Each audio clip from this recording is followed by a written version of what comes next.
This guy spent 22 years grinding day and night and reached the highest level of the eternal world, eventually succeeding in defeating the demon lord. He, Run Sang-hyuk, is the first and only one to overcome the worst survival game and win the ultimate reward to return. Sang-hyuk, known as the strongest among all players, has now returned, holding all the rewards no one else could earn, having reached the maximum level alone, possessing ultimate items alone, but also the last remaining existence in the eternal world. On December 31st, 2018, right at the turn of the new year, 120 million people suddenly vanished without a trace.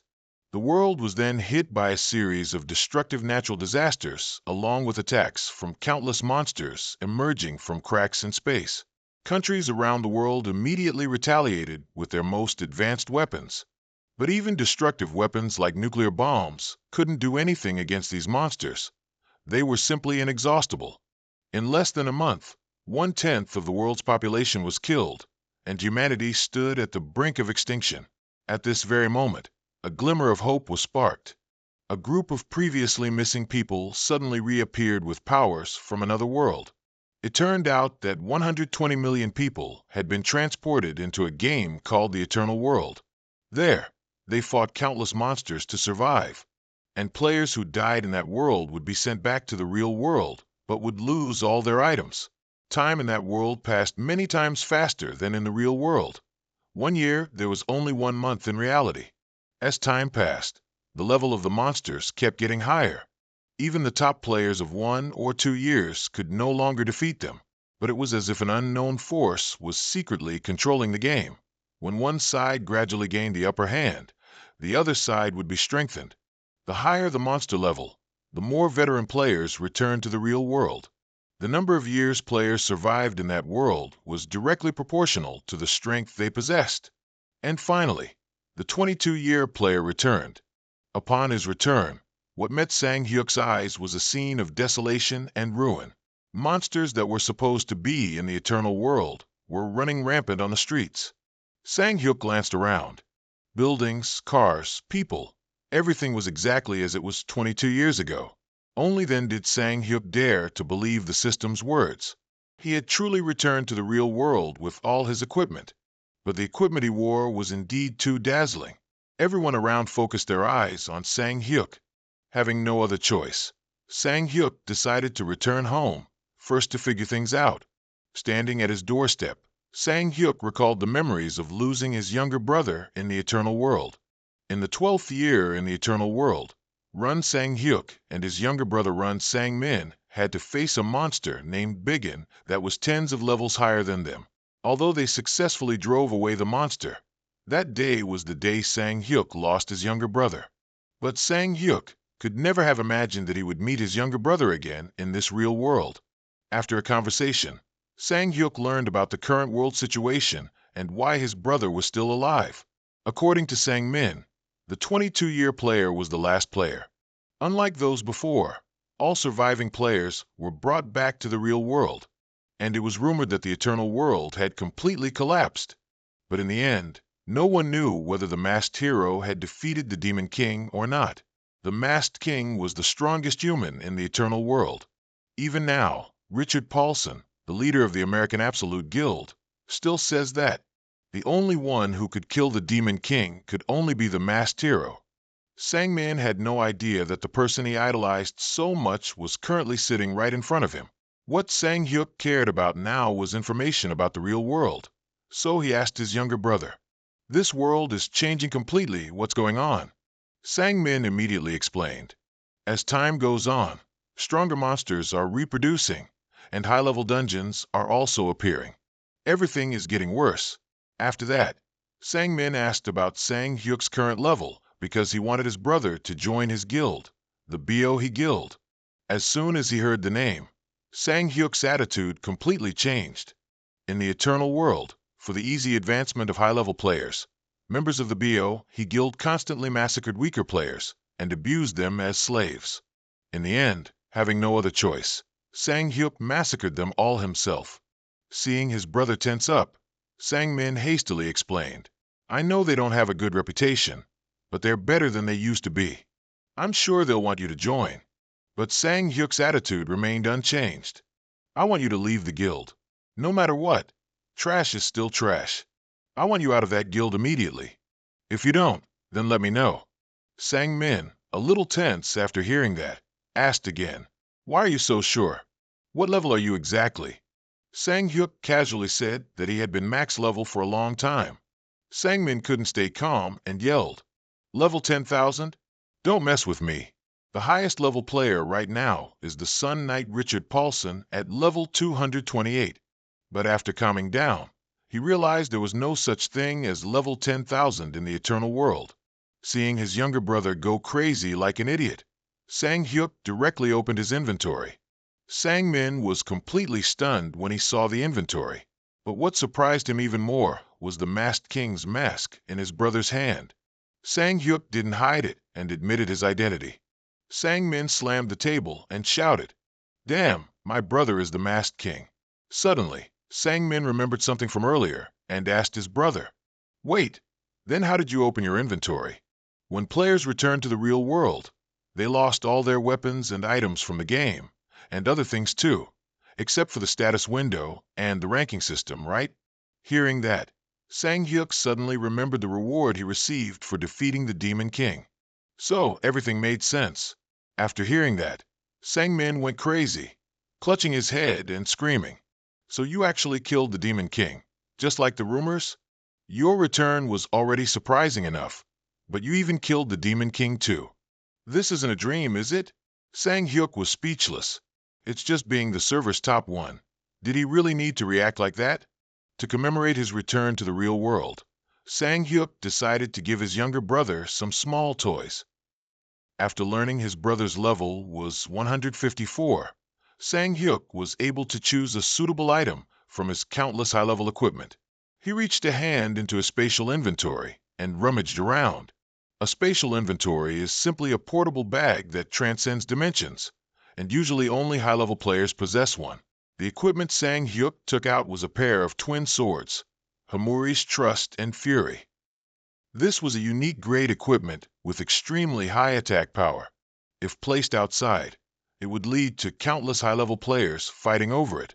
Sang Min was overjoyed to receive the gift from his brother, but then suddenly realized he couldn't use these twin swords. Currently, Sang Min was 32 strength points short of reaching 150. Seeing this, Sang Hyuk half-climbed into his spatial inventory to search for items. Having too many good items was also a hassle. It took Sang Hyuk a while to find 3 suitable pieces of equipment. Lubus Ring, Strength plus 10. CPA Bracelet, Strength plus 10. CPA Necklace, Strength plus 15. Sang Min stared at the pile of equipment before him and froze on the spot. He never expected that he would one day own such awesome equipment. Elsewhere, in a village in Japan, a man was using his psychic power to activate the crystal ball in front of him. After a while, the orb emitted a woman's voice. Long time no see, huh? Haven't the others arrived yet? This was the secret meeting of the world's highest level players. The reason was the return of the legendary Faceless King. Immediately after his return, Sang Hyuk was led by his younger brother to register as an official player. To manage players returning from the eternal world, the government was very strict on this matter. If players failed to comply, they would face extremely severe disciplinary action. As the two brothers were walking, they encountered a group of players with combat-ready equipment. Sang Hyuk saw this and wondered. You said equipment couldn't be brought out. So what are those things? Sang Min immediately explained. Ah, you didn't know yet, did you? Those things were created in the real world. In the real world, even killing monsters won't drop any items. Wizards and crafters collaborate with large corporations to create equipment for players. But the quality of these items is terrible. They're not even half as good as the weapons from that other world. Hearing this, Sang Hyuk suddenly remembered some old acquaintances he hadn't seen in a long time. He turned to Sang Min and said with a smile, Well, I need your help with something. I want to meet a few people. Can you find them? After hearing the description, Sang Min led his brother to the Sunset Workshop.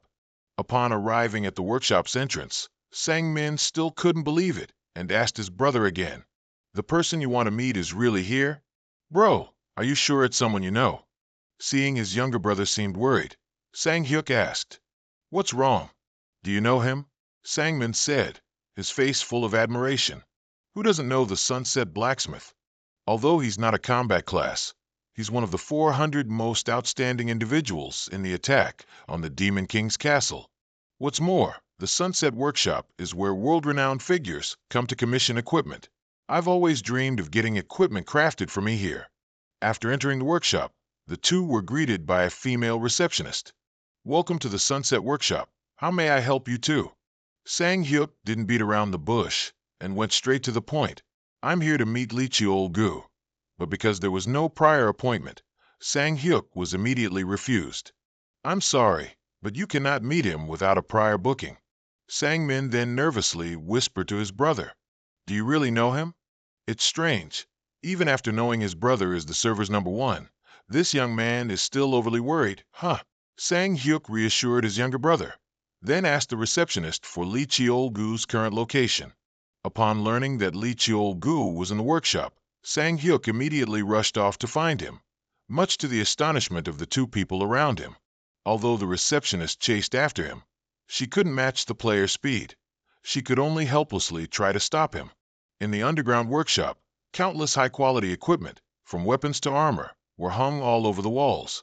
And in the middle of the room was the one who created them, the Sunset Blacksmith Lich Gu, level 98. Lich Gu was carefully crafting equipment when a familiar voice suddenly called his name. He turned around and saw Sang Hyuk standing in front of him, followed by the panting female receptionist. Before he could even greet him, Sang Hyuk pointed at the girl. You have to give her a bonus. She told me you were here." The receptionist was scared after hearing this and repeatedly bowed in apology. But she didn't expect that her boss wouldn't reprimand her, but would instead give her a bonus. What a stroke of luck. After the receptionist left, it was time for the two long-unseen men to catch up. Cheolgu happily put Sang Hyuk in a headlock. "You scoundrel!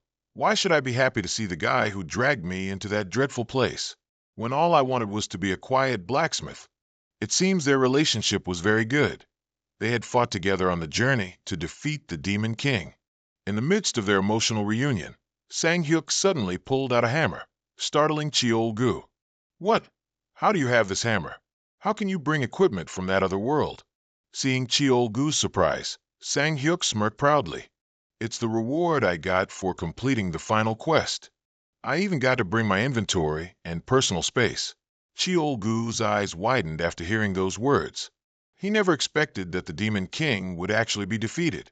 Then Cheolgu reached out his hand, asking for the hammer back. "Thank goodness, I can finally reunite with my hammer. But there's no way there's such good stuff." Sang Hyuk immediately pulled the hammer back. "Why is this your hammer?" "It's mine." "Of course it's mine, because I picked it up after you died. But considering the time we've known each other, I'll give you the hammer back, if you listen to my request." In the past, in the Eternal World, the Twilight blacksmith Lai Trao was diligently forging when an unknown brat entered the blacksmith shop. Although Trao had chased him away, his attention was drawn by a bag full of high-grade items. Ephron's iron, black ore, shattered blackhorns, all S-grade items that are hard to find. While Trao was still in awe, the young man made a request to craft an item, which was a mask. It was at that moment that the server's top player, the masked man, officially appeared. Returning to the present, Sang Hyuk walked around, looking and evaluating. "The first time I saw it, this workshop wasn't that big. I can't believe such a small workshop is so big now." Trao ignored him and struck up a conversation with Sang Min, who was sitting nearby. "Good, you look well, unlike someone else." Seeing that he was about to be badmouthed, Sang Hyuk quickly returned to the table to talk. As soon as he sat down, Trao asked him about the end of the Eternal World. "So what happened? Did you really clear that world?" At the mention of this, Sang Hyuk suddenly became tense. He was silent for a moment before replying. "I thought so. It took me 22 years to wipe out the demon army and finally defeat the Demon King Man. But what I actually killed was just man's clone." Seeing the unwillingness in her words, Trao laughed loudly to break the tension. "Ha ha ha, I can't believe it. The masked king couldn't even distinguish between a clone and the real thing." But these words made Sang Hyuk think even more. He felt that his 22 years of effort were like a joke. Just then, Sang Min spoke up. But at least you've returned. You even received a reward for completing the final quest. Sang Hyuk felt somewhat comforted after hearing that. Anyway, everything in the eternal world was over. What matters is the real world. After some thought, Trao asked Sang Hyuk, "So, what do you want him to do?" Finally, it's time for the main topic. Sang Hyuk gave a cunning smile. "It's simple. From now on, I'll be coming here often. So make me your most prioritized customer. And I want to give my brother another piece of equipment, but if others recognize it, it'll be quite troublesome. So its appearance will need to be changed." I thought it was something serious, but these things are just like mosquitoes to the Twilight Blacksmith. Trow didn't hesitate and immediately accepted the request. All right, simple. Now give me the hammer." Before Trow could even finish his sentence, he was almost pierced to death by his beloved hammer. The old man cradled the hammer in his hands like a treasure, but suddenly realized he couldn't use it because he didn't have enough strength stats. The old man looked at Sang Hyuk and shouted, "Hey, how am I supposed to use this? I'm not even level 100 yet." Sang Hyuk scoffed, then reached into his spatial inventory and pulled out 3 items that increased strength stats. Seeing his previous items discarded like trash, the old man was a bit fed up. "You should have given them to me from the start. Stop teasing me." Sangmin looked over, confused, and wondered, "What are those?" Sang Hyuk immediately explained, "They might look like that, but they're all specialized tools of the blacksmith god, the blacksmith's hammer. Not only is it the best tool, but it also has many special skills. But to use it, you need over 200 strength and stamina." Sangmin was a bit confused after hearing that, but he didn't know that it was precisely what created the renowned title of the Twilight Blacksmith in the Eternal World. After Sang Hyuk finished giving the items, he went to the restroom, leaving the 2 of them to do whatever they wanted. Meanwhile, Trow spoke with Sang Min. "I don't really want to admit it, but he's truly amazing." Sang Min, with innocent eyes, asked again, "Is the Masked King really that strong? I've only heard rumors." After learning that Sang Min died in the 12th year, Trow continued, "Then you wouldn't know. Your brother, no, the Masked King in that world, is someone who can do anything. Just by his very existence, he can turn the impossible into possible. He's the one who could cut the throat of the dragon Nomus, even after it took 3 energy cannons from him. He's the one who single-handedly wiped out the demon army that the 4 largest guilds, even with America's absolute guild, couldn't defeat together. And he can do many other things too. That's your brother. He'd be even more amazing if he hadn't pushed me into that 400-person elite squad." At this, Trow felt a bit disgruntled. Sang Min, hearing about his brother's greatness for the first time, asked, "You don't hate him, do you?" Trow laughed loudly. "Ha ha, even if I wanted to, I couldn't hate him." Just then, Sang Hyuk walked out with a mask in his hand. The Mask of Chaos. He was the one who made my mask. That was the item that made the masked man famous, and also the Twilight Blacksmith's lifelong masterpiece. At this moment, Sang Hyuk and Trow exchanged glances full of love. Oh wait, camaraderie and companionship. The 2 understood each other perfectly and shared absolute trust. After chatting, Sang Hyuk asked, "Oh brother, are there any large castles around Seoul?" Sang Min heard that and looked confused, not understanding his brother's intention. As for Trow, he seemed to know something and immediately looked horrified.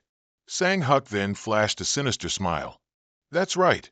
Since you've returned, we should move to a new house." After leaving the Sunset Workshop, it was already late evening. Sang Hyuk and his brother didn't return home, but went straight to the location of the only castle in Seoul.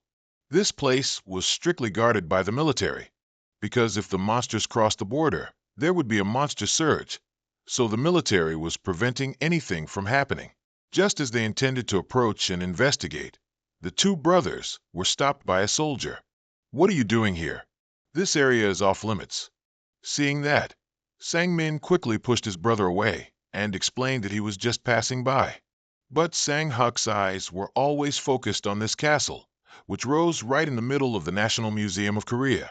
Going back a few hours, when Sang-Huk said he wanted to move, Trow asked again, astonished, "Are you going to snatch a castle from the monsters again?" Sang-Min, listening without understanding anything, asked curiously, could you explain it to me?" Trow explained, "Don't ever mention it again. Your brother conquered the Vampire Queen's castle and lived in it. He didn't just conquer it. He treated the castle's final boss like a slave, and he even changed his name to False Queen." Returning to the real world, Sang-Huk's intention remained unchanged. He asked if there were any castles in Seoul that he could conquer.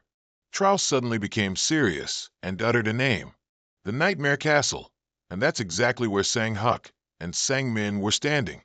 After surveying the area, Sang-Huk assessed, "Excellent location. There are mountains behind, a river in front, and convenient transportation too." But Sang-Min sadly said, "That's true, but our house." He couldn't bear to abandon the house, filled with his family's memories. Seeing his younger brother sad, Sang-Huk spoke up, "Don't worry, I'm not going to sell it. That's the precious house Mom left for us. But as long as I'm the False Queen, something will happen if I stay there. Monsters could attack the house, or players targeting my equipment might come. Let's live somewhere else until the situation improves." Sang-Min, successfully brainwashed, finally understood the problem. But before he could process it all, Sang-Huk decided to enter. Sang-Min quickly stopped him. "Wait, there's too much security." But Sang-Huk had already thought of everything. He opened his inventory and confidently said, "Do you really think I'd come here unprepared?" "An invisibility cloak. It'll hide us." After equipping the invisibility cloak, the two brothers split up to bypass security, then met at the foot of the castle. After experiencing the wonder of this item, Sang-Min immediately asked his brother for one. Everyone probably knows what the purpose is, right? Hee boy. On the way into the castle, Sang-Hyuk asked his younger brother, "If the Nightmare Castle hasn't been attacked yet, then everyone must have been weaker when they returned, right?" Sang-Min immediately explained, "Inside the Nightmare Castle are succubi and incubi. They all attack the mind, so it's a bit difficult." After hearing that, Sang-Hyuk wondered, the strong mages have also returned, haven't they? And yet, they still haven't managed to create any magic items immune to that? Sang-Min continued to explain, "There are many strong mages with good skills. But what good is that? Even if they want to make artifacts, they don't have the materials. To create artifacts, mana stones and other materials are needed. But luckily, a mountain rose up in the middle of London and a mana stone mine was found there." After chatting for a while, the two brothers arrived in front of a city wall. This wall was towering, difficult to easily overcome, but that wasn't a problem for the masked man. Sang-Hyuk immediately opened his inventory and equipped his ancient red dragon armor. This was the strongest armor, crafted from the scales of the red dragon in the world of Eternal. Sang-Hyuk carried his younger brother in his arms and leaped over the city wall. Indeed worthy of being server top one. This was as simple as pie. Sang-Hyuk was eager to see what the monsters in the real world would look like. And inside the castle, the final boss was also eagerly awaiting the visit of uninvited guests. In front of the castle gate was a vast flower garden emitting a sweet fragrance, not at all like a monster's lair. Seeing his younger brother looking bewildered, Sang-Hyuk immediately warned him, "Be vigilant, this is just the beginning. Nightmares use mind control magic to drain people's souls. If you let your guard down, you'll die, leaving only bones." Sang-Min felt a little scared, but going with his brother somewhat reassured him. Since he had decided to live here, Sang-Hyuk loudly knocked on the door to let the monsters know he was coming. After all, it was his new home, so he couldn't just destroy everything. As if to respond to his announcement, the castle gate automatically opened, welcoming the two players. The two brothers didn't hesitate and immediately entered, even as the gates slowly closed behind them. Inside, the castle was vast and clean, with no monsters in sight, and the air carried a fragrance even sweeter than the flower garden. Sang-Hyuk immediately reminded his younger brother, "If the smell gets stronger, hold your breath. The source of this fragrance is nightmare pollen. If you get immersed in it, you'll be attacked by the nightmares. But young Sang Min, after saying yes, was immediately affected. He suddenly heard bizarre laughter echoing through the space. Luckily, Sang Hyuk gave him a pat, waking Sang Min from his trance. "Wake up, kid." After that, the two brothers continued their journey to explore this castle. Sang Min walked, looking around, a little worried. "Is it okay for us to walk around like this?" Sang Hyuk immediately reassured him. "Don't worry, I'm with you. They're just succubi and incubi. Even if an entire legion of them comes, it'll be fine. But for safety," Sang Hyuk threw his younger brother a ring. "If you're too worried, then wear this. That's equipment against soul attacks." But how the hell? As soon as this guy put on the ring, he was surrounded by succubi. They transformed into sexy girls and seduced Sang Min. "Come here, hero. We've been waiting for a long time." "Ah, heroes nowadays must be very handsome. Do you want to do something fun with me?" Because he was a virgin, how could Sang Min resist? He gradually sank into pleasure and lost his mind. At this moment, Sang Hyuk, emanating suffocating killing intent, yelled loudly, "That's enough. If you keep releasing that pungent smell, I'll kill you." Sang Hyuk's eyes glowed. These were the eyes that had killed countless monsters, big and small, in other worlds. The succubi felt they were about to die and immediately tucked their legs and ran away. But Sang Min still hadn't woken up from his trance, drooling as he watched the succubi.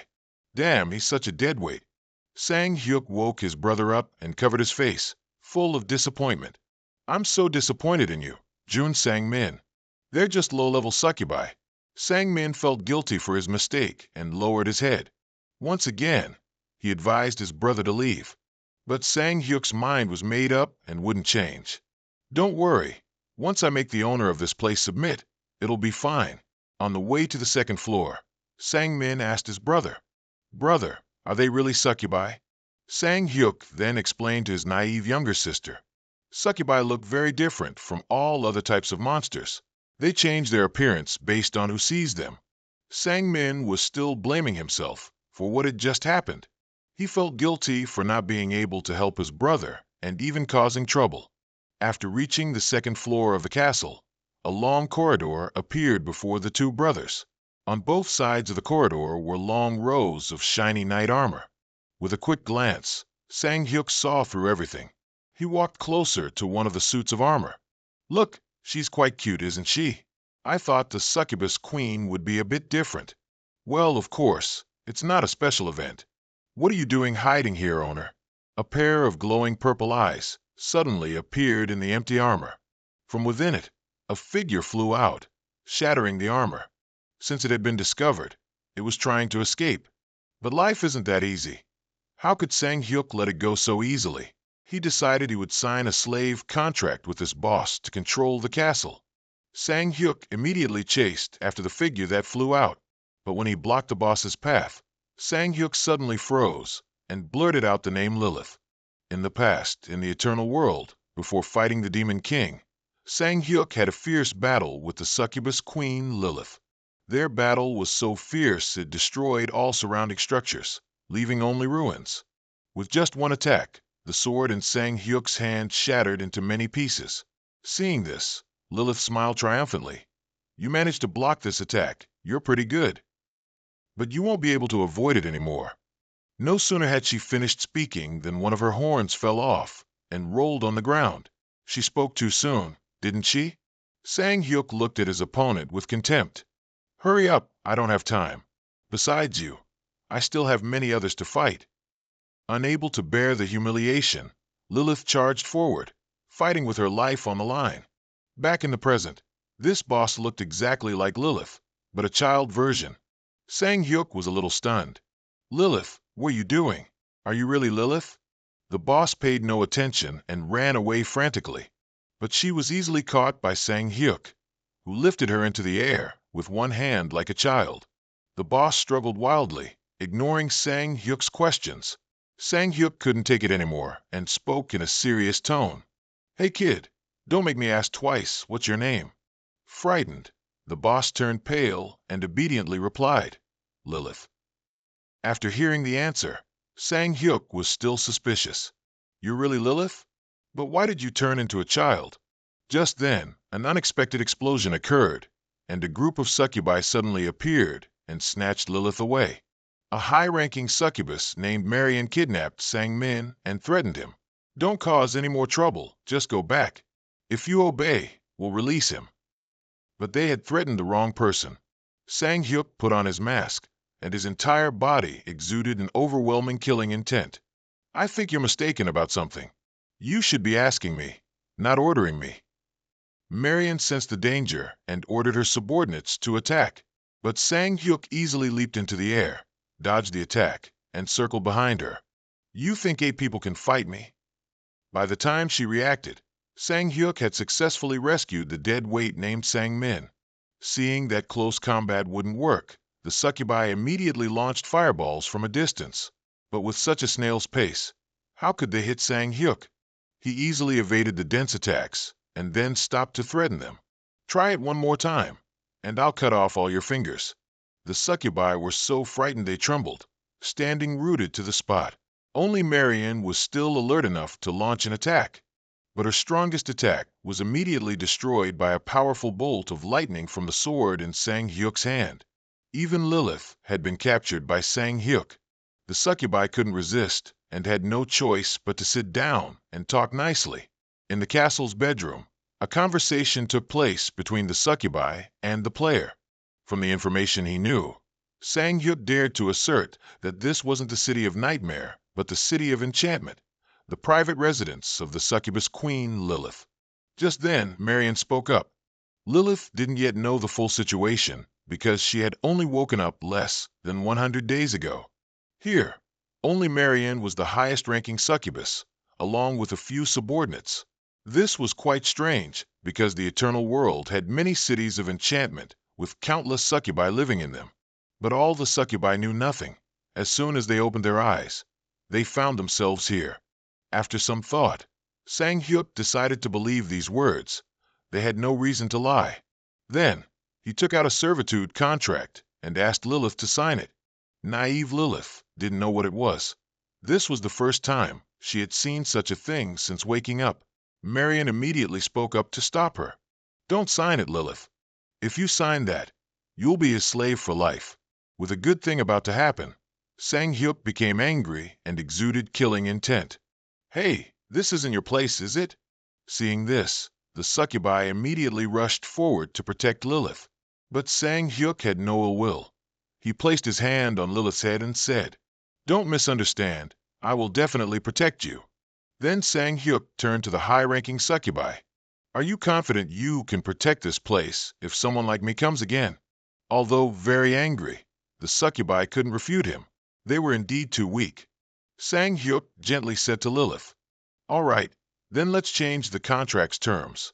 The contract will be valid until Lilith awakens and becomes a divine being. At that time, if Lilith doesn't want to, I'll neatly terminate the contract. This is a high-level contract. If violated, the soul will be completely destroyed. After clearly understanding all the terms of the contract, Lilith decided to sign. Marion still tried to stop her, but it had no effect. Lilith signed the contract with her blood. A beam of light immediately enveloped the two, indicating that the contract had been successfully signed. Now, Sang Hyuk had become the master of a harem. The master of this city of enchantment. All succubi regarded him as their supreme master and knelt before him. Sang Hyuk smiled smugly and decided to announce the return of the fake-face king to the world. Elsewhere, in America's Monument Valley, 2 high-level players were frantically eliminating monsters. One of them was the one said to be the strongest in the world, the leader of the Absolute Guild, Sun Knight Richard Paulson, level 228. After a fierce battle, the monsters were completely annihilated. Richard ordered his teammates to check if any items dropped from the monsters, while he just sat back and relaxed. Just then, someone ran over and showed Richard a piece of news. As soon as he saw it, Richard broke into a joyful smile. It was the news about the fake face's reappearance in Korea. Not just in America, but all over the world received news that the fake face had returned. This is currently the hottest news on the front page of all newspapers. Not only players, but ordinary people are also interested in this matter. Right now, in Seoul, a meeting between the fake face and the Manhua Guild is taking place. The leader of the Manhua Guild is Cho En Sak Hyung, level 102. As soon as he saw him, the fake face spoke up. Long time no see, Burberry. What's wrong?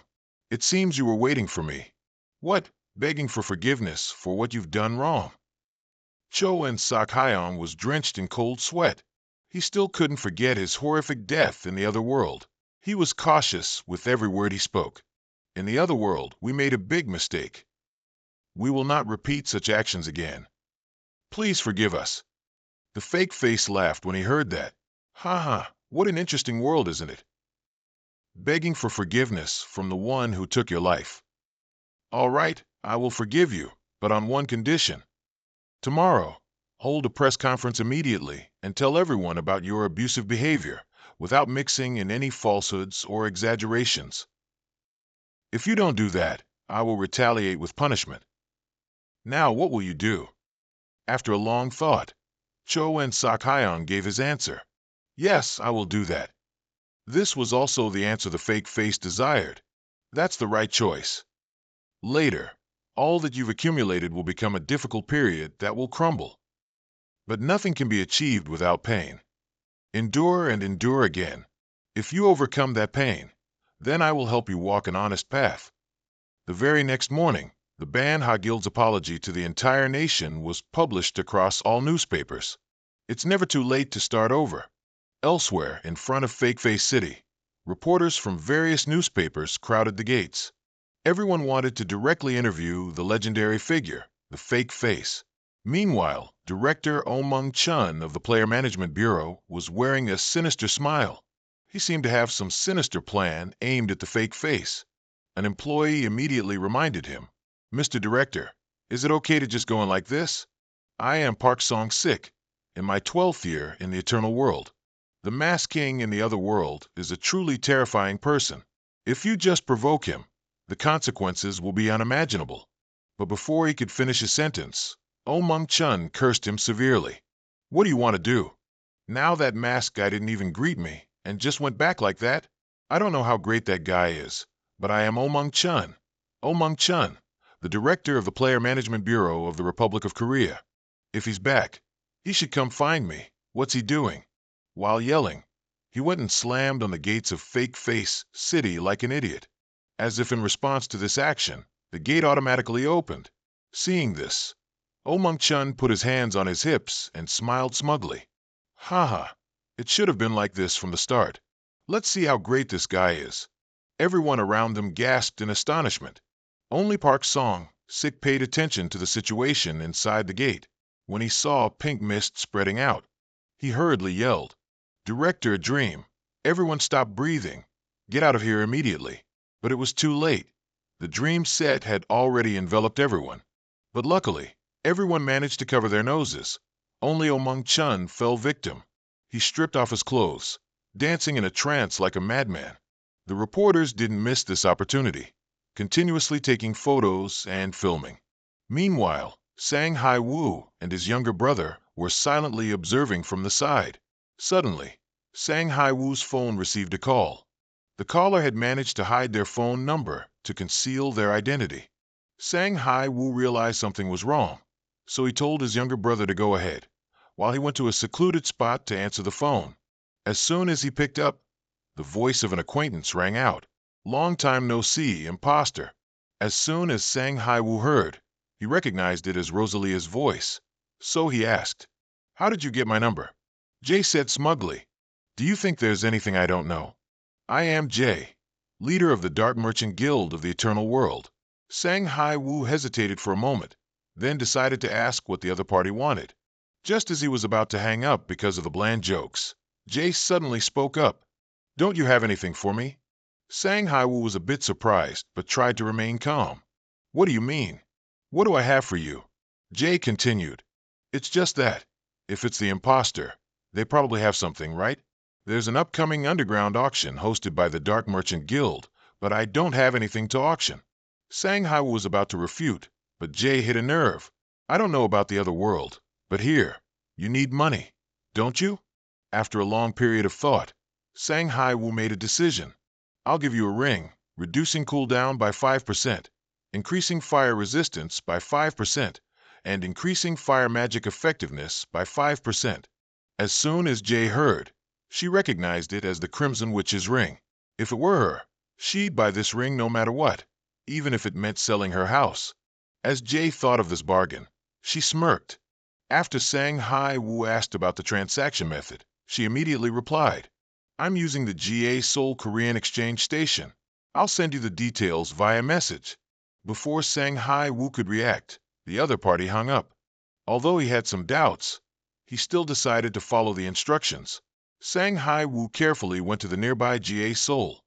After opening the designated locker, he found a large iron chest. After returning home, Sang Min's jaw dropped in astonishment at the enormous amount of money inside the chest. Along with it was an envelope containing a check of immense value. The total amount reached 10 billion. This was truly an enormous sum. The very next day, countless red trucks continuously moved towards the imitation city. The reporters who witnessed it had no idea what the hell was going on.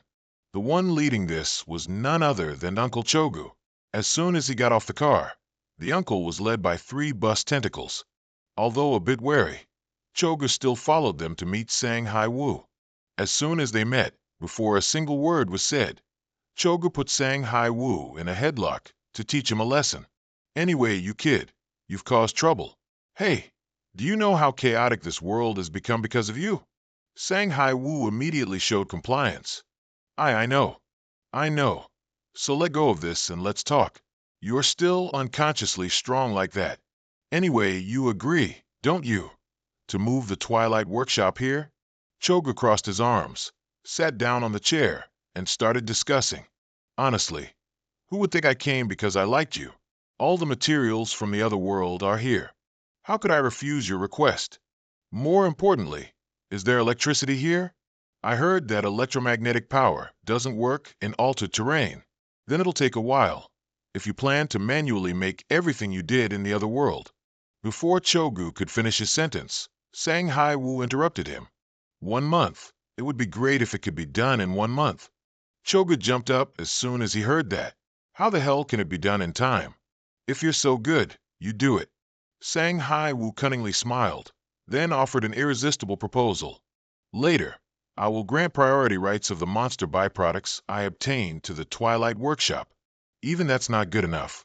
Chogu was a bit angry, but this offer was truly too tempting. But the first requirement is to get a magic generator. Of course, Sang Hai Wu had anticipated this problem. He took the most important item from his inventory to create the magic generator, the Heart of Phoenix. Sang Hai Wu casually tossed out 3 such valuable items. He had many things like these and could provide them to Chogu whenever needed. As Chogu was happily holding the item in his hand, Sang Hai Wu suddenly said he had another proposal. The scene then gradually shifted back to the past. In the Eternal World, during the final mission, Sang Hai Wu and his masked army were fighting with all their might against the Demon King's army. The masked army used their lives to open a path for Sang Hai Wu. My lord, leave this to us and move forward. We are the masked army created by our lord. We can still handle this much. You need to conserve your stamina to defeat the Demon King.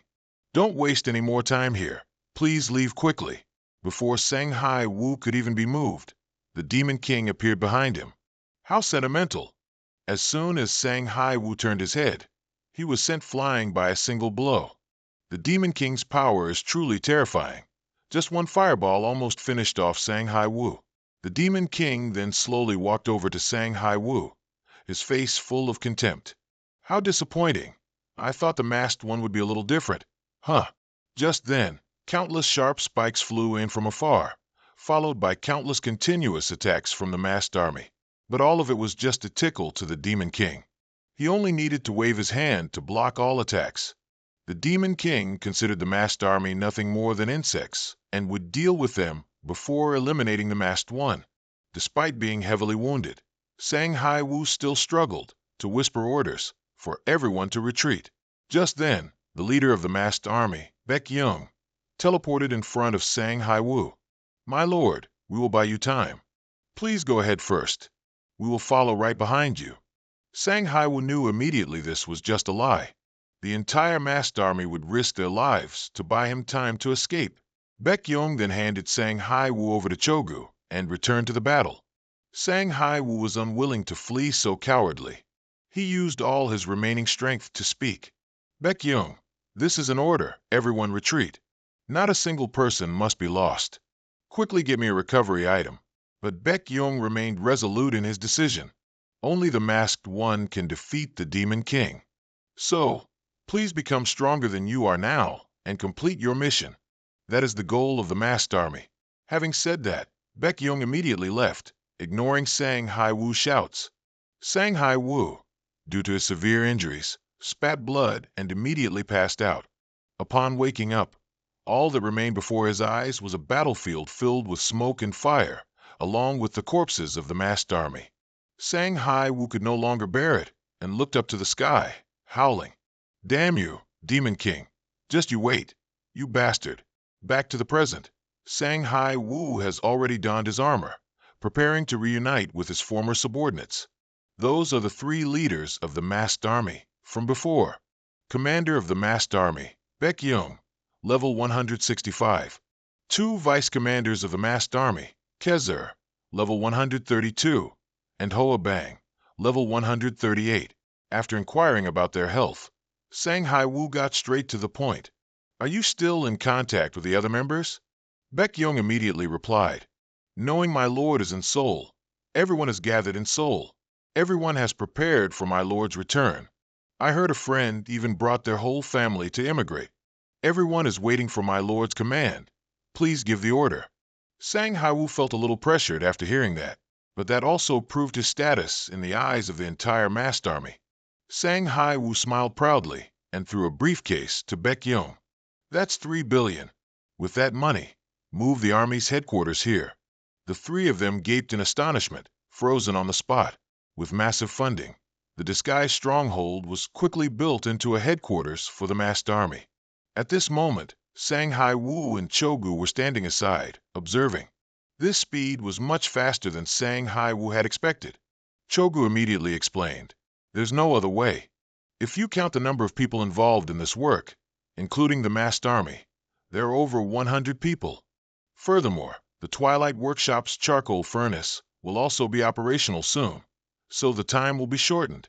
Sang Haiwu felt somewhat reassured after hearing that. Now he'll have to quickly prepare to conquer the world. Sang Haiwu's face suddenly became dangerous when this topic was mentioned. Chogu also sensed that this world was about to undergo earth-shattering changes. Right now in Italy, a transaction with the level 205 Scarlet, which was about to take place. At exactly 1 o'clock, a man suddenly appeared. He didn't say a word and presented the item for this transaction. As soon as she saw the item in the box, the Scarlet Witch recognized it as her ring. She couldn't believe this item could appear in the real world. This must be related to the recent return of the Masked One. The man didn't discuss the item's origin further and immediately proceeded with the transaction. 20 billion. Will you buy it? The Scarlet Witch was already familiar with these kinds of transactions. She made a phone call and transferred 20 billion in an instant. After checking the account, the man stood up and left. Just then, as the Scarlet Witch was about to ask about the ring, the man interrupted. What the Masked One brought back is true.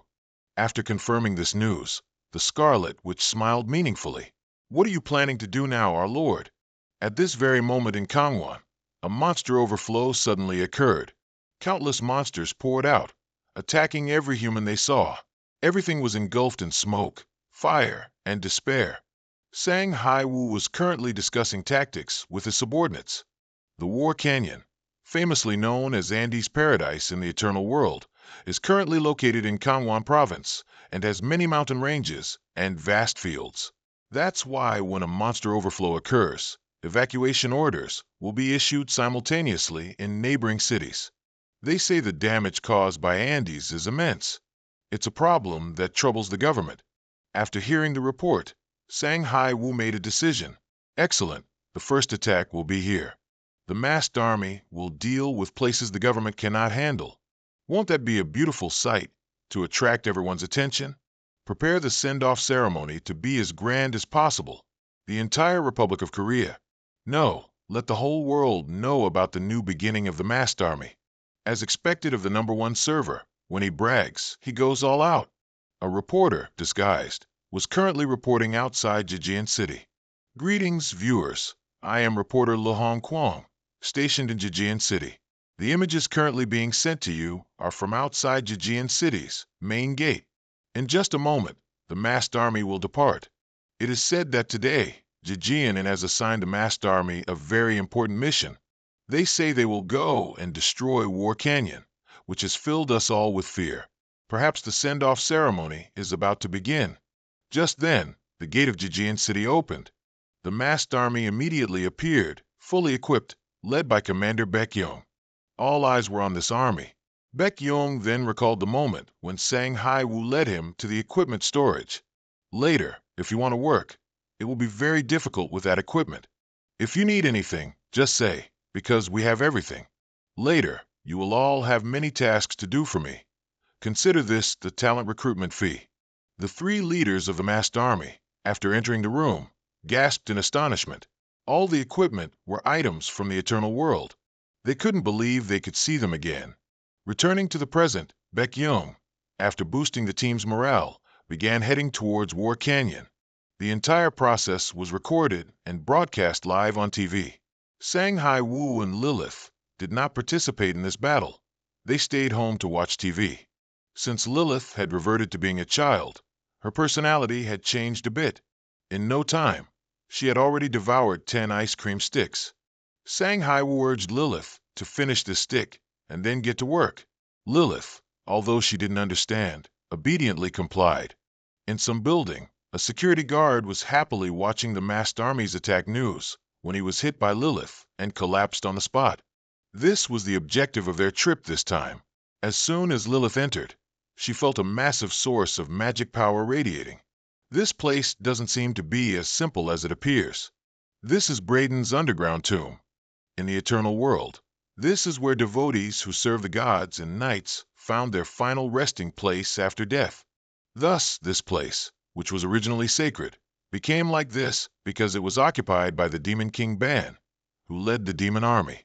Disturbing the peace of the devotees after death is a denial of divine authority. The more divine authority is denied, the more the power of demons grows. Thus, Braden's underground tomb lost its sanctity and became the kingdom of Andes. As the two were walking, a skeleton monster suddenly rushed out and attacked Lilith. Startled, Lilith swung her arm, smashing the monster into many pieces. It's just a creep monster, weak and slow. But because it was an Andes-type monster, it quickly regenerated and gave Lilith quite a fright. But for its foolishness, Sang Hu punched its face to bits. Just like the place Ban directly uses the power of darkness, Andes is also on another level. Especially the Pope, who lost divine protection, became an Andes with a level higher than 200 after being transformed. That is one of the most powerful monsters. So why did Sang Hu come to this place? After venturing deeper inside, they both encountered a dark corridor, surrounded by long rows of giant skeletons. Sang Hu told Lilith to stay, while he entered the room ahead. In the center of the room was the strongest sword in the eternal world. Sang Hu carefully approached and pulled the sword from its pedestal. He held the sword in his hand and smiled with satisfaction. With this sword, even if the opponent is the Demon King, they will merely have their throat cut and heart pierced. As soon as Sang Hu drew the sword, a dazzling light suddenly shone throughout the room. An army of skeletons appeared from nowhere, surrounding Sang Hu. Their commander was the Andes Pope. Sang Hu didn't falter and immediately entered combat mode. He decided to test the power of the sword in his hand. But suddenly, the monsters exploded into pieces. A man wearing a hooded cloak and a skull mask appeared from nowhere. Didn't expect to meet you in a place like this, masked man. The attacked monsters immediately drew aggro. They furiously charged and attacked the mysterious man. But it seems this man is not simple. He can easily evade all attacks. He glanced at the bones on the ground and then used his staff to draw a magic circle. After chanting a long and incomprehensible spell, a monster named Hio Von Hao was summoned. The man immediately ordered the dog to charge and attack the skeleton monsters. The weak monsters couldn't even touch a single bone of the dog. One by one, they were all destroyed. Witnessing this scene, Sang Huyu's eyes clearly showed astonishment. He couldn't believe that just one dog could eliminate all the skeleton monsters in an instant. But facing the Andes Pope, it's nothing. Just one hit was enough to instantly kill the monster. The Andes Pope then shot a blast from its mouth towards the mysterious man. Although this attack didn't cause much damage, it bought enough time for it to get close to the man. But the man was lucky enough to avoid this attack. He quickly chanted a spell, summoning a pack of dogs to counterattack. Although outnumbered, the Andes Pope had no intention of retreating. With a single swipe of its hand, it destroyed the entire pack of dogs, then turned to attack the man. But the attack was blocked by Sang Huyu's using a skill without a scratch. It seems that Sang Huyu's knows this man and understands him very well.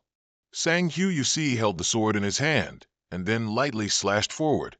The ground and the monster Andes Pope were cut in half in the blink of an eye. Absolute power really fears nothing. After dealing with it, Sang Huyu's turned to look at the man. The first time we met was when the 400 Suicide Squad first set out, wasn't it? Andy's ambassador Jang Suchin? Jang Suchin wondered if Sang Huyu's wasn't heading to the War Canyon. As for his reason for coming here alone, it's because there are many bones of deceased supreme-grade individuals here. To him, this is even more precious than S-grade items.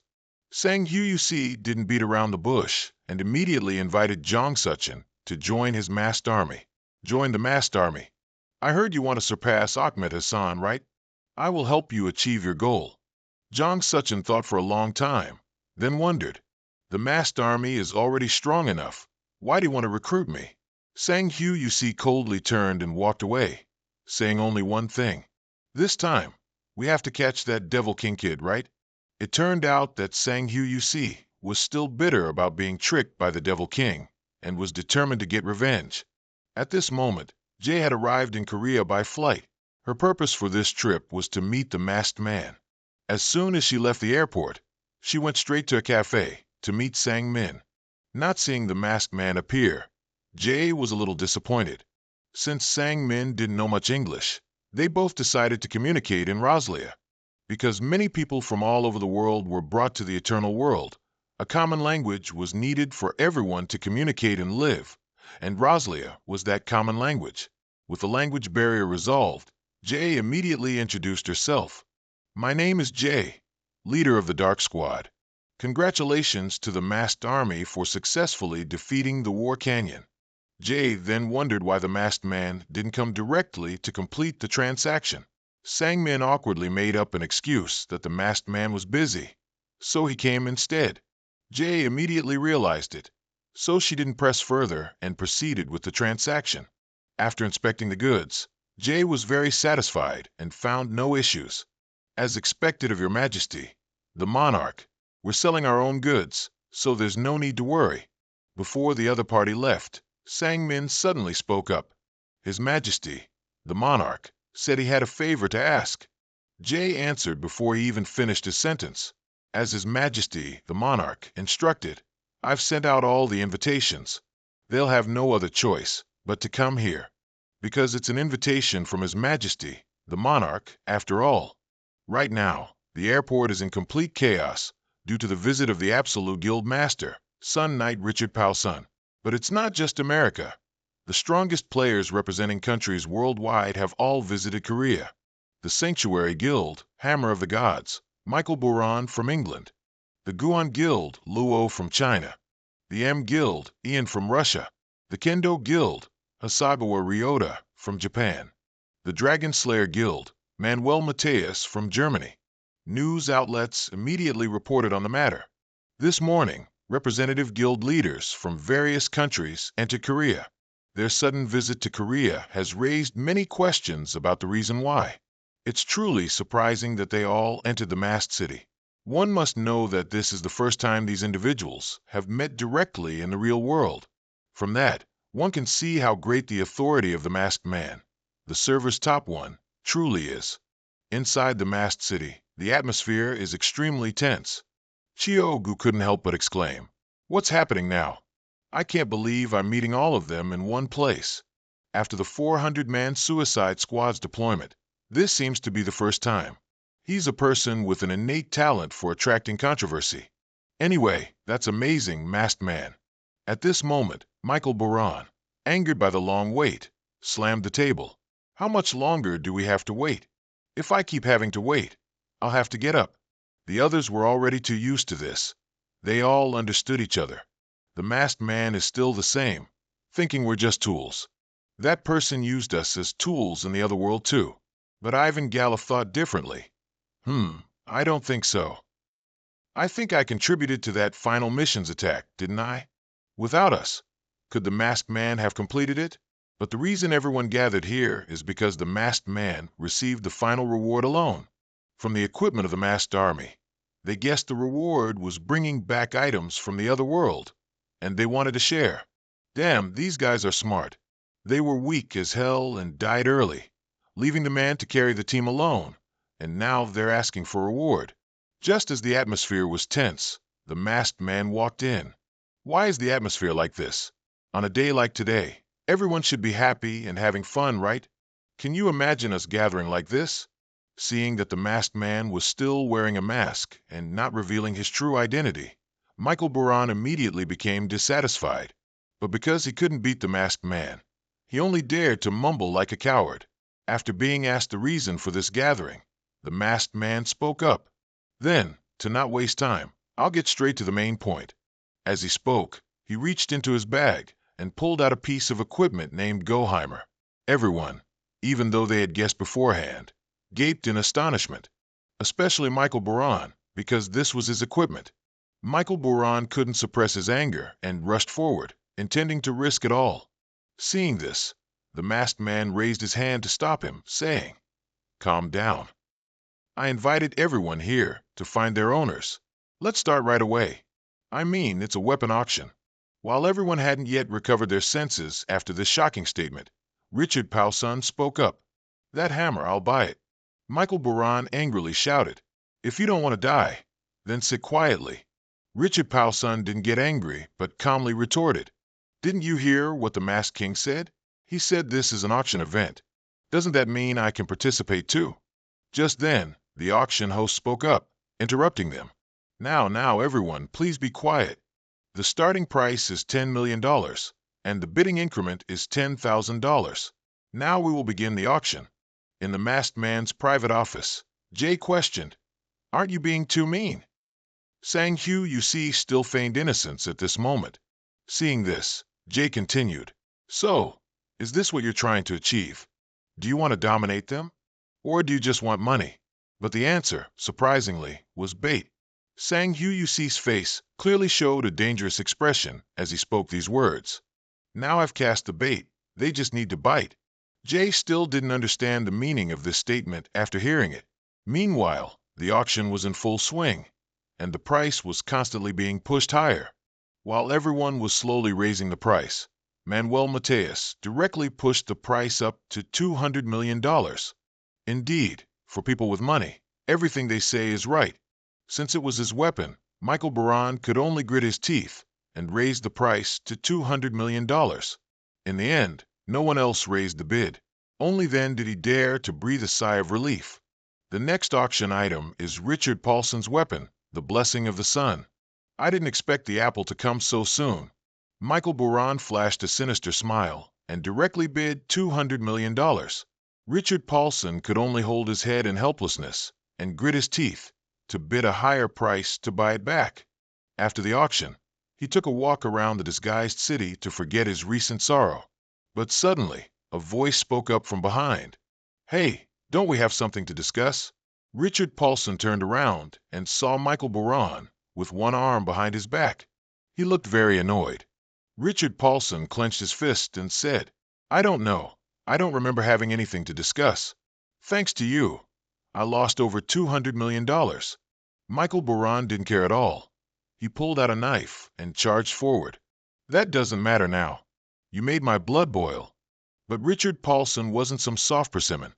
He had a steel glove ready for this exact situation. Although the attack was blocked, Michael Baran still recklessly charged forward. How long do you think you can keep boasting like that? Today is the last day of your life. But big talk leads to an early end. Richard Paulson only needed one punch to send Michael Baran flying. In that world, you were beneath me. Even in reality, that won't change. Michael Baran, embarrassed and enraged, activated his skill to attack. Neither of them could hold back any longer, and both pulled out their respective over 200 million items to duel. This was the earth-shattering battle between two top servers. Both of them yelled defiantly and charged towards each other. How the hell did they fight and feel nothing? Both of them turned to verbal sparring. Damn you, are you looking down on me? After the verbal sparring, they both lunged back into fighting. But how the hell did they fight for a while without a single scratch? Did we use fake items? Both of them checked their newly bought weapons, and both were unusable. But everything was part of Sang Hayusi's plan. He was standing aside, smiling slyly as his bait had been taken. Immediately after, Richard Paulson went to find the masked person to question him.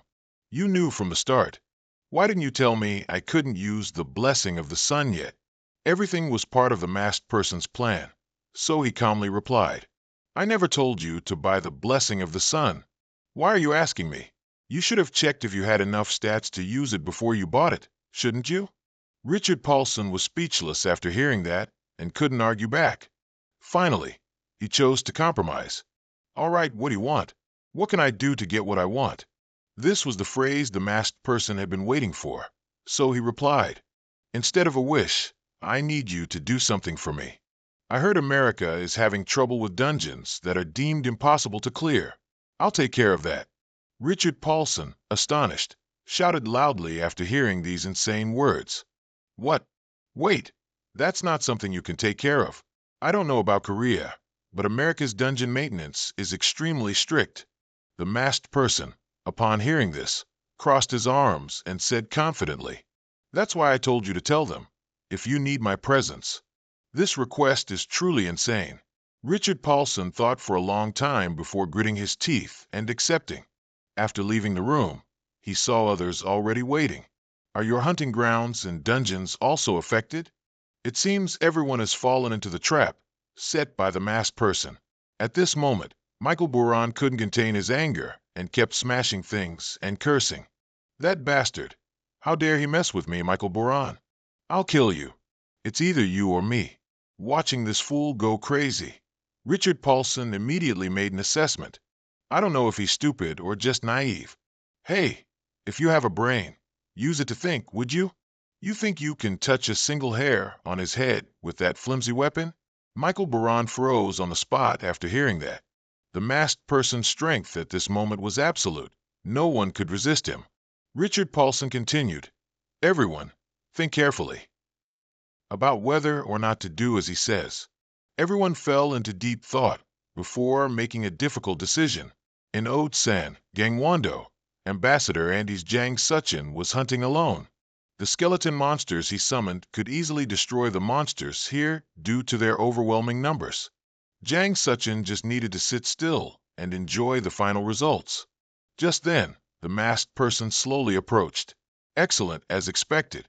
You can conquer Barry X's treacherous path alone. Jang Suchin was a little surprised, but quickly calmed down and replied, At the very least, I have to do this much to make a living, right? But why would you ask for such a risky thing? The masked person still feigned ignorance at this moment. What are you suddenly talking about? What request? Jang Suchin continued. Why make such a request to the people who participated in the auction yesterday? I've thought about it, but this isn't the eternal world. If someone dies, they really die. Shouldn't players be stronger to minimize casualties? Facing this question, the masked person thought for a moment before giving an answer. I have a lot of items in my spatial bag, but how many people do I have to give them to? Over 120 million people have been pulled into the world of eternity. I can't equip all of them. Even if they're not items, I can help them, but where do I set the standard? In the end, players still have to get stronger on their own.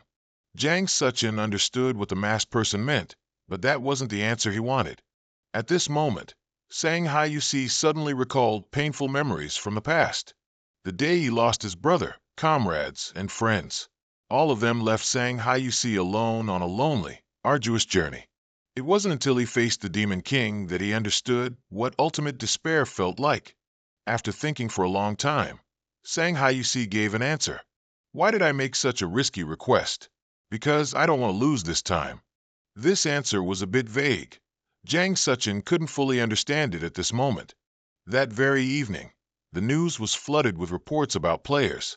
Jang Suchin, the puppet master, single-handedly cleared Baryx's rugged path. The masked army conquered the fallen sanctuary. The masked army conquered the desolate land of Bo Lao. The masked person swept through 3 dungeons considered unconquerable. South Korea developed into a powerful nation of players. With the return of just one person, it seemed the whole world was shaken. At ZW Group, an important meeting was taking place. The group chairman slammed the table and shouted loudly, "We still haven't been able to contact the masked person? Don't you know the whole world is looking at South Korea? Tell him to come shoot an advertisement right now. That will pay whatever he wants." Right now, Shanghai You, ignoring the world's discussions about him, was enjoying the beautiful sunset on the beach. Suddenly, Shanghai You received a call from Jay. How does it feel to become a world-famous star? As always, Shanghai You didn't appreciate the stale joke and intended to hang up immediately. Seeing this, Jay hastily informed him, "I just received a call from America. Congratulations, King.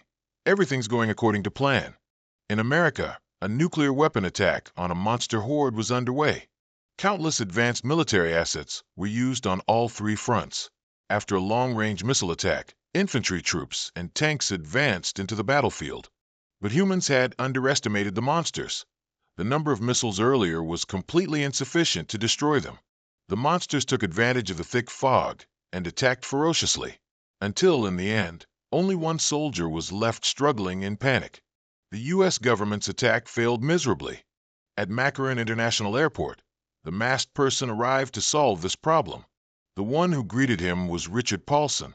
"Finally, you did as you pleased. Anyway, should I thank you for taking on this favor?" It seems like he's still bitter about the previous auction. But both of them put aside their differences, shook hands friendly, and exchanged warm glances. After that, they both got in the car and headed towards the target. On the way, Richard Paulson briefly explained the current situation. "As you already know, the current situation is not good. A long time ago, to attack this place, including my absolute guild and 5 top-ranked guilds, tried, but all failed. Not only that, not long ago, the government also attempted an all-out attack, but as expected, it ended in failure. Fortunately, this time it was approved by the government." Shanghai You, upon hearing this, wasn't worried at all. For him, these monsters were nothing. This time, Jang Suchin and Lilith accompanied Shanghai You. Seeing this, Richard Paulson immediately asked, "Is it really just 3 people, including yourself?" Shanghai You immediately explained, "The masked army has a lot of work to do in Korea. They also have to attack other dungeons." Richard Paulson immediately lost his composure upon hearing this. "It seems you're misunderstanding something, aren't you? Over 100 people died because of that dungeon. It's not as simple a place as you think." Jang Suchin, despite not understanding anything, spoke up. "Hey, look here. I don't know what you two are saying in English, but don't worry, we won't fail." Indeed, as expected of the Andes messenger, a terrifying aura emanated from him. Richard Paulson had no choice but to trust him. The dungeon location was now packed with reporters. The appearance of the masked person on American soil was too hot to ignore. But Shanghai You didn't care and directly headed towards the dungeon. Looking down from above, the area was covered in a thick fog. Upon entering, one would completely lose their sense of direction and other senses.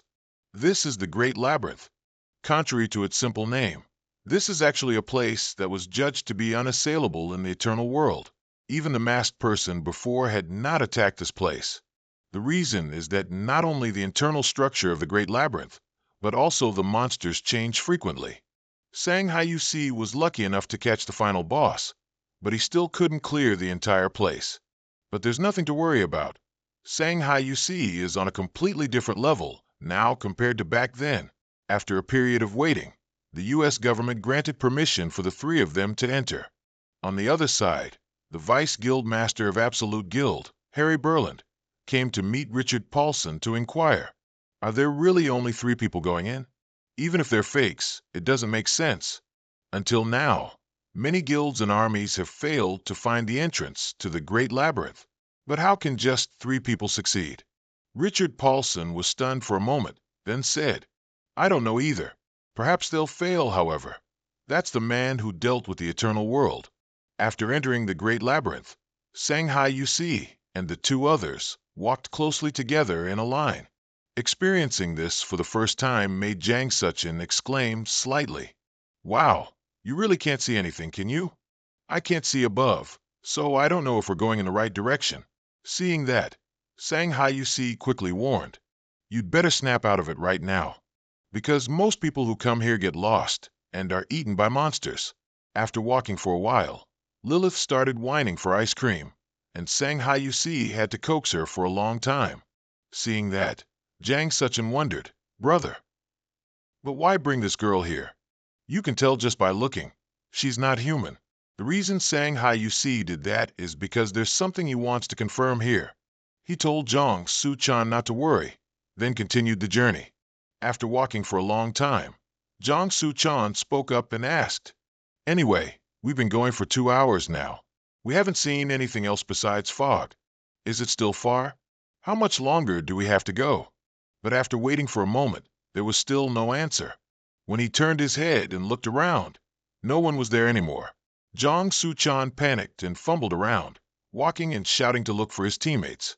After searching for a while, he found Shanghai Yusi sitting in front of him, his whole body covered in wounds. He couldn't believe something could injure Shanghai Yusi so severely. Jang Suchin rushed closer. What happened? Who attacked you? But no matter how he called, the other person didn't answer. Suddenly, Shanghai Yusi's eyes glowed yellow, obviously not human. A tail suddenly grew from his back and attacked Jang Suchin. Jang Suchin was so startled he couldn't react in time, freezing in place. Fortunately, the real Shanghai Yusi and Lilith arrived in time and destroyed the imposter monster, saving Jang Suchin's life. Shanghai Yusi warned him once more. I told you, stay alert. This place is truly a labyrinth, just as its name suggests. I don't even know what's going to happen. After that, the 3 continued to move forward. After searching for a while, the 3 arrived at a lamp post. The lamp post was lit by a mysterious blue flame. Shanghai Yusi then explained that it was very difficult to find the entrance here. When I was in the eternal world, it took me about 2 to 3 weeks to find the entrance here. I got a hint from a nearby NPC village and found it. Shanghai Yusi walked towards the pile of torches in front and picked one up. He lit the torch with a blue flame and gave it to Jang Suchin. Take this. If you walk straight ahead, you'll see many lamps. You must light the 3rd, 4th, and 7th lamps. Then the entrance will appear. Jang Suchin didn't quite understand and asked, But you could just do it yourself. Why give it to me? Shanghai Yusi said seriously, Because I have something to do. No matter what happens, don't pay attention, just light the flames.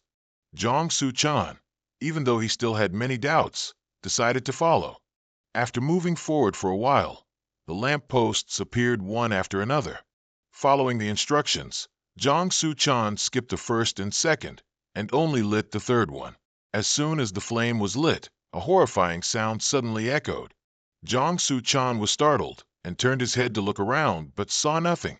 At this moment, he remembered Shanghai Yusi's earlier instructions and immediately went to light the flames. Although he felt something was amiss around him, Jang Suchin tried to calm himself and focused on the immediate goal. Finally, he found and lit the 7th lamp successfully. The fog immediately dissipated, revealing a colossal golden pyramid. On top of the pyramid was a mysterious crystal. This was truly the real Great Labyrinth that all 3 had to face. Just then, Shanghai Yusi's voice came from behind.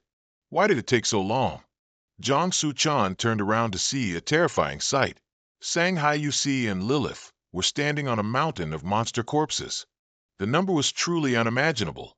Jang Suchin approached, stammering, Brother, what is this? When did all these monsters get here? Sang Hayusi immediately said, So you think I was waiting for enough? Anyway, you'd better get ready quickly, because there's still many more. No sooner had he finished speaking than countless monsters of various types charged madly to attack. While Jang Suchin was still gaping in astonishment, Sang Hayusi had already rushed forward to clear them all.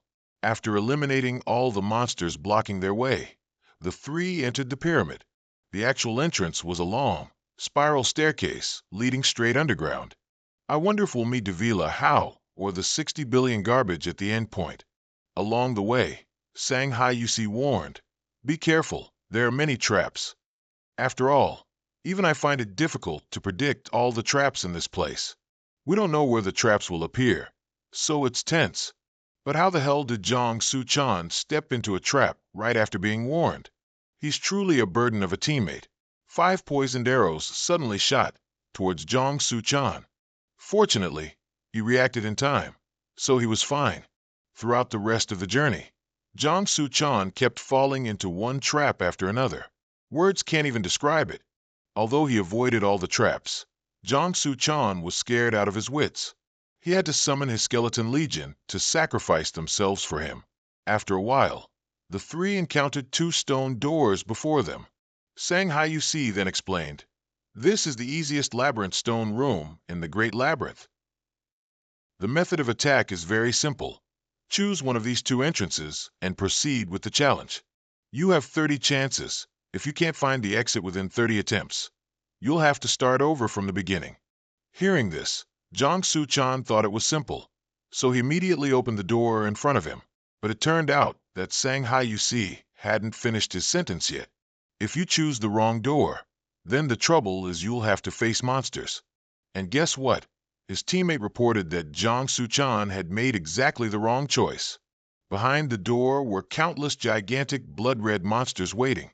Jang Suchin gave a foolish laugh, then pulled out his weapon, ready to fight. Facing these things is nothing, even if they're strong. Only people like us can handle them. But before he could act cool, Lilith had already charged forward. She flew back and forth, attracting the monster's attention, but not attacking.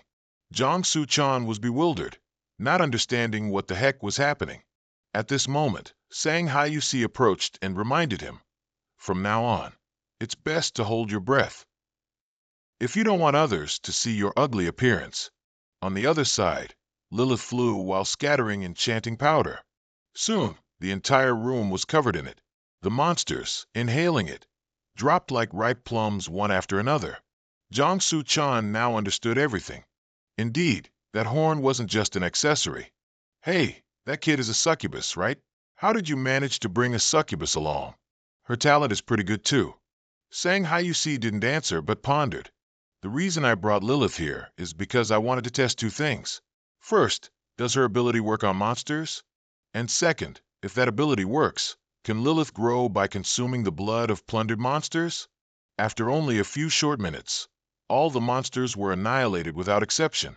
Through this, the first thing Sang Hayusi wanted to test was proven.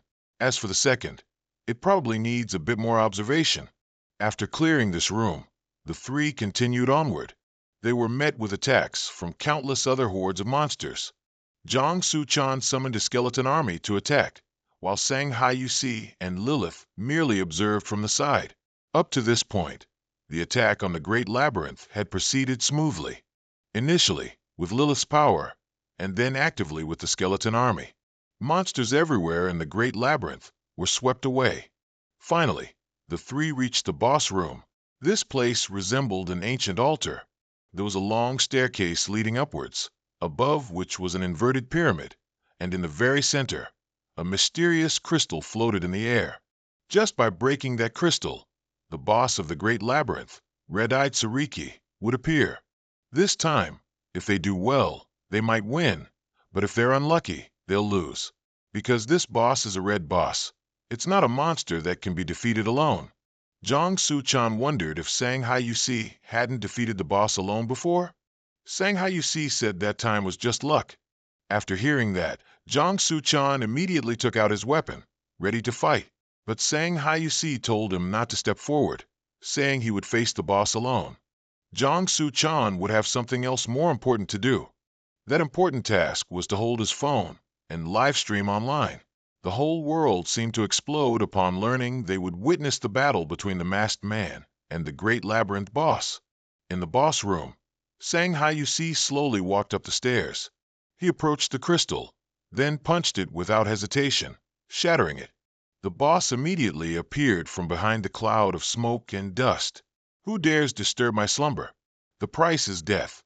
The boss's body was enormous, fully clad in battle armor. One look was enough to see how dangerous it was. But for Sang Haiyusi, this was still nothing. He took a teleportation magic scroll from his inventory. After activating it, the three people and the boss were immediately teleported to a nearby desert. The reason for this was that phones couldn't be used for live streaming inside the dungeon. Everything was already part of Sang Haiyusi's plan. The boss, having been moved for no reason, became extremely furious. It shot laser beams from its eyes, just like Superman. It's a pity its attack speed was too slow. Sang Haiyusi only needed to jump to dodge the attack. Sang Haiyusi had already memorized all of the boss's attacks. After dodging the first wave of attacks, Sang Haiyusi closed the distance and unexpectedly attacked from behind. But the shields wrapped around Suriki's body were very sturdy, difficult to destroy with normal attacks. It could block 10 attacks from the best players. Of course, Sang Haiyusi knew that, but each of his attacks was stronger than any other player's. With just a few slashes, the boss's shield was completely shattered. And if the shield layer was broken, the boss would enter its second phase. The boss would transform into a centaur, abandoning its defenses and focusing entirely on offense. According to Sang Haiyusi's memory, this form of the boss had 3 types of attacks. First is the stomp attack. It would use its 2 front legs to stomp hard on the ground, creating a shockwave to attack opponents. You must be careful with this move because its stun effect is very powerful. If the first type of attack is ineffective, the boss will use the second type, an area of effect attack. It will rush forward quickly while fiercely swinging the sword in its hand. The sharp sword will cut everything around it into pieces. And the third type definitely has to be dodged. The boss will use the horns on its helmet to attack forward. If the third type is dodged, the boss will enter a stunned state for 3 seconds. At this point, just one full power attack is enough to defeat the boss. Sang Haiyusi calmly instructed viewers on how to fight the boss, while personally demonstrating it on the spot. It looks simple, but he's probably the only one in the world who can do it. After defeating the boss, the item received was Suriki's sword. With that, the dungeon raid concluded easily. All the livestream viewers were dumbfounded at this moment, including Richard Paulson. Just by watching, he understood the goal of the masked man. The Great Labyrinth is a place where, even if cleared, the dungeon will reset if entered again through the entrance. In short, Suriki isn't dead and will face the players again. Thanks to Sang Haiyusi's video, there will be fewer casualties when players challenge this dungeon. Just then, Richard Paulson received a call. The merfolk have appeared. It seems the manifestation of the underwater kingdom of Venice has begun. Seeing that the guild leader's reaction wasn't good, Harry Burnland immediately asked about the situation. Richard Paulson replied, the underwater kingdom, Ennis, the underground kingdom, Lewage, and the sky island, Brahim. What if these places start to manifest? Certainly, the masked man alone cannot face all these places. That means all players must grow stronger. The names mentioned are all forbidden zones for players in the world of Eternal. If they're not careful, humanity will be annihilated. After defeating monsters, Sang Haiyusi returned home to rest. He sat blankly, staring at the photo of a half-human, half-monster on his phone. Sangmin walked by and wondered, "What's that? What's this photo? It's the first time I've seen a monster like this." Upon hearing that, Sang Haiyusi explained, "You wouldn't know. It's something that happened after I died in the other world. Monsters and humans were crossbred to create a new species. There was a guy who was like a madman obsessed with this experiment. The photo in Sang Haiyusi's hand was one of the monsters created, and the madman who created it was named Ega Gonzalez. In the past, in the world of Eternal, All the NPCs of an entire village were transformed into grotesque monsters. A meeting among high-level players was immediately convened because of this issue. We must catch that Mexican guy immediately. Already this month, many villages have been attacked. Even if they're village NPCs, we don't know how this will hinder quests if it continues. Even players are being used as experimental subjects. This is truly a serious problem. Even with a bounty, this madman must be caught quickly. The masked man then made a deal with Jay and found the location where these abominable experiments were being conducted. The madman EGA Gonzalez was captured by the masked man and beaten within an inch of his life. Before dying, he still boasted, "I thought I had escaped perfectly, but you truly are the masked man. What a pity, masked man. I wanted to use you as experimental material." Sang Hayusi couldn't take it anymore, so he grabbed his sword and sent him to meet his ancestors. But he didn't expect that he had returned to the real world and continued to conduct such disgusting experiments. The next day, Sang Hayusi went to meet Jay, who had sent him the photo of the monster. Both skipped the pleasantries and went straight to the point. Sang Hayusi asked Jay about EGA Gonzalez's location, but Jay was still in the process of searching. She saw the first artificial species in Japan, so maybe that madman is there. After hearing that, Sang Hayusi thought for a while, then asked Jay if he could talk to Hisagawa Ryota on the phone.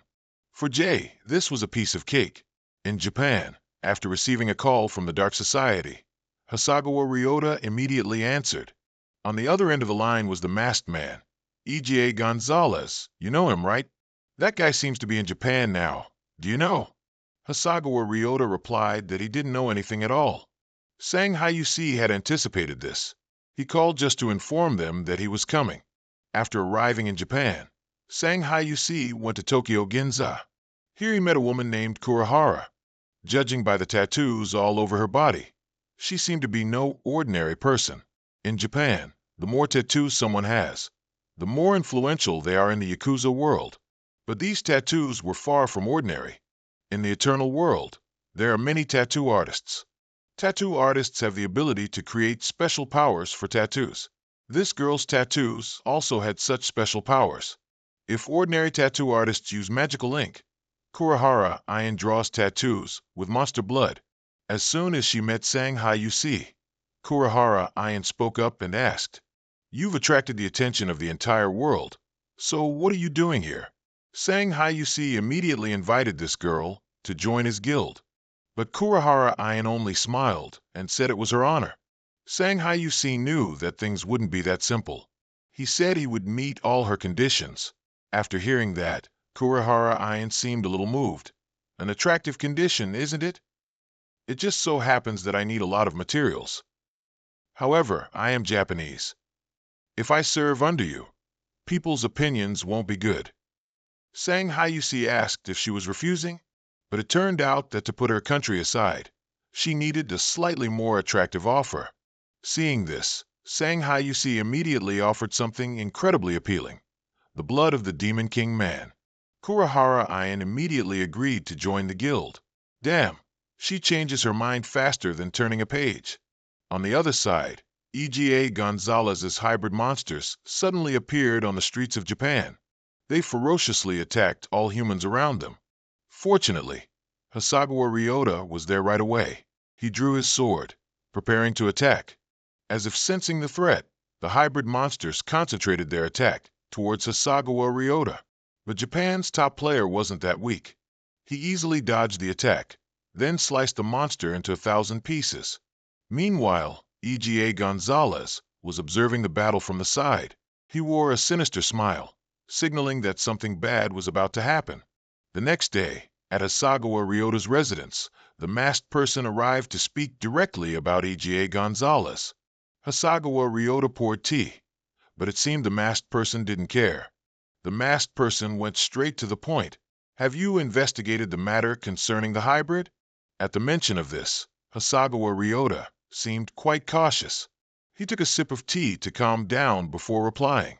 We're still trying to track him down, so we haven't found any clues yet.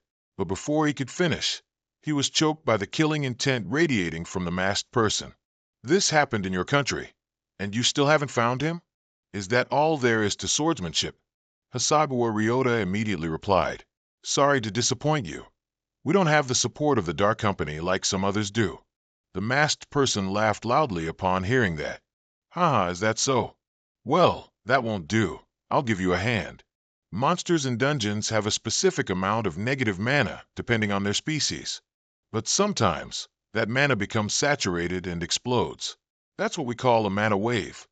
Hasagawa Ryota was suddenly startled by these words. Why are you telling me this? The masked person continued with a dangerous look. I've heard that another unconquerable dungeon has appeared where the King of Japan lives, the playground of the heart. I'll give you 3 days. Find the hybrid and bring him to me within that time. As for the consequences if you fail, imagine them yourself. Hasagawa Ryota knew well that this was no joke. He would have to use every means to find the hybrid within these 3 days. That evening, a luxurious hotel hosted an award ceremony for outstanding members of parliament. This party was to celebrate a plump man becoming a senior member of parliament. Attendees at the party constantly approached to flatter this plump man. Just then, a bodyguard announced that it was time for his next appointment. The plump man and 2 bodyguards headed to the underground parking garage to prepare to leave. Just then, a man approached the plump man. It was none other than Hasagawa Ryota. In the car, he warned the plump man. The pseudo-human has arrived in Japan. You'd better abandon your hybridization experiments. Otherwise, this will cause a wave surge. But the plump man didn't care at all and directly interrupted him. You're quite worried about the pseudo-human. And you're saying he'll cause a wave surge? He's not a god, is he? There's no need to go that far. Hasagawa Ryota pondered for a moment, then spoke. If you can't eliminate him, then I will. The plump man calmly crossed his arms.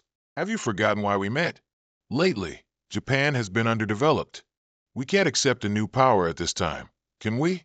The whole world pays attention to any outstanding sword, so we can't just sit back and say it's all for public safety. Although the reason sounded noble, Hasagawa Ryota still couldn't accept such inhumane methods like hybridization. Seeing Hasagawa Ryota's tension, the plump man continued. Didn't you say you wanted to defeat the pseudo-human? That person said this. He will take care of the pseudo-human himself. Don't worry, if I get a higher position, I'll ensure a bright future for you. You just need to do your job. Hasagawa Ryota hesitated a bit, but eventually, his eyes were clouded by benefits, and he would soon regret his decision. 3 days later, at the residence of the King of Japan, security was being tightened, and even Hasagawa Ryota was on alert. At this moment, he recalled what the plump man had said a few days prior. Wouldn't it be better if a wave surge really happened? We could blame all the faults on the pseudo-king, but we won't know what will happen. So you must ensure you protect His Majesty right by his side. As for the people, just leave them be. The more people die, the harsher the punishment for the pseudo-human will be. While Hasagawa Ryota was tense, he suddenly received a call from an unknown number. He hesitated for a moment, then decided not to answer. Unconsciously, he looked towards the dungeon before him. Just then, the ground shook, and the wave surge truly erupted. Countless monsters rushed out, tearing apart the people around them. Wherever they went, no one could survive. Elsewhere, Kurihana Aizen witnessed this scene and asked the pseudo-king, Are you all right doing this? It seems it will be quite noisy for a while. Sang Hayusi coldly replied, I had already warned them, but it was they themselves who ignored it. So, they reap what they sow. At this moment, Lilith and the Nightmare Army were ready to receive orders at any time. What is an explosion called? The answer is very simple. It's something that happens when all of the monster's energy becomes overloaded. That's why monsters must be checked regularly. If you know this basic knowledge, you can easily create an explosion. For example, the tattoo artist's spell, energy amplification. If you inject it into Lilith's body, you can create a riot even without the monster energy being overloaded. Right now, people are constantly fleeing from the monsters. No one was warned about this in advance, so the casualties were enormous. Standing among the panicked crowd, Ryota calmly looked towards the surging horde of monsters. For him, this riot posed no threat at all. Just then, Senator Moriyasu Yasuhito called. A riot just happened exactly as you said. How's the situation over there? He calmly sipped the wine in his hand while watching the news on TV. Ryota reported that there were no problems other than the increasing number of civilians dying under the monster's claws. But Yasuhito suddenly interrupted.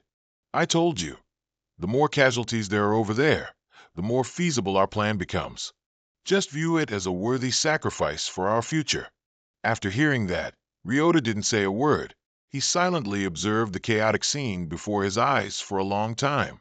Finally, witnessing people about to die in front of him, Ryota couldn't hold back and took action. This act of defiance was no different from becoming an enemy of the senator. But Ryota didn't care and ordered his subordinates, protect the people from the monsters. Upon receiving the order, the subordinates charged forward in unison. The monsters were gradually suppressed, little by little. At this moment, a monster, overestimating its own strength, ambushed Ryota alone. But with just one sword stroke, it was split into two halves. Suddenly, Ryota's phone rang. The caller was the pseudo-king. Seeing this, Ryota answered the phone while slaying monsters. Do you have something to tell me? Sang Hayusi immediately made a request. I'll give you another chance. Tell me where the breeder is. Although Ryota could easily destroy monsters, their number was too great.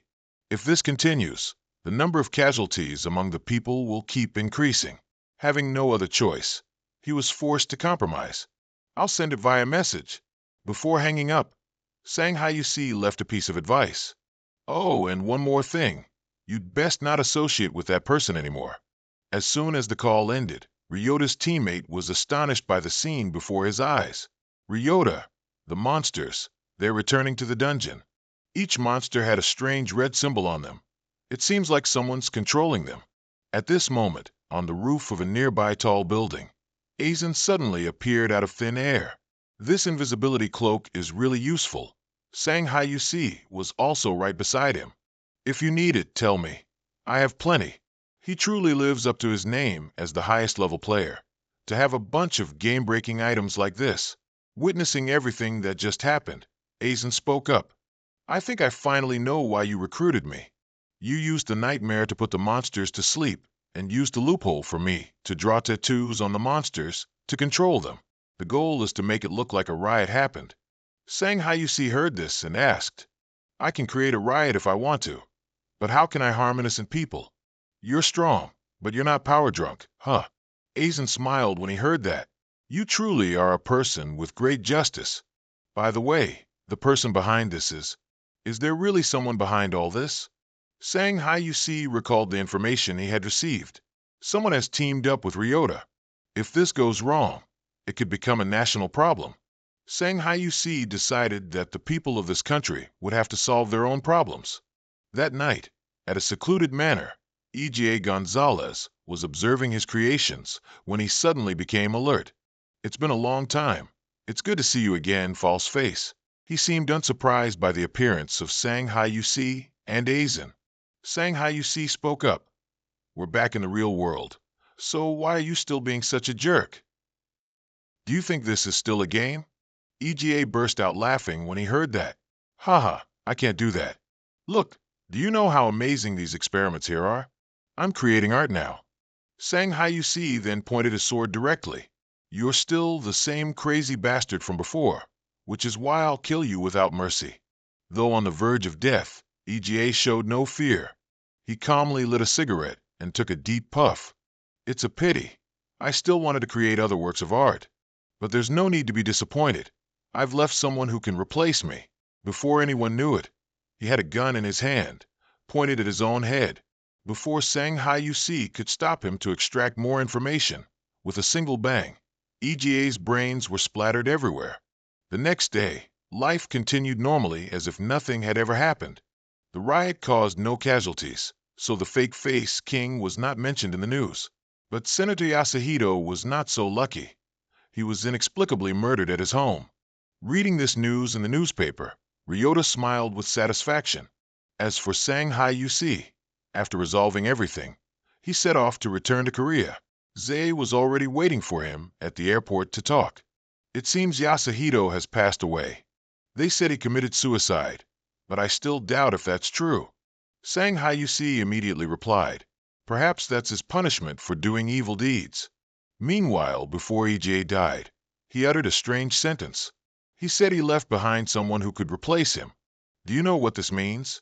Regarding this matter, Shanghai UC was extremely serious. Upon hearing this, Zay immediately said she didn't know and thought the statement was meaningless. However, Shanghai UC didn't think so. He entrusted Zay with finding out information about this, telling her not to worry about the remuneration. After accepting the job, Zay awkwardly asked again, "By the way, did you call me out here just for this?" When Shanghai UC said someone wanted to find him, Zay appeared very confident. "That's not difficult. Who is it?" Shanghai UC mentioned a name, the Mad Alchemist. Just hearing the name, one could tell this person was not simple. In a small alley in Hong Kong, a suspicious man was actively hawking the pills in his hand. These pills are made from the corpses of monsters. If you take it before a fight, your physical and mental stats will be optimized, with no side effects. If you don't believe me, just try a piece. I guarantee you'll be surprised. Just then, Shanghai UC appeared from behind. "Then I want to buy some too. Can you sell it to me?"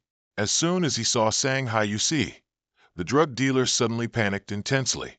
He took a blue orb from his pocket and threw it hard onto the ground. A plume of smoke appeared, enveloping the area, giving the drug dealer a chance to escape. Shanghai UC saw this, but remained extremely calm. He was confident that no one could escape his grasp. The drug dealer ran headlong, grumbling. "Who's that guy? Is he a cop? Where did he suddenly come from? He seems to be Korean." Just then, Shanghai UC whispered from behind, "That's right, I'm Korean." The drug dealer was scared stiff, increasing his escape speed. Seeing this, Shanghai UC chased after him. "Wait, calm down, don't you know me?" The drug dealer was no longer listening to anything. Don't follow me. Get lost, you lunatic." He flung a beer crate from the roadside at Sang Huk to seize the opportunity to escape. But with Sang Huk's speed, avoiding such things was extremely easy. But it turned out that was just a diversion. The drug dealer's true intention was to throw a suspicious potion. Seeing the explosion before his eyes, the drug dealer stopped in shock. "I didn't mean to kill him." Just then, Sang Huk spoke up from behind. "Don't worry, I'm not dead yet." The drug dealer screamed in terror. What are you? How did you do that?" Because Sang Huk wasn't wearing his mask, he didn't know who he was. Seeing this, Sang Huk put on his mask. "Recognize me?" "The Mad Alchemist." Seeing this, the drug dealer's jaw dropped in surprise. The Faceless Man. Elsewhere, deep in the ocean, a warship on patrol discovered a suspicious island. This place should have been an empty sea. Seeing this, the captain immediately ordered an inspection. Just then, his subordinate was stunned. Captain, the island, it's moving." Back with the Mad Alchemist, he was recalling his past co. The Faceless Man kept bringing materials and asking him to create countless potions. This continued until his alchemy proficiency reached its maximum, and he earned the title of Mad Alchemist. That was also when he was exhausted, shriveled like a dry twig. On the flight, the Mad Alchemist Michael Trang constantly complained. "In the other world, you drained my energy for 3 whole years. No eating, no sleeping. Every day just alchemy, alchemy. Do you know how tired I was?" Sang Huk listened and innocently asked, "Isn't selling monster corpse elixirs tiring?" Infuriated, Michael yelled, "Aren't I just doing this to make a living?" Because they were making noise, the flight attendant reminded them. And so, the peaceful flight back to Korea proceeded smoothly. At the airport, Michael warned, "Anyway, I've come all this way. If you don't treat me well, I'll go back. You know what to do." Sang Huk immediately replied, "Don't worry. I'll make sure you eat well and live much better than you currently do." While the two were talking, Sangmin arrived to pick them up. First, Sang Huk introduced them. "Sangmin, say hello. This is the Mad Alchemist I mentioned before, Michael Trang." Sangmin enthusiastically greeted him back. "Hello, my name is Joe Sangmin, Sang Huk's younger brother. I've heard a lot about you. I heard you can make 100 potions in a day." At the mention of this, Michael became unbearably annoyed again. "Who's that because of?" After the introductions, Sangmin turned to ask his brother, "Have you seen the news?" "What?" You mean you still don't know? Sang Hook looked bewildered, not understanding what his younger brother was talking about. Just then, the sound of news from a TV in the distance echoed. Currently, many players are gathering in this place. This island appeared right in the middle of the Pacific Ocean. It's said to be an in-game event whose exact appearance time cannot be predicted. Players say it's like the start of a festival. As soon as he saw the island on TV, Sang Hook unconsciously uttered a name. Mysterious Island, appears once every 10 years, or not at all. If it appears, the island will disappear exactly after 30 days. This place is called the Giant Island Dungeon. If you participate in this event, you can earn points. With these points, you can buy legendary grade items from merchants residing on the mysterious island. This is one of the major unmissable events for players in the world of Eternal. Indeed, players from all over the world flocked to it after hearing the news. Soon enough, the island was full of players trading with merchants.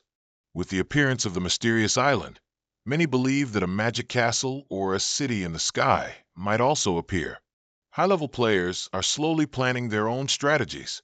And speaking of the mysterious island, the most anticipated thing is the Battle Grand. By fighting against waves of monsters within a set time, you can earn corresponding points. The current player struggled in round 4 and ran out of time, so they only got 340 points. 2 spectators saw this and commented, "Ha ha ha, only made it through 4 rounds? Red claw isn't anything special, huh?" Just then, the woman behind spoke up. "Hey, keep it down, will you? I can't focus on the match." Just by looking, the 2 young men recognized this was Luo Xiaoji, level 209, from the Gujian Guild. This level could be said to be among the top players worldwide. Other spectators who noticed this also started murmuring, "What, it's Luo Xiaoji. Is she just here to watch the match? Come to think of it, hasn't Luo Xiaoji held the record of 23 rounds until now?" Just then, everyone's attention turned to the person entering the arena, Richard Paulson. Everyone thought that the 23-round record would be broken today. Richard stood in the middle of the arena, thinking about his previous defeat right here. "I'm stronger than I was then." Immediately after, the match officially began. The monsters of round 1 all charged towards Richard without hesitation. All of them were easily dealt with by Richard, without letting the player rest. Round 2 began immediately after. Richard looked at the monsters with an extremely determined gaze. He had heard that the masked man had surpassed 29 rounds, so he was extremely eager to surpass it. After all, at level 240, it's difficult for any player to surpass him, and so the monsters became Richard's stress relief. Sitting amidst the noisy crowd, Luo Xiaoji carefully observed the match. Did he get that from the masked man, the blessing of the sun? Soon enough, Richard had successfully passed the 28th round. He struggled to support his tired body and prepared to face round 29. The spectators present were extremely excited. After all, the masked man's record of 29 rounds could very well be broken today. Richard's opponent in this round was a knight fully clad in purple armor with a large shield. As soon as they saw it, many people found it very familiar. It seemed they had seen it somewhere before. Just then, a man spoke up. "The Holy Knight's armor of the ideological sect, one of Rosalia's top 13 Holy Knights, Adelio, the Holy Executioner. The strongest one here, and the one even the masked man couldn't defeat." Richard was breathing heavily at this point. After enduring wave after wave of incessant monsters, he couldn't take it much longer. But having come this far, he couldn't stop. Richard took out a potion and chugged it down. Richard's strength recovered in an instant, almost reaching its strongest state. While he was still dazed from the potent potion, Adelio charged into attack. Although Richard used all his strength to block, he was still blown a considerable distance away. Before he could regain his composure, Adelio had vanished into the dust cloud. By the time Richard realized it, Adelio had unleashed a slash from behind. The audience watching this scene thought it was all over. But unexpectedly, Richard managed to block the attack in the nick of time. He unleashed all his strength to counterattack relentlessly. But all attacks were blocked by Adelia's shield. Richard then gradually fell into a disadvantageous position. He barely managed to avoid another fatal blow. Having no other choice, Richard was forced to use the Staff of Courage. With this, Richard received a temporary boost to a ton of stats. His eyes lit up, looking towards his opponent. The main problem was the shield that blocked all attacks. But there was no but anymore. After an earth-shattering explosion, Richard was helplessly knocked out. And so, the 29th round was declared a defeat. The audience at this moment was extremely astonished. What happened? He's unconscious. Did he not endure the Staff of Courage just now? No way, because he suddenly activated an excited state. It's such a pity. He almost won. As Richard was being carried out on a stretcher, the next player entered the arena.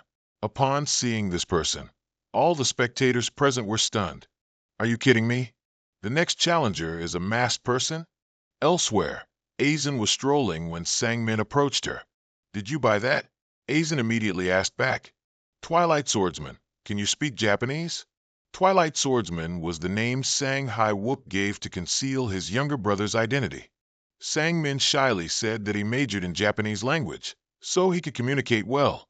When asked about the others, Sangmin replied, most of the masked mercenary group went to earn points. Jang Suchin and Baek Jong are in the Labyrinth. Michael Chong said he went to the casino. Anyway, the mysterious island is an opportunity for everyone. As long as you have points, you'll have a chance to get many rare items. After that, the two of them walked around together. Since the masked person had everything Aizen needed, she only intended to have fun. So Sangmin invited her to the arena. When Aizen wondered if there was anything fun there, Sangmin smiled and said, of course, it might even be the main event of the mysterious island. Hearing that, Aizen made a puzzled expression. Elsewhere, Richard woke up after a long coma. Where am I? Did I pass out after that? It seems my body couldn't handle it. Just then, an elf spoke from behind. You're awake, sir. Sir Richard Paulson. You conquered 28 rounds and received 3,240 points. You can use these points throughout the event to get items from the mysterious shop. We wish you a wonderful time. Richard had many questions, but couldn't get a word in at all. What the hell? He just read his part and left. Suddenly, the cheers of the audience caught Richard's attention. When he ran out to watch the arena, he was astonished by the sight before him. Masked person, Adelio. An announcement then rang out. Round 29 completed, final round beginning. As soon as the announcement ended, a giant monster suddenly appeared. It furiously swung its two hammer-shaped arms to the ground, aiming to eliminate Sang Hai Yusi. But with his speed, Sang Hai Yusi easily dodged the attacks, then approached and delivered a slap to the monster. The monster, now furious, unleashed its spinning arm divine strike skill. It spun its two giant arms and suddenly slammed them together, creating an extremely powerful shockwave. Hit by this attack, Sang Hai Yusi crashed into the arena wall. But this attack wasn't even enough to scratch him. Sang Hai Yusi immediately counterattacked. The monster was completely overwhelmed, only able to defend passively. The dust and shockwaves from the battle were so strong they reached the distant stands.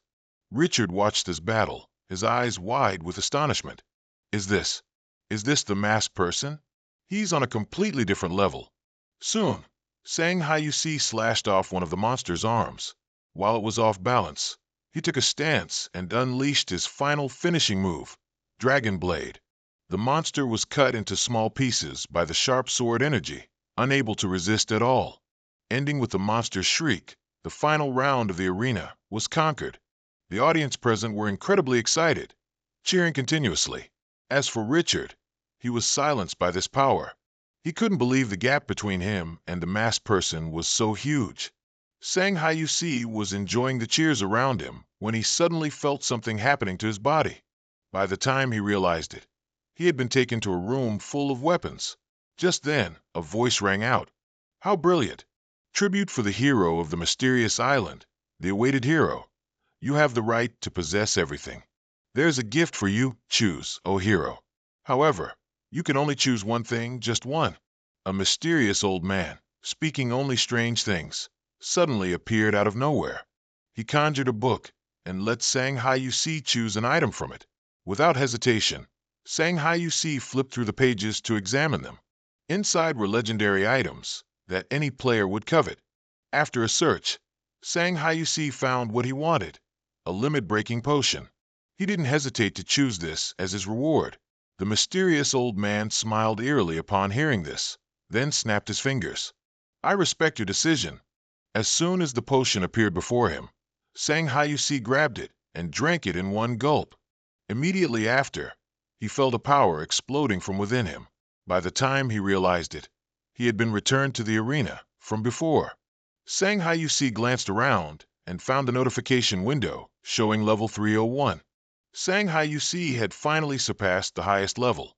In some rural village, a man was diligently painting in a small house. Just as the painting was about to be finished, it suddenly cracked and then exploded strangely. The man sadly picked up the fragments of the painting. Is this the limit? Just then, the phone rang. The man frowned when he saw it was an international call. In Germany, in some workshop, a girl was welding something when she suddenly stopped. It seemed she sensed danger approaching, so she immediately grabbed the gun from the drawer. She carefully searched and approached the man secretly lurking nearby. It's best if you don't even think about moving. How did you get in here? The man raised his hands in the air and cursed. Damn it, I've been caught. Unexpectedly, this person was none other than the Twilight Blacksmith, Lee Cheon-yu. At times like these, he remembered the TV commercial and gave a confident smile. I was going to ring the doorbell, but I just wanted to surprise you instead. When the girl saw Cheon-yu's face, she put down her gun. It seemed they knew each other from before. In Seoul, in Mask City, Michael was talking while chugging a beer. So you're saying the Demon King will appear? That's surprising. I thought the masked person had made this clear already. Magic engineer Dina Cruiser also spoke up. I understand what you're saying, but do we really have to invite this madman? Hearing that, Michael angrily yelled, What a madman! You rude little brat. Dina immediately pulled out her gun, her eyes gleaming. Keep talking if you want to die. I made this myself, so I can shoot it here too. Seeing that, Michael almost wet his pants. He knew that Dina would really pull the trigger and wasn't just bluffing. But he never expected Dina could bring a gun into such a high-security place like this masked person's fortress. Cheon-yu then spoke up. I understand you're happy to see each other, but you can greet each other later. The main thing is, if the Demon King really appears, it seems it'll be difficult for the masked person to handle it alone. That's why I need everyone's help. Magic artist Andrei Ivanov also spoke up. So that's why this female tattoo artist is also here. Cheon-yu immediately asked back, Tattoo artist? You mean Kurihara Aizen? She's here too. But do you have some business with her? Andre explained, We're both mages. My focus is on objects and the tattoo artist's is on living creatures. If we share our knowledge and research, I feel like we'll discover even more things. Hearing that, Cheon-yu happily raised his glass. Oh, that's a good idea. I'll contact her tomorrow. Just tell me if you need anything. Dina then wondered, Before that, I want to know what the masked person is thinking. Cheon-yu thought for a moment, then spoke with an amused expression. Well, it's kind of like a gun. Hearing that, the three of them looked utterly confused, not understanding a thing. In the Aegean Sea, south of Crete Island, there were ruins everywhere. In the middle of that chaos was a yellow-tinged white gate. Surrounding it were countless monster corpses scattered everywhere. All of them were the result of Sang Hayusi. This time, he wasn't fighting alone, but also had Lilith's help. During the battle, Lilith consumed a large amount of energy from the monsters. She felt like she had grown taller and even bigger. Soon, Lilith would become a grown lady. The eternal world is a place where both gods and demons coexist. Crete Island, this place, once home to the remnants of the miraculous Minoan civilization, had become a site of dungeons and demon temples, and now a place for fanatics worshipping demons from another world. The residents had now relocated to Kalamata in Greece, where they had to anxiously monitor for the results. The results of the battle between humans and demons. After clearing out the outside, Sang Hayusi began to enter the shrine. He walked through a long and narrow corridor, then approached a giant statue. It's been a long time, Asmodeus. This is the 32nd subordinate among the demon kings, 72 subordinates, Asmodeus. While Sang Hayusi wasn't looking, Lilith picked something up. Wow, it's really pretty. When asked what it was, Lilith immediately hid it. It's Lilith's. Lilith found it. Sang Hayusi quickly coaxed her. Don't worry, I won't take it. I just want to look at it for a bit, then I'll give it back to you. Despite her suspicion, Lilith decided to hand it over. Sang Hayusi held the necklace in his hand and carefully examined it. It was an item of Asmodeus. It's a bit pathetic for something called a holy relic, but this will become perfect, an irreplaceable item for Lilith. After a thorough inspection, Sang Hayusi gave the necklace back to Lilith.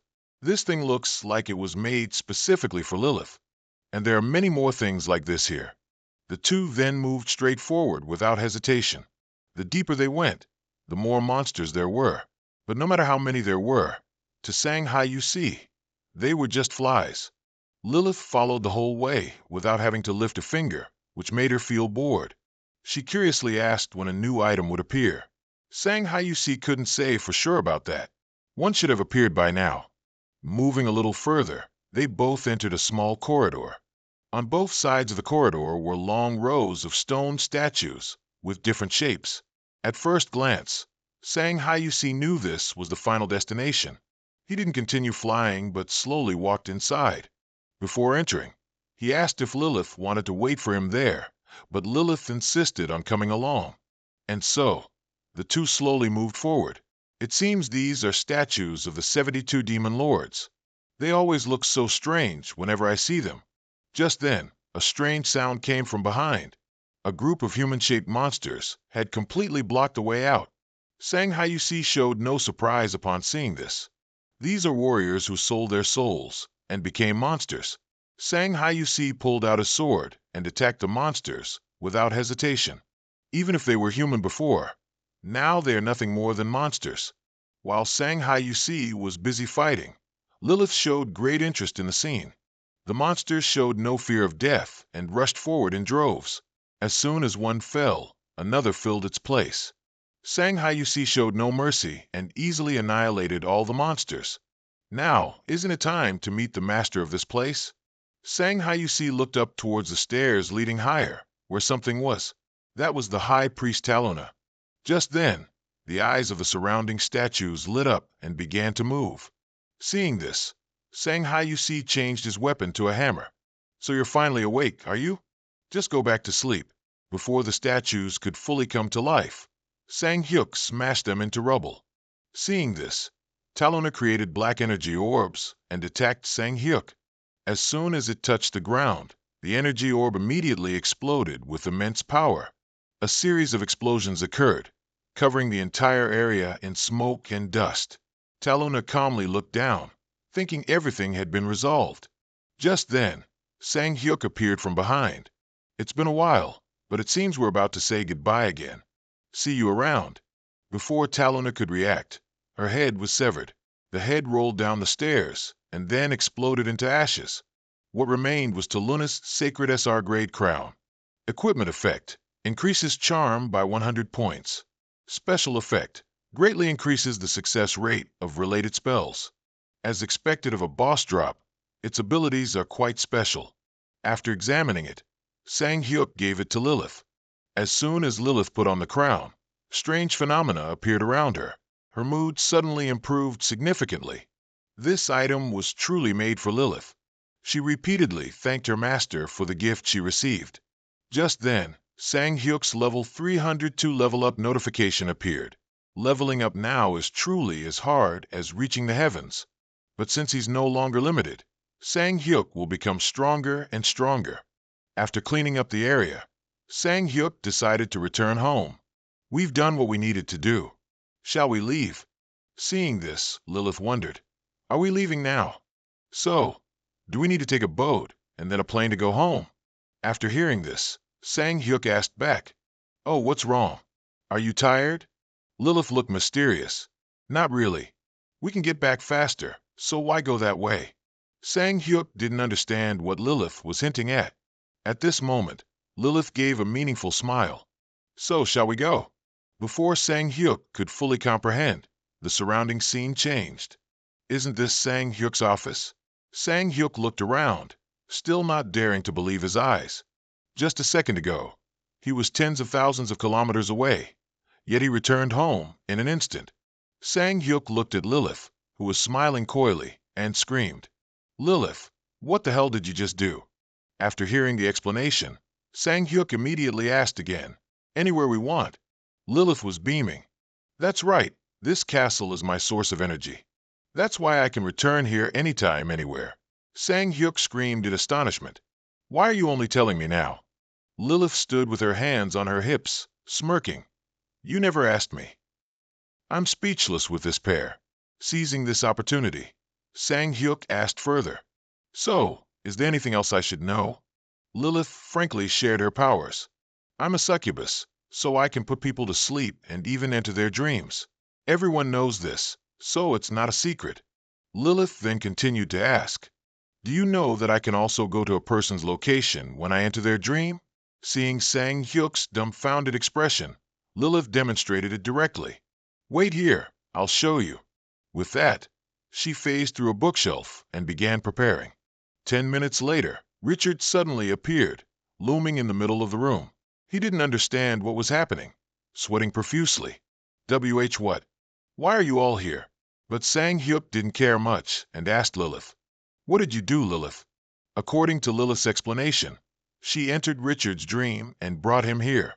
She can only enter the dreams of people she knows. Richard stood there dumbfounded for a while, still not understanding what the hell was happening. "Who is this? Where am I?" After being frozen for a while, Richard pointed at Lilith and asked, "Did you just kidnap me?"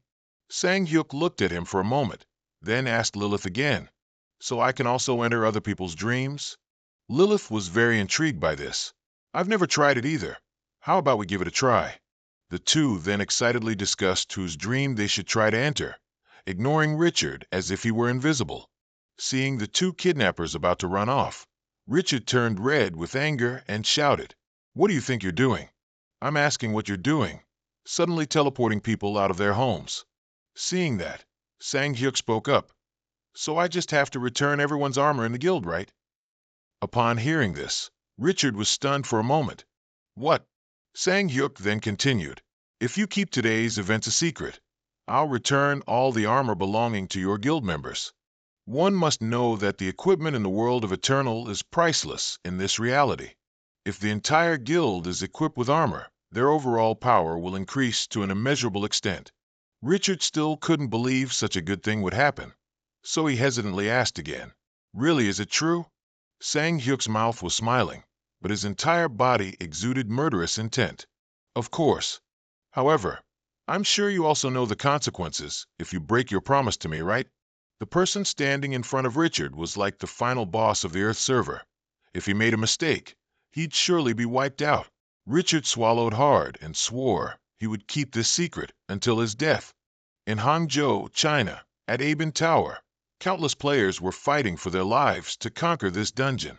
Each time a group of top players fell, another group was ordered to replace them. After all, what China had most was a large number of players. Finally, after sacrificing countless lives, this dungeon was also conquered. Newspapers immediately reported this hot news. It was reported that the unbeatable Aben Tower had been completed. This month alone, China had completed 8 dungeons that previously seemed impossible to clear. The Chinese government received huge funds from players, and China became the world's #1 country in completing uncrackable dungeons. China plans to complete the remaining dungeons by the end of this year. The continuous release of sensational news shocked players worldwide. At the Chinese Player Management Bureau, Cho Enzian, Xiang Limpong was holding a mysterious potion. "So this is the magic that can revive the dead?" A subordinate immediately replied, "Yes, we tested it on a dying cancer patient and found that person recovered completely." Hearing these words, Xiang Limpong became even more interested. "How miraculous! It even looks like juice from the outside. So, how are the negotiations going?" The subordinate immediately reported, "The U.S. has agreed to pay $3 billion for each bottle in the batch of 320 bottles, a total of $960 billion. Xiang Limpong was very satisfied with this figure, his face showing clear greed and desire. The subordinate then spoke up. But sir, there are many players whose lives are in danger after the battle. Some of them are operatives from the Nine Dragons Guild. Xiang Limpong listened and then gave an order. Then we can give them this medicine. The subordinate was extremely surprised to hear these words. He didn't expect that his greedy boss would utter such words one day. But things weren't that simple. Xiang Limpong continued. But if they pay 3.5 billion. As he spoke, he flashed a wicked smile.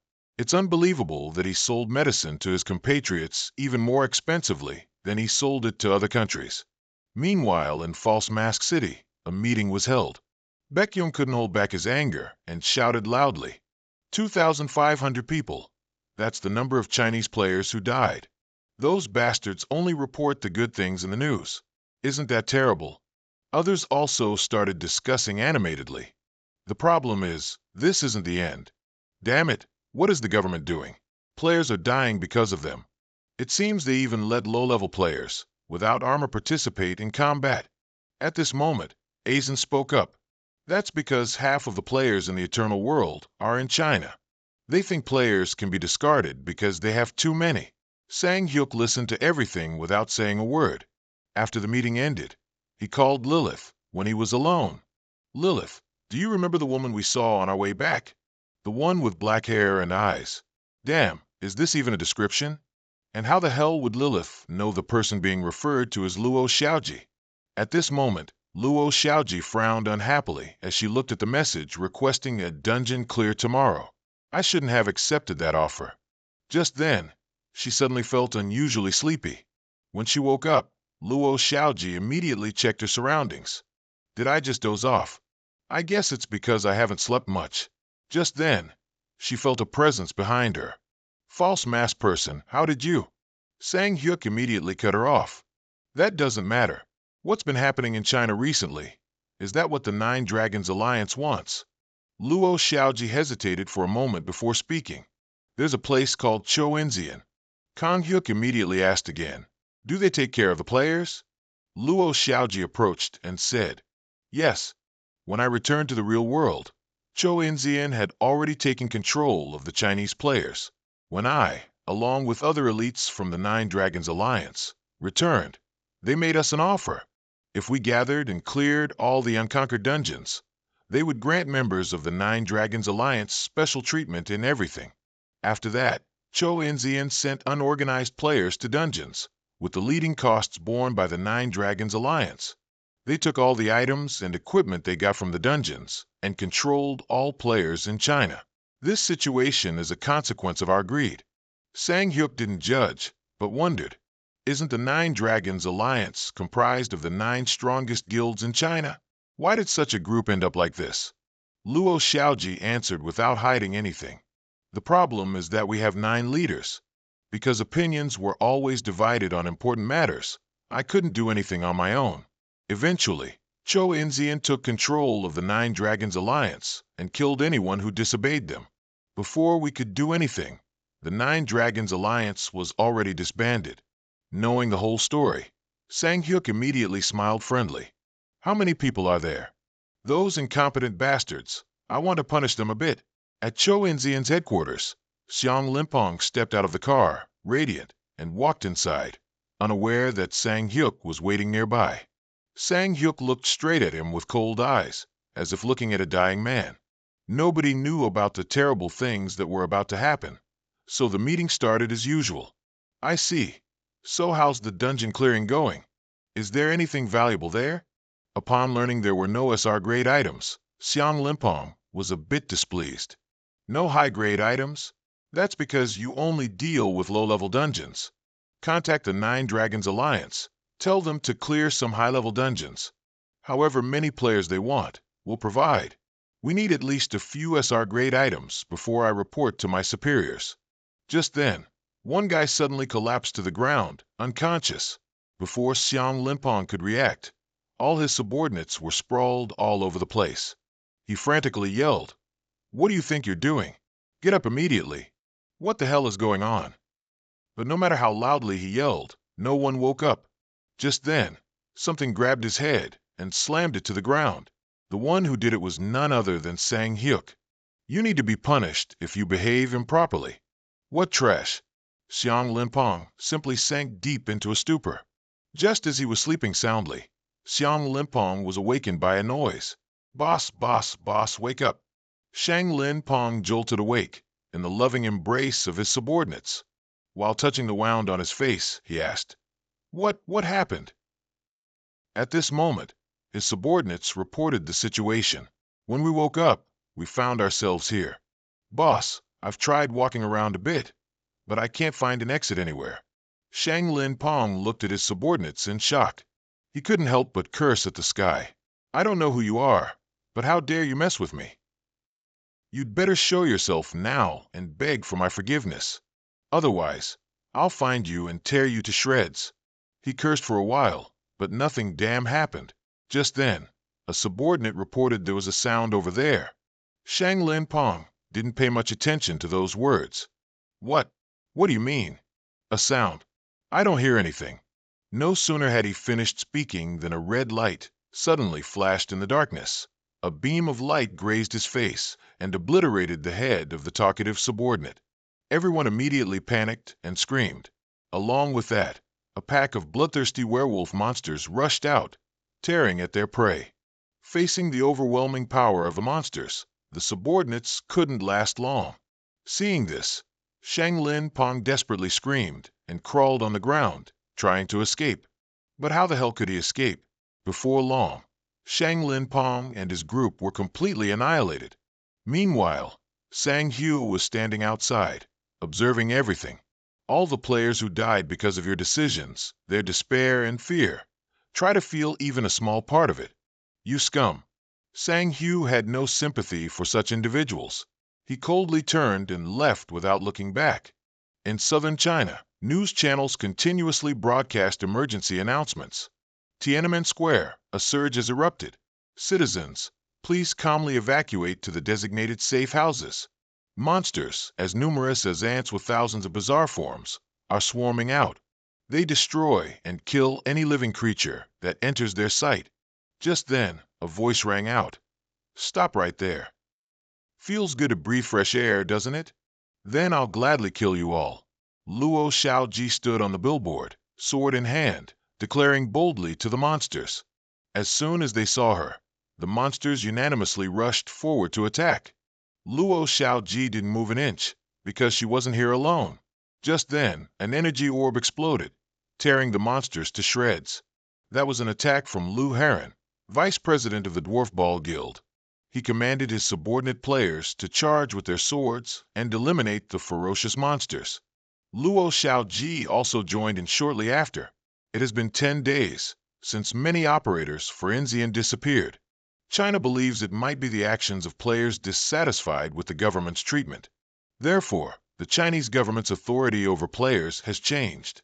The reason this changed so quickly is because those in power feared that the next target would be one of them. As a result, Enzian chose a new leader. This new leader is a representative of China, with global influence, the president of the Dwarf Ball Association, Luo Xiaoji. In Seoul, Sang Hyo was walking down the street, checking the news on his phone. Well, not bad. Just then, Sangmin arrived at the meeting place. What's not bad? The place they arrived at today was a market for players. Witnessing such a magnificent sight, for the first time, left Sangmin utterly astonished. How much equipment can they possibly have, brother? And why did we come here, brother? Sang Hyo immediately replied, I just wanted to take a look around. I've been curious for a long time about the things created by combining the internet world and the magic world. After walking around, the two decided to visit a nearby shop. As soon as they saw a bottle of hair growth serum, both brothers became extremely interested. But 100 million for a small bottle like this is just crazy. Sang Hyo then went to find the shop owner. Which is the best weapon in the shop? The owner immediately pulled out a blade and introduced it proudly. This is a blade recently created through a collaboration between an electronic company and players.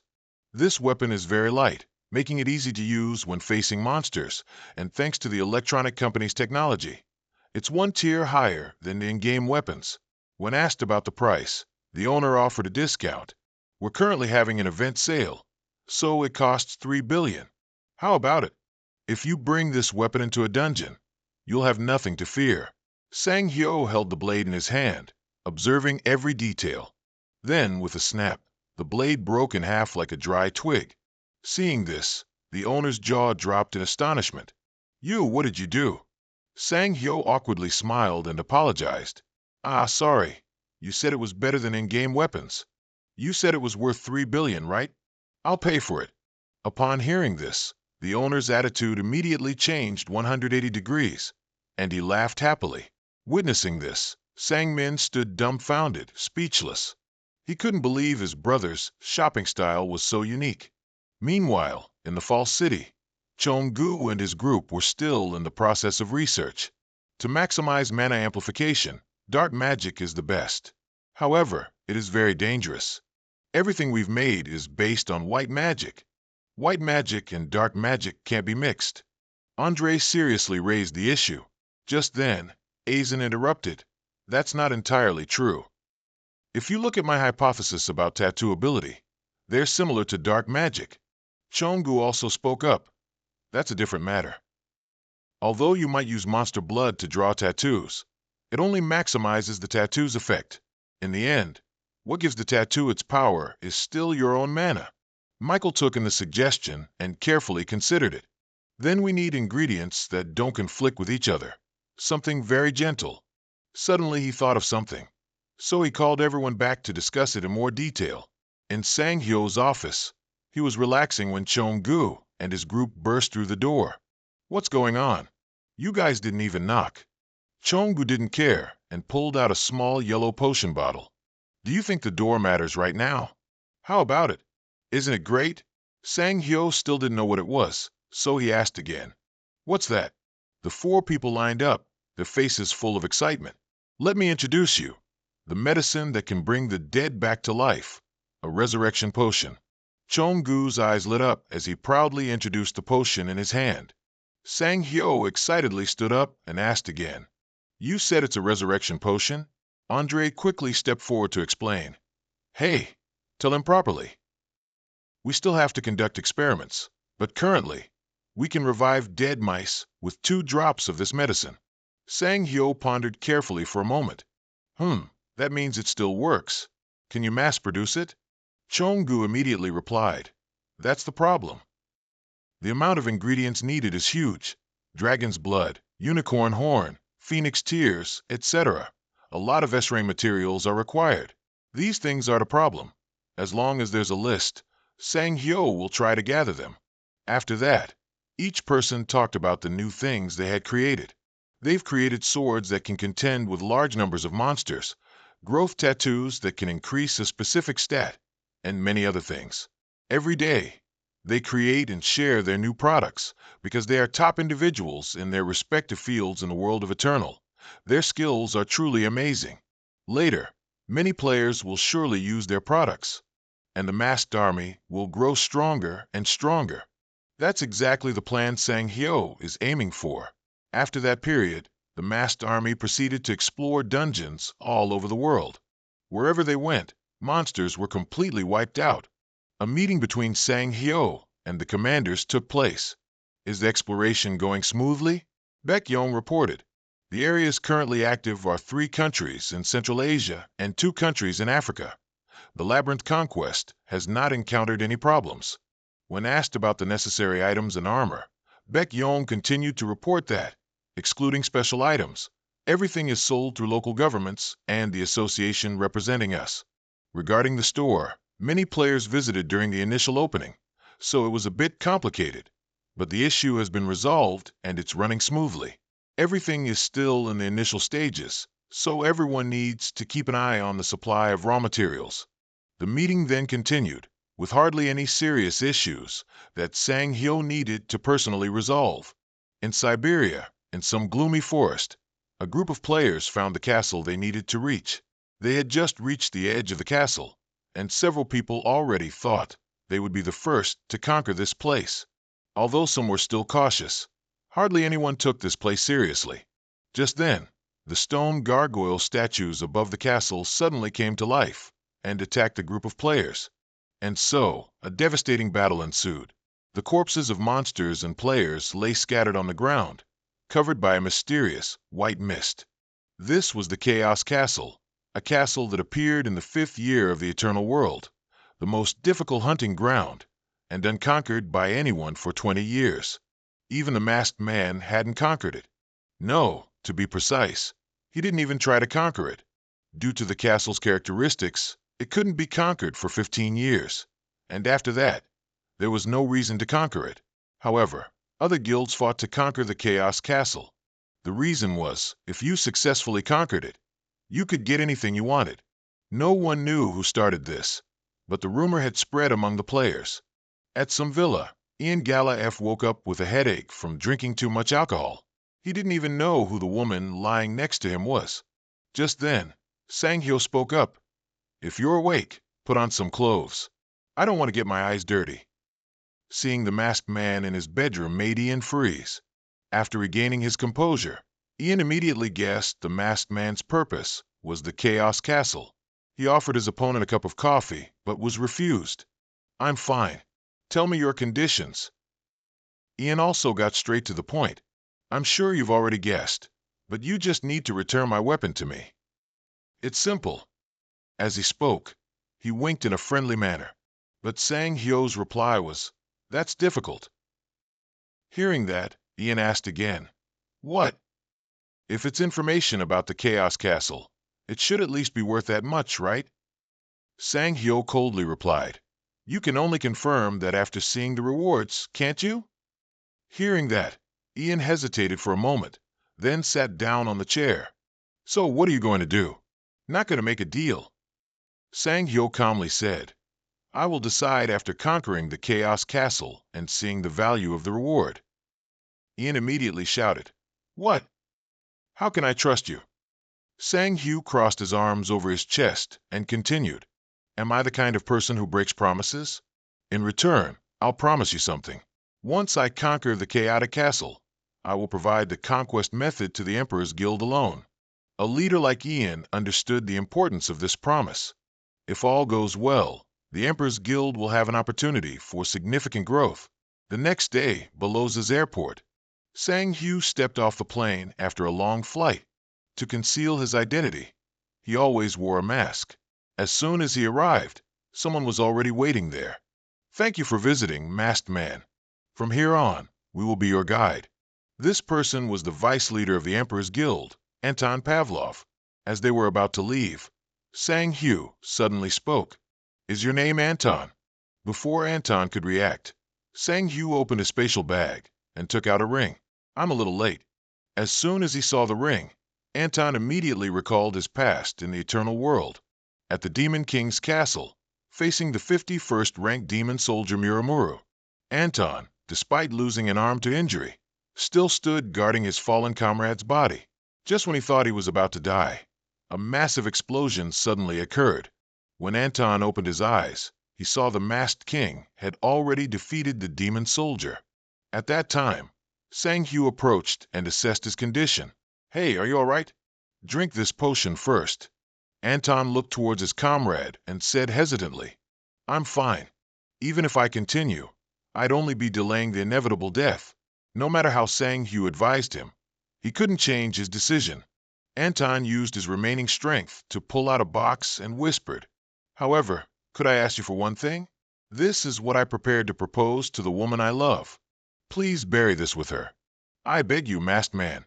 Before he could finish his sentence, Anton took his last breath and passed away right there. The box fell to the ground, revealing the ring that Sang Hyo had just taken out. Holding the ring in his hand, Anton understood everything. "You kept this, I understand." Sang Hyo explained, "I must apologize first. I wanted to bury it with that girl, but then a bunch of monsters appeared, and I couldn't do it. I couldn't do anything in that situation, but I'm sorry." Anton fully understood how dire the situation was then, so he smiled. "It's all right. Didn't you just return it to me? I'm very grateful." After that, the two of them chatted happily with each other. It turned out Anton had married that woman, and they both wanted to have children. Knowing this, Sang Hyo had a gift for their upcoming child. While the two of them were talking, someone was staring and observing everything carefully. These events were later reported to Ian at another location. As soon as Ian finished the call, he wore a sly smile.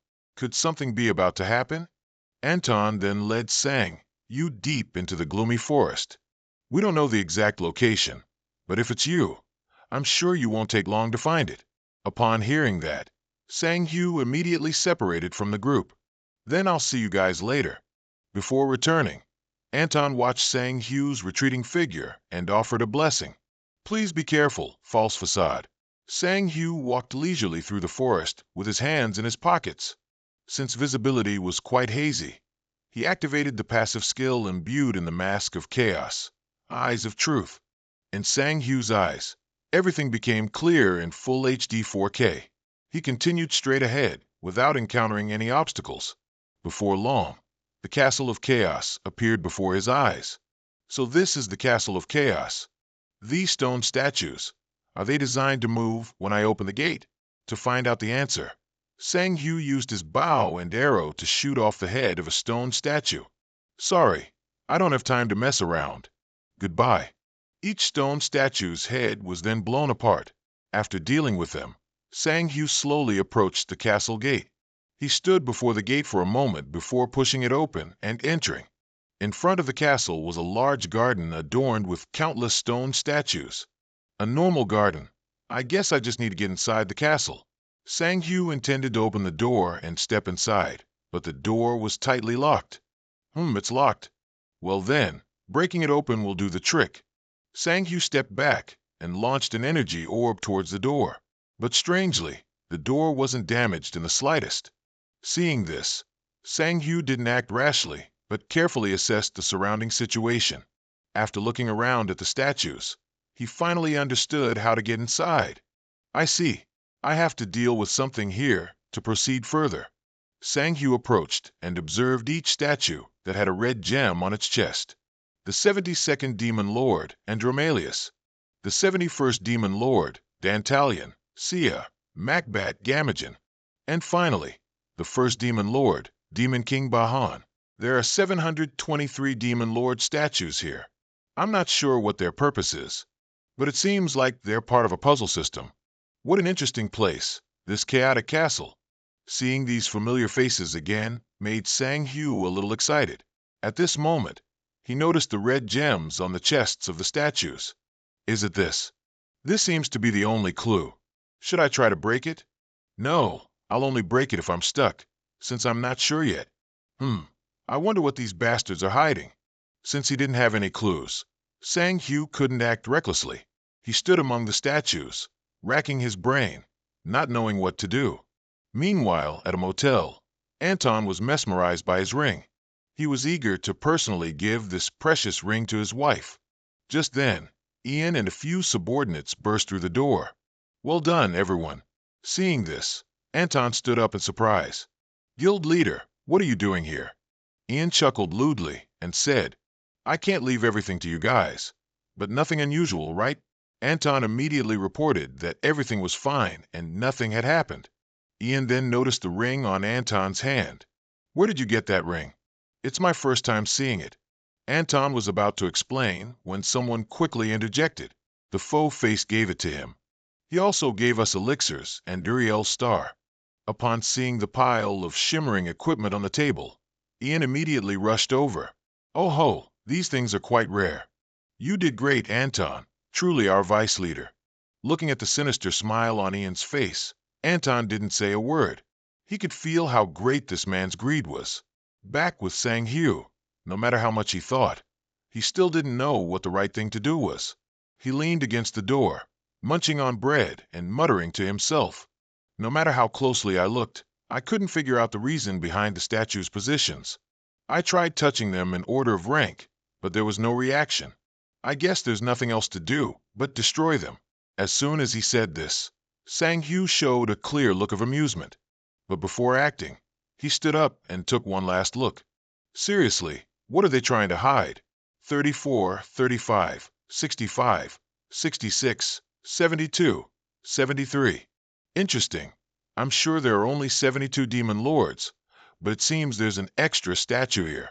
So, the puzzle here is to find the one who doesn't belong. since Sang Hu had fought all 72 demon lords. Each one's face was deeply etched in his mind. Finding the stray statue would be incredibly easy, but as Sang Hu looked towards the 73rd statue, he discovered it had disappeared without him noticing. Just then, the statue appeared behind Sang Hu, its eyes glowing red, a hammer in its hand, striking directly towards him. As the hammer struck, a massive explosion erupted, dust and smoke billowed, and the ground was torn apart. But Sang Hu managed to dodge the attack in a flash. He equipped full-body armor and appeared behind the statue. "Where are you aiming?" The statue roared and spun around, intending to attack Sang Hu again. But Sang Hu immediately tore the statue in half with his bare hands. He looked down with disdain at the shattered pieces scattered on the ground. Pathetic. Just then, the gems on the chests of the remaining 72 statues suddenly glowed brightly. They all emitted a dazzling red light that converged into a ball of light in midair. After forming, the ball of light flew towards the tightly locked door. Seeing the door open by itself, Sang Hu knew he had successfully solved the puzzle. But before he could rejoice, a giant red arm suddenly shot out from inside the castle and grabbed him. Sang Hu, greatly surprised, struggled with all his might, but couldn't break free. Finally, he was pulled straight into the castle by the arm, and the door, which had been so difficult to open, slowly closed again. Under the brilliant sunlight, Sang Hu slowly woke up in a hospital bed. As soon as he opened his eyes, he saw Lilith lying beside him. "Master, I heard you'll lose your sense of taste if you sleep in a cold place." This puzzling remark startled Sang Hu awake from his daze. He stared wide-eyed at everything around him. "Where am I?" Looking at the symbol on the wall, Sang Hu guessed this was the Demon King's castle. Just then, Lilith's voice broke the silent space. "This is called the Demon King's castle?" Sang Hu exclaimed in surprise. "Lilith, why are you here?" Lilith replied innocently. "Because I want to see you, master." Sang Hu calmed down and reminded her.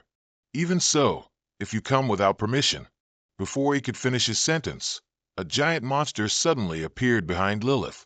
Fortunately, Sang Hu shouted in time, so Lilith barely avoided the attack. Without hesitation, Sang Hu took out his weapon and got into a fighting stance. The monster had also shifted its attack target onto him. The snake on its neck shot down to the ground and plunged as if in water. The snake rushed forward to attack Sang Hu, but was cut in half with a single slash. However, one after another rushed forward to attack. Sang Hu's eyes glowed brightly, and in an instant, he chopped each snake into tiny pieces. Seeing this, the monster was extremely frustrated.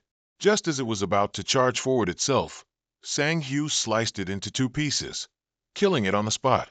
After approaching, Sang Hu realized this monster was identical to the 72nd demon Lord Andromalius. As Sang Hu was wondering why this thing appeared here, Lilith quickly ran over.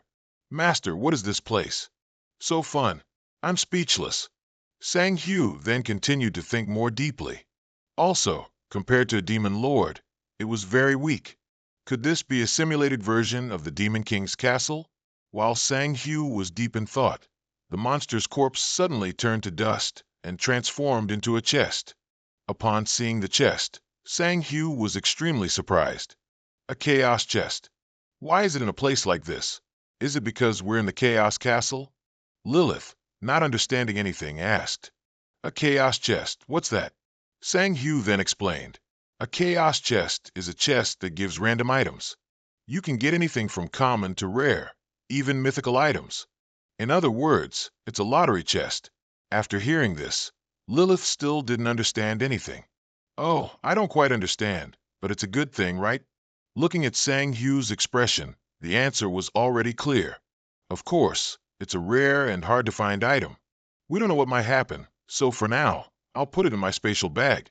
Just then, a strange noise suddenly came from afar. A large explosion carrying smoke and dust suddenly erupted. Seeing this, Sang Hu frowned, not knowing what was happening. Just then, a monster appeared from within the smoke and dust. It turned out to be the 71st Demon Lord, Dantalion. Before he could even ask a question, the monster charged forward and attacked Sang Hu with its claws. Shanghai Yusi calmly jumped slightly backward, easily dodging the attack. He had just drawn his sword, intending to turn the monster to dust, when it suddenly collapsed to the ground, no longer reacting. Before Shanghai Yusi could understand what was happening, Lilith spoke from behind him. Lilith did it. Did I do a good job? Ugh, why are these Demon Lord clones as weak as slugs? Just like last time, the monster's body quickly turned to dust, but this time, there was no chest. Shanghai Yusi wasn't too surprised by this. I told you, it's a rare and hard-to-find item. But that's not important. Demon Lord 72 and 71 have appeared, which means there are still many opportunities. As soon as Shanghai Yusi finished speaking, the next monster appeared. It was the 70th Demon Lord, Seer.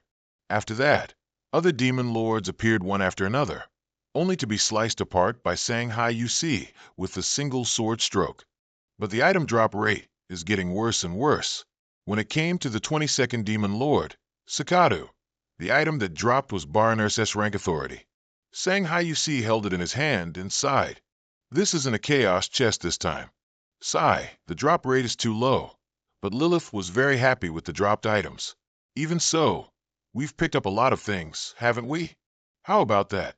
Am I right? Shanghai Yusi's face was so bored he didn't even bother to speak. After that, they both fought monsters and delved deeper into the castle. Arriving at the very end, what awaited Shanghai Yusi was Demon King Bahan, sitting imposingly on a towering throne. As soon as he saw him, Shanghai Yusi recalled the final scenes in the Eternal World. He could never forget that moment of despair, when all his efforts completely vanished into nothingness. At this moment, Lilith fearfully hid behind Shanghai Yusi, trembling incessantly. Shanghai Yusi had already anticipated this reaction. It seems Lilith is more afraid than I thought. Well, it's pretty obvious. Even if it's just a clone, that bastard is still the king of demons. As soon as he saw Shanghai Yusi, Bahan spoke. Human, do you know that you shouldn't be here? Shanghai Yusi confidently replied. Not entirely sure, but I think I have to be here. After hearing this, Bahan rose from his throne and drew his sacred sword from his scabbard. That arrogance will be your demise. I will put you into a peaceful slumber. Despite having a smaller sword, Shanghai Yusi showed no fear. You're just a fake demon king, yet you talk too much. My apologies, but it seems I'll be the one putting you to sleep. Hand over the chaos chest. First strike wins. Shanghai Yusi didn't hesitate, charging forward to attack with his fastest speed. Unlike other demon lords who couldn't withstand a single blow, Bahan easily blocked Shanghai Yusi's attack. Shanghai Yusi then reached his left hand into his item bag and pulled out the storm axe to strike directly at his opponent. But his surprise attack was also blocked. Bahan's eyes immediately glowed brightly, firing two extremely powerful laser beams forward. Fortunately, Shanghai Yusi realized it in time and narrowly dodged the attack. But before he could react, he was sent flying by a slash. If close combat wasn't working, Shanghai Yusi would attack from a distance. He immediately switched weapons to Sephi's bow and fired energy arrows at Bahan. But Bahan easily dodged each arrow and quickly closed in on Shanghai Yusi. The two sides then clashed fiercely, again and again, without a moment's rest. Witnessing this earth-shattering battle, Lilith didn't dare to even blink. After 300 exchanges, Shanghai Yusi gradually found himself in a tough fight. Other demons all have offensive traits, but Bahan is the only one who doesn't. If he knew the attacks he used in each phase, defeating him would be an easy task. But he doesn't have any fixed patterns. The only way to defeat him is to have enough experience with his attacks to adapt. However, there are a few cases where you don't need to worry about that. At this moment, Shanghai Yusi suddenly turned into light and disappeared into thin air, leaving Bahan stunned in place. While he was looking around, Shanghai Yusi appeared from behind and delivered a slash to his back. You're not the real Bahan. Bahan, finding himself at a disadvantage, became flustered, not knowing what to do. Just then, he and Lilith made eye contact. Immediately, Bahan ran away from Shanghai Yusi and flew towards Lilith in the distance. Shanghai Yusi initially underestimated his opponent and didn't bother to care that he was running away. By the time he realized Bahan's target was Lilith, it was already too late. Lilith, too scared, stood still, allowing Bahan to strike her with his sword, sending her flying. Shanghai Yusi watched helplessly as Lilith was struck, unable to do anything. He held Lilith and cried out non-stop, "Lilith, wake up!" But no matter how many times he called, Lilith wouldn't wake up. Shanghai Yusi angrily looked in the direction Bahan had fled and shouted loudly, "How dare you run away after doing this?" Time was of the essence, so Shanghai Yusi immediately opened his spatial bag and took out a revival potion. "Lilith, drink this. You'll feel better." Just then, Bahan secretly returned and played a long-range sneak attack. Fortunately, Shanghai Yusi was vigilant and used his body to block the attack. But unfortunately, as he was knocked back, he accidentally dropped and broke the revival potion. Immediately after, a swarm of monsters, as numerous as ants, surrounded Shanghai Yusi. Every single one of them bared its fangs, grinning bloodthirstily. They couldn't wait any longer and were ready to charge immediately. Bahan stood behind the swarm of monsters, laughing loudly with self-satisfaction. "Human, it seems your fate is sealed. In the end, your arrogance has led you to destruction." Blinded by hatred, Shanghai Yusi recklessly charged forward with his sword. "Damn it, I'll kill you." But before he could reach Bahan, the monsters blocked him with their bodies. With no other choice, Shanghai Yusi was forced to eliminate the monsters to advance. Although each one could be dealt with in a single sword strike, their sheer numbers were truly astonishing. For every monster that fell, another rushed forward to fill its place. Shanghai Yusi furiously cut them down, standing atop thousands of monster corpses, yet he couldn't diminish the number of monsters surrounding him. Seeing this, Bahan sneered. "Didn't I tell you your fate was sealed? Now die, human." By the Demon King's command, the remaining monsters charged en masse. Shanghai Yusi immediately took a defensive stance, ready to face the oncoming flood of monsters. Just then, the space was suddenly filled with floating pink crystals. The bloodthirsty monsters that touched these stood stunned in place, then appeared to be sucked dry. All the monsters' vitality was drawn skyward, then flew behind Shanghai Yusi. A huge explosion suddenly erupted, engulfing everything in thick smoke and dust. Even Shanghai Yusi didn't understand what was happening, so he stood dumbfounded, with a blank expression. From within the smoke and dust, Lilith slowly stepped out with a completely new appearance. "It feels so good, as if I've become myself again. What do you think? Am I more beautiful?" After absorbing a large amount of vitality, Lilith accelerated her maturation process. Looking at his subordinates, drained into dry corpses scattered across the ground, Bahan was too astonished to speak. How could this be? Now he was left alone to face two formidable opponents. Just like last time, the best strategy was to flee. Bahan threw a smoke bomb and used the opportunity to vanish without a trace. Having let his opponent escape right before his eyes twice, Shanghai Yusi was somewhat annoyed. At this moment, he suddenly realized Lilith had also disappeared. Meanwhile, Bahan cursed as he fled. "Damn it, I was so close. If that succubus hadn't awakened, there's no other choice. I have to reassess the situation and eliminate her again." But he never imagined Lilith was standing behind him, hearing everything. She suddenly appeared, hanging upside down, startling Bahan. "Are you talking about me? Why are you surprised? Did you think you could escape?" Bahan glanced behind him, saw no one, and felt a little less shaky. "Haha, you fool. Did you come here alone?" Lilith innocently asked again. So what?" After confirming the opponent was alone, Bahan confidently drew his sword and attacked. "Even though I'm weakened now, I am still the Demon King Bahan. Do you think I'd lose to a species like you, Succubus?" Just as he realized he had slashed at thin air after his grand pronouncements, Lilith appeared behind him.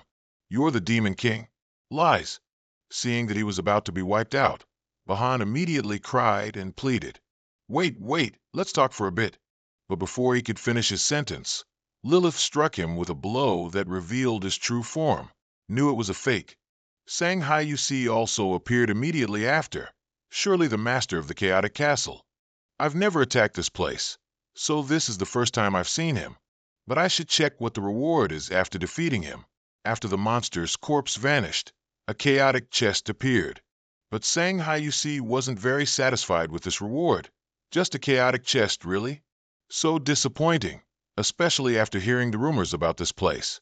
Lilith, however, didn't pay much attention to this and immediately opened the chest. Let's check what's inside.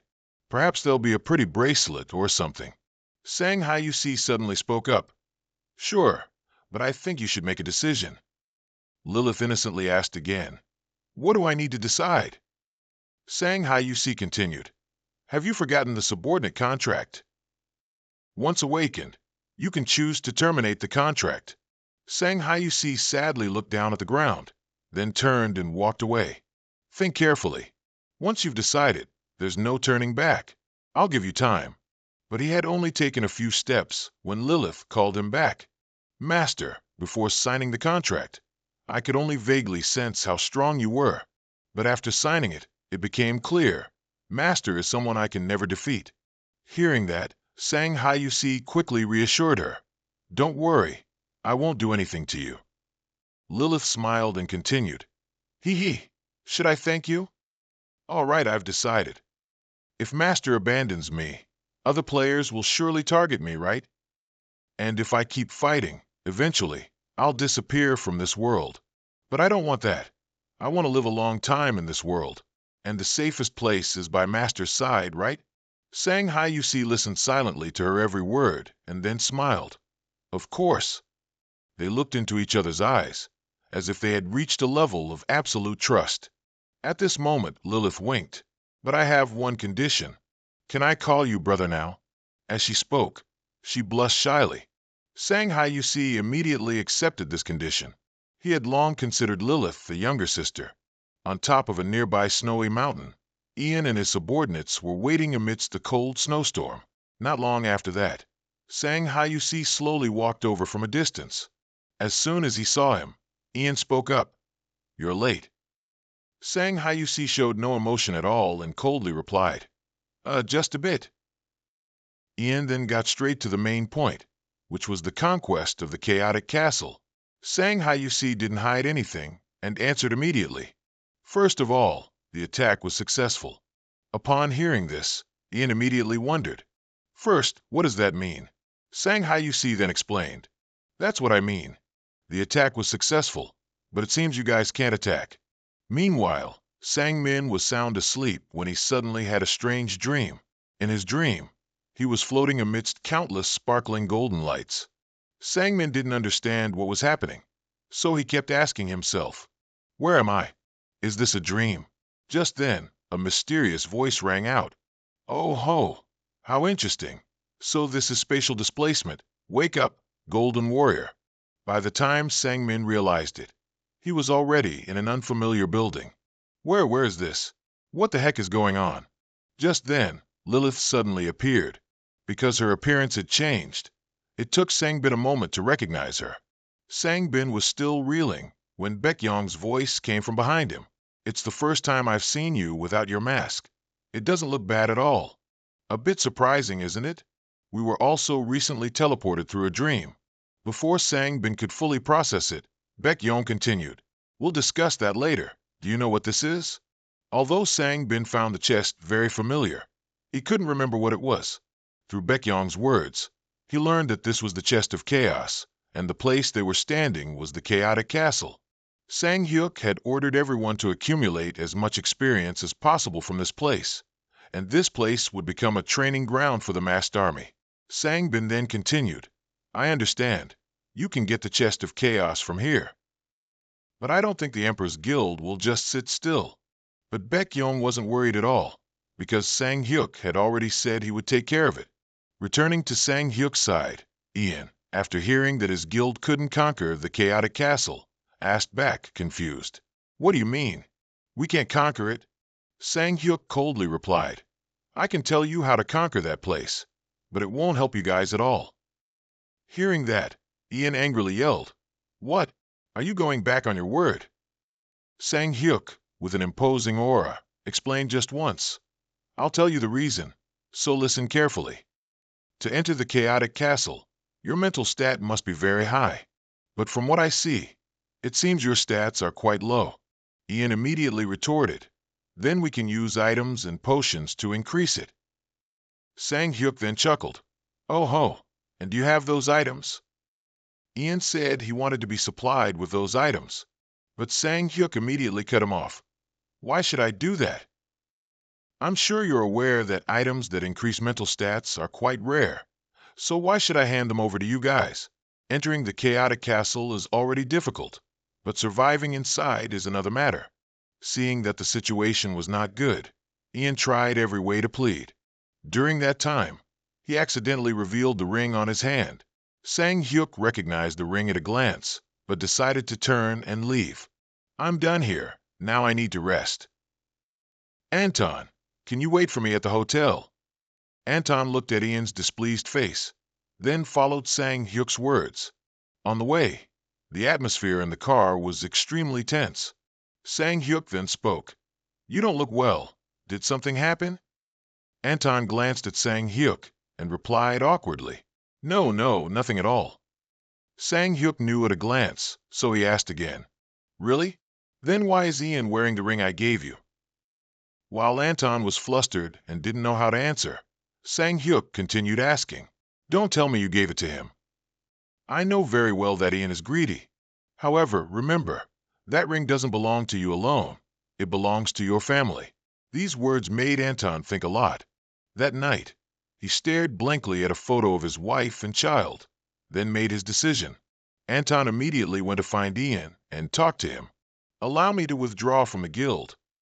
Ian heard that and became visibly annoyed. Hey, Anton, what the hell are you talking about? Anton immediately cut him off. So give that ring back to me. It belongs to my wife. Ian frowned and said, Anton, I think there's a misunderstanding here. If you say that, it's like I stole this ring. This is business. Don't you know I have to become stronger, so our guild can also grow stronger? Anton had no intention of backing down today. He looked straight at Ian, his eyes full of conviction. Then are you planning to keep stealing from us? These words pushed Ian to his limit. He slowly stood up and grabbed Anton's collar. Ha ha ha, you called it stealing? You want to die. Although he felt the murderous intent, Anton still didn't back down. Please give it back, my wife's ring. Ian couldn't take it anymore, so he swung his fist at Anton's face. All right, if you want to die so badly, then I'll kill you. Don't hate me. It's for our guild anyway. You didn't expect this would happen, did you? He pulled out a knife and pointed it directly at Anton in front of his subordinates. Anton lay on the ground, his eyes full of hatred, looking at Ian. No, I knew it all along, but I never thought you'd be this rotten. These words completely enraged Ian. He rushed forward with a knife, intending to stab Anton to death right there. Just then, the door was suddenly kicked open, and the person who appeared was none other than Sang Hyuk. That's enough, you scumbag. Sang Hyuk entered the room, ignoring the presence of others, and spoke to Anton. How long are you going to sit there? Get up. Upon hearing this, Anton immediately stood up and walked over to Sang Hyuk. Ian then shouted loudly, Even if you are the masked man, you should mind your own business. This is my guild's problem, and it has nothing to do with you. Hearing that, Sang Hyuk moved closer and spoke. But I think this has a little something to do with me. As I recall, I never gave that ring to you. Ian Galeev, you're getting too arrogant. The murderous intent radiating from Sang Hyuk froze Ian, who didn't dare to move even an inch. At this moment, Sang Hyuk looked at Anton. Starting today, Anton will be the guild leader of the Emperor's Guild. Ian gaped in astonishment. What do you mean? Even Anton was stunned, not understanding what was happening. That's not what I want. But once Sang Hyuk made a decision, he wouldn't back down. He looked directly at Ian, radiating a terrifying amount of murderous intent. If you appear before me again, I will personally destroy the Emperor's Guild that you built. If you have any problem with that, come find me. I'll always be waiting for you. Ian was so scared he didn't dare to object at all. He clearly understood that if he dared to refute even a single word, his head would be severed from his neck instantly. Meanwhile, Director Lee Hyung-suk of the Player Management Department visited the masked city. When Lilith led him to the masked man's office, Lee Hyung-suk was extremely curious. Just then, Sang-hyuk suddenly appeared from behind. Long time no see. As soon as Lee Hyung-suk saw Sang-hyuk, he bowed repeatedly. Afterward, the two sat down together to talk. Sang-hyuk didn't beat around the bush and asked directly, "So, what's the purpose of your visit today?" Lee Hyung-suk then replied, "Oh, that's right. I heard you want to use the land in front of the masked city." Hearing that, Sang-hyuk asked again, "If we're talking about the price, I thought we had already agreed." Lee Hyung-suk stammered an explanation. "Well, in exchange for allowing the use of land in Seoul subway area, the government wants you to send people to support neighboring countries, and it seems they're asking for more money because they want to develop several large cities." As soon as Sang-hyuk heard this, he understood what was happening. He propped his chin with his hand and asked who came up with this idea. Lee Hyung-suk didn't understand his meaning and naively asked, "Huh, what do you mean, sir?" Sang-hyuk immediately asked directly, "I'm asking which idiot ordered you to do that." Lee Hyung-suk hesitated for a while before finally saying, "The president thought of it himself." As soon as he heard this, Sang-hyuk immediately asked about the president's remaining term. His term only has 1 year left, and the parliamentary session is coming up soon. It's unbelievable that he would come up with such a foolish idea at this time. Lee Hyung-suk pondered for a while, then decided to tell Sang-hyuk directly, "Unfortunately, I think he intends to use you to increase his public popularity." "I don't understand why we're involved in this." Looking at the naive man in front of him, Sang-hyuk asked, "Director, weren't you also a player once?" Lee Hyung-suk said he was just a low-level player. At this moment, Sang-hyuk crossed his arms over his chest and began to hint, "You must be quite frustrated, having to follow orders from Parliament and the Secretary, when they knew nothing about how that other world operates from the start." After hearing that, Lee Hyung-suk could only give an awkward laugh. Sang-hyuk then continued to ask, "Exactly what does the Player Management Department do? Control and order us around?" Lee Hyung-suk looked down at the ground and denied it. "No, I don't want to either, but this is beyond my reach." Sang-hyuk then asked a question that stunned Lee Hyung-suk. "If you had the power to do so, would you be willing to change it? If I remove those annoying people in your way, can you properly carry out your duties?" Lee Hyung-suk's face went blank, unable to believe what he had just heard. But that's impossible." Sang-hyuk looked him straight in the eyes confidently and declared, "Not for others, but I am the masked one. I will turn the Player Management Department into a private organization completely unrelated to the government. However, promise me one thing, that you won't become one of those bad public officials. Can you maintain that?" Lee Hyung-suk thought for a long time and then stammered, "Yes, I can.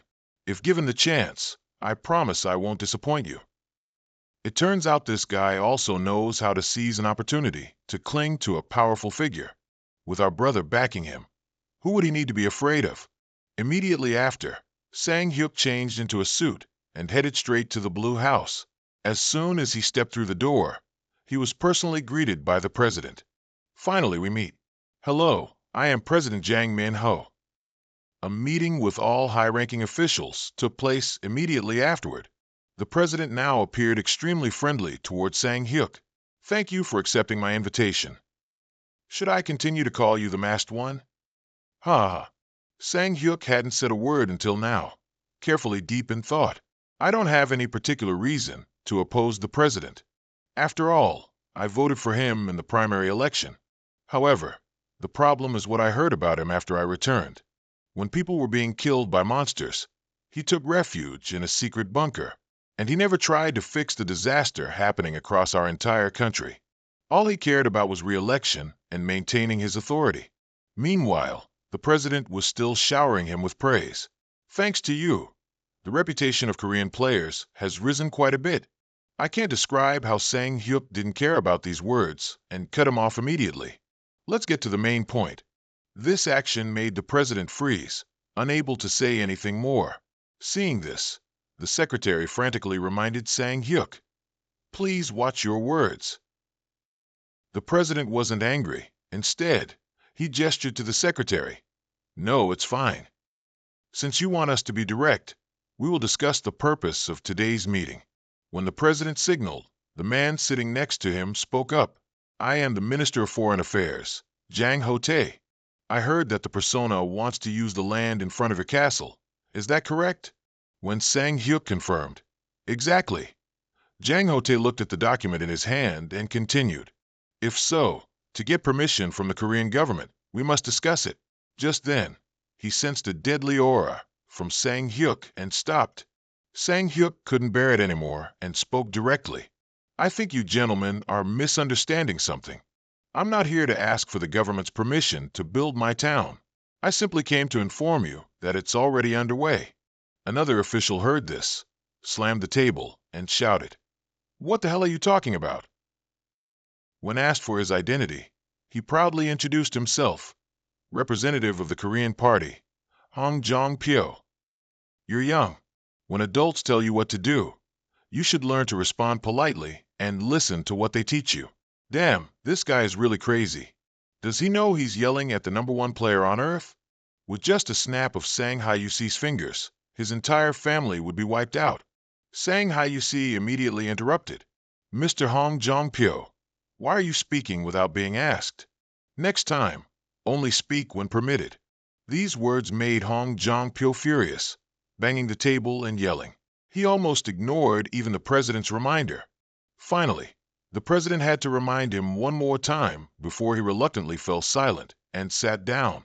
Truly worthy of being the president of South Korea, Jang Min-ho knew when to be flexible and when to be firm.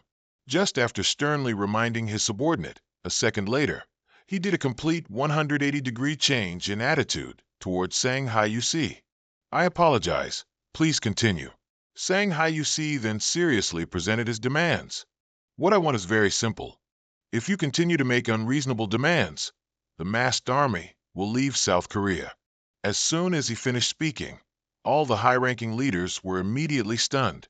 Everyone started discussing, and one person shouted loudly, Do you think the country is a marketplace? Who allowed that? Just for that, Sang Hyusi stood up without hesitation and left. I have nothing left to say. I'm leaving now. Hong Jong-pyo then strained his neck and yelled, You come back here right now. The people are watching. Sang Hyusi glared directly at the president. He clearly knew that all these tricks were orchestrated by the president. The president now began to play psychological games. The government's plan for the safety and development of South Korea is what everyone desires. Please cooperate with us for the sake of this country. But unfortunately, this tactic had no effect on Sang Hyusi, who stood still with his hands in his pockets and said, I'm sorry, but I don't want to do public relations exclusively for the president. Have you heard the phrase, Korea is hell on earth? And terms like leaving Korea. How do you feel after hearing the people say that? Do you really think you're doing a good job? Are you aware that less than 30% of the eternal material world has manifested into our world? This means that more dangerous monsters will appear in the future than there are now. Therefore, the important thing now is to improve the skills and experience of all players. But no, you are taxing the people more heavily and monopolizing training grounds for those who pay bribes. Are you all okay with these things? The leaders were silenced. Everyone bowed their heads, not daring to refute a single word. At this moment, the president spoke. I understand. I know where you come from, masked man. Then the government will devise measures as soon as possible. Just then, Sang Hyusi interjected, disband the player management department. The president was astonished to hear that. The player management department is the agency for the government to manipulate and control powerful players. Without it, the government would almost lose its power. Sang Hyusi continued, You yourself said it, didn't you? You want to cooperate with me for this country.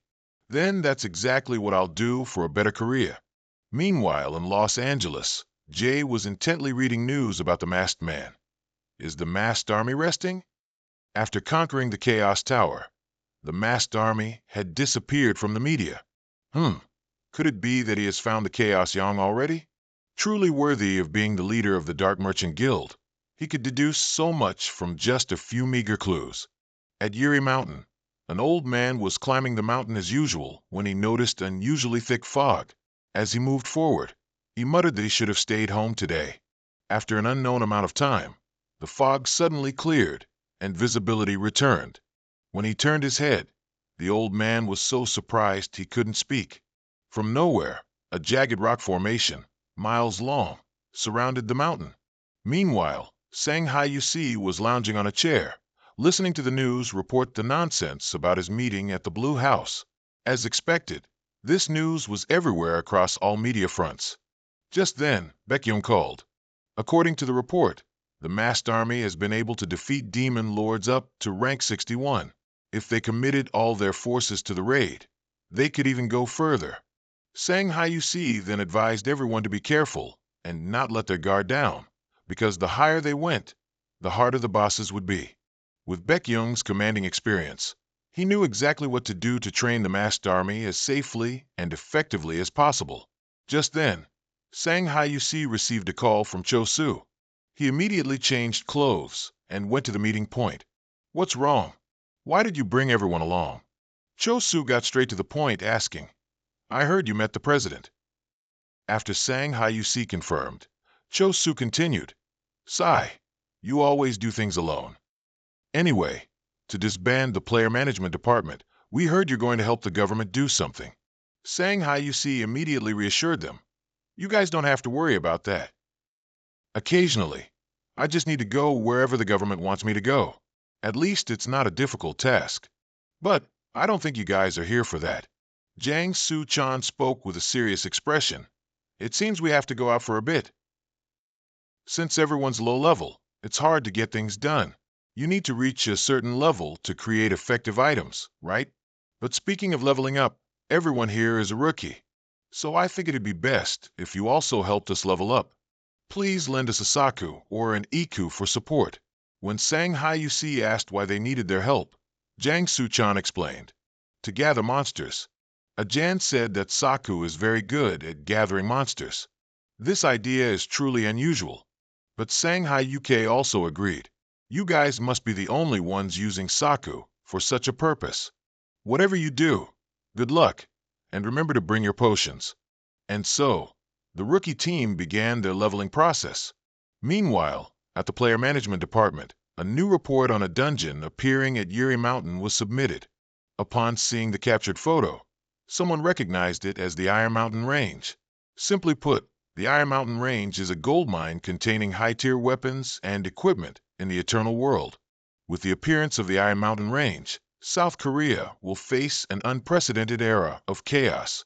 As expected, high-level players from all over the world flocked to South Korea as soon as they heard the news. The Blue House received countless requests to access the Iron Mountain Range from various countries. If not careful, South Korea will get embroiled in many political issues. This is truly a headache for the Ministry of Foreign Affairs. After a long period of contemplation, the president decided to pick up the phone and call the false-faced man. Shanghai UK then received authorization to manage the Iron Mountain Range. And so, the hot potato was passed to Shanghai UK. Right now, at the Iron Mountain Range, the sky was pitch black, and below were sharp rock formations pointing up into the air. There are two reasons why this mountain range is so famous. First, to enter here, 5 out of 10 guilds must be present, and because this place is considered a large-scale training ground. Second, that area has bizarre monsters, including black golem knights, red golem knights, and white golem knights, and they all wear armor even tougher than steel. Next are diamond, ore, lithium, white steel, and so on. All the necessary elements for crafting weapons and armor originate from them. This means that with the appearance of the Iron Mountain Range, the world will enter a new era of high-quality items. The scene shifts to the main building. A voice echoed. "Is everyone ready?" That voice belonged to Jun Shanghai UK, who was looking at the 3 people sitting in front of him and asking. The annoyed bald man replied, "Do you think we're here without any preparation?" Richard Paulson replied more politely, "Don't worry, we'll take care of ourselves." Michael Buren said nothing, just turned his face away and grunted. Seeing them like that, Jun Sang Hayuke chuckled and said, "It seems you're all very confident in yourselves, aren't you?" Then all three of them listened intently as he spoke. "But the Iron Mountain Range is completely different from the dungeons you've ventured into before." Jun Sang Hayuke's gaze sharpened, and he warned, "The risk of failure and death is much higher than ever before. Things will become extremely difficult." Michael Buren, looking increasingly annoyed, spoke up, catching Jun Sang Hayuke off guard. "You're pissing me off now." He frowned and asked, "So what? What's your point? Are you trying to scare us away from the Iron Mountain Range so you can monopolize it?" Suddenly criticized, Jun Sang Hayuke was speechless. After a moment of frozen silence, he spoke up. "That's interesting." Then it was Jun Sang Hayuke's turn to question. "But to answer your question, why not? The UK has occupied all the energy mines."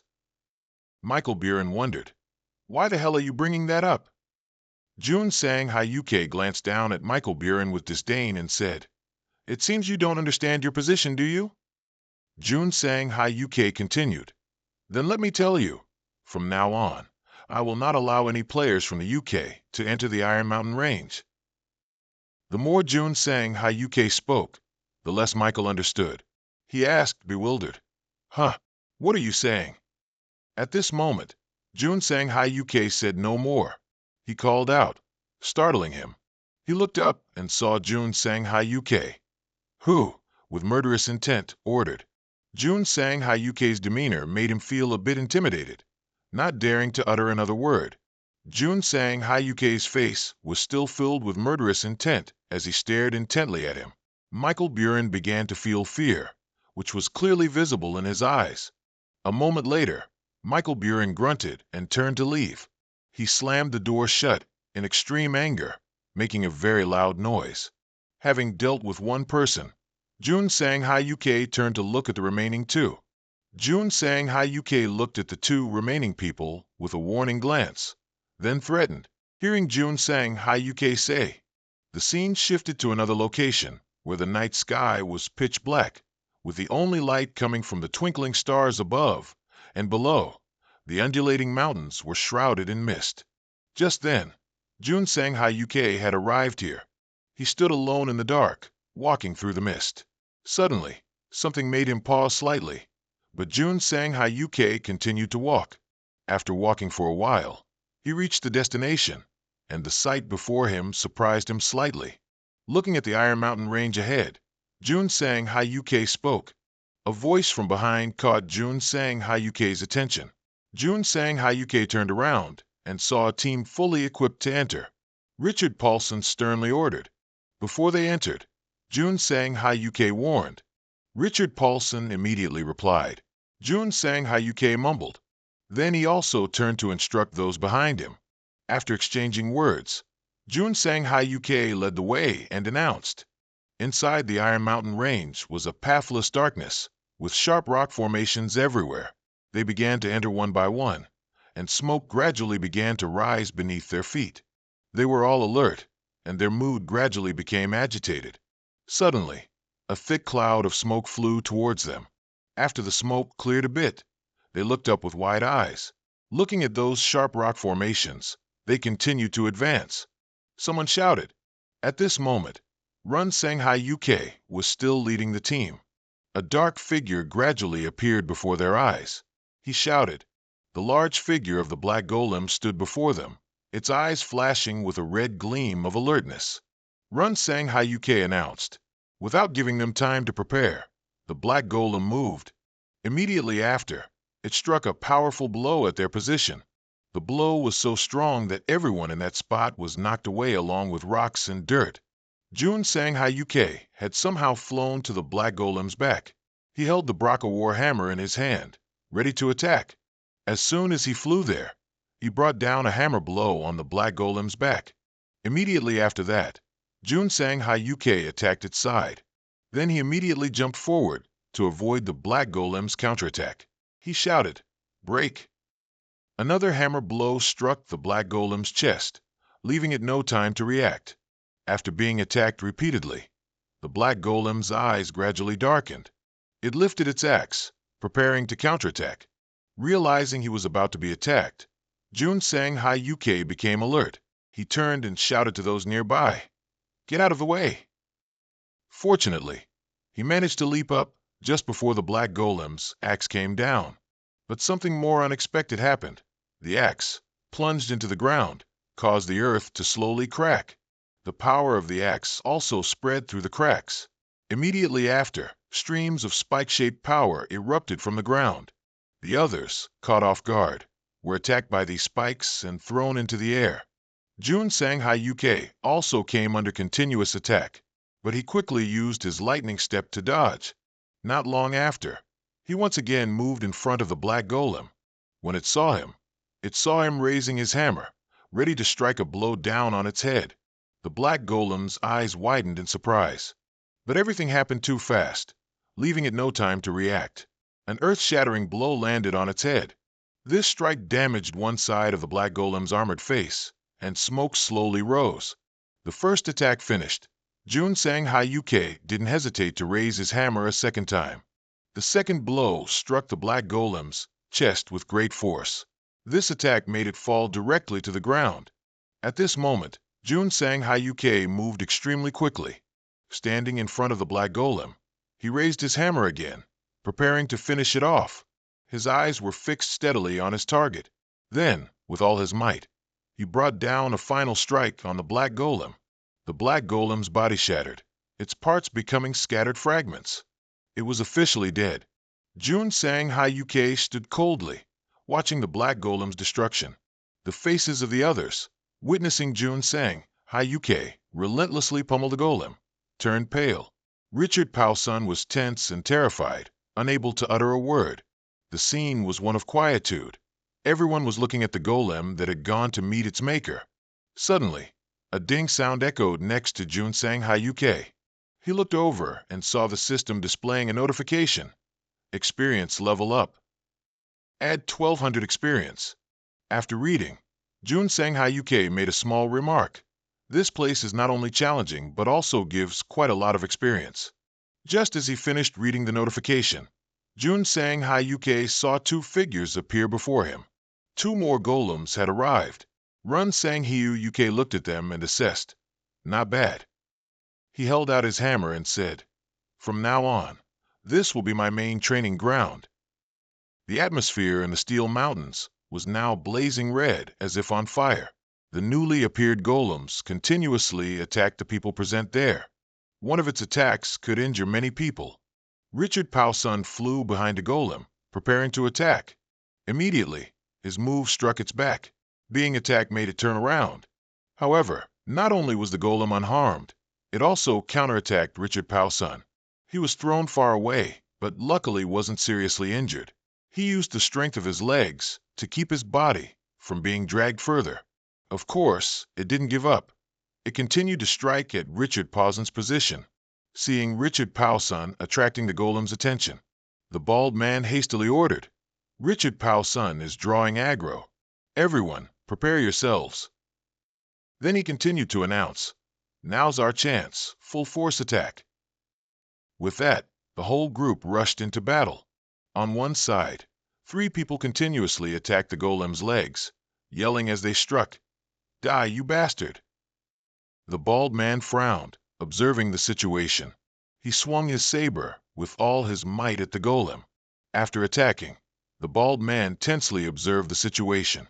He only saw the golem turn its head to look at him, its expression completely unaffected. Immediately after, it launched a punch in response, sending the bald man flying far away. To withstand that blow, the bald man felt like his ancestors had carried him on their backs. On the other side, Richard Powson only managed to see the rock explode. He exclaimed in a panic, "Actually, he took aggro from me." The others also focused intensely, holding up their shields and spears, shouting, "Shields, advance! Ranged attackers, to the rear!" Facing the giant golem, they cheered, "We must intensify the attack at all costs." Unfortunately, the results were not so positive. The whole group was scattered by the golem, and the weapons in everyone's hands were shattered.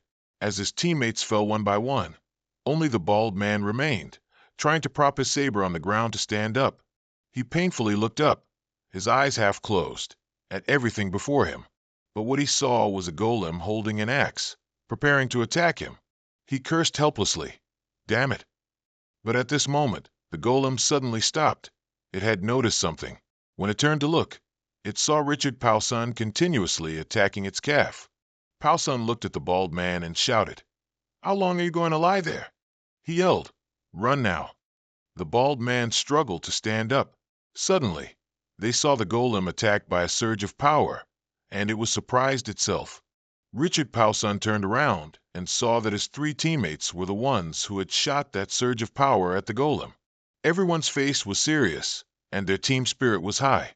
They shouted, "Everyone attack!" After that, they advanced. Those with weapons used weapons, and those without used their bare hands.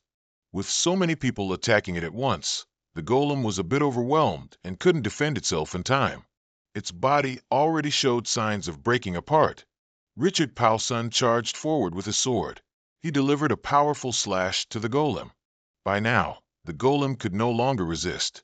Finally, it collapsed to the ground, just like its comrades. Seeing that, the remaining people rushed forward to attack. The whole group rushed in, fighting fiercely. This golem was battered beyond recognition and officially kicked the bucket. Its eyes gradually dimmed amidst the relentless assault. Then it exploded, affecting those around it with the force of the blast. Pieces of the golem's body fell, leaving them wide-eyed and open-mouthed in astonishment. The ferocious golem, from before, was now just a pile of rubble. Someone stammered, It's finished." They cheered happily. "We defeated the Dark Knight." Richard Pauson stood from a distance, watching his teammates celebrate. He also let out a tired sigh. The bald man crawled over from somewhere and said, "When we get back, I'll have to ask him for some new equipment." Richard Pauson asked, "Do you really think the Masked King will give it to you?" He replied, "It doesn't hurt to ask." Hearing that, Richard Pauson said no more and instead asked, "How's your arm?" The bald man replied, "A little treatment and it'll be fine." Behind them, their teammates were bandaging each other's wounds. But Richard Pauson wasn't particularly happy about the victory. He observed the current situation with a sense of helplessness. Looking at the sacrificed and injured teammates, Richard Pauson said, "We could only defeat it thanks to the Masked King's medicine. It seems this is our limit." The bald man speculated, "I guess this place will become an exclusive training ground for the Masked Legion." Richard Pauson also agreed, saying, "There's no other way. We're too weak right now." He replied, "Then we must try our best to get as much adamantium as possible." After that, they both fell silent, looking at the situation before them. Seeing no end in sight, Richard Pauson spoke up and asked, "How far do you think the Masked King has gone?" "Inside the Steel Mountains."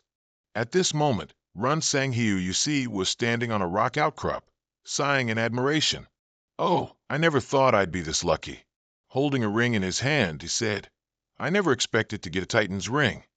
Titan's ring requires 250 strength, 250 stamina. Effect, plus 100 strength, plus 100 stamina. Special effect, grants the skill Iron Skin. Run Sang Hiu Yusi mumbled to himself, "Things like this are what really make people want to grind levels." Then he turned around and said to himself, "Well, I've got things to do anyway." He looked at the golem he had just defeated and wondered, "How am I going to fit all these guys into my inventory?" The scene pans to the sandy ground filled with swirling dust. Someone's heavy metallic footsteps landed. A towering red knight was slowly advancing.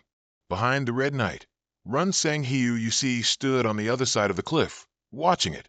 Run Sang Hiu Yusi spoke, "Still as cool as ever, huh?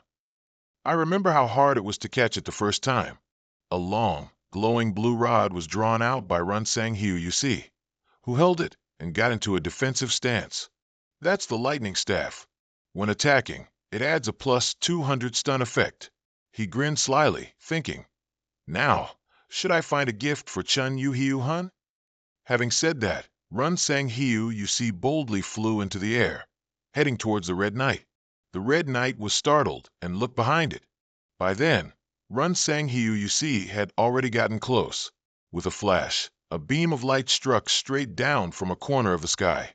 Meanwhile, the villagers gathered, bustling to break a large rock. Some others were laboriously carrying heavy sacks on their shoulders. Suddenly, everyone's eyes widened. Richard Powson and the bald man also turned their heads to look. The person who caught their attention was Run Sang Hiu you see. Seeing him appear, they exclaimed, "You're finally back." Richard Powson asked, "How many did you catch?"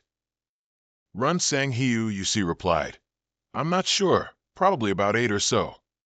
He said in surprise, 8? We almost died trying to catch just one.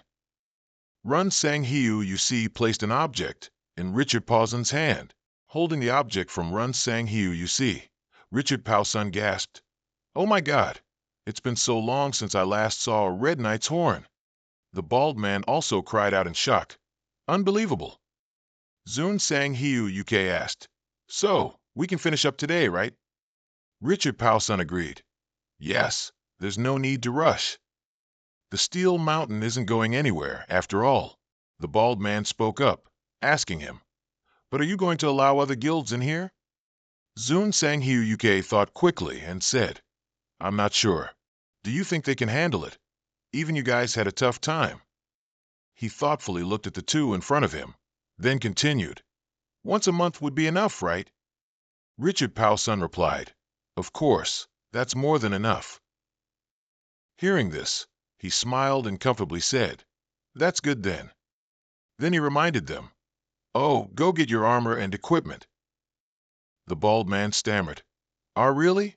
Really?" Zun Sang Hiu UK seriously replied, "If you want to continue attacking here, you have to be fully prepared, right?" The bald man continued, Okay, thank you." Zun Sang Hiu UK replied, "You don't need to thank me. Ultimately, you'll have to return it anyway." At this moment, Richard Powson pondered for a moment. Then he approached Zun Sang Hiu UK. He whispered to him, "Hey, in exchange for me keeping your secret." Zun Sang UK turned around and hummed in reply to him, "Impatient, aren't we? Don't worry, I'll prepare an item that will satisfy you." Richard Powson, disbelieving, confirmed again, Really? Then he said with relief, "Well, let's go home now." On the TV screen, the presenter smoothly introduced the next news segment, and an image of Zun Sang Hiu UK was also uploaded. Information from the TV screen continued to broadcast. Just recently, the Masked King has returned from Steel Mountain. Sources reveal that he will hold an auction for a set of knight corpses, and Korean companies will be invited guests. The auction will be conducted through the newly established Players Association. In that living room, Lai Hyang as you see, sat, facing Zun Sang Hiu UK. Looking at the two white boxes on the table, Lai Hyang sat was stunned and confused. He asked, "What is this?" Zun Sang Hiu UK smiled evenly and said, "Open it and see for yourself." Lai Hyang sat slowly opened the box. His eyes widened. Inside the box were stacks of thick money.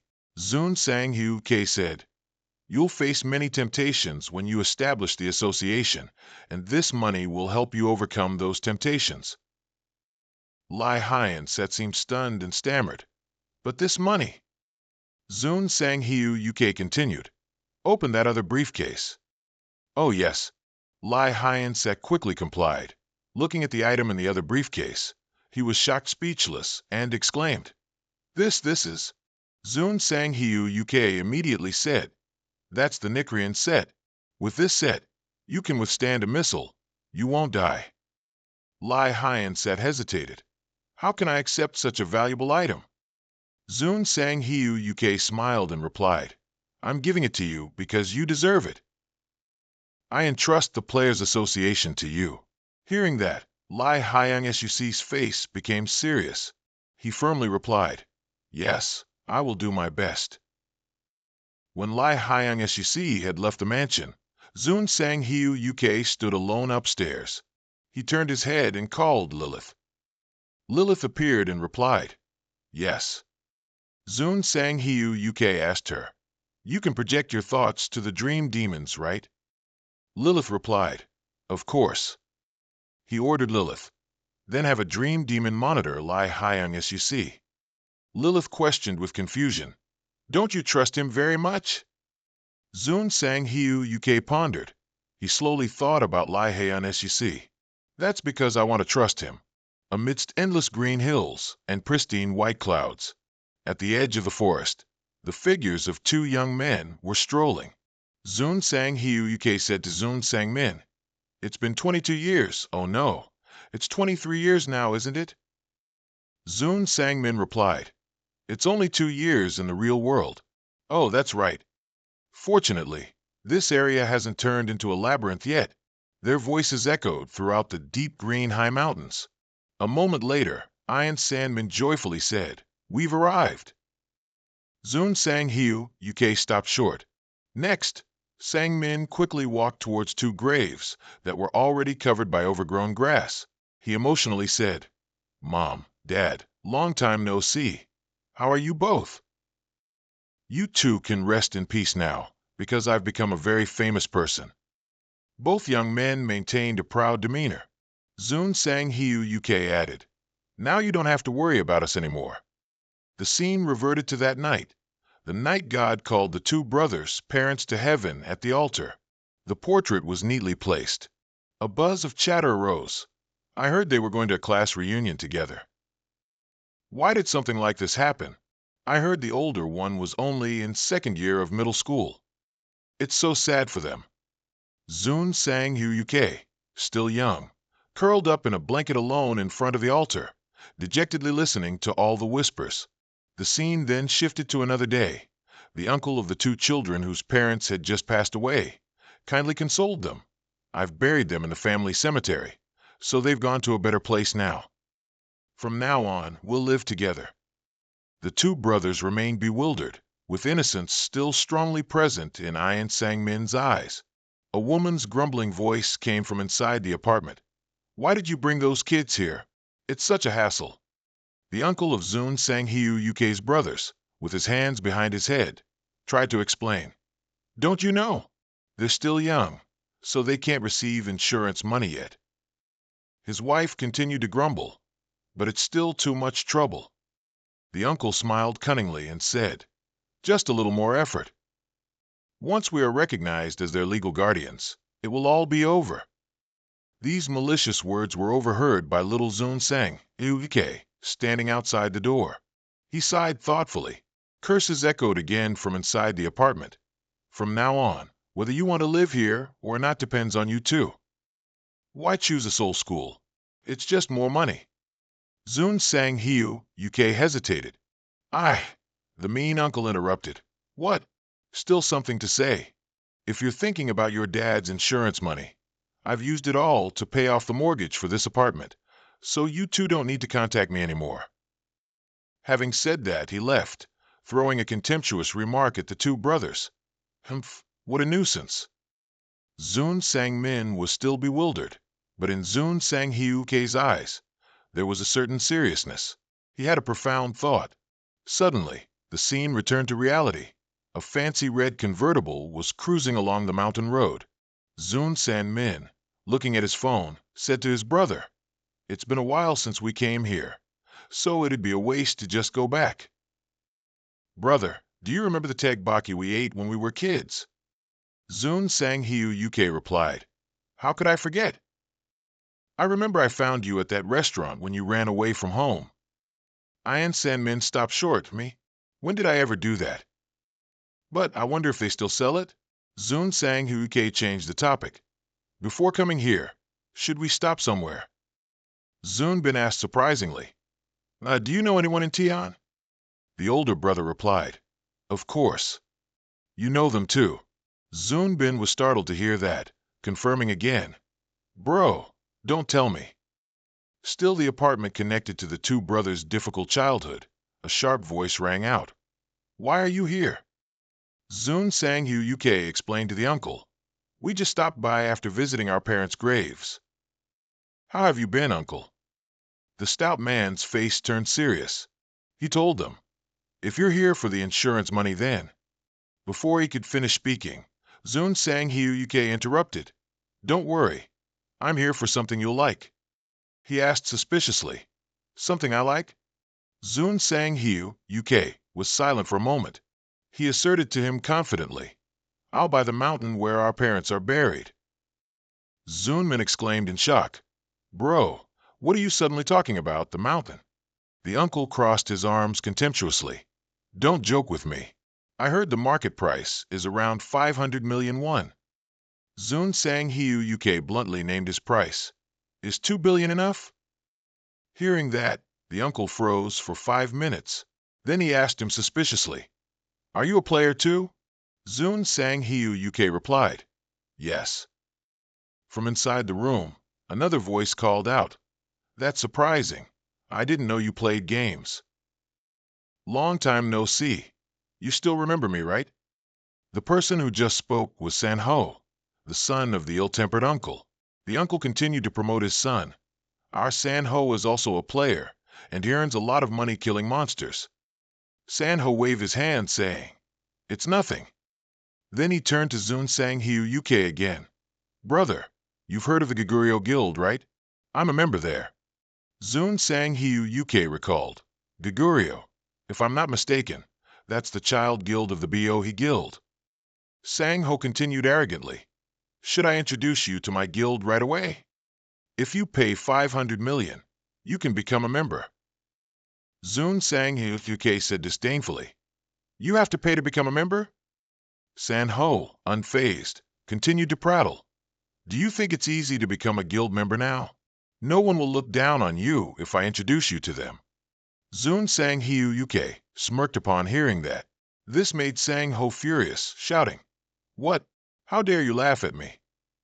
Do you know how many years I've been playing? I'm in my 8th year. How dare you? The uncle, seeing his son's outburst, cried out, San Ho, you're too loud, which made San Ho stop short and fall silent. Zun Sang Hiu UK asked him again, Uncle, are you going to sell the mountain? The uncle grumbled irritably. Are you still talking about that? I don't know how much you've made, but it's been passed down through many generations. Zun Sang Hiu UK continued to make a new offer. I will pay 10 billion. What 10 billion? The uncle, utterly shocked, asked again. Zun Sang Hiu UK steadfastly asked him, I'll ask one last time. Will you sell it to me or not? The uncle's face gradually changed color. The urging words continued to echo. I'll ask one last time. Are you going to sell it? He hesitated and mumbled, But that's our family's ancestral graveyard. At this moment, a woman's shrill voice screamed from the kitchen. Just sell it. Who cares about an ancestral graveyard now? The wife said, looking sullen and annoyed as she walked out. The bald uncle, embarrassed by his wife, froze, covered his mouth with his hand, cleared his throat, and muttered, scolding his wife. Why are you butting in? Then he turned back to Zun Sang Hiu UK and said, You know, ancestral graveyards are very different from regular ones. The wife looked annoyed listening to her husband babble. She decisively blurted out, Sell it. Click. The red seal was neatly stamped on the paper. The lawyer, holding the contract in hand, announced to those present, All right, the agreement is complete. Holding the check in hand, the bald uncle and his wife couldn't stop smiling. 10 billion won, it's real. Seeing that everything was settled, the lawyer also stood up to say goodbye. Well then, I'll be going now. The bald uncle generously extended an invitation. Okay, thank you. Let's go eat sometime, shall we? Run Sang Hook confirmed again. So, the family cemetery is mine now, right? The uncle, still overjoyed, couldn't stop smiling as he said, That's right, it's yours. I sold it to you because you're not a stranger and you begged a lot. Don't misunderstand. Run Sang Hook thought for a moment. Then he sternly told the uncle, So, I'm giving you 1 month starting now. The uncle, taken aback and confused, asked again, 1 month? Run Sang Hook continued, Except for my parents. Move all the other graves out of there. The uncle exclaimed, What? What did you say? You want us to move all the graves out? As he spoke, he angrily stood up and slammed the table. In contrast, Run Sang-hook remained calm and retorted disdainfully, "You heard me. Or am I stuttering? Didn't you say this is my mountain?" The uncle was slightly shocked to hear this. Sweat beaded on his forehead as he stammered, "Why, what? No matter whose it is. Aren't the people buried there still your ancestors? We're family. Do we really need to do this?" Hearing this, Run Sang-hook's expression darkened. His voice now carried a tenfold desire to punch the man. "Family, you say? I learned a lot after my parents died. For example, how people who aren't even family can act like family members, only to be exposed." The uncle angrily cursed at him. You bastard." The uncle's son, hearing his father insulted, also angrily retorted, "Hey, what are you doing? Do you want to sit on the table and watch new chickens?" Run Sang-hook asked indifferently, "Did you just say something?" "That's right, you jerk." Run Sang-hook didn't like to talk much. He took out his phone to make a call, preparing to throw a punch. Sanho saw this and asked in surprise, "What are you doing now?" The other end of the line picked up, a voice saying, "Hello." Run Sang-hook began asking the person on the other end, "Is the Go Association your son's association? Do you know the Go Association demands a 500 million registration fee? I think it's better to just get rid of it." Sanho sneered and said to him, "What nonsense are you talking about? Who are you to decide if the Go Association gets eliminated or not?" Run Sang-hook sternly countered, "Do you know who I just spoke with?" "The chairman of the Manhua Association, Choi Suk." Sanho heard the name he just said and skeptically exclaimed, "What?" His expression changed slightly, but he still tried to stay calm and retorted, "Pfft, you think I'd believe that?" Suddenly, his face looked at the phone screen in alarm. A message from someone appeared saying, "Damn it, go watch the live news." Sanho still didn't understand what was happening, asking himself, "What is this guy talking about?" Another stream of information caught his eye. The words "Go Association Eliminated" appeared clearly. Sanho panicked. No, it can't be. Without arguing further, Run Sang-hook stood up and turned to leave, leaving a reminder for that malicious family. "Well, I've given you time. If you don't move the graves, then prepare to face the consequences. I will flatten the entire cemetery." The bald uncle felt terrified after hearing that, so he froze. Vroom vroom. The red supercar sped along the familiar road. Inside the car, the Run Sang-hook brothers were discussing. "Brother, don't you think you're giving them too much money?" San-min asked his brother worriedly. Hearing the sudden question, Run Sang-hook sighed and thought for a moment. Then he smiled triumphantly and said, "Isn't 10 billion a cheap price to get rid of the filthy things from the past? Then what else should I spend all the money I earn on? I just found out I can spend it on things like this." San-min proudly praised Hook. "Haha, now you sound just like the masked monarch." Run Sang-hook enthusiastically said, "Let's buy a piece of land near the family cemetery and create a beautiful garden." San-min agreed. "Okay, can I buy a building and decorate the garden with my money?" "With the whole cemetery, brother, can't I?" "Oh, you're contributing money too?" "Of course." "Ha, look at this kid." In faraway Italy, on the rolling hills, the bodies of green creatures lay scattered on the ground. Hut, the soldier, aggressively moved to eliminate them. Suddenly, he stopped. A gleaming gold coin appeared on the ground. He joyfully exclaimed, "It dropped! It dropped! The golden coin of dreams! We had to kill so many of them to get this. At least one dropped." A cunning smile appeared, and the two walked along, chatting. "Now, shall we go get the item?" He dropped the gold coin into the well opening, and the coin fell deep down. The blond man hesitated and asked, "Are you sure a rare item will appear if we put the coin in here?" The soldier confidently said, "Are you still asking? As long as we hit the jackpot here, we can live our whole lives without worrying about money." There was some movement from inside the well, drawing their attention, and the blond man cried out. "It seems like it just made a noise." The soldier reassured the blond man. "Just wait. Something will appear." Well, I wonder what kind of item will appear. A faint light flickered.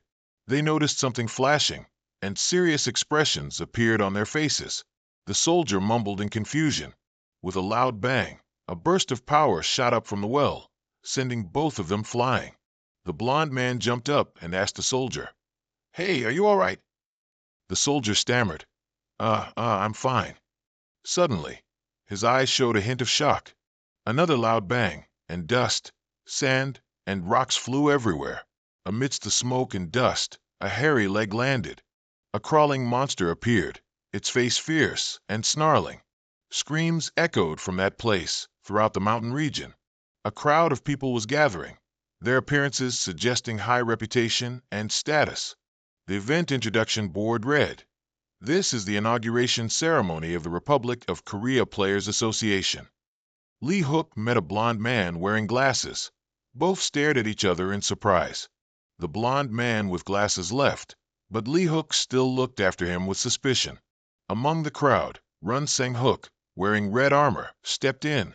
The armor was as exquisite and cool as ever, and the mask was incredibly cool too.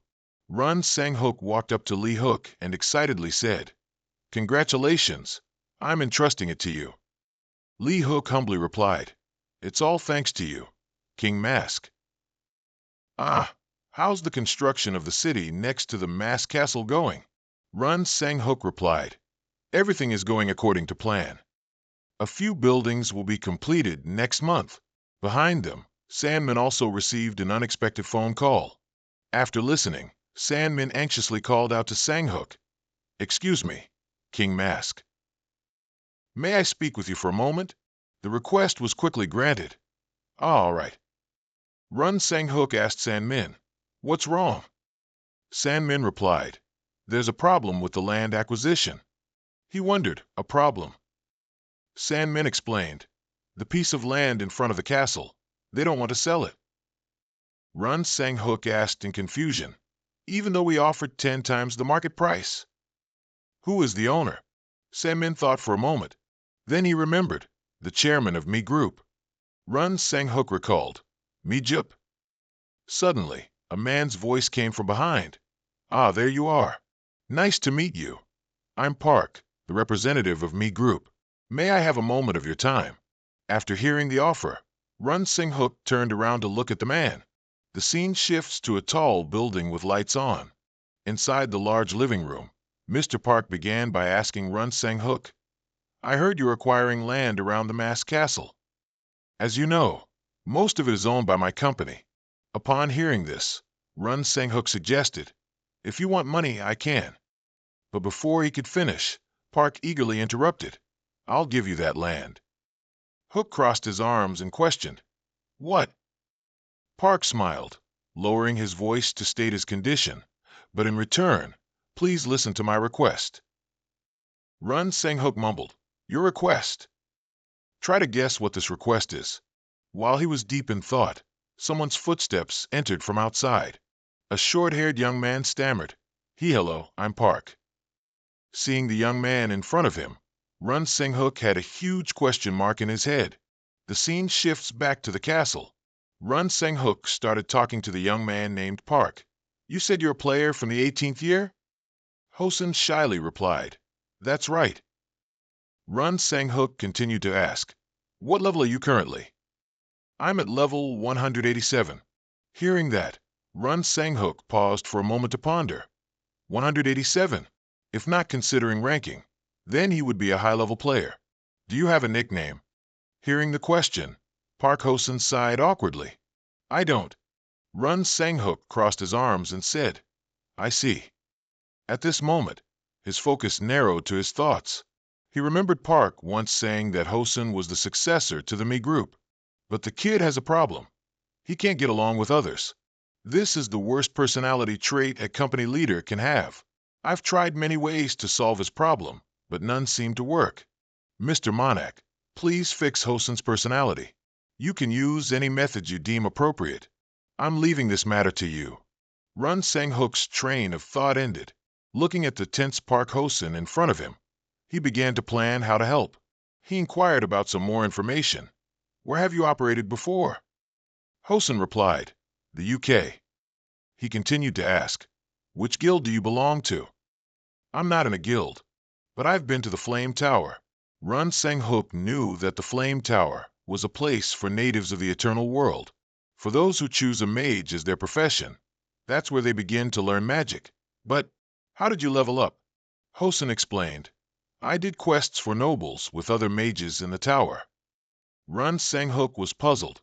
You didn't think about cooperating with other players?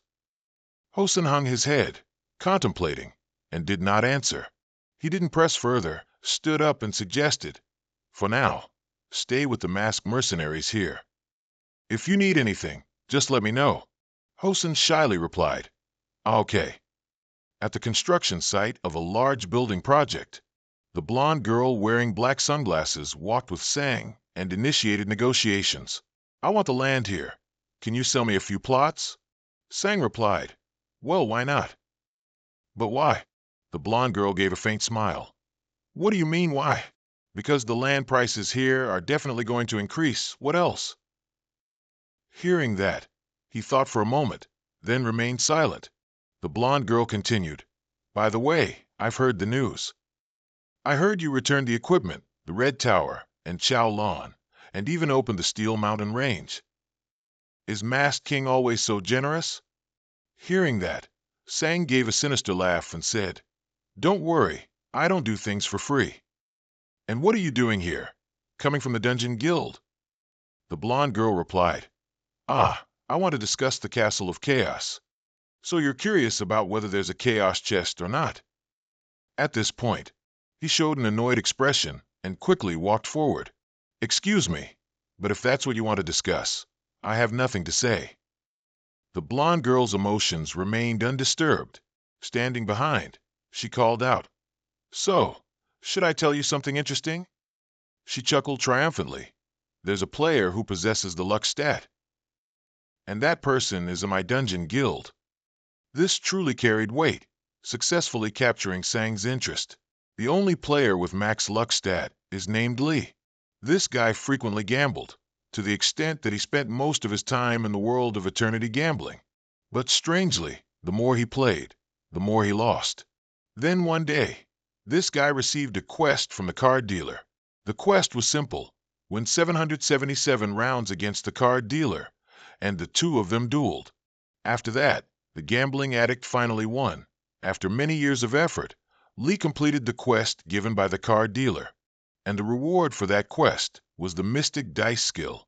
Hearing that, Sang asked curiously, Mystic Dice? The blonde-haired girl immediately replied, that's right. She also added that if he used his 3 Mystic Dice, both his stats and points would increase significantly. At the same time, she suggested, if we get help from that Lee guy, I think it would be very beneficial for you. But her enthusiasm was met with silence from him. A moment later, he uttered 2 words. So then, he directly asked her, using his special skill to increase my luck? His face turned grim as he stated her proposal's true purpose. Do you want me to open the Chaos chest? The blonde girl just gave a delighted chuckle and pushed up her glasses. Then she proudly admitted and asked him, that's right. Don't you think it's very interesting? The scene shifted to Lee, who now, with his chipped teeth, confidently introduced himself. Hello, I'm Lee. He was met with an awkward silence from Sang, who was wearing a king's mask. A moment later, he spoke up and asked, I heard you have some amazing skill, right? He frankly admitted, that's right. He continued to ask, does it help you a lot? He didn't hesitate to brag. Of course, I just won pretty big at the casino. His police-like interrogation was still going on with the question, so, does it have any limitations? Without a hint of annoyance, he still replied, well, its cooldown is pretty long. 2 golden words came out of his mouth. How long? Upon hearing this question, he scratched his head shyly and replied, about 1 day. Another question was asked, so, what's the maximum amount it can increase my luck stat by? A stammering hesitation came from him. Oh well, he said, a little flustered. I can't give a specific number because it's not stable. Seeing that Lee couldn't answer this question, Sang immediately changed the subject. So, how many days did it take you to win at the casino recently? At this question, he still hesitated and replied, I don't remember clearly, maybe. His next answer made Sang break out in a cold sweat from surprise. 27 days. I hit 3 sixes at the same time. He even asked Sang back, as if this was a common occurrence. And you probably know, hitting 3 identical numbers is even better than hitting high scores, right? Hearing him say that, Sang didn't know what to say, so he just remained silent. A moment later, his heavy sigh echoed, along with the thought, I've been scammed. At Russell Castle of Charles, it was snowing heavily outside. 3 soldiers were bravely facing a horned monster. One person loudly commanded, Melee attack squad, prepare. Tank, go first. However, before they could even do anything, the long-horned goblin slapped them all senseless. Taking this opportunity, another group rushed forward to attack. There's an opening on the left. Everyone charge. Just like before, the demon gave everyone there a fiery slap. Bok Dung saw this and yelled, They must win.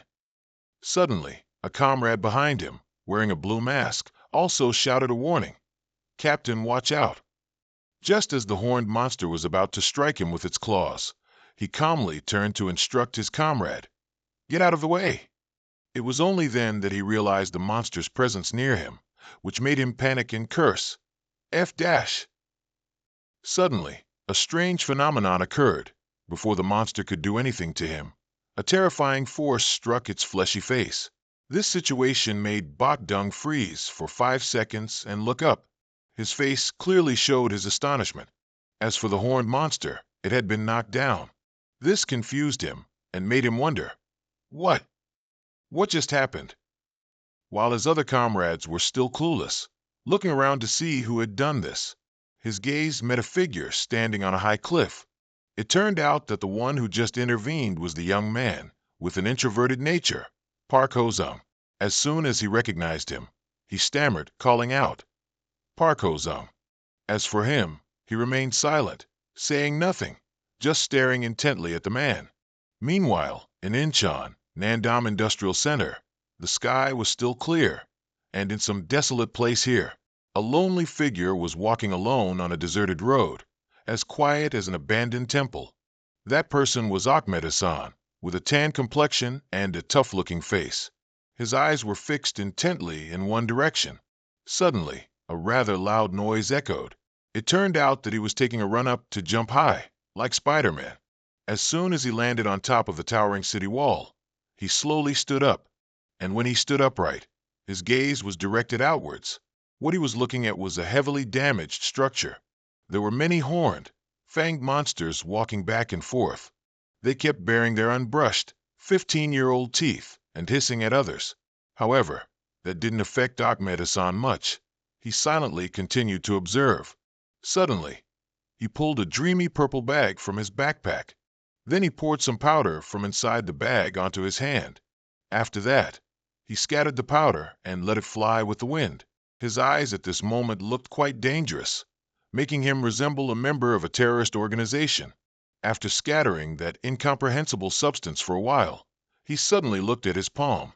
A moment later, his feet landed safely on the ground instead of his head. It was unbelievable that he could calmly walk past these yellow-toothed monsters without being torn to shreds like beef jerky. As he passed each one, he tried to keep his head down to avoid them realizing he was human and attacking him. Finally, he reached an iron gate. Immediately, Ahmed Hassan took a run up and easily flew over the gate.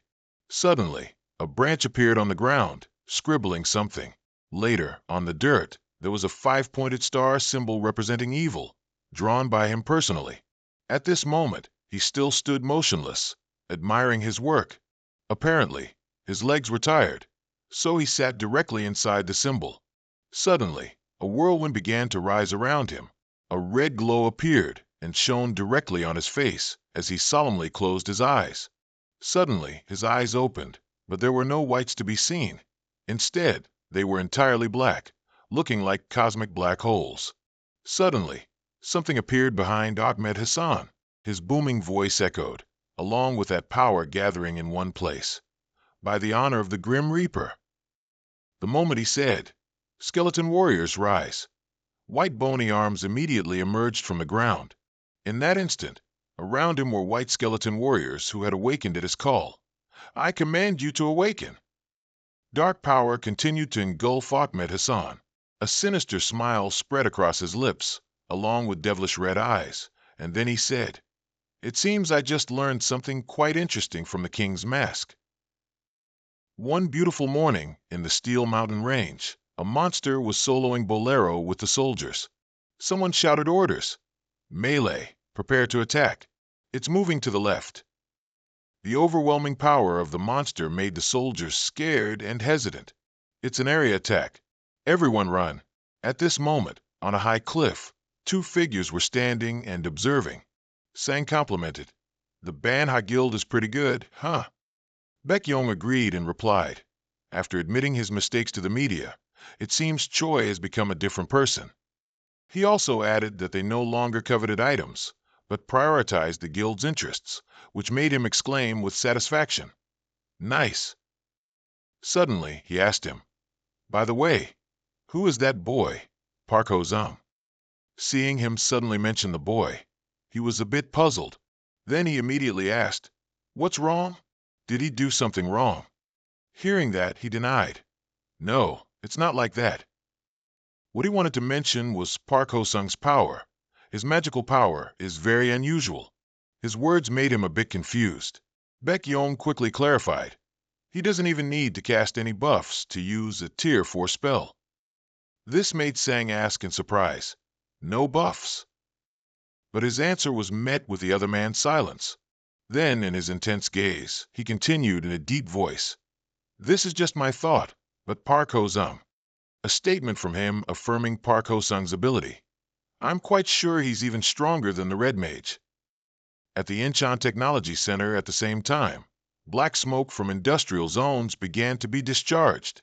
The loudspeaker was announcing, "Wave detected! Wave detected!" This morning's announcement surprised the citizens.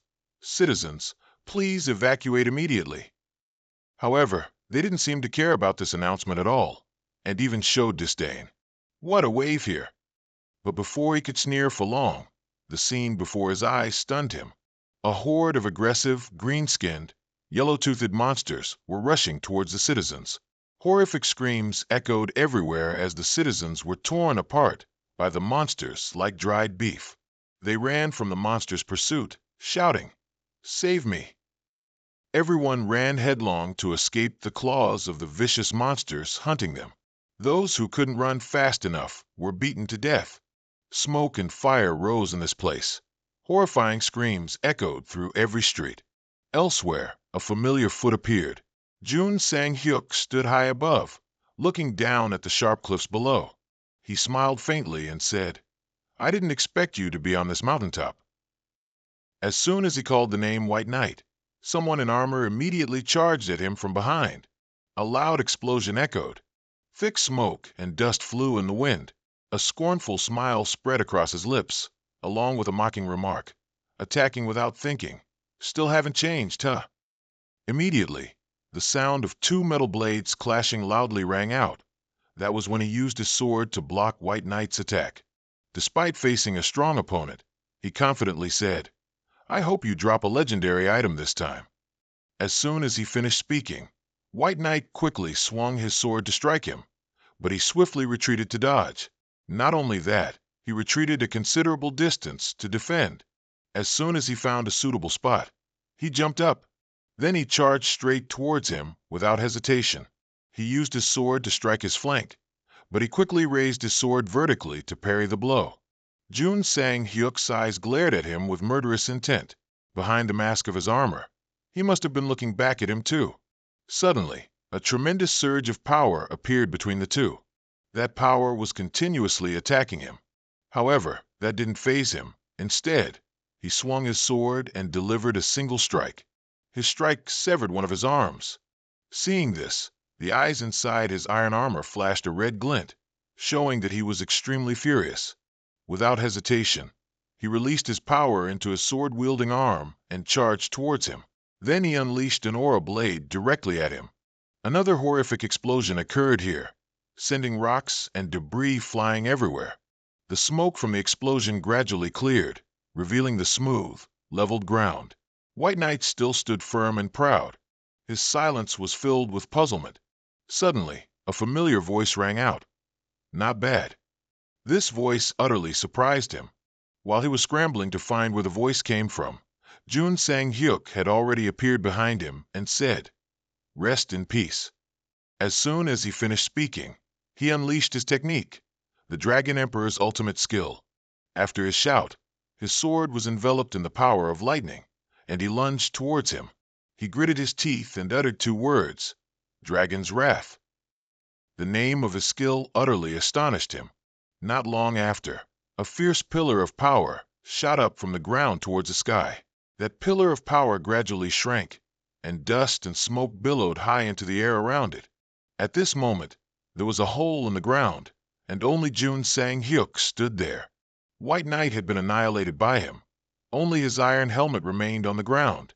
Because he had fought for too long and used too much power, he was panting heavily. Suddenly, a light appeared from where White Knight's helmet was. He slowly approached that spot. Then he was utterly surprised when he saw what was before his eyes. He recognized this glowing square box. Golem, a golem's heart? It can be understood as a golem's heart, short for L. Materials, mithril, high-grade mana ore, high-grade sapphire, high-grade ruby, high-grade diamond, high-grade emerald. Joy was clearly visible on his face as he held this valuable item in his hand and cursed. Holy shit! Amidst the high, treacherous cliffs, his joyful voice rang out. I hit the jackpot. In another scene, the green monster held a spiky weapon, still stained with a bit of red syrup. Behind it were scattered human corpses on the ground and destroyed structures. A news report echoed. This afternoon, a surge occurred at the Incheon Industrial Complex. This place has become as devastated as the news reported. We have not yet confirmed the numbers, but casualties are estimated to be over 100 so far. Someone's phone screen was accessing news about the Incheon Industrial Complex attack. Jun Sang-hyuk looked at the bright phone screen and read the news. He remained silent, then said, It seems someone wants to pick a fight with me. The news he was reading had a title that made him extremely annoyed. Surge at the Incheon Industrial Complex. Could this disaster be because the masked monarch fought alone at the training ground? His deep voice uttered. It's been a long time since someone wanted to do that to me. How interesting. In a castle, an astonished cry rang out. Unbelievable. Hoa Bang and the 2 men next to her all exclaimed, How is the golem's heart here? Suddenly she realized something and asked, Wait, did the masked monarch kill the White Knight? The blue-eyed man hesitantly replied, It seems so. Meanwhile, the man with a mustache was beaming, admiring the beauty of this treasure. Wow, look at the magic carved into this. This is art. He carefully examined it and remarked, How much did the materials cost? It's not just high-grade mana, ore, but it also contains many high-grade gemstones. The blue-eyed man then made a decision. We'll have to figure out how to use this. He even chuckled happily, saying, If we study it carefully, we might even revolutionize how spells are enchanted into equipment. Suddenly, a voice rang out, making all 3 turn to look. No, we can create something even more amazing than that. The one who said that was Lee Cheon-woo, a triumphant smile on his lips. Hearing that, Hoa Bang asked curiously, What is it? He didn't reply to her, just smiled smugly. Then he remembered the gigantic monster with a glowing golem heart inside it. He called it a real golem. Jun Sang-hyuk's side was busy discussing this incident. It seems the Phoenix Guild is behind this incident. The Phoenix Guild? Lee Hyung-suk hesitantly said. It's not confirmed yet, but... He sternly stated, the Incheon Industrial Complex is managed by the Phoenix Guild, but they did nothing to counter this surge, and we still haven't been able to contact them. This information made Jun Sang-hyuk a little confused as he repeated, Cut off contact. Suddenly, Lee Hyung-suk handed him a file. Please take a look at this, sir. He took the file and pulled out a photo from it. The photo showed a man wearing a baseball cap with his face obscured, and Lee Hyung-suk also reported. Before the surge occurred, this photo was captured by CCTV near the Incheon Industrial Complex. Jun Sang-min and the man wearing the white skull mask leaned in to look, and the former asked with a hint of doubt, "Isn't he just a foreigner?" Lee Hyung-suk calmly explained, "Yes, but the surge happened not long after this person entered the village." Suddenly, the man wearing the skull mask unexpectedly realized something. Wait a minute. He carefully examined the person in the picture and immediately recognized who the young man was. "Isn't this Ahmed Hassan?" His words startled Lee Hyung-suk, who asked back, "Ahmed Hassan?" He asked again to confirm his thoughts. "The owner of the Immortal Tower in Egypt?" The masked man, being questioned like that, shot back, "You think I wouldn't recognize him?" At the same time, he grumpily added, "Because of this bastard, I had a tough time in the eternal world for a while." Suddenly, someone's voice rang out, interrupting their conversation. "Sitting here is just a waste of time." Jun Sang-hyuk made a suggestion. "We have to confront him directly." Hearing that, the masked man asked in astonishment, "Are you really going to Egypt now?" He replied, "You think I'm joking?" Then he turned to his side and called Jun Sang-min. The latter quickly replied, "Oh, masked monarch." He ordered the young man, "Contact the dungeon and ask them to investigate the Phoenix Guild." The young man didn't hesitate, bowing his head in obedience. "Yes, sir." At the same time, he also ordered Baekhyung, take the Masked Legion to clean up the mess at the Incheon Industrial Complex. He quickly accepted the order. "Yes, sir." His face behind the mask grew more solemn, and he said sternly, "It seems someone wants to pick a fight with us." Therefore, he loudly declared, "We must return it tenfold." Transition to Egypt, Cairo Airport. There were many reporters lined up right outside the airport. They were all waiting eagerly to welcome someone, and the person they were waiting for stepped out. It was Jun Sang-hyuk and his subordinates. Accompanying him were the man wearing the skull mask and the introverted young man, Park Ho-sung. The man wearing the skull mask looked around once and exclaimed, "Wow, so many people." He even teased Jun Sang-hyuk, "You're really famous, huh?" Faced with his childishness, Jun Sang-hyuk could only remain silent, helpless. After that, he turned to look at the young man with social anxiety, Park Ho-sung. Then he thought to himself, "This is just my thought, but Park Ho-sung." He had a hunch about his strength. Perhaps it was even stronger than the witch's chain. Suddenly, the masked man spoke up and asked him, "But why did you bring that kid along?" Of course, he had no reason to answer him, so he calmly replied, "Why should I tell you?" The other man wasn't to be outdone and retorted, "I need to know so I can come up with a plan for us." He even chuckled arrogantly and added, "Let me tell you, I know more about Ahmed's weaknesses than anyone else." Hearing that, Jun Sang-hyuk asked, "Are you saying you can defeat him this time?" He, of course, confidently boasted, "I only lost to him in the eternal world because my level was too low. If it's just based on skill, I'm sure to win."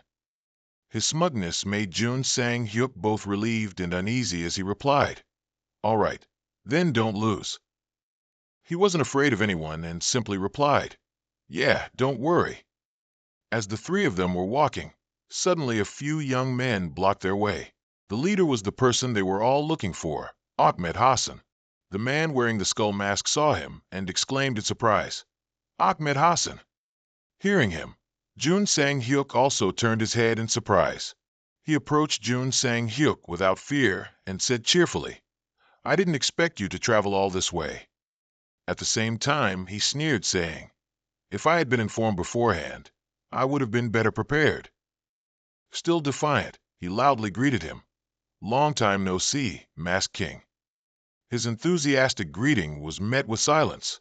A short while later, by a beautiful lake, with white swans swimming, and a lovely pavilion in the middle of the lake. There was also a magnificent fountain placed right in the courtyard. All these things combined, this place was a magnificent and luxurious love palace. In the living room, Jun Sang-hyuk was sitting opposite Ahmed Hassan. He looked around the scenery and then spoke. You haven't been back to reality for long, have you? You must have earned a lot of money. His words were met with silence. Then he spoke, saying, Don't worry, I earned it through my own efforts. Of course, he didn't believe a word of it, so he scoffed, I see. Then he got straight to the point. Since you came all this way to escort us, I guess you have something to say. These words made him silent for a moment. Next, he confidently declared, The surge that occurred in Korea has nothing to do with me. Of course, who would believe that? Not even him. So he replied with a sarcastic, Oh, really? And then he asked him, There's a saying, a guilty conscience needs no accuser. Do you know what that means? This question made him a bit startled and uneasy. Suddenly, Jun Sang-hyuk threw a white envelope onto the table. Inside the envelope was a picture of Ahmed Hassan, taken by CCTV. He, of course, did not confess because of it, but instead retorted, Are you accusing me based on such a blurry photo? Hearing that, he coldly asked back, So you intend to deny it until the very end? He was not foolish enough to confess, so of course he denied it. I don't understand what you're talking about. Tired of his stubbornness, he blurted out, So, that's how you want to play it? Next, he spoke while reaching into the air as if to pull something out. All right, then there's no other way. This action made him curious, and then, as if realizing something, he panicked and asked, Wait, are you? Just as he thought, he pulled out a sword and lunged at him, without any warning. A scream like a pig being slaughtered echoed through the magnificent castle. Jun Sang-hyuk gnashed his teeth in anger, while Ahmed Hassan was so scared his little bird shriveled up. The living room was now in ruins. His sword was stuck in the middle of the room, and he lay flat on the ground, looking quite pathetic. As a compassionate person, he, of course, gave him one last chance to admit his guilt. If you don't tell the truth right now, he, fearing no one, threatened him. Not only will the immortal tower be destroyed, but all of Egypt will also be in danger. Things had come to this, so he panicked until his face turned red, so he was forced to confess. I was just following orders. He even knelt down and earnestly begged him. Please believe me. I didn't intend for something like that to happen. After a moment of silence, Jun Sang-hyuk said one word, then the murderous aura emanating from him made anyone nearby scared enough to wet themselves. He growled, Who asked you to do it? Facing his terrifying demeanor, Ahmed Hassan could only frown in panic. And then he blurted out an answer. It's someone you know. The scene changed to a man standing by a large window, gazing at the city. He calmly raised a glass of wine to his lips and savored it. That person was introduced as the shrine of Michael Buren. At this moment, inside a magnificent, opulent castle, a voice echoed. You're telling me you received some mana, or to trigger a surge? A man in white knelt before Jun Sang-hyuk and said, Yes, I just followed Buren's orders. He listened in silence, as if afraid he wouldn't believe him. The man quickly explained, You know I'm struggling with the current situation myself. If I had known so many people would die because of this, I wouldn't have agreed to his request. Suddenly, something happened that made the man's eyes widen in surprise. He raised his leg and delivered a devastating kick to the man. It was a perfect kick, so powerful that the man thought he'd been kicked off the face of the earth. Seeing the man kick to the ground, those behind rushed over. A man in a black suit helped him up and asked, Boss, are you all right? Then, the man in the black suit looked at him and shouted, Hey, what the hell are you doing? Didn't your mother teach you any manners? Jun Sang-hyuk said mockingly, Manners, huh? You still have time to talk about manners after what you've done. Hearing that, both men stared at him blankly. Then he gripped his sword and slowly advanced towards them, saying as he walked, Humans have manners, but monsters like you don't. He scared them stiff. The man in white quickly prostrated himself and loudly admitted his mistake. I was wrong. I didn't think it through. I should have refused his offer. Pausing for a moment, the man continued, I will certainly issue a public apology and do my best to compensate the victims for their losses. His face remained cold, his eyes filled with murderous intent. A moment later, Jun Sang-hyuk finally spoke. "Of course, you must do that." The man flinched upon hearing this. Then he looked up and asked him, "So, what must I do to satisfy you?" He stood silently, as if to say, "How you do it is your business, why ask me?" And he glared, saying, "Receiving forgiveness isn't that easy." The man didn't know what to do. Suddenly, a bald man ran in, shouting loudly, "Sir, we're in trouble."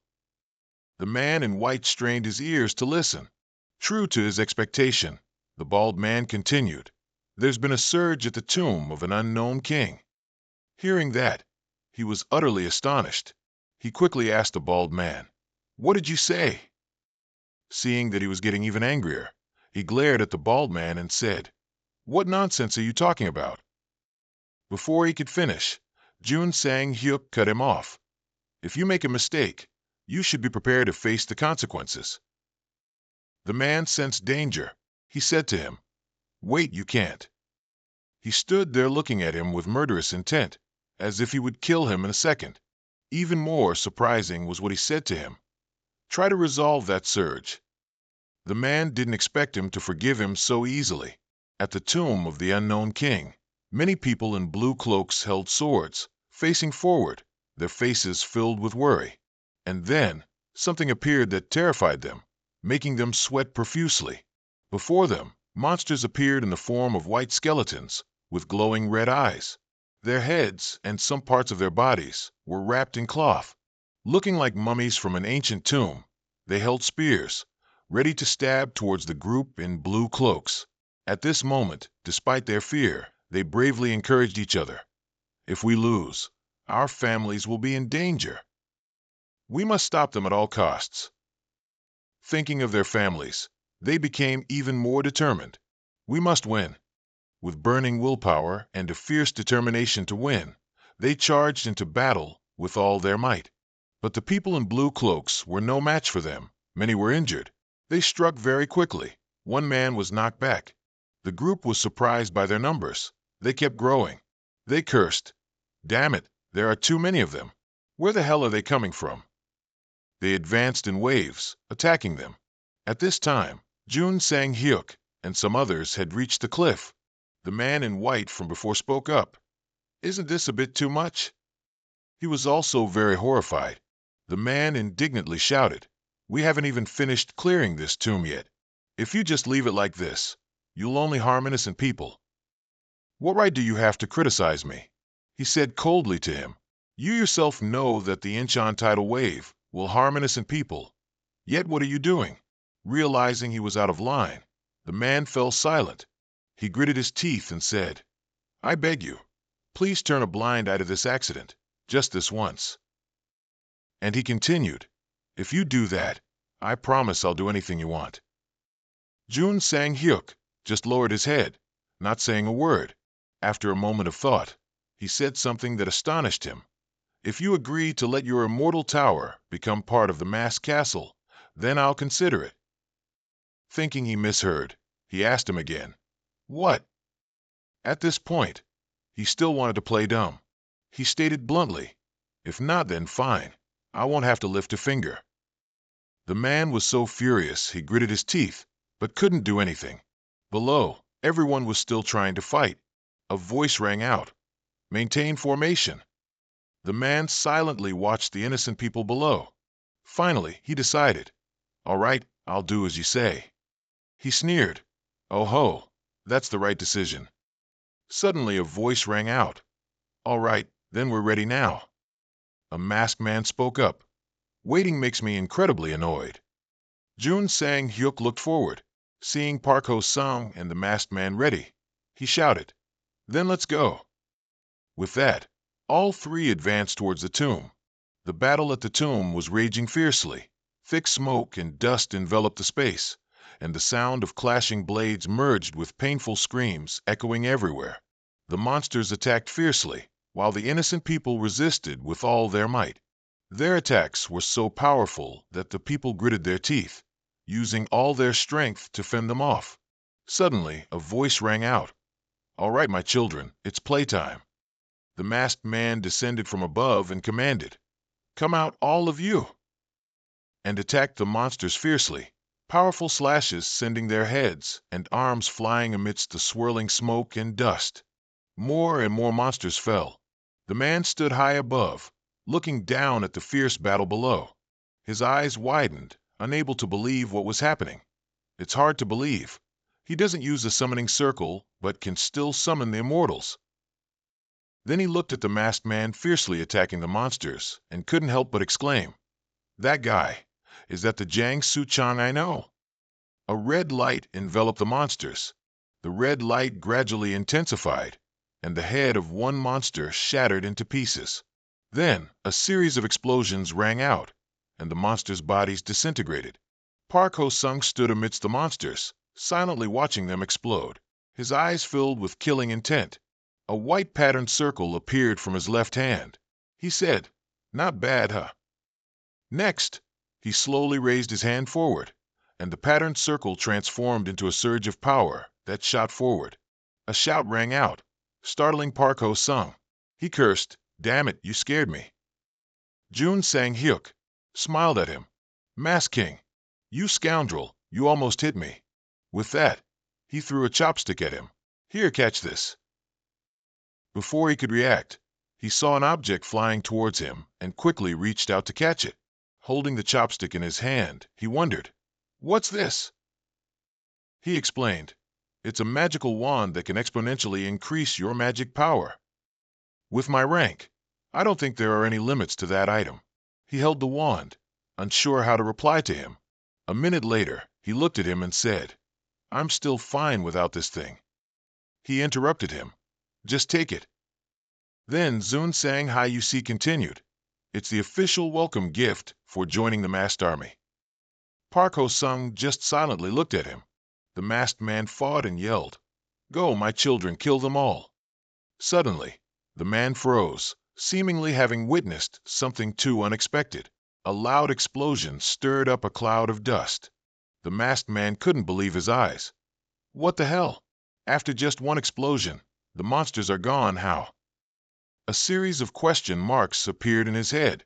Meanwhile, Park Ho-sung just stood still in the strong wind after the explosion. He closed his eyes, only hearing the whooshing sound of the wind in his ears. A moment later, he managed to open his eyes when a voice rang out, "Park Ho-sung." Park Ho-sung raised the magic wand, which generated a red power. His eyes focused on the target. Then he charged forward. The stream of power emanated strongly, suppressing all the skeletons. Next, he created another blue magic circle. Its power was also immense, shining brightly over a large area. The Red Witch, a bit surprised by Park Ho-sung's ability, asked, "Who is that guy?" He cast 2 spells at once. At this moment, amidst the scattered skeletons on the ground, only Park Ho-sung stood tall. As for the white skeleton's question, Zun Sang Hyusi couldn't care less, and didn't even bother to reply.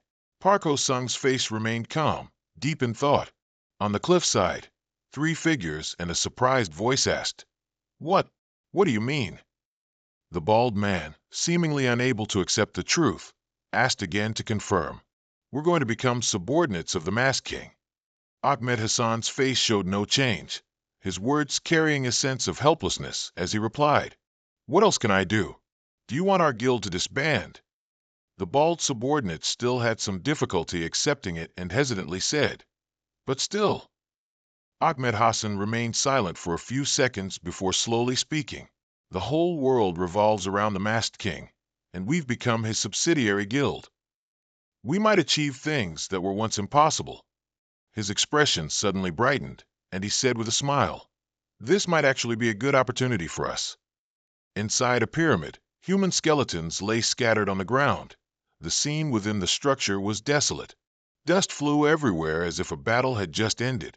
Behind it was a golden door, and everyone began to approach it. Zun Sang Hyusi and his teammates entered simultaneously. They successfully stepped into the tomb of the nameless king on the highest floor, where a massive army immediately appeared before them. Upon closer inspection, they were all human skeletons, each holding a weapon, standing guard in front of the throne. On the throne, A skeleton clad in royal attire was protected by two close retainers. This was the Forgotten King level, also the boss of this battle. The Red Witch looked at the dense crowd of skeletons before her, somewhat surprised, and said, "How many of them are there? It's my first time seeing so many." Zun Sang Hayusi immediately let out a laugh and asked, "Are you scared?" The Red Witch also laughed and asked back, "Have you ever seen me scared?" Then he scoffed and said, "Actually, they should have sent out more of them. Otherwise this battle is too easy." Zun Sang Hayusi smirked and slowly replied, "Is that so?" All three stood outside the door, facing the army of skeletons inside, still calmly chatting. Zun Sang Hayusi told the Red Witch, "Even so, you seem quite worried." The Red Witch, feigning vast experience, replied, "A hunter will always try their best to quickly claim their prey." Zun Sang Hayusi let out a sound of amusement. Then he also agreed, saying, "Exactly."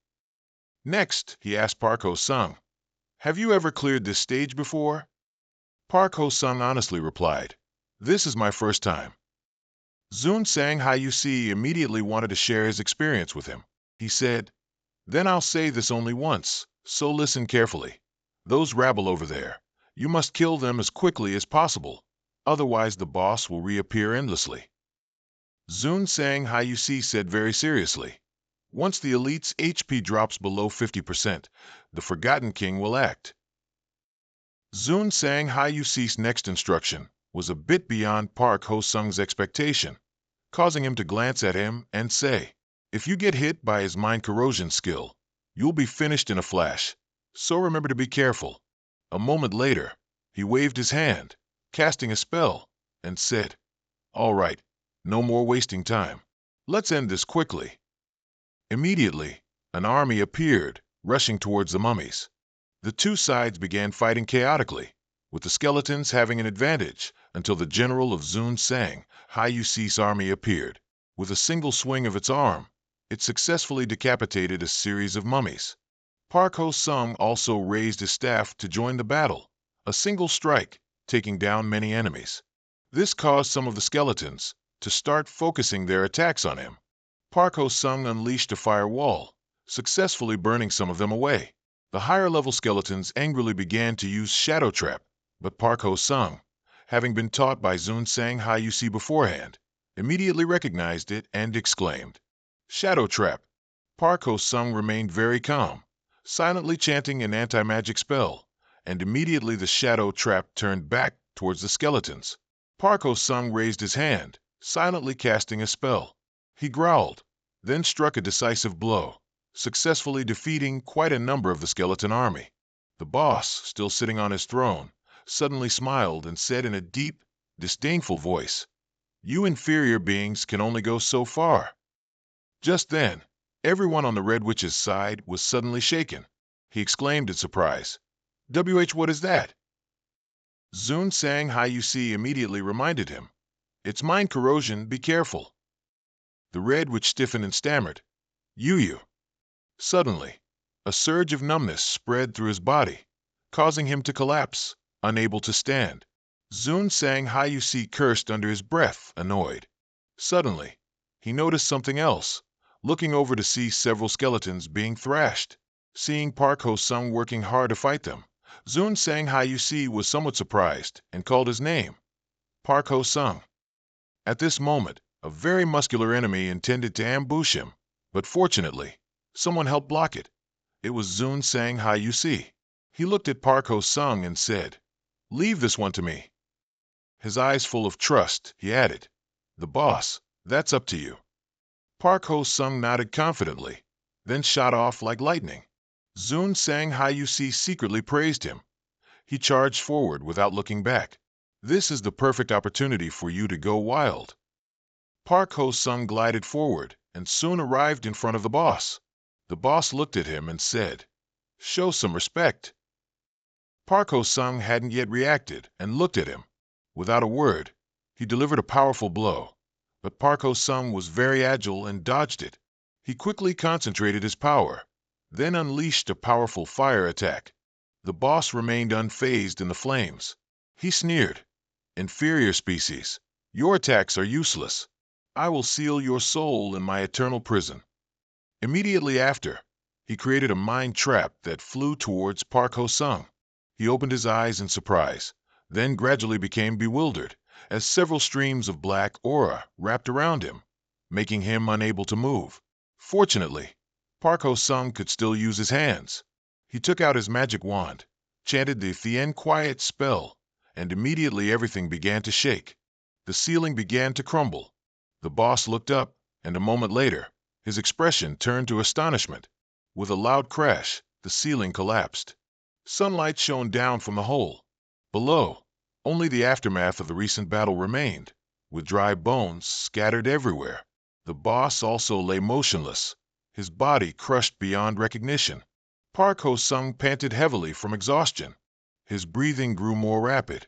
His eyes suddenly rolled back, looking terrifying, and a moment later, he collapsed to the ground. Zun sang Hai You See, and the red, which watched him lie motionless on the ground. He kept staring at him. His gaze was somewhat deep and enigmatic. He stared at the unmoving Park Ho-sung on the ground and wondered, "Who exactly are you?" Flashback to the past. A young boy's knee was slightly scraped. A worried voice asked, "Are you okay? Are you hurt anywhere else?" The boy, sitting on a chair, politely replied, "I'm fine, ma'am." The woman hesitated, saying, "But my son just hurt you." Then she turned and yelled at her son, "What are you doing? Apologize to your friend right now," which startled little Jong Hyan. Then little Jong Hyan looked at the other boy and said, "I'm sorry for hurting you." And that boy was none other than Park Ho-sung as a child. He didn't want to make things difficult, so he replied, "It's okay. You didn't do it on purpose." Jong Hyan's mother still bowed her head sincerely and said, "I'm sorry too. I'm truly sorry for what happened." After that, she hesitated and mumbled a few words. Park Ho-sung sensed something strange about her. Indeed, Jong Hyan's mother smiled, her face revealing anxiety, and said, "Chairman, no, your father. Can you keep this a secret from him? I'll definitely scold my son Jong Hyan for this." Park Ho-sung froze, not reacting. After a long while, he remained silent and didn't answer her. Then the scene suddenly shifted to a classroom, where the teacher was focused on lecturing. At the back desk, a student was slumped over his work, paying no attention to the lecture. The teacher suddenly fell silent and looked down. The whole class followed his gaze and turned their heads, all attention focused on the back. The teacher frowned and said nothing. Suddenly, a student dropped his pencil. Both he and the teacher jumped. The teacher sternly reminded him, "Hey, be careful." "I'm sorry, sir." Without thinking, the teacher said, "Because of you." Ho-sung almost woke up. But very quickly, he corrected himself, saying, "No, I mean you almost disturbed the studies of the other students." Park Ho-sung had woken up but remained still on the desk. Scene change. When he was a little older, the girl sitting opposite him bowed her head and said, "I'm sorry. Let's not see each other anymore." Park Ho-sung was bewildered and didn't understand what was happening, so he asked, "Wait, what? Why are you suddenly like this?" However, the girl just remained silent. Her expression worsened considerably, clearly showing anxiety, and she said, "I had no idea you were someone of high status. My dad still has many years until retirement, so please break up with me and don't ask anything." Hearing her explanation, Park Ho-sung's heart understood clearly, and he quietly looked at her. Afterward, countless apologies rang out. "I'm sorry, Ho-sung. It's my fault." From faces startled upon learning his identity. They continuously took the blame. "I didn't know you were the son of Do-sung Company's president. I'm sorry. Ho-sung, I'm truly sorry. It's my fault." Faced with countless apologies, Park Ho-sung squinted his eyes and muttered sorry, with full skepticism, then angrily yelled, "What are you sorry for, damn it?" A moment later, Park Ho-sung woke up from the nightmare with a start, breathing heavily. Then tears involuntarily fell. Park Ho-sung said in distress, "I'm the one at fault. Why are you apologizing?" Run Sang-hyuk was standing there. He didn't know since when. He suddenly spoke. I don't know what you just dreamed about, but it probably wasn't a good dream, was it? He smiled slightly and asked, Do you have time to talk? Park Ho-sung looked at him, his tears gradually drying up. Not long after, under the night sky, Run Sang-hyuk's voice rang out. I guess being born into a wealthy family isn't always happy. Park Ho-sung, sitting next to him, replied, I'm fine now. As long as I don't reveal my identity, there won't be any problems.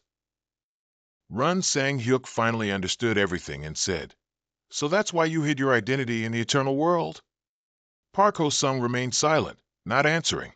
Then he opened up, calmly saying, If I tell others who I am, they'll just leave me. I don't want to go through that anymore. Park Ho-sung bowed his head, his expression unclear, and said, That's why I cooperate with the NPCs in that world. They don't know anything about me. Hearing this, Run Sang-hyuk was unusually quiet. Perhaps he didn't know how to comfort him. A moment later, he raised his hand and lifted his mask, which surprised Park Ho-sung. His voice gently asked, What do you think? Quite handsome, right? Park Ho-sung stared at him blankly, speechless for a moment. A moment later, he stammered, The monarch's mask. Run Sang-hyuk looked at him and smiled softly. He took off the mask completely and said to Park Ho-sung, I know that at some point in my life, I was just as lonely as you, even if my circumstances were different. Park Ho-sung also focused on Run Sang-hyuk, listening to his words. In difficult times, the people who truly help are those who genuinely believe in me. Park Ho-sung looked away, silent. A moment later, he asked, Do you think I'll meet people like that in my life? Run Sang-hyuk glanced at him, not rushing to answer, then said, If you find it difficult, just lean on me. The words surprised Park Ho-sung a little. Run Sang-hyuk smiled and continued, Not as the monarch's mask, but as a person named Run Sang-hyuk, your older brother. He looked at Park Ho-sung with trusting and friendly eyes. Tears welled up in his eyes. Then he spoke with gratitude. Thank you. The next day, at a building, Ahmed-san followed behind Run Sang-hyuk, saying, I have nothing left to say. I guess I should thank you first. Run Sang-hyuk turned halfway and replied, You don't have to do that. He slowly continued, I haven't forgiven you yet. Ahmed-san remained silent, a bit worried. Run Sang-hyuk and the Red Witch arrived at the car. He raised his hand and said, See you later in Korea. Ahmed-san asked in confusion, Wait, what? Why are we meeting in Korea? Run Sang-hyuk calmly replied, What are you worried about first? Don't worry. I'm not calling you there to punish you. Ahmed-san was speechless after hearing the last part. Just then, the Red Witch bowed and called out, Sir. Run Sang-hyuk stopped opening the car door. The Red Witch requested, Before we go, can I have a match with him? I truly want to know who is the true king of the summoner world. Ahmed-san didn't know what to do after hearing him. He then spoke up, I'm quite sure the winner has already been decided. The Red Witch gave a confused huh. Ahmed-san stood with his arms crossed, closed his eyes calmly, and continued, You can summon high-tier immortals without a summoning circle. In my current state, do you think I can defeat you? He opened his eyes and looked at the Red Witch, asserting, However, I will definitely train hard and challenge you someday. So until then, you can only temporarily be the master summoner. The Red Witch was startled by Ahmed-san's words and stammered, WHWH, what do you mean? Then he turned to Run Sang-hyuk in a panic and said, Wait, this isn't what I wanted. But Run Sang-hyuk wasn't free to care about this. He continued walking and said, All right, looks like you two have settled it. The Red Witch watched him get into the car, feeling a bit sad inside. He still stubbornly said, No, but I really want to fight him. Run Sang-hyuk immediately said, Don't waste any more time, let's go. It seemed Run Sang-hyuk wasn't waiting for the Red Witch's hesitation. In the dark night, the Red Witch's loud cry echoed, Mask, King's mask, wait brother. In Kyushu City, Japan, a man was bathing in a lake. He was none other than Park Tae-sung, chairman of the Phoenix Guild. At this moment, someone walked over and said, I guess your work in Incheon is almost done, isn't it? Park Tae-sung grunted and asked back, "Is it about the king's mask?" The other person immediately said, "Don't worry." This person had a somewhat scary and sinister-looking face. This was Mizuya Junichi, the red-eyed vice-chairman of the Demon Blade Butcher Guild. He crossed his arms and confidently said, "The king's mask will never be able to locate this place." At the meeting, a voice suddenly echoed, "Perhaps we'll need to investigate the Phoenix Guild." At this moment, everyone in the meeting was silent. No one spoke. Baek Young broke the serious atmosphere. They are the guild responsible for hunting grounds, yet they aren't overseeing them, and it seems we can't contact them. Run Sang-hyuk heard this and fell into thought. Then he asked Baek Young, "Do you think they went abroad?" Baek Young replied, "We're using every channel to find them, so we'll have results soon." Run Sang-hyuk heard this, felt it was fine, and entrusted this matter to A to handle. Hearing this, A indicated that he would take on the task. After that, he assigned the next task to Michael Buren's team. But before he could finish, a shout rang out, "King!" A stylish young man, wearing 2 Bagua symbols on his forehead and a necklace with 3 talismans, ran in. He announced to everyone that he had succeeded. After that, Run Sang-hyuk and the stylish young man stood before the chaotic chest. The young man asked if he should open the chest, and of course, his answer was yes. The young man didn't forget to mention his reward. Hearing this, he said to just open it and not worry about that. The young man replied, "I'll trust you and open it." At this moment, Run Sang-hyuk dotted. "Do I look that untrustworthy?" Even though he was just opening the chest, he looked very nervous. When he pressed the button to open the chest, a beam of light shot out, making him think he was about to log out. As for Run Sang-hyuk, he calmly stood and watched. There was only one book in the chest. He picked it up and remained silent. The young man was bewildered by the prolonged silence. He asked, "It doesn't seem good, does it?" After reading the book, he could only exclaim, "No way," and said, "It seems I've underestimated your abilities." This young man, also known as Lee Ji-sung, was still confused when he heard that the reward he received started at 10 billion, because the book he found was the blueprint to create golems from the ancient Mado Empire, paper material. In the United Kingdom, on the north coast of Edinburgh, people were still enjoying themselves and swimming. But this joy didn't last long before strange noises and tremors began to emerge from the ground. Everyone was scared and didn't understand what was happening. When they saw the giant monster, which seemed like a distant relative of a turtle, appear, they didn't need to understand what was happening. They just ran first and worried about it later. This monster carried a hill on its back and began to move in a certain direction. As night fell, Run Sang-hyuk and Run Sang-min talked while taking a walk. When Run Sang-min heard his brother wanted to establish a golem manufacturing workshop, he asked, "Is that okay?" Run Sang-hyuk also seemed unsure, saying, "For now, let's just trust them." Hearing that, he found it amusing and didn't believe his brother could produce golems. Then they changed the topic to Lee Jae-sung. Run Sang-min thought he was amazing, while his brother said, "He's probably still rolling dice right now." At this moment, the bustling street scene, with people diligently building the city, caught their eyes. Run Sang-min then asked his brother, "How does it feel to create this place?" He then told him his purpose for creating this place. He didn't create it for his own comfort, but so that everyone could live comfortably. Hearing that, Run Sang-min said, "I heard you bought all the land around Mom and Dad's graves." Run Sang-hyuk replied, "That's not all. To ensure no one can step into it in the future, I'll have to build a very high wall and a wide area barrier." At this, he proudly added, "I still have a lot of money left. I've found things to spend it on." And he reminded him, "Don't forget, we agreed that we'd decorate it into a beautiful garden." Run Sang-min then felt that Mom would be proud if she knew they cared about her so much. At this moment, he brought up meeting Chun Young a few days ago.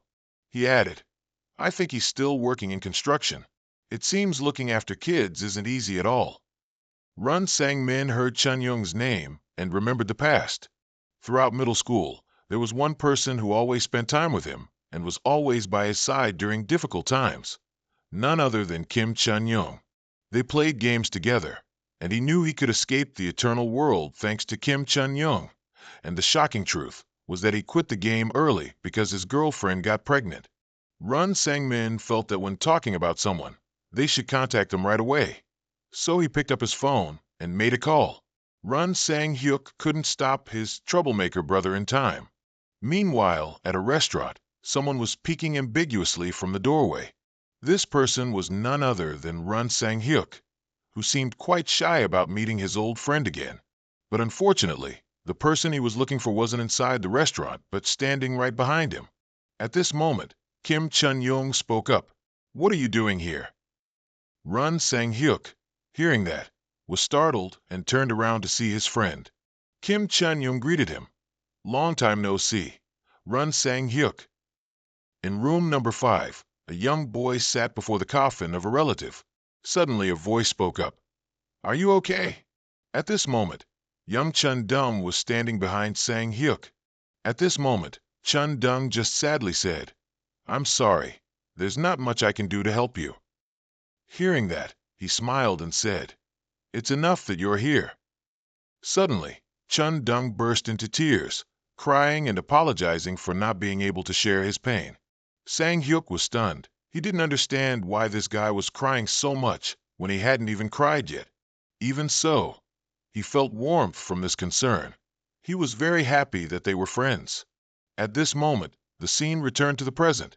Both were happily clinking glasses, and Chun-dung was happily drinking. Seeing him drink excessively, the landlady loudly reminded him, "Don't drink too much and cause trouble like last time." Chun-dung even smiled as if to reassure her that she could trust him. As soon as she turned her back, Chun-dung exclaimed, "She's still the same, with Sang-hyuk." After that, they started asking about each other. Chun-dung said he was doing fine, and Sang-hyuk said he heard from Sang-min that he was working at a construction site. Hearing that, Chun-dung gave a forced laugh and said, "Just consider it manual labor." Then he asked if Chun-dung was making a stable living. Chun-dung's answer was still the same, still fine. Immediately after, Chun-dung showed Sang-hyuk a photo of his daughter and said, "That's our princess, isn't she pretty?" Seeing the girl's photo, he exclaimed, "This kid's grown up so fast." Chun-dung then felt very happy. He said, "My motivation these days is looking at this princess." At this moment, Sang-hyuk saw Chun-dung's old shoes, and these shoes brought back old memories for Sang-hyuk. At that time, Sang-hyuk had bought Chun-dung a gift to congratulate him on getting an interview. When he received the gift, Chun-dung was very surprised. And when he opened the gift, he was even more surprised to see a pair of shoes that looked very expensive. Sang-hyuk then said, "Lately, I've been selling items, so I've earned a lot of money." Chun-dung heard that but still didn't believe him, replying, "It couldn't be that much." After that, Chun-dung demanded that he take the shoes back because he knew he didn't have that much money. Hearing that, Sang-hyuk's face darkened, and he said, "With that pride of yours, all you need to do is say thank you and accept it. If you're grateful, you can pay me back when you get a job. At that time, I'll charge you double the money I spent on those shoes." Even though they were friends, with this kind of sarcastic talk, Chun-dung could only feel a bit sad and said that he didn't say he wanted to take them. At this moment, he replied, "Just say you like them." Returning to the present, Sang-hyuk seemed to feel he had done something wrong, so he apologized. Chun-dung wondered what he had done. No one had done anything. So why was he suddenly apologizing? So he asked why he was apologizing. At this moment, he sadly said he should have contacted him sooner. Chun-dung heard that and acted like it was nothing, saying they were closer than that. So he didn't need to apologize for such things. Sang-hyuk wanted to say more, but Chun-dung showed he didn't want to hear it. At this moment, Chun-dung also confessed that he felt guilty because when the group finally returned, he didn't have the courage to call him even once. Hearing that, Sang-hyuk understood that he was afraid he would misunderstand about the now famous player. Chun-dung worried he would misunderstand if he suddenly contacted him. Sang-hyuk was helpless with his friend hearing that. Incidentally, he had something he wanted to tell Chun Dung. At this moment, Chun Dung stopped him, telling him not to say any more. He said that even without him, he would still live well. For Chun Dung, Sang Hyuk was just his friend, nothing more. At this moment, Chun Dung hinted that it wasn't because he earned a lot of money that he was his friend. Chun Dung once again affirmed that he was his friend because he was Sang Hyuk. Hearing that, he sighed and offered a truly heartfelt smile of thanks. After the somewhat melancholic conversation, they both decided to liven up the atmosphere by toasting and drinking. And someone, it's not clear who, exclaimed, "I'm paying this time, so eat as much as you like." After drinking, it was Chun Dung who got drunk, and Sang Hyuk was helping his heavily intoxicated friend home. At this point, Chun Dung started talking nonsense, asking if he knew who he was. Without waiting for Sang Hyuk to answer, Chun Dung loudly declared, "I'm Kim Chun Dung from Demon School. I can't do everything our princess wants, but I've lived my life to the fullest, and that's enough to feel proud." Even though he was his friend, talking too much was annoying, so he had to tell Chun Dung, "All right, I get it. Now shut up." At this point, Chun Dung felt his friend was annoying, so he gestured for Sang Hyuk to be quiet. Finally, Sang Hyuk managed to hail a taxi. After putting his friend into the car, he heard his friend's phone ringing. When he took out the phone, he saw his friend's wife was calling. Seeing Chun Dung drunk, his wife complained, "This guy's come home drunk again." At this moment, the wife was standing with her hands on her hips, looking at the heavily drunk Chun Dung lying on the bed, feeling she couldn't take it anymore, while Sang Hyuk was breathing heavily from exhaustion. Just then, he noticed a family photo of 3 people. Everyone in the picture was smiling very happily. While he was looking at the photo, the wife came out to greet him. He once again apologized for not having contacted them for a long time. The wife heard that and comforted him, saying that they had finally met again. Sang Hyuk then asked how Chun Dung's mother was doing lately. At this, the wife hesitated, saying that she wasn't well and was currently hospitalized. Hearing that, he worriedly asked, "Is she sick?" She didn't want him to worry, so she said, "There's nothing to worry about." But she still sadly confided that because she was suddenly hospitalized, her husband was extremely worried about the hospital fees. Hearing that, he bowed his head and thought. After a moment, he affirmed that Chun Dung was like family to him too, so he offered to help his best friend's family. But the wife refused because she knew her husband wouldn't want that, and she believed Sang Hyuk also knew Chun Dung's nature.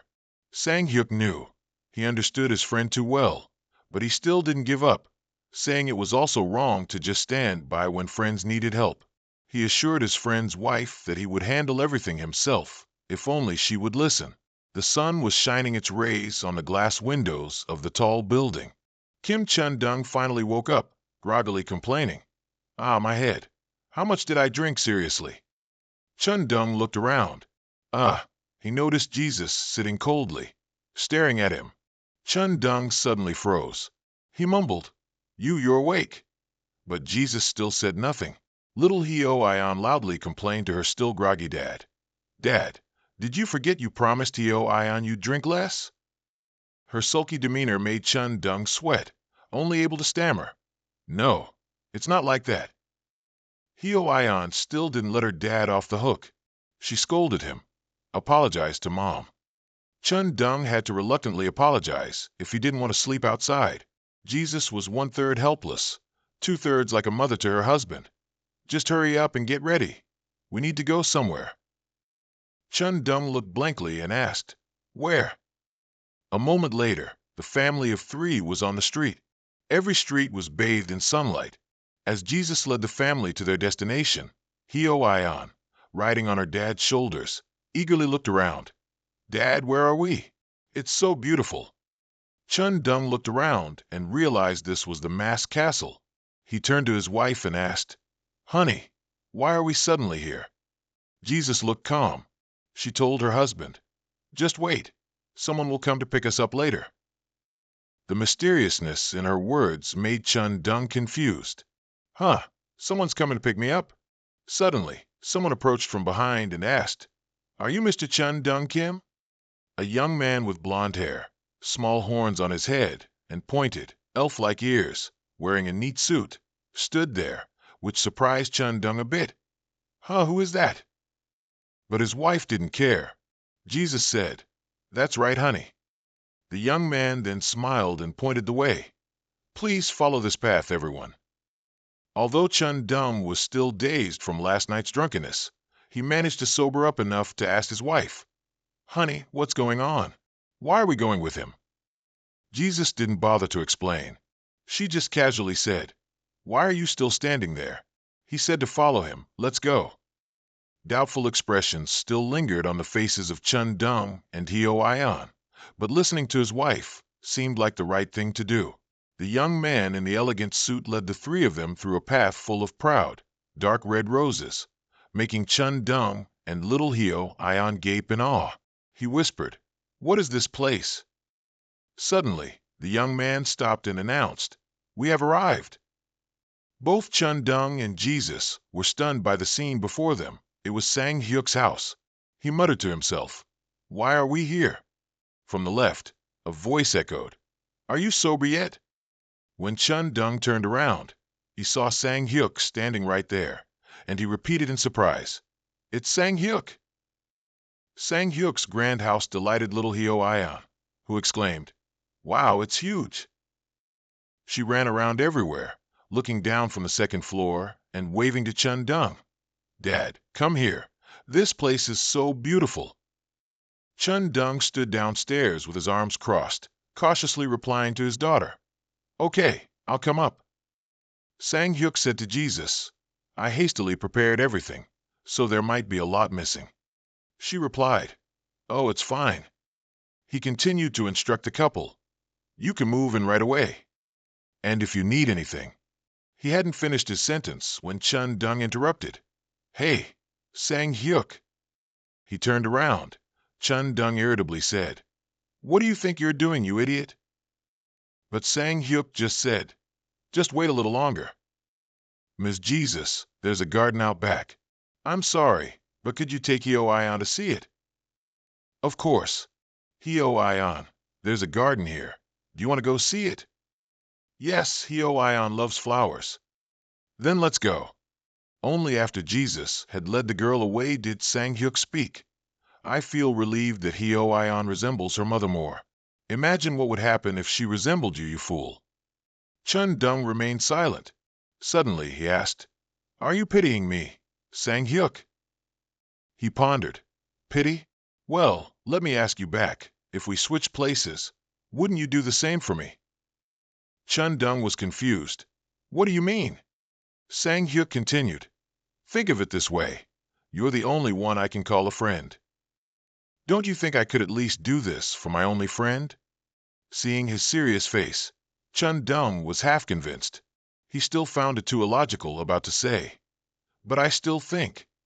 When Sang Hyuk cut him off, "Don't be so hasty. I'm not giving you anything for free." Chun Dung had 1,000 question marks floating above his head, not understanding what was wrong with his friend. Sang Hyuk gave a stylish smile. "Pay me back by working, laboring. I'll find every way to get my money back, so don't worry." Chun Dung still spoke loudly. "No, don't talk such nonsense. No matter how hard I work, I'll die before I can pay it all back." Sang Hyuk still had tricks up his sleeve to subdue Chun Dung. "So, what do you think about working at the Sunset Workshop starting tomorrow?" Chun Dung's face went blank again. "What the hell? What did you say?" Sang Hyuk said, "If it's you, Chun, you will like it too. Besides, the starting salary there is probably around 100. Chun Dung still seemed hesitant and confused. "What are you talking about? Why would they choose me?" He just cheerfully replied, "You still don't understand, Chun Dung? I can do everything for you." Chun Dung's face had gone slack. "There's a daycare center nearby, so you can send he in there. And Ms. Yezu said she wants to try the clothing business." Suddenly, sobbing sounds came from Chun Dung. Sang Hyuk looked over at his tough friend, who had bowed his head. "Who do you think you are? If you keep doing this, I'll feel really guilty. You bastard." Chun Dung wiped away his tears. This was exactly what Sang Hayuke wanted to see. He smiled. Don't worry, because you've done so much for me. Meanwhile, at Kyushu, Japan, streaks of blood marked the windows. Inside the house, withered corpses lay scattered on the floor. Aizen Kurihara stood in front of Mizuya Junichi. He was so exhausted and battered that he could only pant heavily. Aizen gave him a terrifying look that pierced through his heart. She sharply turned to look at Park Tae-sung and his bodyguards, who were huddled against the wall in fear. It would have been better if you had just monitored me without doing anything reckless. Tae-sung Park. Tae-sung, pale as a ghost, couldn't say anything more. From outside the door, a figure entered. Aizen noticed it, and the tall figure spoke. Long time no see. Aizen Kurihara. On a full moon night, the castle was still brightly lit. Run Sang Hayuke, in his blazing red armor, took steps between the two dungeon cells. He stopped in front of a cell containing Tae-sung and his captured bodyguards, and asked, "You are Park Tae-sung from the Phoenix Guild, aren't you? You crave mana stones that much?" He stammered, That. Sang Hayuke said sternly, "Don't try to evade. Speak properly. Do you know how many people have died because of your greed?" Tae-sung was scared out of his wits, bowing his head to the ground, repeatedly saying, "I'm sorry. I made a huge mistake." Sang Hayuke, seeing this from outside, said, "Don't worry, I won't kill you, because I'm thinking of giving you a punishment worse than death." Looking into his deadly eyes, Tae-sung felt a chill run down his spine, knowing this was his end. A moment later, Sang Hayuke sat with a young man who had appeared just as Aizen was about to finish off Tae-sung and take him back. He hesitated slightly, then said, "First of all, this recent incident has nothing to do with me." Sang Hayuke asked again, "Really?" He picked up his teacup and drank. "It's true that I received an offer from Michael Buren, but I refused him." Sang Hayuke pondered for a moment. Refused? Then how did Michael Buren find out about the forced wave surge? He was firm. "Junichi Mizuya, I'm quite sure he leaked the information. On top of that, he also hid those guys from the Phoenix Guild, but by the time I found out, everything was already over." Upon hearing this, Sang Hayuke asked, "All right, let's assume that. So why are you telling me?" He said that if he could, he would have wanted to hide it. Sang Hayuke stood up to leave. Before he left, he advised, "Soon, there will be a conflict with the United Kingdom. Convince the Japanese government to go against the United Kingdom. And one more thing, if something like this happens again, you should be prepared, because things won't end with just words like this time." He was scared by his threat. I will remember. Down in the workshop, Chion-yu was still busy with his work. A short-haired girl behind Chion-yu praised, "Progress is faster than I thought." "No, this is just the outer shell of my glove. That's why it's so fast. The real work starts now." She asked, "How's the alloy strength?" Chion-yu enthusiastically replied, "It's amazing. Probably 3 times stronger than Gedium." "Then you'll probably be fine with the materials you have." "Well, for now," Chion-yu warned, "but you should be careful with your words, because the mask told me to keep it a secret before it's officially revealed." The girl smiled, looking at the shiny glove shells, and replied, "Don't worry."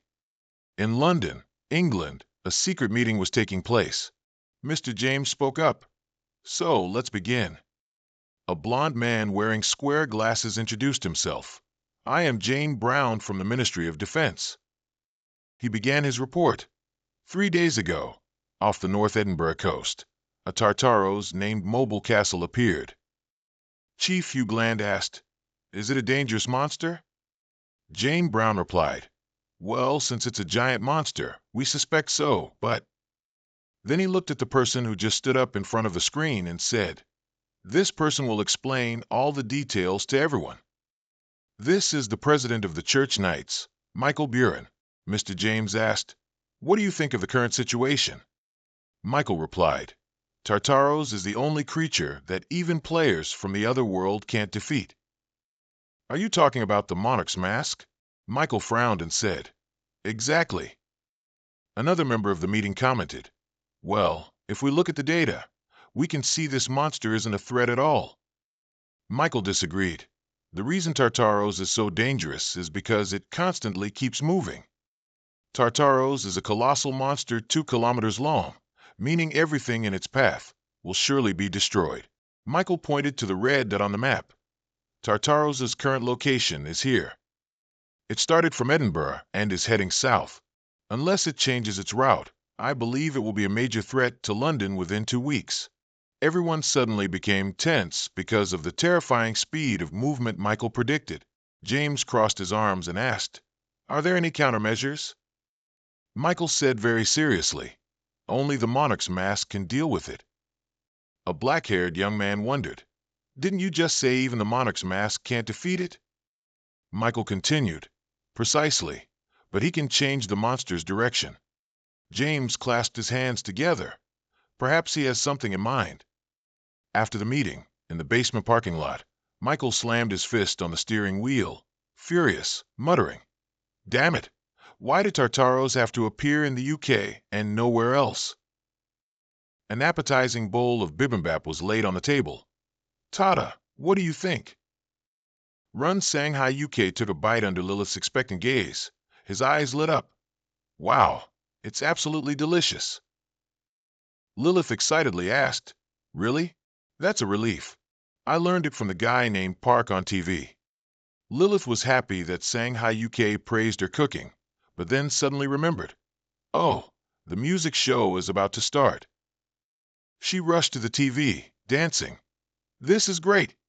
Leaving Shanghai UK at the dining table, he asked her, "You must have watched a lot of TV when I was gone, right?" Lilith replied, "Of course. There's so many interesting things on TV." Hearing that, Shanghai UK felt relieved. Well, it's better than doing nothing at all. Suddenly, Lilith stopped dancing and called Shanghai UK to the TV. "Huh, brother, come watch the news." Shanghai UK looked up, puzzled. Did something else happen?" He walked to the TV. The news headline astonished him. "What?" A breaking news alert appeared. "A Tartaros has appeared in Edinburgh, UK." Lilith asked, "What is it?" "Something huge." Shanghai UK said nothing. Then suddenly he laughed, making her confused. "Haha, I see. So that's how it is." The blonde woman with sunglasses walking beside Shanghai UK said, "I received a message from Michael. It seems the UK is asking for your help." He found it funny. "Huh, what? They've got some nerve, asking me for help." The blonde girl looked at him, trying to explain. "Although the Incheon wave surge that happened not long ago was unfortunate, this is different. The entire UK is in danger." Shanghai UK didn't care. "Well, the worst that can happen is a few cities getting destroyed. Moreover, Tartaros is a slow monster, so by now, people must have all escaped." The blonde girl listened, then her phone suddenly rang from her handbag. She took it out and saw that Michael Buren was calling. She guessed, "It seems they're utterly desperate now." A moment later, the three of them met in a room. Shanghai UK in his red armor, the blonde girl, and Michael. He asked him, "Things must not be going well, for you to have to travel all the way to Korea to find me?" Michael hesitated. "About what happened in Incheon." He was about to awkwardly bring it up again when Shanghai UK interrupted. "Forget it. I don't want to hear about something you don't even really care about. Let's talk about that later." Someone following Michael from behind approached, holding a box. "Excuse us.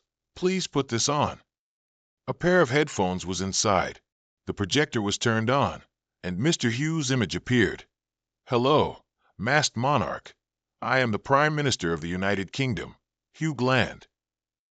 Shanghai UK pointed to his ear and asked, "Is this a real-time translator?" Mr. Hughes' video continued. "As you know, we are in a desperate situation. Apologies for the inconvenience. We are contacting you because we need your help." Shanghai UK just nodded. "Go on." "Currently, the United Kingdom is in danger due to the sudden appearance of Tartaros. If you can help us with this, we will do anything you want." Shanghai UK replied, "That's a nice offer. You don't even know what I'll demand." Mr. Hughes said miserably, That just shows how extremely desperate we are. Shanghai UK mused. Desperate, huh? Even for me. Changing Tartaros' direction is very difficult. Mr. Yu looked expectant. So what do you want? Give me 50% of the shares from the Mana Quarry. Michael was startled. What are you saying? Hugh was also panicked. That's too much, 50% is. Shanghai UK stated firmly. Then it seems we don't need to discuss it further. Do you have anything else to say? The entire room on Mr. Hugh's side was very tense and awkward due to the request. A man walked in while on the phone. His gaze at Hugh made the Prime Minister understand that now was not the time to haggle over resources.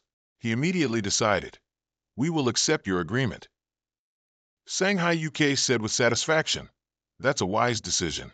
Well then, I'll see you soon." "Yes, thank you." Then the video stopped. Michael was still in disbelief. The flight from Korea to England departed immediately after. On the plane, they were discussing. A soldier asked, "Can we redirect the monster here?" Shanghai UK said, "No need for a plan. We'll turn it around at all costs." The blonde girl pointed at the map. "If we follow this route, we'll reach America." The soldier replied, "Ah, that's right." She turned to ask Shanghai UK, "Can Tartaros move underwater?" He said, "I don't know either." In that world, Tartaros was diverted into the Sea of Despair. The girl said, "Speaking of which, have you been into the ancient abyss on its back?" He shook his head. "No, I wasn't allowed in." She wondered why. Shanghai UK then explained, "As I said, my level is too low, so I can't go in." The blonde girl looked regretful.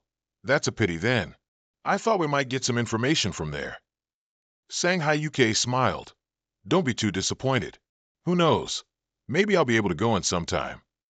In the middle of the forest, a Tartarus as large as a mountain moved faster and faster inland.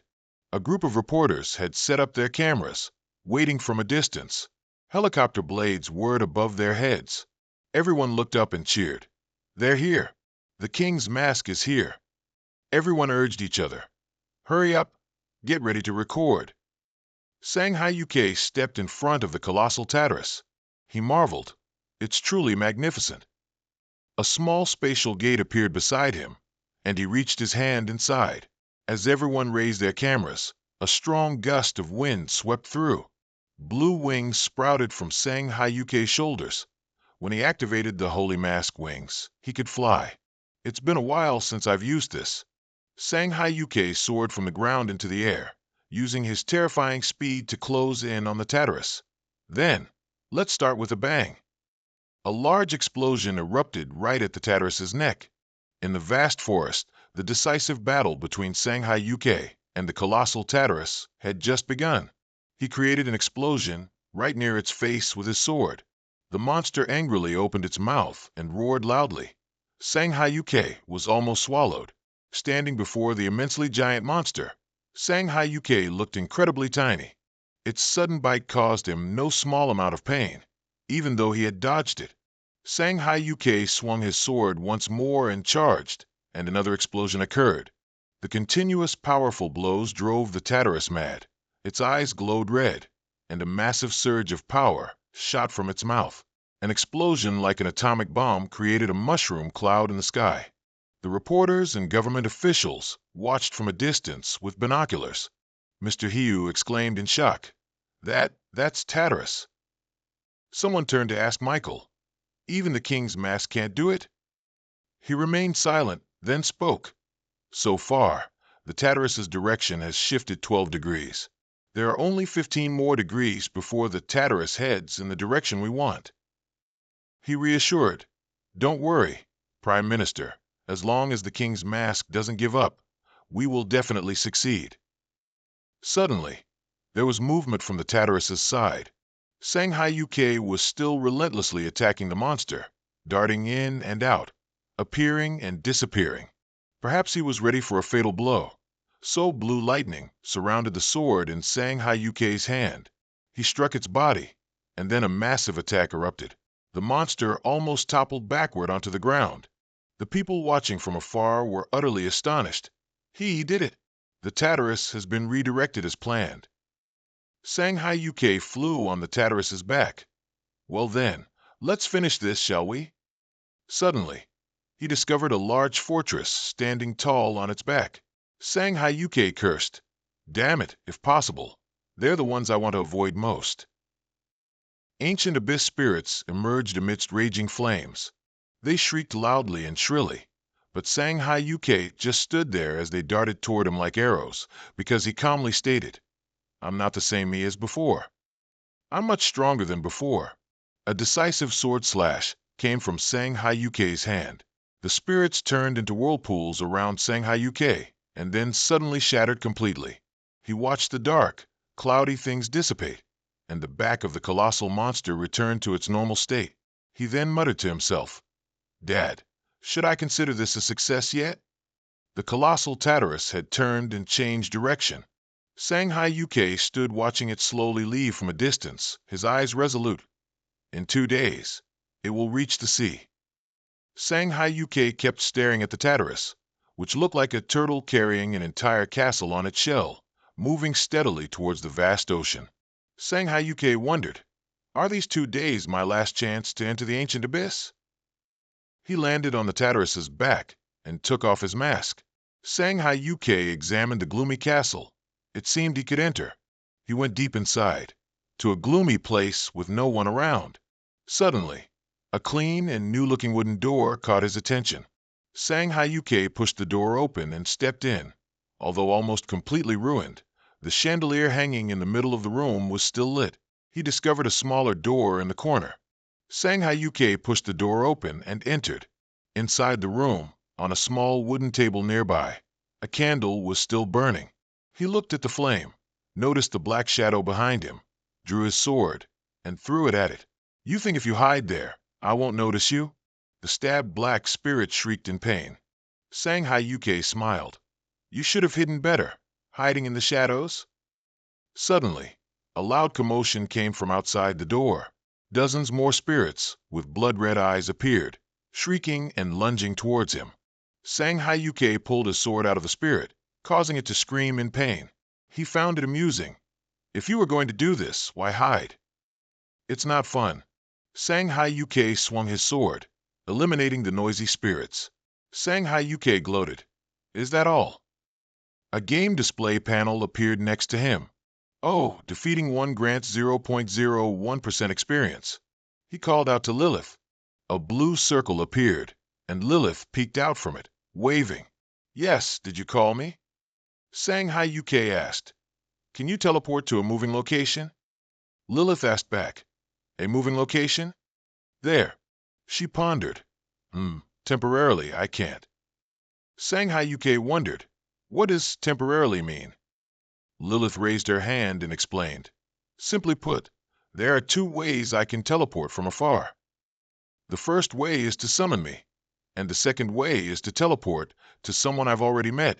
You know, my power uses dreams as an intermediary. Shanghai UK rubbed his chin, thinking. So, if someone you've met lives here, you could teleport to them. Lilith said, Exactly. Shanghai UK continued to think. Then first, the butcher. Then a thought suddenly flashed through his mind. Shanghai UK recalled.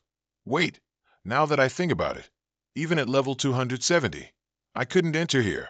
So could the butcher? Moreover, the Tartarus will go underwater in 2 days.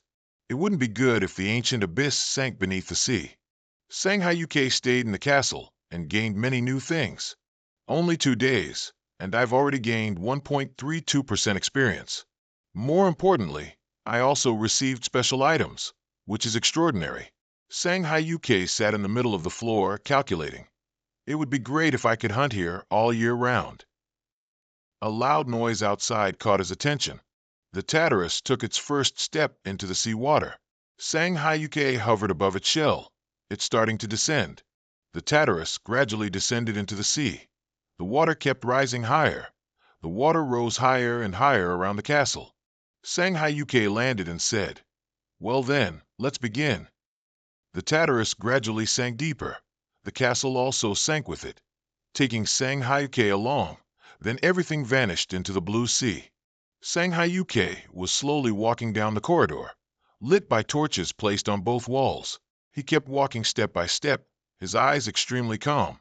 Facing him was the tall figure of a dark knight. As he got closer, its figure became clearer, its whole body covered in armor, holding a sharp sword in its hand. He wondered, why are these ghosts knights? His eyes narrowed, sharp, and his entire body went on alert. The knight quickly lunged, striking a sword at his left leg to cripple his movement, but unfortunately, with his strength, he could easily dodge it. It was only when he started fighting that he realized, unlike other undead, they possessed physical strength. He immediately raised his sword, assuming a combat stance. On the vast sea, a man stood on the bow of a yacht drifting along. The man wore a blue shirt, a hat on his head, gazing into the distance at the sea. Suddenly, he was startled to discover a giant shadow covered a large expanse of sea, dozens of times bigger than his boat. It turned out the giant shadow in the sky was a massive turtle, with an aura surrounding something on its back, flying over the ocean. Upon closer inspection, it was revealed to be Tartarus, dark green in color, looking very majestic. Within the aura was a very large fortress, extremely magnificent and ancient. Sanghayuke looked at the huge castle in front of him, startled, and asked, "Is it covered by an invisible shield?" He looked up at the large castle and sighed. "Ah, it seems one of my problems has been solved." Meanwhile, in a 3-story building, a male presenter held the results, ready to announce. Now it's just a matter of announcing the winner. Lilith sat on the sofa, eating a bowl of ice cream, her eyes glued to the TV, waiting for the results. The presenter's voice rang out, 100 million. A luxurious sports car and a debut album will be produced, and the person who will take home all these prizes is... Just as he got to the result, he paused. Lilith continued to put ice cream into her mouth, one cheek bulging with ice cream, her eyes still fixed on the television. On TV, the results were finally announced. Giselem, followed by an image of the winner on television. The girl on TV, with golden blonde hair and teary eyes, gave her acceptance speech. "Chong Yeo, I could only come this far thanks to all your love and support." Hearing these words of thanks, she just felt bored, speechless. Lilith, with one bulging cheek, said, "Oh ho, this is going to be interesting to watch." Suddenly, a voice called out Lilith. She turned and said, "Ah, it's you." "Sanghayuke was quite wet," she said. "It looks like you were underwater." He ordered her, "Call the butcher here." She replied, "Wait a moment." He stood gazing out beyond the aura, in silence. Finally, he closed his eyes. A call came from behind, my liege. Behind him, a tall masked man he called Butcher.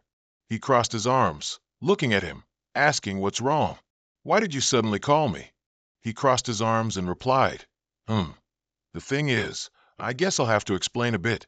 His explanation echoed through the fortress. "I have a favor to ask of the masked mercenary." He asked again, "A favor to ask?" After hearing the full situation, the butcher happily accepted his request. From then on, the two mercenaries formed a team. They stayed in the ancient abyss and protected it. Feeling bad for the mercenaries who helped him, he first built them a communal building. Then he added many convenient facilities, including beds, sofas. Additionally, he installed a refrigerator and a heater powered by a steel ring. But even so, the mercenaries' demands were not satisfied. He thought, and since they weren't difficult requests, he eventually listened to each one. Here, there was a group of people gathered, playing dice. Others requested a swimming pool to relax. Some loved dogs and wanted to keep pets. Watching these people resting in hammocks, dogs running and playing on the grass, he felt speechless, and surprisingly, this place had become a perfect resort. Inside the ancient fortress, beneath the dark, narrow corridor, Run Sang Huk was fighting with ghosts. Behind him was a ghost, emitting a chilling laugh. Another dark shadow suddenly plunged down from above. Run Sang Huk raised his sword and struck at the dark shadow. He was too fast, giving it no time to dodge. Next, he swung his sword again, Kia, eliminating another one. Behind him, 3 more dark shadows suddenly appeared, planning to attack from behind. He took a leap and flipped backward, immediately appearing behind those dark shadows. He swung his sword and eliminated them. His eyes gleamed. He quickly observed his surroundings. He swung his sword around. Each strike eliminated a ghost, but they were gathering in greater numbers. It had been 3 months since he started hunting in the ancient abyss. His sword became more precise. He couldn't help but think. He had gotten used to the ghosts, and the experience gained was steadily increasing. With his power, he could have moved up, but he still didn't ascend the stairs. He decided, however, not to go to the second floor yet. His eyes lit up because he could already get a huge amount of experience points just on the first floor. He would probably go to the second floor when he leveled up again. In the narrow tunnel, the dim light of torches hung on the walls. A dark knight was sliced in half and lost both arms. But strangely, at the wound, the cells were regenerating. The knight appeared behind Sang-huk. He had detected this approach. By the time he turned his head, the sword had already arrived. The dark knight swung down. He quickly retreated, but it was too late. He was struck. The knight unleashed sword moves towards him, making it impossible for him to dodge. So he could only stand still and endure it all. He let out a small cry of pain, then looked ahead and burst out laughing. "Ha ha, look." Looking at the knight in front of him with red eyes, he asked, "Are you the boss of the first floor?" He immediately raised his sword and struck towards him. He raised his sword to block. The sword pressed heavily against his shoulder. He seemed to see something that made him a little puzzled.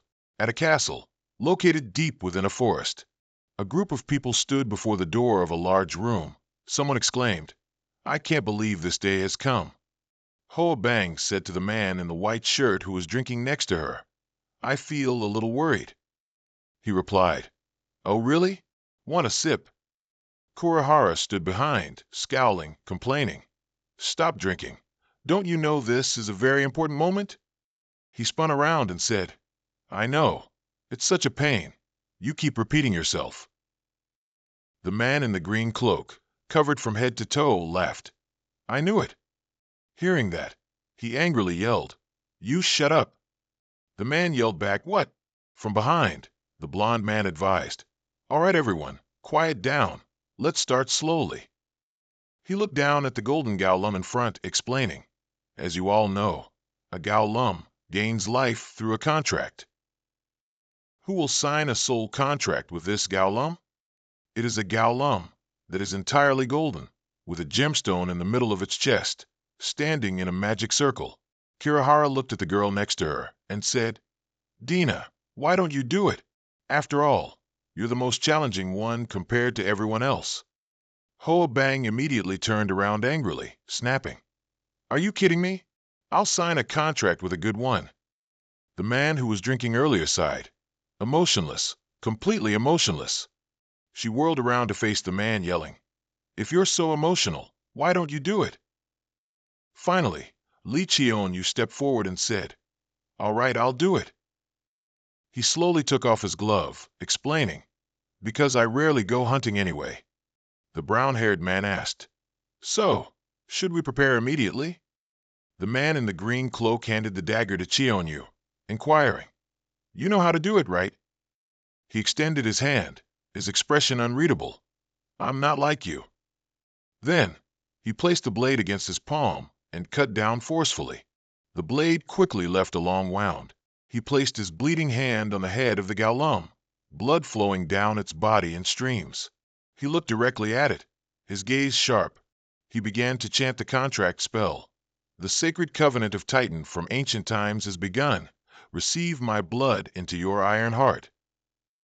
Everyone watched intently at the ritual before them. Blood flowed from the top of the golem's head to its chest. The incantation continued.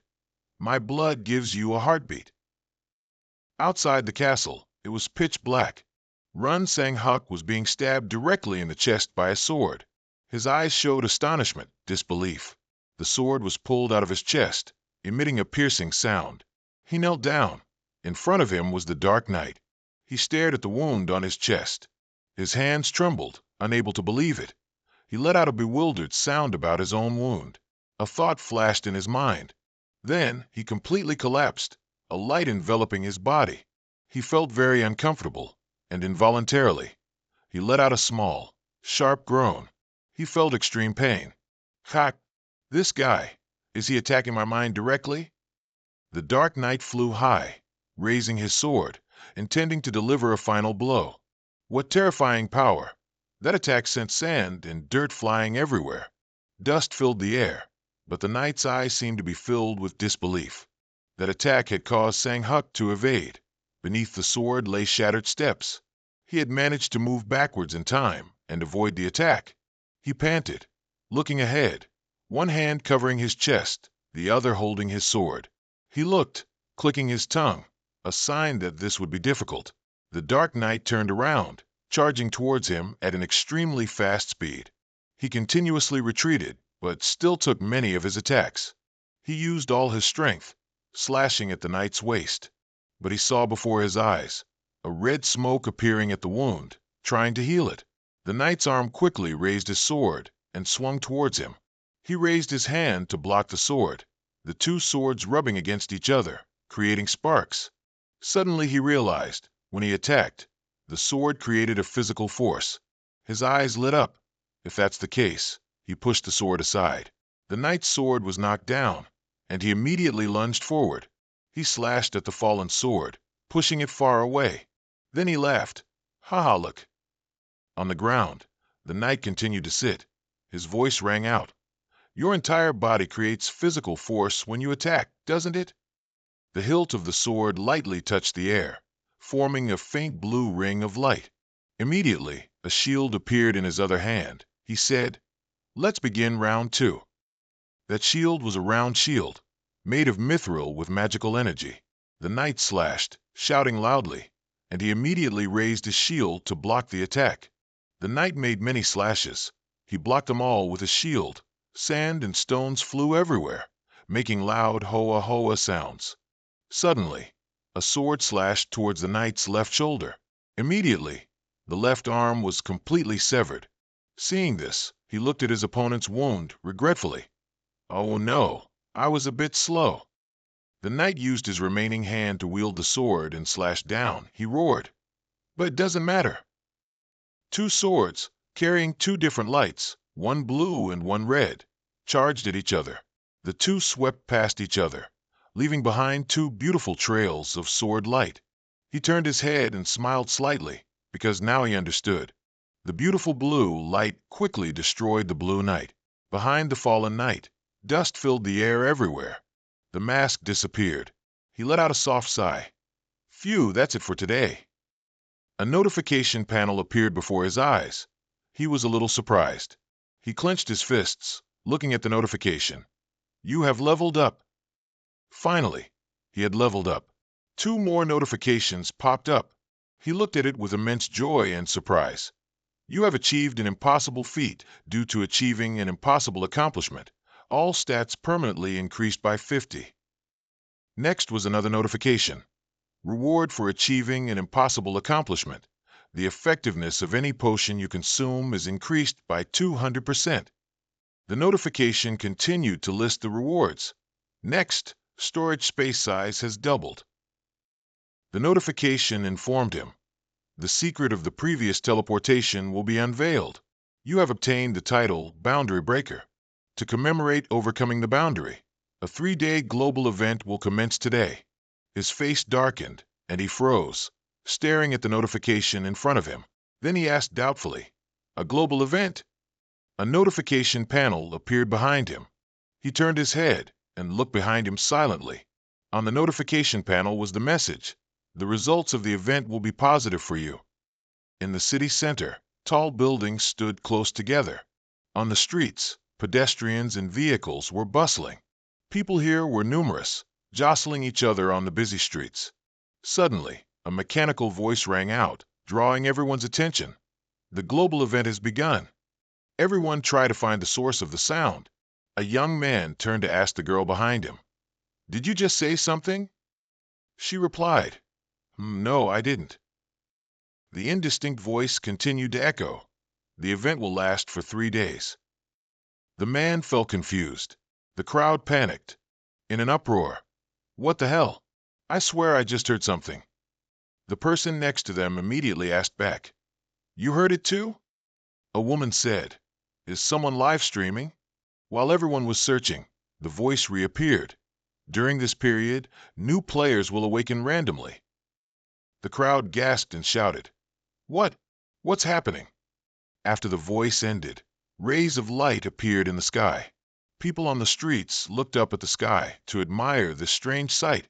Then suddenly, beams of light from a single point rapidly shot down towards the ground. Pedestrians panicked, running to dodge the descending beams of light. Screams echoed everywhere. Run. Suddenly, a man felt a beam of light hit him from behind. Extremely terrified, his eyes widened and his mouth hung open as he screamed loudly. The beam of light entered him, and he frantically screamed in terror. After the light disappeared and the smoke cleared, he realized he was still alive. He looked at his hand with great surprise. What is this feeling? He couldn't describe it. Then the voice that had disappeared reappeared. Congratulations, you have become a player. The voice continued. This is a temporary awakening. A portion of the experience you gain will be transferred to the one who created this opportunity for you. At the same time, inside the castle, the group consisting of Kurahara, Hoa Bang, and Li Qion you were discussing in the basement. The man in the blue cloak questioned. So, are you saying this is a unique event to create more players? Kurihara surprisingly asked back. Everyone received that news. So why are you asking? The man in the blue cloak annoyedly pointed at her and snapped. Am I not allowed to speak? Hoa Bang turned around and said, But I heard that the second group of awakened players were transferred to level 1. Qion closed his eyes, crossed his arms over his chest, and sighed. Given the current situation, no country supports their transfer to another level. He looked at her calmly and inquired, Don't you think that's why people can choose a role immediately after awakening? Suddenly, a man appeared at the door and asked, Hey, what are you guys doing? After asking, he announced, The Emperor has just arrived. In the office, Jun Sang-hyuk stood with his hands behind his back, in front of the glass door, looking at the notification board that appeared before him. He looked at it intently. On the notification screen, there was a message. A portion of the experience gained by newly awakened players will be transferred to you. After the message, he smiled and said, This is fun. Li Qion, leading the group from earlier, pushed open the room door and excitedly shouted, Emperor! Sang-hyuk slightly turned his head to glance behind him and calmly asked, What's wrong? Why didn't you knock? Qion, barely containing his joy, said, You'll be surprised when you hear this news. He continued, The golem is complete. Hearing that, he felt a bit interested. Steel Mountain. Sharp peaks jutted out everywhere here. A golem, completely black, with cold red eyes, raised its fist and brought it down with full force. A yellow golem was trying its best to raise both hands to block the fist falling from above, with dust flying everywhere at its feet. The yellow golem's eyes glowed brightly, and then a huge, scorching flame shot straight from its eyes towards the black golem. Soon, the golem that was so strong and unmatched earlier fell to the ground. Next, the yellow golem raised its fist towards the black golem. Its fist repeatedly struck the black golem's body. Jun Sang-hyuk watched the scene of it continuously punching, giving the opponent no chance to resist. He crossed his arms and praised. Quite impressive. I can't believe it's that strong. Li Qion put his hands on his hips, unable to resist boasting.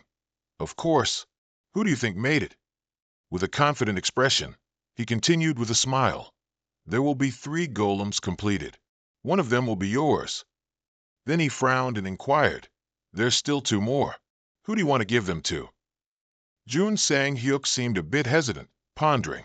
Then he glanced behind him and said, Captain Guillotine. After deciding who would receive the golem, he continued, I just thought this battle golem should be our first one. He immediately chimed in, I guess we can't do anything else. In Steel Mountain, only their faint voices could be heard. In return, bring me many White Knight corpses. The immediate reply was, "Consider it done." Sang Hyuk clenched his fist and called out, and he immediately responded, "Yes, Emperor." He issued the command, "Go to the Manhua Guild and select about 50 trustworthy members." Baekhyun, slightly disbelieving, blurted out, 50? He carefully asked, "May I ask why?"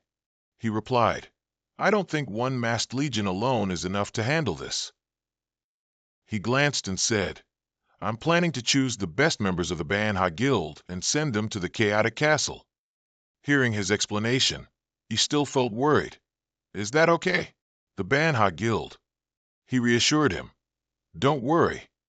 His voice continued, "They know trust is hard to earn, but it's harder for anyone else." Mast City Village, San Ji Hyuk's residence, was brightly lit. In his bedroom, he was sitting on the bed, operating the notification board in front of him. On the board was information about the title, "One who exceeds limits," with all stats on the board increased by 10%. He blurted out, "That's crazy." Next, he used his index finger to press on the notification frame. A notification immediately appeared about the secret of the final transfer being revealed. He looked at the notification and said, "If this notification is correct, then the final transfer is real." He immediately noticed a change. On the character information board, he saw that his profession had changed from sword master to champion. Outside, the doorbell rang. Sang Hyuk immediately ran to open the door, wondering, "Who's here so late?" Outside was a man in a blue shirt. He wasn't sure, hesitating slightly as he said, "Chun Young." He immediately asked, "What's wrong? Why are you suddenly looking for me?" The man said, "I live right next door. What are you talking about?" He invited him in. "What do you want to drink?" "Have a seat." He hesitated slightly. He called out to him, "Hey, San Hyuk." He paused slightly. After he sat on the sofa, he said, I thought I awakened, but..." He felt happy, really. He continued to say sincerely, "That's great. I heard it's very rare for people to awaken. Congratulations." Hearing that, he sighed. Then, in a sad tone, he said, "Congratulations." Chu Young clasped his hands, frowned, looked up at him, and replied, "I think both my wife and Hyojin awakened too." He listened silently as he continued to say, "I don't know if anything is wrong, so..." After listening, he loudly denied, "There's no way awakening could be wrong." He said with a radiant face, "I just think your family is extremely lucky." He asked, "You think so?" He reached out and pulled open a drawer, asking, "What profession did you choose?" He replied, "I chose blacksmith." He asked again, "Did you choose it yourself?" He replied, "No, it just appeared. Your profession is blacksmith." He replied, "I see." He brought out a glass of water. Chu Young asked, "Now that I think about it, does that mean we also have to hunt monsters?" Placing 2 glasses of water on the table, he replied, "No, you don't need to worry about that, because hunting isn't necessary. It's just an option." Holding a steaming glass of water, he sat on the sofa and said, "In other words, many players choose to live in the village as residents." He was slightly surprised. He offered advice, "But it would be better if you and Ms. Yezu leveled up a bit, because many things will be easier if you level up." He was a bit scared. "But won't it be dangerous?" He brought the glass to his lips and replied, "It's fine, I'll help." He presented 2 gift boxes containing a ring and a necklace. Looking at the gift in front of him, he gasped, "What is this? This ring and necklace?" He gently said, "It's a gift for Hyojin." He asked in surprise, "A gift?" He explained, "You said she also awakened. This will protect her." After hearing that, he hesitated a bit. "But isn't it very expensive?" He smiled brightly. "Don't feel indebted. If you become a demon-faced army member, this is nothing." A voice called out from outside, "Brother," attracting the attention of both men. A man in a red shirt stood at the door. Sang Hyuk called his name. Sang Min. Panting, he said, "There's a big problem." He listened intently as he recounted. Someone from the demon-faced army just killed someone. A crowd of people gathered densely outside the mansion's gate, holding signs that read, Murder Corporation, and shouting, Disband the demon-faced army. Hundreds of people were protesting, some carrying signs with Sang Hyuk fighting in the middle, or slogans like, Demon-faced army, get out. They shouted, demanding, Disband the demon-faced army. A man at the front shouted loudly, Demon-faced king, get out here. The others quickly chanted along, Demon-faced king, get out. Demon-faced king, get out. Inside the chaotic castle, where many tall towers were built. At the tallest tower in the demon-faced army's area, Jun Sang-hyuk sat with his arms crossed in a chair in the office, a screen in front of him, and demon-faced army guards standing behind him. He calmly stared straight ahead, his arms crossed over his chest. On the screen, a man in a long-sleeved shirt and long pants stood on the street, one hand on his hip, checking his phone as if waiting for someone. From behind, a person in demon-faced army clothing approached, holding a knife raised high. In the surveillance video, the demon-faced army member, holding a dagger, was about to stab the man in civilian clothes. The demon-faced army member stabbed the knife into the man's back and quickly pulled it out. The man turned his head, struggling to wriggle free and dodge the demon-faced army member. But he was still stabbed another time in the back. In the end, the man in the shirt collapsed into a pool of blood. After seeing the victim dead, he took the knife and turned to leave the scene. According to the CCTV footage, the killer's face was recorded wearing a mask that almost completely covered his face. Sang Hyuk sat calmly listening to the analysis. It seemed like a masked player had mercilessly killed a newly awakened player and then left. His expression darkened. He didn't say anything. He carefully looked at the blood-stained knife in the killer's hand. Do masked players still use such crude weapons?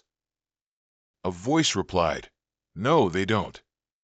The man in the silver cloak and mask replied, We don't know his motive, but it seems he's just deceiving us. Hearing that, he turned and asked, What about contacting the police? The man in the purple mask replied, They didn't interrogate us, but they only asked if this was real or fake. He glanced towards the crowd. Whether they are police or not, it seems they don't dare to carelessly touch us. After speaking, he looked at the woman in front of him and called, Odin. A woman with shoulder-length short hair, wearing black clothes with a red cloak outside, stood up from her seat. She was the masked player, codenamed Odin, and greeted, Yes, Your Majesty.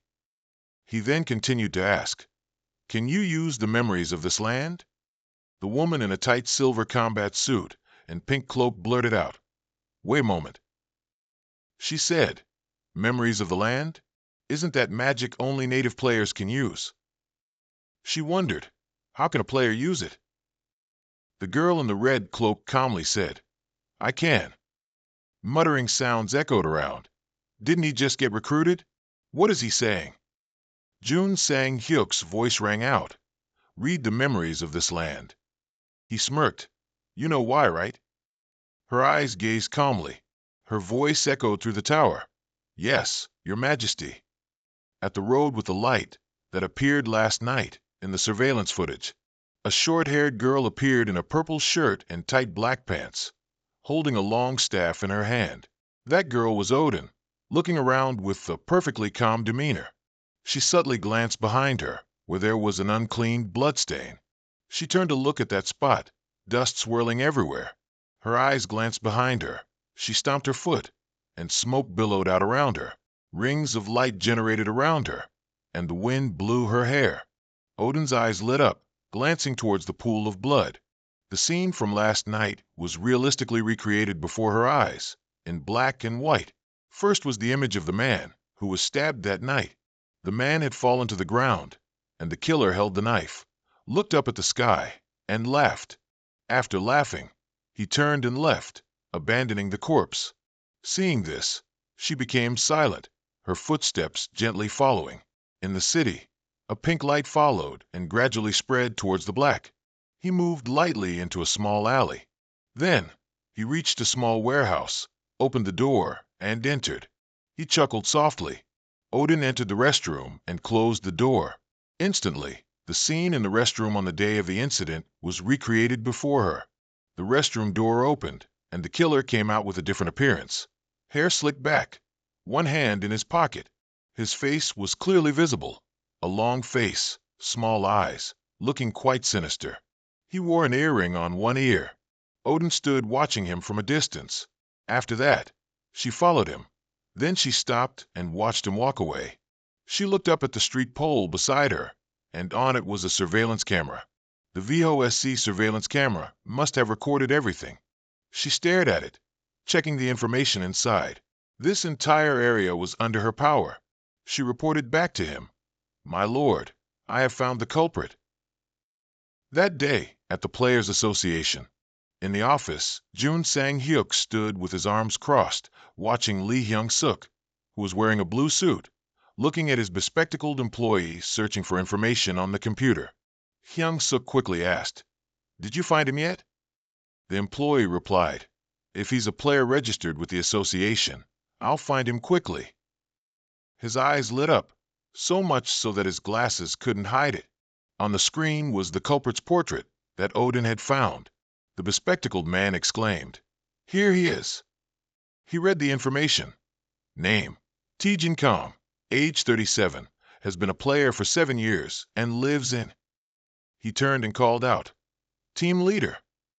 The team leader immediately responded, "Yes, my lord." He ordered, "Arrest him." The team leader instantly replied, "Understood." After that, the team leader immediately left. Hyung-suk was doubtful. "What do you plan to do with him?" He answered indifferently, "I need to know his motive." The man continued to ask, "Don't you think you should inform the public? You need to clear up any misunderstandings, otherwise." He turned to look and cut him off. "Of course, I intend to do that too." He continued, "But before that, there are a few things I need to ensure first." The man's mouth dropped open in surprise. In a bustling, luxurious high-rise building, many wealthy people were enjoying themselves. A voice rang out, "Don't worry about money. Your big brother will take care of everything." In a small, yet equally luxurious room with unique designs, Taejin Kong and his 2 friends, along with a few young, beautiful girls, were in the arms of the 3 men. A hot brunette girl sitting next to Taejin Kong spoke up, "Appa, I want to drink some alcohol." He replied, "If you want it, you can have it." Then he called out loudly to the waiter, "Hey, bring out the most expensive bottle of wine." The waiter meekly replied, "Yes, sir." A chubby guy sitting next to him yelled, "Are you crazy?" Kayak followed up, "Did you just win the lottery or something? Why are you suddenly acting like this?" Taejin Kong replied arrogantly, "I have a lot of money now." The chubby guy spoke up, "Hey, that kid just bought a new Ferrari yesterday." Kayak looked confused. "What?" A questioning voice rang out, "What's so lucrative about what they're doing?" He just smiled and raised his wine glass. His expression was smug, his eyes darting around. With a bang, the door burst open. Behind the door were 2 or 3 tall, imposing men in black suits. Kayak ran out yelling, "Who are these jerks? If you're drunk, take it easy. You crazy fools." Then Kayak leaned close to one of the men and examined him. "Look at him. Why are you staring at me like that?" Then he gritted his teeth and said, "Do you want to die?" The man in black said nothing, immediately swung his arm, and punched him, sending him falling backward. His friends behind him loudly yelled out his name, "Kayak, Kayak." Baekhyun clenched his fists, approached Taejin Kong, and slowly called his name, "Taejin." Then he approached him and said, "If you want to, go ahead and rebel." Baekhyun gritted his teeth, looked at him with sharp eyes, and said, "Honestly, this isn't beyond my expectations." Taejin's face had a hint of fear, breaking out in a sweat. Then he was dragged into a dungeon with many rooms. He knelt down, his face now very scared, one hand on the ground, his voice trembling. "I'm sorry. Please forgive me this one time. I won't do it again, so please." Jun Sang-hyuk stood in front of him and asked in an accusatory tone, Why did you kill an innocent person? He explained confusedly, as if he was innocent. I don't know anything. Then he grimaced and explained fearfully. Someone told me that if I wore the clothes of the Jia Ju Quan and killed someone, they'd give me 1 billion won so. Who said that? He spoke up. He seemed reluctant to reveal, only stammering. Ah. He used his power to smash the wall behind him, sending rocks and dust flying, making the man scream in fear. Tijin Kong, too scared, confessed, I'm not sure, but it was someone from the religious society. He paused. Religious society? At this time, at the castle, he and Baek Yong were talking to each other. He spoke up. Have you looked into it yet? Yes, it seems he was telling the truth, he replied. Jun Sang-hyuk looked puzzled. Why would those religious people do that? The blonde girl walked over, interjecting into their conversation. It seems like more players are appearing. After we returned to reality, there were many more casualties, she calmly analyzed, while he looked thoughtful and confused. She analyzed. After the virtual reality world synchronized with reality, monsters started appearing, and many people fell into danger. So they sought out beings who could protect them, and they found faith in religions. She continued, but the revival of religion didn't last long. After the players appeared, they no longer needed to seek God. Hearing that, he gradually understood and said, so in the end, they planned this to avoid losing their members. Exactly, she replied. Jun Sang-hyuk still had a question. So what is the religious society he mentioned? He's talking about the religious societies around the world. She replied patiently to his questions about the world. He said loudly after hearing that. She calmly explained again. To put it simply, those who once fought each other over differences in their beliefs have gathered under one association. He interrupted. I get it. The blonde girl took a step closer to them, spread out her hand, and said, if you get involved with that religion, there'll be big trouble. What are you going to do? Jun Sang-hyuk didn't answer the question but looked at Baek Yong and said, Squad leader. Yes, Your Majesty, he replied. He ordered, please call the representatives of the churches from the virtual world for me. He didn't ask many questions, just obeyed. Yes, understood. Her face was full of questions after hearing that. Why call the priest then? Her eyebrows furrowed. If it's an eye for an eye, a tooth for a tooth. His face was mysterious.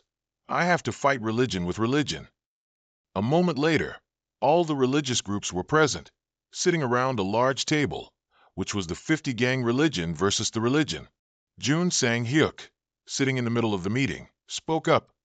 When people return to the real world, they don't look so good, do they? Because they worship a god from the virtual world, or what they call another world, something that doesn't exist on this earth. Someone sitting closest to him crossed their arms and said, So, what do you want to say, sir? Let's establish a church here.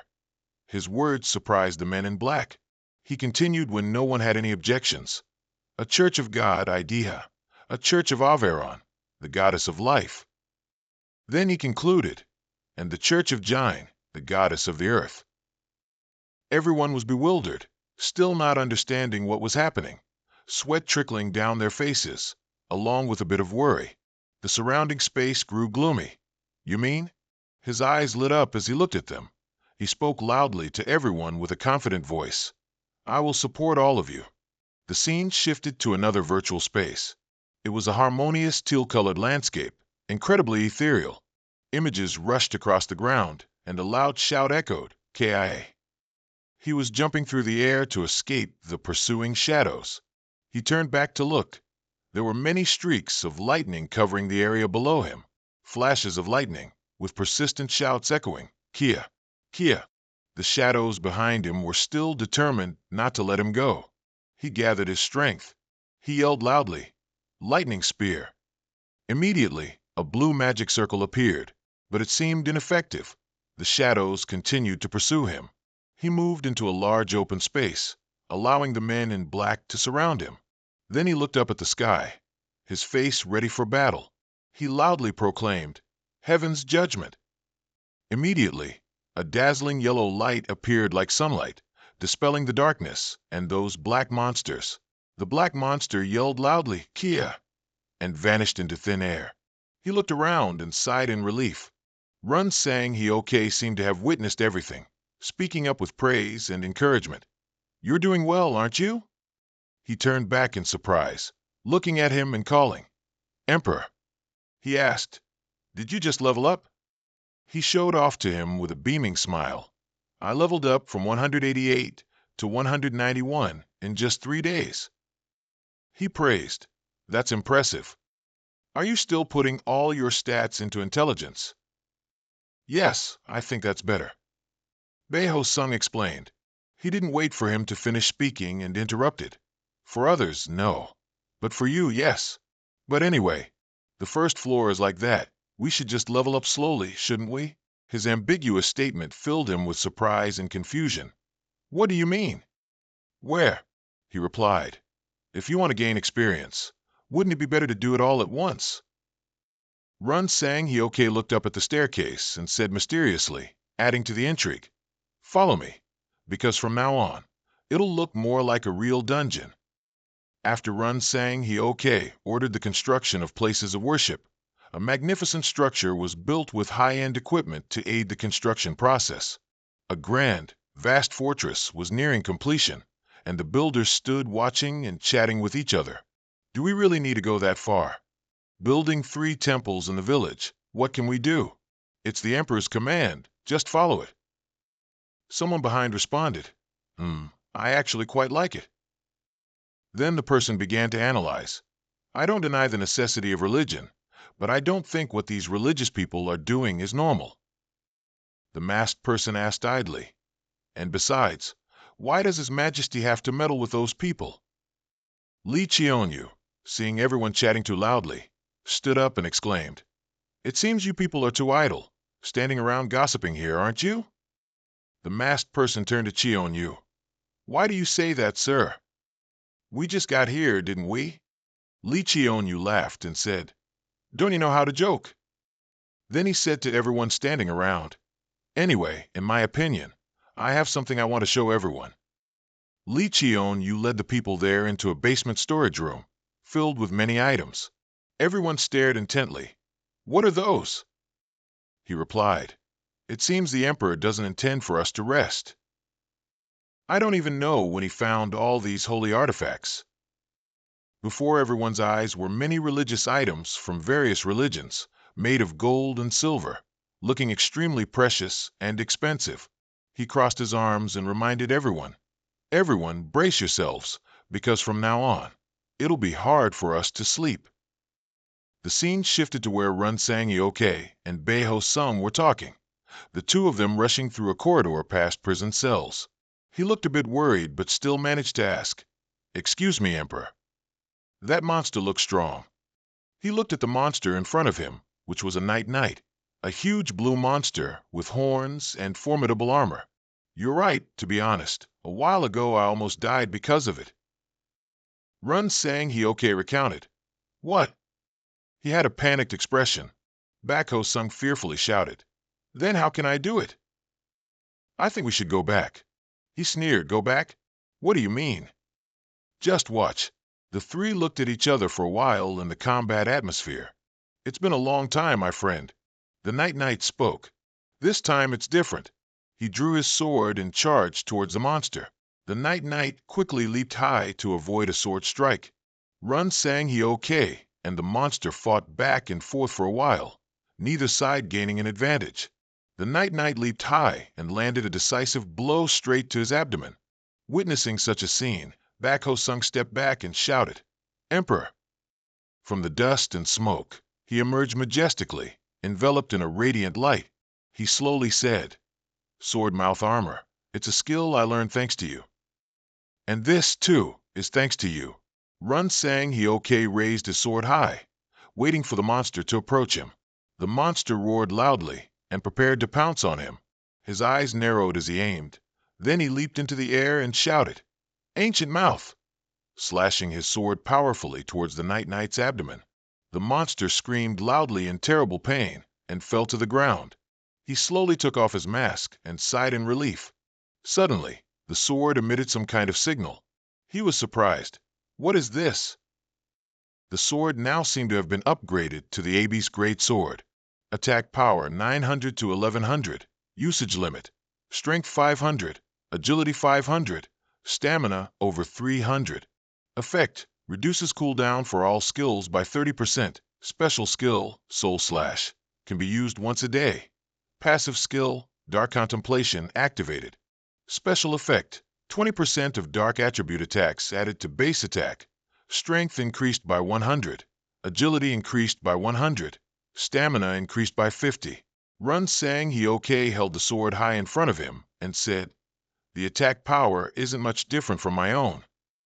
Bako Sung, standing nearby, wondered, "Are you sure you almost got defeated by it before?" He replied, I guess I've gotten much stronger." Immediately after fighting the Night, many figures started coming from the dungeon gate. They were monsters in human form, with green skin covered in stitches, dressed in maid outfits. Bako Sung's eyes widened in fear, backing away. "Emperor!" He gritted his teeth and said, "They're like devil's puppets." He stepped forward and called back, "You stay here, I'll fight them first." He watched his back slowly moving forward, but dared not stop him or do anything, remaining silent. Run Sang Hyoke leaped towards the puppets and slashed, but they retreated backward. All of them rushed towards him like a torrential storm. He crouched low and spun, slashing his sword powerfully, but the puppets still avoided his attack. They circled around from all directions and lunged towards him. Run Sang Hyoke calmly observed their attack direction and channeled power into his sword. He shouted loudly and swung his sword with many slashes towards them. This time, the puppets seemed unable to avoid the rapid attacks. Their limbs and heads flew everywhere. It seemed like everything was over, but those puppets, despite being cut into many pieces, could still reattach themselves. They seemed to be revived once again. The demon puppets slowly and gradually advanced towards him again. Then they lunged again like hungry tigers seeing prey. He gnashed his teeth in anger. "They're so annoying, aren't they?" A surge of light containing a lot of smoke and dust flew into the air like a huge explosion. No one knew what had happened inside that prison. The scene shifted to another peaceful place, with small, colorful houses. This was the multi-ethnic daycare center. In a large room with many single beds, the children were sleeping soundly. A gentle sound of a door opening. It was the nanny, and she looked at the children with a very satisfied expression. But suddenly, her gaze shifted to one side. It was at the door, where a petite girl in a pink shirt was sitting, intently doing something. As the nanny approached, she saw a glowing white-blue gem in front of the girl, and the girl was intently pointing at the gem and saying something. Hyan. 3 girls with brown hair, green faces, and maid outfits ran quickly towards him. Run Sang Hyoke used his hands to block each attack from the 3 green-faced girls. A green-faced girl lunged to attack him from behind again. Run Sang Hyoke dodged to the side, avoiding the green-faced girl's attack. He dodged another attack. Run Sang Hyoke delivered a powerful slash towards one of the 3 green-faced girls. The green-faced girl screamed loudly in pain. Another green-faced girl ran up behind Run Sang Hyoke, hugged his arms, and clung to him to prevent him from escaping. Yet another green-faced girl held a knife and stabbed towards his front. Run Sang Hyoke punched the green-faced girl behind him. He ducked to avoid the knife in the green-faced girl's hand. The green-faced girl raised the knife in her hand, yelled loudly, and stabbed downwards. Run Sang Hyoke dodged away. Another green-faced girl sprang from behind him and slashed downwards. He immediately dodged. Behind Run Sang Hyoke, he heard the cry of her kind, the green-faced girl, and he turned his face to look. A group of people with faces like the green-faced girl ran, screaming loudly. Run Sang Hyoke clucked his tongue and said, "Annoying. Ho Sung, cast a lightning spell for me, any will do." He turned to look at the boy. The one called Ho Sung replied, "Yes, sir." Ho Sung held a magic wand in his hand and cast a spell, gradually shooting out bolts of lightning. Ho Sung's eyes were sharp, his entire face reflecting a blue light. Ho Sung cast a spell towards the green-faced girls, and waves of lightning shot out. The entire group of green-faced girls screamed loudly in pain, illuminating the whole area. He looked in that direction. Run Sang Hyoke held his sword and slashed powerfully towards the green-faced girls. The green-faced girls' entire bodies seemed to spark with electricity, and their faces were blank. Run Sang Hyoke lunged forward and slashed at them a few more times. All of the green-faced girls were cut into pieces by him and fell to the ground. Run Sang Hyoke returned to normal, smiling and saying, "Let's go for another round." "If you're strong enough," at the mansion. A voice came from inside the mansion. "What?" Hyen made light. Kim Chun-dung sat next to his wife and daughter, talking to him. "That's right, I heard her teacher say. It should be fine, right?" he said. "I mean, it's nothing, but—" He looked at the little girl, Hien, and asked, "Hien, do you know how to do it?" The little girl smiled happily and said, "Yes, I know how to make it light up." The little girl Hien, with a bright smile, raised her finger, and a small light appeared on her fingertip, sparkling. Seeing that, he asked, "It's light?" Kim Chun-dung heard that and asked back, "Light?" He looked at Kim Chun-dung and asked, "You said her profession is a mage, right?" Kim Chun-dung immediately replied, "That's right." Hearing that, he pondered deeply.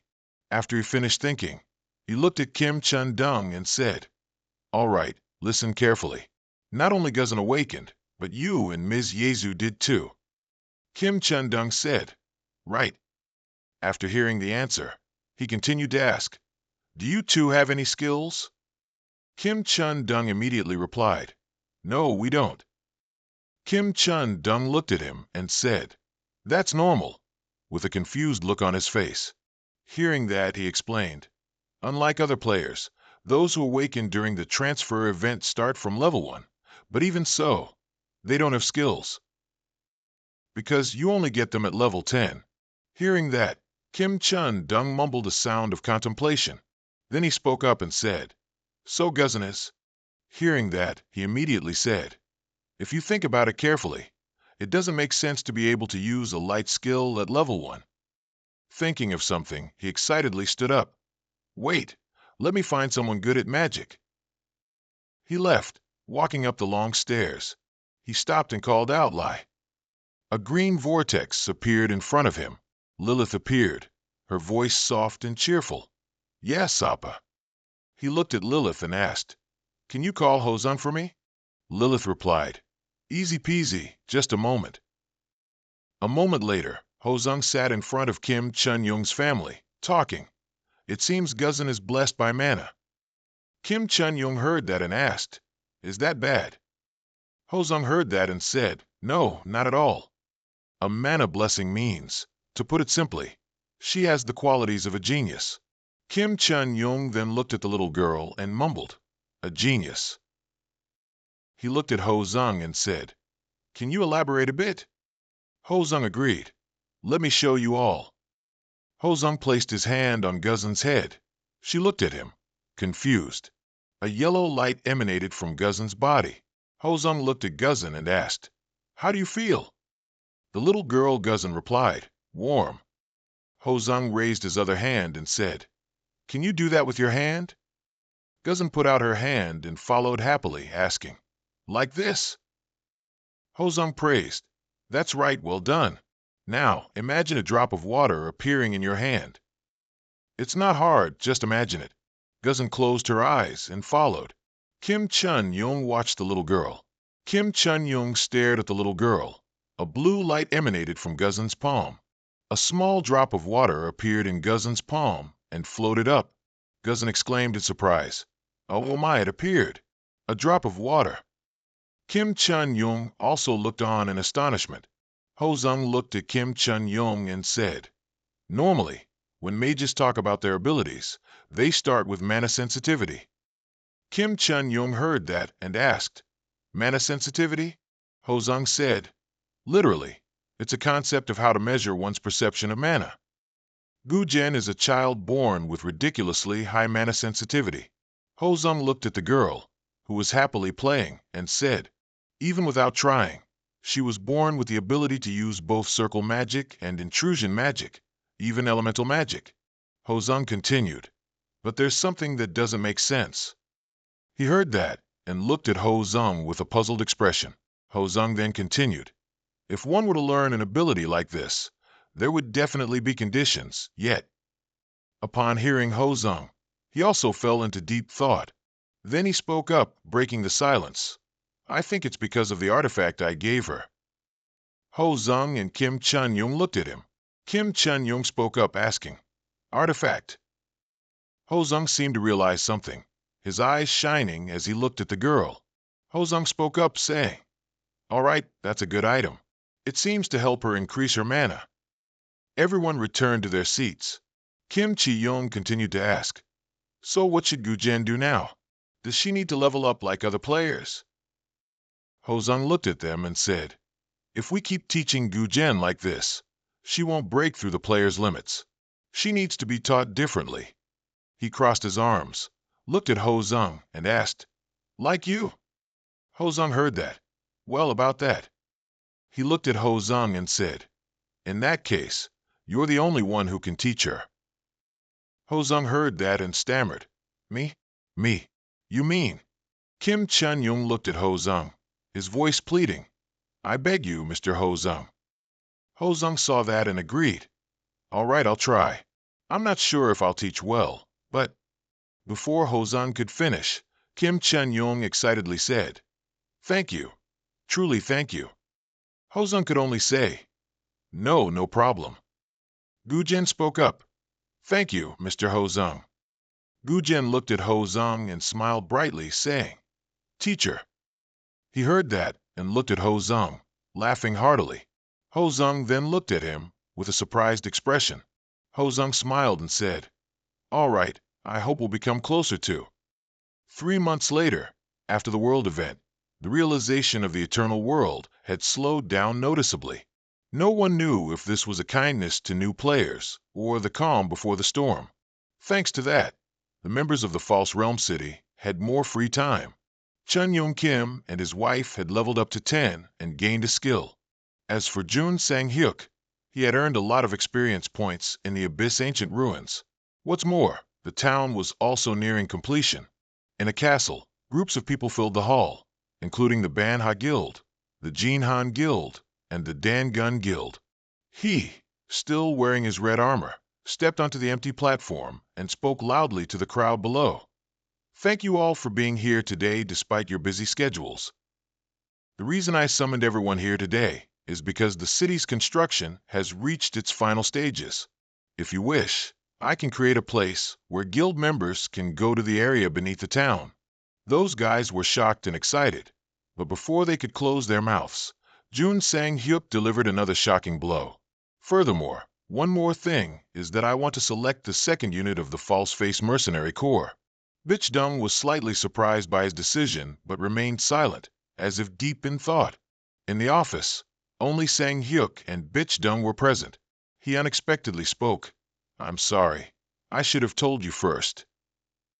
The master seemed to be talking to her. Bichdung quickly replied, oh no, it's fine. He was silent for a few seconds, then continued, what the False Face Mercenary Corps can do is still limited.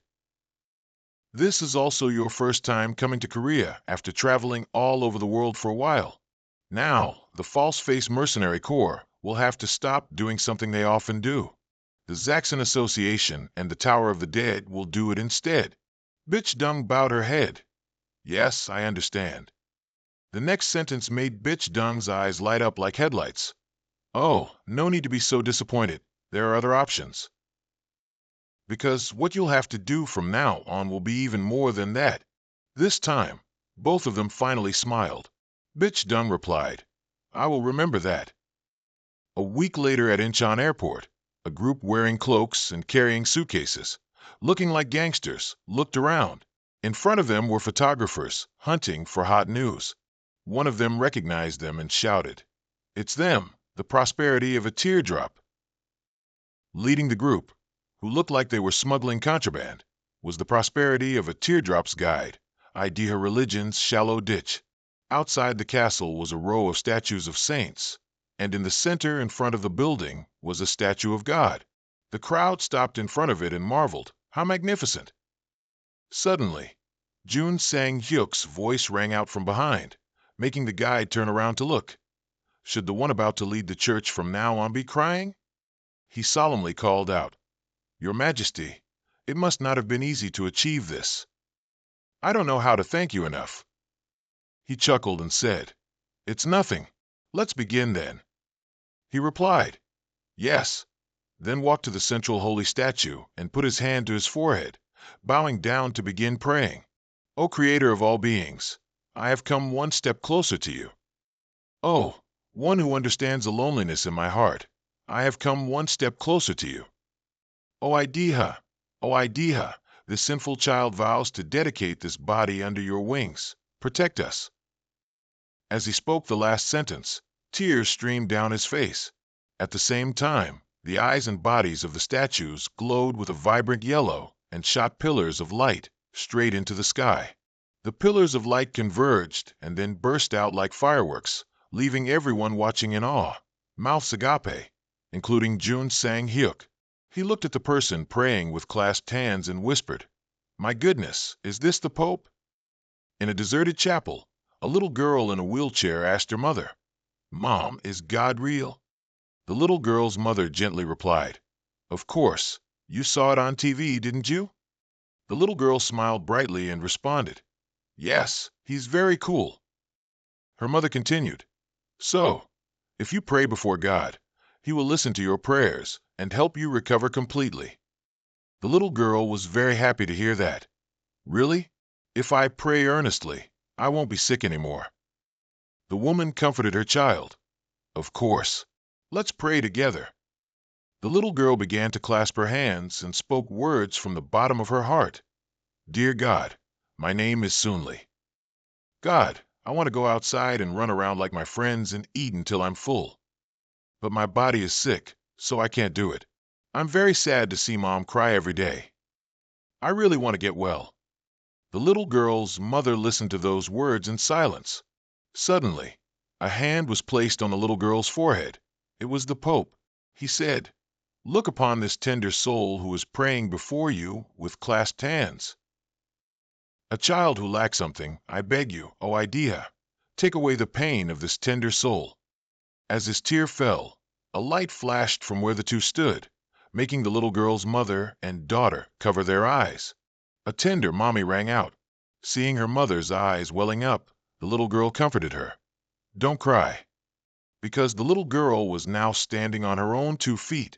In Jun Sang-hyuk's office, he and the Pope drank tea and conversed. He said, "This is the first time I've seen anything like this. How did you do that?" He replied, "Amazing, isn't it? It's because God answered my prayers." He asked another curious question. Answered? If Jun Sang-hyuk truly wanted to know, the Pope would reluctantly answer, "Your Majesty, I became Pope according to God's will." He was surprised. "Oh, didn't you intend to become Pope from the start?" "And this man, is that how you perceive others?" He explained, "I mean a true Pope, not one created by an arrangement. God instructed me to live for myself, and—" The scene shifts back to him praying with clasped hands before a statue of God in the temple. God had spoken to him. With humanity's efforts, deities from other worlds have made an impact. You have become the Pope of the Idea Church. After hearing this incredible story, he remained silent for a moment before speaking. "Are you telling me that you hear God's voice?" He said, "No, no. It was a message I heard in the other world, but I'm sure Idea means that he can influence Earth." Again, there was silence. Jun Sang-hyuk changed the subject. "So, what's the new skill you gained after becoming Pope?" He replied, "First, I have a skill called appointment." He was surprised. "Appointment? That sounds cool." The Pope continued, "Yes, such as Archbishop, Bishop, Holy Knight, Captain, and several other titles. It's a skill that allows me to appoint positions for people working in the church. It's also an ability to create divine symbols by making a mark. It can bring blessings to a specific area by using holy ground.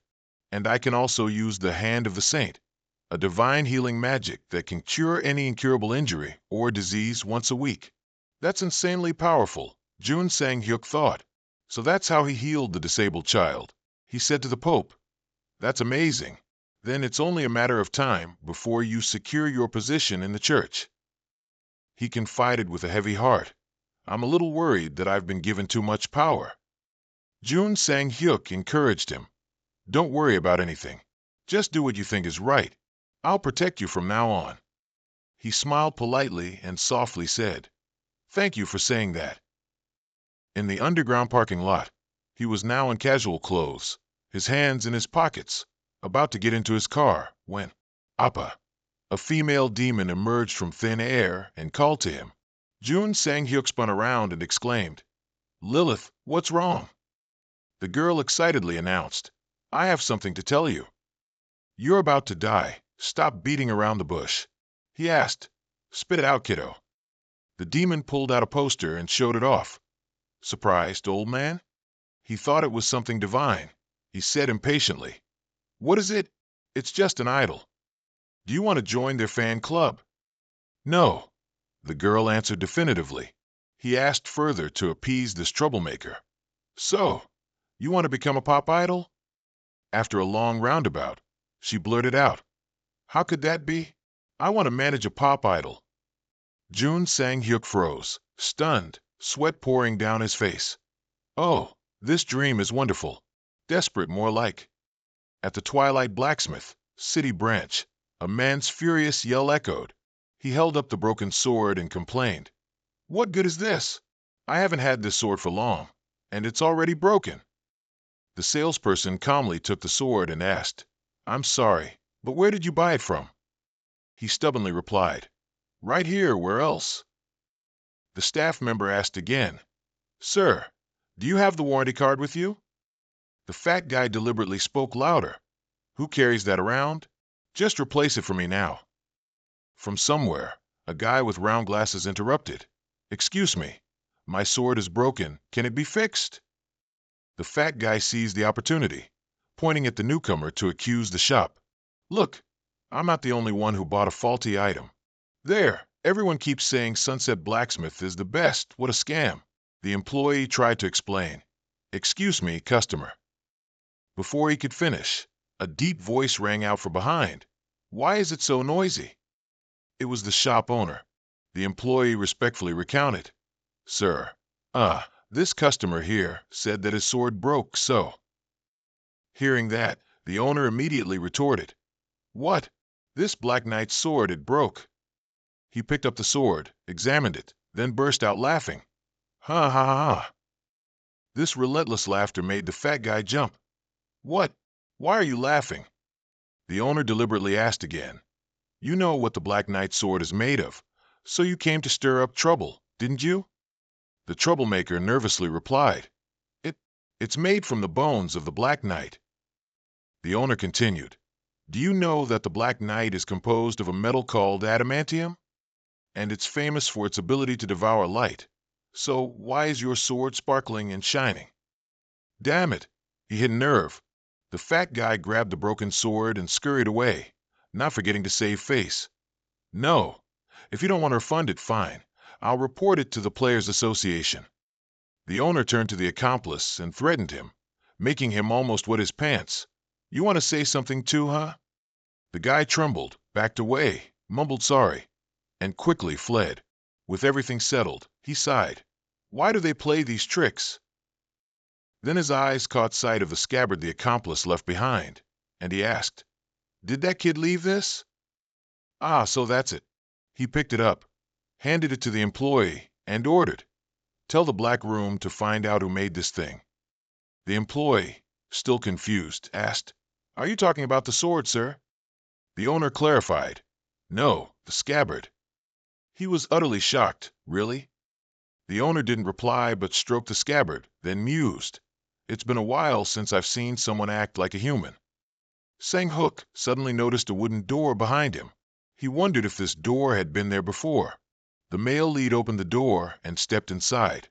Beyond it was a large room lit by firelight. The room was decorated in an ancient style, with Central European knight armor sets. Sang-hook looked straight at the owner's chair in front of him, wondering, what the hell is this? After a moment of looking around, he concluded there was nothing here and turned to leave. Suddenly, a ghostly voice rang out. Where are you going? A blurry figure appeared in front of the chair. No, a demonic figure would be more accurate. A fabric doll of a long-haired girl, holding a teddy bear, sat on the chair, grinning at him. Its red eyes gleamed, and the girl coaxed. Play with me.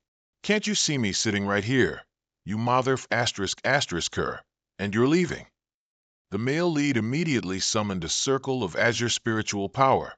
After the circle disappeared, the masked monarch appeared in a battle-ready stance, holding a large, long sword. Sang-hook spoke in a masculine voice, saying, You must be the boss of the second floor, huh? Without waiting for its answer, he flew up, aiming to slash down at it. With a loud bang, dust and smoke billowed up exactly where the doll had been sitting. Sang-hook looked through the dust, but couldn't see any fragments of it. He suddenly felt a chill down his spine, as if someone was behind him. Surprise, old hag. The little doll had appeared behind him, holding a knife, its mouth stretched into an even more ghoulish smile than its counterpart, Annabelle. Even more surprisingly, it plunged the knife straight into the teddy bear it was holding. At the same time, a stab wound appeared on the male lead's chest in a position similar to the one on the teddy bear, and he groaned in pain. Sang-hook clutched his chest, while the second-floor boss, standing opposite him, continued to smile eerily. Damn it, it's as if it was a salesperson in its past life. The male lead was getting angry now. He looked at its taunting smile and said, You little brat. The little girl doll raised its knife and said, I'll send you to your grave. When Sang-hook saw it throw the teddy bear at him, he was utterly confused. Damn it, the teddy bear suddenly grew massive, baring its sharp fangs, and aimed a slap straight at his head. The male lead immediately focused his attention to counterattack. Swift as lightning, he delivered a clean slash towards that hideous bear. The bear suddenly vanished, leaving only thick dust where it stood. He uttered a surprised, Huh. The second-floor boss still stood behind him, baring its teeth in a smile. Sang-hook felt like he was being played, and a burning irritation surged within him. He turned around and gritted his teeth, saying, You wench. Behind him, the teddy bear's head reappeared, baring its teeth, ready to snap at its target. The male lead immediately slashed at it, when he suddenly heard a rumbling sound directly beneath his feet. A sharp spike shot straight up from the ground, right in front of Sang-hook. Oh my God! It was only 5 centimeters away from piercing his eye. Immediately, he dodged to the left, and the sharp spike shot straight up into the sky. The male lead dashed towards where the boss was standing. He unleashed a binding blade, attacked straight towards it. Rocks and dirt billowed up under the pressure of the binding blade. The teddy bear, without anyone noticing, had appeared in front of the demonic doll, emitting a faint red glow. Then the teddy bear exploded like a bomb. At this moment, Sang-hook ambushed the boss from behind. He coldly said, Go on. Try running now if you're so tough. The doll's eyes glowed with a demonic red light. It exploded, causing an earth-shattering rumble. Once again, the doll vanished before the male lead's eyes. He was stunned as his attack struck thin air again. Looking at the long mark the binding blade left on the floor, the male lead cursed, You bitch.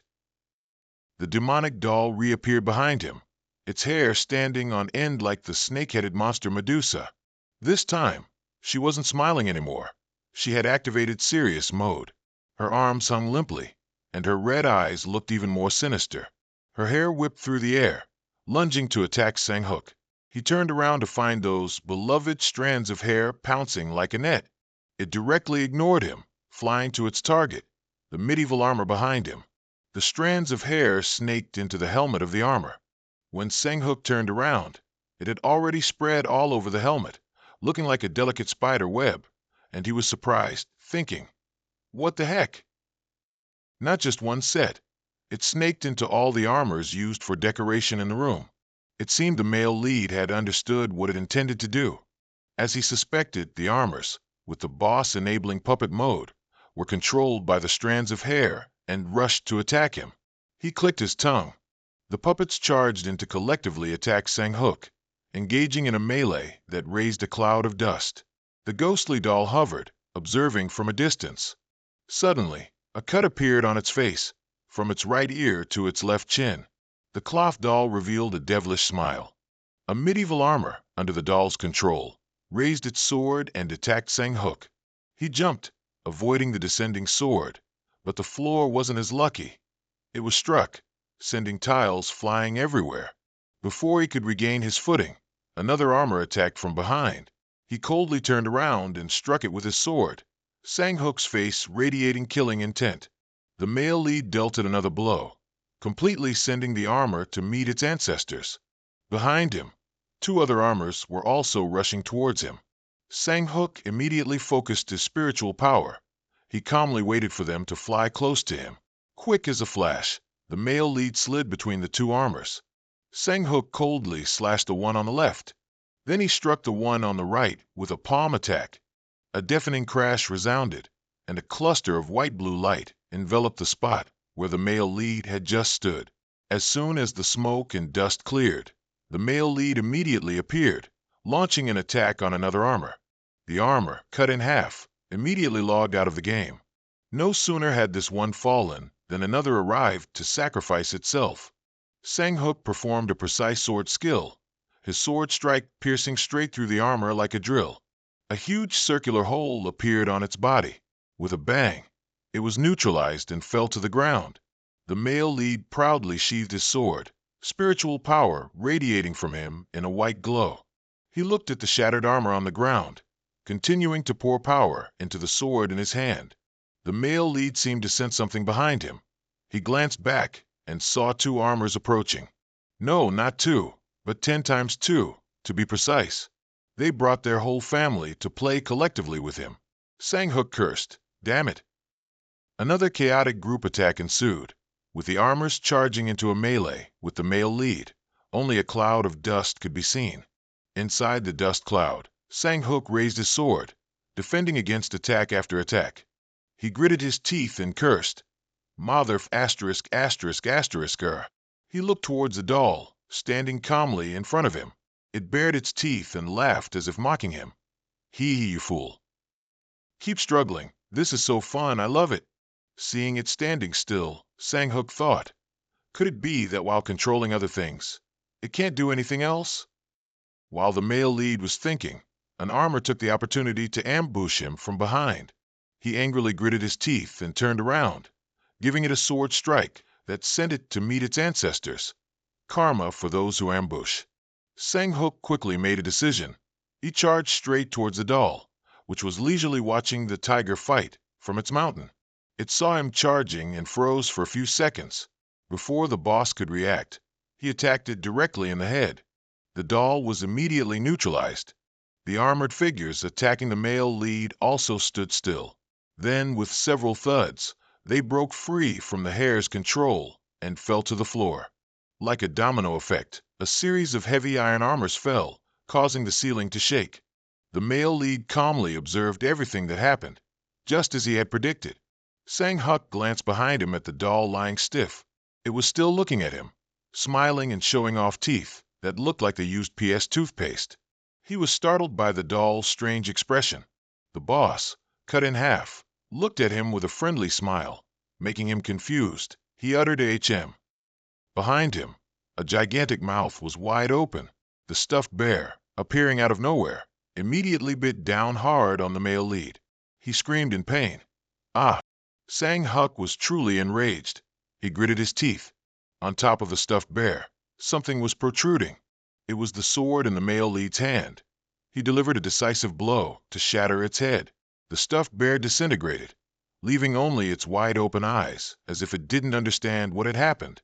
Sang-hook was completely unharmed, the sword in his hand shining brightly. From afar, his face showed a look of solemnity. The masked monarch's face exuded an aura of authority, his expression unchanged even when facing a formidable enemy.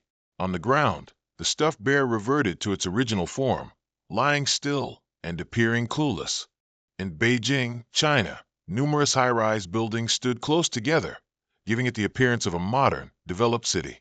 A TV announcer was reporting. On the screen, a mountain range covered in green trees appeared. Her professional voice announced that an increasing number of people were going missing at a famous tourist destination located in Huangshan City. A long-haired girl was intently watching TV. The news report continued, stating that the total confirmed number of missing people was 25. Most of them were tourists in the area. Foreign ministers of other countries have raised concerns about this issue with the Chinese government after receiving reports. Upon hearing the information, the girl looked pensive. A knock-knock sound at the door interrupted the girl's thoughts. A man rushed in and said, "Sir, you've..." Before he could finish his sentence, another person entered, making the girl frown in annoyance. The man greeted her, saying, "Long time no see. Leader of the Zhuolong faction, John Hu." John Hu's face showed astonishment. In a place with majestic natural scenery, sparse trees grew on rocky cliffs, and mist covered everything. This was Huangshan City in China. John Hu's army had fully gathered on a high cliff. She was horrified when she saw the terrifying scene in front of her. In front of a cave entrance, incomplete skeletons lay scattered across the ground. She exclaimed, "What the hell is this place?" Wind blowing into the gloomy cave entrance produced sounds like someone wailing. Inside the cave entrance, millions of red eyes appeared, blinking like headlights. At the 16-story building, the corporation's headquarters, Sang Hayusi's voice rang out. "What kind of arena?" In the corporation president's office, the male lead was talking with Park Tihu, who replied, "That's right. As you know, it's a place where players fight each other or against monsters. Many countries are currently sponsoring the arena." Sang Hayusi wondered, "I'm not sure. Do we need something like that in South Korea?" Chairman Park calmly replied, "Depends on who you ask, but..." He continued, "Koreans don't really like players very much." In his mind, an arena appeared with millions of spectators cheering. Park Tihu explained, "If we introduce and develop the arena, then create a league and gradually turn the matches into a sport, the perception of players will gradually become more positive." He further clarified, "Of course, we'll use limited magical equipment to ensure the safety of participants." Sang Hayusi hesitated, saying, The idea is not bad, but..." He looked at Park mockingly. "Just spit it out, damn it. The main goal is money, isn't it?" He laughed. "Ha, I won't deny it. I'm a businessman after all." He negotiated. "I only want to ask you for one favor." The male lead asked, "What favor?" Park Tihu sat up straight happily and said, "At the Korean Arena launch event, I'd like to invite you." His expression grew serious, and he asked, "Can you fight against 10 guild leaders?" He asked, confused, "Huh?" Park Tihu's secretary approached him and said, "Excuse me, Mr. Chairman." They whispered something to each other. Sang Hayusi couldn't hear what they were discussing. He wondered, what are they whispering about, like they're in love? Park Tihu stood up, took the remote, opened the TV, and said, "Emperor, there's something I want you to see." On the TV screen, the announcer was reporting that there are currently a total of 25 missing people. The three of them watched the news report intently. The announcer continued, "Just this afternoon, the Chinese government has confirmed that this is not just a regular missing persons case, but an event caused by monsters, and also, the news report classified this as one of the 3 great disasters in the eternal world." The masked monarch's expression became serious upon hearing the segment. "We officially announce that the Braha underworld has been formed." His face was pensive, unclear what he was thinking. In Beijing, China, a voice echoed from a tall building, saying, "Even the false king took a whole year to conquer that place." The leaders of the guilds were meeting here. One person suggested, "If 100,000 Chinese players enter there, it only means that place will gain 100,000 more living corpses." He assessed, "That means with our current forces, conquering Braha is just a pipe dream." The rest of the people immediately became flustered by the information he had just provided. Luo Cao spoke up, remarking, "This is difficult. How long are we planning to sit here?" She suggested, "We should contact the impersonator king immediately." High-quality leather shoes hurried down the hallway, and the door to a room opened. A group of people entered, the masked king walking in the middle, surrounded by 2 rows of awesome bodyguards. A voice rang out, attracting his attention. "Hey, I'm quite busy. Why did you call me?" On the computer screen, many people were connected, and the voice continued, "Many people are waiting." Sang Hayusi asked, "Everyone understands the situation, right? We don't have much time, so let's start now." On the Absolute Guild screen, Richard Paulson wondered, "So, what do you think, sir?" The male lead explained, "Braha means kingdom." A giant skull monster and 7 dark attendants appeared in his mind. He continued, "Hades, king of the Andes, and the 7 emperors rule that kingdom." To the dismay of those participating in the online meeting, Sang Hayusi asserted, "Don't treat Braha like a normal conquest quest. It's a goddamn war. If you're careless, you'll be dead." He described a dark world. There won't be a single ray of sunlight there. He continued, "We'll have to survive in the dark. Don't even think about getting a good night's sleep or a full meal there." The male lead emphasized, "This will probably be a long-term battle." Michael Buren wondered, "So you're telling us to do nothing, just lie there and wait for something to happen?" He continued, "No matter what you say, I'm going." Manuel Mateus then said, "Dragon Slayer, we will follow you." Luo Cao also agreed, saying, "We will follow you." Seeing this, Sang Hayusi said, "Wait, I think everyone is misunderstanding." He clarified, "You can't conquer that place." Everyone immediately clamored, asking, "What do you mean? Are you going by yourself again?" He explained, "I've already conquered Braha once, and it won't take a year like last time. I'll need at least 6 months." Everyone on the meeting screen was extremely surprised. The male lead continued, "While that's happening, how will everyone handle it if your country gets overrun by monsters?" Richard Paulson retorted, "Isn't South Korea facing the same fate?" Sang Hayusi confidently replied, "Don't worry, our forces are stronger than you think." He looked at the intently focused people on the screen and said, "However, that doesn't mean you have nothing to do." The male lead ordered Luo Cao, "Block the entrance to Braha." He added, "That's simple, right?" She replied, "That's ridiculously simple." He told Michael, "Provide the mana crystals. We'll need them in Braha. We'll need a lot." He immediately said, "Of course, I'll send them by Rocket Express right away." Sang Hayusi ordered the guilds, "Provide me with 50 players." After he finished speaking, their expressions immediately turned serious. Paulson's face showed determination. A resounding, "Understood" signaled the end of the meeting. In the cathedral of the Masked Kingdom, the peaceful atmosphere seemed completely immune to the fierce war outside. The priest asked him, "So this conquest will be completed?" Sang Hayusi said while walking, "I'm not sure. Things will be quite hectic here." He asked the priest again, "What about what I requested? How's it going?" He replied, "It's for humanity's peace, and we have more applicants than expected." The male lead said, "Everyone is preparing to venture into a dangerous place. I'm very grateful." The priest asked, "Will you be leaving in 2 days?" Sang Hayusi replied curtly, "Yes." The priest preached that there's no place Idea's eyes cannot reach, which surprised him. He continued with a benevolent smile, "Even if the Emperor is lost deep within the ancient abyss ruins, Idea will always protect him." The priest earnestly advised him, "Please return safely." At a magnificent castle, blue skies had clouds drifting by. In contrast to the atmosphere outside, in the dark room that was the manufacturing team's headquarters, Lee Chionan was diligently crafting weapons. The tattoo artist Kurihara was also engrossed in writing something on paper. The mad chemist was diligently conducting experiments. It was unclear if any explosions would occur. The other craftsmen were also highly focused, speeding up their work. The masked king appeared behind them. He was utterly satisfied with the professional scene unfolding. At this rate, there'd be no worries about lacking supplies to deal with the monsters.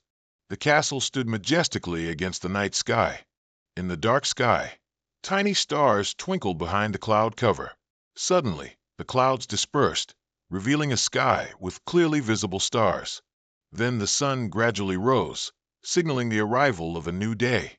Booted footsteps clattered steadily on the road. They moved in an orderly fashion, without any disarray. The masked warriors exuded a formidable and majestic aura, arranged in formation. Their faces all showed murderous intent, like suicide soldiers. On the other side, the mage squad was also ready. Sang-Hyusi walked heroically through the ranks. His face beneath the mask was calm and expressionless. The male lead, in his cool red armor, made the ladies' hearts flutter. In Anhui village, China, mountain ranges were covered by clouds. A large crowd gathered at the bottom of the gorge, transporting goods. The masked king's army slowly approached. Baekhyong reported to him, "This is Emreist and the latest combat oil, an alternative fuel supplied by the Meteor Group." The male lead said, "They sent a lot, didn't they?" Suddenly, a person appeared before them. Luo Cao, wearing a thick purple puffer jacket, said, "Fei King, don't torment yourself. No one ordered you to." Sang-Hyusi coldly replied, "Who are you worrying about? Don't try to act concerned. Kowloon only protects this area." Cho-Un Suk-hyo reported, "Emperor, preparations are complete." He praised, satisfied. "Well done." The masked army advanced forward heroically. He saw that the cave entrance was sealed with 2 wooden planks and a wooden fence. Inside the cave entrance, it was still dark and eerie. Sang-Hyuk spoke, "Then shall we go in?" Small orbs on the cave walls were lit up. The group followed this light, proceeding deeper into the cave. They moved in an orderly fashion, in silence. Someone wondered, "What's this?" "There aren't any monsters. There isn't even an insect." Another person asked, "How much longer do we have to go?" Suddenly, loud noises echoed from ahead. They asked, "What's that noise?" "It sounds like someone at the front is fighting." Their feet moved towards the direction of the noise. Surprise, old lady. Thousands of white skeletons lay scattered everywhere. The terrified group exclaimed, "Skeletons? How many have they killed?" Cho-Un Suk-hyo ordered, "Everyone, heighten your awareness. We don't know when or where the enemy will attack." Sang-Hyuk reached his hand to the ground. He was investigating what had happened. A moment later, the main character told his subordinates, "It seems I've reached the land of Lich King Poland." Baekhyong asked curiously, "Oh, really?" Sang-Hyuk explained, "If we go a little further, there will be an open area. We'll set up camp there." They set about pitching camp in an area illuminated by the orbs.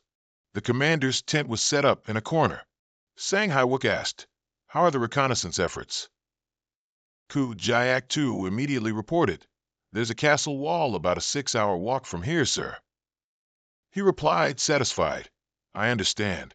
Well done." Ku Jayak II asked him, "Sir, you haven't eaten, have you?" The main character answered, "Don't worry about me. Go ahead and eat and rest." His subordinate replied, "Yes, sir." Sang-Hyuk added a reminder, "This place isn't too far from the castle, so don't let your guard down." Ku Jayak II politely said, "Yes, sir." On the 4th day of excavation, they still moved silently along a dark path illuminated by the orbs. One person complained, "What kind of work is this? This conquest of Braha is utterly boring." Suddenly, a sound from ahead caught his attention. He then uttered, "Huh." An object appeared, blocking Sang-Hyuk's group's path. His expression became serious. The object blocking their way gradually revealed itself. Not just one, but many. An army of fully armored skeletons was emitting threatening sounds. They immediately took up their fighting stances. Sang-Hyuk ordered them to prepare for battle. He took a deep breath, then charged forward, shouting to attack. The masked army and the skeleton army clashed fiercely. One person raised their sword and slashed across a skeleton's midsection. On the other side, Two skeletons charged to attack two other people. The guards raised their shields to block the enemy's attacks. Explosions mixed with the clang of swords and blades echoed everywhere. The battle scene was truly fierce. Park Ho-Soo summoned lightning, incinerating a group of skeletons into charred ashes. A determined look appeared on his face. On the other side, Jang Suchin wasn't idle either. He punched a skeleton flat. Suchin summoned his own skeleton army to face off against the fake skeletons. Baekhyong also went on a killing spree. He sliced off the jaw of a skeleton attacking him. The entire battlefield was engulfed in smoke and fire. The battle was fierce, with the living fighting and the skeletons falling.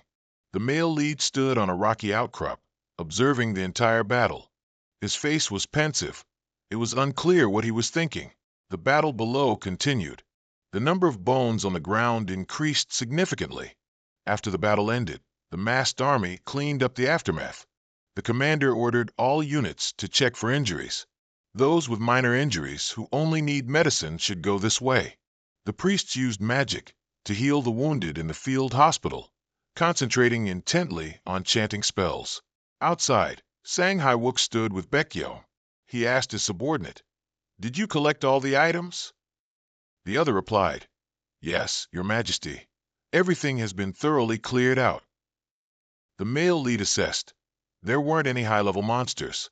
The real battle begins when we encounter the high levels. He continued, "This is just the beginning. Don't let anyone get excited by this first victory." The deputy general replied, "Yes, understood." Baekhyong asked again, "But Your Majesty, may I ask a question?" He said, "With so many monsters, how did you manage to conquer the king's territory all by yourself?" The male lead turned to look at his deputy general.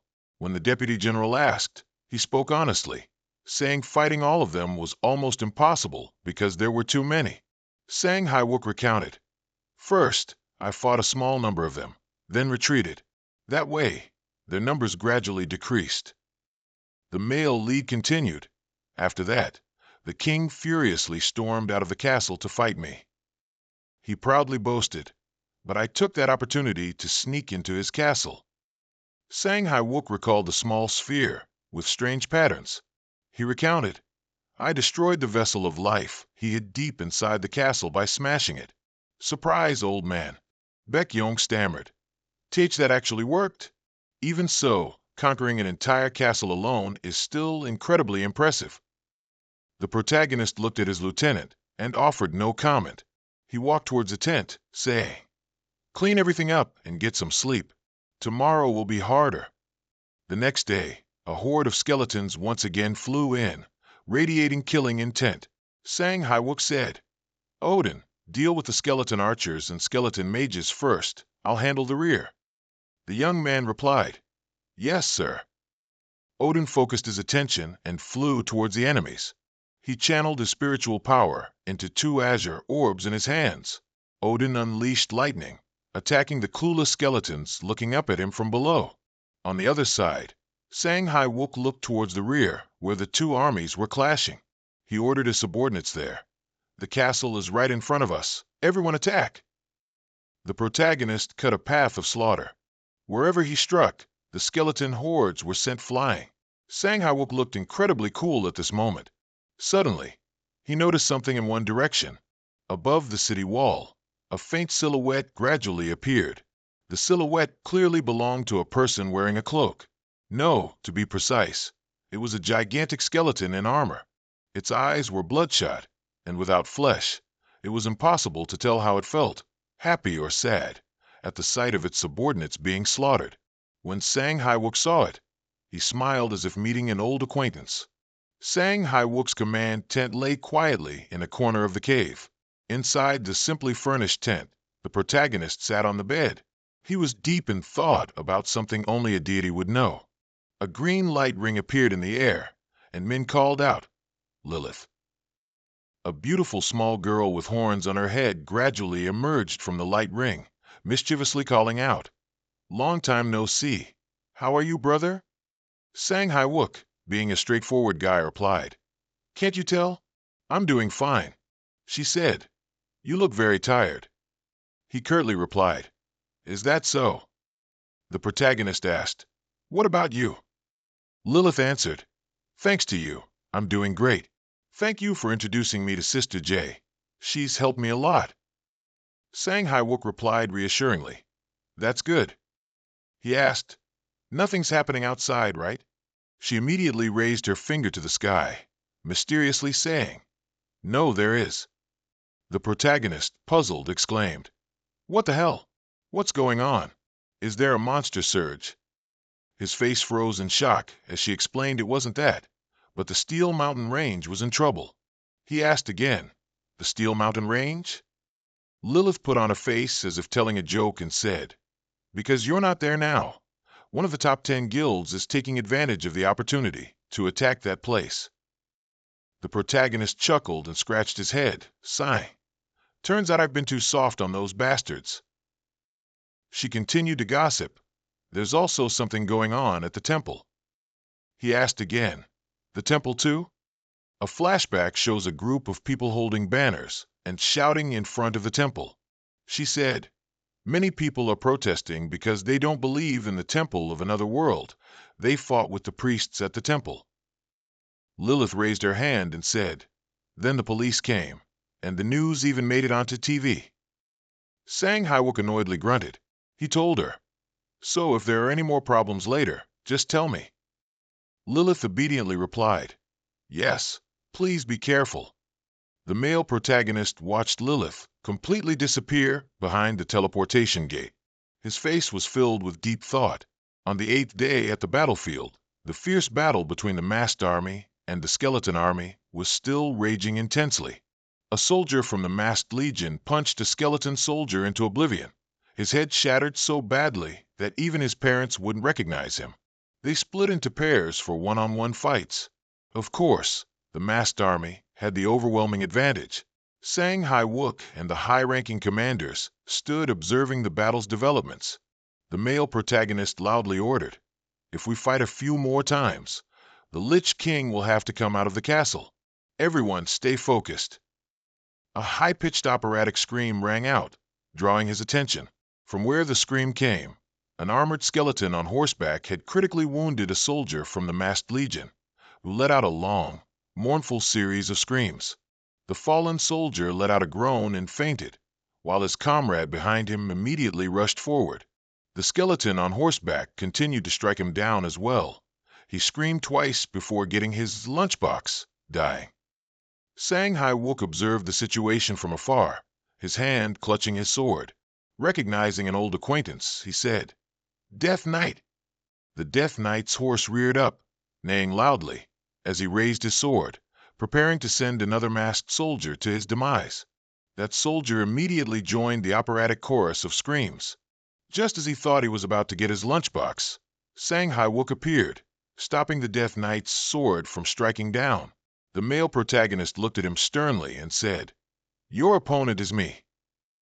It seemed a question mark appeared on the Death Knight's face, wondering where this guy came from. Sang Wook then gave him a lightning attack. In that moment, the male protagonist looked directly into the eyes of his old acquaintance. The Death Knight also looked at him with glowing red, familiar eyes. Then the two swords clashed, sparking with fire. The soldiers of the masked legion watched the battle between the high-level player and NPC with admiring eyes. The Death Knight struck a vicious blow. Sang Wook quickly flew backward to dodge. He focused his mind and raised his sword, when suddenly another skeleton soldier appeared behind him. Taking advantage of the male protagonist's distraction, he raised his sword high, preparing to cleave him in two like a melon. He looked at the skull face and asked, "An ambush?" The soldiers suddenly heard an earth-shattering explosion. The foot soldier skeleton thought he had killed the male protagonist and eagerly awaited for the dust to clear. Finally, he understood the feeling of being utterly dumbfounded, as there was only an empty space between him and the Death Knight. A phantom appeared behind the sneaking attacker and said, "Surprise, old hag." After that familiar greeting, he was immediately lifted like a sandbag. Sang Wook executed a standard Aikido move, shattering him into pieces right in front of the Death Knight. The knight's mouth gaped open at the turn of events, Before he could close his mouth, the male protagonist fired a blinding golden light through him. It was the blade bend technique. A huge explosion enveloped both of them. The soldiers of the masked legion nervously watched the battle. Watching their king stand proudly amidst the flying embers like scattered flower petals, they exclaimed, "Oh my God, I can't believe it. He took down 2 knights with just one move." Suddenly, a sound echoed, drawing the male lead's attention. Amidst the hazy smoke, a huge figure emerged. A voice, as if from the underworld, declared, "You puny brats!" A skeleton in gray armor, draped in a majestic red cloak, stepped out from the smoke. He asked, "What are you fighting for?" Sang Hu Yusi said to him, "I didn't expect to meet you again so soon." He called him by his name, the Corpse King Poland. The Corpse King swung his sword without a word. The male lead sensed an incredibly powerful attack approaching. With just a swing of his sword, he created a terrifying explosion that lit up the entire cave. The masked legion was all terrified by the immense power of the Corpse King. The smoke and dust gradually cleared, revealing a blurry figure. Sang Hu Yusi had managed to create a defensive barrier to protect himself from Poland's attack. His face was now filled with anger. The male lead let out a soft grunt. The Corpse King was slowly approaching him with an overbearing aura. He warned, "You are just on the brink of death, but you won't be able to cross the river Lethe." The author's note: in Greek mythology, the river Lethe is one of the 5 rivers in the underworld. All who drink from it forget everything. Lethe is also the name of the Greek spirit of forgetfulness. Streaks of dark magic emanated from the Acheron night. He continued, "Death has called your name." His voice, like a sound from the realm of the dead, cried out, "Rise up, my servants." Behind Sang Hu Yusi, a ghostly shadow appeared. He immediately turned around and struck the shadow with his sword, but his sword merely slashed through empty air. The shadow reappeared in a different direction.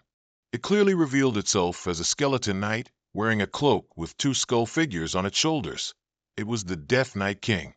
The 2 demons stood side by side. Poland mocked, "Foolish human."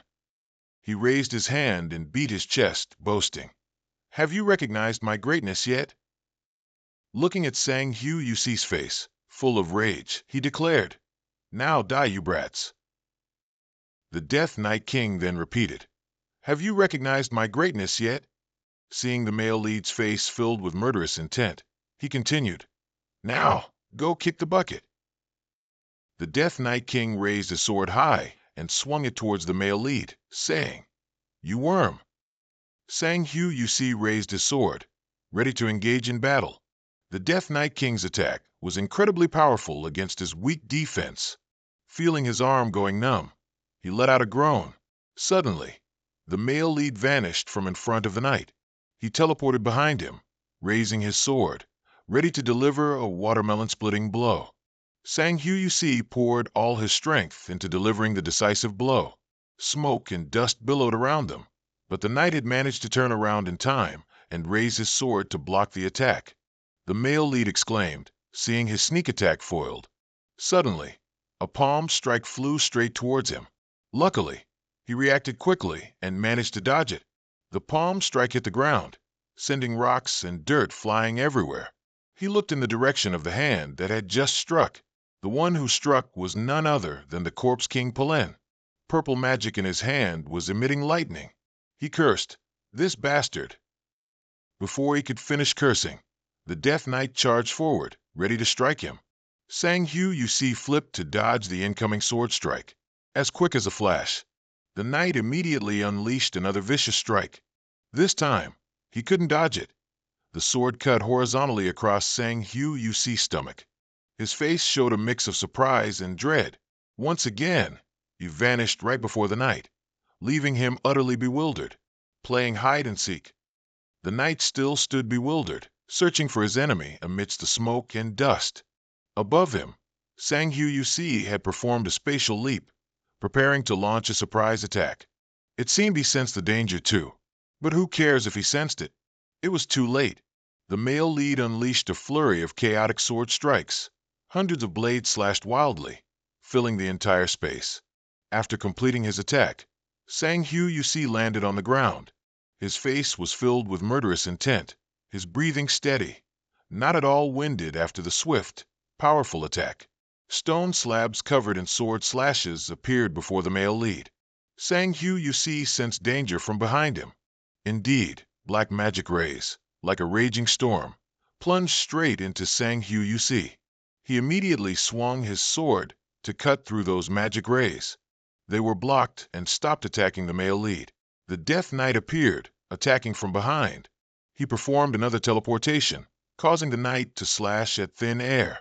Sang Hu you see moved behind him. He declared, "Even if I'm low level, you're no match for me." He pointed directly at the giant golden golem behind the knight and said, "Your opponent is over there." He turned his head in fright and alarm. Damn it, the rude golem, without even a greeting, dealt him a devastating blow. The knight got up from the wretched pile of rubble, a sight too pitiful to behold. He let out a pained groan. Before he could regain his composure, the golem raised its hand, preparing to deliver another crushing blow. Sang Hu you see heard the earth-shattering explosion and turned to look at the cloud of dust behind him.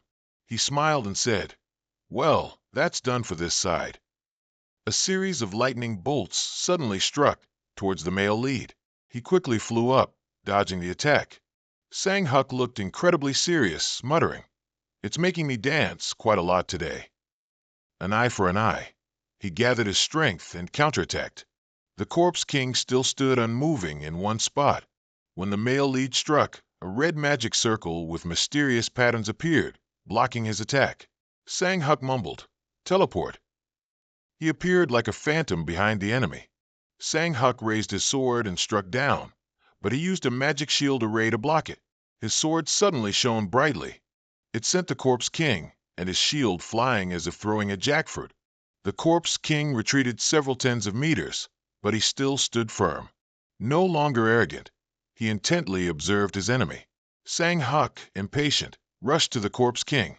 With a bang, a heaven-shaking explosion resounded. The magic shield array shattered into pieces like a pizza being sliced. The Corpse King appeared with the shattered shield, his face devoid of emotion. Sang Huck regretfully muttered, "Damn it, it's broken." Streams of dark magic flew towards him again, attacking him. The protagonist used his ultimate move, the Lambada jump, to dodge. He opened the system to select attack equipment. Immediately, the holy sword aka appeared in his hand, radiating brilliant holy light. Sang Huck's chaotic slashes struck down the streams of dark magic attacking him.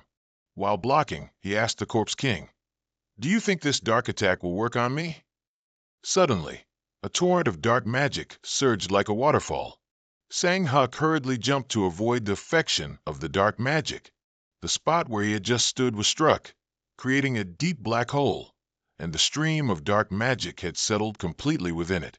Confused, he thought to himself, "What the hell is this?" Dark magic shot out in all directions from the deep hole.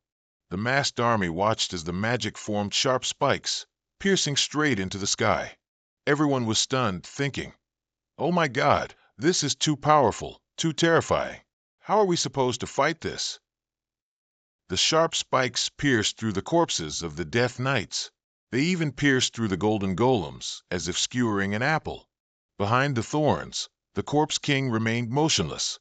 His face was all bones, so his expression was unclear. He observed the silent thorns in front of him. Suddenly, a flicker of light slowly appeared, piercing straight through the Corpse King like a laser beam. He gaped in astonishment. The Corpse King's red eyes extinguished, and he slowly fell backward. The sharp thorns, like headless snakes, vanished. A pair of red boots arrived amidst a trail of smoke. The masked monarch stood there proudly as if declaring, "I am the victor." Sang Huck smiled and said, "I don't know if you're great or not, but—" The Corpse King's body vanished. In its place, a glittering golden holy grail of destruction, engraved with the Corpse King's head, appeared. The protagonist said, "I like this little one." Night had fallen upon the city. After the victory earlier in the day, everyone was gathered around bonfires, raising their glasses in celebration inside, all overjoyed.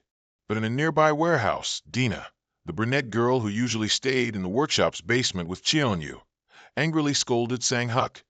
I told you to use it carefully. A little scratch is fine, but why did you lose the glove entirely? I told you to use it carefully. Do you know how much effort it takes to make? Sang-huk just whispered in response. I didn't mean to. She still spoke loudly. Watch out. I'm very angry. Why didn't you just lose your hand instead? Then I would have only needed to mend it. Sang-huk seriously asked. Should I have done that? Huh? Are you trying to drive me crazy? Sang-huk pleaded with her. I'm also very sad about what happened to the golem, but you know, I had no other choice then. Let's just let this incident go. From now on, I'll be more careful. Dina found it reasonable, but she still walked off sulking. So annoying. Watching Dina leave, Sang-huk also remained silent. He took off his mask. Cheon-yu, who was beside him, praised. You're more sensible now. Dina had been in the basement for a long time and worked very hard to create that golem. What do you think she'd do if she saw it? That's right. Sang-huk asked, how long do you think it'll take to fix it? Cheon-yu assessed. Since there are still some spare parts, it won't take long, but you know we can't do it here. Sang-huk furrowed his brow and rubbed his chin. Then I'll tell Lilith to take everyone back to the fake dimension castle, so please fix it. All right. The scene shifts to another place, where two people are carrying torches, searching for something. One person wore a cloak and a half-mask, and the other had long hair. Let's see if there's anything. The long-haired person asked. Is it possible there isn't even a single bone fragment in here? The other said, this is the castle of the last corpse king, so there must be something. The long-haired person walked into a room. Ah, there really is something. Huh, did you find something? You saw it, didn't you? It's a life sphere. The king said it was in here. The masked person quickly looked. A life sphere? You mean Aizen Kurihara's tattoo ink? Haha, that's right. It's best we take it with us. The golden glowing life sphere floated on a pedestal, as the two continued to grope around, searching. Haven't found anything yet. Can't you see I'm looking? Want me to help? No need, thanks. Elsewhere, Bogdung was wandering alone, searching. He opened a door and shone his torch inside. A chest. Bogdung excitedly rubbed the chest. Is there treasure in here? The chest suddenly sprung open, revealing its sharp teeth and long tongue, scaring Bogdung so much he nearly had a heart attack and passed away. He screamed loudly in fear, but then punched it back. You scared me to death. The chest cried out in pain, but Bogdung kept punching and kicking it relentlessly for a while. What is this thing? Why isn't it dying? Once it lay sprawled on the ground. I learned it was called a mimic, unlike its somewhat compact and humble appearance. It could hold a significant amount of goods and other valuable items. It was an extremely useful thing overall. It just almost made Bogdung pass out. After wandering around for a while, searching for valuable items, they returned to report to Sang-huk. Vong, this place is amazing. Sang-huk smiled. Oh, did you find good stuff? Bogdung excitedly exclaimed. We even found 2 mimics. Have you marked them yet? He confidently replied. Yes, I think if our faceless army keeps going, it'll only get smoother. The cloaked, masked figure from earlier also rushed back, carrying a large cloth bag on his shoulder. Vong, please take me back to the faceless castle. Huh, he excitedly boasted. Ha ha ha. We went down to the basement and found a lot of cool stuff, so now we have a ton of amazing materials. I want to go back to create more darlings. Sang-huk happily said. Ha, all right. Go with Cheon-yu and Dina. Yes, understood. Sang-huk's legion continued on their journey. After the territory of the Corpse King, the next place we arrived at was the territory of the giant golems. This is the place that the Great Vong, Great Overlord Latin, abandoned. From here on, we must always be vigilant. Sometimes piles of rocks can emerge and turn into stone golems, attacking everyone, and powerful iron golems can even penetrate the ground. Therefore, our progress was a bit slower than initially planned. It took us 3 days to advance into the giant golem's territory. Upon arrival, the entire legion quickly went about their tasks, setting up shelters. Sang Huk watched everyone busy at work, then turned to his 3 close companions and said, "Shall we go?" They chorused, "Yes, Vom." They ventured deeper and deeper into the cave, the territory of the giant golems. If we compare the golem system to the Korean army, earth and mud golems would be soldiers, stone golems would be non-commissioned officers, iron golems would be majors, and gem-encrusted golems would be lieutenant colonels. Above them are 3 general-level golems. They are the slaves of the great overlord Latin. Sang Huk instructed, "If you've honed your skills on the Steel Mountain, fighting iron golems won't be difficult. But from gem-encrusted golems onwards, it will be very challenging, so we must combine our strength." Bok Dung replied, "Yes, understood." Sang Huk raised his hand to signal, "Wait, stop." Ahead of them, 3 golems were gathered together, an iron golem and 2 stone golems. He said, "I'll handle the iron golem and 1 stone golem. You 2 take care of the other."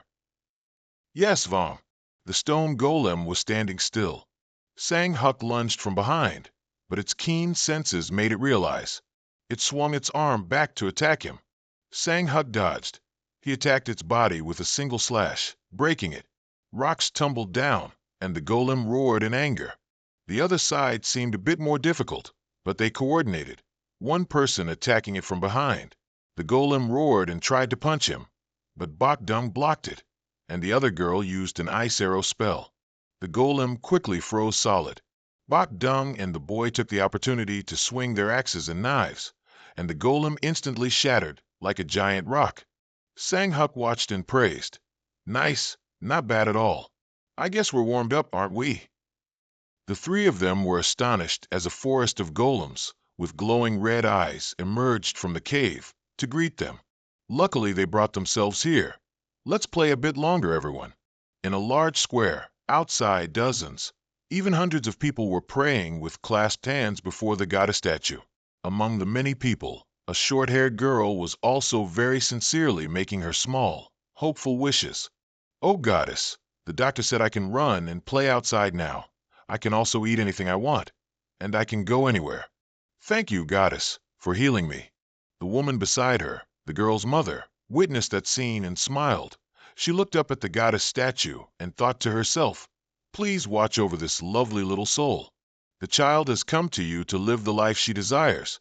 Please teach her how to live honestly and uprightly. Goddess, you are the center of all things. You balance all things and are perfect.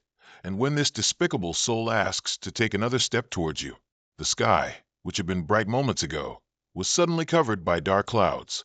A flash of lightning flickered through the layers of clouds, striking the city with some kind of power, returning to Sang Huk's location and the large crowd of golems from earlier. Now the tall, strong golems were all shattered, the ground covered in scattered rocks. Dina's golem had also been properly repaired to participate in battles. "Melee, why aren't you attacking properly? You over there, don't stand too close. The monster is about to target the priest. Focus on the aggro." Sang Huk stood above, watching everyone fight. He had paved the way for them in the first few days. Perhaps now is the time for this mission to become the entire legions until they encounter the final giant golem. On the 13th day of exploration, the soldiers' combat abilities had significantly increased. Thanks to the butcher's golem and the guillotine for dividing the enemy lines, we were not surrounded and could attack effectively. The butcher's attacking ability was also excellent. He never lost the aggro of the iron golem, and thus, the mercenaries' battle was steadily maintained. Thanks to that, the second area was easily conquered. The half-masked man asked him, "Why are they like this today?" "Basically, they're just flying around." Sang Huk affirmed, "They've gotten that much stronger. Should we fight faster than planned?" His notification board appeared. Sang Huk looked at it puzzled. He said to the guy, "I think we have to end here today. You can take care of that, right?" I have to go out for a bit." The notification board says, "A saint has been born in the IHA group, returning to the magnificent castle guarded by 2 soldiers at the gate." Somehow, Sang Huk managed to get inside. The guard sensed something, but it was negligible. The Pope was working alone in his room. He heard the door open, looked up, and was surprised to see Sang Huk enter. He smiled. "We meet again after 2 weeks." "Pope." He quickly stood up. Who are you?" Suddenly, he also seemed to realize something. Could it be the masked monarch?" he said. "It must be strange for someone to keep coming and going from Blahak. Huh. Ha, that's right. I guess you're here about the message, aren't you?" "Exactly." He asked, "How did this happen?" The Pope asked Sang Hyuk, "Do you remember when I healed the little girl with the incurable disease?" Sang Hyuk sat down. "Oh, I saw it with my own eyes. That child is the saint. Do you know why?" The Pope replied, pouring tea. "I don't know, but the mother and daughter came here every day after that incident to pray. Even more surprisingly, the mother also awakened, even though the world event had already ended." Sang Hyuk was silent. "So, you were about to ask something." But the Pope brought the teacup and continued. "That little girl's mother became an archbishop." Sang Hyuk took the teacup. "It's unbelievable. A saint in this world of ours. It must be approved by the goddess Idea. Can I meet the saint now?" "Of course." A little later, both the girl and her mother arrived.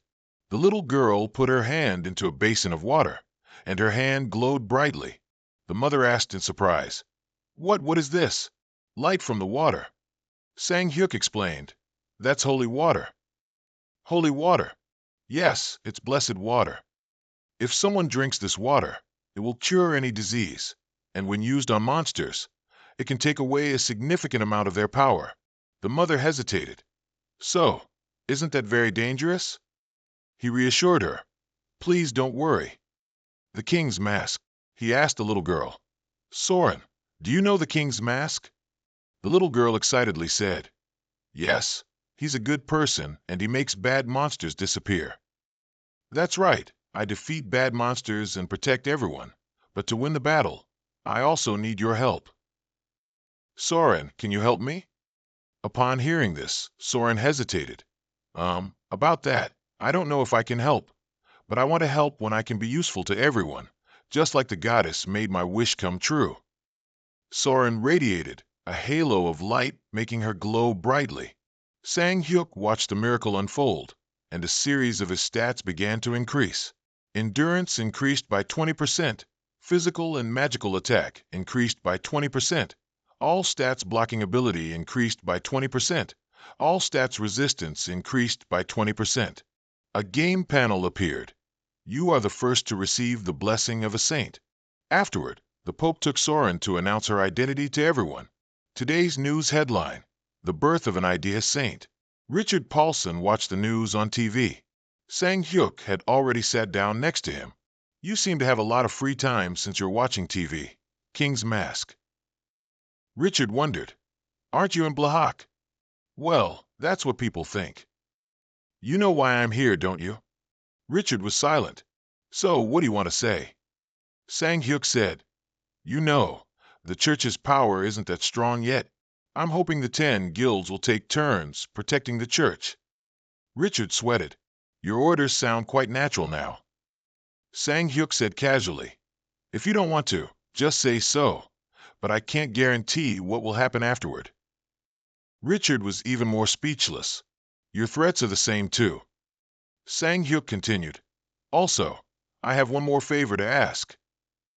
Sang Hyuk then returned to Blahak, recounting the story to everyone.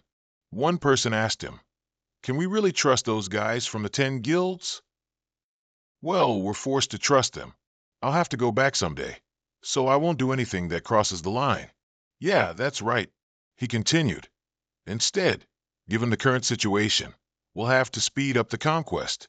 What do you think? Can we do it?" Everyone thought for a moment. "We'll go prepare right away." The attacks between Sang Hyuk's group and the golems continued.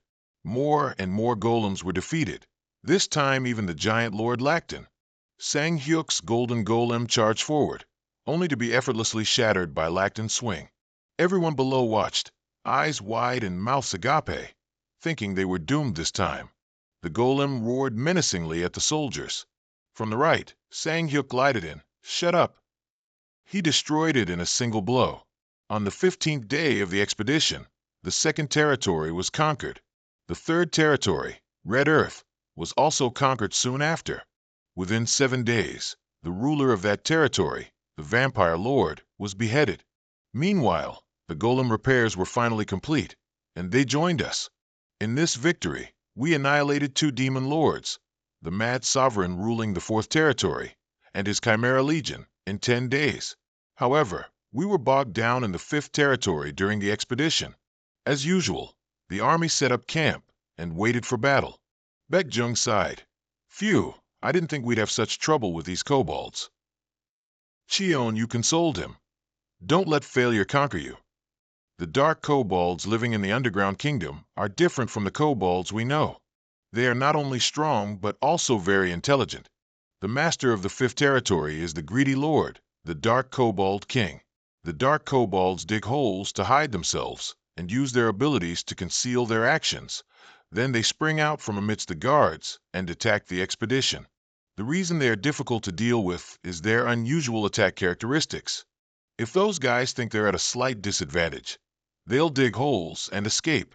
Baekjung asked, So what should we do? There are quite a few of them. Sang Hyuk spoke up. The solution is very simple. We just need to defeat their sovereign, GRG. If the key figure dies, the subordinates will lose their fighting spirit and flee. Cheon, you agreed. In that case, we must eliminate it immediately. Sang Hyuk continued. GRG isn't that strong, but it's quite intelligent, so it will be difficult to fight it.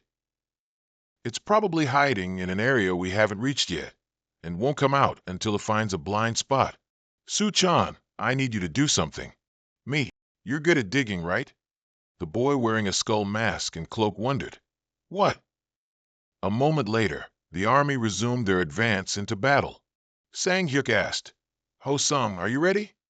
Yes, my lord. Then shall we destroy them? From the ground to the cave's arched ceiling, thousands of holes, thousands of dark kobolds waited. Ho-sung used hellfire, burning them and making them shriek. Sang Hyuk also used his lights, and both combined their fire attacks to create a very large fire explosion. Just when they thought it was over, they suddenly saw, in the thick smoke and fading embers, a pair of glowing red eyes still staring at them. The ground suddenly shook violently. Sang Hyuk realized the danger as a massive army of kobolds was approaching. Both immediately rushed. Damn it, let's run. Sang Hyuk and Ho-sung ran desperately from a flood of kobolds, chasing them from behind. Some of them managed to get close to Ho-sung. Sang Hyuk cut them down and reminded him, What are you doing? Move quickly. Ah yes. Sang Hyuk stood before the frantically charging kobolds. He imbued his sword with power. A kobold from behind tried to sneak attack him with an axe, but Ho-sung promptly roasted it into a skewer. Sang Hyuk noticed that amidst the chaotic crowd of red-eyed kobolds wielding knives, hoes, and hammers, from a distance, their leader, GRG, was watching them. Sang Hyuk smiled. You finally decided to come out, GRG. He commanded, Pick up the pace a bit. Yes, understood. Both of them dashed far away from them. Sang Hyuk shouted, Su-chan, you have company. Before them, an army of skeletons emerged from the ground. So both sides, kobolds and skeletons, clashed, turning to fight each other. From the high cliff, Sang Hyuk's party shot fire and arrows down, all 3 factions battling it out. Taking advantage of the chaos, Sang Hyuk advanced towards the cave densely packed with holes. He looked around, and from a nearby hole, a pair of red eyes vaguely peered out. Sang Hyuk saw it. He entered that hole, which surprisingly branched into many other holes inside. The ground beneath his feet suddenly shook, and a rock flew from behind him. Sang Hyuk blocked it. He ran into a path to pursue what had just attacked him, his sword at the ready. From the ground, a kobold emerged and clamped onto his leg. A series of others leaped out, but with a single slash from Sang Hyuk, they were instantly dead. After those few, more and more kobolds sprang out from behind him, a flood of them charging towards him. Sang Hyuk was tired of these monsters, as numerous as ants. How much longer are you going to hide, GRG? His eyes glowing brightly, Sang Hyuk suddenly swung his sword, stabbing directly into the nearby wall. A terrifying silence ensued. If you're going to hide, you should hide properly. You think I don't know? Just as it thought hiding right next to him was a clever idea, with a single sword stroke, he finished it off cleanly. It could only let out a stunned cry before collapsing to the ground, its crown falling off its head. The kobolds were terrified and panicked, their leader dead. They immediately turned and fled. From GRG's gradually dissipating corpse, an item appeared, the Flute of Valor. Special effect. Reduces ally stamina by 30% in exchange for 30% physical attack power for 30 minutes. Sang Hyuk was satisfied. Haha, they're giving me something better than it looks. Looking at the fierce battle that had just ended, Sang Hyuk stood there proudly. Well then, whose territory is next? Day 34 of exploration. A total of 5 territories had been conquered. After the battle in the 5th territory with the kobolds, Sang Hyuk's party continued to move. The group walked in single file. It was already the 41st day of exploration. A young man asked Baek Jung, it's been a week. How much further do we have to go? Baek Jung remained silent. He didn't hesitate to draw his knife and slash the young man's neck. The man gasped, clutching his neck. Ugh, why did you do that? Baek Jung showed no sign of pity. He just watched him suffer right before his eyes. Then the man collapsed to the ground. Baek Jung stood looking at the messy pulp on the ground, his heart unfazed, as the camp was set up once again. Sang Hyuk sat among them, explaining their next destination. The boss of the next area was the doubting sovereign, Queen Doppelganger Dopline. Doppelgangers? In short, they have the ability to transform into the appearance of an enemy and copy a part of their memories. Baek Jung asked, so what should we do? The expedition members will panic because of these doppelgangers. Sang Hyuk thought for a moment, then he came up with an idea. From today onwards, we won't speak anymore. Anyone who speaks can only be a doppelganger. Also, there will be times when a doppelganger approaches us without saying a word. You should touch them. Doppelgangers are dark demonic creatures. They are antithetical to holy water. If you carry this flask of holy water, they won't be able to get close. This journey to the doubting area was relatively easy for the expedition. Sang Hyuk didn't expend much effort to destroy Queen Dopline. He stood watching her slowly melt away from the holy water until she completely vanished, leaving behind an item, Dopline's ring, whose effect was to allow the user to transform into another person. Sang Hyuk was burning with determination. Now, there's only one more area left. That evening, they lit a small fire and gathered around it. This tiring life in the cave is almost over. Why so serious? He asked Sang Hyuk. Who did you say the final boss was again, sir? It's Gozu Gozu. He nodded. Gozu Gozu. Even the name sounds disgusting. Sang Hyuk didn't think so. Contrary to its humorous name, it was terrifying. With a body 70 kilometers long and 5 m in diameter, it was a giant worm. It topped the 7 bosses of hell, the Monarch of Fan and Gozu Gozu. It only took 10 days for it to devour the entire Dino kingdom of the eternal world. It was the opponent I risked my life to barely defeat. The remaining monarchs were Gozu Gozu and the king of the undead, Hades. Bringing all the expedition members might be very dangerous, but these 2 monsters don't fight with their subordinates. After a moment of pensive thought, ultimately out of concern for the safety of the expedition members, Sang Hyuk said, from now on, I'll fight solo. Everyone was extremely confused upon hearing this. Cheonyu was worried. What? You're going alone? Your Majesty, that might be a bit.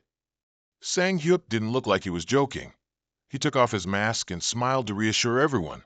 Don't worry, because I'm stronger than you all. The long, arduous journey deeper into the cave continued, with only Sang Hyuk stepping forward. In the middle of the large cave, only his lone figure bravely sought the monster he needed. Sang Hyuk stopped. It seemed he had arrived at the right place. So, shall we start fishing? Sang Hyuk stomped hard on the ground.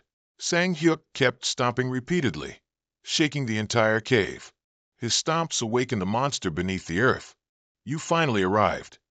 From deep within the earth, Gozu emerged, its mouth split into four with millions of teeth that could crush anything inside. Sang Hyuk used blade armor. He was serious, as if he had been waiting for this moment for a long time. I don't have time to play around. The hideous monster continuously let out piercing screams. It lunged towards Sang Hyuk, who was ready for battle. Gozu burrowed underground, moving at terrifying speed. A winding wave-like path rose from the ground wherever it passed. It had just resurfaced when Sang Hyuk used his power to paralyze it. Gozu's body froze, cracks extended all over its body, and light gleamed from within the fissures. Those cracks grew brighter, and then Gozu exploded immediately after. Its pieces of flesh were torn into many pieces, scattering everywhere in the air, falling like small meteorites. Sang Hyuk just stood there, watching the monster die before his eyes. He wondered, is it over? Down in hell, where lava flowed like a river, weaving a blazing, eye-searing stream of red-orange, the final boss sat there, majestically on the throne, its eyes burning brightly, the king of the immortals, Hades. A stream of brilliant golden light filled both sides of the path and hovered in the air, giving one goosebumps. Sang Hyuk quickly walked on. Approaching the main hall, he looked up and was suddenly stunned. On both sides of the stairs, large, imposing horn-like structures were erected, looking very majestic. And wasn't the figure sitting on the throne an old acquaintance? A massive figure, heavy armor, a grim skull-shaped helmet with many jagged teeth, its eyes faintly veined with an eerie red light. On its chest was also a unique, large, ruby-red orb artifact. Sang Hyuk greeted. Long time no see, Hades. You're still the same. You haven't changed at all. The one sitting high above asked with a hint of surprise. You've met me before? He nodded and replied, yes, you can talk, I forgot.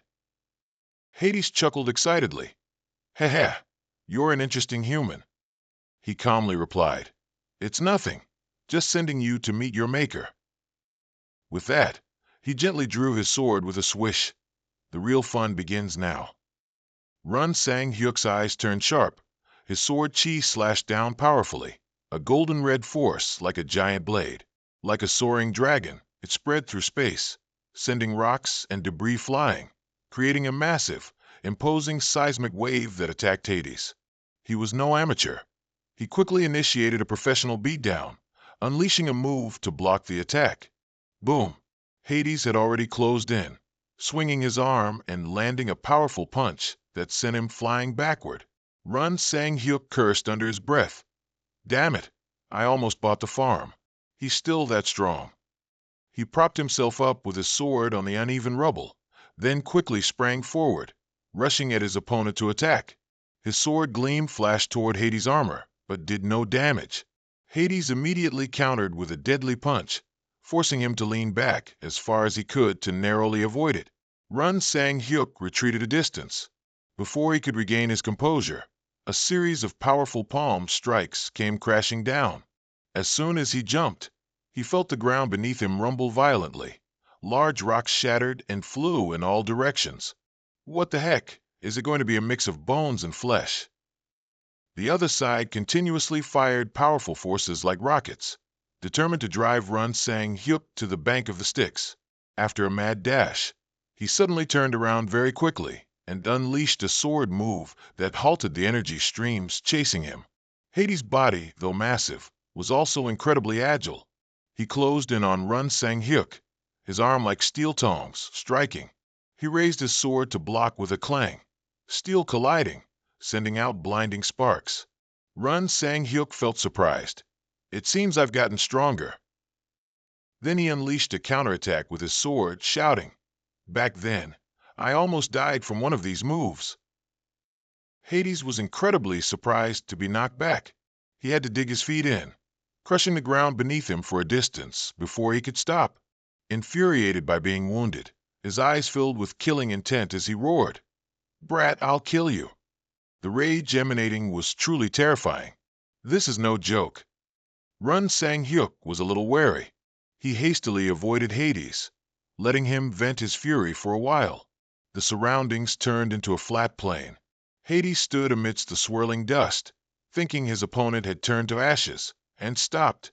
But suddenly he heard a strange sound. Looking around, he discovered Run Sang-hyuk behind him, helmet off, playing a horn, his face cold and expressionless. He thought to himself, "This is no joke. I'm overflowing with power. I wonder if I'm getting addicted to this feeling." Hades growled, "You punk." Run Sang-hyuk smiled faintly, put his helmet back on, and declared cheerfully, "So, shall we start round two?"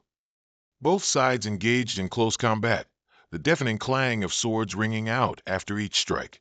Suddenly, Run Sang-hyuk slashed horizontally at Hades. He ducked, leaping high to avoid it, and the unleashed force shattered a rock near him. He continued his pursuit, slashing his sword down without mercy. Hades fought back for a while, then he gathered his energy, preparing to unleash his fury. His strong point was his astonishing internal power, and few could block his palm strikes. Seeing this move, Run Sang-hyuk quickly darted away. Behind him, palm strikes came like rapid-fire cannon shells, booming and destroying a large area. By the time Run Sang-hyuk turned back, he saw Hades' body had transformed into a giant monster, like a building. He looked at him and exclaimed, "It's been a while since I've seen that form." He roared, "I will burn everything to your bones, die." Hades casually spewed out firepower as powerful as a lightning strike.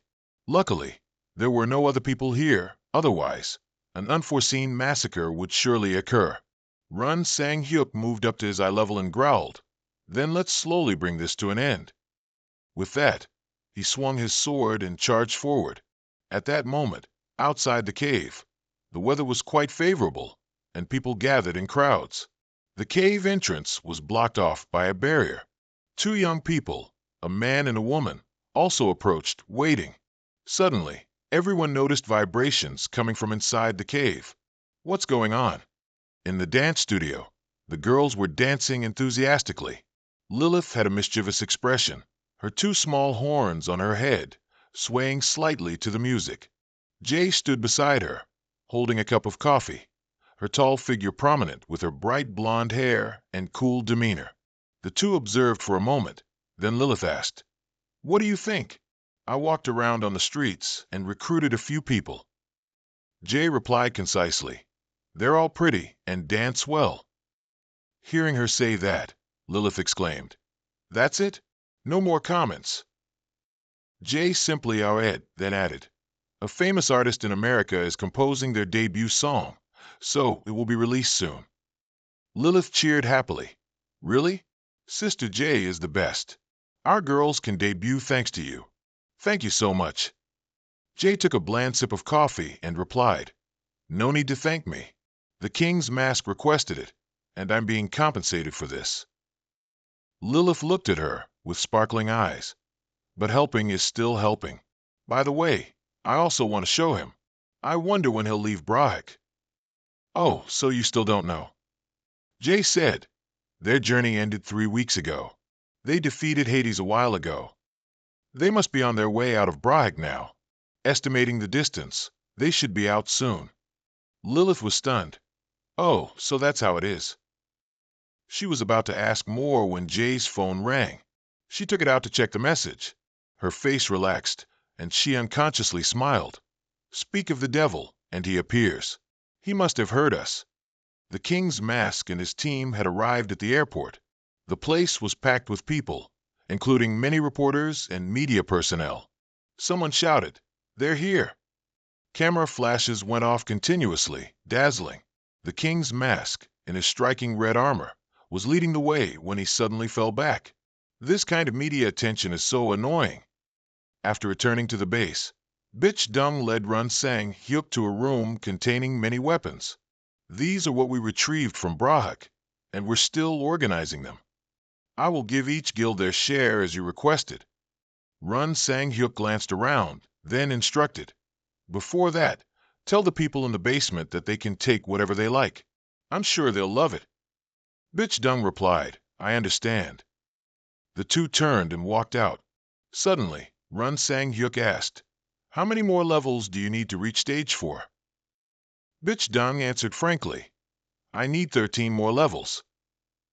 Oh, so you're almost catching up to the 10 guild masters. Run Sang Hyuk smiled with a hint of excitement. Then work hard. If you reach stage 4, I'll give you a gift. Bitch Dung was a little surprised. He paused for a moment, then quickly followed. Yes, your majesty. It truly is a blessing from heaven. The next day, Run Sang Hyuk visited the Pope at Idea Church, and the two walked together in the grounds. The kind Pope said, Priestess Run Missin joined us not long after you introduced her. He exclaimed, Is that Hyacinth's mother? That's right, her faith is very strong.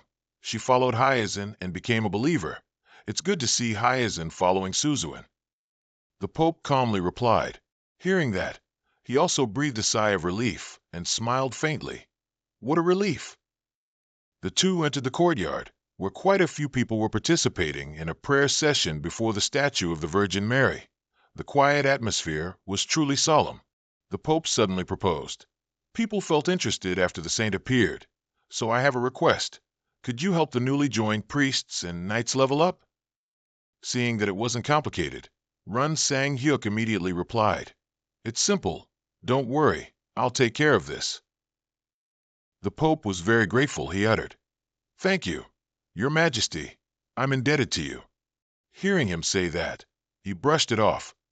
Don't say that. I've received more from you than I could ever give. If you need anything, feel free to ask. What a generous person. The Pope didn't know what to say besides thanking His Majesty. Suddenly, Run Sang Hyuk's phone rang. He said to the Pope, Excuse me, I have a call, oh yes. Please go ahead. He picked up the phone, hello. On the other end, someone frantically said, It happened, it happened. Run Sang Hyuk asked in surprise, What are you talking about? It's 3 sevens. On the other side, Lee Ji-sung excitedly exclaimed, I just rolled 3 sevens. He stared at the 3 dice on the table, feeling it was incredibly miraculous. Run Sang Hyuk thought to himself, What? 3 sevens. He immediately returned to the base. The two stood before the wooden chest, and seeing Lee Ji-sung dallying, he asked, Aren't you going to open it? Oh right, I'm opening it now. He wriggled his wrist, then pressed the lock to open the chest. Click, aha, it's open. The chest emitted a strange light. Lee Jae-yong opened the chest and stared. Could Sucana be this big? Run Sang Hyuk also cautiously leaned his head in to look. He thought it was some treasure, but unexpectedly, inside the enormous chest was only a tiny piece of paper. He snorted and asked, What is this? I can't believe it. I was sure 3 sevens meant a big win, right? Run Sang Hyuk picked up the paper and read. A short line was written on it. Ask anything. He pondered. One question. That evening, when he was alone in his room, Run Sang Hyuk was deep in thought about the words on the paper. What exactly did they mean? A moment later, he held the paper and tore it in half. Suddenly, from the torn piece of paper, a burst of light appeared, and a voice from somewhere echoed. From now on, you can ask one question, no matter what the question is, but remember you can only ask one question. Run Sang Hyuk mumbled, One question? Then it must be this one. When will Demon King Ban appear? Immediately the answer came. The time of Demon King Ban's appearance would depend on player Run Sang Hyuk. Player Run Sang Hyuk's current conquest speed is ahead of the Eternal World's creation speed. The further player Run Sang Hyuk gets ahead of the creation speed, the more the Eternal World's creation speed will accelerate. Hearing this, he mused, If I don't go faster than the creation speed, it won't accelerate? The answer continued. If player Run Sang Hyuk does not interfere with the created Eternal World, then you will meet Ban in 6 years and 4 months. That is the answer to your question. Run Sang Hyuk analyzed. If so, it's much faster than I thought. The current player ranks, the Underwater Kingdom ends, and the Sky Castle Brahim are all unbeatable. But if I start acting on my own, we'll meet Ban sooner. He secretly cursed in his heart. Damn it, this is trouble. It was late at night. The space was silent and lonely, and the streetlights cast light onto the empty street. DK Entertainment Company was a large building located in the bustling district. Inside the building, everyone was busy with their own work. Today, there was a new talent audition, making it even busier. Inside the spacious and comfortable room, Section Chief Jang Suchin, dressed smartly and wearing fashionable glasses, sat behind a large desk. He was evaluating a female applicant. Good skin, not a bad face. If we manage you, we can definitely turn you into a star. The young girl with a pretty face, cute appearance, long legs, and a slender waist. Hearing the interviewer say that, her eyes lit up, and in an innocent voice, she asked, "Really? Am I chosen?" He looked at the girl with experienced eyes, and in a seductive voice said, "Of course. So, will you sign the contract?" "Yes." Her clear voice was pleasant to hear. "Then sign here." Jang Suchin handed her the contract. He gently pushed up his glasses, smiling smugly as he watched the girl sign, without reading it carefully, just like a thug in an intellectual's position. At that moment, a grand music performance was taking place at the SBO building. Below, the audience cheered loudly without you. The clear voice of the MC rang out. "Next up is a girl group that will show you what true cuteness is." Four girls appeared on stage to the excitement of the audience. Please welcome Lilith for their first stage appearance. The music began. The girls sang and danced. The vibrant music combined with youthful and captivating choreography quickly made a good impression on the viewers. Run Sang-hyuk stood backstage with Lilith. He felt the song was very good. Lilith replied confidently, "Of course. I prepared a lot for this. It's already the #1 domestic digital single." She looked at the stage, pondered for a moment, then continued, "I'm thinking of forming another idol group, or maybe training actors." Run Sang-hyuk smiled faintly. Keep trying." He looked at Lilith's head and asked, "Are your horns gone?" She pointed to her hair and replied, "We can easily change our appearance, didn't you know? To work at this company. At least I need to do that, right?" "What a clever girl." She laughed delightedly. "You don't understand what true art is. If fame is the only goal, it's not fun." He agreed. "Ambitious, haha, I get it. Let's see how famous they can get." From the door in the hallway, a group of people emerged, talking animatedly. Run Sang-hyuk suddenly looked over and saw a young man with some girls. He felt like he had seen that face somewhere before, but he couldn't immediately remember who it was. On this side, Jang Suchin, walking with two girls, met a senior and stopped to greet him. The senior smiled and asked, "Did you get home safely last time?" The other person feigned reproach. "Good heavens, how could you leave like that? If I only received gifts from you every day, I'd feel guilty." He said with a laugh, his eyes glued to the new girl from DK. Jang Suchin maintained his formal demeanor. "Don't worry, instead, prepare for dinner tonight. You'll like it more than last time." Unable to hide his lecherous expression, he discreetly swallowed. "Heh, really? I'm eager." As he left, he secretly squeezed the young girls, making her turn pale with fear, but she dared not say anything. The fleshy man put on a cunning smile. "Well, see you later." The young girl looked at him, feeling extremely anxious and involuntarily breaking out in a cold sweat. The actions of these people did not escape Run Sang-hyuk's notice. That guy's definitely a pimp with bait. I must investigate him. That evening, DK's new girl was taken to entertain guests. In front of her was a large glass of wine.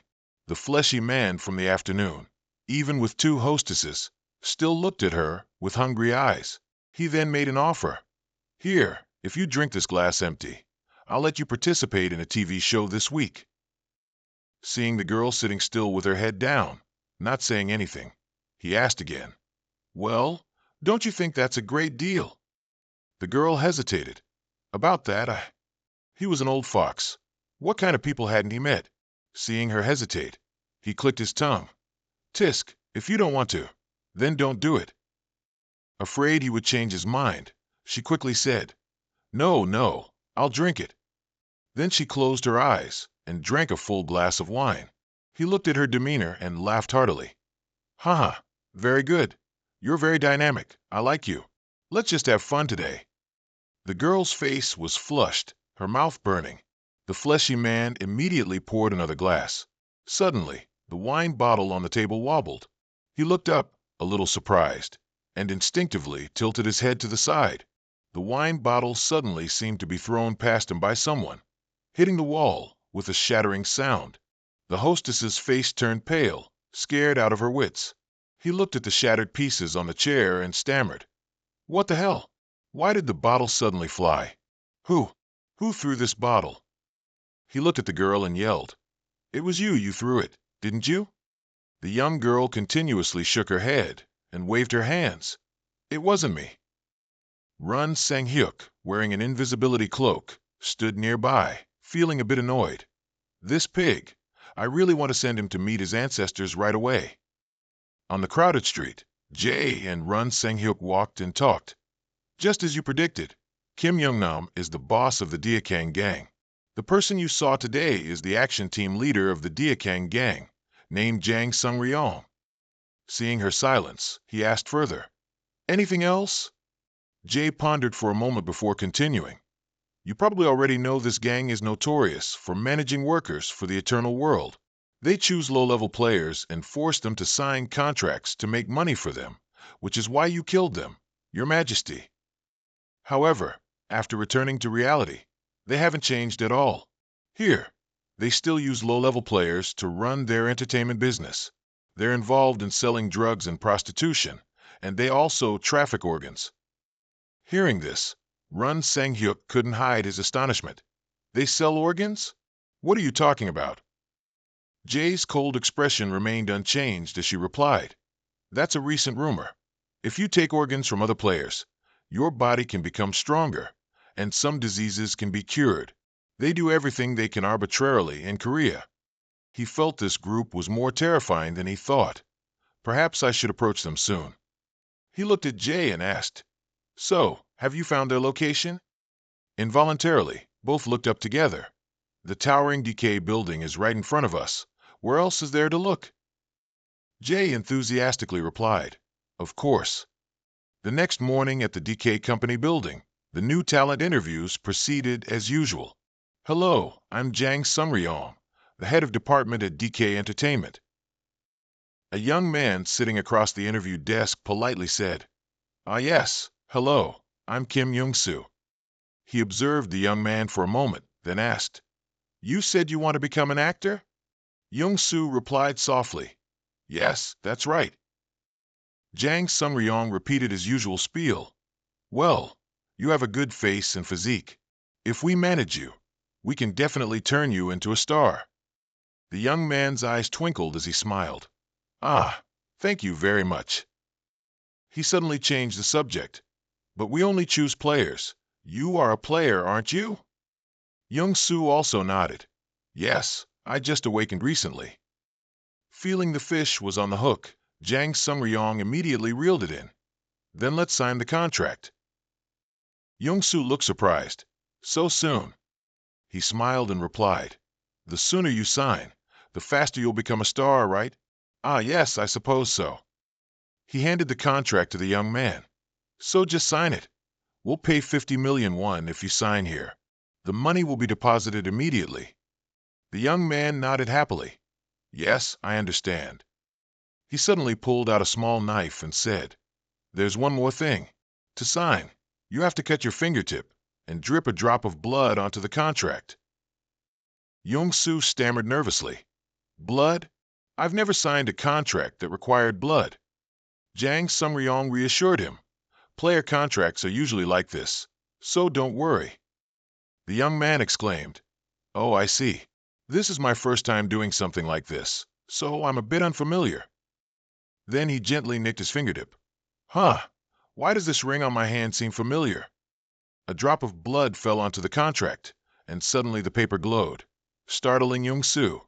"This thing is really bizarre." Jang Sung-ryong picked up the contract and said, "With this, the contract is established." Young-soo asked, "So I can get the money right away, can't I?" Jang Sung-ryong's face became much more sinister, and he snarled, "Hey, what are you talking about, you piece of trash?" Young-soo was about to ask something else, but before he could utter a word, he was slapped so hard he cried out. Why? Why did you do that? Jang Suchin completely changed his demeanor. What do you mean, why? We've already signed the contract. Yes, we signed it, but why is it like this? He sneered, pointing at the paper. Read the contract carefully. It's written right here, isn't it? From now on, you'll do whatever we tell you. The young man still didn't understand what the hell was happening. Sitting slumped in the chair, his face contorted with fear, he stared at his face. Let's be frank. Do you think you can become an actor with that face? From now on, you'll work as a miner in the nightmare mine. Who knows, if you do well, I'll let you have some fun at a bar. So just obediently follow my orders. Suddenly, he felt a strange smell in the air. Before he could investigate, a wave of sleepiness hit him, and he plopped down into the chair, his eyes immediately closing. The bodyguard behind him had also slumped to the ground some time ago. Lilith rested her hands on the chair, a slightly triumphant expression on her face, and said, I came at just the right time, didn't I? That kid Young-soo also quickly revealed his true form, which was Run Sang-hyuk. Truly, a deer's body but a fox's spirit, capable of deceiving even a genuine fox when needed. The Dephelian ring you're wearing can change the player's appearance to resemble anyone they've seen at least once. He told Lilith. Check his memory to find out where Kim Young-nam is. After that, the two quickly left the DK Company headquarters and moved to the location Lilith had found. They stopped in front of a restaurant that served pork dishes. Run Sang-hyuk observed for a moment and then asked, Are you sure it's here? She replied, I'm not sure because Kim Young-nam's location isn't in his memory, but this is where they make the drugs. He muttered, Making drugs in a butcher shop. Lilith walked to the door and infiltrated. She reached through the door and told him, Wait here for a bit. I'll clear the way. Run Sang-hyuk silently concluded, This place is indeed. People who frequently visit this place are usually inconspicuous, their disguises meticulously crafted. A moment later, Lily poked her head out and called, It's all right, come in. I've put everyone to sleep. The two of them quickly went down to the house's basement. The basement was equipped with a relatively modern system of machinery and chemicals for drug production. On the floor, several thugs, struck by Lily's enchantment, lay sprawled, completely unconscious. Run Sang-hyuk asked, Have you looked through their memories yet? Lily replied, Yes, I have. Except for that one guy. It seems all of them were forced to work here. What about Kim Young-nam's location? Lily smiled faintly. I found it. She walked over to a guy who was slumped over a table next to a pile of money, perhaps counting it when he was enchanted and passed out. Fortunately, this guy had managed to meet Kim Young-nam today. He exclaimed, Fantastic! With that, Run Sang-hyuk focused his energy, and his hand erupted in flames. Now, how about we take care of this place first? It was late at night. In a secluded villa, lights were still on. Inside a closed room with drawn curtains, someone screamed piercingly, Please don't kill me. I won't do it again. Please listen to me. A young man was tightly bound to a medical bed, surrounded by machines and surgical equipment. He screamed in terror, but the person inside seemed to show no emotion. The hulking butcher grumbled in a deep voice, That's why you should have listened to me from the start. Why did you run? He raised two knives, sharpening them against each other, with a twisted smile. A contract is a contract, so there's nothing I can do. The person on the bed was so scared their voice became distorted. Please no. Outside, the boss of the Dekong gang, Kim Young-nam, was sitting and drinking, with a subordinate standing sternly behind him. He held a large wine glass, gently swirling it, and asked, I heard the pharmacy burned down? The subordinate replied, Yes, I think someone did it deliberately. He snarled, Damn it, which bastard dared to do that? Have you found out who did it? The subordinate mumbled, About that, they left no traces, so we haven't been able to find out yet. Kim Young-nam frowned. Do you think that's an excuse? Suddenly, there was a strange noise from behind the curtain. The subordinate walked over, pulled back the curtain, and peered inside, shouting, "Hey, what was that noise?" He stared blankly around the empty room. There was no one there. On the floor, a bucket of water had spilled. Seeing him freeze, Kim Young-nam asked, "What's wrong?" The subordinate stammered, "Those two guys inside are gone." Suddenly, a voice echoed from behind him. "If you do bad things, you must be punished, right?" Kim Young-nam flinched, turned around, and cried out in horror, "Who are you? How did you get in here?" The king's mask was already standing there. He responded loudly, "Kim Young-nam, I've come to bestow upon you divine punishment." The subordinate, who had just noticed his presence, immediately turned to flee, but a powerful strike instantly broke his leg, sending him sprawling to the ground. Kim Young-nam, feeling the king's mask's killing intent, knelt down and kowtowed. "Please spare my life. Your Majesty, I'm sorry. Please have mercy." He looked at him with a hint of disgust. "You're the boss of a gang, and this is all the backbone you have?" After a moment of thought, he yelled, "Hey, you bastard!" He hurriedly replied, "Yes, yes. You're trying to act smart, aren't you? You changed your name and even got plastic surgery. Thanks to that, it took me 3 days to find you." He was flustered, not knowing what to say, just stammered, "That," and then remained silent. He continued, "Hey, Young-nam, in that other world, you died by my hand. So when you got a second chance, shouldn't you have thought about repenting?" He broke out in a cold sweat, constantly swearing, "I'm very, very sorry. If you give me another chance." But just as he said this, the king's mask said in a low voice, "Good, let's try a program. Many people are implicated with you. There are many politicians and civil servants who accepted your bribes. Whoever committed many crimes should summon reporters and publicly apologize, telling them about every terrible crime you've committed until now. Choose wisely, something that will keep you alive. Remember, don't mess with me, or you won't even be able to die." A few days later, at the headquarters of DK Group, a press conference with a full attendance of reporters was held. Kim Young-nam, dressed neatly, walked heavily onto the podium, his eyes showing 3 parts helplessness and 7 parts despair. Looking at the lights below, he secretly thought this might be the last time he could be so warmly sought after by everyone. The press conference was broadcast live on social media and other media outlets. The loudspeaker blared, "Then we will begin the press conference. As we've announced, we will not be taking any questions." Run Sang-hyuk sat in a cafe, opening his phone to read the latest news. Kim Young-nam of DK Entertainment ran underground gangs for a long time, engaging in prostitution and even drug trafficking. Politicians and civil servants were linked to the indictment. Jay just arrived. She took off her glasses, looked at his expression, and guessed what he was thinking, then spoke up. "After investigating, I think China is also involved with Kim Young-nam. It's going to be noisy for a while." Run Sang-hyuk said, "It seems the drugs Kim Young-nam produced were also distributed in China." He took a sip of coffee. "I've already contacted Luo Xiaoi, so she'll handle it herself. From now on, keep an eye on people like Kim Young-nam in Korea. The cost doesn't matter." Jay responded cheerfully, "Well, that's simple enough. Also, Richard Paulson said he had something he wanted to ask you." Run Sang-hyuk was curious. "What is it?" She became serious. "It seems he's trying to find a dungeon within a dungeon. It looks like you'll need to make a trip to America." He suddenly broke into a sweat. A dungeon within a dungeon. Players usually call it a park because inside a dungeon, another dungeon is created. Those who discover these parks never tell anyone else because they contain huge loot.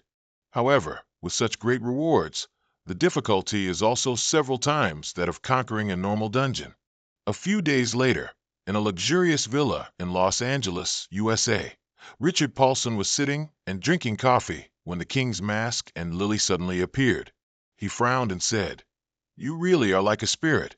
It's no longer a surprise. You just dropped by without bothering to inform me." Lily smiled warmly. "Hello." The king's mask didn't say much, going straight to the point. How far have you gotten into the dungeon? Richard Paulson put his cup down on the table and replied nonchalantly, We didn't even try to conquer it. We just walked in and immediately ran out. This Drek is about to reach the dragon rank. To explain a bit, Dreks are the dragon family, but weaker than dragons. He continued, but we enter periodically, so there hasn't been a surge yet. The king's mask asked curiously, Can there be a surge in a dungeon within a dungeon? Richard Paulson mused, We don't know yet, but it's better to be safe.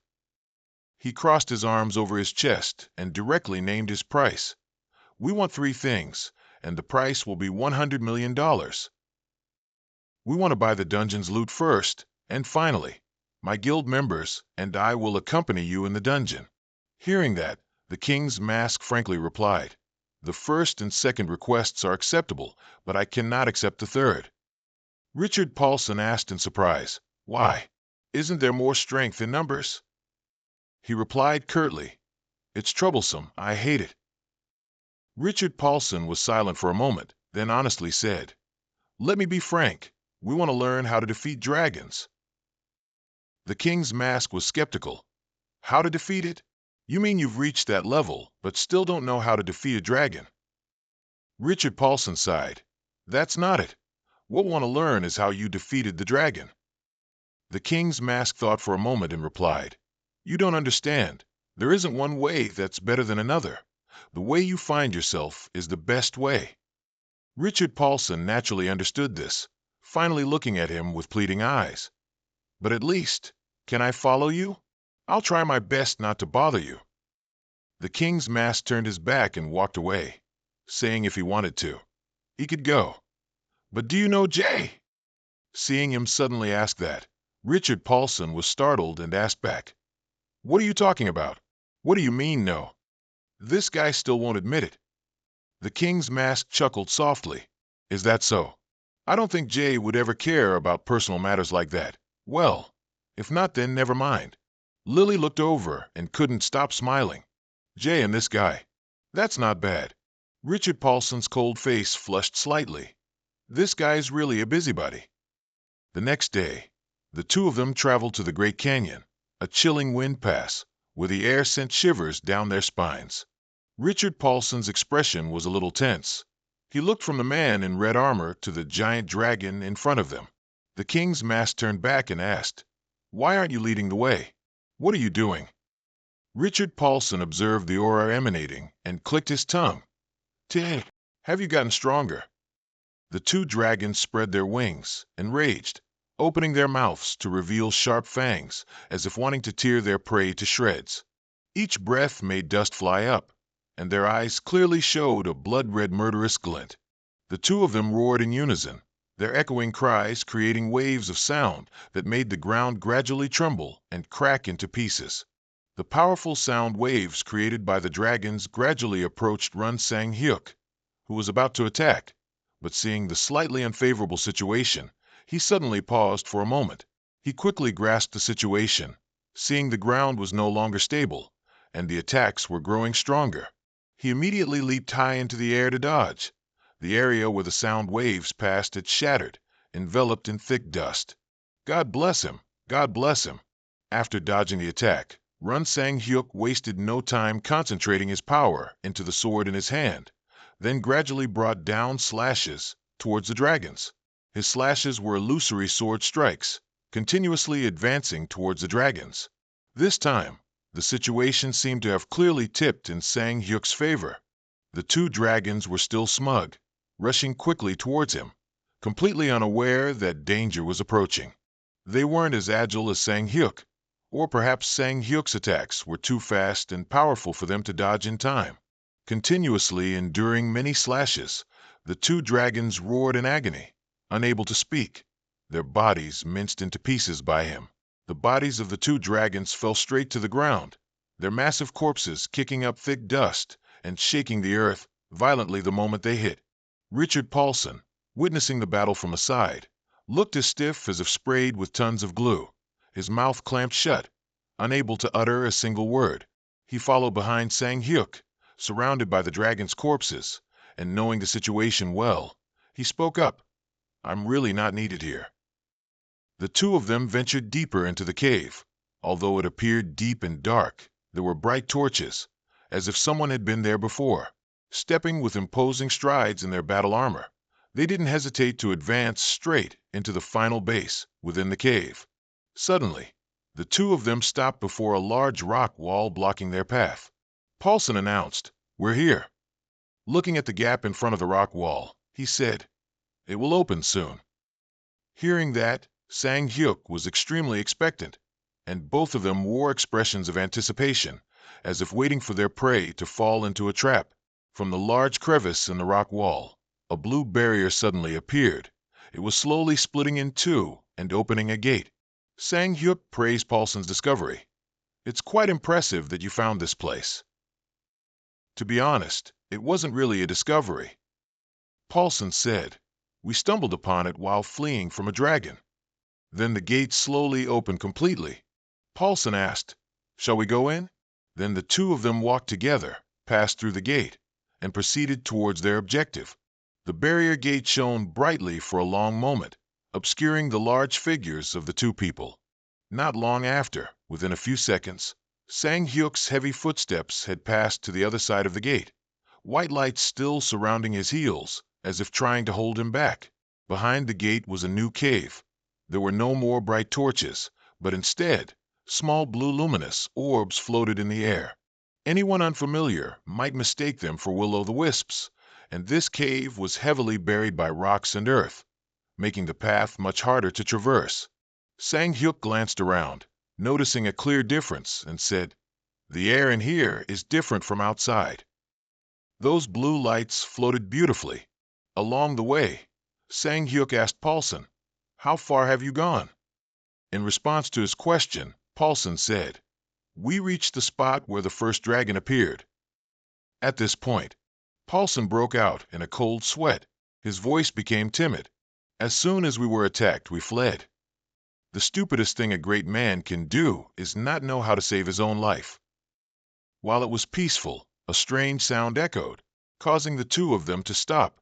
They raised their eyes to look at what was making the sound. It seemed to be something terrifying to make them this startled. Deep within the cave, two blood-red eyes appeared in the darkness. Those eyes were staring intently at them. They had probably become its target, knowing that what Paulson feared had appeared. Sang-hyuk turned his head and advised Paulson, "Go hide, he's also a coward." To preserve his life, he quickly said, "Ah, okay." But those eyes were getting closer to them. How massive it looked. As soon as he sent Paulson to safety, Sang-hyuk immediately got into position, gripping the sword in his hand, preparing for the new battle about to begin. His eyes, in contrast to the terrifying thing before him, held a gaze of determination and the will to win. The vision became clearer before Sang-hyuk. Ready to confront it, he showed no hesitation. In the darkness, the distinct silhouette of a large red dragon gradually emerged, as if it had found prey. It opened its mouth wide and roared ferociously. The sound it made was truly terrifying, even stronger than the sound waves the two small dragons had just used to attack him. Its body was incredibly robust. Its stomp made the ground shake quite a bit. Dirt and rocks flew up everywhere, absorbing the surrounding energy. From its mouth, a large fireball condensed, blazing red. Just seeing it was terrifying. Without even seeing who its opponent was, it just attacked anyone it met. And so that red dragon spit out the fireball directly towards Run Sang-hyu. From a single fireball, it now made the path it traveled burn black. Truly a dragon's burning love for humans, literally. Run Sang-hyu made a perfect dodge. He burst out from the great flames with surging momentum, approaching to strike the large dragon in front of him. He delivered a powerful slash down onto the dragon's face. That slash was clearly strong, radiating immense energy around it, but it seemed to have no effect on the dragon whatsoever. Like a mosquito bite on an ox, it growled, then glared at him with its bloodshot eyes, even though its head seemed to be shaking. The power in each breath showed no signs of diminishing. Once again, it roared towards him.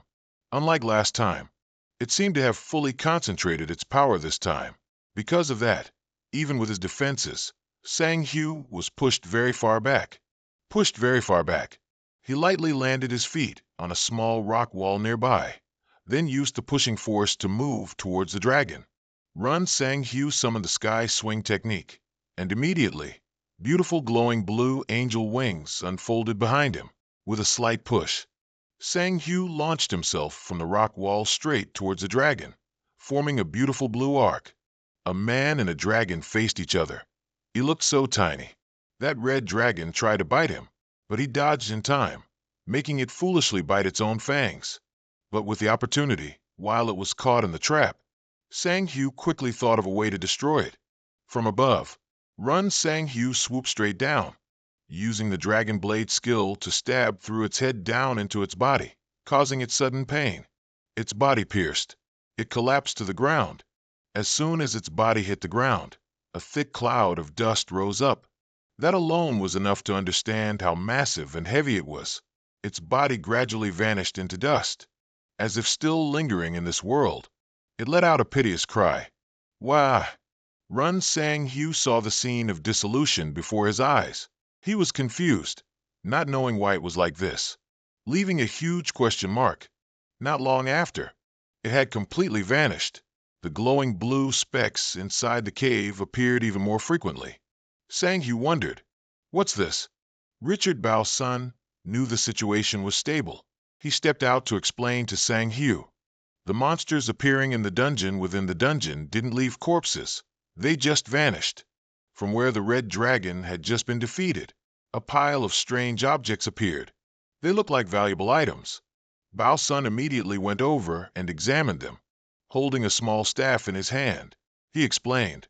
Instead, they left behind some amazing things. The magic staff in his hand was Spark of Hell, SR Destruction Power, 250 to 600. Player requirement, Intelligence 300, Agility 50 or more player effects. All cooldowns reduced by 10%. Can use special skill. Firestorm. It seemed Richard Bao's son was very pleased with these items. He made an offer to Sang Hu. You'll sell these things to us first, right? Trembling, Sang Hu didn't reply immediately. He said an opening line. It depends on your behavior. When Bao's son heard that, he was a bit startled. What? You promised you'd sell the spoils to us first. Still the same answer, he replied. That depends on your behavior. Bao's son was indifferent, half-hearted. The two of them delved deeper into the dark cavern. The deeper they went, the more the landscape changed. Inside was an ice and snow cave. Ice spikes jetted high, with glowing green dots all around. It truly was a picturesque and enchanting scene. At that moment, Run Sang Hu crossed his arms, leaning against the large ice block behind him. He was waiting and observing the battle between Bao's son and the weaker small dragons. While he was relaxing at ease, Richard was using all his might to fight back against this ice dragon. Though his power wasn't great, it was strong enough to defeat these weaker creatures. One slash through the neck. Bao's son had defeated the ice dragon in front of him. He cheered in celebration. Amazing. Cut across the neck by him. Blood splattered everywhere. The ice dragon screamed in pain at this moment. Roar. Before it could collapse to the ground, its body gradually lowered and dissolved. It was truly a glorious sight for Richard Bao's son. After it completely dissolved, he flashed a joyful and proud smile, saying, I won. I killed a dragon with my own hands. Before he could feel proud for a moment, Sang Hu's words slapped him in the face. But before that, shouldn't you thank the person who beat it half to death for you? It was too right to argue with. He could only keep his mouth shut, not daring to utter a single word. Finally, he still accepted that it was due to his own physical condition. All right, I apologize for being too weak. Then Bao's son approached the items from the dragon he had just defeated. Just as he was about to reach it, the ice surface beneath his feet suddenly cracked. Caught by surprise, Bao's son panicked. It turned out to be a trap. Richard Bao's son fell into an ice pit, where the items were laid out. Even Sang Hu was a bit surprised to see this trap, not anticipating this would happen. Bao's son fell into the deep pit. He yelled, Ouch! His entire body quickly slammed onto the freezing ice surface. The ice above also fell down, crashing onto the ground and shattering into small pieces. Looking up at the deep pit he had just fallen into, it was moderately large and somewhat deep, making him panic. At the bottom of the pit, Bao Sun's eyes widened, looking up. Due to panic, he stammered, "Mo Munak." A strange sound began to echo. He had already anticipated what kind of sound it was. His heart seemed to skip a beat. Sweat began to roll down his face. All around was the black color of darkness. Sitting amidst the faint light, Bao Sun was doubtful. What is this? A roar emerged. Arrarararrar. Making Chun Richard pay attention and turn his head to look. Beside him was an enormous black shadow. It must have been 100 times larger than him. That shadow even had something like 2 horns. At this moment, his heart truly felt like it was stopping. Panicked and terrified, he broke out in a sweat. He couldn't utter a word, his eyes wide in disbelief. That huge black shadow was actually 2 enormous dragon heads. They were eagerly advancing towards Bao Sun. Just one breath caused smoke to billow out. It turned out to be a 2-headed dragon. It scared him half to death. His words were still full of doubt. A 2-headed dragon, with sharp horns on its face, and teeth like saw blades. It opened its mouth in a loud roar, saliva splattering everywhere, as if to show it hadn't satisfied its hunger in a long time. And Bao Sun would be today's meal. Terrified by its roar and appearance, Richard Bao Sun gritted his teeth. Sweat streamed down like a river. It seemed he wasn't ready to meet his ancestors, just yet. The dragon flew high. One of its heads spewed purple fire. That powerful flame shot straight towards Richard Bao Sun, not wanting to die yet.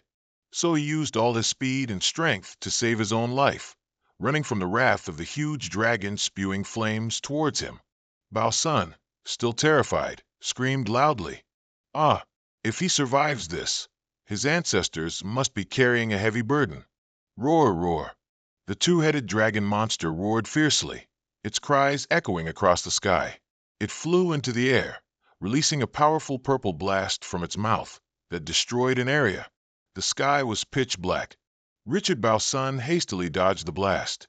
As he ran forward, the ice sheet in front of him shattered, blocking his path. Damn it! Richard Bao Sun glanced back, gritting his teeth. Then he continued to rush forward, ignoring the roaring behind him. However, behind Richard Bao Sun, small pieces of ice were flying straight towards him. Richard Bao Sun sensed danger behind him, stopped, and turned to check. Thump, thump, thump. Pieces of ice continuously attacked Richard Bao Sun. He couldn't defend in time and was thrown back. Damn it! Richard Bao Sun bled from his mouth, gritting his teeth as he looked towards the rocks advancing towards him, while Richard Bao Sun was bewildered and utterly defenseless above him. A giant monster's foot was raised, about to step on Richard Bao Sun. Slam! A massive explosion shook the ground, accompanied by flashes of light. Richard Bao Sun lay sprawled, sword in hand, unable to move. Around him, the ground cracked from the 2-headed dragon's stomp. Thick smoke and dust billowed out.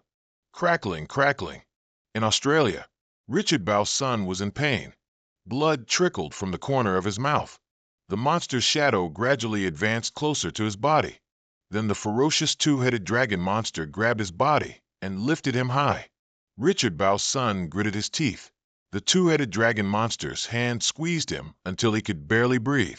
The monster tightened its grip, making Richard Bao Sun groan and struggle. The 2-headed monster showed no sign of letting go, holding him like a toy.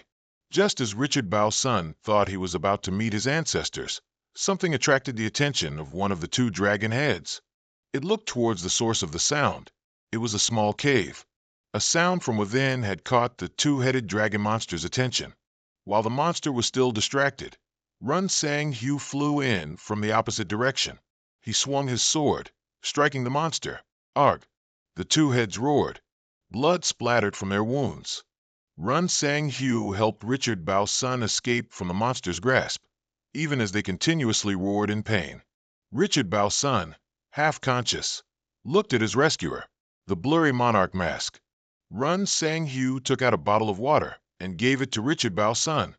Silently, behind them, the two-headed dragons, refusing to give up, were advancing closer to the two men. Run Sang-Hu turned, preparing to fight the two-headed dragon, but didn't forget to remind Richard Bao's son, who was holding the water bottle, his body not yet recovered, staring blankly at Run Sang-Hu. Remember to run as far as you can, if you don't want to die.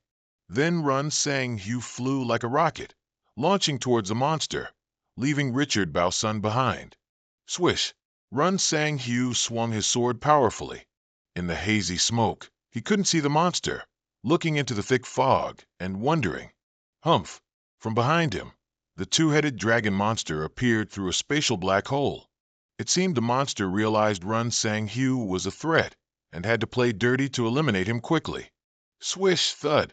Run Sang-Hu was hit by a blow from the monster. It used its tail to knock Run Sang-Hu down. Oof!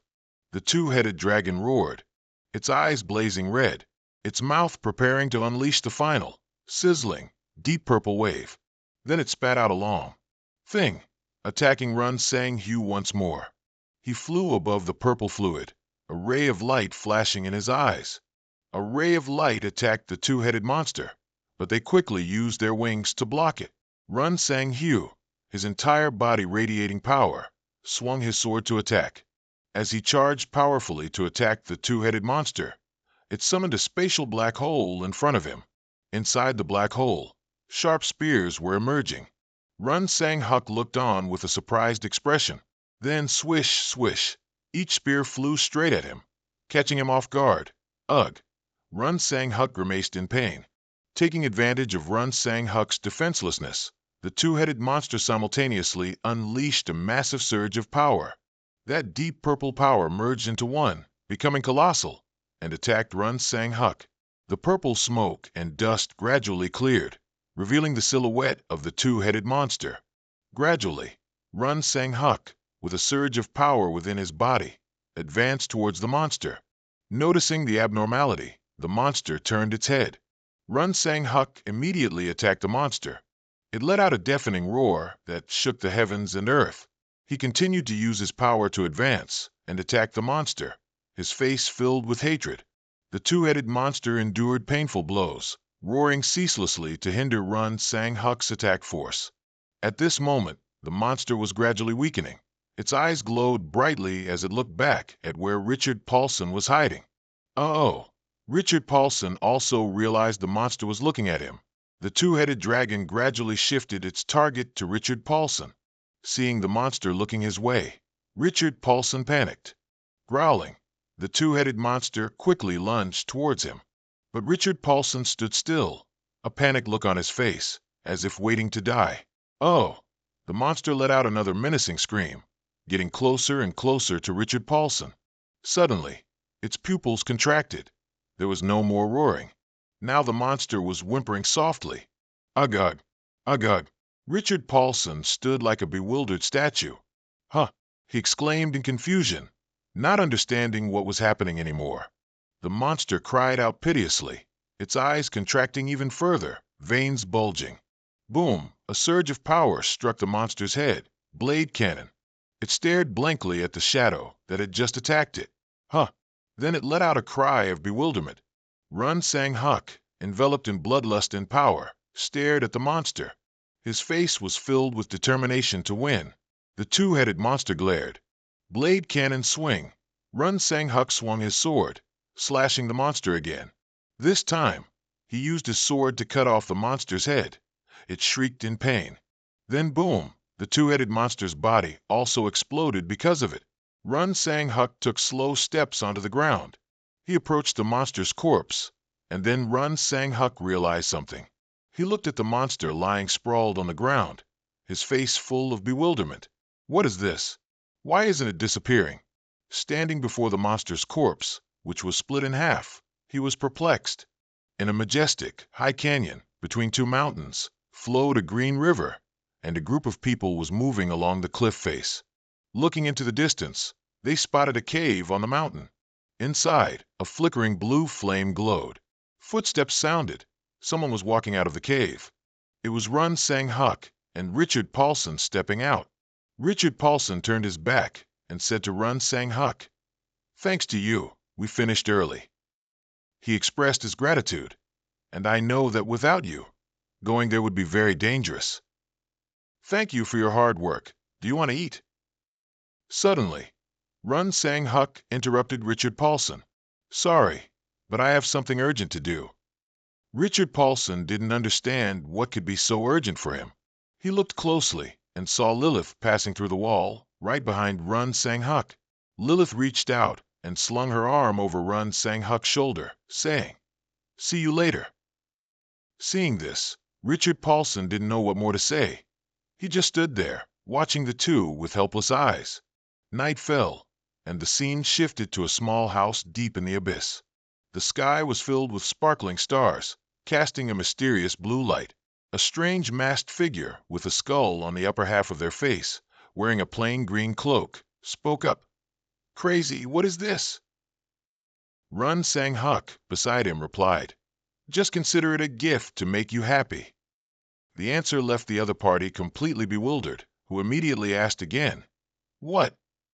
Run Sang Huk smirked and continued, "How does it feel?" Both looked at something, and he added, "Do you think you can create something immortal with this?" The green-cloaked person, hearing him say that, replied, "So you mean?" Before them was a multi-headed dragon, and the green-cloaked figure exclaimed in horror, "But what is this?"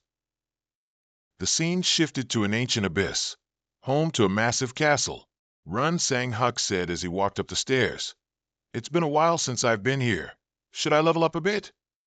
He entered the castle, surrounded by a terrifying red aura, and a loud cry echoed from afar. Two plumes of red smoke emerged from the two urns on either side of the chair opposite Run Sang Huk. Not only that, but there were also dark knights standing guard on both sides of the pathway. He said, a little curious, "This is my first time on the third floor. I wonder what will appear here." Suddenly, Run Sang Huk noticed something. He looked directly at the chair and said, "That chair looks suspicious." He wondered to himself, "If I look away for a moment, will someone be sitting there?" He walked straight towards the chair, passing the dark knights without any caution. Suddenly, the eye sockets of a dark knight lit up, as if it had regained life. Run Sang Huk noticed the abnormality and looked over. A dark knight raised its sword, pointing the blade towards him. It swung down, tearing a hole in the floor. The attack was powerful, but Run Sang Huk quickly dodged it. He stepped back, using his feet to create friction and stabilize himself. Run Sang Huk looked up and sneered, "Ha, look at that." Not just one, but many other dark knights had come to life, glaring at him fiercely. He spoke, "I knew you guys would move, you bastards." Run Sang Huk was not scared. He summoned the holy sword idea, grasped it firmly, and smiled faintly. The battle began. He charged straight towards the group of dark knights. Decisively, he delivered a horizontal slash to the dark knight's abdomen with effortless smoothness. Despite such tough armor, he easily cut it in half. Seizing the advantage, he lunged towards the remaining knights. He struck with pinpoint precision, severing the head of the second one. Seeing this, the remaining group of knights all charged straight at him. Run Sang Huk's eyes began to turn fierce as he seriously observed their movements. He flew in, slashing them all into shattered fragments scattered everywhere. As he gently landed on the ground, all the armored figures had been defeated by his hand, their parts falling to the ground. He turned around, taking a long breath. "Phew, I guess this is the conclusion of this welcome party." Suddenly, a voice echoed. Run Sang Huk turned to look. Before him was someone sitting in the chair from earlier. It was a person sitting very solemnly, wearing a sturdy suit of armor. Run Sang Huk asked, "Are you the king?" He didn't answer but changed the subject. "I've been waiting for a very long time. You will help me escape this abyss." Run Sang Huk didn't understand. "What is this?" Suddenly, the one who was just sitting on the chair appeared right behind him and spoke. "Please accept this worthless fallen soul." He turned around, confused as to what he was trying to say. The other continued, "Become a part of the great abyss." His eyes and smile transformed, becoming malicious. "Oh, foolish human. Having said that, he struck Run Sang-huk's neck, and a stream of fresh blood flowed out while he was bewildered, not understanding what was happening. He staggered. The attack was too fast for him to react in time. He stood tall, laughing cunningly as he looked at him. His vision gradually blurred, his sight narrowing until he could only see the other guy's terrifying face. He collapsed to the ground, blood covering the floor, while the other guy still stood there, watching and laughing. Run Sang-huk was still conscious. He opened his eyes, looked, and then said in a panic, "The abyss is approaching me. The abyss is devouring me." And then the abyss completely swallowed him. Only a hopeless blackness remained, still calling out, "The abysses." He didn't know why he was back at the moment he first stepped into the office on the 3rd floor. He stood in his old spot, looking ahead. He suddenly froze, not understanding anything, like, "Where's this? Who am I?" It was the same scene as before, which astonished him. Looking at the throne, he spoke in confusion. "What's going on?" In a room with fiery red curtains and red smoke emanating from both sides, a chair sat in the middle. This scene made Run Sang-huk stand frozen, staring at it. The chair exuded a mysterious scent. He looked at it, asking himself in utter confusion, "What?" Then he glanced at the jar emitting red smoke next to it, which was making some kind of sound, startling him. It continuously emitted smoke from the jar's mouth, filling him with doubt as he asked himself, could it be a hallucination? Suddenly, something blurry appeared next to him. His face was filled with vigilance as he looked ahead. Next, Run Sang-huk summoned a bow. He stood ready, pulling back the bowstring, looking ahead with extreme caution. This was an Akkadian archer. He pulled the bowstring taut. An invisible arrow was in his hand. Then he condensed it into a light arrow and aimed accurately.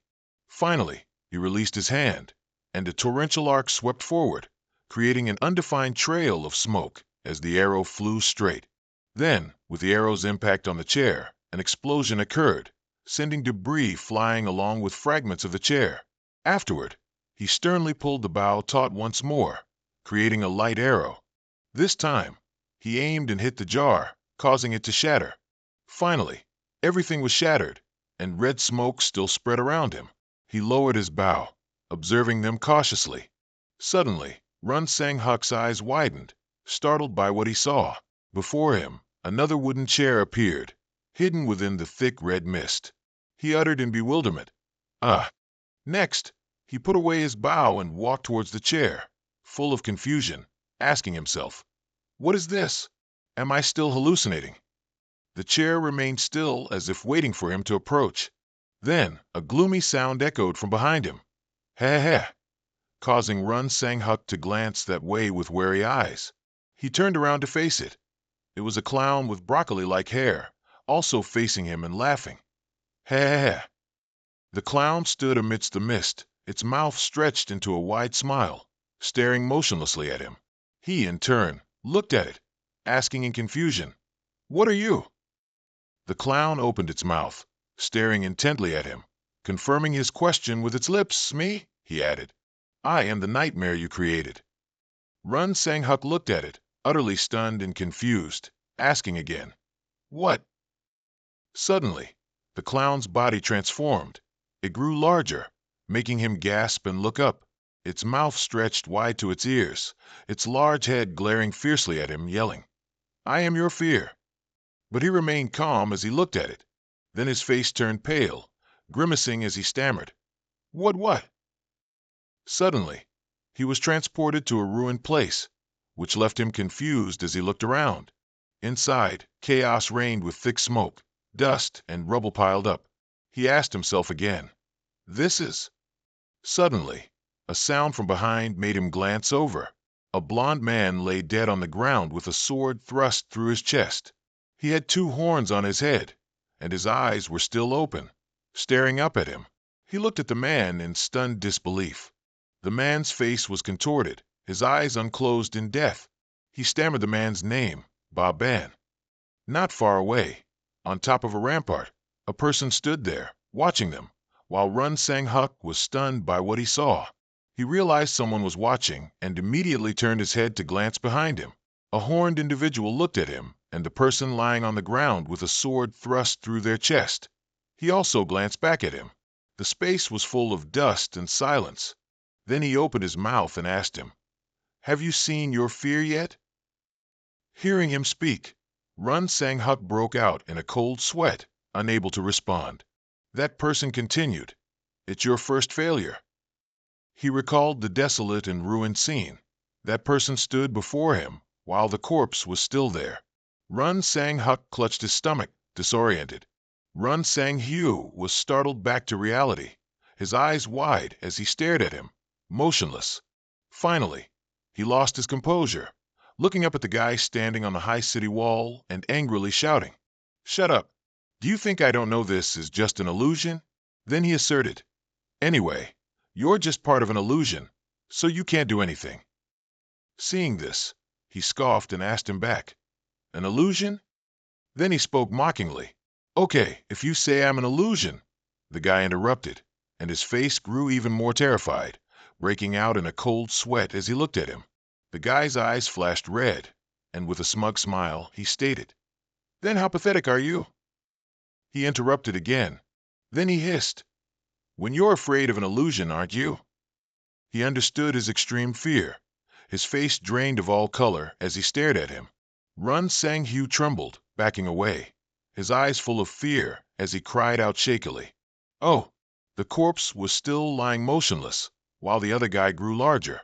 His face twisted into a smug grin, sharp teeth exposed, and his eyes flashed red menacingly as he laughed. "Ha ha ha!"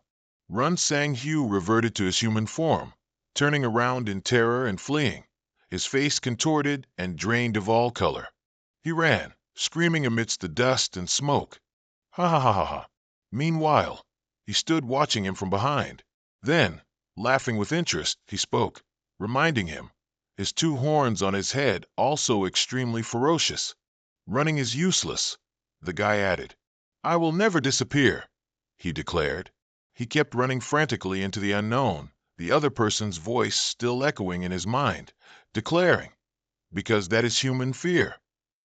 Run Sang Hyu broke into a cold sweat, frowning and glaring, trying to run as fast as he could. Memories flooded back to him, and he heard a shout, "Sang Min!" Run Sang Hyu looked at him, wounded and lying on the ground, whispering anxiously, "Brother," he stated, "I think I'm done for." He gritted his teeth, tears streaming down his face, as he heard him utter his dying wish with great difficulty, "I want to be by your side until the very end." After that, before he could say anything more, he spewed blood from his mouth, tears falling endlessly as his eyes closed forever. Meanwhile, he cried out in agony, calling his name, "Sa Sang Min." His hand went limp while he continued to call his name in despair, "Run Sang Min." Back in reality, he was still running with all his might, gritting his teeth. Then another memory came back to him. A voice rang out, "We will buy more time for you, sire." The girl wearing a mask, her uniform stained with blood, her eyes, nose, and mouth starting to bleed, looked at him and expressed her hope.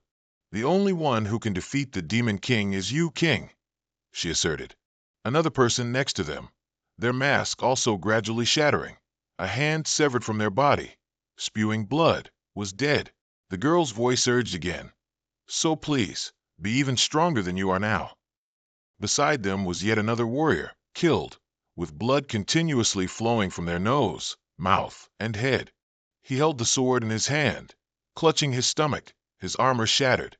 The girl's urging voice echoed again through the dust and smoke of war, "And complete the mission." Blood poured from his mouth as his lips moved, unable to speak. The girl's voice confirmed again, "That is the goal of our masked mercenary troop." Back in reality, he widened his eyes, then stopped running. Around him was endless void and dust. Run Sang Hyu gasped for breath. Then he tried to calm himself down and regain his breath. "Next," he yelled, confirming, "I have to admit," he slowly stated, "I am a fearful loser." The other person still stood on the high city wall, looking down and listening to him. Run Sang Hyu recalled the image of him holding his dead brother in his arms, screaming in anguish, despair, and loss, then yelled out in the present with full affirmation. However, I can't keep clinging to the feelings of regret from that moment. His body transformed again into armor, and he stated, I must be stronger. The armor gradually completed itself, and he affirmed even more clearly, stronger than even now. Finally, he yelled, stating, I'm not afraid of you.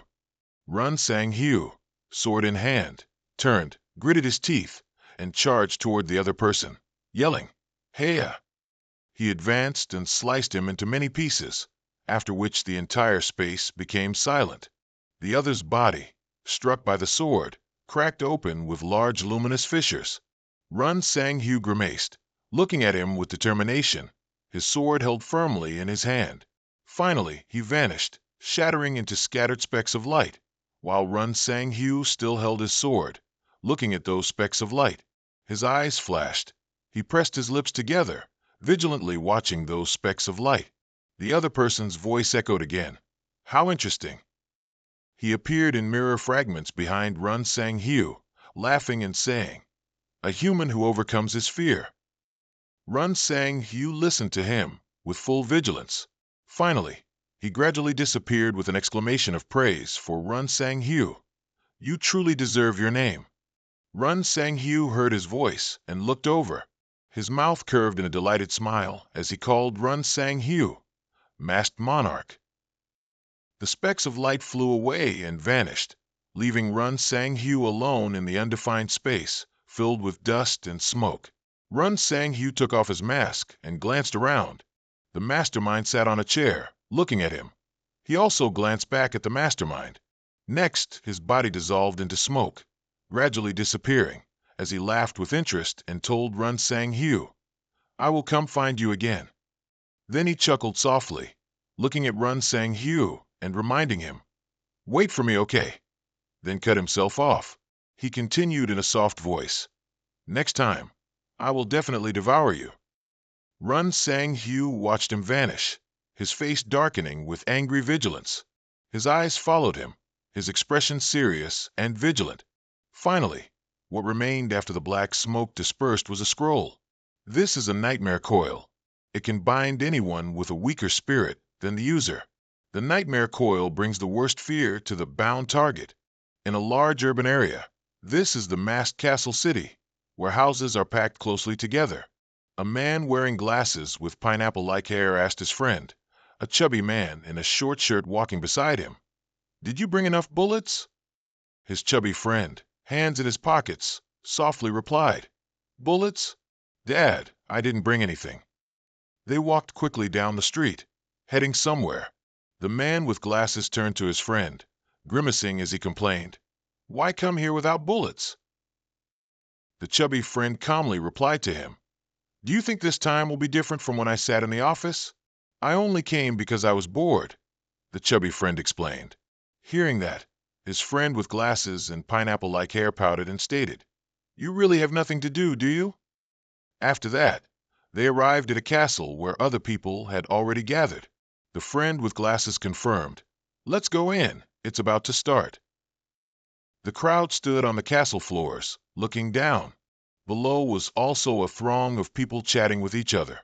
Above was a strictly guarded auction platform. They were waiting for something. A voice rang out, bidders, please proceed to the lower level and stand in the center. A crowd of people already stood there, looking up expectantly. Zay stood on the auction platform with two bodyguards behind her, pointing at the computer screen in front of her and speaking. Before the auction begins, we will make an announcement. This auction is organized to provide opportunities for smaller businesses, she then said as a reminder. So, those from large companies, please leave immediately. The crowd below listened seriously to her words. After removing everyone from the hall, she began to speak. Now, we will introduce the first auction item. The first auction item is the corpse of a black knight, weighing 100 tons. The crowd below listened expectantly. Next, she reached out her hand and softly confirmed. Then, we will now begin the auction. That night, the moonlight shone on a brightly lit castle along with cheers. Oh, the meat is so delicious. He stood nearby, leaning his hand on a chair, and exclaimed, "Hey, brother, if you quit your job, how about opening a meat restaurant?" The people sitting at the table, one eating grilled meat and another grilling meat on the stove, he yelled at the man, "Shut up and eat." Seeing this, the man quickly sat down and, with a cheerful smile and clasped hands, said, "He, understood. I'll eat until I'm full." Run Sang Hayu shouted loudly. Kim Chun Dung, sitting opposite him and picking up food, couldn't help but look at him and comment, "Run Sang Hayu, something good must have happened to you." Seeing this, the man, who was putting chopsticks into his mouth and chewing, blushed and looked up, wondering, "Does it look like it that much?" He asked skeptically. Run Sang Hayu turned to him, his face flushed, and raised his glass, saying, "Exactly. Good news, hee." He laughed like an idiot, his face flushed from drunkenness, making Kim Chun Dung look at him in confusion.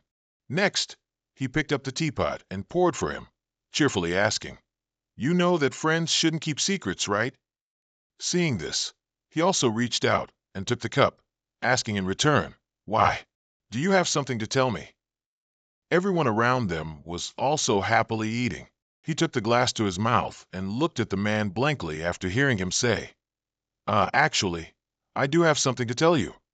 Next, Run Sang Hayu also took his wine glass to his mouth, smiling foolishly, and confirmed, "To be honest, I'm the Masked King."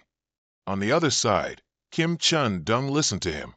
Then he stared blankly at him like a madman laughing wildly, without humanity, and commented, "Kaihaha, this wine is really good," leaving him speechless. Next, having assessed the man's madness, he also raised his wine glass and said evenly, "Is this guy drunk? What's he suddenly talking about?" Next, Kim Chun Dung turned to call his younger brother, who was eating next to him, and asked, leaning on his hand, "Sangmin, did you hear? Your brother said he's the Masked King." His younger brother also turned his attention to them. Next, he casually chewed and looked at him, calmly confirming, "That's right, my brother is the Masked King." Hearing this, Kim Chun Dung was speechless and blankly asked again, "What?" Lee Cheonyu, standing nearby, grilling food with a plate in one hand and tongs in the other, smiled brightly and confirmed, "You didn't know. I thought he told you." Seeing this, he turned around, utterly stunned, letting out a sound of "Acha."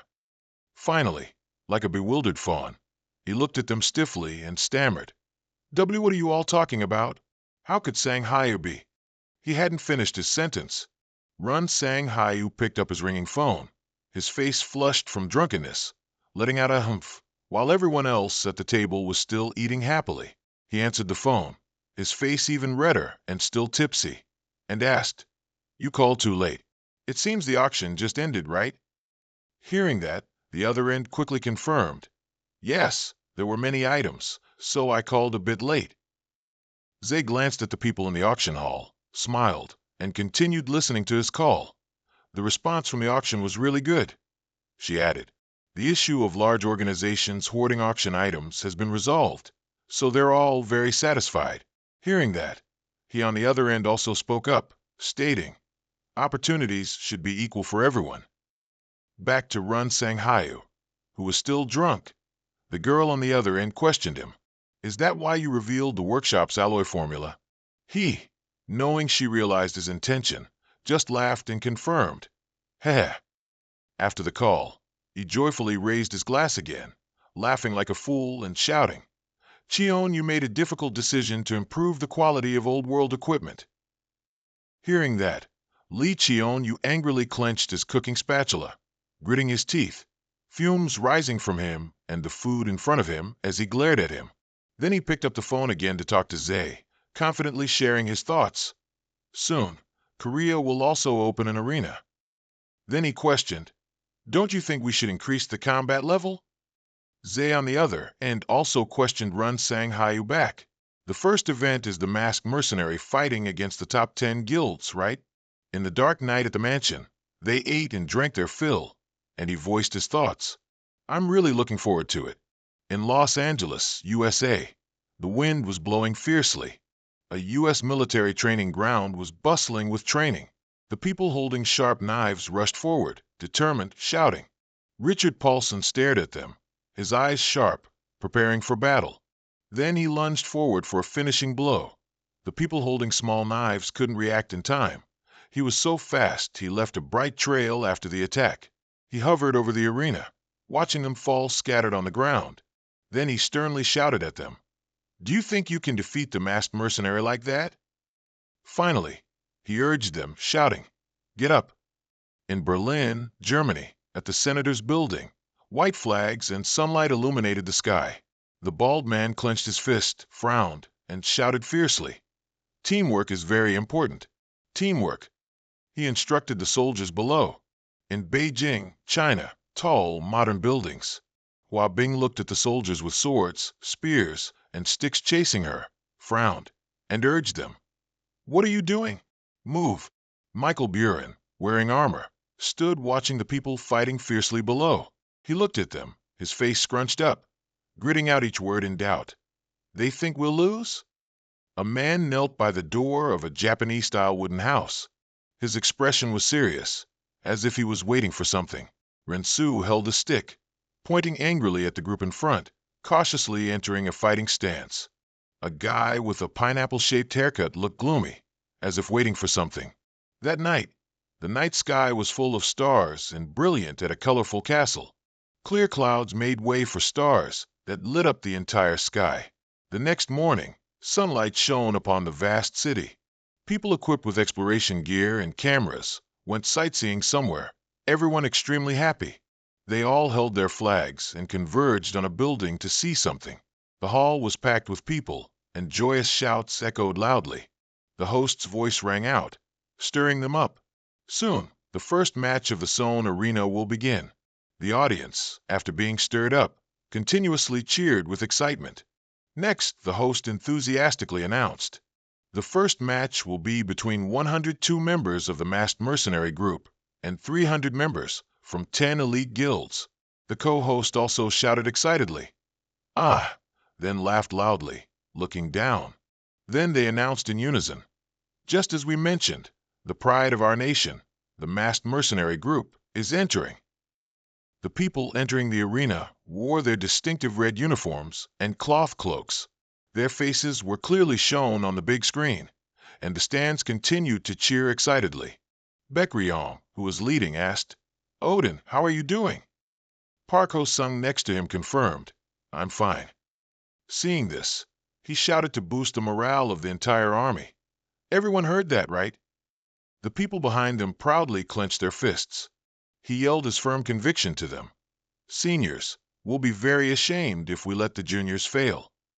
He glanced at them. Then he shouted a slogan to them, "We'll win at all costs, got it?" The army below all shouted in unison, full of vigor, "That's right." Somewhere, Yoon Sang-hyuk was watching on a small screen, sitting on the sofa, sipping tea in his hand, intently following along. He looked at the masked mercenary group, then was speechless, not knowing how to comment. On the other side were the 10 guilds, fully equipped with weapons. Their leader stood with his arms crossed triumphantly. Both sides stood ready for battle, two extremes preparing to fight. On one side, Baekryong stood calmly with Park Ho-sung, looking at the people in front of them. On the other side, a crowd of people stared at them, full of resentment and determination. On the screen, the countdown showed 3, and all the spectators stared excitedly, not wanting to miss a single second. The screen counted down to 2, and cheers below rang out ceaselessly. Finally, it reached 1. The masked mercenary group and the 10 guilds quickly charged forward, drawing their weapons with a spirited yell. The host's voice rang out once more, "Masked mercenaries versus 10 guilds. The match begins." They announced this, and at the same time, cheers from the stands roared on intensely. The masked mercenary group and the 10 guilds quickly charged forward, drawing their weapons with a spirited yell. They clashed with shouts and the fierce clang of weapons. A masked mercenary slashed a soldier from one of the 10 guilds in the neck, causing his head to slump to the side from the blow. Next, consecutive blows rained down on the 10 guilds, causing them to grimace and clench their teeth in pain.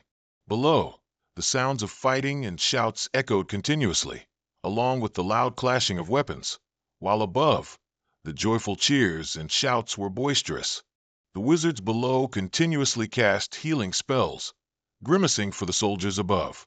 Suddenly, the magic on their staffs gradually faded, leaving them all stunned and frozen like geese, staring wide-eyed. One of them looked at his magic staff and stammered, shouting in confusion, "What's happening? Why was my magic canceled?" Next to that person, the wizards stared like statues at the sky, where someone else was also chanting a spell, holding something pointed directly at them. Park Ho-sung's hand was chanting a spell. A magic circle was sucking all the magic, hovering. This was a mass cancellation spell, a wide area cancellation spell, which was the reason their spells disappeared. Next, she mumbled something else, and another glowing spell appeared in her hand, looking down at the group below. Next, flashes of light like magic bullets began to fall freely, shooting down at the people of the 10 guilds, making them look up in bewilderment. Next, a large explosion caused by the magic bullets blew the people below into many pieces, also causing a massive aftershock. The screen displayed the team member statistics, while on the arena floor, it was 102 versus 230. Above, camera lights flashed incessantly, and the host announced, 70 members of the 10 guilds have been eliminated.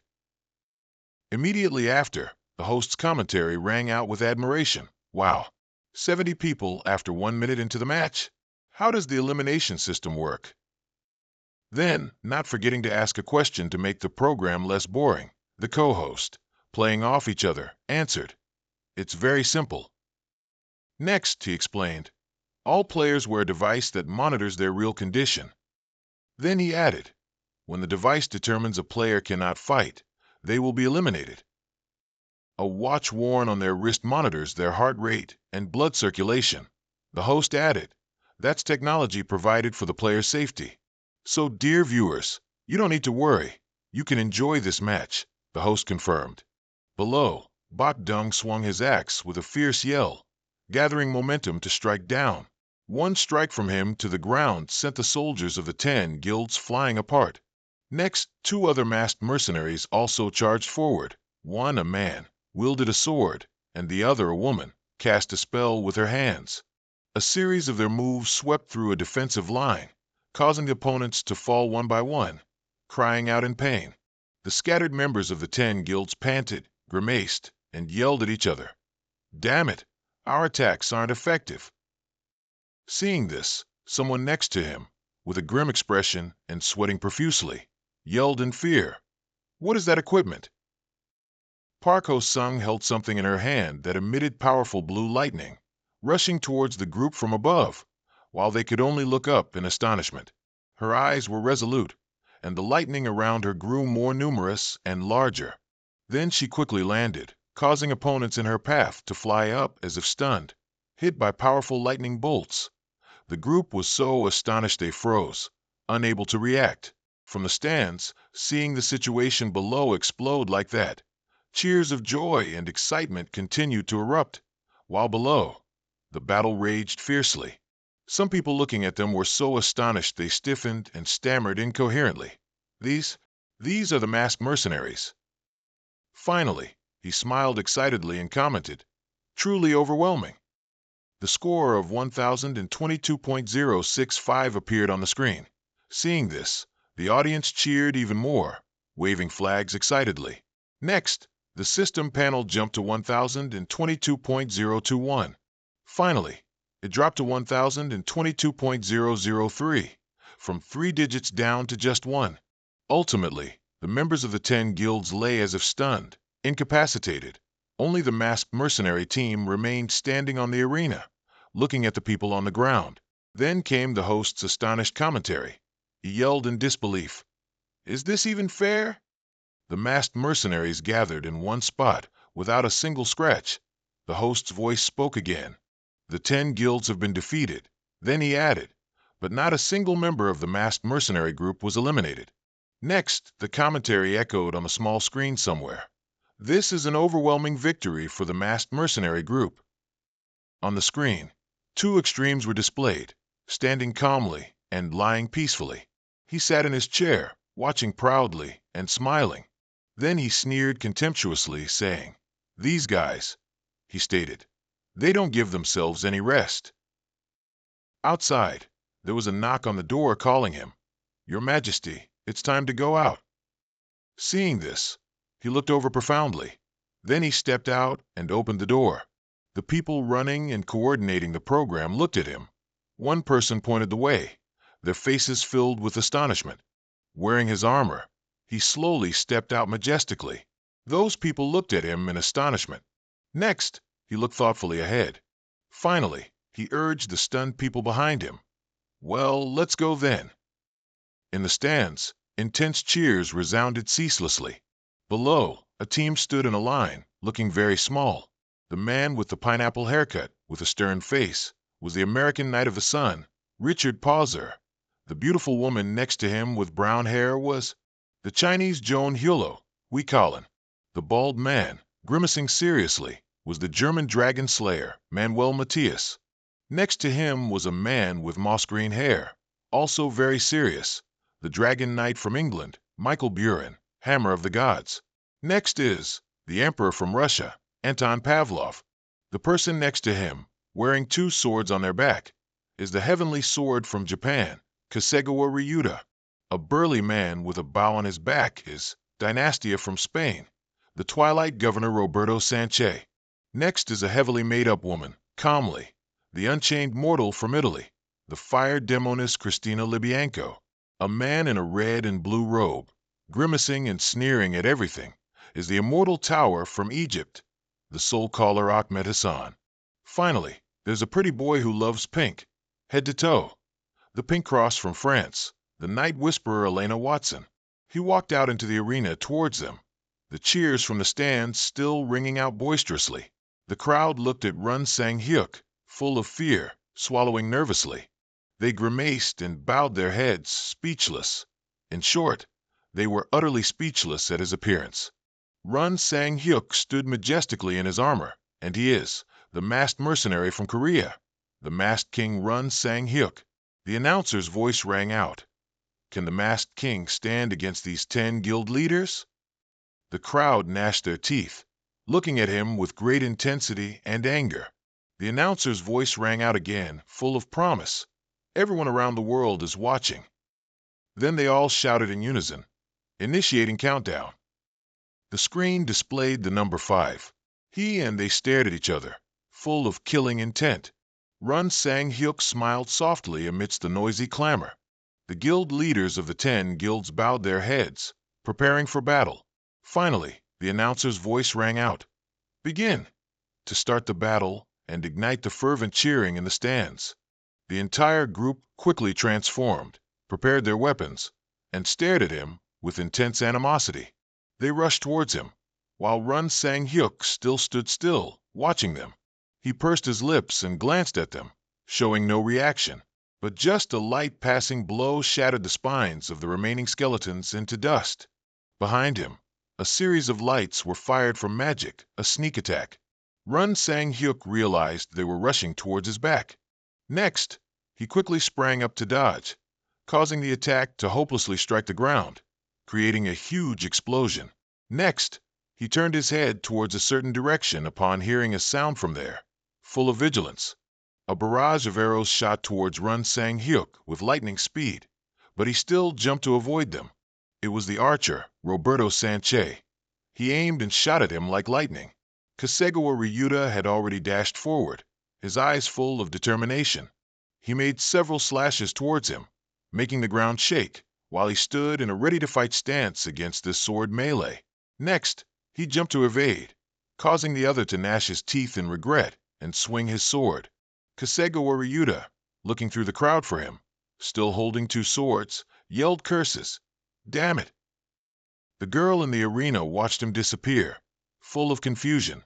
Suddenly, Run Sang Hyuk appeared from behind her and urged, "You won't die." By the time she noticed, it was too late, and she was startled, unable to dodge.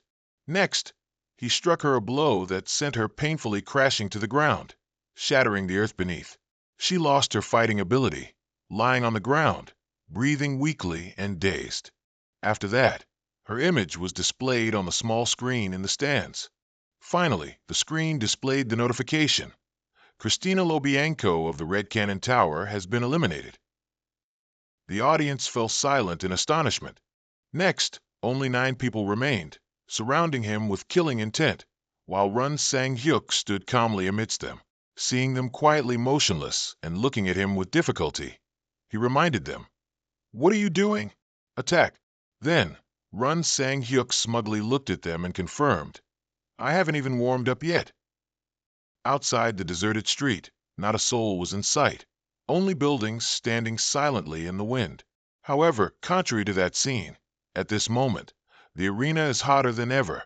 The guild leaders rushed out to surround and attack Zoon Sang-hyuk at the same time. However, he still easily dodged all of his opponent's attacks.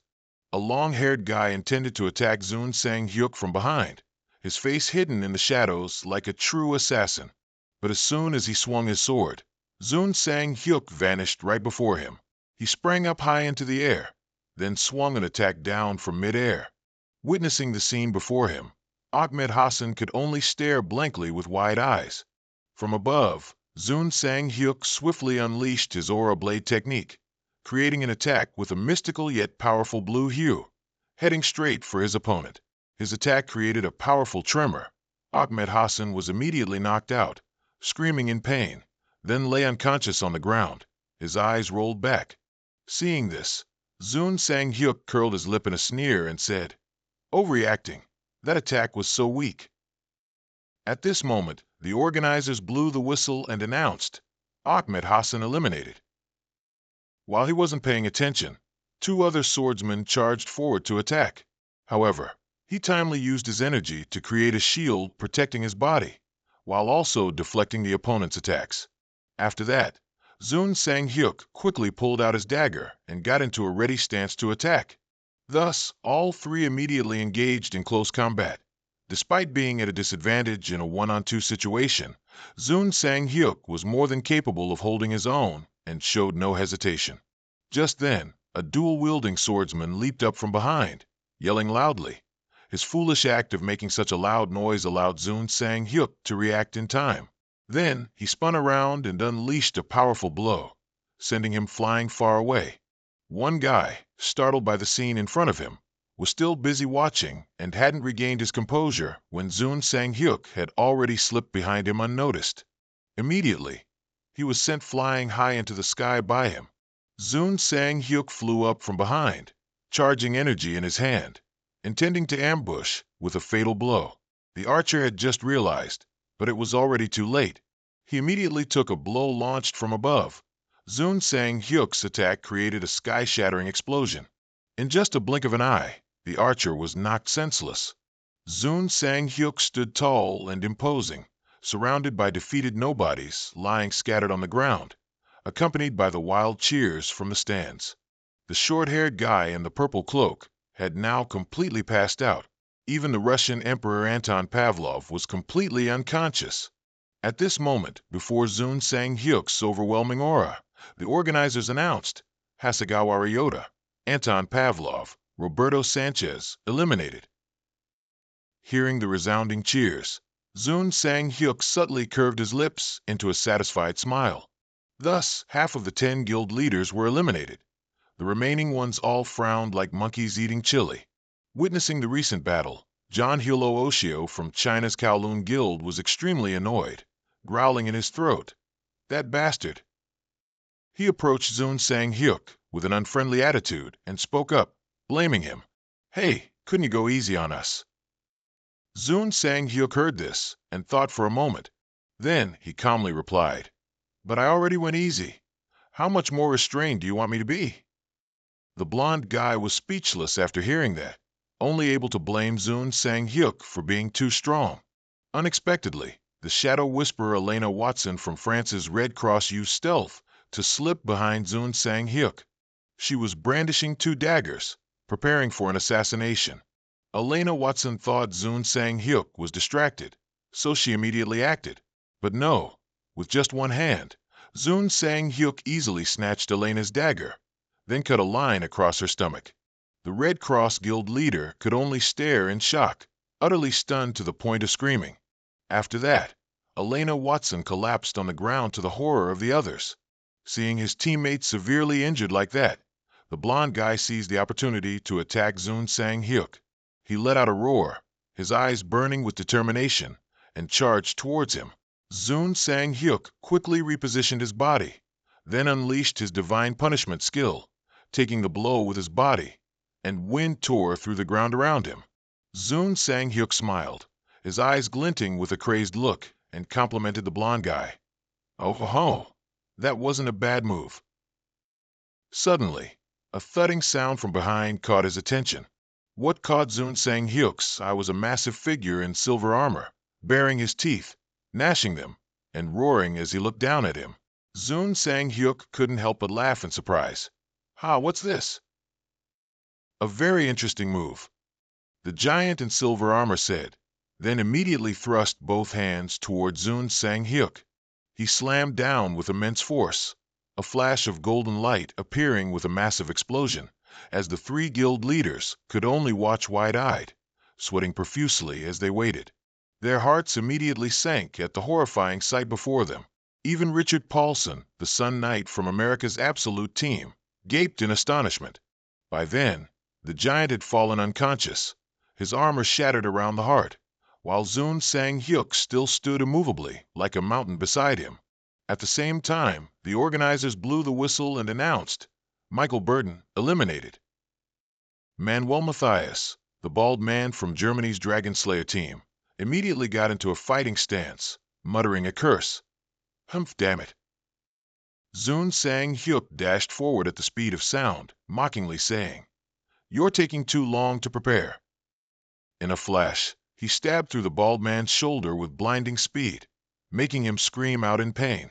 John Hulo Oshio from China's Kowloon Guild, wearing a stylish red cheongsam, hadn't even had time to orient herself. As quick as a flash, she was struck in the shoulder by Zun Sang-hyuk. Then Luo Oshio fell to the ground, accompanied by the organizer's announcement over the loudspeaker. Manuel Matthias, Luo Oshio, eliminated. The spectators in the stands, witnessing the spectacular match, cheered even more intensely. At this moment, the blond guy came up behind Zun Sang-hyuk, panting heavily.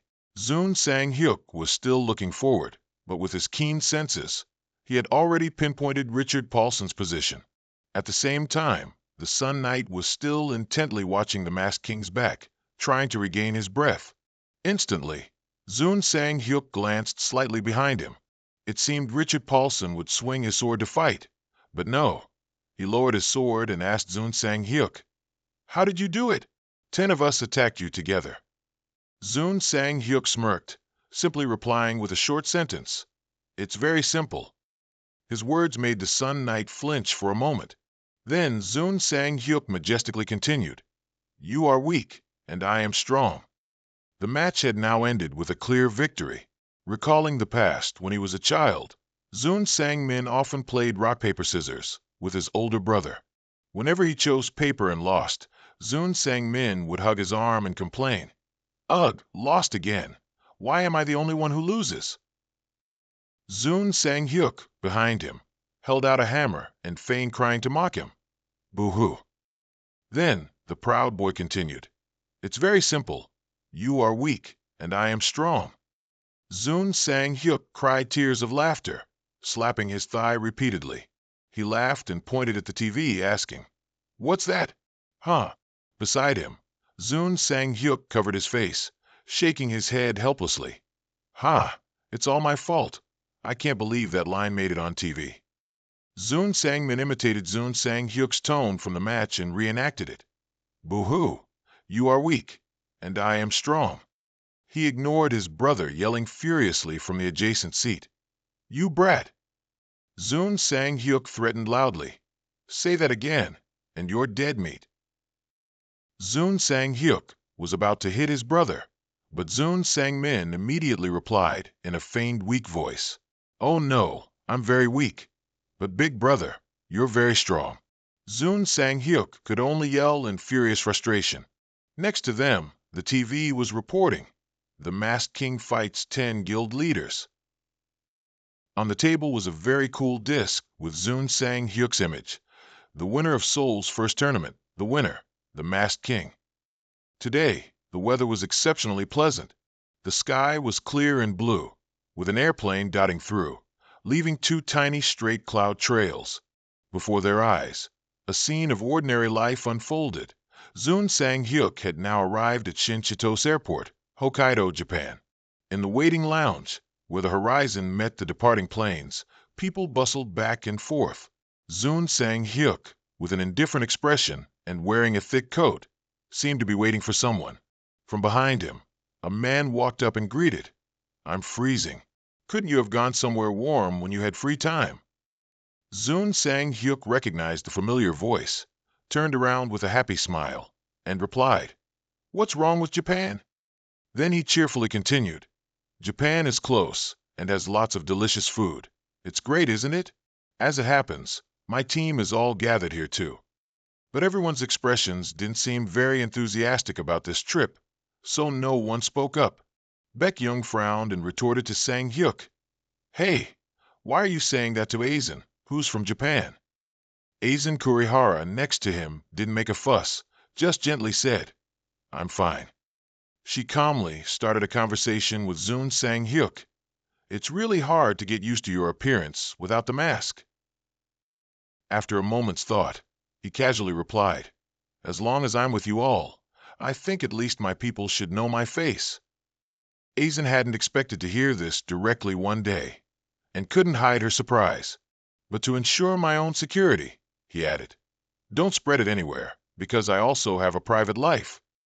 Another character suddenly appeared, wearing a hoodie, with a somewhat sleepy and scary face, smiling as he corrected Zun Sang-hyuk. "You mean?" Then, with a gloomy face, he guessed, "You'll kill us if we tell anyone else?" Zun Sang-hyuk heard this, turned around, and jokingly said, "Son, I think you should keep wearing your mask. You shouldn't take it off." Hearing that, he angrily shouted, "Hey, don't you think you're going a bit too far?"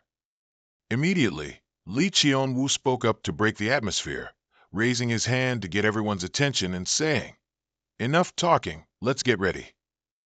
Before leaving, Aizen looked at Zun Sang-hyuk, who planned the trip, and asked him, "So, where's our destination?" Receiving this question, his expression was a bit ambiguous. He smirked faintly, and Sang-hyuk replied briefly, "Mount Yodi-ai." Aizen searched her knowledge and suddenly recognized the place, but not being sure about her guess, she left the answer open. "Mount Yodi-ai, that's—" Understanding her thoughts, Sang-hyuk continued, "That's right." Then he added, "It's where the 1,000-year Winter Kingdom is located." Appearing in everyone's minds through his words was a very peaceful scene of Mount Yodi-ai, stretching from the peak down to the flat ground, with pristine white snow and ice, interspersed with the vibrant colors of thriving plants of all kinds, truly a place worth visiting for a rest. Finally, the group boarded the car heading to the mountain, winding through many treacherous passes. Most people in the car remained silent, each lost in their own thoughts. The members all focused on observing the surrounding scenery and said nothing. To break the silence, Aizen Kurihara spoke up, perhaps truly wondering about something. She asked Zun Sang-hyuk, "We're here for a holiday, right?" He casually replied, "Of course." However, knowing full well what Mount Yodi-ai was used for, she continued to ask, "But isn't the Winter Kingdom a hunting ground?" He didn't bother to pretend anymore, immediately changed his attitude from cheerful to indifferent, and said, "You know full well, so why ask?" Aizen persisted. She questioned, "Are you sure this is a holiday?" Zun Sang-hyuk chuckled faintly and replied concisely, "Sure." Son, those sitting behind Zun Sang-hyuk, quickly leaned forward and grabbed his seat. Angrily boomed, "This guy, what kind of lunatic comes to a hunting ground to relax?" Still calmly looking straight ahead, as if observing the road, he smiled and replied to him, "That mountain has 10,000-year-old snow and a large lake beneath it. Isn't it a great place for tourism?"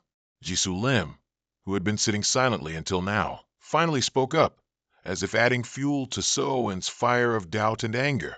She said, "The name sounds very scary, as if the only monsters there are yetis and snow leopards."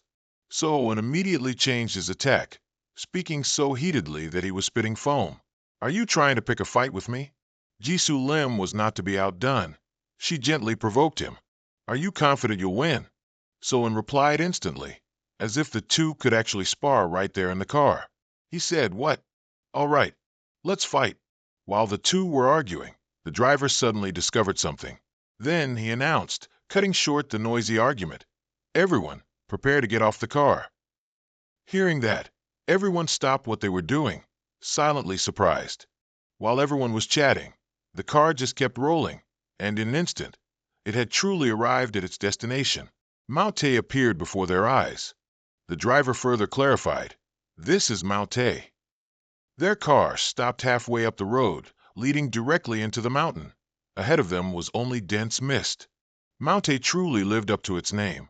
Snow covered everything white, intertwined with verdant greenery, truly picturesque. Approaching the entrance, there were a few guards, equipped from head to toe, each gripping a Japanese sword in their hands. One of them noticed their group approaching, but Jun Sang-hyuk's group didn't encounter any difficulties, easily passing through the checkpoint together. Feeling a bit puzzled and wary, So-En had some questions. After that, he asked Sang-hyuk, "It seems they let a group of foreigners in too easily, don't they?" Anticipating such a question, Sang-hyuk wasn't surprised, continued walking straight, and replied, "I've called Hasegawa Ryota." Then he smiled and added that they would visit. So-En breathed a sigh of relief upon hearing that. "Ah, is that so?" They decided to camp beside a river, from which they could observe almost the entire mountain view.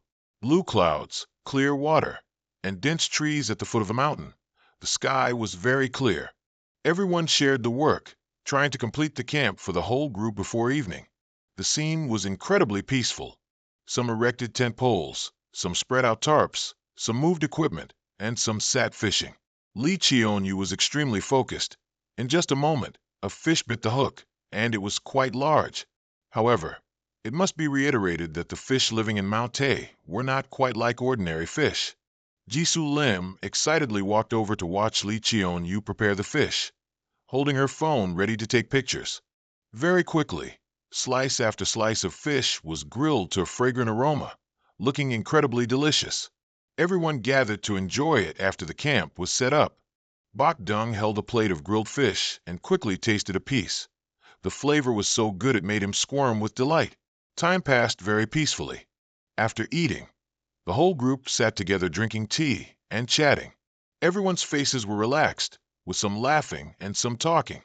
Silently observing them all this time, Jun Sang-hyuk held a steaming cup of tea. He smiled faintly, not knowing what he was still pondering in his heart. After a while, darkness had covered the entire mountain. The temperature dropped lower, so they lit a big fire and continued to sit together, enjoying this time. The night sky was full of stars, with a shooting star occasionally streaking across. The campfire now crackled, making everyone feel as if they were being healed.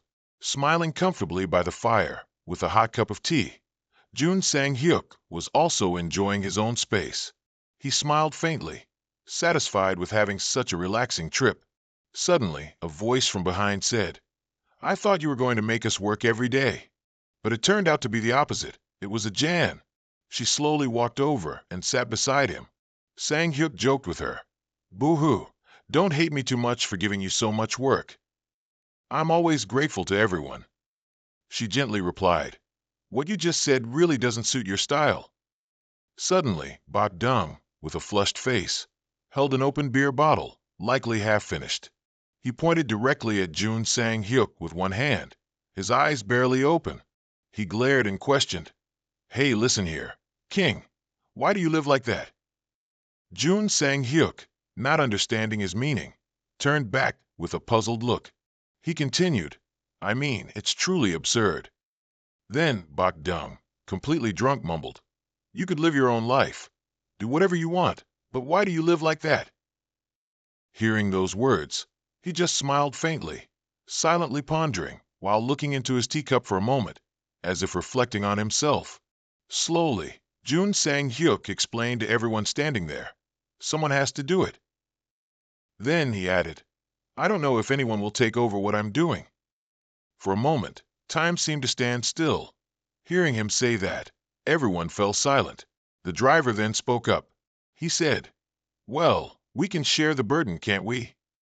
Then he added, isn't that why you called us out here? Sang-hyuk's face became gentler than ever. He smiled faintly. Then, Sang-hyuk gently said to his group, yes, thank you very much. They also cheerfully replied, no problem. As night fell, the whole group went into their tents, each finding a warm, comfortable spot to rest together under the large shelter they had built. Suddenly, someone's phone vibrated. While they were sound asleep, outside the tent, the leftover food from the evening had not yet been cleared away. Quite a bit of snacks and fruits were still left on the table. Suddenly, a figure appeared. He looked hungry and ragged, with long, disheveled hair. His hungry eyes were fixed on the leftover dishes. Quick as a flash, that person recklessly dove in and devoured the food, as if they had been starved for too long. Suddenly, from behind, Jun Sang-hyuk slowly walked over and asked, what are you? Surprised at being caught, the person, who was munching on food, panicked, knocked over the table, and scurried away like a wild animal. While Jun Sang-hyuk felt puzzled, that person had escaped truly quickly. He was so worried that he broke out in a sweat. He followed the stranger closely, quickly throwing out his nightmare rope to capture him. That person was running at an extremely high speed when suddenly tied up, becoming extremely panicked. He fell straight to the ground with a loud thud. He didn't even speak human language. His mouth fiercely let out monotonous, extremely incomprehensible cries. Cock, cock, cock. He cried louder and louder. He quickly approached him, getting closer to get a clearer look. Still unable to identify it, he inexplicably blurted out, what is this? This guy, the one before him, was only covered in tattered cloth, with long, messy, disheveled hair. His fangs were long and sharp like a wild beast's, and so were his toenails. He struggled and cried on the ground, no different from an animal caught by a hunter. By then, it was late at night, and the area around the mountain became completely quiet, with only the wind rustling through the trees. In the distance, a shooting star occasionally streaked across the sky, creating a highlight in the dark night. At the campsite, everyone had woken up and gathered in a group. The members couldn't help but be astonished as they witnessed the bizarre scene before their eyes. The stranger who broke in earlier had been caught by Jun Sang-hyuk and was currently devouring the leftover food from the evening, his hair disheveled and covering his face, looking no different from a hungry ghost. In fact, that person even directly grabbed the food with his hands and stuffed it into his mouth, chewing noisily, regardless of the taste. Everyone was now frozen in place, only able to softly ask, who is that person? Ajahn Kurihara calmly assessed the situation. I don't think that person can speak. Jun Sang-hyuk just sat quietly beside him, not saying a word. Suddenly, Ajahn Kurihara softly called to him, Monarch, may I speak with you for a moment? So, the two went to a secluded spot to discuss private matters. After they had walked a distance, Ajahn Kurihara proactively explained the situation. A long time ago, some scientists kidnapped players and experimented on them. Hearing that, Jun Sang-hyuk continued, I know. I heard that happened before I returned. Then Ajahn Kurihara added, I heard that after experimenting on the kidnapped players, they believed that if they transformed those people's genes into monster genes, they would be able to use the monster's power in any era.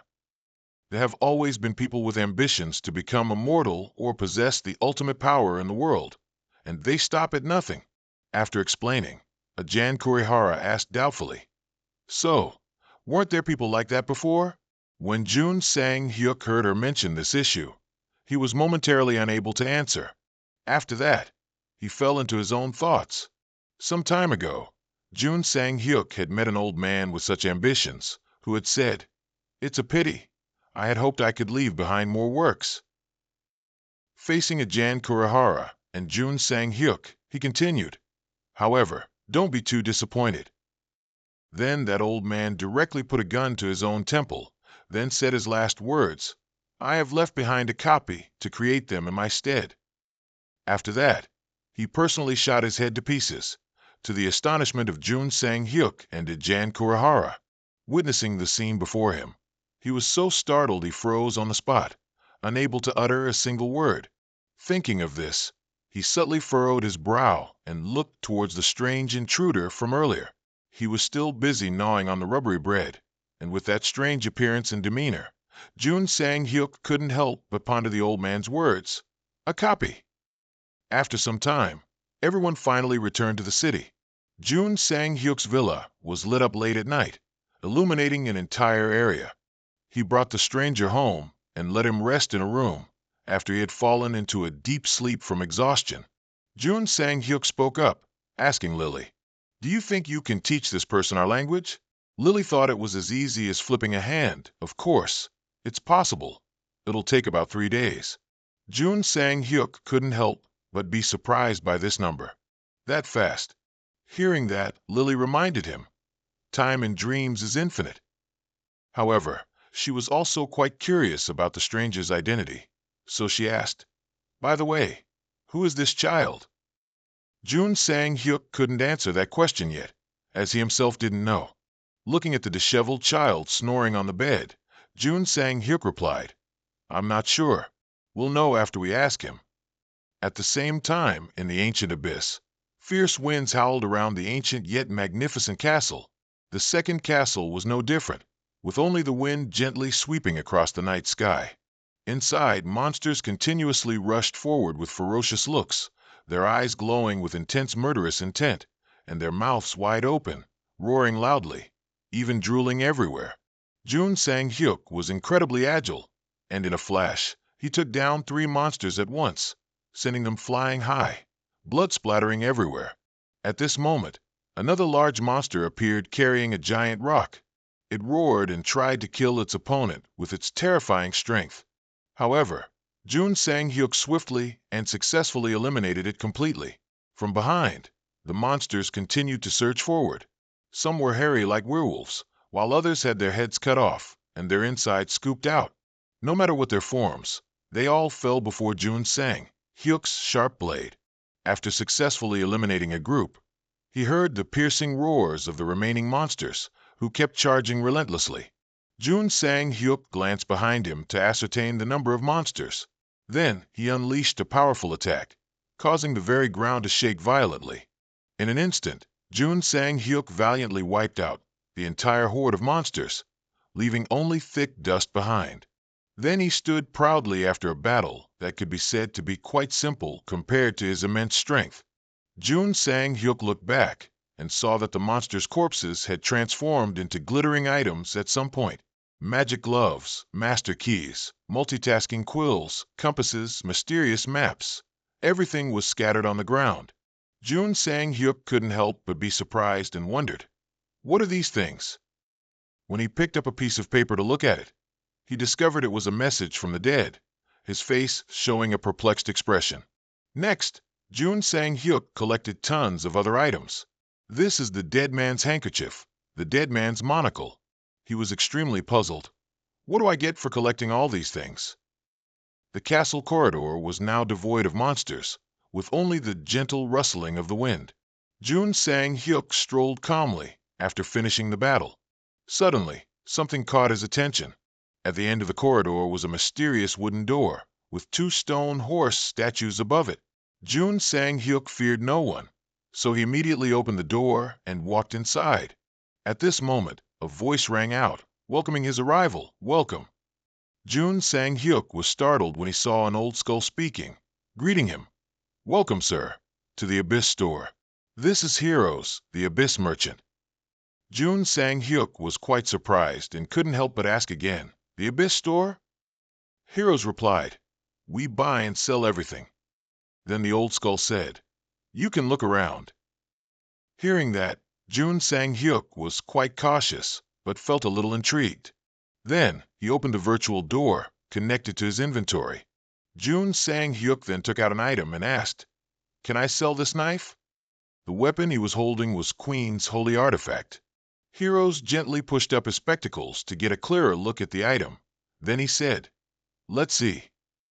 After examining Jun Sang-hyuk's item, Heroes shook his head and said, "But we don't buy this knife." He was a bit disheartened to hear that. Then Jun Sang-hyuk took out another item and asked, "What about this one?" Heroes continued to refuse. "We don't buy this either." At this point, Jun Sang-hyuk couldn't help but sarcastically say, "Didn't you say you buy and sell everything?" The old skull immediately confirmed, "Exactly." Then Heroes added, "However, there's a condition." Then he added about the requirement for items bought and sold. They must be things that heroes need. Jun Sang-hyuk frowned and asked again, "What?" At this, Heroes calmly explained, "Have you seen any items from the dead around here?" Hearing that, Jun Sang-hyuk suddenly remembered the loot from earlier, so he opened a virtual door. Then Jun Sang-hyuk took out those useless items and asked, "You mean these?" Seeing the dead man's letter, Heroes immediately did a 180, and his eyes lit up. "Oh, you've brought good stuff." Seeing his enthusiastic demeanor, he didn't know what else to say. Jun Sang-hyuk then asked, "How much for all of that?" Heroes happily appraised, "I'll give you one Abai's coin." Jun Sang-hyuk repeated in surprise, "One Abai's coin?" No sooner had he finished speaking than the old skull pulled out a gold coin from his pouch and instructed, "If you want to buy anything from me, you can use it." Jun Sang-hyuk held the coin in his hand and examined it for a moment.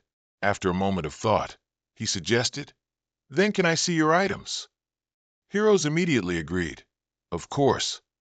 At that moment, the space suddenly changed, startling Jun Sang-hyuk. Heroes continued, "If there's anything else you need, just let me know." No sooner had the old skull finished speaking than the empty room instantly transformed into a shop full of weapons and essential items, astonishing Jun Sang-hyuk. He glanced behind him and was suddenly drawn to an item. Jun Sang-hyuk asked, "This is?" What caught his eye was a set of armor shimmering with metallic light, looking incredibly cool and sturdy. Seeing this, Heroes exclaimed in admiration, "You have a good eye." Then the old skull introduced, "This is the Abyss armor set. It wouldn't be an exaggeration to say this is the strongest item set." Hearing that, Jun Sang-hyuk no longer doubted its quality. He directly asked, "How much for this set?" Heroes beat around the bush a bit. "You see, this equipment is high grade, so the price will also be very high." Then the old skull decisively replied, 10,000 for a set. Afterwards, Heroes smoothly tried to convince him, "If you need it, I suggest you buy it quickly. Because, at my shop, the rarer the items, the faster they go out of stock." Jun Sang-hyuk immediately fell into deep thought, because that wasn't a small sum. Heroes advised, "If you need it, I suggest you buy it quickly. The rarer the items, the faster they go out of stock." Jun Sang-hyuk pondered in silence. He placed various items on the table: diamonds, necklaces, gemstone rings, a notebook, a dagger. Jun Sang-hyuk asked in a low voice, "How much are these items worth?" Seeing this, Heroes immediately put on his tiny reading glasses, observed intently, then exclaimed in surprise, "Where did you find such valuable items? These are the best." He softly said, "I will take everything here." Jun Sang-hyuk asked doubtfully, "So, how much are you offering me?" Jun Sang-hyuk suddenly froze when he heard what Heroes said. "Ah, I haven't told you yet, but—" He said sternly, "A dead person's items are all worth one Abai's coin." Jun Sang-hyuk asked in surprise, "What? Only one?" Heroes calmly replied, "You don't need these things anyway." He was stunned by the Abyss merchant's words. "Sell them to me first, and my items can." Jun Sang-hyuk recalled those disgusting zombies and pondered deeply. "So I have to kill 50,000 monsters just to buy that equipment?" He made his final decision. "I'm not selling." Heroes was utterly disappointed at losing a huge bargain. "Huh?" He urgently asked again. "You just said." Jun Sang-hyuk turned and walked away, coldly saying, "You know what? I'm not selling." Heroes still didn't give up and continued to plead. Why not? They're useless to you anyway, he said in a low voice. You said they're only worth one Abai's coin.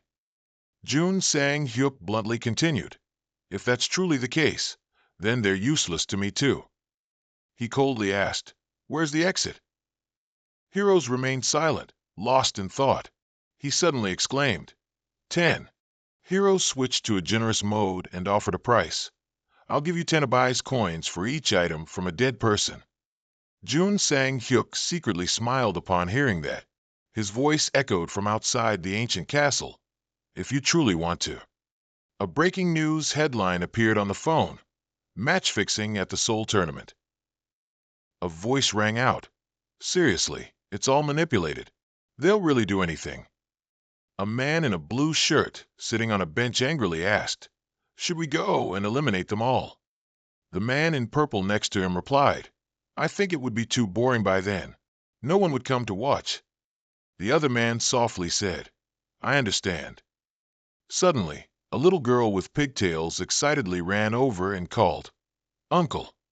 Seeing that, the man in purple happily called out, Hyan. Hyan immediately asked, Uncle, did you bring me a stuffed bunny? Baek Sung asked back, a stuffed bunny? He immediately pulled out a yellow stuffed bunny from his bag and smiled, asking, do you mean this one? Yoon Sang-min was extremely surprised to see that. Hyan shook her head and replied, not this one, the pink one. Ho Sung asked doubtfully, pink? He then pulled out a pink bunny with a flower clip from his bag and happily asked, ah, you mean this one? Sang-min was astonished again, part 2. He hesitantly called out, Ho Sung. Sang-min asked in confusion, how did you do that? He glared with wide eyes and yelled, how can something so big be pulled out of such a small bag? Ho Sung still looked confused, not understanding what he was saying. Ah! At the same time, in that ancient castle in the abyss, Yoon Sang-hyuk, carrying a whole sack of powerful equipment, landed on the ground. Heroes asked in surprise, you got 50,000 so quickly, sir?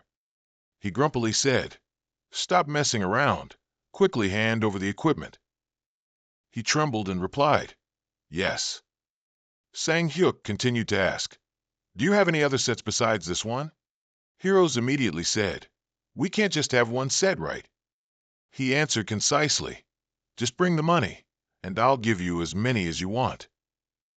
He expressed satisfaction, saying, good.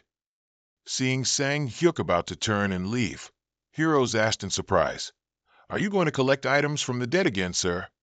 He calmly said, no, that's all for today. He smiled and continued, I need some rest. In a luxurious and magnificent villa, Sang-hyuk stood next to a brand new suit of armor.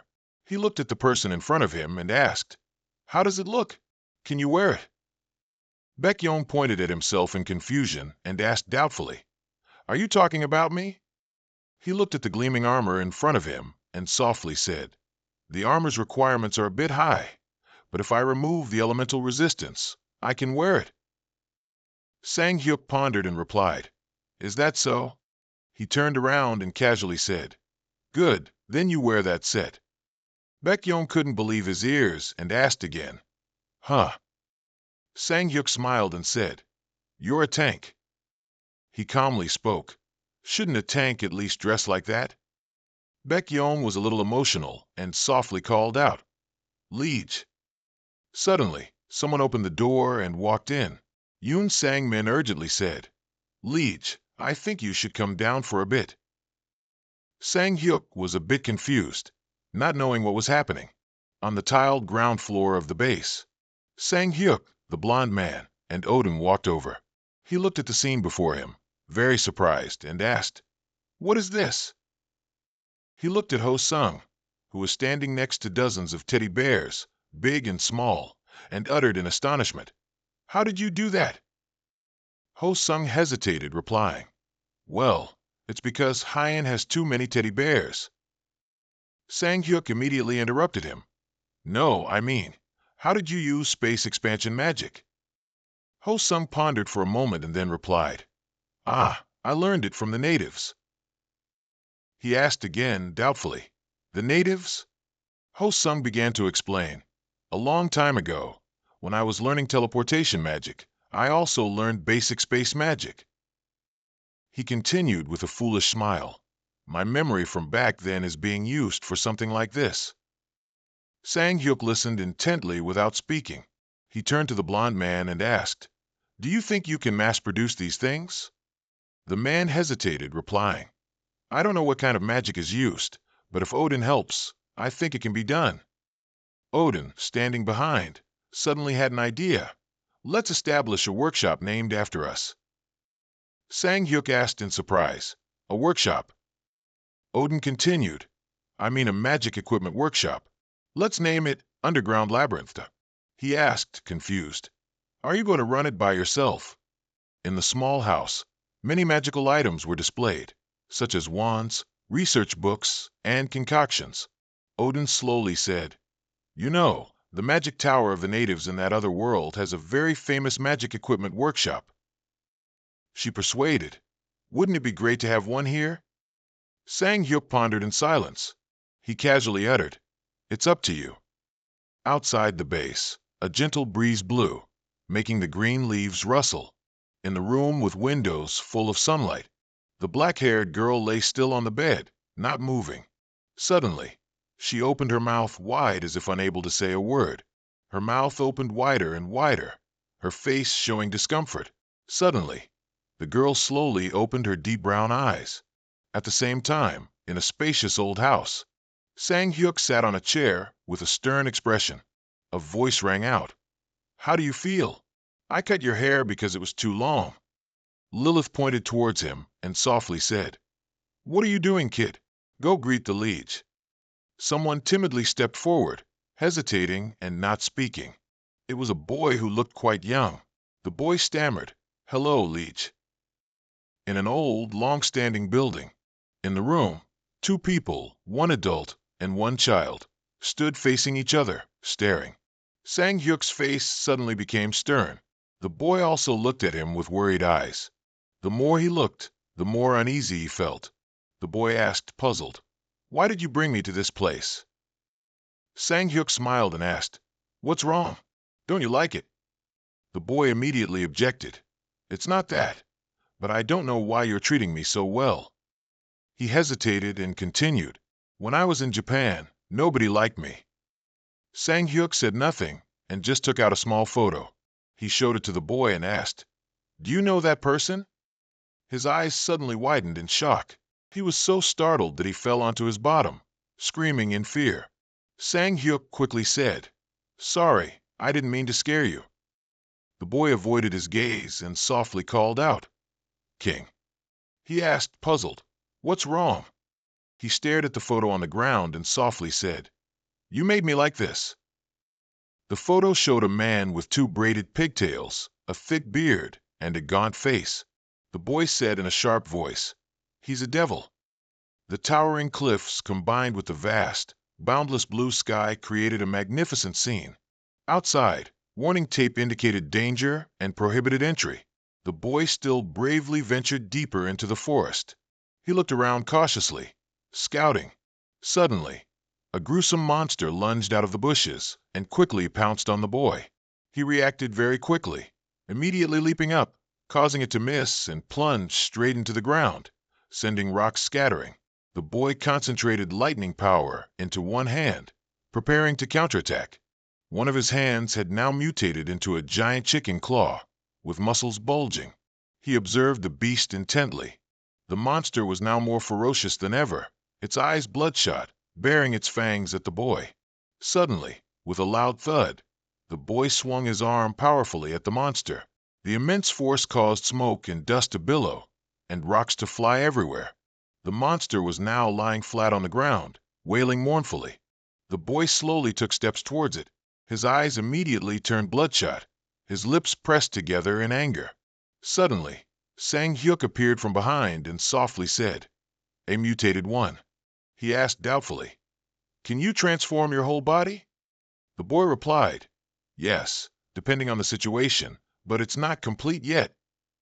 He said in surprise, "Is that so?" Sang-hyuk continued to ask, "Do you have any other abilities?" The boy hesitated and replied, "About that." He continued, "I get stronger every time I consume a monster." Sang Hyuk was stunned for a few seconds upon hearing that. He asked, puzzled, "Consume monsters? What does that mean?" He remembered eating monster meat in the past and explained, "When I was fleeing from humans, I ate monsters when I was hungry. At first, I didn't know, but every time I consume a monster, I get bigger and it's easier to catch monsters." Sang Hyuk heard that and cautiously replied, "That's an interesting ability." Blue sky, white clouds, and towering silver mountains. A fashionable red car was speeding down the road. Sang Hyu smiled and asked, "If you have nowhere else to go, how about you stay here?" He calmly continued, "You can stay with us." The boy softly replied, "Yes." Seeing him lost in thought, Sang Hyu immediately asked, "What's wrong? You don't like it?" He frantically spoke up, "No, that's not it." The boy hesitantly said, "I'm just thinking, is it okay for me to be in a place like this?" He calmly said, "It's okay if you want to go back. Just think about it." He continued, "However, if you change your mind and decide to live here, in the future, you can live with other people, eat like a human, and sleep like a human." The boy remained silent, not answering. Sang Yu looked at him and emphasized, "That means you will live as a human." Hearing that, the boy froze for a moment. He remembered the times he had to run away when people pelted him with stones, the times he had to face dozens of terrifying beasts. He had to eat monster meat to endure the hunger, or the days he had to hide in caves to get through the freezing winter.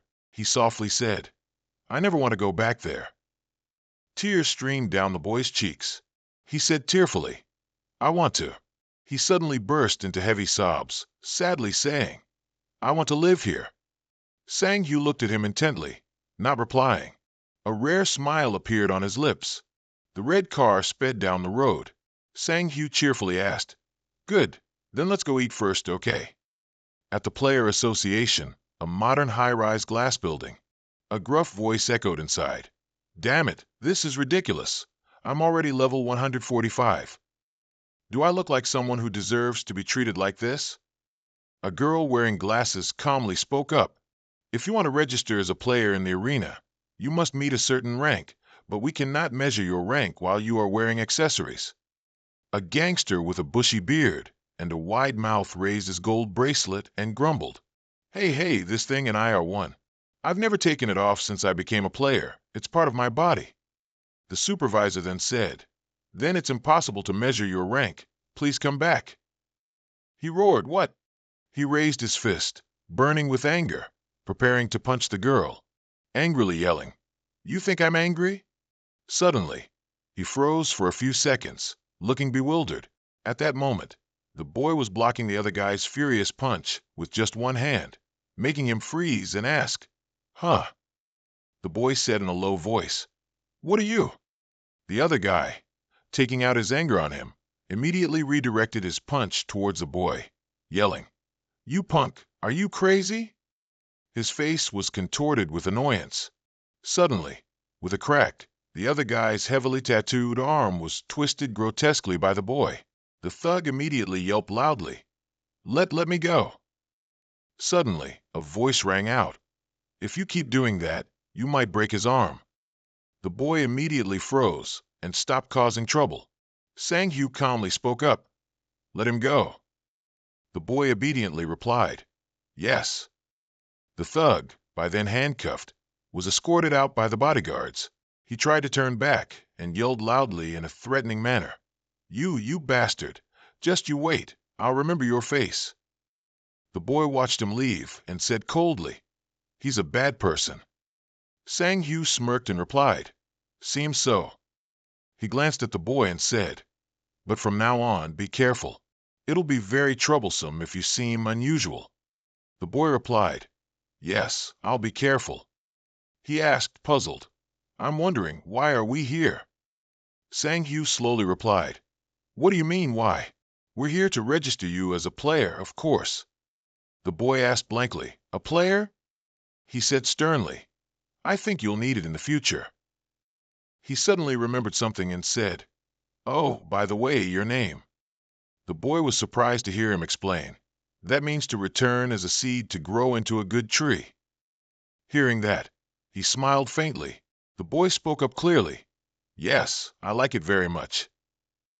Hearing that, Sang Hu also smiled brightly at him, and Zit gave an awkward laugh. He strode forward and softly said, "Then let's go home." Zit stammered, "Yes, Quan." Sang Hu suddenly shouted, cutting him off, "Hey, did you forget?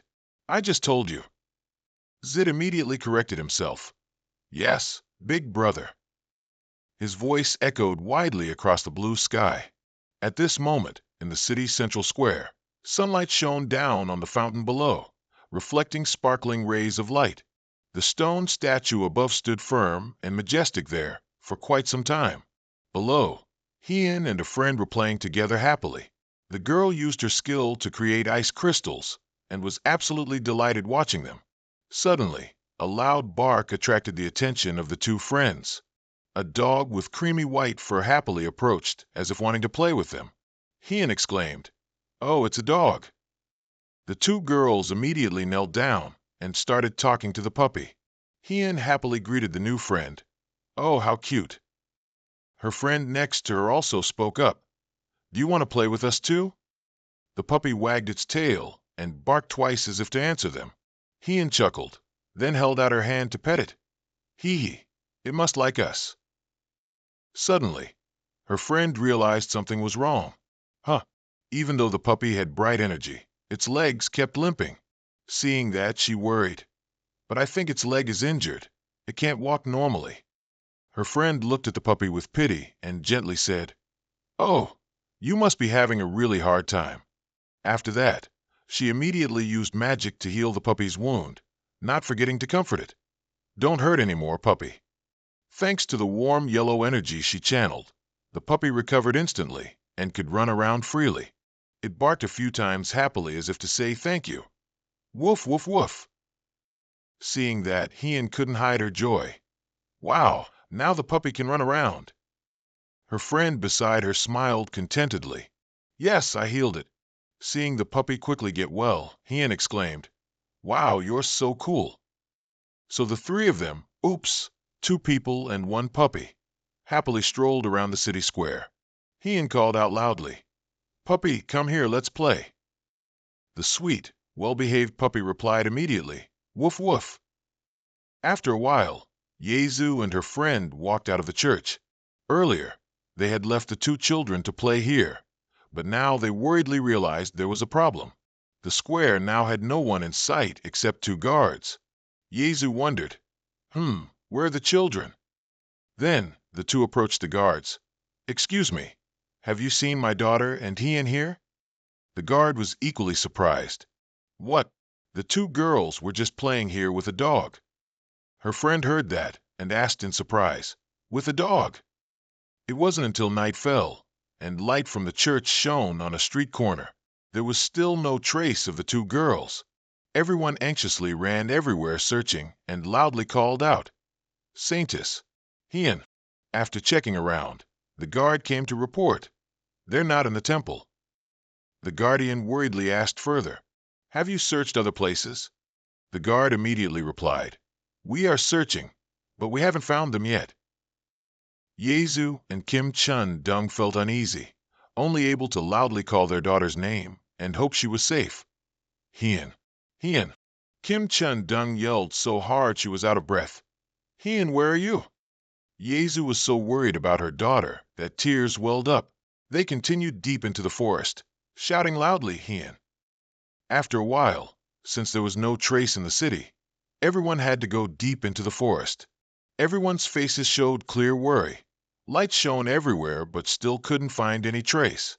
The city was late at night, but contrary to its usual tranquility, everyone was now busy running everywhere to find the two missing girls. Run Sang-yu and Park Ho-sung also rushed over when they heard the news. He anxiously asked, "What's wrong?" "Hien is missing." Seeing him, Kim Chun Dung saw a fleeting spark of hope. "Sang-yu." Everyone then spoke up to recount the situation. "I'm not sure, The last time I saw them was when they were playing with a dog. Run sang you asked again doubtfully. A dog? Yezu was so worried then that she couldn't control her mind, crying out and saying, Sangyu, please help us find Hien. She just kept raising her voice, having lost her composure. Please, our Hien. Run Sangyu saw the urgent situation, suddenly froze for 5 seconds, and couldn't respond. Darkness had covered the entire sky, with only a few twinkling stars scattered across it. Everyone started heading back to the plaza to search for the 2 children. Sangyu spoke up. This is the last place the children were seen, right? He turned to Park Ho-zung and asked, Can you use the memory of the earth? She immediately replied, I'll give it a try. Park Ho-zung gathered energy and proceeded to use magic, creating a pink surge of power. As she unleashed her skill's power more and more, her short hair also fluttered. Park Ho-sung's eyes glowed pink from the energy within her body. Suddenly, her expression changed as if she had realized something. Due to overexertion, Park Ho-sung coughed up blood, and a clot of blood. Guh, Run Sangyu, seeing this, worriedly called out, Oh, Ho-sung. He immediately rushed over and asked, Ho-sung, are you all right? Park Ho-sung could only cover her mouth with her hand to keep from vomiting blood. A member from behind then spoke up, suggesting, I think it's probably because this place directly receives the power of the divine. Park Ho-sung still hadn't collected herself enough to speak. Run Sang-huk looked at her worriedly and said, Then we have to find another way. It should be fine outside the temple, right? However, Park Ho-sung struggled to reply. I will try to use the earth's memory from another place. Although Run Sang-huk was very uneasy, he couldn't stop her. He softly said, The area nearby might be the same. Don't push yourself too hard.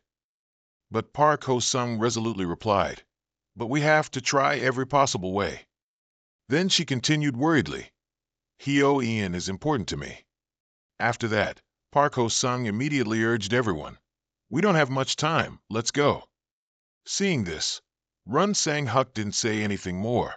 A moment later, in the quiet night forest, a stream of brilliant pink energy lit up an entire area. Park Ho-sung was now trying to use the Earth's memory magic to find clues about the whereabouts of the 2 children. Run Sang-huk stood beside her, looking worriedly at her. He didn't know what to say, fearing that Park Ho-sung would overexert herself and suffer internal injuries. Suddenly, Park Ho-sung realized something, and she immediately darted off, surprising everyone. Guided by the earth, she swiftly entered the deep forest, and Run Sang-huk worriedly chased after her. Park Ho-sung's speed was too fast, just like a Western J singer. Her eyes blazed with determination, and she rushed forward, hoping to find Hio-Ian. Run Sang-huk also silently followed, neither of them saying a word. In the city at that time, buildings were deep in the quiet night, with only streetlights illuminating the way. Park Ho-sung and Run Sang-huk had crossed the forest and advanced towards the inner city. After running a long distance, Park Ho-sung stopped and simply said, Here. Facing the dilapidated house before them, she declared, Hio-Ian and the Saintess have gone inside here. Run Sang-huk then reminded her, We don't know what they'll do with the children, so let's enter quietly. Park Ho-sung immediately agreed. Yes. The 2 of them gently opened the house door and tried to scout the situation. However, inside there were only ordinary items, if not to say quite old. Run Sang-huk felt extremely confused by the situation at that moment. Suddenly, a bark echoed, startling both of them. Run Sang-huk gently shushed the puppy so it wouldn't make noise and reveal their presence. Shisha.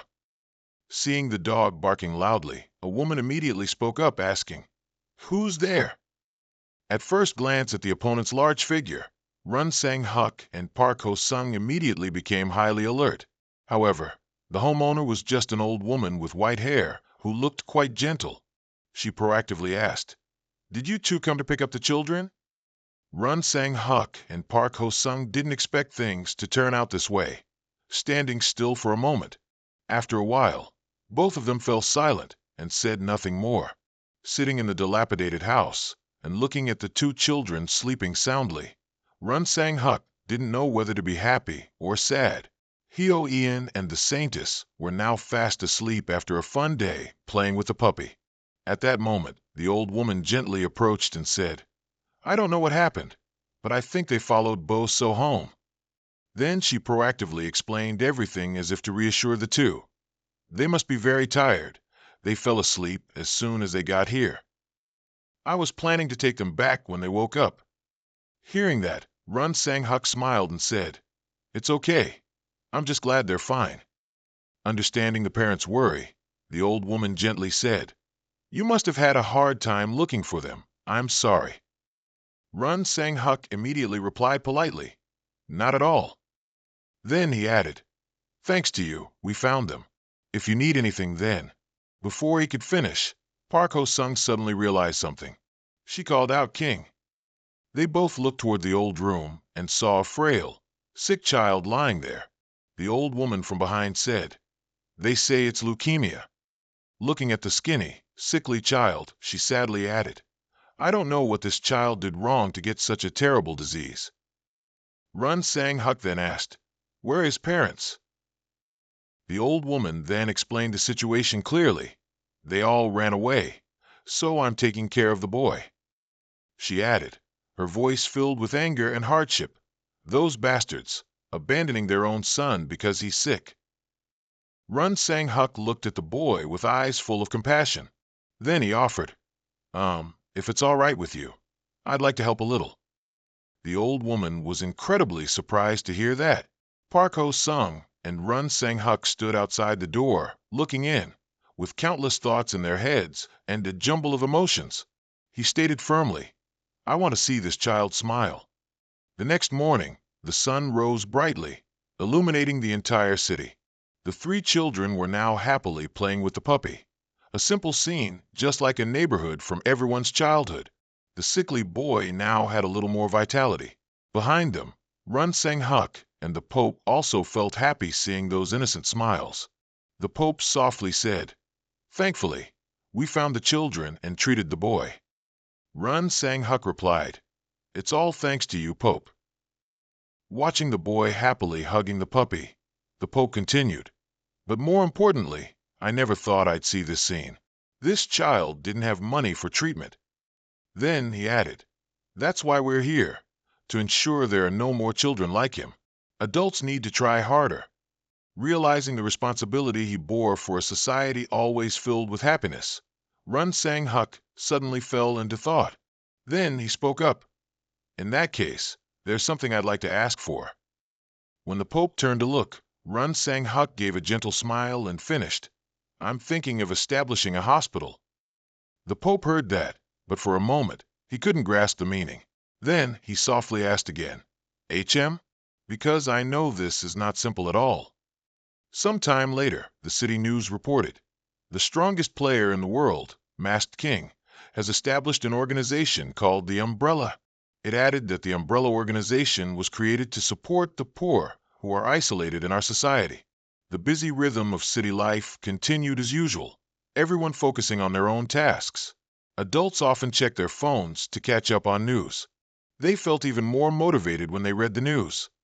Masked King, thousands of nurses across the country. News reports everywhere talked about this event. Masked King has announced this hospital will be for patients with rare diseases, critical illnesses, and terminal illnesses. The Umbrella Hospital will be located behind the Masked Castle and will have the best doctors, nurses, and equipment in the world. One day, the light still shone on the church and the fountain in front, as always. Inside, everyone was discussing things together. Jay spoke up asking, "How large should the organization be?" Run Sang Huk wanted to review the budget. "How much can my fund manage?"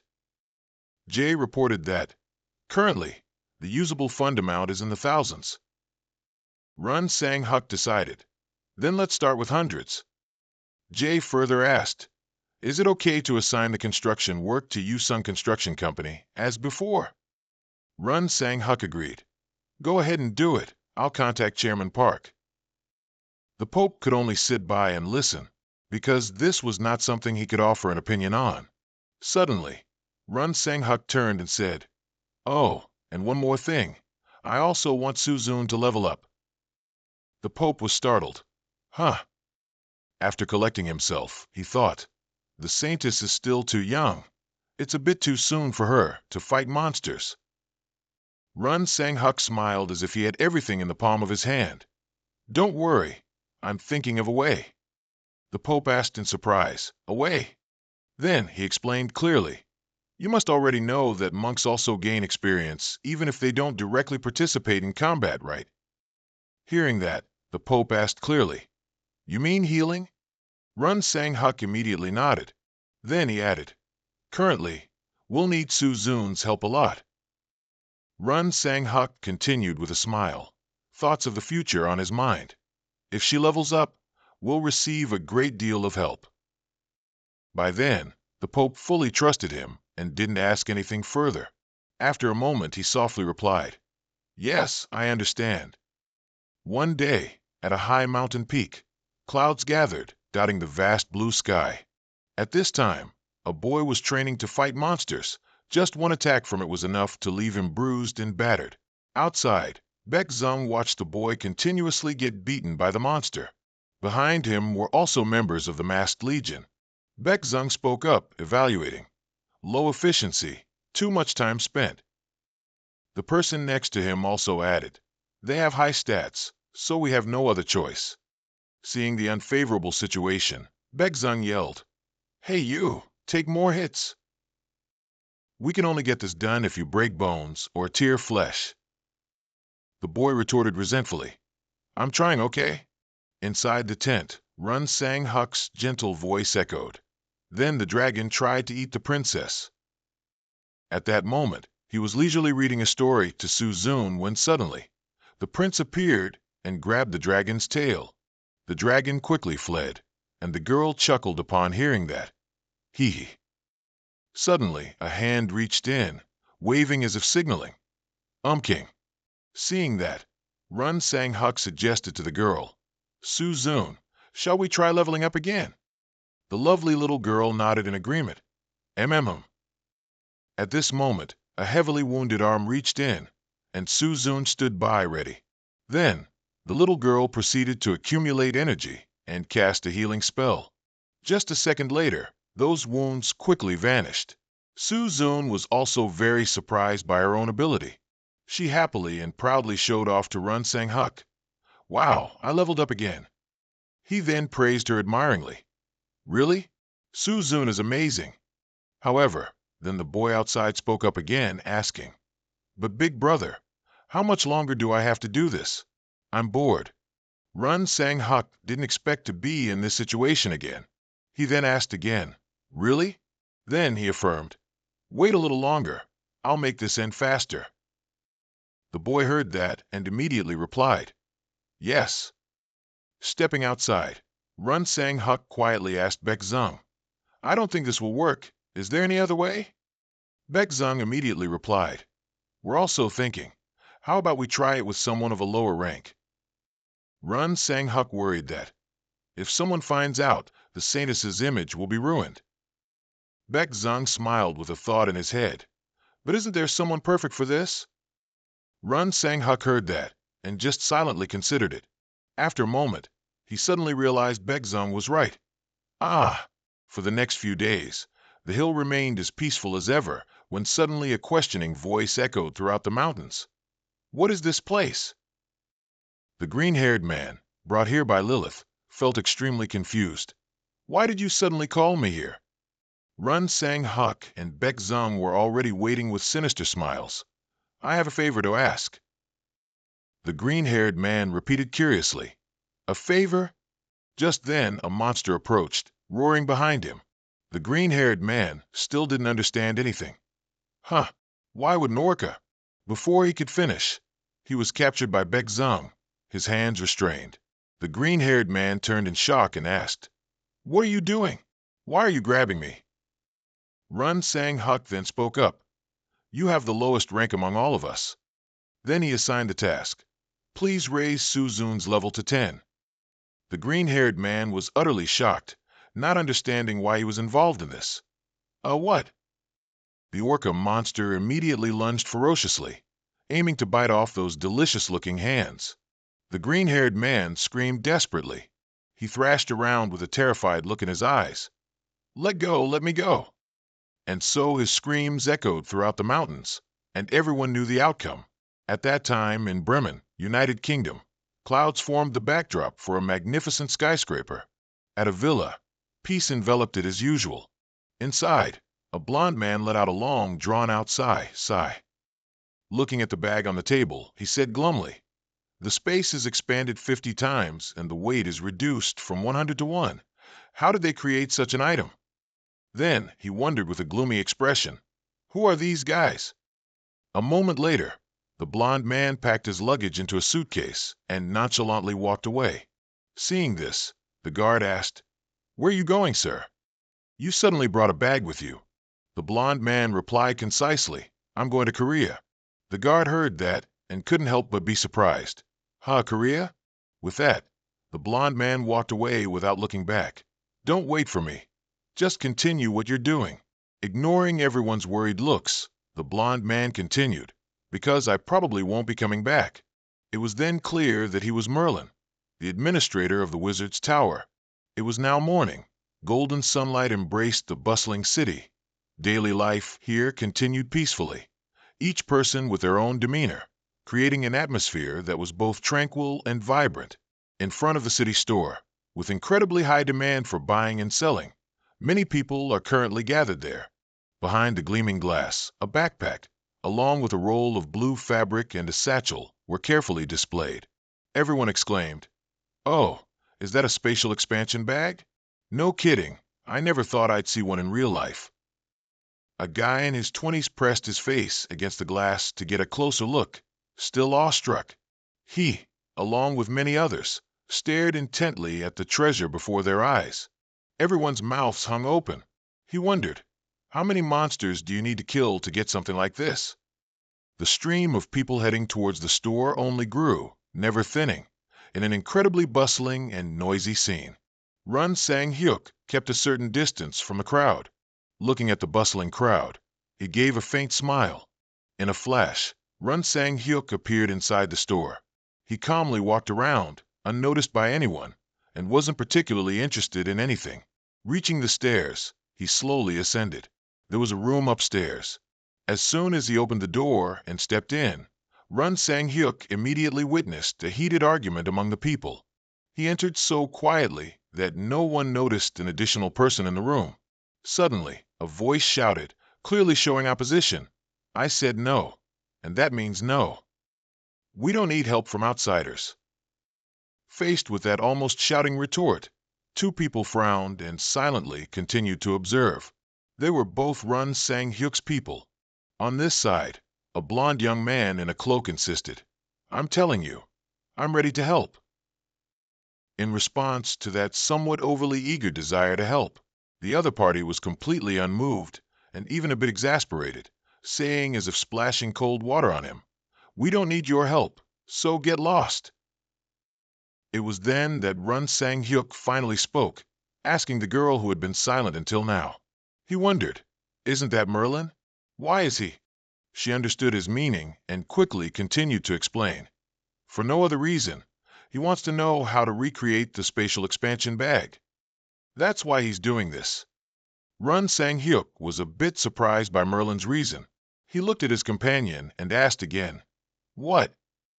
The blond-haired man still didn't give up after all those efforts to reject the other man's request. He persuaded, "Just tell me.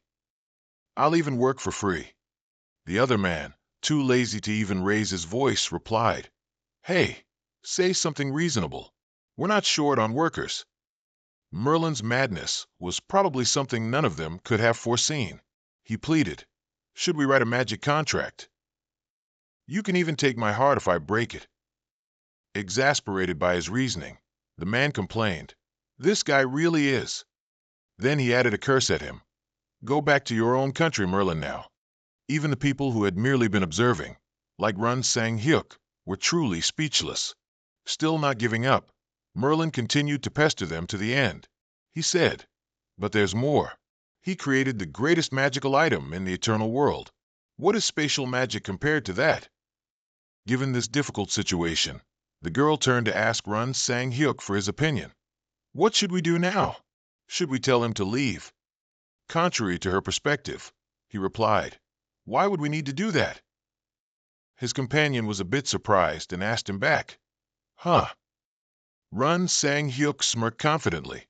He said it himself, didn't he? That he would even write a magic contract.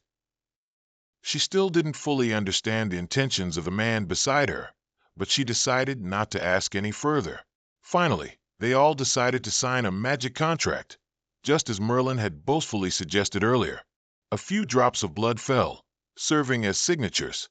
Merlin used his power to officially make the contract effective from that moment on, with everyone involved in the room as witnesses. The man who had earlier been vehemently telling him to go back home now broke into a meaningful smile. He said to Merlin, From now on, until we tell you the secret of spatial magic, Merlin, you'll help us, right? No more objections, he replied. Of course. With that, Merlin, with an incredibly radiant expression, hastily said, Tell me the secret of spatial magic. The other man immediately retorted, Hey, don't you understand the proper order of things? Still unclear on what was expected, Merlin asked in confusion, How? The man pulled out a large black pouch, filled with mana stones. He smiled and said, Shouldn't you grind these mana stones first? The trust that had just been built seemed to collapse with a single blow. Merlin stammered, Wait a minute, what about the secret of spatial magic? Run Sang-hyuk and his female companion remained silent. The man seemed to want to reinforce Merlin's immediate task, replying, What do you mean, the secret of spatial magic? Then he loudly yelled, If you don't want to die, go grind all of these right now. It was only then that Run Sang-hyuk finally smiled in satisfaction.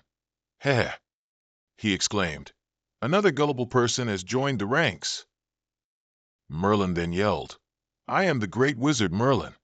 Immediately retorting to that seemingly grand reputation, the man coldly asked, So what?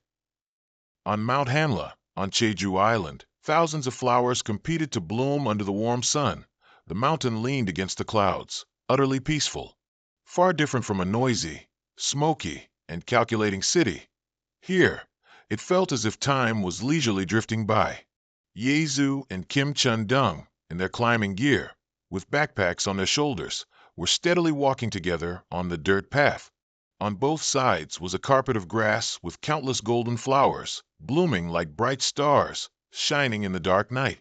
The weather was originally beautiful, the sky clear and blue, when suddenly a thick fog appeared, engulfing the area. The two immediately stopped, utterly surprised. Kim Chun-dung unconsciously blurted out, Huh? They asked each other, Why is there suddenly fog? Something else appeared before their eyes. Kim Chun-dung widened his eyes even more, and continued to ask himself, Huh? In this serene place, a towering castle suddenly appeared, blocking their path, and gradually parting the fog, which truly made one's hair stand on end. They exclaimed in astonishment, What is this?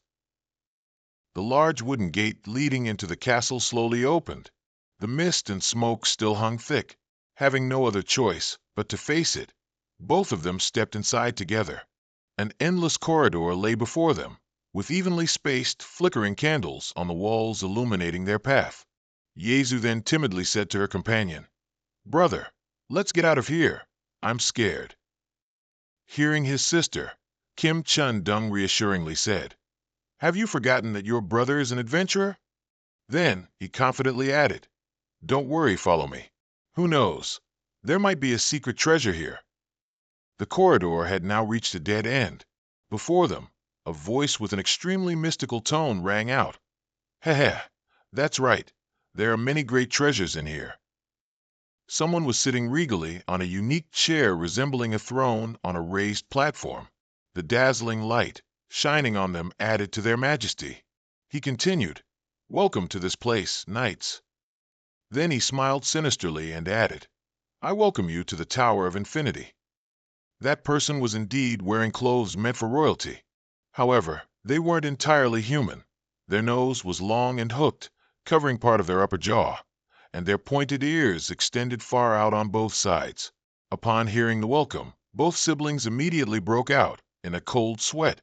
They stared wide-eyed, realizing that the place they were standing was a nightmare. Kim Chun-dung was so scared he stammered, "What?"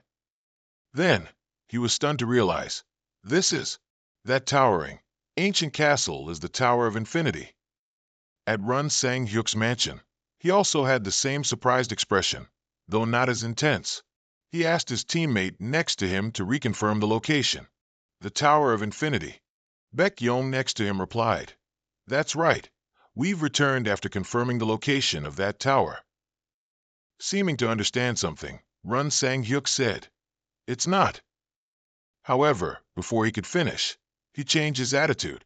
Though still a bit doubtful, Run Sang-hyuk still told his colleague, "That's why the Tower of Infinity appeared right now." The Tower of Infinity. Just mentioning its name made everyone's hair stand on end. This structure was a towering pagoda whose summit could not be seen. Because of its immense and magnificent scale, people called it the Tower of Infinity.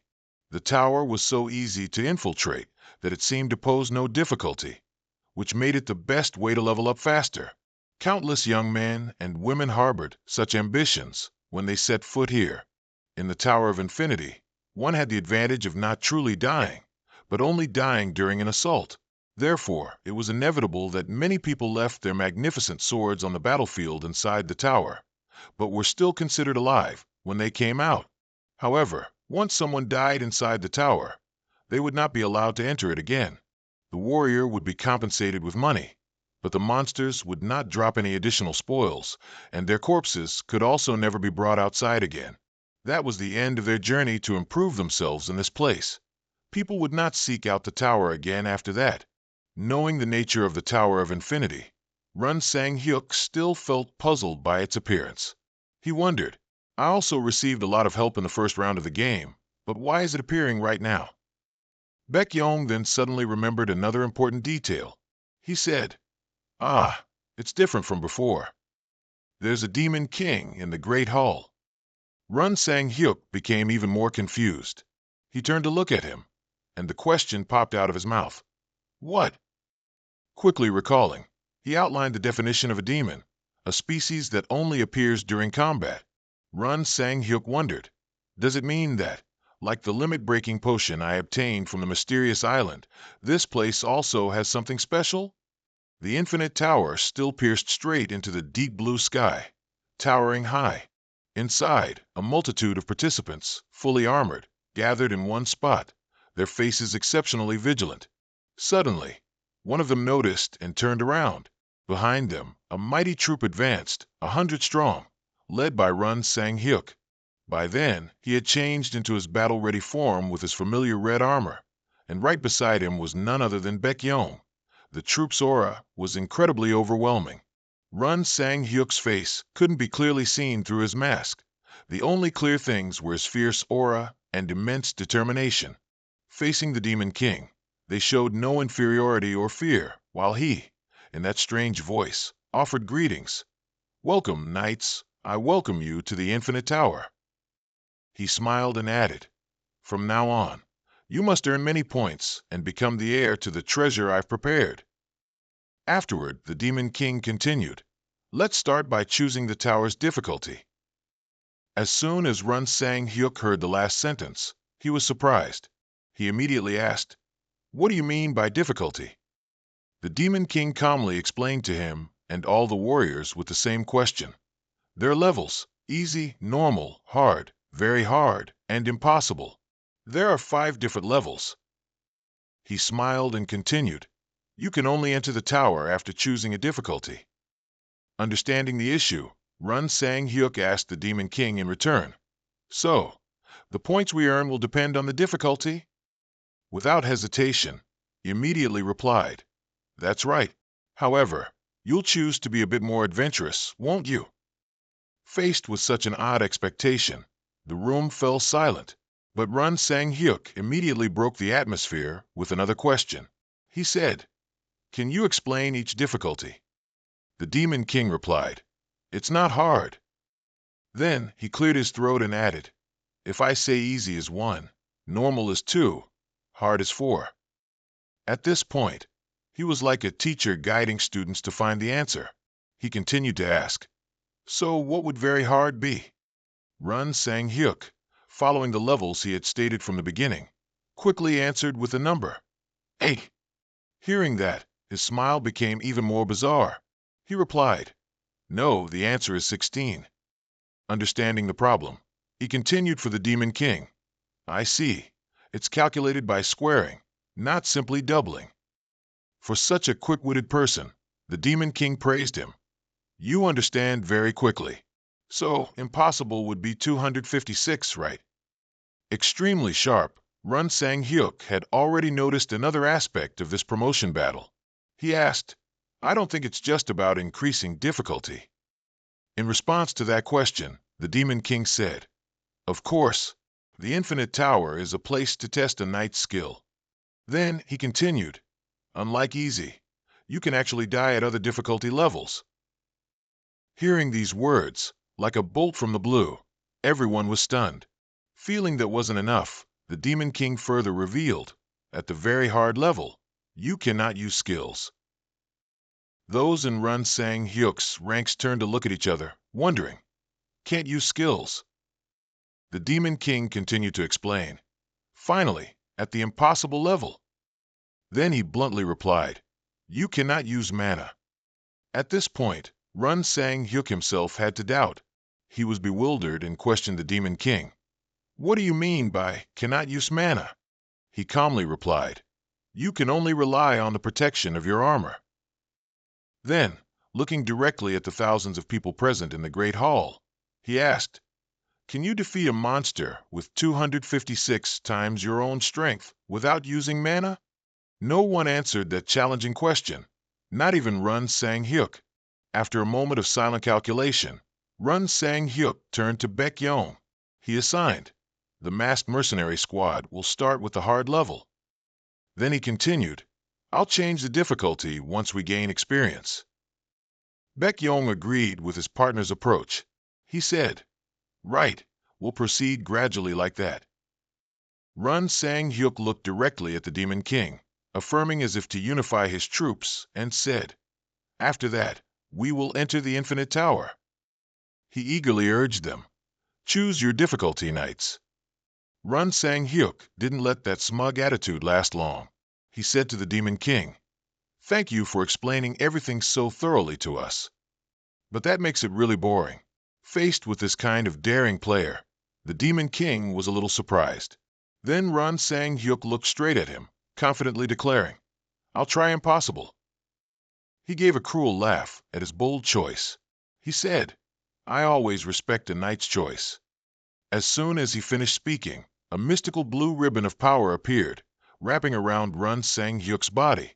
He was a little surprised, but with his many years of combat experience, he didn't panic. The Demon King added, to mock his courage and pride, "It seems you don't understand the meaning of the word impossible." In response to that, Run Sang Hyuk gave him a determined, murderous gaze. He then said briefly, "Survive and return," as a farewell to the most special person. The ribbon of power grew larger, and in an instant, it pulled Run Sang Hyuk to another place. The figure of the army's leader was slowly disappearing in the Great Hall. The Demon King stared intently at what was happening before him, thinking to himself, "Good luck, knight." At this moment, a familiar pair of legs slowly appeared. From the legs, then the body. There was no need for his head to appear to know it was our male protagonist, because his shining red armor, the brightest tonight, was unmatched.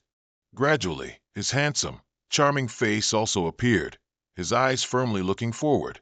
And now he had appeared in a grand, spacious room, the dust around him slowly settling. He then let out a sigh of relief, as if a heavy burden had been lifted. Observing the room for a moment, he said, with 3 parts helplessness and 7 parts as if resigned, "I think I'm back to the same old place. This place is exactly like when I first arrived." Then he held out his hand and looked at it intently, his face also sinking. Looking at his palm, he sighed helplessly, "I really can't use mana." Suddenly, he sensed something behind him, startling him and making him look at the bulky, green-skinned figure. It was a monster with two sharp fangs protruding from its mouth, and two things like hooks attached to its nose. Its pale green body was somewhat oversized, with blood-like red marks on it. It growled. On this side, he summoned his weapon with one hand, looking at it with sharp eyes, and asked, "Are you my first opponent?"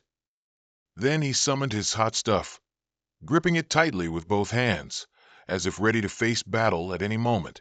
Next, he smirked disdainfully. "All right, shall we see how strong you are?" This green-skinned monster wasn't afraid of anyone. It immediately wielded its massive, hot axe, gritting its teeth and charging forward. However, he remained very calm, not showing any fear, and casually glanced at it with a loving look.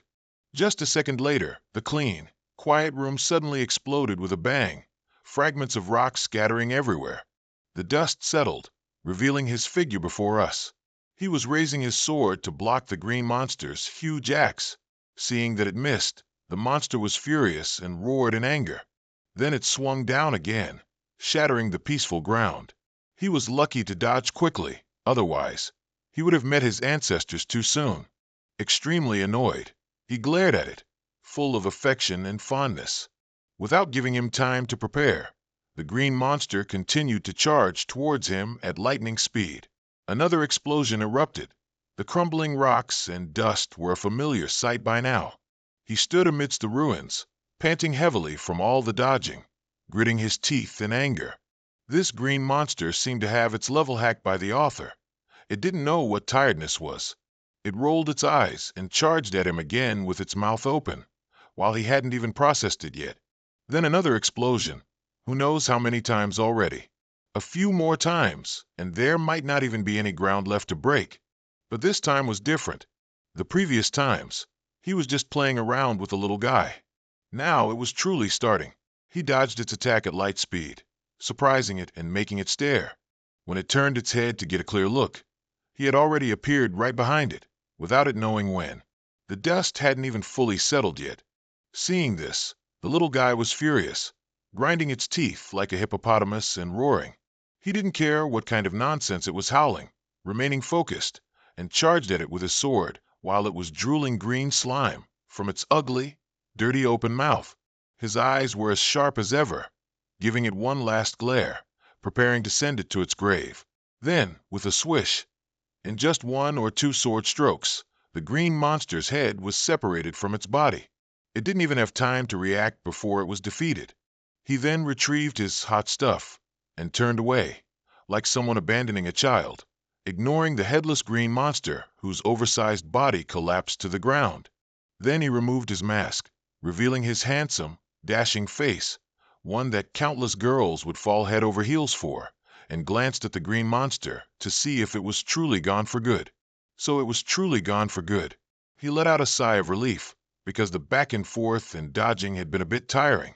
Looking at the ugly, dirty head, it was already like that when it was alive, but now that it's gone, it's even more grotesque. Still, he had to exclaim, "I can't believe it. A creature was already this strong." It seems things won't be easy from now on.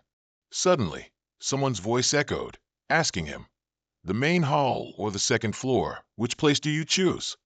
Causing him to be utterly bewildered, having no idea what was going on.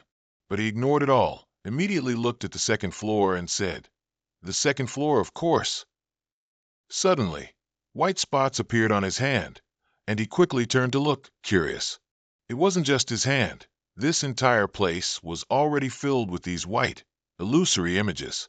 He looked at these things, at a loss for words, not knowing what to say. Then he gave a wry smile, in endless exasperation, and even broke into an armpit sweat. It turned out he was about to have to fight again, because those white things had now transformed into two green-skinned beasts. They looked similar to the previous one, only a bit more muscular. They roared a few times. Scene change. In a large room, there were many people, looking like an entire army, easily hundreds, even thousands of them. Among the crowd, two young men looked surprised, staring intently at the door. Then a red light appeared in the center. A person in red cautiously glanced at it. Then their eyes widened and mouth dropped open. They couldn't believe their eyes and let out a grunt. From within, Run Sang Hu stepped out, his armor no longer intact, broken in several places. When people there saw him, they called out, "King!" A black-haired person spoke up, asking him, "Your Majesty, are you all right?" How could he be all right after fighting those beasts? He was all right in pieces, yet he was still very gallant and kind, concerned for others. More importantly, how are the others? Are they injured? The black-haired person immediately replied, "Oh, Your Majesty, everyone is fine." Suddenly remembering something, the black-haired person added, "Ah, Odin has reached the 83rd floor and earned 4 million points." He asked in surprise, "The 83rd floor?" After that, he didn't ask anything further. "All right, I understand. You all did very well." Everyone responded simultaneously, "Thank you, Your Majesty." A moment later, he stood before someone who wore a crown, looking like a king. This person had a sharp nose and name, looking like a goblin. The goblin looked at him, smiling, and said, "You think you'll survive the impossible? It's not just empty talk, is it?" He sensed the goblin was mocking him, so he lowered his gaze and replied, "Do you think I play around with my life?" His face was resolute as he got straight to the point. "So, how many points did I get?" Then the goblin extended hands with long, years-uncut claws, bared his teeth in a grin, and said, "Shake my hand." He immediately extended his hand to take the goblin's. Everything around them gradually turned blue and white. Round particles floated up. The goblin was in a chair, while he stood below. Their hands touched, and a surge of energy appeared. Then the goblin closed his eyes and smiled faintly, taking his time to feel. Suddenly, the goblin's eyes widened and mouth dropped open, showing extreme surprise, unable to believe it, his face continuously breaking out in a sweat. While sweating, he stammered, asking for confirmation. "No way, the 47th floor?" He ignored whatever the goblin was saying. He only cared about the points. "Tell me my points." Perhaps his points were incredibly rare, so the goblin kept stammering. "Knight, the number of points you achieved is 1,750,721,733 points." As these words came out, the other players behind him were all greatly surprised. They were astonished, unable to believe their ears, while his face showed no expression, as if he had already known. Ignoring the other players, who were sweating profusely, he said, "Can I see the statistics?" The goblin immediately replied, "Of course." He received a thick, densely written notebook. Holding it, he opened and read each page attentively. He stared intently at one page, not taking his eyes off it. Then he closed the notebook and handed it back to the goblin, who said, "You're lucky. So, have you chosen the treasure you want?" However, he coldly replied with one word, "No," which surprised and astonished the goblin. He turned and, as he walked away, turned his face back to say, "There's an item I want to choose, but I'm still short on points. I'll save it for next time." The goblin said to him, "With your points, you could easily get a divine-grade artifact." He turned and walked out the door. As he walked, he replied, "I already said I'd come again." Seeing him slowly leaving, the goblin hastily and frantically called out to him, "Wait, Knight." Ignoring the goblin's calls, he continued to walk without looking back once. His actions left him speechless, breaking into a cold sweat, full of confusion. In the morning, in a vast, towering castle. Inside, Lai Gu's eyes widened, his mouth agape, a single reproachful bead of sweat appearing. "This is crazy, what is all this?" He looked at his shattered armor, asking in alarm, "What did you do?" But he just gave a wry smile and replied, "I went to a place where mana or skills couldn't be used, and only golems were left." With a commanding look, he smiled and asked him, "How long will it take to fix it?" Seeing his arrogance, the man was exasperated. Blood rushed to his head, and he yelled at him, "Hey, you don't just fix this. We need new materials. It'll take at least a month." He continued to scold the boy, regretting he couldn't just give him a proper beating. What the hell did he do to the armor to make it this way? Listening to his scolding, the young man's face remained as calm as ever, looking very punchable. He closed his eyes, smiling faintly, saying nothing. But then he said, "I almost died," surprising the man, whose face turned serious. He grunted in response. Then he continued, arms crossed, smiling. "I thought I knew a lot about the eternal world, but that place was like a completely different aspect." Recalling the scene where he fought green-skinned beasts, he exclaimed, "It's been a long time since I had to fight for my survival." After that, he opened his eyes, smiling, and stared intently at a point. Looking at the shattered armor on the table, he said, "I wonder who would create a game like this. Is there an end to it?" On the TV screen at that moment, a music program was playing, and male idols shining on stage before the cheers of thousands of fans below. At this moment, the MC began to introduce the hottest rookie at the top of the music charts, Lucifer's first live music performance. He wore a simple yet dynamic red shirt, his hair slightly damp with sweat from the difficult choreography, making him look even more charming. Accompanying this was the program's narration. Why not come to meet him in person? Even through the small screen, Jun Sang-hyuk could clearly hear the screams of the female fans admiring that handsome face. Lilith spoke up asking, "How is he?" "He's a rookie who just debuted." Jun Sang-hyuk rested his hand on his chin and casually replied, "All right, not bad." Watching the male idol enjoying the stage, Jun Sang-hyuk, a bit interested, said, "But I heard this kid is a player." Lilith then added, "That's right. He's the one who passed the second awakening." After that, she added what she had accidentally learned, but he stopped at level 30 and went on to upgrade his agility and intelligence stats. Jun Sang-hyuk thought for a moment and then replied, "I understand why he chose agility, but I don't understand why he upgraded intelligence." Lilith subtly smirked and casually suggested, "That's because his sex appeal needed to increase. I taught him charm magic." Hearing that, Jun Sang-hyuk couldn't help but be surprised and turned to ask, "You taught a human your magic?" Lilith then clarified, "Normally, it's impossible, but it worked for him." Then she continued, "I think it's because of his high sex appeal." Hearing this, Jun Sang-hyuk suddenly had nothing more to say, because it was indeed true. After a while, he added, "You know that's very dangerous, right?" Lilith immediately replied, "I know, but I've implemented some safety measures." After that, she smiled and recounted the situation. "I planted a dependency seal, so he won't be able to remember what I told him."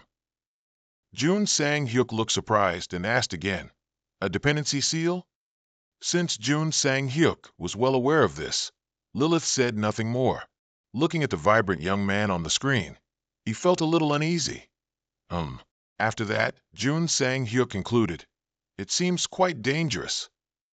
The next day, the city returned to its usual bustling state. Jun Sang-hyuk and Jay walked and chatted, and she asked, "Are you building a resort on Jeju Island?"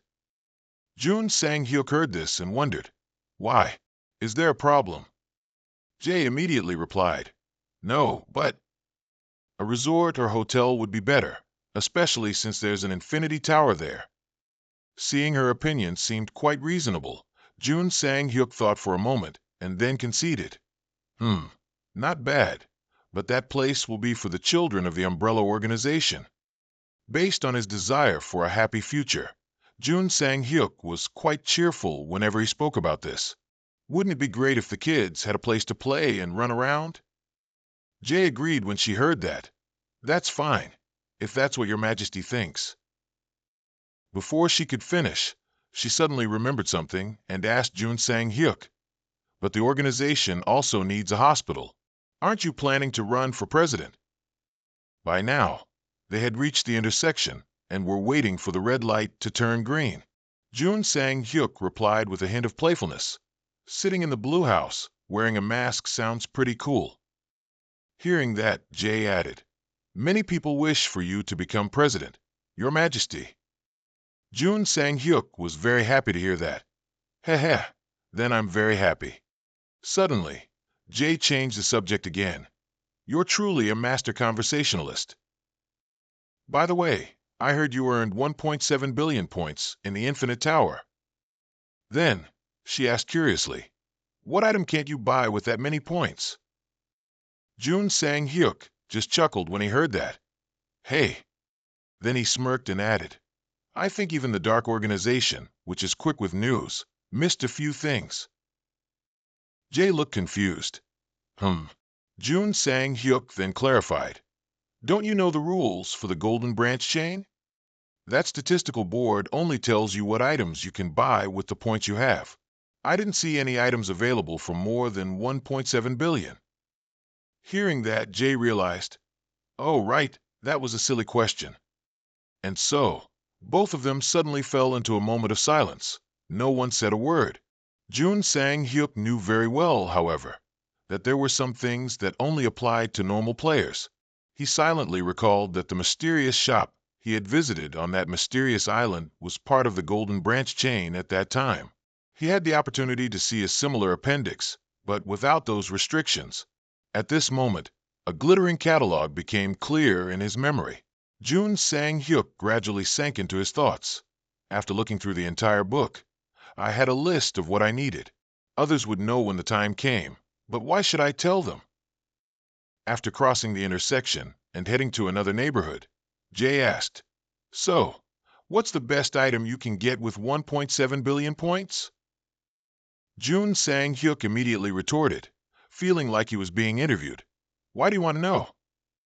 Jay replied, it's something other players don't know about at all. Wouldn't it be worth a lot of money? Jun Sang-hyuk subtly smirked, having seen through her intentions. So you're telling me to give you free information? Jay immediately bantered with him. Heh, you won't let me know. Then, she jokingly asked, how much do I need to pay you, sir? Jun Sang-hyuk immediately replied, I don't know yet. But I don't really need money either. Hearing that, Jay immediately realized, my mistake. Your net worth is in the trillions. After walking a distance, she asked again, is there anything else you want? Seeing that the other person seemed very eager to know, Jun Sang-hyuk suggested, should we write a contract? Jay looked confused when she heard that. A contract. Jun Sang-hyuk then explained clearly, from now on, you can't tell anyone about it. You can't speak unless I allow it. Hearing that, Jay sighed and replied, all right, but it doesn't sound quite right. Next, Jay asked further, what's the penalty for violating the contract? Jun Sang-hyuk casually replied, simple, write another one. Jay couldn't help but be surprised when she heard him say that, and asked again, write another one? After thinking for a moment, she wondered, are you talking about a subcontract? Jun Sang-hyuk smirked as if he had everything under control.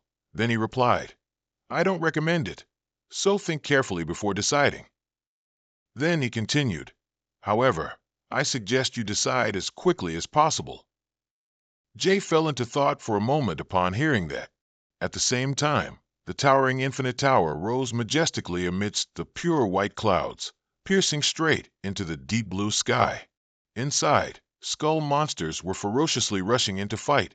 Jun Sang-hyuk only needed to wave his hand lightly to create a powerful explosion, turning rocks and earth into a chaotic mess. Maintaining a calm expression in front of the monsters, he was buffed, so he wasn't afraid of anyone. The skull monsters had no brains, so they couldn't know this harsh truth. They foolishly charged forward only to be decapitated by Jun Sang-hyuk. He easily defeated a monster, sending it tumbling backward, creating a huge sound. After launching his attack, Jun Sang-hyuk still maintained a cold expression, just like our Kratos. Looking at the skull monsters lying motionless on the ground, he couldn't help but sneer. Boring. At the same time, the system spoke up. Grand Hall 2, Floor 88. Where do you choose to go? After considering for a moment, Jun Sang-hyuk replied concisely, Floor 88. Then he thought to himself, the difficulty of the tower I'm entering is very hard. At this point, he was rushing forward to beat up the monsters while calculating, I planned to rest until my armor was fully repaired, but my body kept itching for action, so I couldn't stop.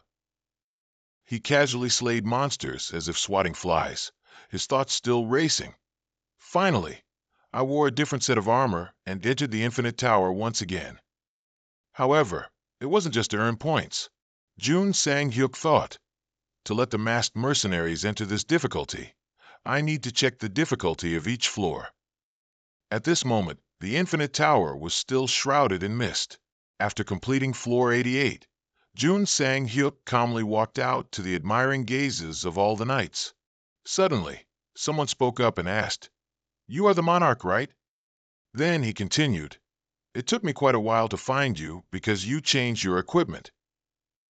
Then that person offered, "May I borrow a little of your time?" Jun Sang-hyuk turned to stare at the other person as if to probe. That person was wearing a golden badge shaped like a flower. Jun Sang-hyuk pondered for a moment.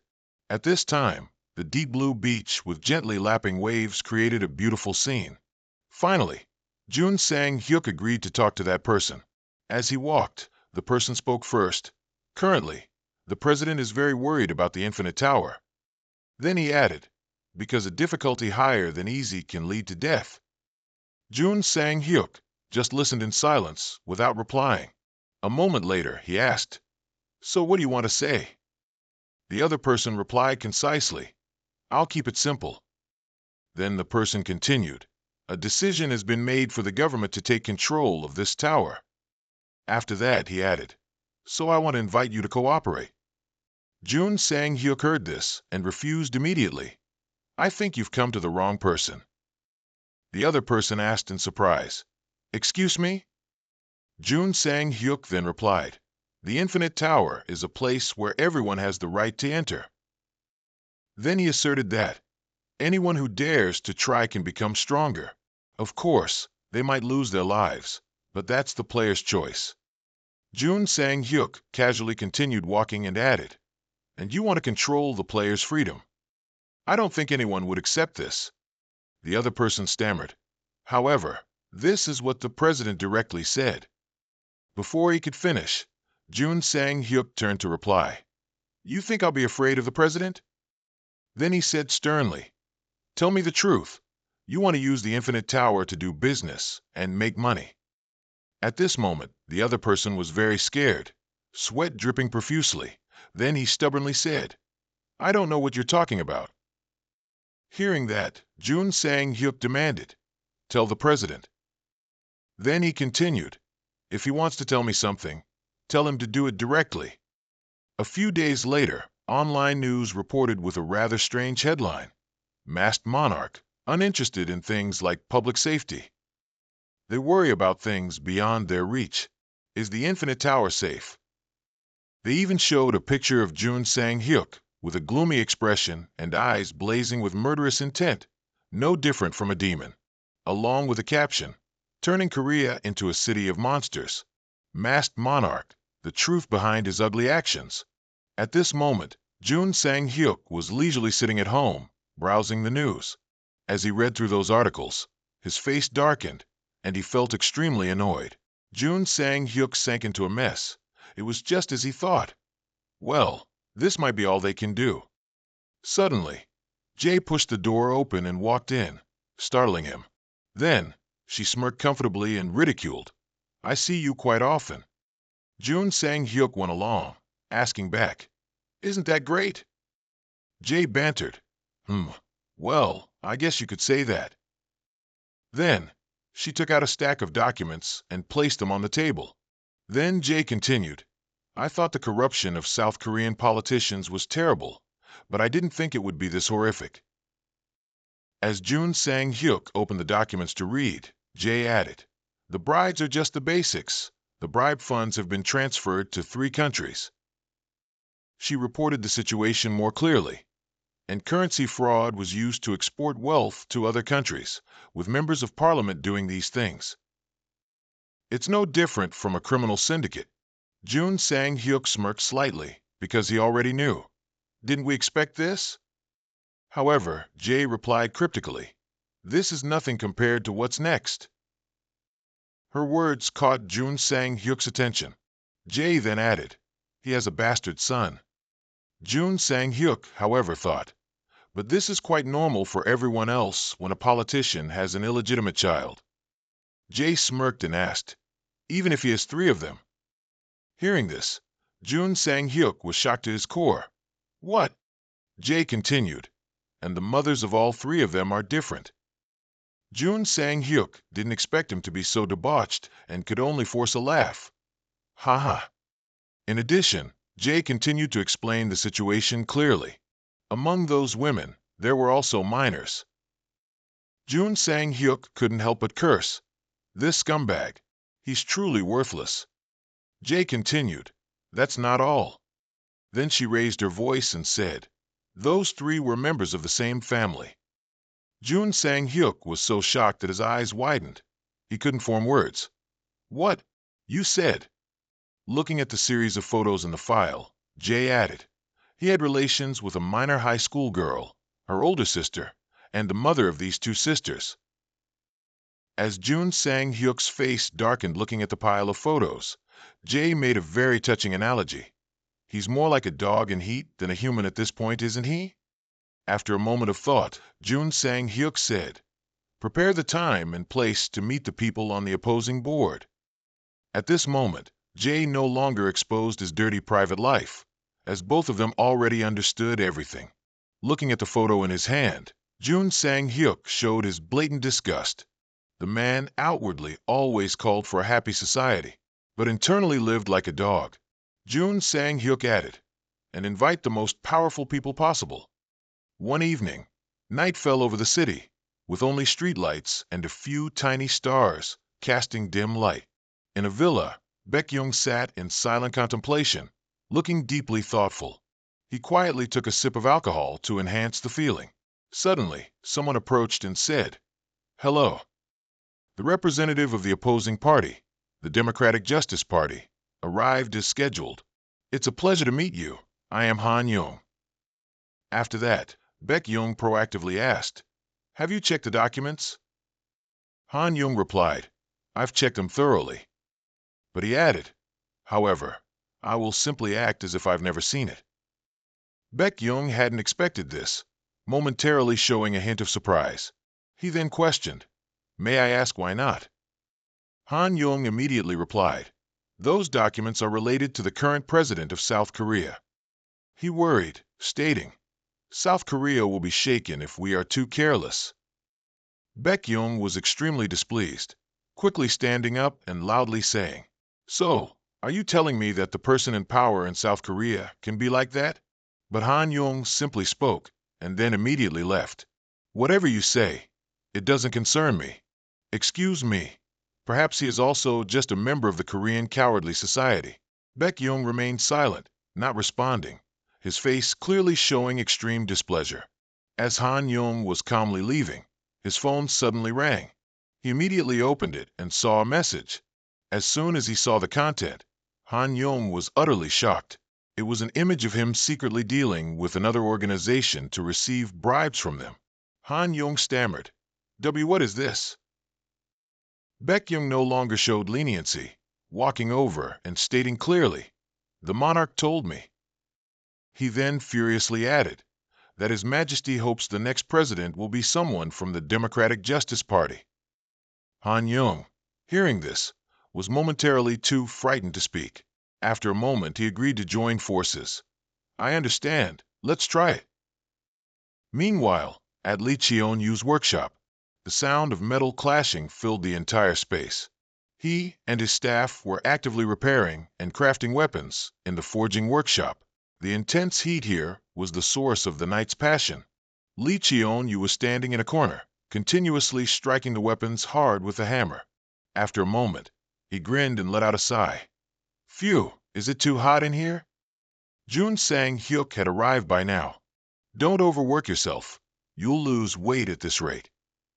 Lee Cheon-yu, annoyed that the kid was constantly giving him more work, asked, "What's with you always coming here?" Jun Sang-hyuk replied simply, "To see you." Lee Cheon-yu knew exactly what "to see you" meant. "You only come to check on your armor." Jun Sang-hyuk admitted. Haha, all right. That's right. Lee Cheon-yu then replied. It's over here. Go check it out. Sang-hyuk couldn't believe it was finished so quickly, really? He happily held the new armor in his hands and exclaimed, Oh, it's already done? After that, Jun Sang-hyuk again loudly flattered him. How did you do that? I thought it would take about a month to finish. Lee Cheon-yu replied annoyed. What do you mean, how did I do it? Do you know how many nights I had to spend to finish this? Hearing that, Jun Sang-hyuk only offered praise. Well done. Lee Cheon-yu immediately spoke up, even more annoyed. Hey, don't just thank me with empty words. How about buying me some beer? Jun Sang-hyuk burst out laughing. Heh, I know. I'll buy it right now. So the two of them went to Goo convenience store together. A can opening sound rang out, and sure enough, it was the unmissable National Coca-Cola. Jun Sang-hyuk happily gulped down the can in his hand. Then he excitedly shouted, Ha, that's great. Lee Cheon-yu, sitting next to him, was speechless. This childish guy is actually the masked monarch. After that, Lee Cheon-yu frowned, showing his displeasure. This bastard. You said you'd buy me a drink. Then you brought me here. Jun Sang-hyuk still grinned. What's wrong? It's close to home and it's great. Lee Cheon-yu pouted. That's it. I'm never drinking with you again. Seeing that, Jun Sang-hyuk couldn't help but chuckle. Heh. After a while, Lee Cheon-yu proactively asked, So, when are you going to the Infinity Tower next? Jun Sang-hyuk immediately replied, Right away. I need to get the mythical armor set. Lee Cheon-yu asked curiously, Mythical armor set, how much? Jun Sang-hyuk casually replied, About 200 billion points. Lee Cheon-yu heard that and spat out his Coca-Cola, his eyes wide in surprise. While wiping the drool from his mouth, he couldn't help but still be surprised. What? 200 billion points? You said you only had 1.7 billion points. Jun Sang-hyuk nonchalantly added, I've been there recently too, so it's about 2 billion now. Lee Cheon-yu was utterly shocked. It's the same. When do you think you'll collect enough points for that? Jun Sang-hyuk innocently said, Well, someday. Lee Cheon-yu was still flabbergasted. I can't believe it. 200 billion points is that little to you? After calming down, he drank his drink and said, Anyway, I don't know if you're just clueless or simply stupid. Jun Sang-hyuk immediately replied, I'll tell you something. In this case, then he smiled and continued, That's not the price of the whole set, but the price of one piece of the set. Lee Cheon-yu heard that and spat out Coca-Cola for the second time. He didn't know if he had managed to drink any sips so far. This one meal was proving to be too difficult. Lee Cheon-yu was so shocked that he quickly stood up and shouted, What? One piece costs 200 billion. Jun Sang-hyuk gently reminded him, Wipe your mouth and speak. Lee Cheon-yu was still in shock. What kind of set is that? What the hell is so expensive?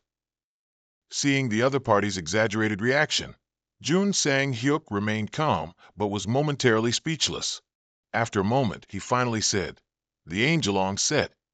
Lee Cheon-yu asked in surprise, The Angelong set? This armor originally has 5 simple parts, including a sword, shield, necklace, ring, and cloak. Lee Cheon-yu added, So that's about 2,000 billion points. Jun Sang-hyuk confirmed, Right. Lee Cheon-yu doubted, Can you buy this?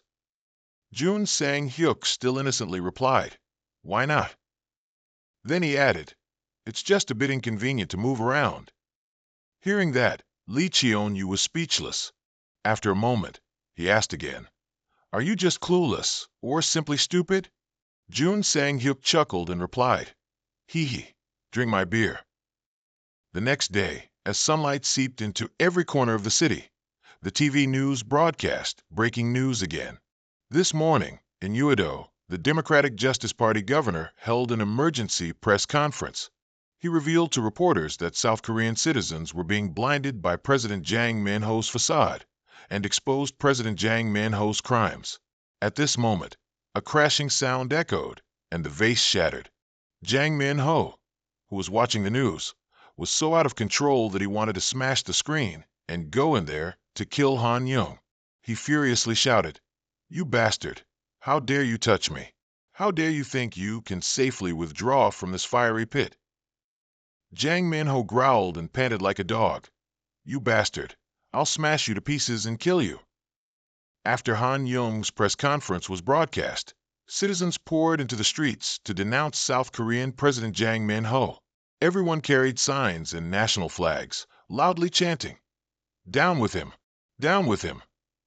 Citizens also carried loudspeakers, angrily demanding, "Resign now, Jang Min-ho! Down with Jang Min-ho!"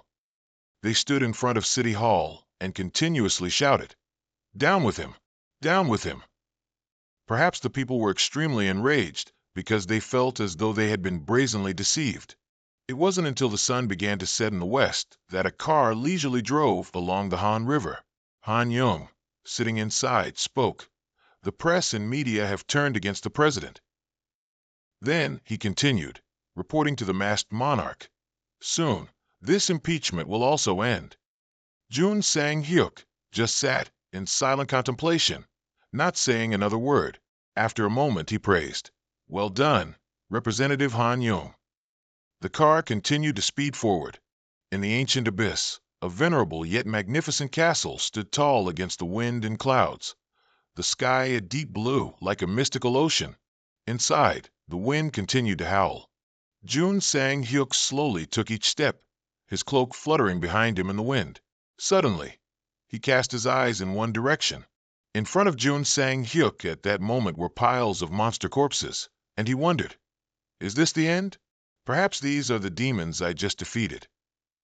Suddenly, the system broadcast an announcement that caught Jun Sang-hyuk's attention. He had now increased to level 322. Seeing this, Jun Sang-hyuk let out a sigh. Whoosh, I should rest now. A week had passed since he arrived at the castle in the ancient abyss. Jun Sang-hyuk was deep in thought. During that time, I dedicated all my strength to leveling up, and I plan to continue doing so. He thought the reason was simple. If he blindly rushed into the infinite tower, incidents might occur that would reduce his point-earning speed. Jun Sang-hyuk thought.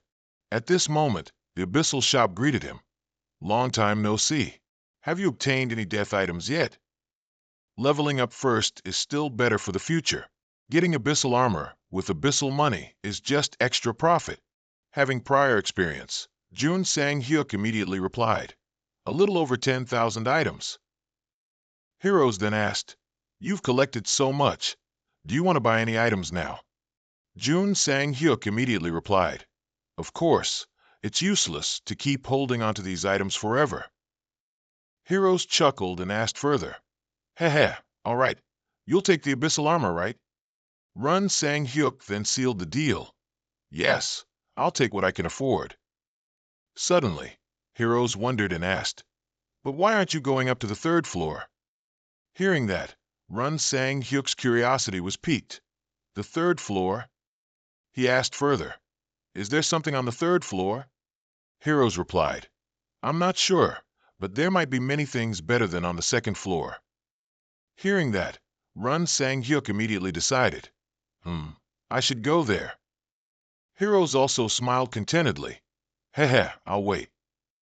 Saying that, he turned and left, gently closing the door. The room was now left with only Heroes. The old skull suddenly flashed its eyes and said cryptically, "Good luck, masked monarch." Outside was a dark corridor, with only a faint purple light flickering. Run Sang-hyuk stood observing before stepping forward. He hesitated slightly. Is this the only way to get to the third floor?" Before him were dozens of ferocious monsters hungrily searching for prey. In the distance, there was also a super-colossal one. Run Sang-hyuk wondered, "There are many paths. Why must I walk on a bed of thorns like this?" Before he could orient himself, the monsters ferociously charged. Slash! One strike was enough to cut the monsters' heads in half. Run Sang-hyuk charged forth, clearing the way to the third floor. Under his blade, the zombies were just flies. Run Sang-hyuk's eyes blazed with determination. Then he smirked and said, "All right, I should focus on my work." Run Sang Hyuk swiftly flashed past, simultaneously unleashing a move to slaughter hordes of monsters at once. Whenever a foolish one charged forward, he could easily defeat it. In the blink of an eye, the monsters fell like autumn leaves. Run Sang Hyuk used his lightning-fast swordplay to create a safe zone, not allowing the zombies a chance to touch his newly repaired armor. Then he glared with murderous intent, determined to wipe them out completely so he could shop to his heart's content. Run Sang Hyuk swept past like a gust of wind, the corpses of the monsters immediately blending with the dust and smoke behind him. After eliminating a bunch, he continued to charge forward to deal with the remaining pests. They ferociously roared but were insignificant. At this moment, a boss with a bloated, sagging appearance, looking utterly disgusting, was slowly dragging its body towards its prey. Who knows how many humans it had eaten to be so overweight, its jowls wobbling like a potato from Plants vs. Zombies. Then, it opened its XXL mouth and ferociously spat out a horde of zombies along with disgusting drool. Run Sang Hyuk was quite shocked by the repulsive sight before him. The newly spawned monsters immediately lumbered towards him, trying to snatch this delicious prey. Run Sang Hyuk subtly smirked disdainfully. "Oh, so this is an automatic experience point vending machine?" To him, more monsters simply meant more items to acquire, with no threat whatsoever. They even foolishly screamed loudly and charged forward to sacrifice themselves to Run Sang Hyuk, truly brainless in the literal sense. Facing the zombies leaping into the air and rushing forward at terrifying speed, Run Sang Hyuk remained calm and loudly declared, "Let's fight them." Outside the castle, the resounding shouts could still be heard echoing through the mountains. The space inside returned to its usual quietness. At this moment, only the sound of wind whistled through the windows. In an instant, Run Sang Hyuk had defeated the giant boss. Seeing it sprawled on the ground, he scornfully said, "Good, I'll be back here later." After clearing the path of obstructions, Run Sang Hyuk glanced at the road ahead.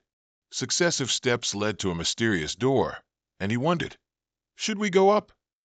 However, nothing could stop Run Sang Hyuk's courage. He gently opened the door, ready to embrace what lay beyond. Contrary to Run Sang Hyuk's thoughts, the room inside was strangely quiet. He was quite surprised to see the person in front of him. An old skeleton in a blue cloak was sitting imposingly on a chair, waiting for visitors. Run Sang Hyuk quietly asked heroes. The old skeleton immediately spoke up. "I think I should reintroduce myself first." Then he lowered his voice and said, "I am not an ordinary merchant of Abais. I am Heroes, the sole trader." Run Sang Hyuk, hearing that, looked puzzled. "A soul trader? Does that mean you deal with souls?" Heroes replied, "Dealing with souls, you're not wrong." After that, the old skeleton added, "But I only buy souls, I don't sell them." Run Sang Hyuk became a little wary upon hearing this. Then he proactively asked, "Are items of death related to souls?"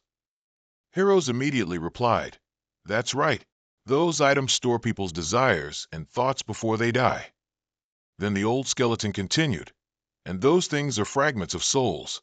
I buy those fragments." Run Sang Hyuk calmly replied, I feel like they're useless." At the same time, he reached into his spatial pocket and pulled out a scroll. Heroes added, "The price of an item is determined by the buyer's needs." Run Sang Hyuk gradually understood. "Like the items of death." Heroes immediately replied, "That's right."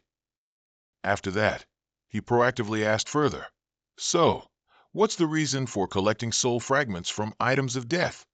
At this, Heroes suddenly fell silent and didn't answer right away. After a long moment, the old skeleton finally replied, "To escape this dull and boring abyss." Then Heroes added, "Right now, I'm missing one fragment. I must thank you." The old skeleton believed, "If I can obtain that last fragment, I'll be able to get out." Hearing that, Run Sang Hyuk suddenly fell into a jumble of thoughts. Then he burst out laughing, much to the old skeleton's surprise. "Ha ha ha." Run Sang Hyuk quickly and directly asked, "I guess that fragment is my soul, isn't it?" Heroes was caught off guard, having been hit where it hurt, and couldn't respond. Then he lowered his voice and said, "I knew you were a smart person." The room was suddenly filled with swirling wind, and Run Sang Hyuk glared at his opponent. Heroes continued, "Even you can't do much in the darkness of the abyssal depths." "Right. Well, the last fragment. I'll genuinely take it." With that, the old skeleton pulled out a weapon, just like the Grim Reaper's scythe, and stealthily attacked Run Sang Hyuk from behind. He quickly used his sixth sense to pinpoint the old man's location. Then, a resounding scream echoed from the ancient castle across the mountains. "Well, the last fragment. I'll genuinely take it." With that, the old skeleton pulled out a weapon, just like the Grim Reaper's scythe, and stealthily attacked Run Sang Hyuk from behind. He quickly used his sixth sense to pinpoint the old man's location. Then, Run Sang Hyuk swung his sword in time to parry the fatal blow.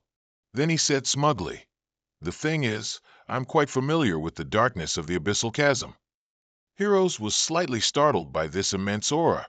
Then, Run Sang Hyuk said simply, "If you can, then come and take it, your last fragment." Even facing the Grim Reaper's scythe, he remained calm and showed no fear. From outside the ancient castle, the sound of clashing weapons from the battle was clearly audible. Heroes continuously swung his scythe at Run Sang Hyuk, but he was no slouch either, easily blocking every attack with his sword. The old skeleton was determined to seize the last soul fragment to escape this dark place. Run Sang Hyuk also exuded murderous intent, aiming to swiftly deal with anyone who dared to block his path. While Heroes was distracted, Run Sang Hyuk quickly darted behind him. Before the old skeleton could even react, he was struck by a fatal blow, his body severed in two. Heroes could only turn back and let out a grunt before vanishing into thin air. However, the old skeleton wasn't that easy to kill. He vanished before Run Sang Hyuk's astonished eyes. He suddenly realized something was wrong. An invisible red thread tightly seized Run Sang Hyuk, giving him no chance to move. At this moment, the Grim Reaper's scythe appeared once again. Facing the small human, Heroes growled, "Die." At this moment, Run Sang Hyuk had already located the old skeleton. Then he activated his spatial jump and narrowly escaped death, even having enough energy to counterattack, causing Heroes to scream in pain. Ugh! In just a blink of an eye, Run Sang Hyuk was able to resolve the trap and confidently advanced with an imposing aura. He smirked disdainfully and asked, "What's this? Are you giving up?"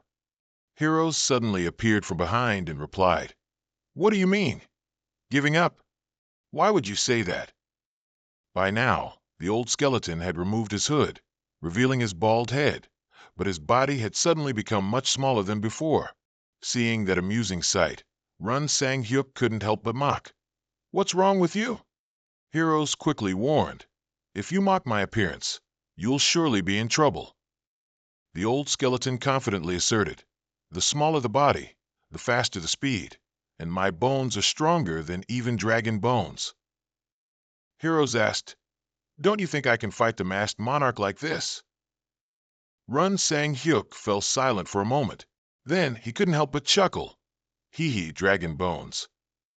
Run Sang Hyuk slightly smirked and raised his sword, replying, "Do you think you're stronger than this sword made from the bones of an Armorian dragon?" Heroes was utterly shocked to hear this and quickly raised a hand, asking for a moment. "Wait, do you mean the Armorian dragon?" Run Sang Hyuk triumphantly asked, "What's scared now?" Hearing that name, Heroes couldn't help but be terrified, yet he stubbornly bluffed. "I'm not, but I think we need to talk a bit before." Before he could finish, Run Sang Hyuk sternly stated, "I have nothing to say to you."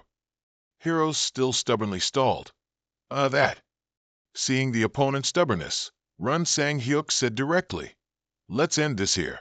If we delay any longer, it will definitely be troublesome." Heroes stammered, "This, you bastard." Then the old skeleton gathered energy within a bizarre purple orb and charged forward aggressively, shouting, "I'll kill you." Facing Heroes, Run Sang Hyuk was also a little startled, but then he immediately calmed down and glared at the old man. Run Sang Hyuk then summoned the dragon blade At this moment, a giant dragon with powerful force confronted heroes. The old skeleton was startled, but still tried to charge forward. However, Run Sang Hyuk immediately seized the opportunity to swing his sword, instantly succeeding in cleaving heroes into two pieces. The old skeleton screamed in pain, unwilling to accept this truth. By then, behind Run Sang Hyuk, only thick smoke and dust remained. He gently turned his head to look back. Run Sang Hyuk didn't see heroes anywhere.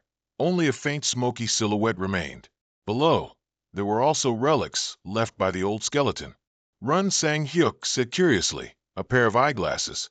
A few days later, the infinite tower still pierced through the white clouds and soared straight up into the deep blue sky. Everyone was now focused on reading the rankings. The first place was the Masked King with 1.9 billion and 5,000 points. The second place was Odin with 7.23 billion points. The third place was Baekhyun.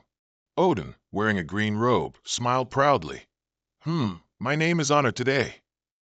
Hearing that, Richard Paulson immediately came closer and asked, "What the hell are you talking about?" Odin immediately turned to scoff. "Oh ho, look who it is. It's the Knight of Light. Your name isn't even up there, is it?" Richard Paulson could only let out a disdainful laugh. Ah. Then he continued, "All right, I understand how the masked monarch got his name on it. But why would a wizard, a crazy blacksmith, and a magician have their names on it?"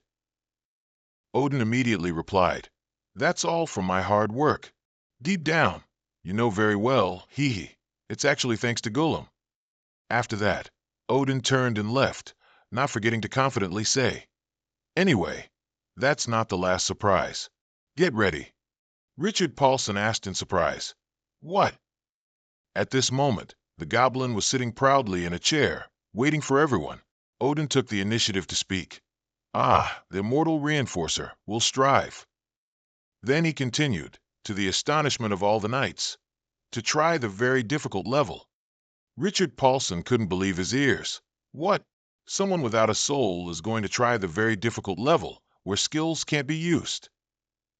He loudly warned, "Hey, do you want to die? Don't do that." However, Odin stubbornly said, wait a bit for the surprise."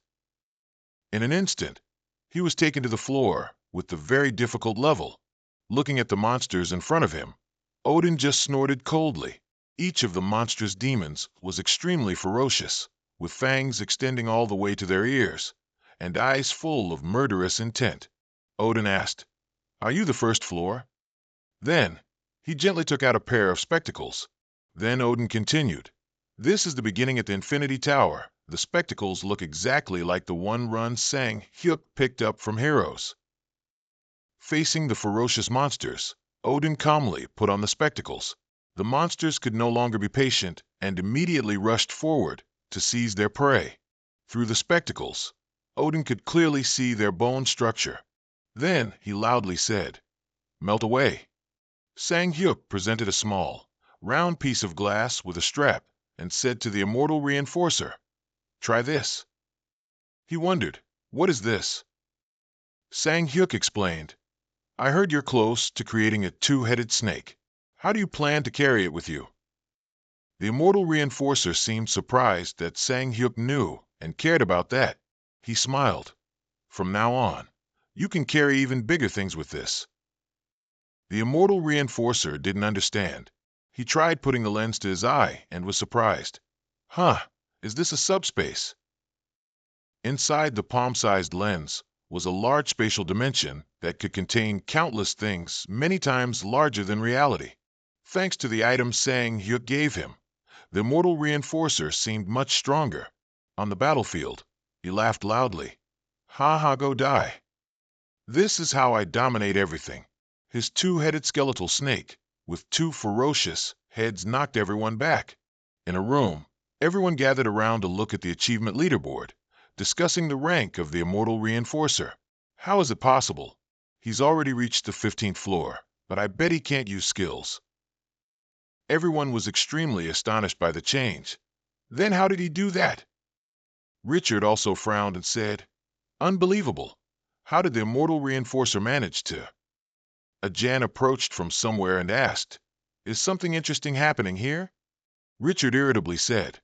Nothing fun at all. I might be surpassed by an immortal reinforcer. Ajan calmly replied, Oh, what can you do? He's the masked monarch's person. Is that so? Ajan changed the subject. Anyway, is there any useful information? Richard was puzzled.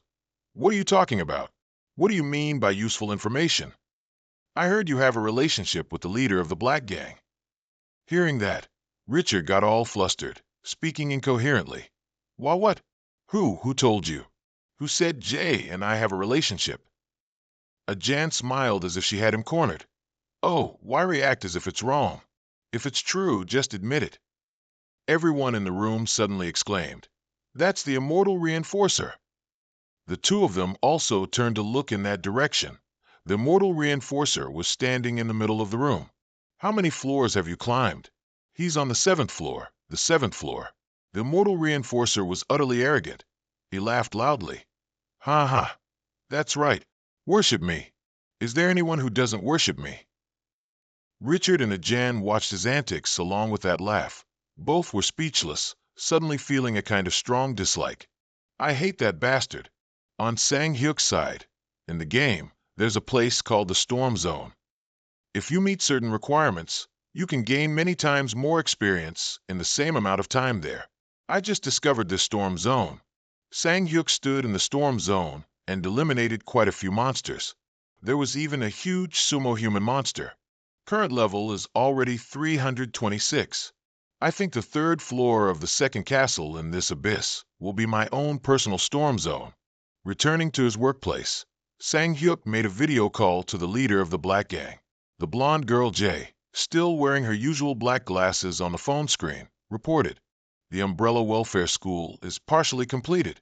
We have also announced recruitment, but in the form of a competition, as we discussed. Sang Hyuk asked, How much longer until the hospital construction is finished? The hospital will also be completed soon. All medical equipment is ready, and medical staff have also arrived in Korea. Hearing that, Sang Hyuk was very relieved. Good, well done. Jay suddenly remembered something.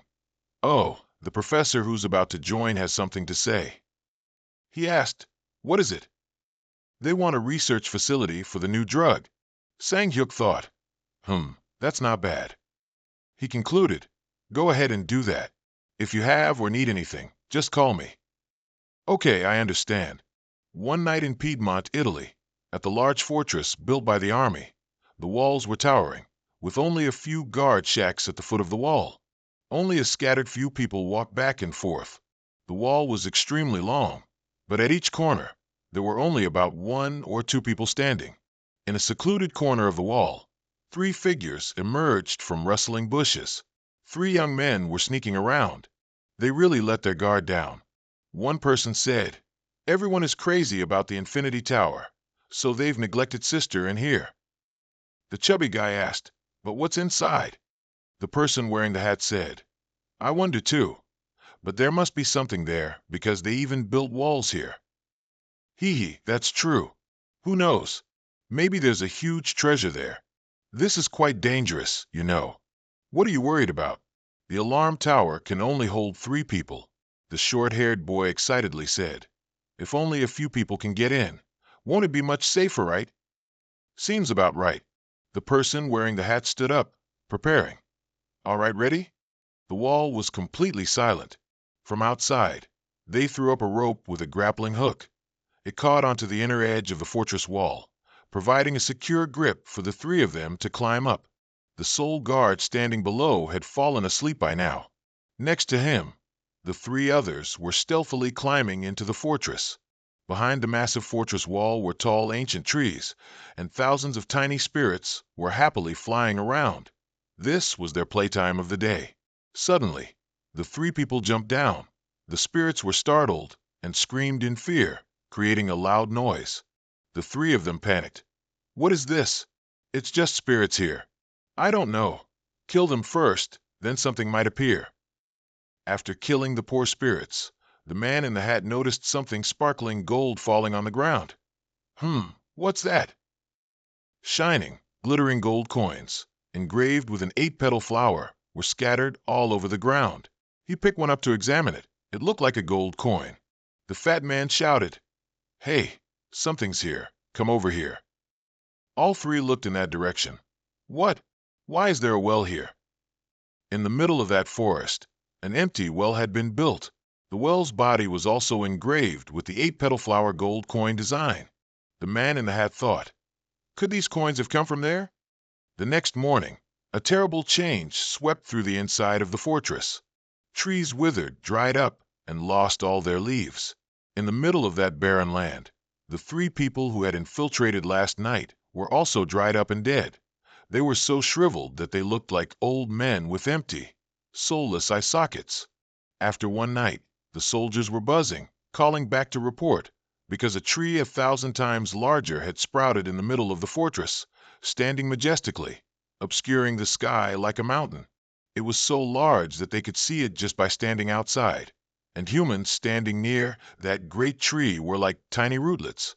Looking out from deep within the ancient forest, a towering spire stretched towards the sky like a lighthouse in the sea, emitting an incredibly mysterious light. Its name was the Infinity Tower. At the foot of the tower, the Red Law barbarian woman, Christina Libyanko, frowned and shouted, "What did you say? Who infiltrated?" Knowing they had erred, the subordinates quickly bowed their heads and replied in unison, "We apologize."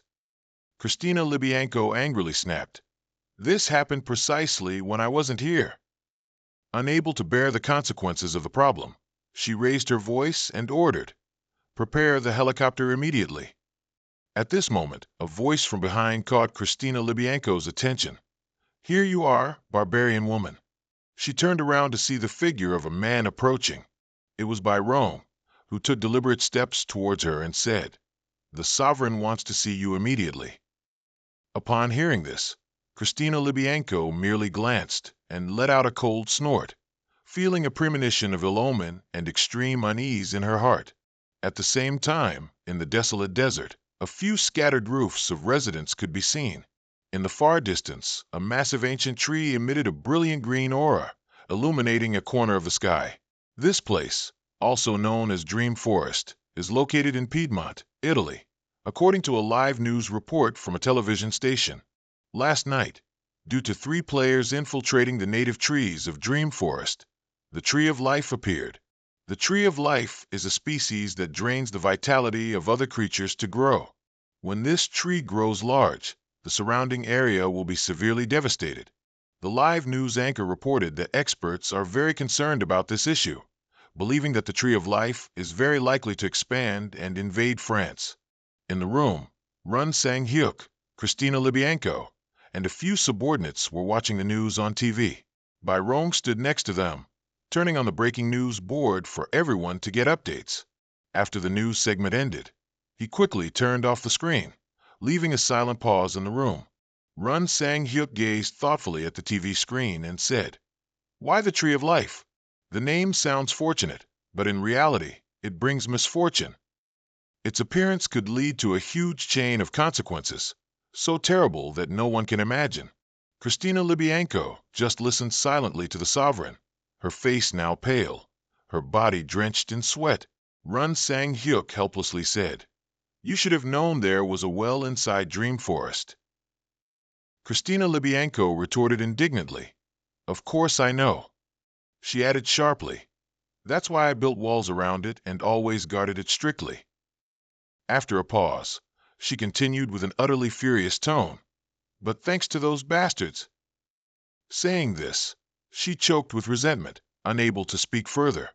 Assessing the immediate situation, Run Sang-hyuk anxiously asked Christina Libyanko, "So, do you have a plan of what you're going to do now?" Christina Libyanko sighed and replied, "I don't know, but we need to stop it unconditionally."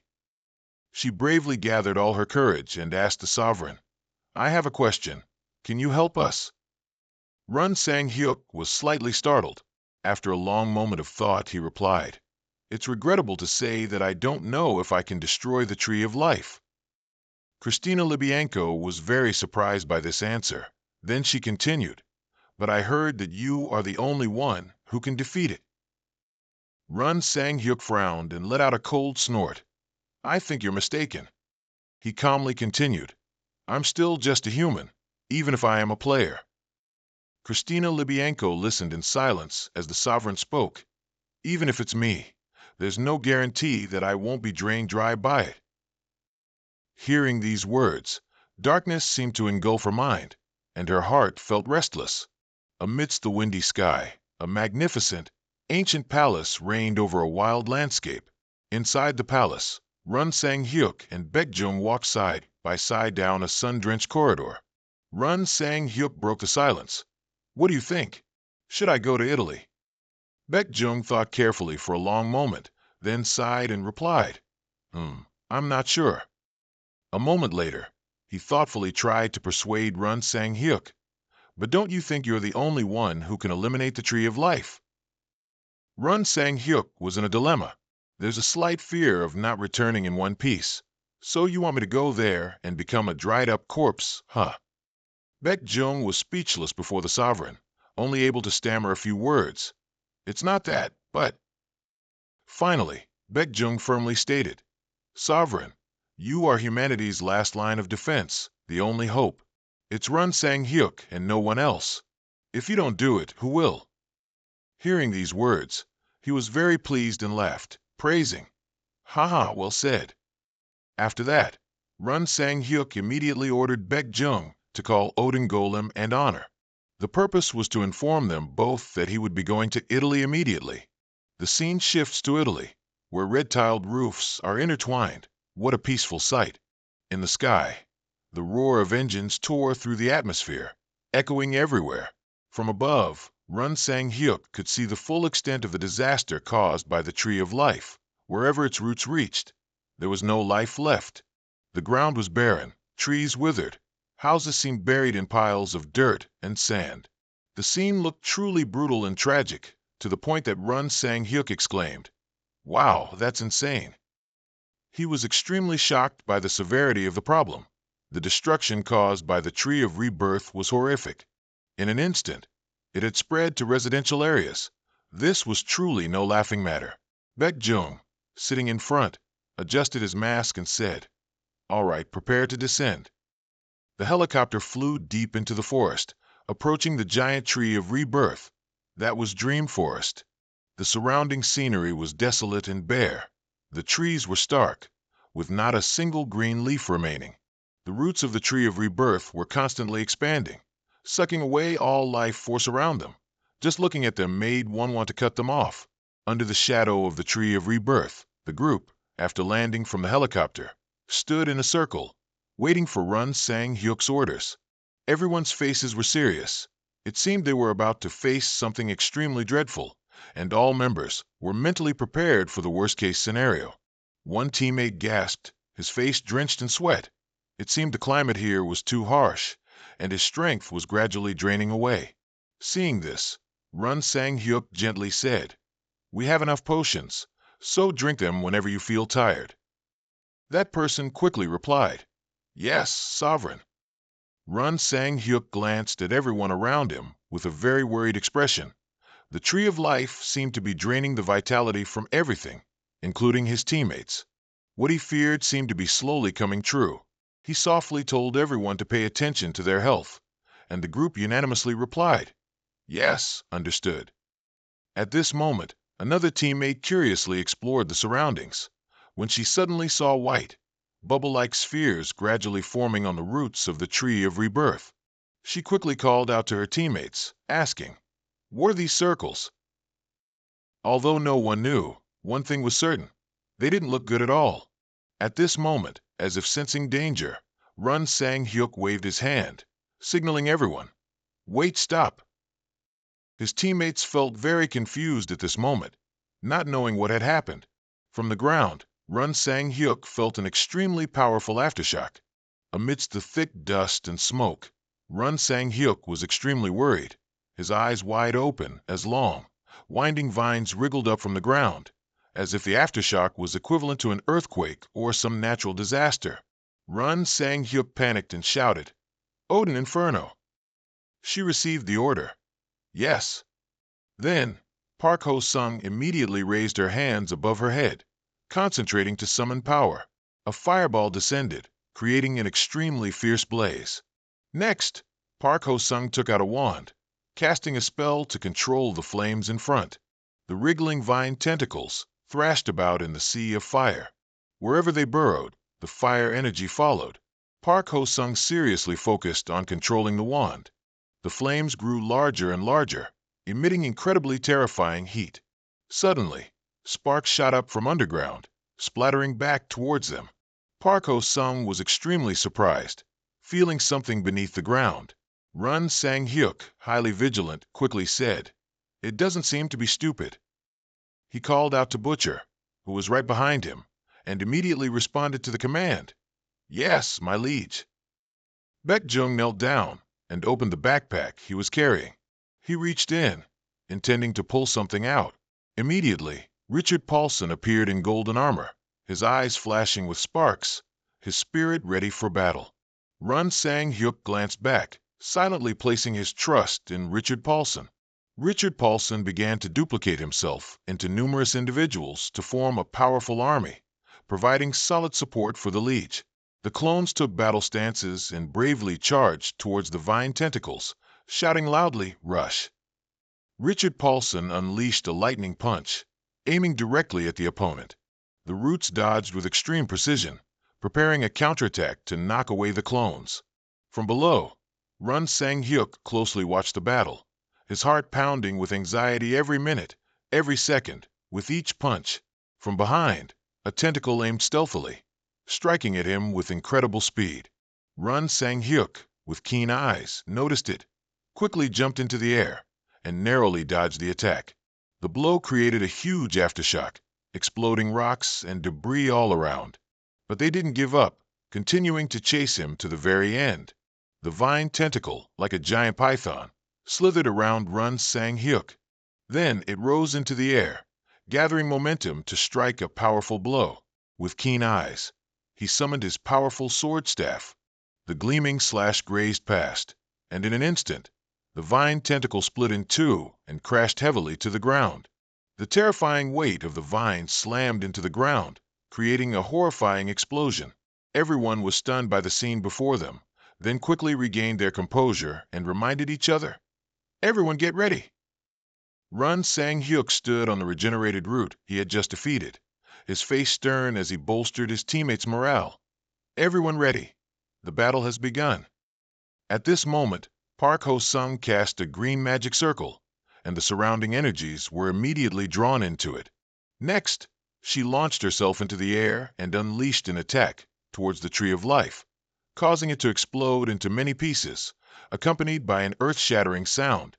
Hoa Bang and Baek-jung behind also seized the opportunity to rush forward and join forces in a counterattack, their blows kicking up thick dust and smoke. On one side, Run Sang-hyuk and his teammates were no less effective, their coordinated efforts felling many roots of the Tree of Life. Richard Paulson activated his energy and continuously charged forward, actively attacking. His body was incredibly agile, leaping from one side to the other. At this moment, a group of roots of the Tree of Life stealthily ambushed him from behind. Richard Paulson used his sixth sense to pinpoint its location and immediately turned to counterattack. However, his agility couldn't contend with the power of the Tree of Life's roots. In an instant, Richard Paulson was wrapped tightly by it, just like a python that had been starved for a long time. His body trembled from struggling too hard to escape this trap. While his comrade was caught, Run Sang-hyuk was still busy fighting the bushy roots and didn't notice in time. When he turned back, he suddenly realized the situation was not good at all. Run Sang-hyuk blurted out, "Oh no."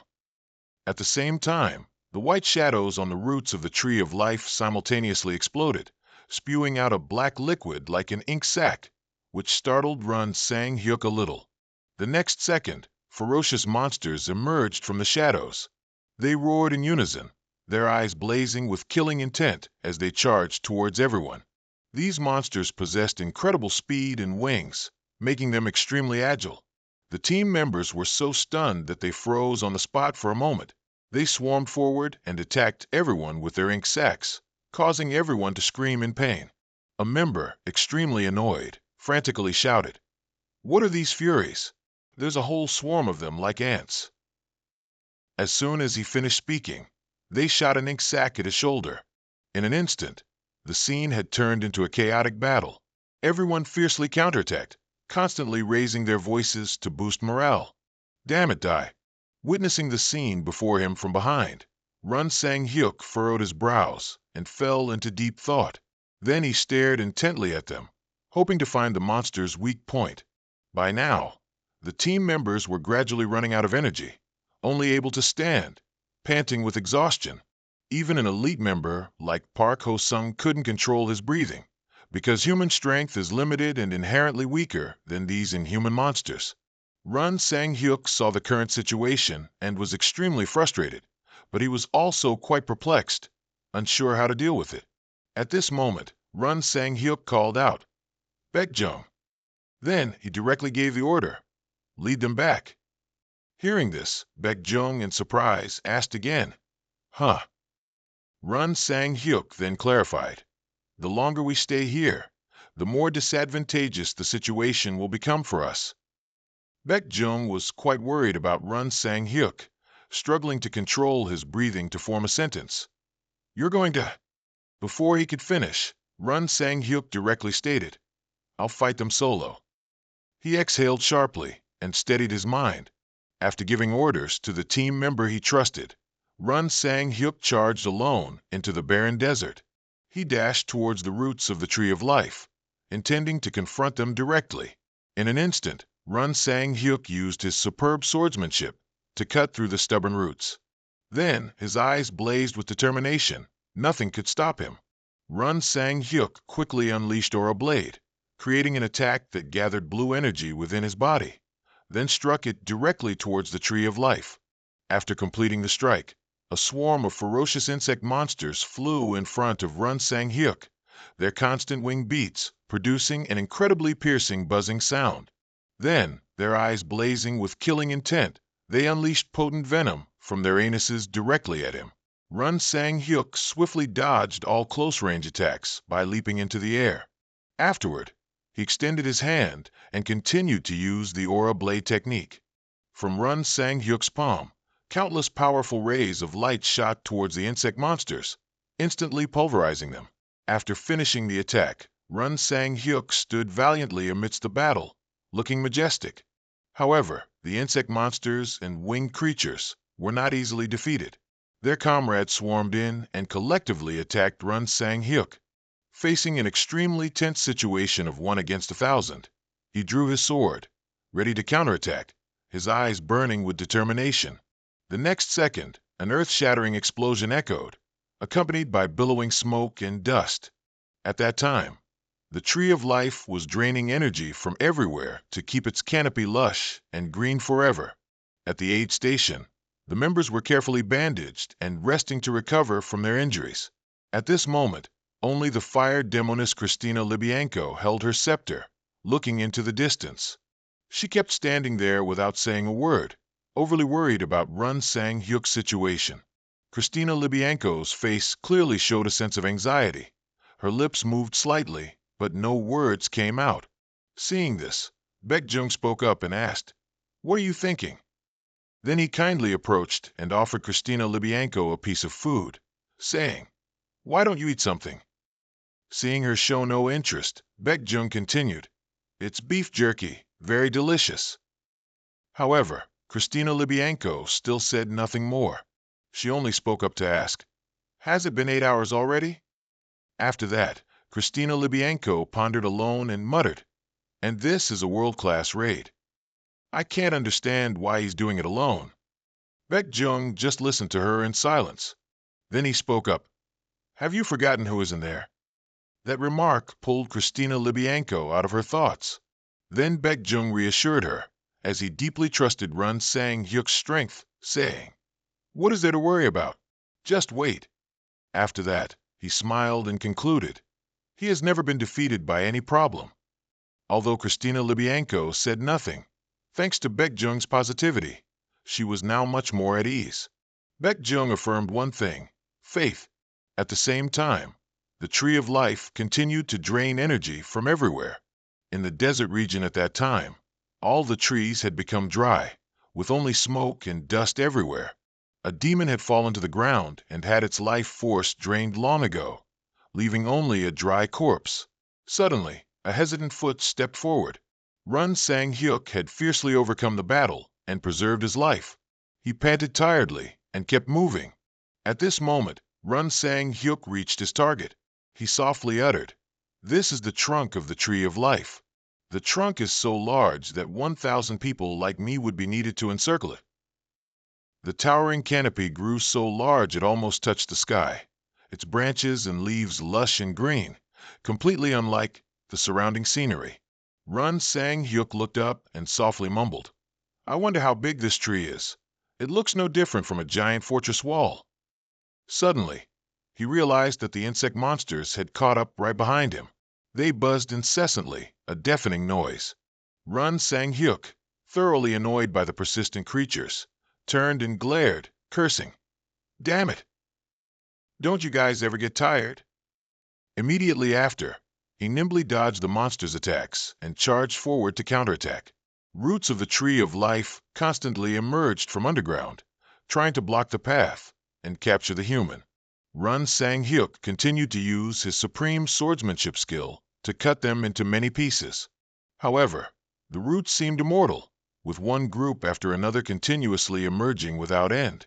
Run Sang Hyuk took a running start and flew into the air, gripping his sword tightly, intent on teaching these guys a lesson. He moved nimbly through the air, dodging the stubborn tree roots. After getting close to the Tree of Life, Run Sang Hyuk thought to himself, "I've worked so hard to get to this tree.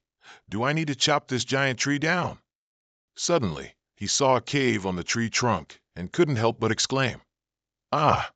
Looking into that dark and deep place, Run Sang Hyuk wondered, "There's a hole here?" At this moment, the persistent roots were almost upon him. Run Sang Hyuk glanced back to assess the situation. Having no other choice, he quickly hid inside that strange hole. Inside, the monsters couldn't find Run Sang Hyuk, so they kept circling outside.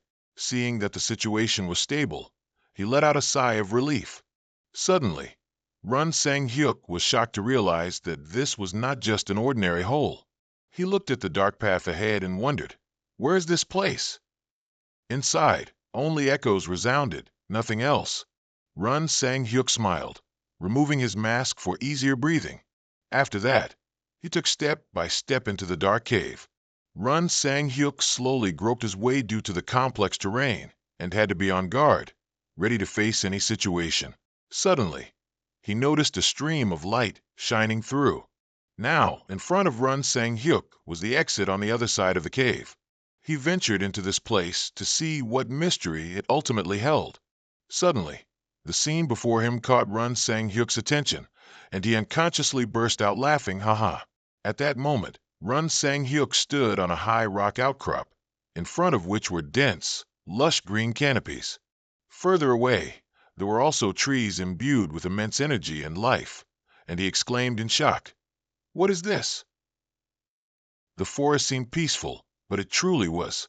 2 deer were drinking from a clear stream, and next to them, horses were also idly strolling. Admiring such a picturesque natural scene, Run Sang Hyuk stood, observing it, surprised, with a cold expression, asking himself, "How can a place like this exist inside a tree? Is it a spatial distortion?" He raised his hand, looked at his palm. His physical strength hadn't diminished. Looking closely at the forest, he saw the tree trunks swaying gently. What is this? Beneath the stream, with fish swimming about, he walked through this magnificent scenery when suddenly he felt something was wrong.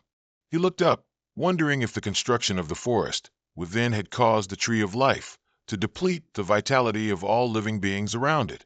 Does that make sense? While lost in thought, a woman, standing behind him, raised her bow and shot an arrow at him. But his agility seemed quite impressive, didn't it? He turned around, snatching the arrow that had almost hit him with his hand. He looked very stylish. The woman, standing in the tree, was surprised to see him catch an arrow barehanded like in an Indian movie. He smiled handsomely, muttering, It seems it's not entirely peaceful, is it? Well, even so, it's time. The woman saw her target wasn't hit, and she had been discovered, so she immediately flew away. But little did she know. Sang Hyuk flew right behind her, concluding with a question. Is that you, the one who just shot an arrow at me? This statement likely made the woman 3 parts embarrassed and 7 parts enraged, so she aimed her arrow at him, threatening him. He tilted his head 30 degrees to avoid the arrow, which whizzed past him. He clenched his hand and threw a punch towards her. Her eyes widened, mouth agape. She couldn't react in time, so she took the full force of his whistling punch. She fell, and only then did he get a clear look at her face. Surprised, he asked for confirmation. Blood elf? She spoke gibberish. He couldn't understand anything. He realized, the elf tribe has its own language. He immediately switched to the elf language to talk to her. He asked, where is this place? She was surprised that he knew the elf language. She questioned him, how do you speak our language? He replied, I have an elf friend. She exclaimed, what? He, impatient, couldn't wait to extract information from her. Anyway, answer quickly, where is this place? She replied to him, this is the Holy Land where we live. He was surprised. Holy Land. He thought for a moment. Blood elves are skilled in slaughter, unlike ordinary elves. The Tree of Life depletes vitality in its surrounding areas. He scoffed at her. What a perfect match. Hearing that, she became a bit sad, but he continued to mock her. Do you even know how terribly this so-called Holy Land affects others? Her face contorted when she heard his words. What? He asked again. What the hell? Don't you understand? Or are you deliberately pretending not to? Because this holy land where you're currently living has caused a lot of trouble for humanity. She didn't believe him. She laughed, as if he was just rambling to himself. She asked again to be sure.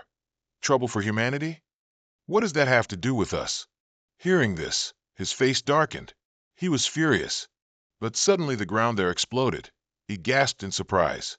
A demon beast. A thorny tree stood up, roaring loudly. It launched another attack, sending him flying backward. He fell to the ground.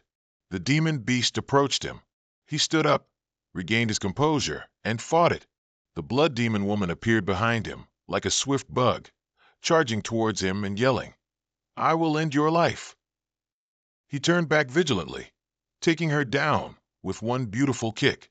She only managed a grunt before falling, but she wasn't dead. She struggled to her feet and told him not to be too happy. Just because you defeated me, there are many more warriors here. They will replace me. Suddenly, he noticed something that made his face change color. What is this? The woman fell into a pool of blood. He approached and saw a red stone inside the woman's body. He picked it up and examined it. This is a blood pill. He stood up, and at that moment, felt someone behind him. He turned around. There were 2 other women, also blood demons. He gave a handsome smile. A pure magical power-gathering item. I didn't expect to find a blood pill here. Then he transformed, he said. This will be a wonderful gift for everyone residing in the basement, won't it? Somewhere in that forest, a large group of blood demons gathered, listening to their commander grumble. What are you people doing? Don't you know that 100 warriors have already died? The ordinary blood demons, huddled meekly, admitted their mistake. We are very sorry. The commander paced back and forth, muttering, Damn it, that damned human is the one causing all this trouble. We need to finish quickly before Lord Sebin notices this. No matter how many warriors we have to mobilize, we must dig 3 feet deep to capture him. The blood demons unanimously obeyed. Yes. Run Sang-Huk stood in a corner, pouring something out to examine it. He exclaimed, We hit the jackpot. Soul dust, also known as praise tears. It's a bit bad, but to be this lucky, I should be grateful. He looked behind him, where the blood demons lay. He declared, This is truly a wonderful holy land for me to hunt. Sunlight pierced through the trees. 2 blood demons walked beneath the canopy, their faces wary and anxious, when suddenly one was attacked from behind. One screamed in pain, the other, not knowing what was happening, fearfully dodged, but was also stabbed straight through the chest. The two fell. Run Sang Huk approached, admiring his work, and smirked. Everyone dying like this must be quite desperate, huh? At least it's beneficial for me. He sat down, doing his work. All right, it's time to collect the blood pills, isn't it? Suddenly he noticed something unusual. Before he could react, a shocking explosion erupted, making him choke on dust and cough a few times. What the hell? Out of nowhere. Oh no, is this a trap? Then he noticed the surrounding air changing. This is poison. It can even transform like this. He pulled down his mask to prevent it from affecting his handsome face. A group of blood demons rushed out and attacked him, yelling to each other. He's here. Catch him, he exclaimed, damn it. Seeing that he couldn't fight them off, he ran. The blood demons chased after him. He's escaping. Don't let him get away. The blood demons chased and attacked him. Suddenly, one of them lunged in front of him, catching him off guard. This one slashed him with a knife. It was unclear if he was all right, but he only cried out, then attacked the other, taking him down in an instant. This nearly dead blood demon was still full of vigor. He shouted loudly, catch him. Don't let him escape, or kill him immediately. He opened the spatial gate to find the antidote. He was surprised. What the hell, where's the antidote? Then a blood demon in front of him raised a bow and aimed at him. He hadn't even found the antidote yet when he was hit by an arrow. He was completely helpless. He hadn't even had time to do anything, hadn't even gotten close, and this guy had already shot him. His spot exploded. The blood demons all looked fearful, nervously watching to see how this battle would ultimately turn out. After the explosion ended, the dust gradually cleared. These guys were anxious when they didn't see any trace of him. That bastard has disappeared. Go find him immediately. Damn it, where did he hide? Because he couldn't fight back, being injured, he hid behind a tree to evade them. He finally found the antidote bottle. This is truly the savior. The blood demons frantically searched this area already. He couldn't have gone far. Suddenly, one of them heard a sound in the bushes, which drew his attention. He immediately jumped over to check and found the empty antidote bottle lying there. He asked in surprise, what is this? Then, unexpectedly, Sang Huk attacked from behind. Before he could react, this guy was dead. The others heard the scream and paid attention. The enraged commander shouted, that fucking scumbag mouse. He then ordered those below, what are you doing? Hurry up and bring that fucking bastard out here now. Then suddenly he appeared right behind him, charmingly teasing this guy. Why bother? I'm not running away anymore. As if provoked, this guy's eyes turned bloodshot. He drew an arrow, intending to aim at him, saying, go die. But he was also very cool. He smirked, flying through the barrage of arrows aimed at him, but none hit him. He unleashed his move, absolute blade severance. With just one move, he made the commander terrified, standing motionless, only having time to be surprised before he was sent to meet his ancestors. He thought it was over, but it wasn't. A gigantic tree trunk rose up, and he scoffed. Ha, cheating, aren't we? The gigantic tree trunk angrily charged in, and that area erupted in an explosion in what was considered a peaceful forest. In a certain village, the leader of the blood demons was telling two of his close subordinates, more than 2,000 tribesmen have died, and the number of injured is not small either. At this rate, that outsider might even attack and penetrate this very place, the blood demon patriarch said with a stern face. Suddenly, he noticed a young blood demon chieftain running up to inform him, saying something to his son. The old patriarch's face wrinkled like a gorilla as he asked, what did he say? The young chieftain, with his baby face, continued explaining, kill the intruder who massacred our people and sacrificed them. Fill our bellies with the enemy's flesh and quench our thirst with their blood. Then he presented a pouch and said, what's more, when we kill the enemy, I will allow everyone to use the essence blood. Everyone was surprised to see the essence blood orb in the young chieftain's hand. The chieftain continued, this is a support spell. If used, the power within the body will reach its peak for the next 3 days. The user will have the opportunity to employ powerful spells many times stronger than usual. However, the user must also endure pain worse than death. This is precisely everyone's fear. The old patriarch heard this and became furious. "Are you also planning to use this yourself?" The young chieftain said, "I've witnessed my brothers dying in agony with my own eyes. How can I just stand by and watch?" The old patriarch, seeing that he seemed to be losing his composure, advised, "Of course not. But before you stand in the position of a young priest, you are my son. Have you forgotten that you also bear the responsibility of leading the people in my stead? From now on, don't waste your efforts on those other issues out there, and focus on the words of the speaker's name." The young chieftain was dissatisfied, quite sad, and yelled.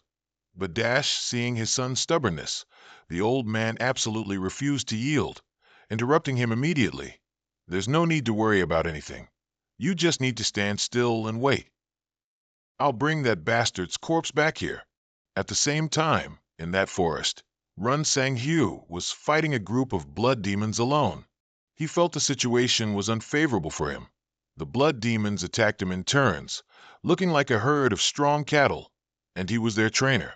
Suddenly, a woman from behind intentionally attacked him, but he suddenly disappeared, reappearing behind her, catching her off guard, and with one blow, sent her flying to the ground.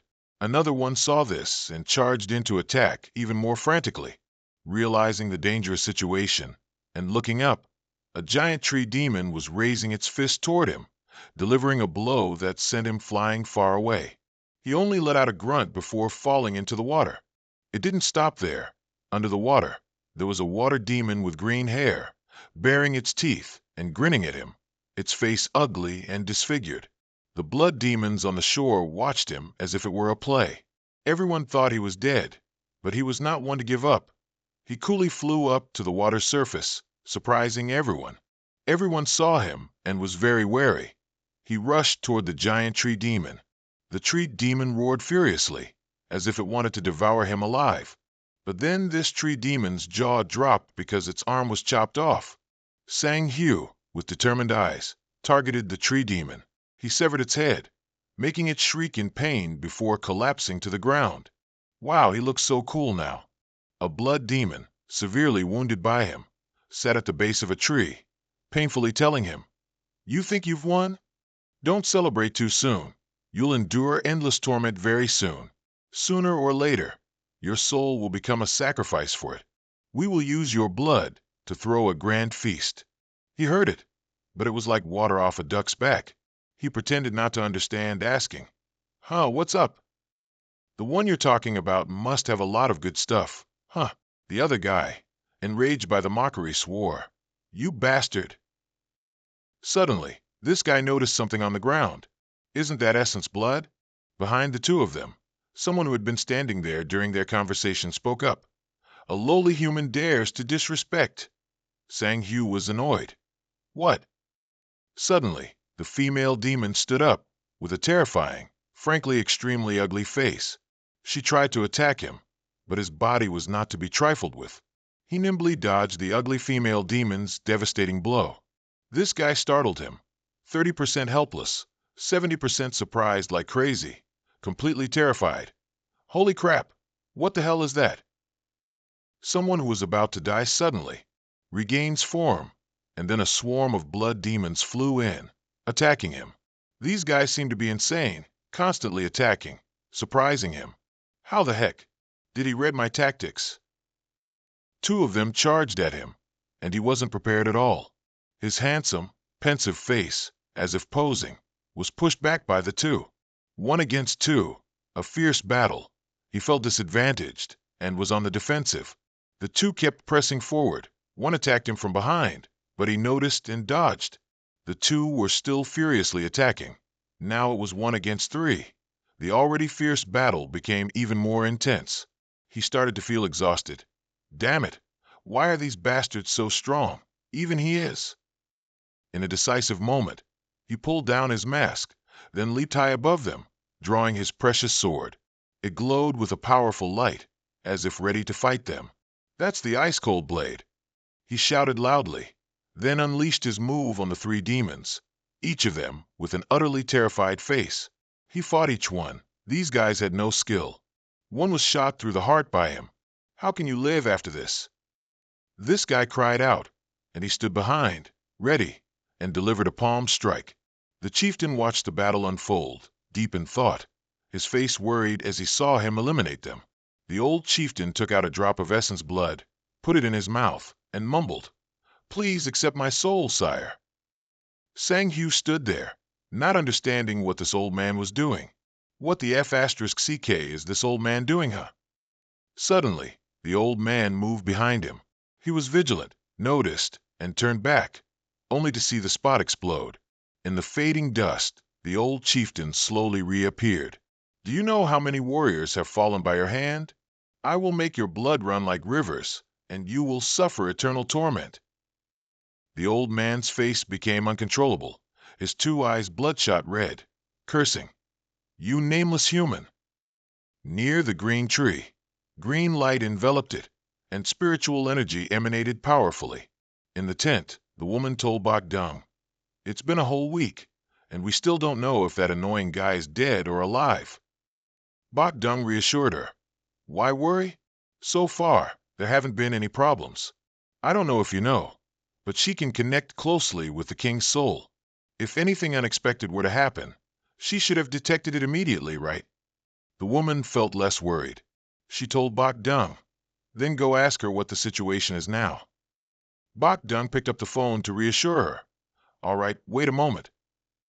Then called, who could only speak with an unenthusiastic expression. To be honest, I've been trying to contact him for days, but I don't know where he is. This is the first time I've lost contact like this." The blonde woman from before was surprised. "What?" Then suddenly, the two realized something and went outside to see. They saw the green tree enveloped in a surge of green spiritual energy. "Is that His Majesty the King?" In a desolate grassy plain, a very cute deer was peacefully munching grass under a serene blue sky. Suddenly, a sound came from nowhere, startling it and making it lift its head to look towards the sound, still with grass in its mouth. The sound grew louder, accompanied by a series of crashing noises as trees fell due to some shockwave. Through the trees, something seemed to be approaching. Suddenly, a red light flashed. A powerful energy, like a giant spear, pierced through and destroyed all the obstructing trees. The old man, whose skin was red as if steeped for 1,000 years, unleashed a series of lethal moves towards Run Sang Hu.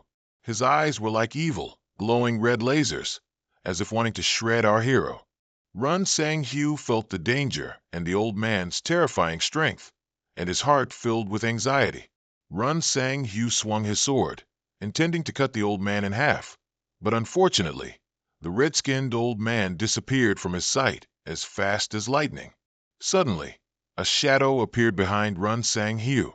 It was still the old man, playing dirty and trying to ambush our protagonist, but he didn't bother to check the main character's name. He anticipated the old man's intention and quickly blocked with his hand. Run Sang Hu's wrist to hand was covered in a beautiful blue energy, making the red armor even tougher. He swung his sword towards the old man, but the old man, despite his age, was as nimble as a 20-year-old and once again dodged his fatal move. Killing intent, like a roaring dragon and tiger, erupted fiercely in the old man's eyes. A series of continuous attacks were launched towards him. Although some of them were blocked by Run Sang Hu, the damage they inflicted still made him wince in pain. The red-skinned demon old man leaped like an arrow, slashing horizontally at Run Sang Hu. It seemed he had been cut into pieces like a bon-tet, but who knew his speed and reflexes were not to be underestimated. He once again retreated, flying away to dodge the old man's vicious blow. He thought the old man only used physical close combat attacks, but unexpectedly, the old man unleashed a shockwave attack towards Run Sang Hu. Luckily, living up to the novel's title, he successfully dodged it. Behind Run Sang Hu, the ground exploded due to the old man's attack. Before he could even sign relief, the old man concentrated energy into the sword in his hand.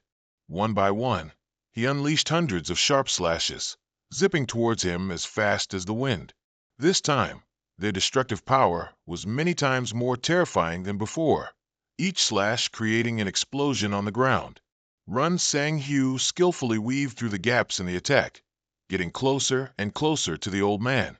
At a suitable distance, he emitted a beautiful crystal blue energy, his eyes blazing with killing intent. His move transformed into a meteor shower, hurtling straight towards the red-skinned old man. How annoying that the old man still dodged it. Truly, old Ginger is spicier. His endurance was terrifying.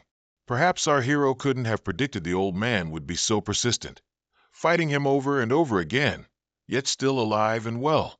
The old man suddenly appeared right in front of Run Sang Hu, catching him by surprise. Having fought to a stalemate for so long, he must have been fed up, so he shouted loudly, "Let's end this!" A swift, beautiful, powerful sword strike cut through the old man's arm. He gritted his teeth, Run Sang Hu's eyes gazing with satisfaction as the arm was severed. Suddenly, Run Sang Hu's face changed to one of shock. From the stump, a new, even more grotesque arm grew out. Seeing this, I'm sure everyone will agree this guy must be distantly related to Piccolo from Dragon Ball. The destructive power from this arm was dozens of times more terrifying than the old one. Just a flick of the hand was enough to create a shockwave that destroyed all the trees, the path ahead, and even our hero. He grimaced in pain, his internal organs feeling completely crushed. The old man seized the opportunity and lunged, reaching out as if to tear Run Sang Hu's entire body apart. The old man gritted his teeth, his bloodshot eyes staring at him, emphasizing each word, "God's will." Run Sang Hu's eyes widened, as if realizing something. A terrifying explosion occurred in the middle of the forest, creating an incredibly loud sound. The sound echoed everywhere, attracting the attention of two small red-skinned demons. With a bang, it was as if something was forcefully thrown to the ground. The gray-haired demon girl, with short hair, realized in surprise that the thing thrown down like trash was their respected chieftain. A figure in a green cloak suddenly appeared behind them. A voice from that figure spoke. "I have one question for you." Run Sang Hu, enraged, unleashed his inner power like a super scion, his hair turning silver and standing on end. His red armor, with a demon face on the chest, said in a deep voice, "Where's that black Sebin?" That power paralyzed the two demons with fear, rendering them speechless. Under a clear, deep blue sky, a giant ancient tree, like a fortress, stood tall under the sunlight. Hundreds of mushroom-shaped houses appeared clustered together at its base.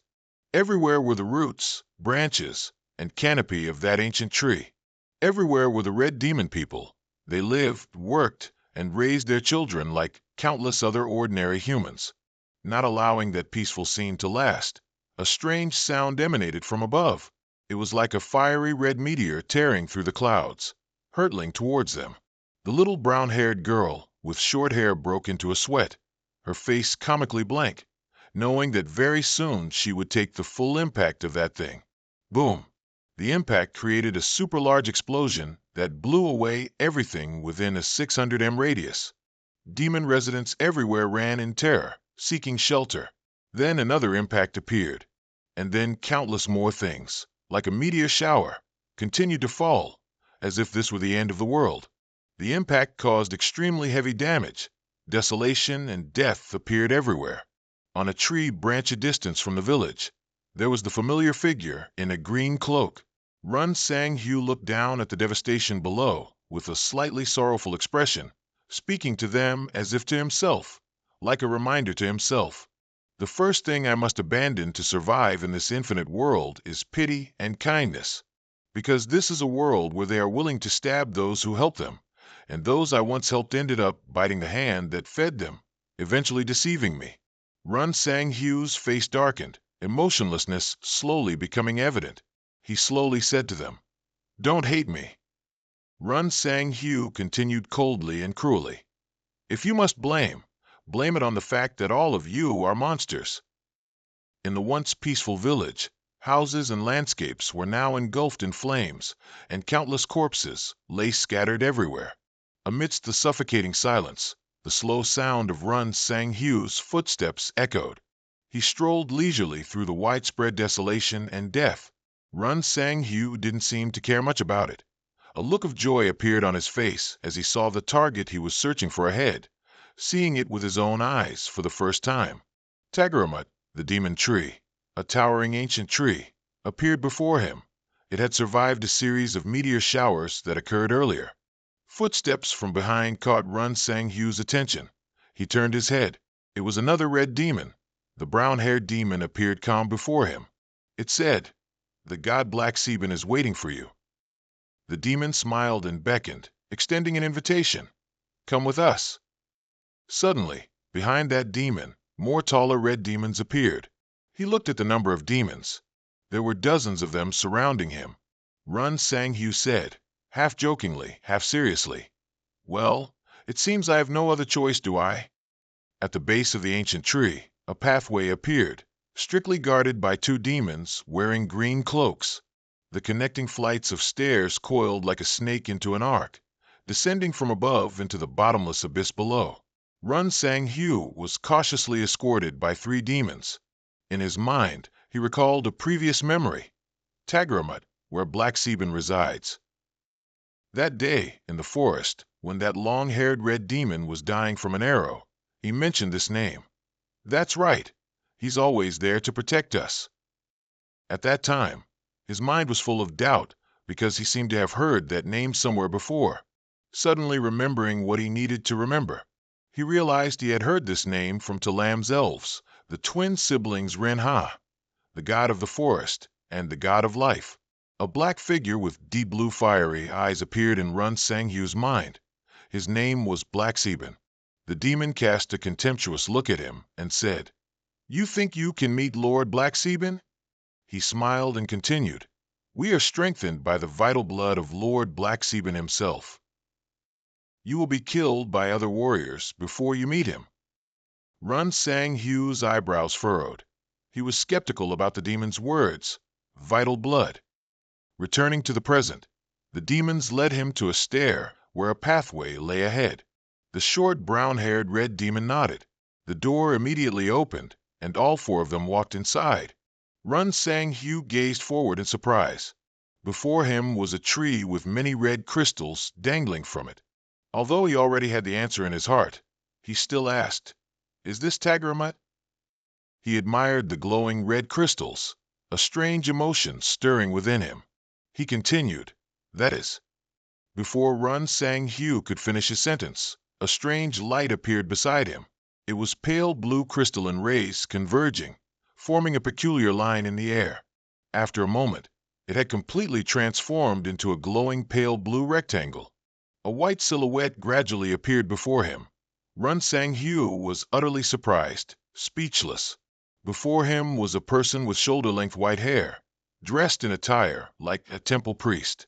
The rectangular display lit up again, as if reminding him to pay attention to it. Above it was a message from the system, an amazing harvest.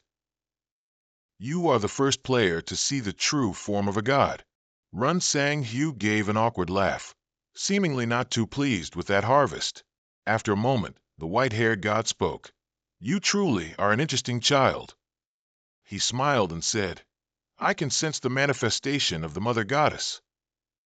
He repeated his words, "The manifestation of the Mother Goddess," as if realizing something.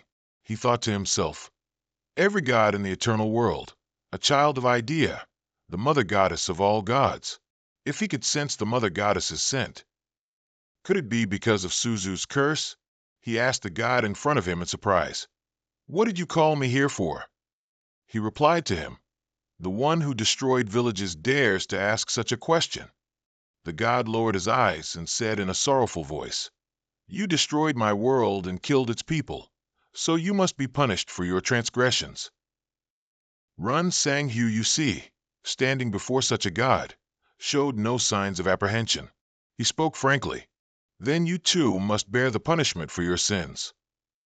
The god was astonished by his audacious words and asked in doubt, "What?" Run Sang Hu, you see, frowned and said, "You should have been aware of the calamities you brought upon humanity." The god laughed and praised him. You're truly interesting. Run Sang Hu, you see, made a proposal to the god. I need a judge. The god replied, our standards for punishment are different. His resolve further impressed the god with this person. The gods in the eternal world cannot directly influence the human world. The god thought for a few seconds, then he agreed. All right, that's a rule established by the mother goddess. Before he could gloat, the god set a condition. However, he smiled brightly and said, what if this boy is the punisher? Don't tell me you're going to give this kid power, are you? The god replied, what? He declared loudly, that depends on the extent of the boy's resentment towards you. The face of the brown-haired goblin instantly darkened after hearing that. Contrary to the silence, the goblin spoke. He killed my father. Allow me to personally kill this human. Run Sang Hu, you see, was not surprised by this outcome. He said, then our mutual goals are clear. Blue energy appeared beside him. In an instant, Run Sang Hu, you see, transformed into his combat form. This conversation can end now. He emphasized each word. The white-haired god smiled and said, is it too? Then he changed his expression again and said, I'll stand aside and let the two of you resolve this deep-seated feud. He snapped his fingers, and immediately the space around the two of them changed. Run Sang Hu, you see, turned around, but the god was nowhere to be seen. Suddenly, the quest notification appeared, giving a warning sign. Unexpected quest received. Run Sang Hu, you see, began to feel a premonition of something ominous about to happen. The system board announced, the descendant of a god, Mother Goddess Adi, and the god of life, Sebin Den, have sworn an oath. Sebin Den plans to break that oath. You have become the key factor in breaking the oath, preventing Sebin Den's plan, and ending Sebin Den's descendant. Run Sang Hu, you see, read the announcement from the system. His expression showed no surprise or curiosity. He merely said blandly, an epic quest, huh? Then, he suddenly realized something was wrong. Epic quests are usually formed from several cases created by successive quests. Even so, Sebin Den couldn't use all of his divine power in the human world, the descendant of the oath, and the key factor. Snapping out of his thoughts, he was astonished to see that Devil Kid had transformed. He sensed a familiar feeling from that kid. The kid's eyes turned into blazing blue fire, and many streams of energy simultaneously burst out, surrounding its body. That demon held a wooden sword in its hand, in a stance ready to lunge at him. Thinking about the quest, Sang Hu, you see, knew that epic quests are very special in the eternal world, like the quest for the blacksmith's hammer that only Chun you managed to complete, or the Sun's Grace quest that only Richard managed to complete. Indeed, as he thought, they are special quests only for a single person. However, this quest did not display a reward. Looking at the system panel, which only briefly announced, an unexpected quest has appeared, the descendant, the oath, and the key factor. With no further warning, looking at the intensely eager opponent in front of him, he didn't know what to do. The descendant of the Sebin Den family was anticipating the fight, having prepared everything to attack him. He had seen him as a thorn in his side for a long time, and now was the chance to eliminate him. Seeing the descendant glare at him with murderous intent, Run Sang Hu, you see, stood stunned, vaguely realizing something. Could it be? Just as he thought, the descendant used a teleportation spell, vanishing and reappearing behind him in a flash. Even though he knew the kid was behind him, Sang Hu, you see, was still surprised by this move. To be safe, Sang Hu, you see, quickly turned around, observing with sharp, blue eyes. Before he could fully compose himself, Run Sang Hu, you see, was struck in the stomach by the descendant of the Sebin Den family. The powerful blow sent him flying backward after taking the full force of the attack. Looking at the impact mark the kid had just created on his stomach, Sang Hu, you see, painfully groaned. Ugh! The descendant seemed to use a speed spell, flying straight towards him, enchanting his sword, and intending to use it to eliminate him. Sang Hu, you see, having just taken the full attack, was still dazed and struggling to grasp the situation. Seizing the opportunity, the kid swung his sword at him. Just like before, when struck by the kid, He was sent flying several meters, and his body slammed hard against a large rock behind him. He still had a lot of strength, but he couldn't retaliate. He struggled to stand after the attack. His whole body felt paralyzed, crying out, "Kuh!" But before he could recover, the descendant, as if he had taken a stimulant, full of boundless energy, ran towards him to continue the attack. This animosity must be severe to warrant such a heavy retribution. Seeing him approaching, fearing another blow, he widened his eyes, staring in astonishment. With a new attack, a blue explosion erupted from the ground. The colors and shapes were beautiful, but the destructive power it left behind, everyone could guess, was no different from a bomb explosion. After that attack, the ground billowed with smoke and dust, rocks scattered everywhere, and the blue light gradually faded, turning into tiny particles that dissolved into the dust. Behind the white smoke, the figure of that Sieben Den descendant emerged clearly, standing majestically, as if he held victory firmly in his hands, looking very arrogant. His eyes' blue fire had dimmed, as if he thought he had defeated him and thus reduced his energy. It's true what they say. First cross-eyed, then short. Looking at him, both short and cross-eyed, the problem was immediately clear. Suddenly, a familiar voice echoed behind him. "Hey, isn't this cheating?" Hearing the sound, he instinctively turned his head to look. That's right. It was our Run Sang Hu, you see.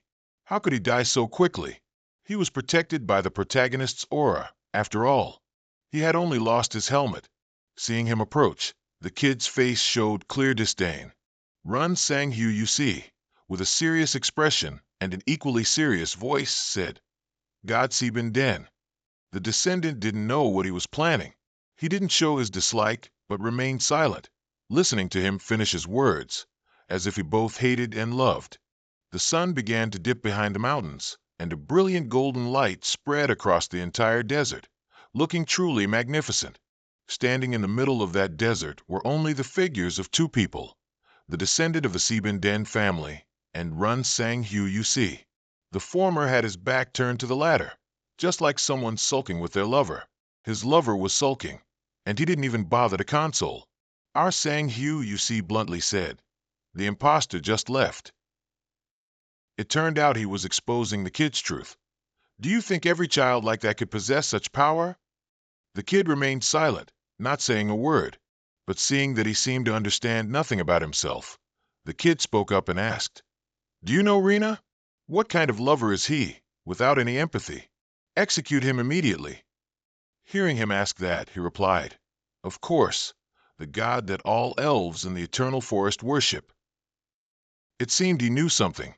He further asked what his image was like in his eyes. "So, how do you know me?"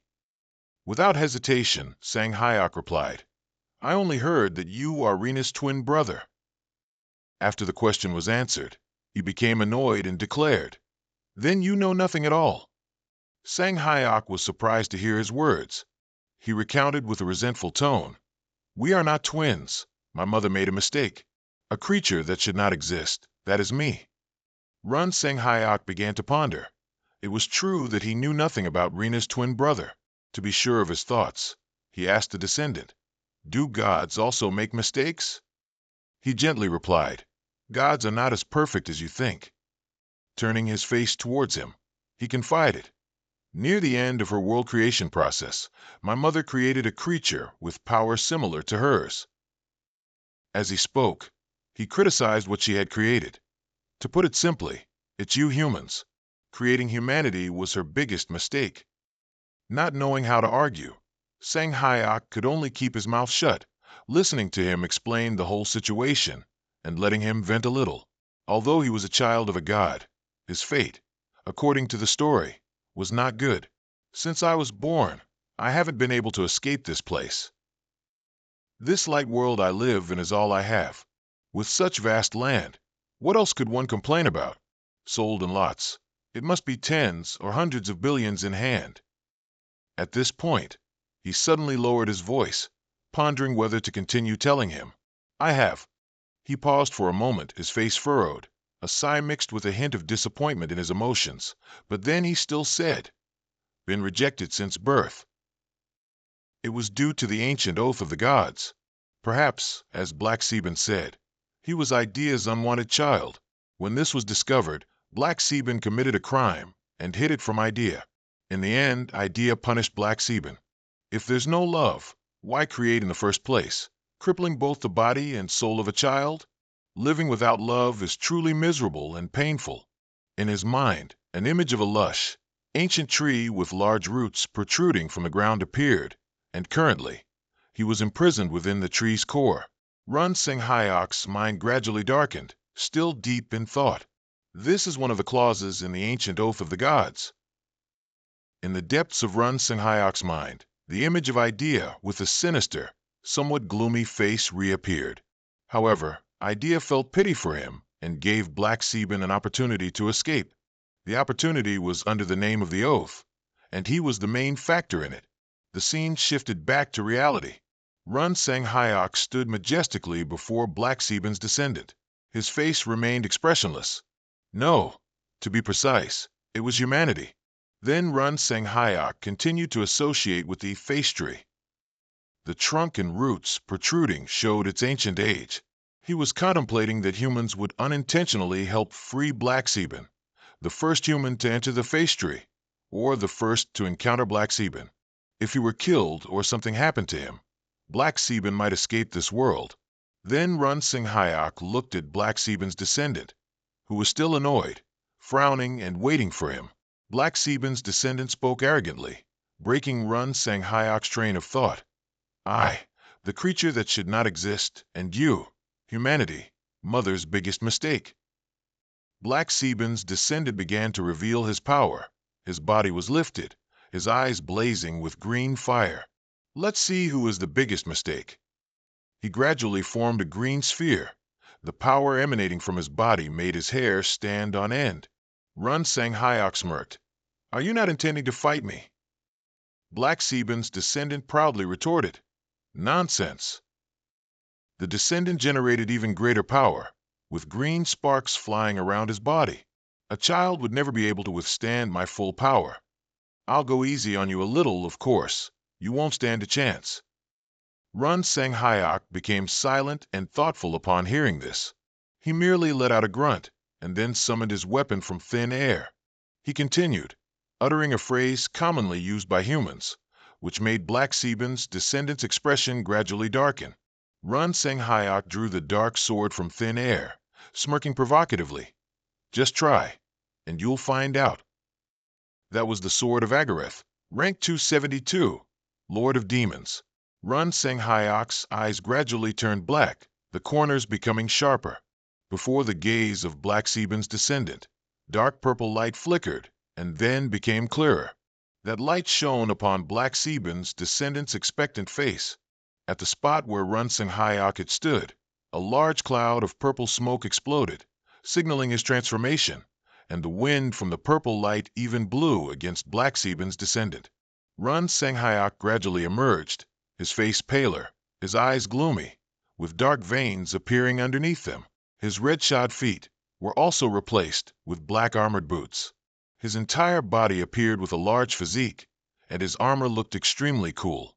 He had returned, stronger than before. Run Seng Hyok's face twisted into a grotesque smile. Let's fight. The domain created by Black Sebin for his descendant, where he and Run Seng Hyok fought, was a desolate desert. Here, the sun was scorching, tall cliffs had no footholds, creating a slippery slope, and there wasn't even the shadow of a tree, only sand, dust, and withered grass. Their battle began intensely, with the large explosions created by that descendant being truly terrifying. A long stretch between the cliffs was so devastated by him that a blue power was clearly visible. That power continuously attacked from one place to another, relentlessly, towards Run Seng Hyok. Until now, Seng Hyok had constantly dodged his attacks, which were so immense they cracked and scattered rocks. There was no safe spot on the ground. Seng Hyok had no choice but to leap high to evade. Seeing that he couldn't hit his opponent after so many attacks, Black Sebin's descendant began to search. Having determined that he jumped high, he cast an angry glare upwards, then quickly ran towards Seng Hyok. In a flash, he leaped above Seng Hyok, using his unique power to strike directly at him. Fortunately, Sang Hyok possessed agility. He quickly drew his sword to block the attack.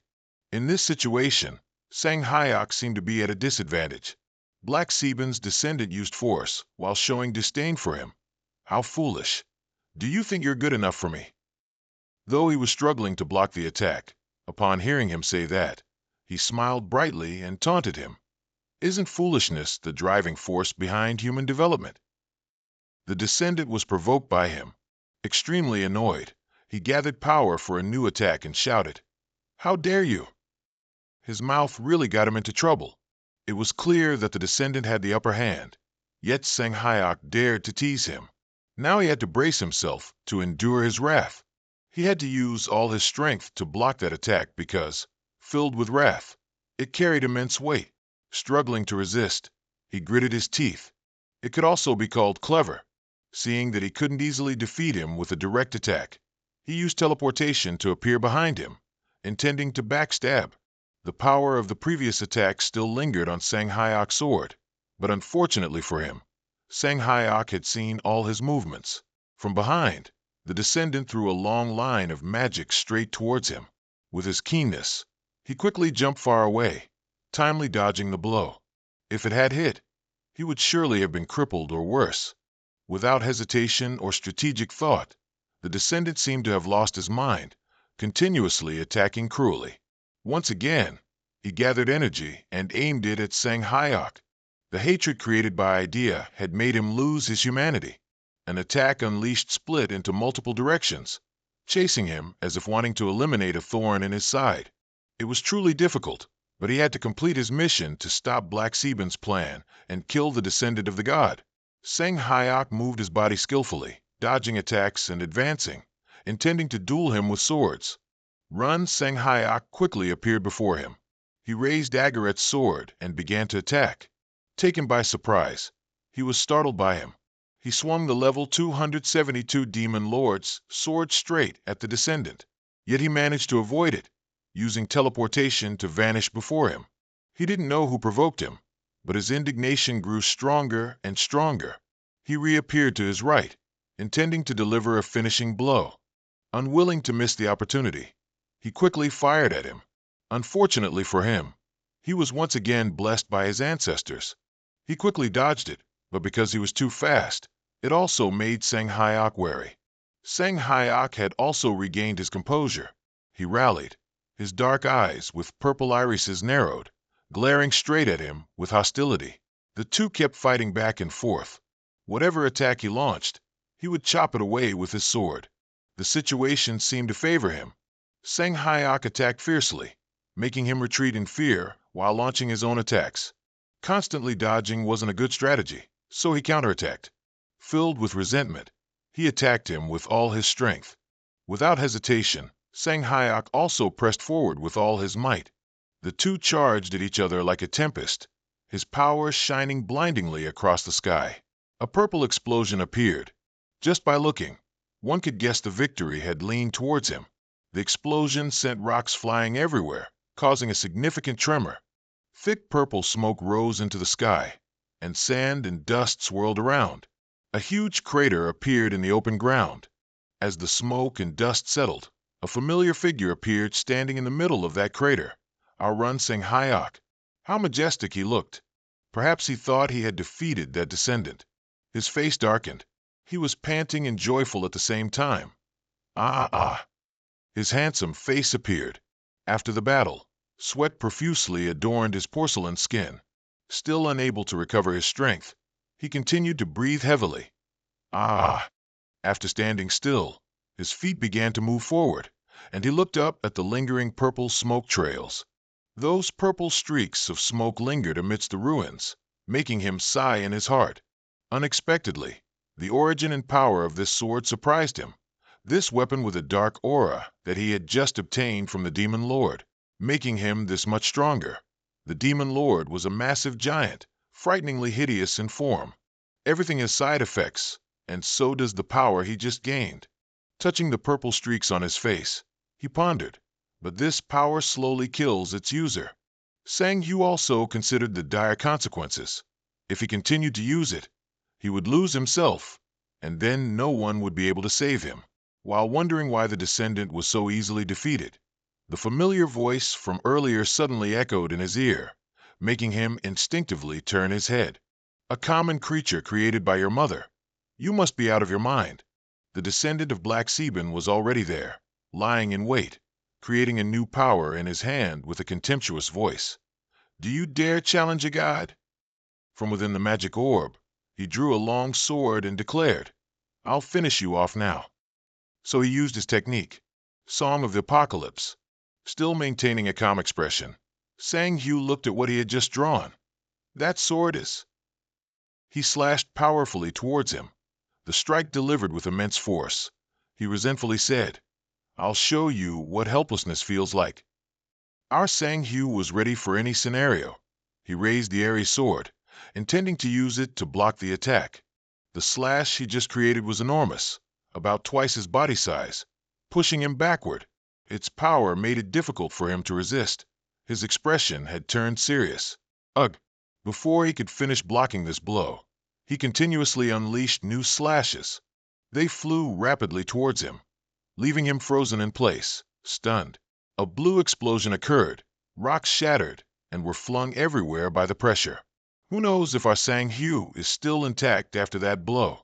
Having just launched his attack, he maintained the posture of a victor, as the dust and smoke gradually settled and dissipated. His eyes, burning with blue flame and resentment, stared straight at the thorn in his side. He wanted to confirm whether he had been defeated. But what appeared before his eyes was the large, fierce figure of our Sang Hu. Though not yet fully clear, merely seeing it was enough to understand he had escaped death. The dust completely cleared, revealing Sang Hu's severely battered form. The destructive power of the previous attack was by no means light. It made Sang Hu painfully clutch his wounded stomach and groan. Get out! Seemingly unable to hold on much longer, he clenched his teeth, his face contorted in a pitiful grimace. Drops of red blood, from who knows where, fell before his eyes. Who knows whose blood it was? But it appeared as if it brought ill omens. Those dull red drops of blood slowly fell to the ground, hopefully not belonging to our Sang Hu. What good fortune! It wasn't Sang Hu's blood, as he raised the airy sword high, and drops of blood splattered from it. The drops of blood continuously shot out. He tried to endure, but he seemed to have reached his limit. He gritted his teeth, his eyes showing a clear ray of hope, carrying with it the will to win. As if using flash, he swiftly lunged towards the descendant, clearly having lost all humanity, charging forward as if devoid of consciousness. He intended to strike a blow right through him, but with that elusive technique, the descendant vanished again, much to his astonishment. This time, he reappeared behind him and ambushed him. Unable to react in time, he couldn't dodge and was immediately slashed across the back. After taking a full blow, Sang Hu was lucky to still be alive. He spat blood from his mouth and screamed. Ugh! This time, it was truly his blood falling, fresh red drops like bits of his life. Was it the omen from earlier foretelling this? Before the blood could touch the ground, something else began to draw it upward. Sang Hu was like a monster. He used the airy sword to absorb the blood back and slash straight towards the descendant. Purple streaks had spread all over his face. He shouted his skill. Rottenland. Looking up, the descendant clearly saw the attack slowly approaching, but he couldn't dodge in time. He took a full hit from him, and another purple explosion appeared, containing a large amount of magic that filled the air with smoke. As the smoke gradually settled, the figure of the descendant of the Black Sebin clan was barely affected. He still held his sword tightly, standing firm, even after taking the full blow. He still coughed up a little blood, feeling some pain. Before the blood at the corner of his mouth could fall, it was sucked away. Could it be because of the skill he just used? The blood vanished from his mouth and flew straight towards Sang Hu, astonishing him somewhat. Just as he thought, he borrowed the power of the blood to attack him, darting swiftly in front of him, still looking for an opening to advance. The descendant gnashed his teeth in angry defiance. How dare you? Then he slashed straight through him. His body split in two, falling before him and vanishing into the bushes. Turning his head back, He was astonished by the scene before him. A multitude of Run Sang Hus had appeared before him, already encircling him.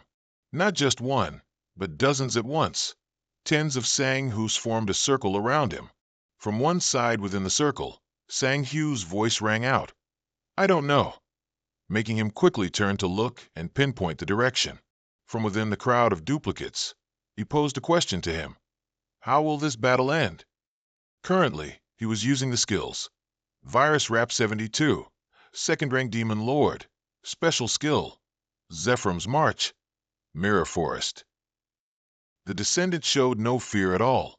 He raised his arm and spoke dismissively. Do you think such trivial tricks will work on me?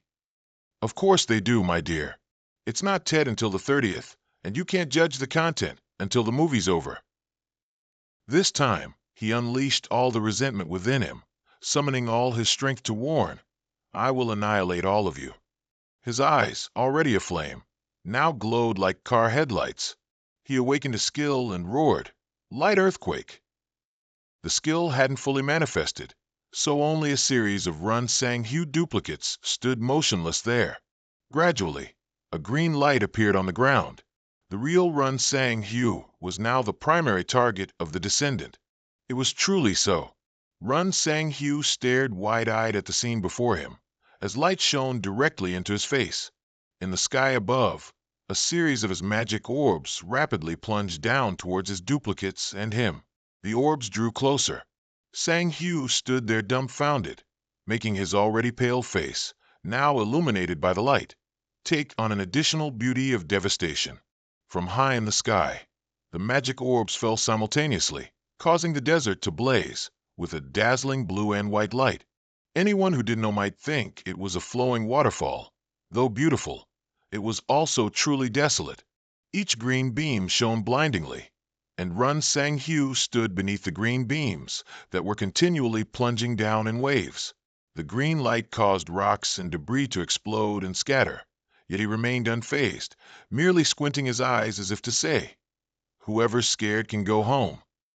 The green light grew stronger, striking straight down. Wherever the light descended, the ground would indent and then explode in waves of rock. Only when a beam of light landed close to Run Sang Hu did he move, shielding his face from the flying rocks and dodging the light beams with ease. As Run Sang Hu continuously moved forward to avoid the attacks from the green light beams, one beam struck directly in front of him, shining so brightly it blurred Run Sang Hu's image. Then, waves of light descended even more powerfully. This Manman rain shook both heaven and earth, making Run Sang Hu dizzy and struggling to stand firm on the constantly trembling ground. He gritted his teeth, his eyes glowing intensely purple. Around Sang Hu, dust and smoke continuously rose due to the destruction caused by the green light rain. As fast as a flash, Run Sang Hu used teleportation at a speed of 1,000 meters per second, advancing directly towards the now somewhat tense face. It seemed he now truly wanted to let that person taste his attack. The descendant of the Blacksmith clan's eyes also blazed, emitting an unpleasant, powerful green light. He held his sword to block his body, surrounded by swirling dust and scattering rocks. Run Sang Hu darted towards the descendant of the Blacksmith clan with lightning speed, leaving no trace of his movement. He widened his sword horizontally at shoulder height, gradually drawing closer to the descendant of the Blacksmith clan. The descendant of the Blacksmith clan was no slouch either. He raised his hand, creating a source of glowing green electrical power, preparing to attack. One of his moves illuminated the entire space, but did not stop Run Sang Hu's maximum movement speed. A strong whooshing wind came from behind, accompanied by dust flying everywhere. Run Sang Hu darted from that direction towards the descendant of the Blacksmith clan. Noticing the sound of movement, he also turned his head. Whoosh! The descendant of Blacksmith again shot straight green light rays towards him with full internal power. But it didn't touch even a shred of Run Sang Hu's skin, as Run Sang Hu constantly appeared and disappeared behind him, making him extremely annoyed. The descendant of Blacksmith, full of frustration, turned 90 degrees and continued to unleash even fiercer green light rays, which cracked open every patch of soil and sent up plumes of smoke and dust. Under the scorching sun, Run Sang Hyu, with a cold expression, continuously charged forward.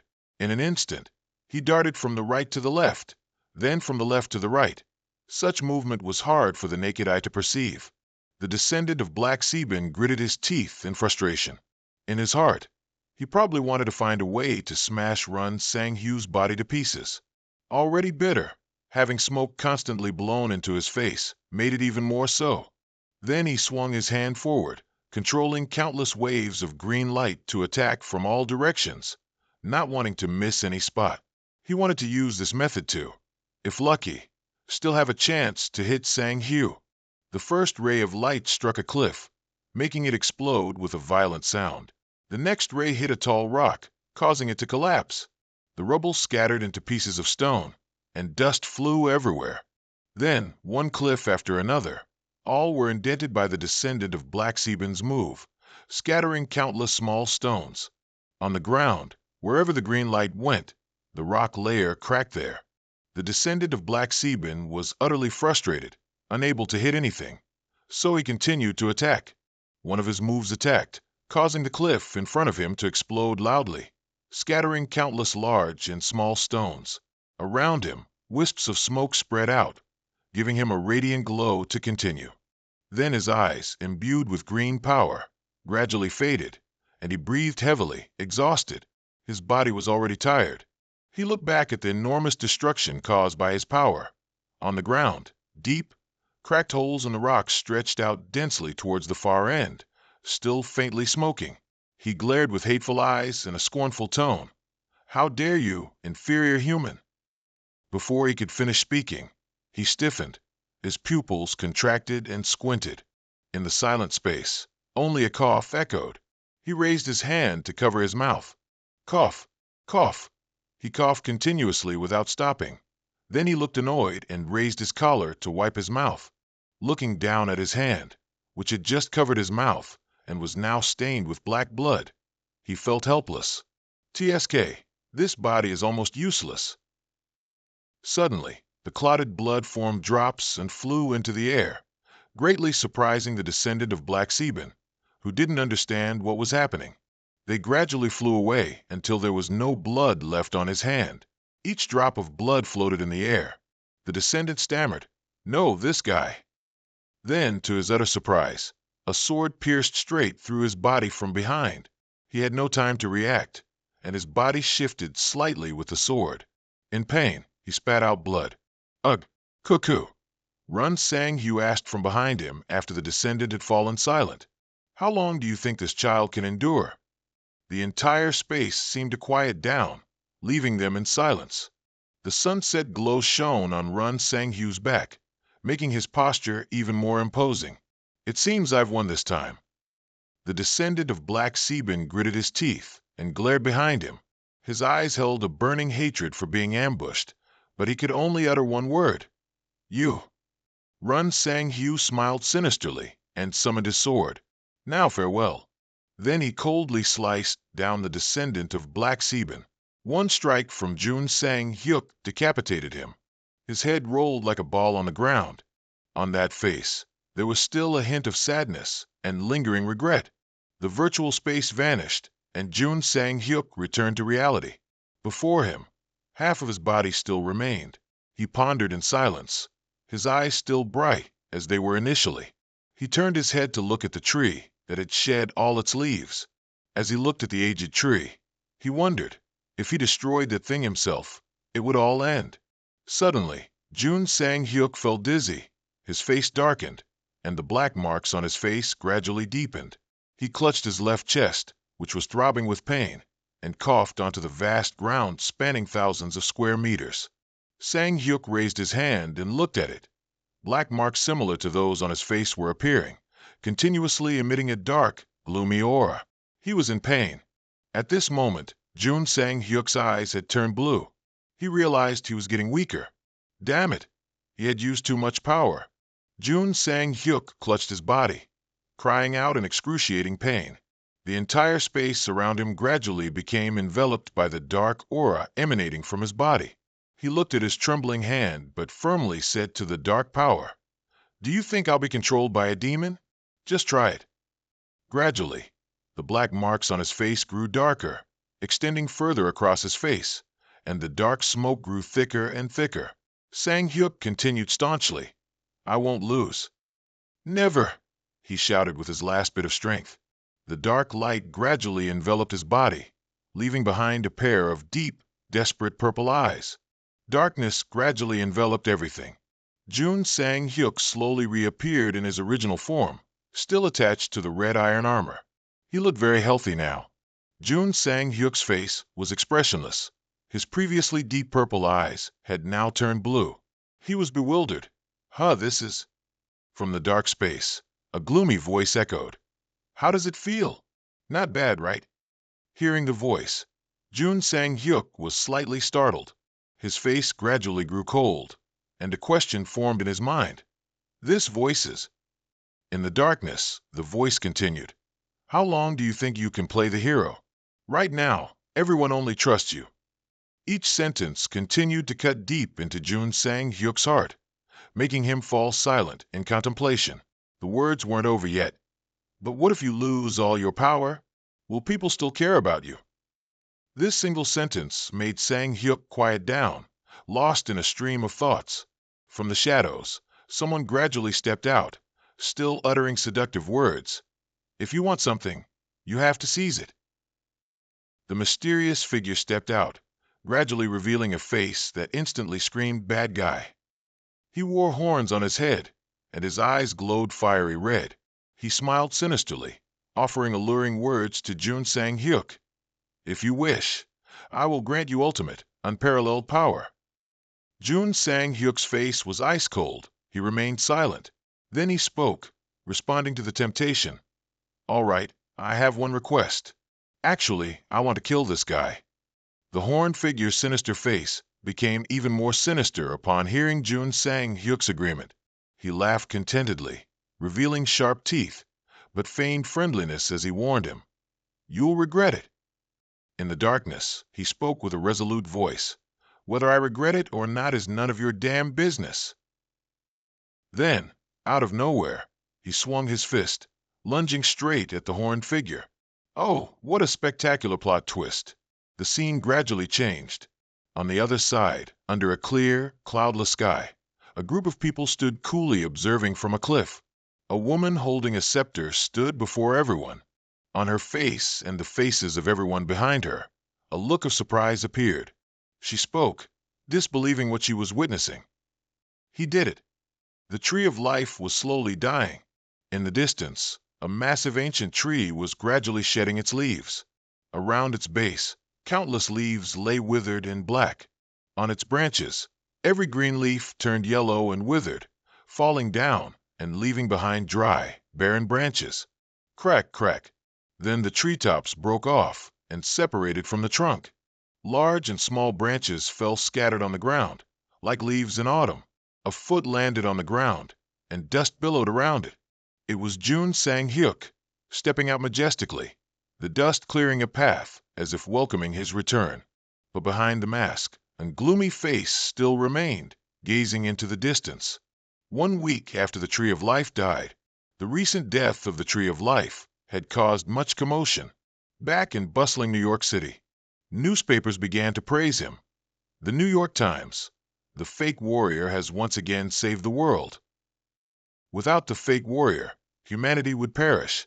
The entire world united in praising the fake warrior.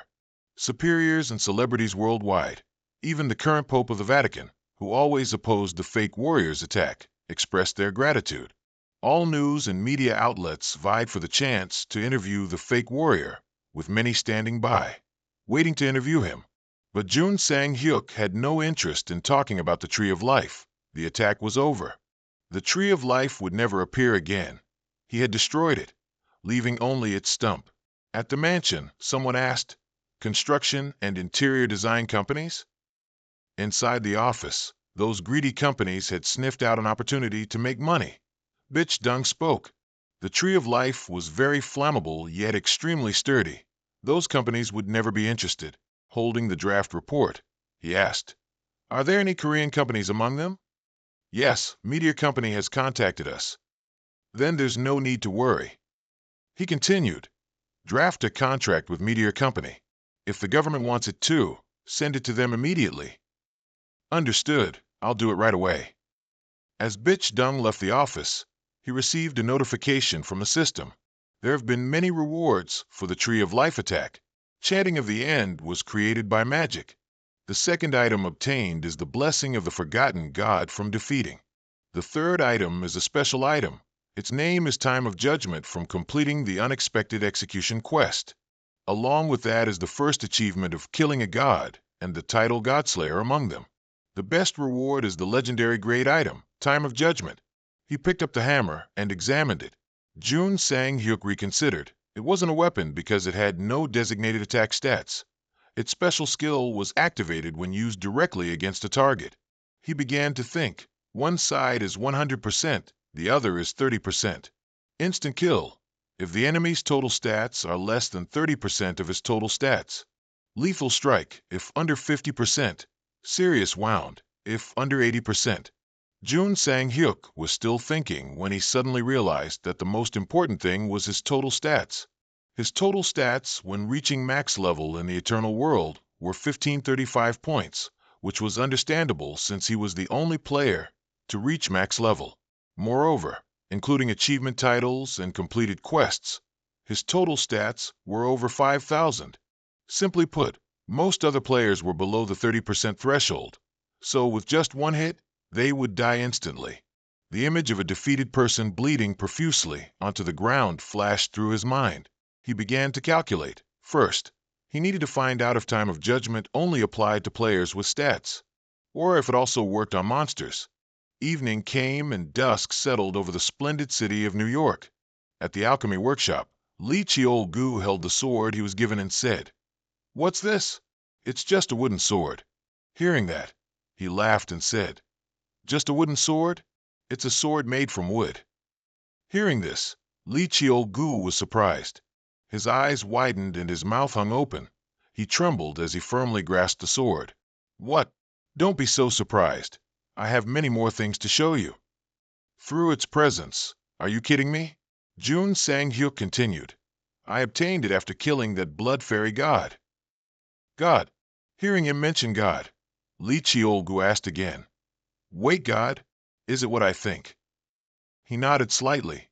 Lee Cheol-gu emphasized, "Damn, you killed a god." He replied, "Then where do you think I got this from?"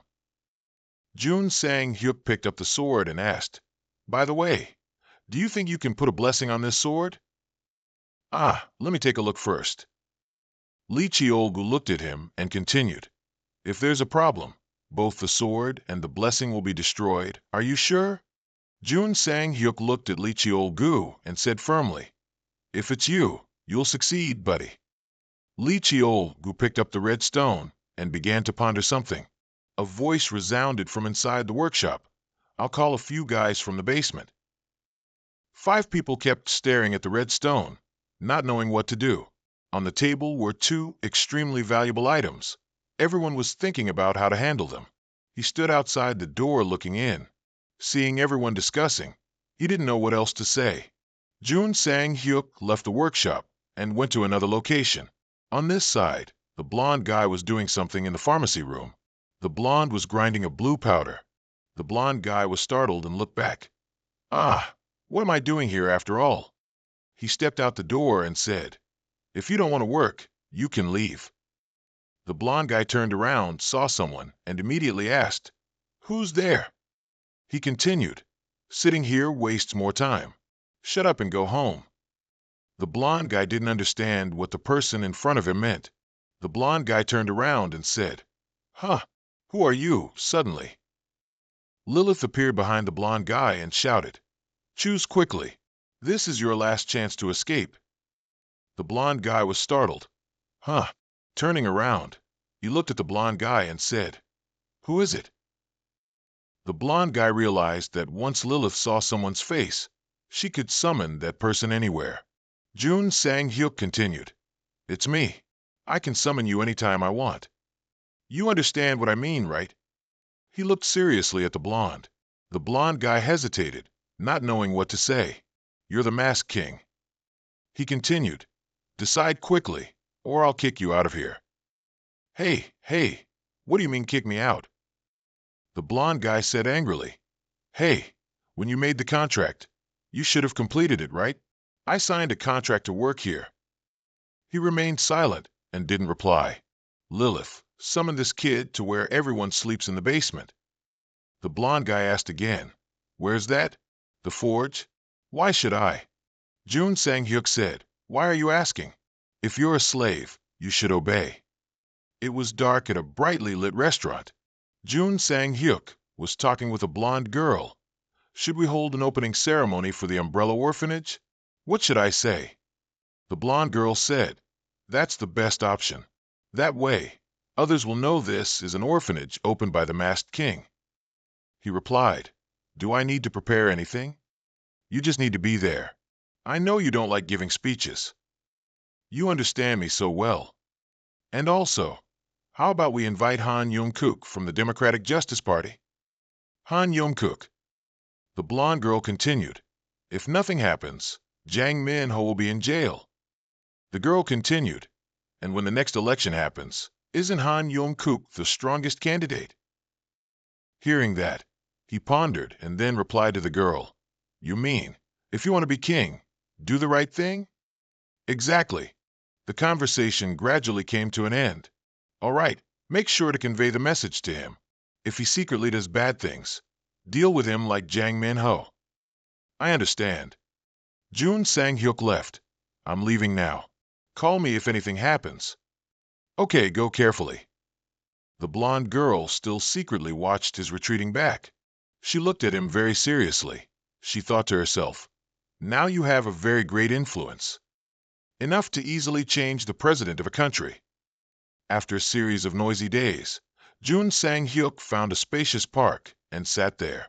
He sat with Park Ho-sung. The two of them sat on a lush green lawn, watching the people around them playing. At this moment, Jun Sang-hyuk spoke up. So, how do you feel coming out here for some fresh air? He slowly replied, holding a can of water in his hand. I feel very relaxed. Jun Sang-hyuk opened the can of water with his hand and continued, You should rest a bit sometimes, otherwise it'll be hard to keep working. Suddenly, he asked about a movie, asking if he had seen it. Jun Sang-hyuk thought for a moment, then replied, The one where a monster appeared in the Han River and killed everyone, right? Ah, I remember. Park Ho-sung, seizing the moment, also boasted, Our group sponsored that movie. Hearing that, Jun Sang-hyuk exclaimed in admiration, Wow, wealthy people are really different, huh? Park Ho-sung smiled until his eyes narrowed. No, not at all. To Park Ho-sung's anticipation, he blandly continued, But while I was watching that movie, I thought, what if such monsters actually appeared? He looked at the can of water with excitement in his eyes. And what if I became a hero and eliminated those monsters? Would I become famous? Park Ho-sung looked up at him and said, Well, then your dream has come true. Jun Sang-hyuk thoughtfully replied, I guess so. The voices of the two alternated, echoing in the park. Have you heard about the final mission? Ah, I heard from some of the team members. Jun Sang-hyuk worriedly pressed his lips together. If the protest continues, Ban will eventually appear. And my mission is to deal with Ban. His face at this moment clearly showed sadness. This battle will be very difficult, but that's not what I'm worried about. What will happen if he's killed? Park Ho-sung casually smiled brightly and interjected. Then it means the world will be at peace. That's the best outcome. But he didn't agree with that idea. He analyzed. After the Eternal World appeared, humanity developed rapidly along with the remaining monsters. We've made great progress in science, and thanks to that, we can now cure many diseases that were previously incurable. Jun Sang-hyuk looked at the people innocently running around him and said blandly, But what if this changed world returns to how it was before? How will everyone look at me then? Suddenly, he stopped and denied, No, perhaps that world. Will this world fall apart? Park Ho-sung heard him and was bewildered for a long time. Then Park Ho-sung said, Perhaps, but is that something you should worry about? Jun Sang-hyuk was startled by that. Park Ho-sung suddenly stood up, staring intently at him with determined eyes. If you can't defeat Ban, humanity will be annihilated. After a pause, Park Ho-sung asserted, regardless of the outcome, we have no right to judge or discuss rewards or punishments. Hearing the other person's thoughts, Jun Sang-hyuk fell into deep contemplation. Seeing him silent, Park Ho-sung continued, most people here know. He smiled meaningfully. Right now, humanity's only hope is one person. Then he casually said, False-Face King, only you can save humanity. Jun Sang-hyuk sighed in relief upon hearing that. You. Then he lunged forward, playfully grabbing Park Ho-sung's collar. I didn't realize you had such a talent for flattery. Faced with his strength, he struggled but couldn't escape, only yelping in protest. A moment later, the two cheerfully told each other, I'm hungry. Do you want to eat something? Oh, I know a good food place nearby. Do you want to go there? Wait, let me think. A rich guy like you should treat me, right? I'm not rich, only my dad is. Jun Sang-hyuk didn't reason. Quiet, you're treating today. The scene shifts to a luxurious building. Inside, it was packed with people, not even a gap left. The middle-aged man with glasses stepped onto the podium, preparing to deliver the opening speech. His gaze suddenly focused on someone below. It was Jun Sang-hyuk, dressed as the False-Face King. Jun Sang-hyuk also stared at him with an unfriendly gaze. He forced a smile and began to announce to the crowd, the opening ceremony of the Umbrella Orphanage. Next up are the children from Umbrella. Then he introduced an act prepared by the children at the orphanage. The children came out with tired, lifeless faces. Music played, and the children quickly fell into rhythm and danced along. Jun Sang-hyuk sat below, observing carefully. At this moment, his eyes became strict, incredibly sharp. He subtly noticed that the children were very tired and weren't dancing with energy. The short-haired girl kept looking at him as if signaling for help. The two children on stage turned to look at each other as if reminding each other of something. The man with glasses sitting below also noticed them. He adjusted his glasses, his gaze sharp, almost threatening. Noticing something unusual, Jun Sang-hyuk also looked at him. Deep in thought, he observed silently, not saying a word, but internally. He looked very angry. The act quickly ended, and he continued to introduce. Please give a warm welcome to the next performance. The scene shifts to another luxurious and private room. The man with glasses politely said, Thank you for making time for us today. He looked at Jun Sang-hyuk in front of him and continued to flatter. Thanks to you, False-Face King, many children have found hope. At this, he remained silent. He seemed not to notice his attitude behind the mask. He even feigned gratitude. I'm taking this opportunity to welcome you once more. Suddenly, he mentioned the children as if boasting of a glorious achievement. The children dance very well. Oh yes, this is the result of them not sleeping to create a perfect performance for you. At this, Jun Sang-hyuk, extremely annoyed, spoke up and asked, Why do that? He didn't realize the seriousness of the issue and ignorantly questioned him back. Pardon? Jun Sang-hyuk angrily shouted, Why did you make the children stay up all night to practice, huh? The man with glasses began to get scared, trembling and fumbling for words. It's because, without waiting for his explanation, Jun Sang-hyuk stood up and walked to the door, not forgetting to threaten. I like enthusiasm, but too much enthusiasm isn't good. Jun Sang-hyuk didn't say much. He just hoped he understood his meaning. He adjusted his glasses and calmly replied, I understand.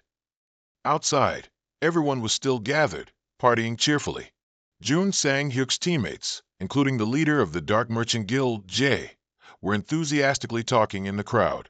Seeing Jun Sang-hyuk come out, they quickly noticed him. Then he asked, Are you finished talking? In response to Jae's question, Run Sang-hyuk turned back angrily and said to her, Listen carefully. This is a sponsoring organization with a fund of 100 trillion. Jae, who was cheerful, suddenly lost her bright expression, looking confused and not understanding what was happening, and asked again, What? Run Sang-hyuk said in a threatening tone. Make sure the audit team does their job properly. Jay looked at Run Sang Hu UC with a thoughtful gaze, as if realizing something, then quickly nodded in agreement. Yes.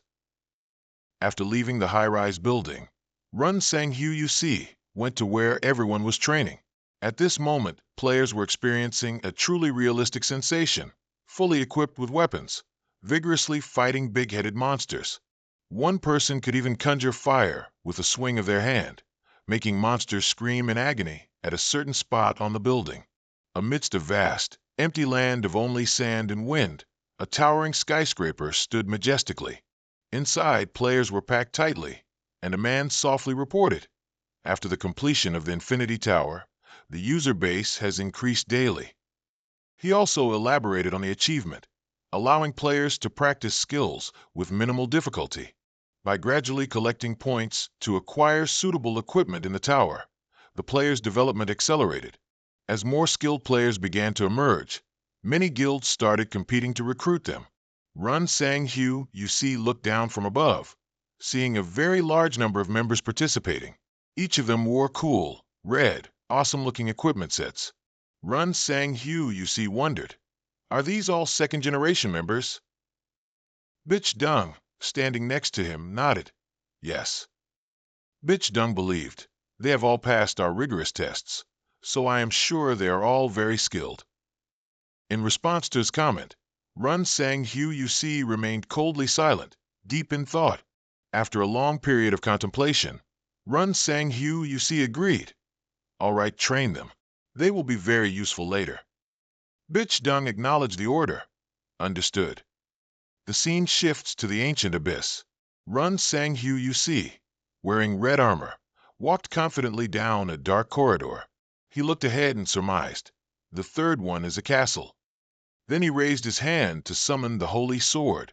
Looking at the holy sword in his hand, which was emitting a grayish-white spiritual energy, Run Sang Hu UC exclaimed, "The monsters appearing here are of the dark attribute." No wonder it's the opposite of the blessing of the holy sword of the end. As soon as he finished speaking, he slowly walked deeper into the luxurious room, which was covered in a sparkling and mysterious golden hue. Run Sang Hu UC focused on the emptiness before him, as if waiting for something to appear. Indeed, a few seconds later, a woman's voice rang out. "Welcome." The girl, with fair skin, a wide-brimmed hat, distinctive red eyes, and a flamboyant, cumbersome outfit, slowly said, "It's been a long time since a guest came to this castle." She even audaciously approached Run Sang Hu UC and said, "You are a hero, and you have magnificent equipment." Run Sang Hu UC's face showed no emotion as he coldly asked, "Is this the castle where the blood race lives?" The girl, unaware of the danger, calmly replied, "That's right." Suddenly, Run Sang Hu UC's glowing blade slashed across her body. Unable to react, the girl's body was cut in half. She could only utter a few cries before her life ended. The girl's body quickly disintegrated. Now, only a blood-red star remained. Run Sang Hu UC turned his head to look at the red object floating there and exclaimed, "It's a blood star." As soon as his thoughts were interrupted, Run Sang Hu UC suddenly sensed something and quickly turned his head to look behind him. The noise inside the room had attracted many vampires, who came rushing over. Run Sang Hu UC looked at the red-eyed, pale-skinned figures with fangs at their mouths who were coming towards him. He quickly concluded, this must be a vampire's lair. Before he even had time to think, they lunged at him with their claws. Run Sang Hu UC, looking cool with the holy sword in his hand, fought them solo. He soared up, swung his sword, and after a few elegant slashes, all the vampires stood frozen in shock.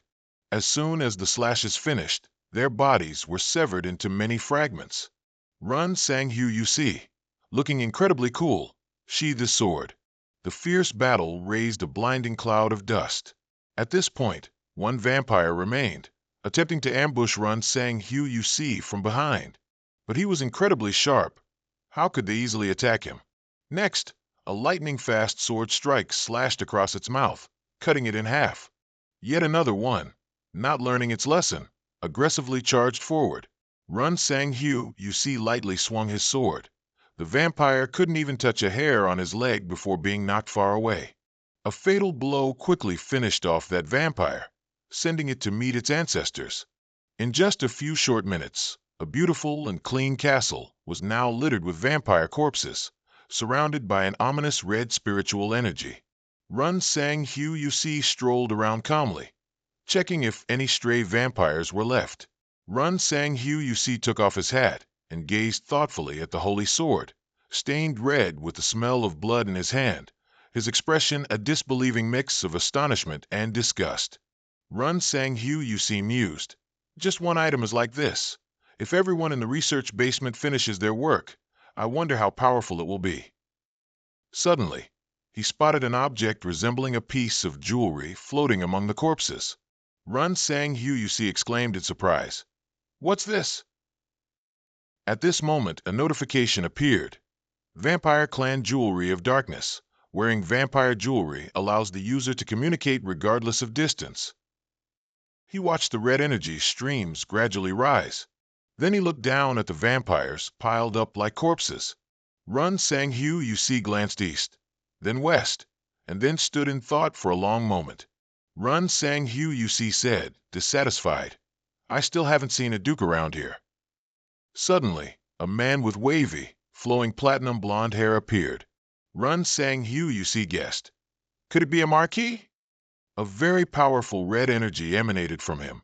He scowled and said to Run Sang Hu, you see, you know a lot about our clan, don't you? Run Sang Hu, you see, confidently boasted about his knowledge. No one knows more about vampires than I do, not even the vampire clan itself. Hearing that, the man burst into laughter. How interesting. Then he impatiently showed his long, sharp claws and said to Run Sang Huk, it's been a long time since I've seen a human. So I want to chat a bit more, but I have things I need to do. So I'll kill you as painlessly as possible. Run Sang Huk heard that and was extremely perplexed, a huge exclamation mark appearing above his head. Without another word, the curly-haired man quickly rushed towards him at breakneck speed. As Run Sang Huk defended with his holy sword, he asked him, I want to ask you something. Among the vampires, are there many high-ranking nobles? He pondered for a moment before this question. Then he replied, Of course, there are many nobles even stronger than me. The curly-haired man smiled triumphantly and said, You won't get to meet them. The battle at this moment was extremely fierce. He attacked Run Sang Huk continuously with all his might. His hands moved with lightning speed, creating incredibly powerful palm strikes. Run Sang Huk seemed to have taken a hit, grimacing as he struggled to defend himself. He seemed to be in a great hurry, continuously lunging towards him. Both collided, creating a loud explosion. They then separated, but neither was injured.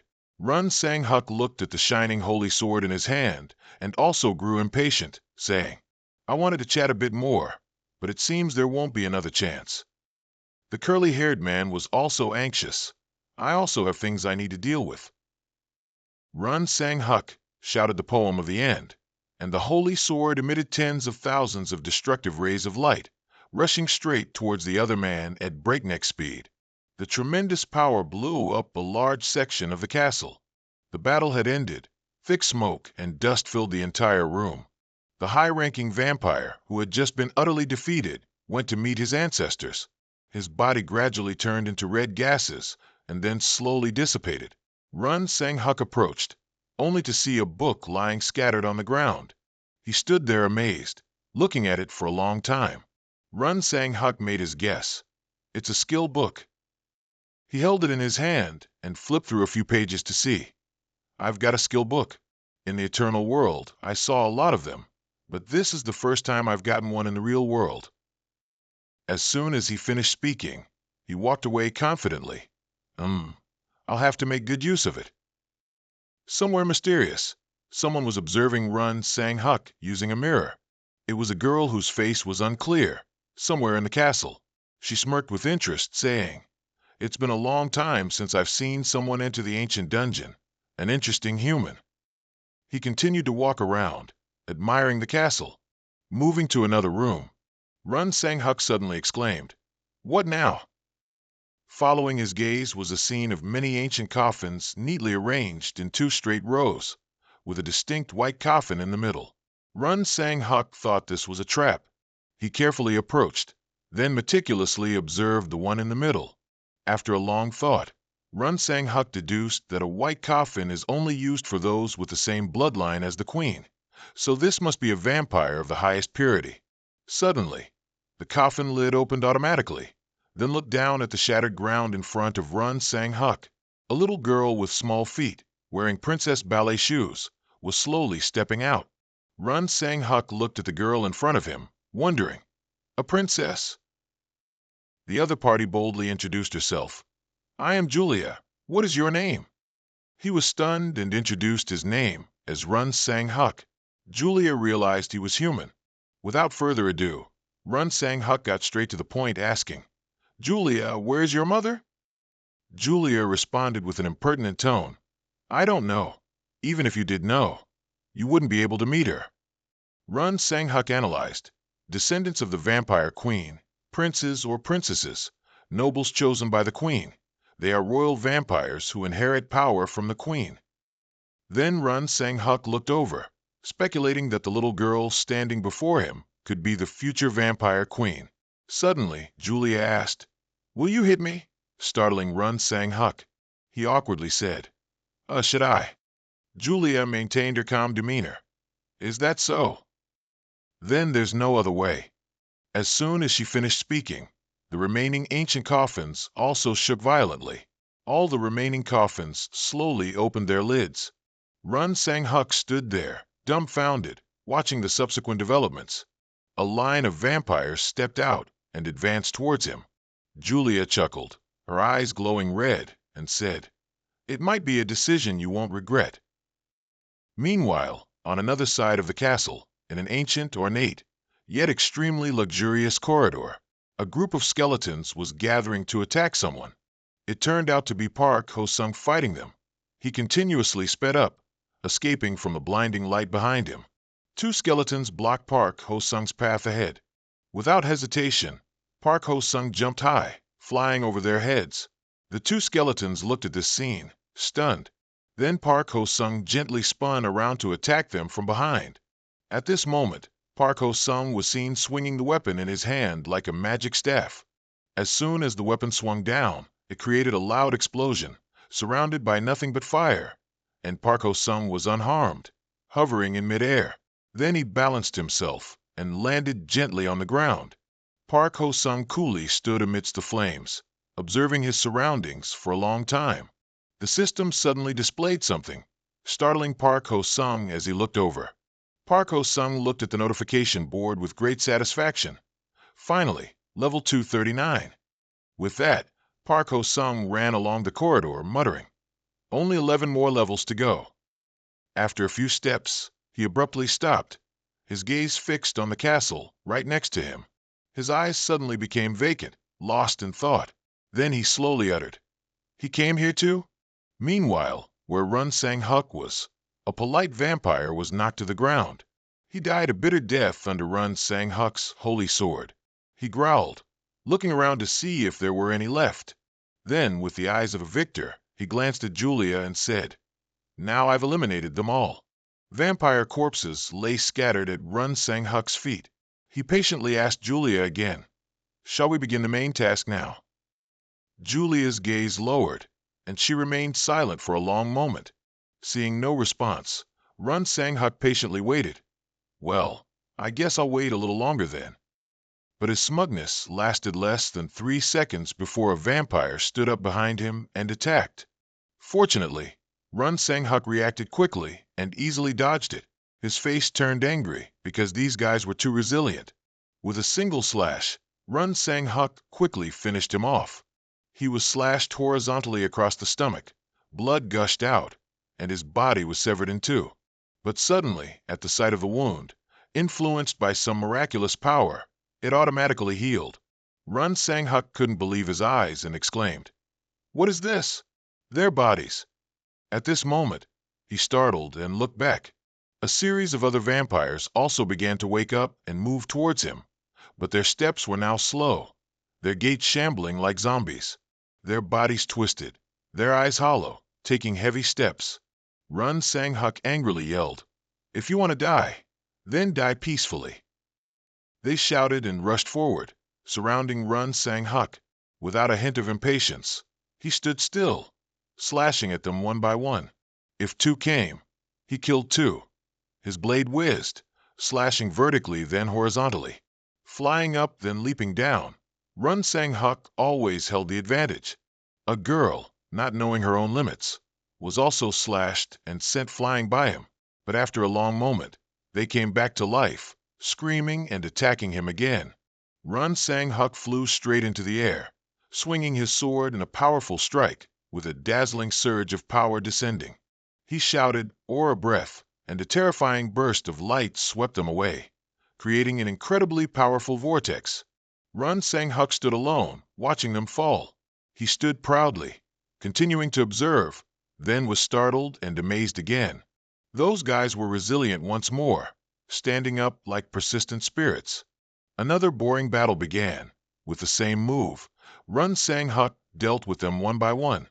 Seeing the situation wasn't good, Run Sang-huk clicked his tongue a few times. TSK. Too troublesome.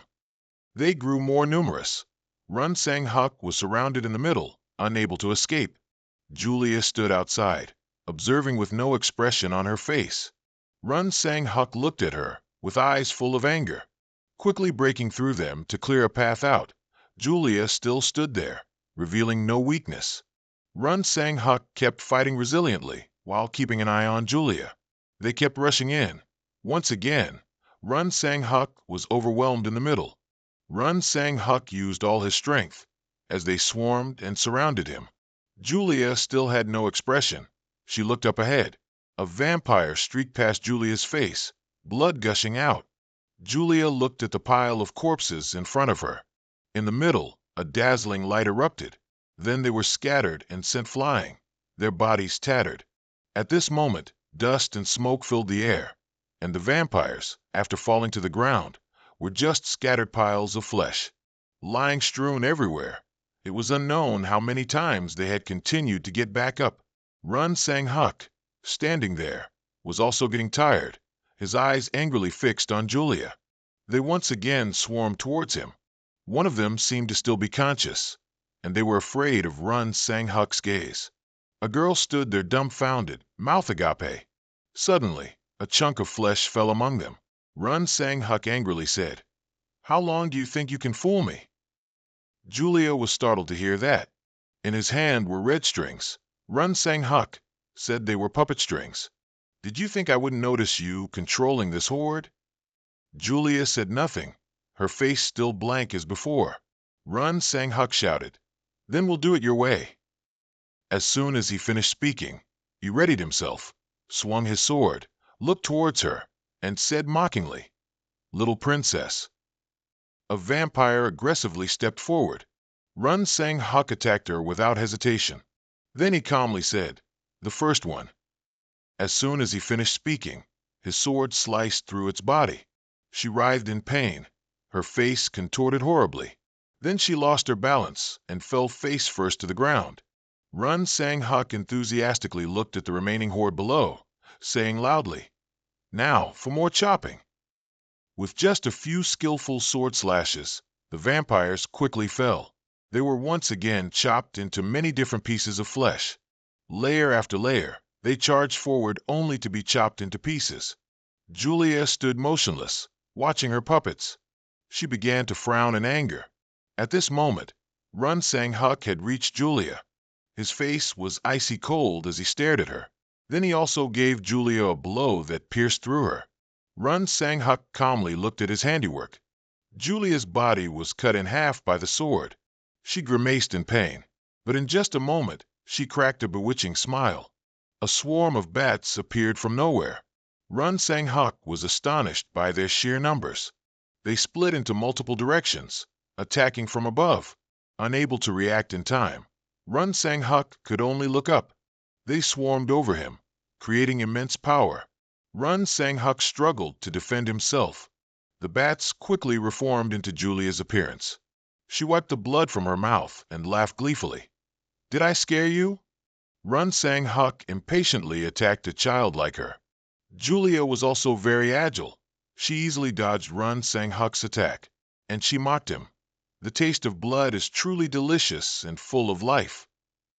Run Sang Huk's sword again swung wildly, carving out beautiful strokes. He angrily looked at the scene before his eyes.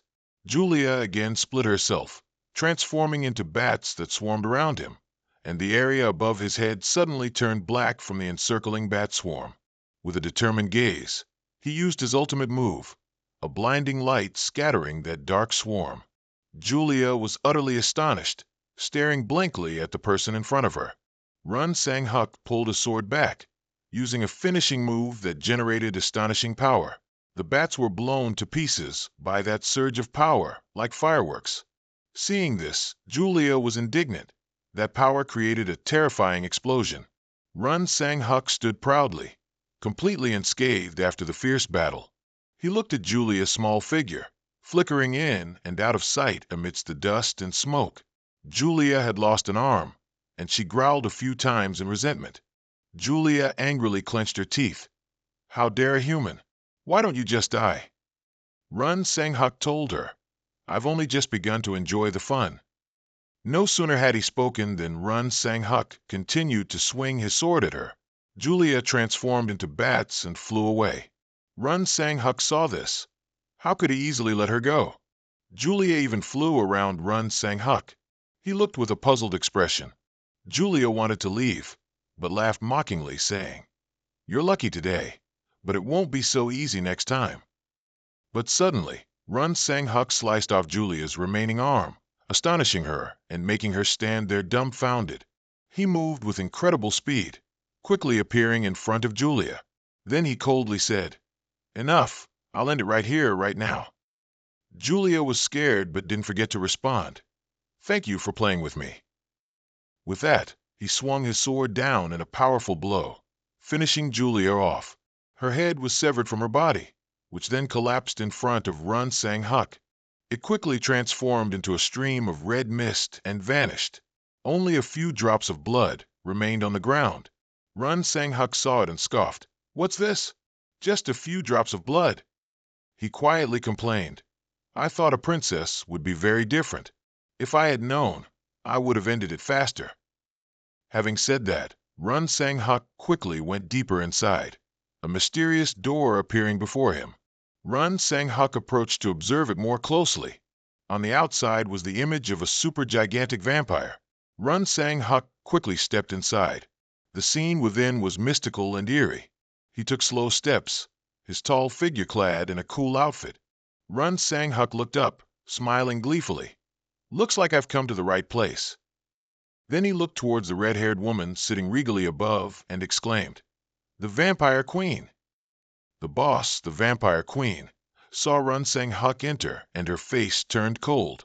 She looked down at him with disdain and said, A human casually entering an abandoned dungeon. This isn't a place just anyone can enter. The Vampire Queen continued to question Run Sang Huk when he didn't reply. How can you stand before me? Run Sang Huk fearlessly looked straight at the queen on her throne and challenged, What if I can? The Vampire Queen immediately responded, Oh, really? Suddenly, the Vampire Queen's voice rang out again. Of course, so if... Then you can. This statement surprised Run Sang Huk, leaving him utterly confused. The Vampire Queen swirled the cup of fresh blood in her hand, her sharp eyes fixed on Run Sang Huk as she slowly said, Punishment. You have imprisoned me and others in this place. Run Sang Huk heard that and asked back, confused, You imprisoned yourself? Run Sang Huk looked at the dignified woman before him, thinking to himself, I hadn't anticipated this situation. The bosses in the ancient dungeon castle were all extremely dangerous monsters.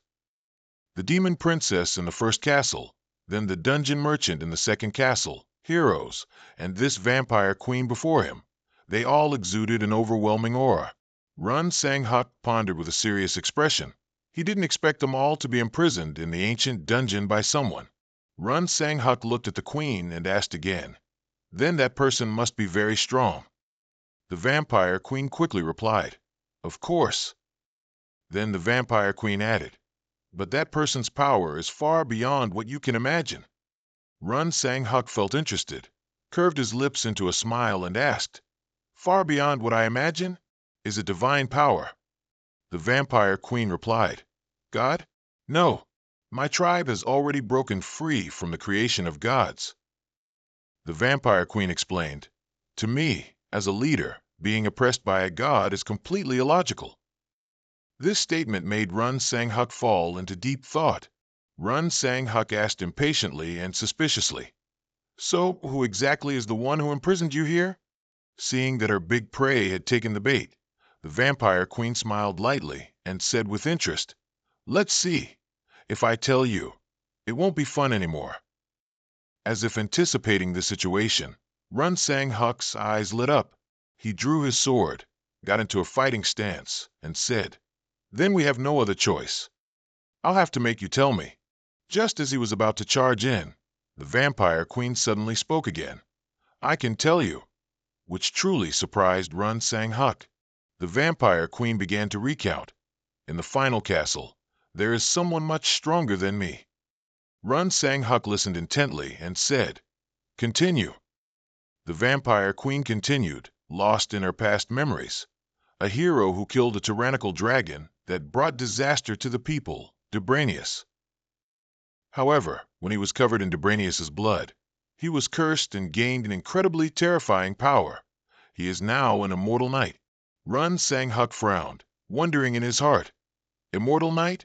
Is she talking about the Death Knight?" Run Sang Huk then remembered the game's storyline. According to the game, the Death Knight was created after killing a dragon and being cursed. If that's the case, then it must be the Death Knight. Suddenly, the Vampire Queen jumped down in front of Run Sang Huk, her eyes blazing, looked at Sang Huk, and said, "Let's see. If you are a hero, save me from this desolate place." Upon hearing this, Run Sang Huk fell into thought. For a moment, he couldn't help but remember the girl named Marina.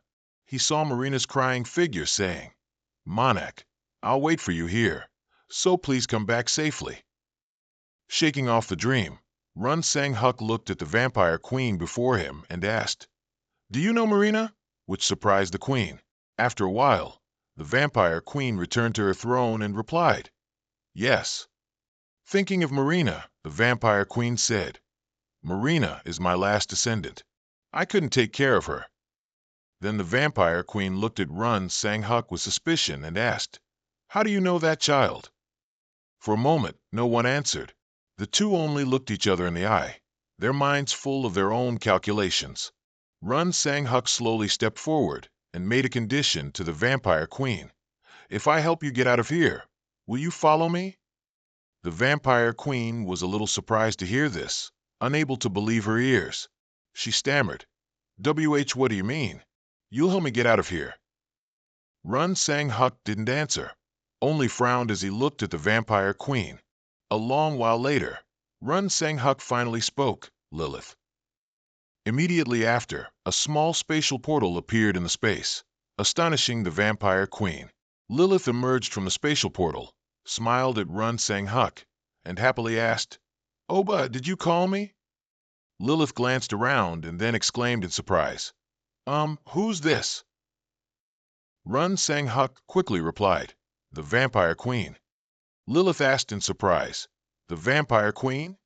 Run Sang Huk smiled and said, "Yes, she's a queen, just like you."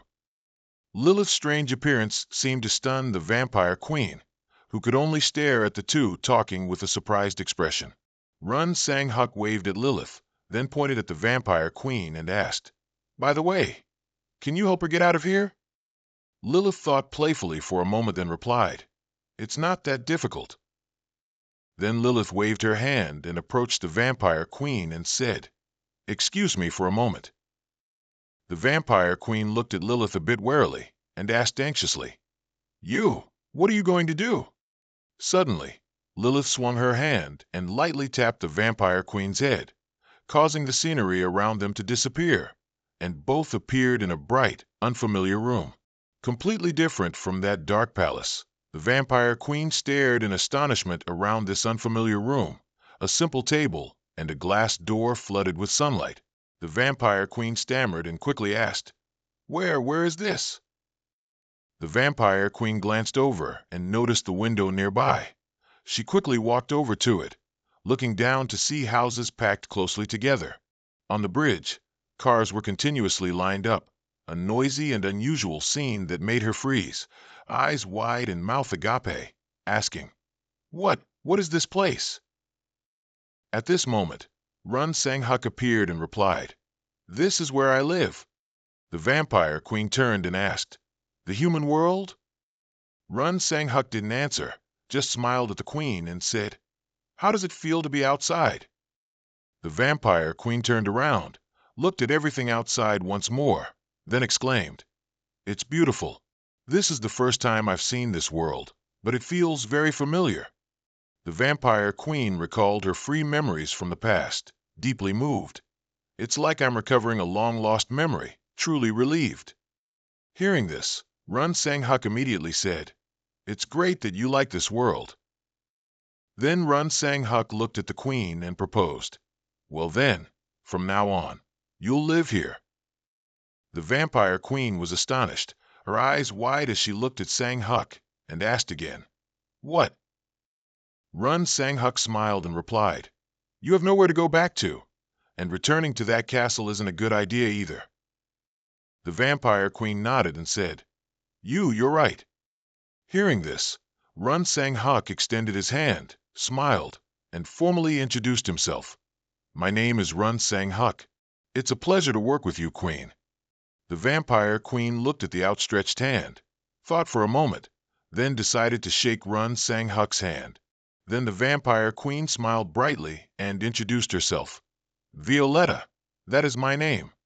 Achieving cooperation without any battle, Run Sang Huk smiled happily, while the Vampire Queen was also greatly moved by the help she received.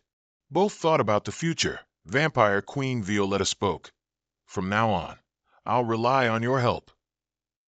Run Sang Huk quickly replied, "Ha, it's nothing." Meanwhile, in a mountain range in the United States, Richard Paulson and his troops were heading somewhere. Suddenly, Richard Paulson broke out in a cold sweat and said in fear, "I can't believe it appeared here, in the Kali Mountains." Run Sang Huk threw something resembling a small drop of blood onto the table and said to everyone, "Try this." Jang Suchin skeptically picked up the red blood-like orb and asked in confusion, "What is this?" Run Sang Huk chuckled then said, "Don't worry. Do you think I give you anything strange?" Jang Suchin held the red blood orb, squeezed it lightly, then whined in disdain.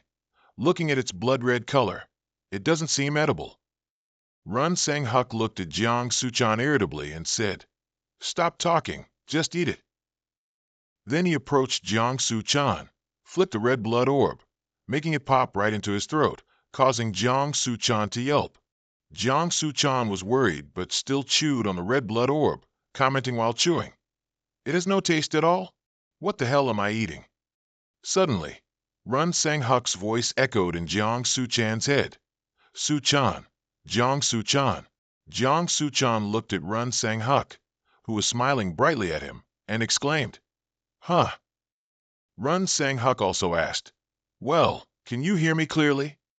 Jang Suchin calmly replied, "Oh, you're talking right in front of me." Suddenly, Li Gu turned to Jang Suchin and asked loudly, "Hey, how do you feel after eating it? Why are you talking to yourself?" Jang Suchin was astonished and immediately replied, "No, he just now." But before he could finish his sentence, Run Sang Huk's voice echoed again, "Listen carefully. What I'm about to say now can only be heard in your head." This time, Jang Suchin clearly didn't see Run Sang Huk open his mouth to speak, and quickly asked in surprise, Your mouth?" Jang Suchin was shocked, seeing Run Sang Huk smiling meaningfully, then blurted out, How did you do that? You're talking without moving your mouth at all." Run Sang Huk continued using telepathic message, saying, "You can do it too. Just imagine you're sending me a telepathic message in your head. Jang Suchin asked again, stunned.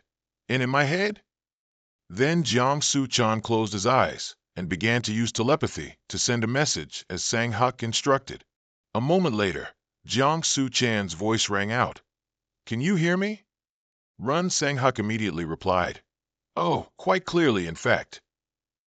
The two of them, facing each other, kept their eyes closed, lost in thought, amidst Li Gu's questioning curiosity. Jang Suchin kept asking, Can you hear me? What in the world is this? Run Sang Hyuk then explained, It's like a whisper feature. You can talk privately like in a game. Jang Suchin laughed excitedly, saying, this is really interesting.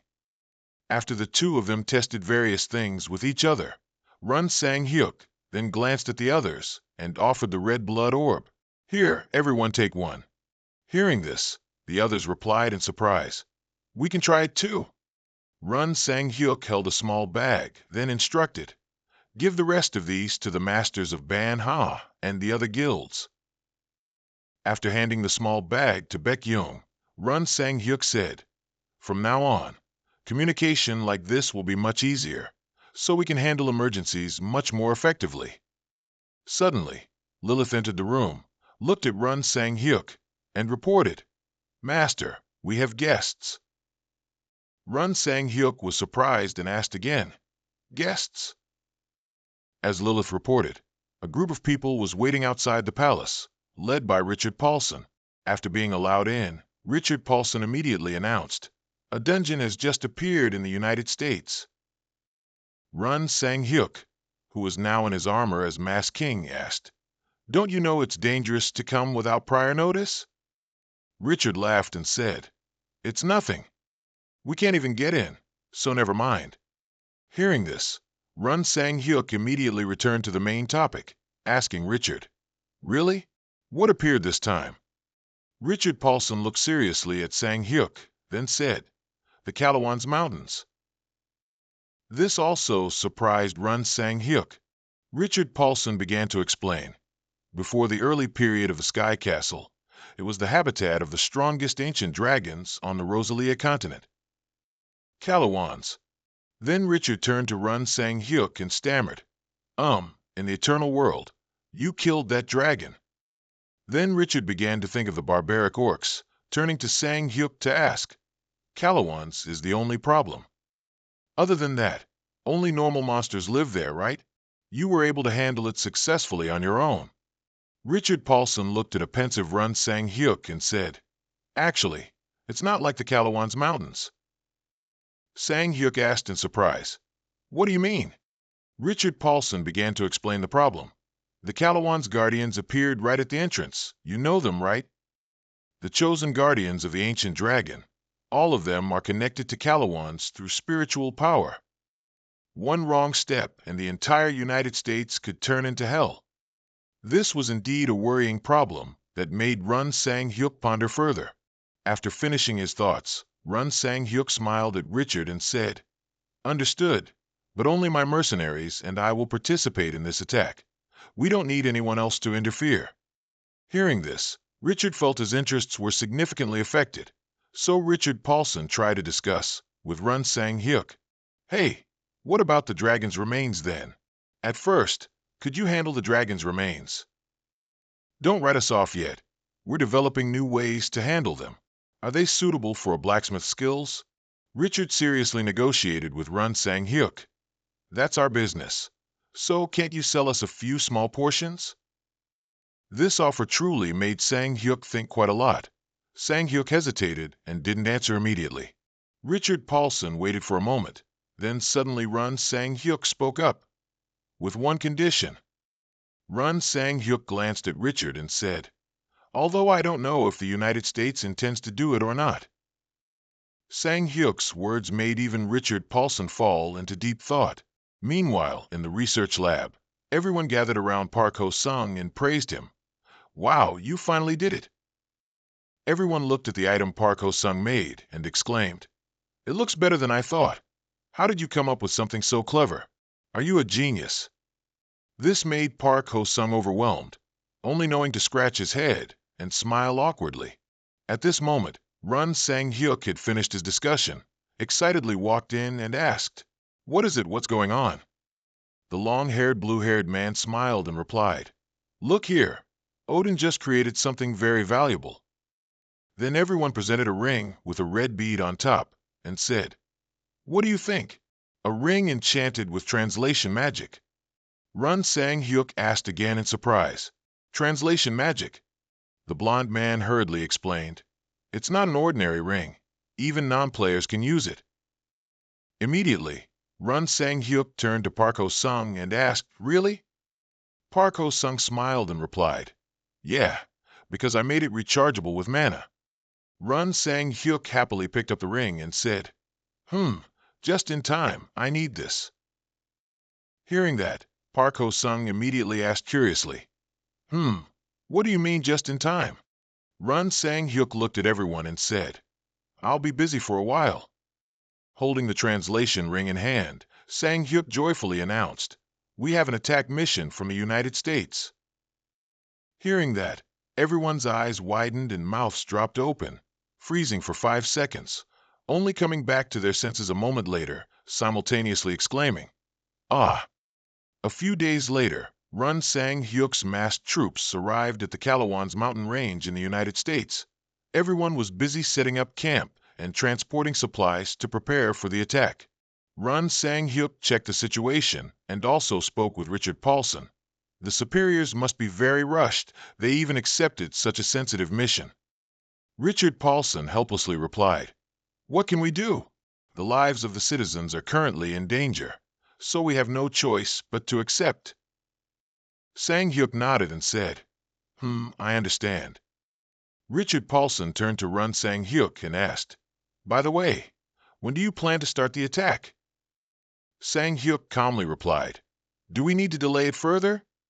Run Sang-hyuk turned back to look at his teammates and the massed army, who were ready for battle, and immediately shouted, "Let's go!" In the forest with difficult rocky paths and dense trees, Run Sang-hyuk immediately ordered the golems to go ahead and clear the way. Wherever the golems went, they smashed through rocks, dirt, and trees that blocked their path. Seeing the 2 golems completely clear the path for them, Jang Suchin clicked his tongue and exclaimed, "Look how quickly the path was cleared. Should we charge the U.S. a road clearing fee?" Run Sang-hyuk then said, "This path isn't even for ordinary pedestrians, so just leave it as is." Richard, on the other hand, looked at the dense forest and exclaimed, "We have to give them some props. How can they find an attack point in a place like this?" The 2 golems were diligently clearing the path when suddenly one of them tumbled to the ground and became motionless.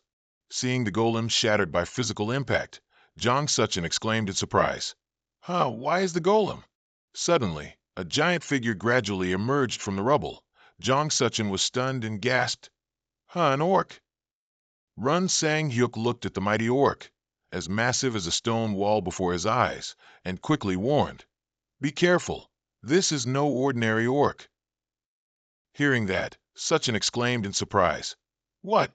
The remaining golem, seeing its friend smashed to pieces, couldn't stand it, and quickly turned to punch the orc directly.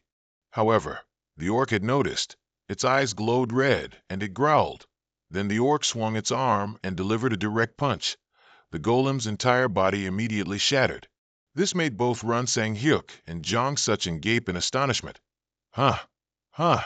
Destroyed in just one blow. Run Sang-hyuk's eyes flashed. Then he said, "A guardian in Kalawan's." Just then, the seal on the orc's back glowed. Run Sang-hyuk confirmed with certainty, "It's the dragon's guardian." Having identified the enemy as Kalawan's guardian, the masked soldiers immediately charged forward to attack. But this was truly no ordinary orc. One of its blows made the entire ground shatter, dust and rocks flying everywhere.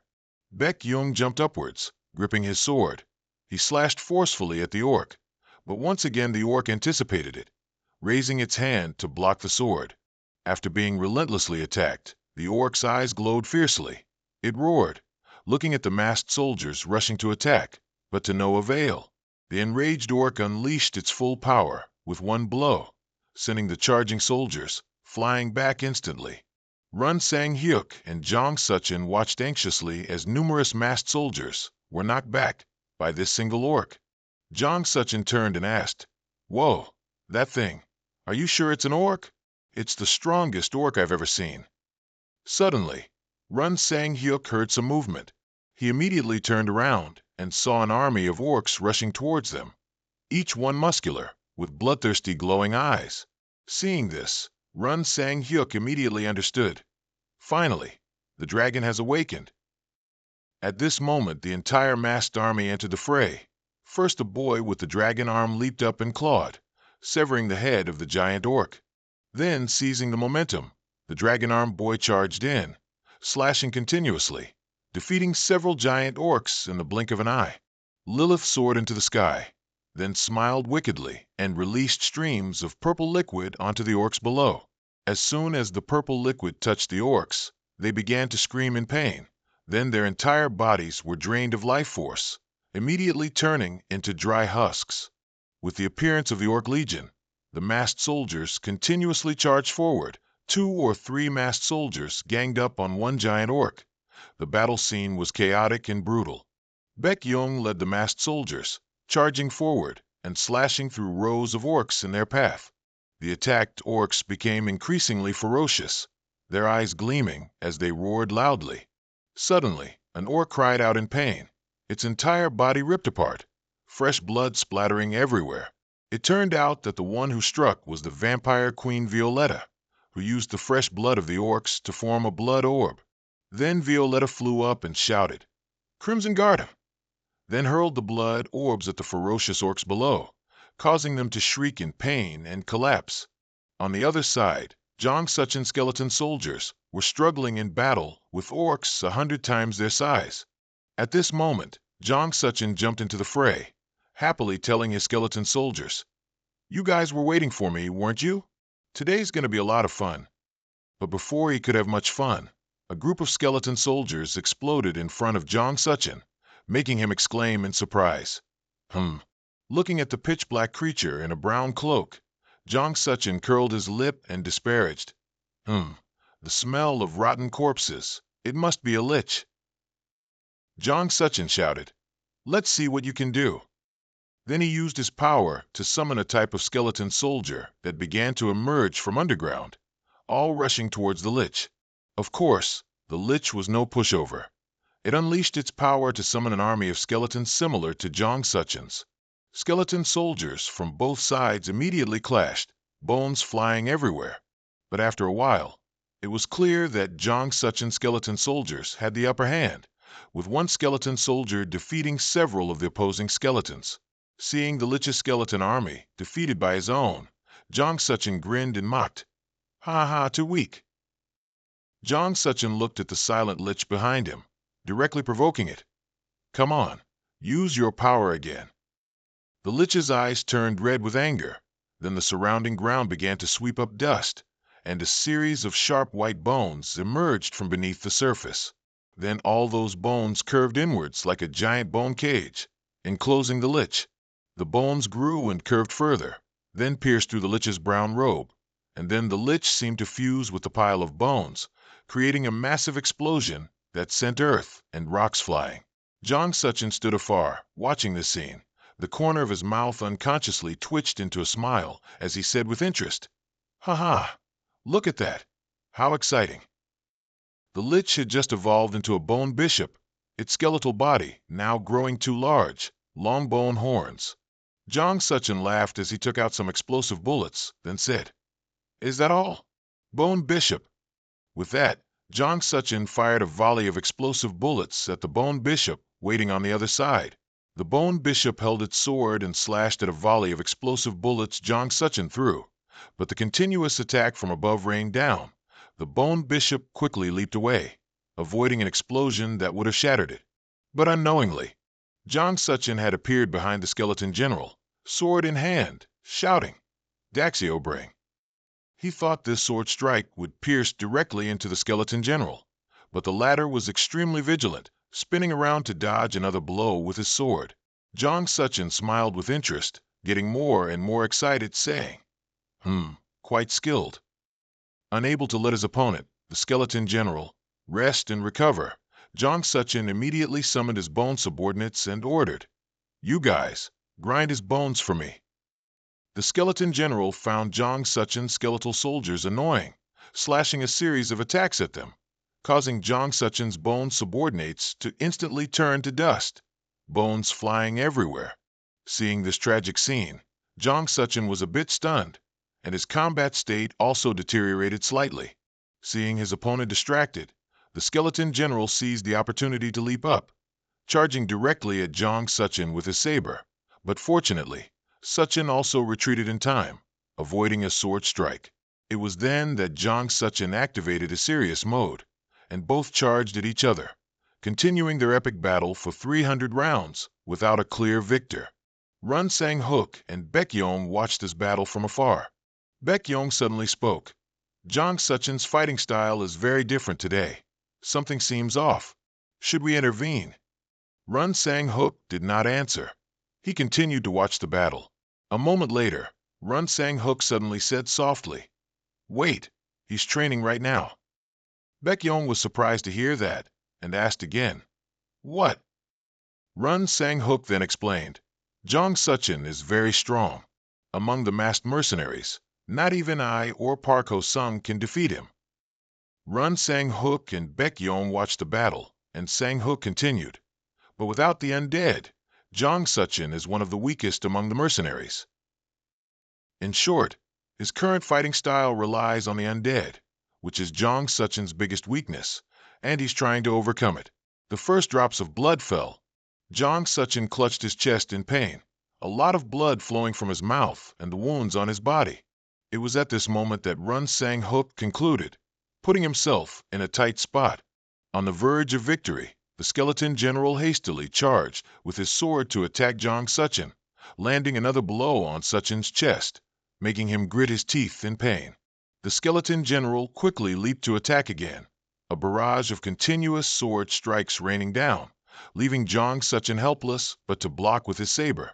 Just as Jang Suchin swung his saber to strike the skeleton general, the latter quickly ducked down and, in an instant, slipped past and heavily slashed Jang Suchin's right arm, leaving him utterly stunned. Jang Suchin quickly retreated cautiously, gripping his injured right arm. He became silent. After a moment of thought, Jang Suchin suddenly smiled, clutching his arm and saying with satisfaction, "Cuckoo, it's been a long time since I felt this. Honestly, everyone's always so easy." Then Jang Suchin turned to look at Run Sang Hook, sending a telepathic message. "Hyung, can I borrow your sword for a bit?" "The one with holy elements." Run Sang Hook quickly sent a message back.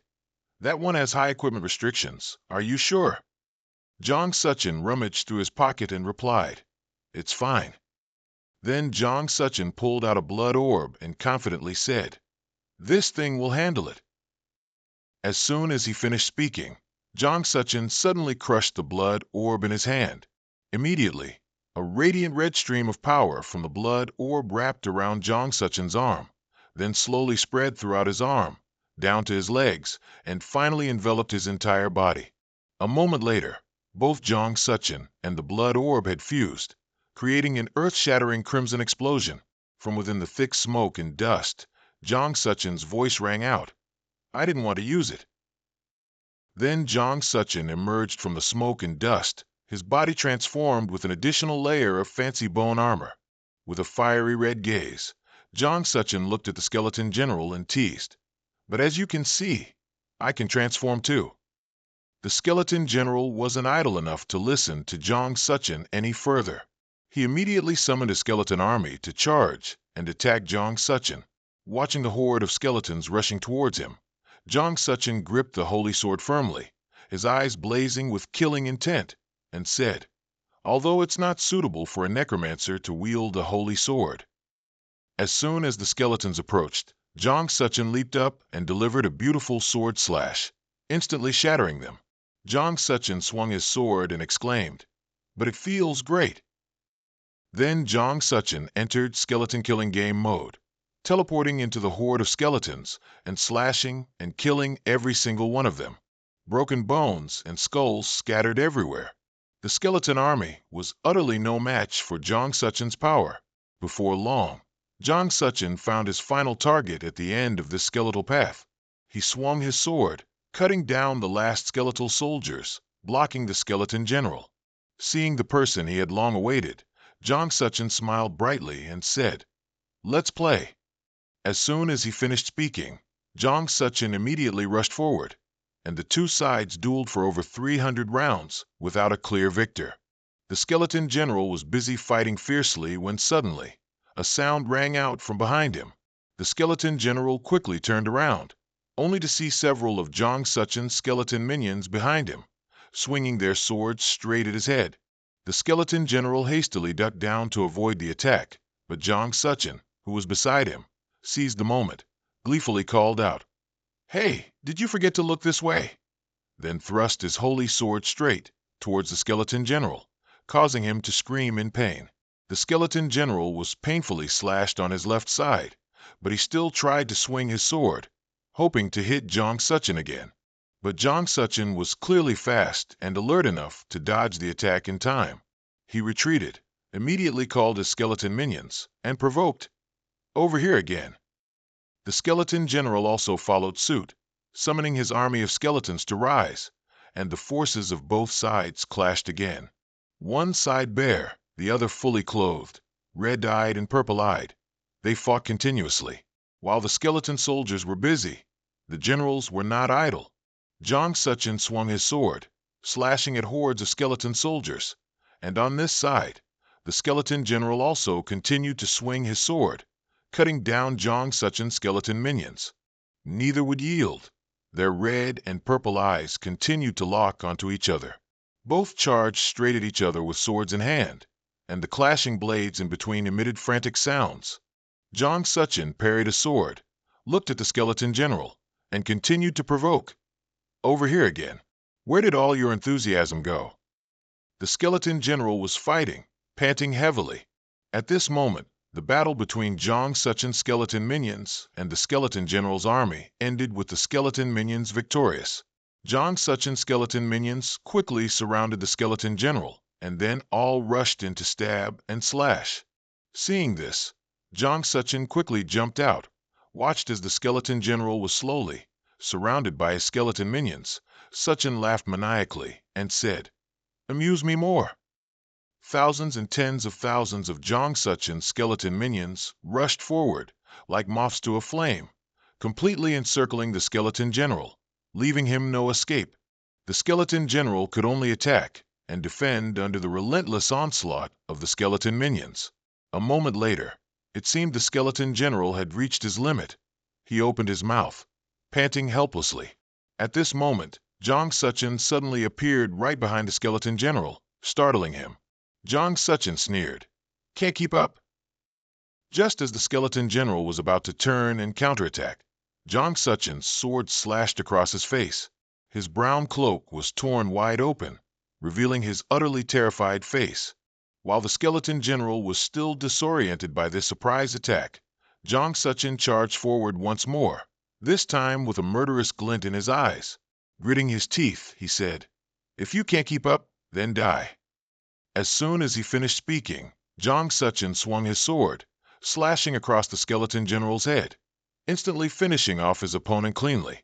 Watching the skeleton general's head fall to the ground, the cool Jang Suchin finally ended his battle. As soon as it was done, Jang Suchin laughed with satisfaction, his voice happily chirping as he bragged, "How was it? I thought you were cool just now. But wait, I turned around and was startled to see the masked soldiers turning their backs and leaving." A kind masked soldier turned around and shouted to Jang Suchin, "Over here, sir. The king has left." Hearing this, Jang Suchin's foolish face froze, and he stammered in confusion, What did you just say?" A moment later, Jang Suchin regained his composure, hastily shouting, "How could you leave? Wait for me." As the masked army continued, they encountered the guard brains, and so both sides plunged into battle again. Bok Dung diligently commanded and tirelessly charged in, slaying the brains. Run Sang Hyuk watched this scene from the side, secretly calculating something in his heart. Before long, Night fell, and the masked legion began to pitch tents to rest, then prepared to continue a new day of fighting. Early in the morning, Run Sang-hyuk continued to lead the masked legion forward. As everyone moved, Lilith suddenly flew down close to Run Sang-hyuk and whispered, "Appa, is Kalawan very strong?" Run Sang-hyuk nodded in response. "Of course, it's the strongest dragon in the land of Rosalia." Hearing this, Jang Suchin, walking behind, also asked in surprise, "You personally killed such a powerful dragon?" Run Sang-hyuk closed his eyes and calmly replied, "I almost died a few times." Run Sang-hyuk recalled those solitary life-or-death moments, sighing in his heart. "But in the end, I won. Back then, my level and equipment weren't as good as they are now." After speaking, Run Sang-hyuk turned to look at Bok Dung and asked, "And this time, we'll let the mercenaries try fighting Kalawan. Can you do it?" Bok Dung quickly smiled confidently and replied, "Of course. Just give the order, and we will risk our lives to kill Kalawan." Hearing that, Run Sang-hyuk refused. "No, you don't need to risk your life." While everyone was talking, a gigantic figure suddenly appeared in the sky, stunning everyone. Run Sang-hyuk looked up, saw his target, and smiled, saying, "It's here, the ancient dragon, Kalawan, true to its name. Kalawan is the strongest dragon in this land of Rosalia. Its entire body is covered in glowing red scales. Its wide wings and fire-breathing snout make it even more ferocious." As Run Sang-hyuk was staring intently at the dragon Kalawan, his eyes suddenly became panicked. Looking up, he saw Kalawan blowing a stream of fire breath directly at the masked army. Run Sang-hyuk watched the approaching fire breath nervously. The moment the dragon's breath hit, everything exploded in a blinding flash. Going back to the night before confronting the dragon Kalawan, Run Sang-hyuk gathered the key members of the masked army and began strategizing. To fight a dragon, first, you must withstand its breath. Run Sang-hyuk looked around at everyone and asked, "Now, to withstand it, what can you do?" Bok Dung quickly offered his opinion. "Can't we just move out of its attack range?" Run Sang-hyuk quickly objected. "Do you think a dragon, which looks like a monster, would waste its strongest moves?" Seeing no one else speak, Run Sang-hyuk spoke up. "A dragon's breath is completely unavoidable, so we have one thing to do." Run Sang-hyuk subtly looked towards Park Ho-sung and said meaningfully, "Find out exactly what the breath skill is." Continuing back to the battle with the dragon, indeed, the explosion occurred right after Kalawan unleashed its fire breath, but it didn't hit a single person in the masked army. Run Sang-hyuk seemed to have anticipated this, and he smiled with satisfaction as he looked up. And true to Run Sang-hyuk's expectations, Park Ho-sung was the one who jumped forward and blocked Kalawan's dragon breath, saving everyone. Park Ho-sung strained himself, channeling all his strength to block Kalawan's attack. In his mind, he recalled what Run Sang-hyuk had said last night. Breath is a magical attack. Magic is a skill used by freely controlling energy forms in the air through thought. Therefore, high-level skills, explosive skills, have an equally complex form. Hearing this, Park Ho-sung suddenly thought of something and said, "If we can utilize that principle." Run Sang-hyuk didn't let Park Ho-sung finish his sentence. He smiled contentedly and replied, "That's right. You can win when fighting Kalawan." At this moment, Park Ho-sung tensed, channeling energy opposite to the dragon's breath. In his mind, he thought, the more complex the energy form, the stronger the magic it uses. That's why not only Park Ho-sung, but also the other masked soldiers in his team began channeling their own energy. Bok Ho-sung thought, meaning, if we combine each complex energy form, that energy can overwhelm the breath itself. Thinking this, Bok Ho-sung's face distorted with seriousness. He spread his arms, channeled all his strength, and shouted, "Attack formation." No sooner had he finished speaking than a massive surge of energy from Bok Ho-sung's team tore through Kalawan's fire breath. Not only that, this energy forcefully attacked Kalawan, giving it no time to evade, and it took the full brunt of Bok Ho-sung's team's shattering explosive blow. The remaining teams were astonished by the battle. Run Sang Hyuk calmly observed the situation and saw that the dragon Kalawan had fallen to the ground. Seizing the opportunity, Bogdung hastily shouted, "Everyone attack!" After that, Bogdung's entire masked soldier army immediately charged forward, quickly gathering to attack this gigantic monster. In that chaotic situation, a confused voice still spoke up. Did they just block Kalawan's breath? The dragon Kalawan looked at the charging masked soldiers with bloodthirsty, glowing red eyes.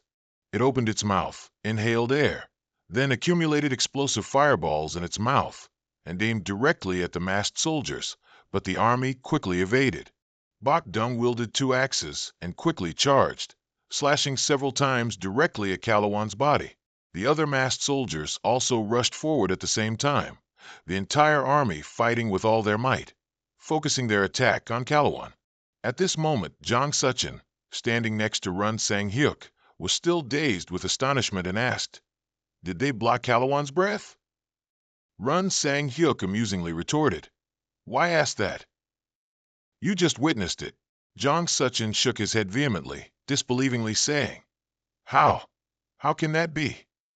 At this moment, Run Sang Hyuk suddenly asked, "Didn't you notice Kalawan just created an opening?"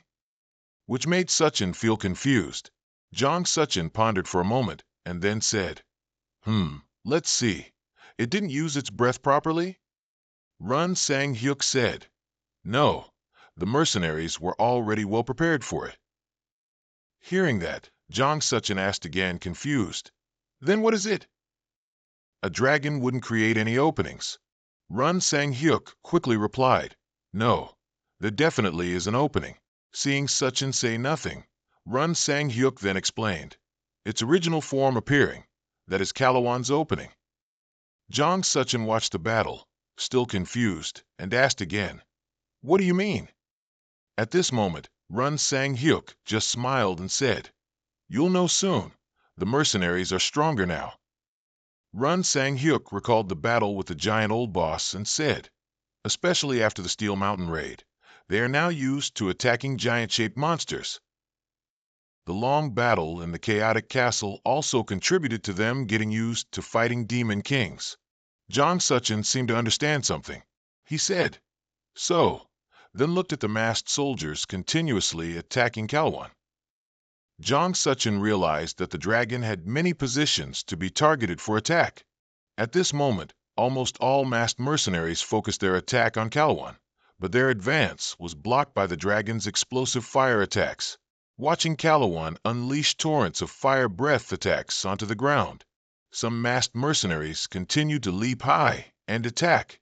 Just then, the masked soldiers pulled out their magic staffs, poured all their energy into them, and then all together projected a complex energy source for a final all-out attack on Kalawan. This clearly angered Kalawan. It snorted and swung its tail powerfully, knocking down the soldiers who used energy. When these fell, other masked soldiers advanced, but Kalawan's power was undeniable. The soldiers were continuously knocked down by its fire attacks. Bogdung, seeing the unfavorable situation, immediately shouted to those who had fallen, "The injured can drink a few potions and return here as soon as they fully recovered." Then Bogdung said sternly to the remaining people, "Everyone hold your formation." Looking at the dragon Kalawan before them, Bogdung commanded, "Vanguard attack." The masked soldiers continued to combine physical strength with energy power to injure Kalawan. But no matter how they combined, Kalawan still stood firm, continuously using both its tail and breath power to counterattack. While the masked soldiers were panting, their strength depleted, they suddenly felt a strange surge of power flowing into their bodies. The masked soldiers wondered, my strength." Then they all looked towards Run Sang Hyuk. It turned out that Run Sang Hyuk had used a holy relic to support everyone with a special effect, reducing allies' health by 30% and increasing their power by 30% for 30 minutes. After blowing the horn, Run Sang Hyuk smiled and looked at his masked soldiers, saying, "There, now you can win, right?" The soldiers, moved, called out, "Monarch." While everyone was still stunned by Run Sang Hyuk's actions, a shadow of dragon wings suddenly fell upon them. In a critical moment, Just as they were about to be crushed by Calawan, an explosion suddenly rang out, heavily injuring Calawan's wing. From the ashes, Bok Dung and Squad 2 stepped out, smiling at everyone and saying, "What are you doing?" All the masked soldiers looked at the dragon Calawan and simultaneously shouted, "The Masked King is waiting. Finish it quickly." Empowered, the soldiers charged forward fiercely. Everyone leaped up, attacking every tiny part of Calawan. Some struck its tail, others its legs, driving Calawan into a frenzy. At this moment, the boy with the dragon arm sprang forward, using all his might to cleanly sever Calawan's tail in one stroke. Then blood began to fall from the severed part. Only then did the vampire Queen Violetta take action, collecting all the flowing dragon blood, and Violetta glared, shouting, "Blood thorns," wailing cries. Immediately, the droplets of blood transformed into exploding blood bombs, attacking Calawan's entire body. Seizing this opportunity, Bok Dung commanded the masked army, shouting, "Vanguard, retreat. Second squad, prepare." The second squad stepped forward. Everyone raised their hands to gather their complex energy, and at the shout, "Attack!" everyone simultaneously unleashed their energy, firing directly at Calawan, heavily injuring it. Calawan's whole body was battered and limp, but its eyes were still burning red with fury. Calawan gathered all its remaining fiery breath power, forming a gigantic fireball that sucked all the air in, creating a cloud of dust. Seeing this gigantic fireball, a masked soldier said in astonishment, "How? How can the hellfire magic of the 9 circles?" Suddenly at this moment, Bako Sung resolutely leaped up, causing everyone to call out worriedly, "Oh, Oda!" Bako Sung took out his staff, then concentrated all his complex energy and fired it straight into Calawan's fiery breath orb. Bako Sung tried his best, his face contorted in pain from the energy's effect on his body. After a while, Bako Sung's complex energy finally consumed a part of the fireball. Then it gradually spread wider, eventually enveloping Calawan's entire fiery breath orb, to the astonishment of the dragon. After successfully completely subduing Calawan's fiery breath orb, Bako Sung swung his staff, with all his might, to strike the complex energy orb directly at Calawan, causing everything to explode, filling the air with dust and smoke. Run Sang Hiu and everyone waited for a long time until the smoke and dust completely cleared. Only then could they clearly see the result. Calawan was successfully defeated, its heavy body covered in wounds and fresh blood, lying prostrate on the ground. Seeing this outcome, everyone cheered joyfully, all shouting in unison, "Calawan is dead. We did it." Run Sang Hiu looked at the result with satisfaction. Seeing Calawan's carcass before him, Run Sang Hiu excitedly said, "Now then, let's see what reward you've left for us." All the masked soldiers began to butcher the gigantic Calawan. Some cleaned up its bones, and before long, Calawan's meat and bones were separated. The little dragon boy looked at the delicious fresh Calawan meat in front of him and couldn't help but discreetly lick his lips, clearly agitated. Just then, Run Sang Hiu suddenly walked over, looked at the little dragon boy, and smiled. "It's been a long time since you've seen fresh meat, so it must be hard to resist, huh?" Making the boy stammer, "Ah, big brother." Then Run Sang Hiu took out a cup of Calawan's blood, handed it to the little dragon boy, and said, "Here, drink this, Calawan's blood." The boy immediately responded cheerfully, "Really?" Then, unable to resist any longer, he reached out for the cup of blood and chugged it down, not leaving a single drop. As soon as he drank a bit of Calawan's dragon blood, his eyes immediately shone brightly.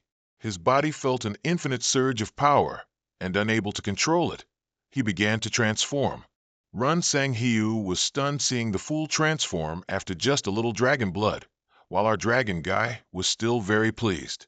As he admired his own body, he said, "Wow, dragon blood is completely different from other monsters' blood." Seeing this, Run Sang Hiu crossed his arms and sternly shouted, "Hey, I told you not to transform without permission." Only then did the boy realize his blunder, quickly nodding and saying, "Ah, I'm sorry." At this moment, Jang Suchin suddenly approached and called out, "Hey, big brother." But before Run Sang Hiu could finish hearing what Suchin had to say, he bluntly refused. No, leaving Suchin frozen for 5 seconds. Jang Suchin cried out, annoyed and complaining. Why not? I haven't even said anything yet. Run Sang Hiu frowned at Suchin and casually said, You're planning to take the dragon bones, aren't you? Jang Suchin was hit where it hurt. Startled, he stammered back. How did you know? Sang Hiu sneered in response. You think I'm stupid? Run Sang Hiu looked at the huge pile of bones and dragon meat they had collected and said, This much is enough to supply all the mercenaries. Jang Suchin mumbled, Oh, really? Seeing Jang Suchin looking dejected, Run Sang Hiu promised, Don't be sad. Next time we go dragon hunting, I'll let you pick first. Hearing that, Jang Suchin jumped up, excitedly saying, Really? You promise, right? Making Sang Hiu laugh helplessly. After everyone went into the camp tents to rest, Run Sang Hiu looked at the pile of items on the table and asked in surprise, Is this all of the items? Not bad. Bok Dung, who was next to him, agreed, saying, Yes, all are unique grade with good properties. Run Sang Hiu examined these items and then made a decision. So, just give them out by using a lottery or distribute them evenly. You decide. Hearing that, Bok Dung asked in astonishment, What? Run Sang Hiu calmly replied, Isn't it obvious? You guys were the ones who killed it. This was true, but Baek Wong still found it hard to believe, stammering, But all these treasures. Run Sang Hiu understood Baek Wong's hesitation and quickly pulled out the dragon heart, smiling contentedly. Don't worry for me. The dragon heart is enough. After leaving the tent, Run Sang Hiu looked at Baek Wong and asked, When you're ready, shall we get going? Baek Wong was surprised and curiously asked back, What? Didn't the attack just end? Run Sang Hiu just chuckled and said, What are you talking about? Are you planning to leave right after coming here? This surprised Baek Wong, who wondered, So?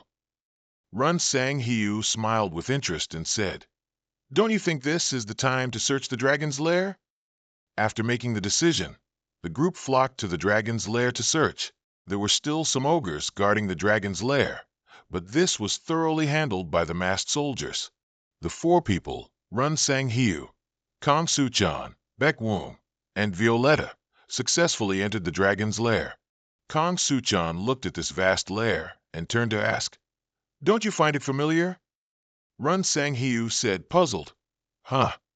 Kang Suchin quickly continued, This must be your second time, right? In that world, you were the one who killed Calawan. Only then did Run Sang Hiu understand. He just chuckled helplessly and said, At that time, I couldn't search the dragon's lair. It had already collapsed when I was fighting Calawan.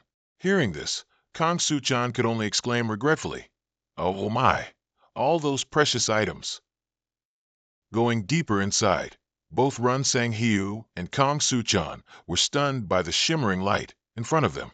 Run Sang Hiu smiled and said, It must be here we've arrived. Calawan's lair, where there's a diamond mine and thousands of different treasure chests. After successfully discovering the enormous treasure in Calawan's dragon lair, the masked soldiers once again transported countless large and small carts filled with weapons, gold, silver, and jewels out of the lair. Run Sang Hiu was exploring the surroundings when he suddenly saw something that startled him.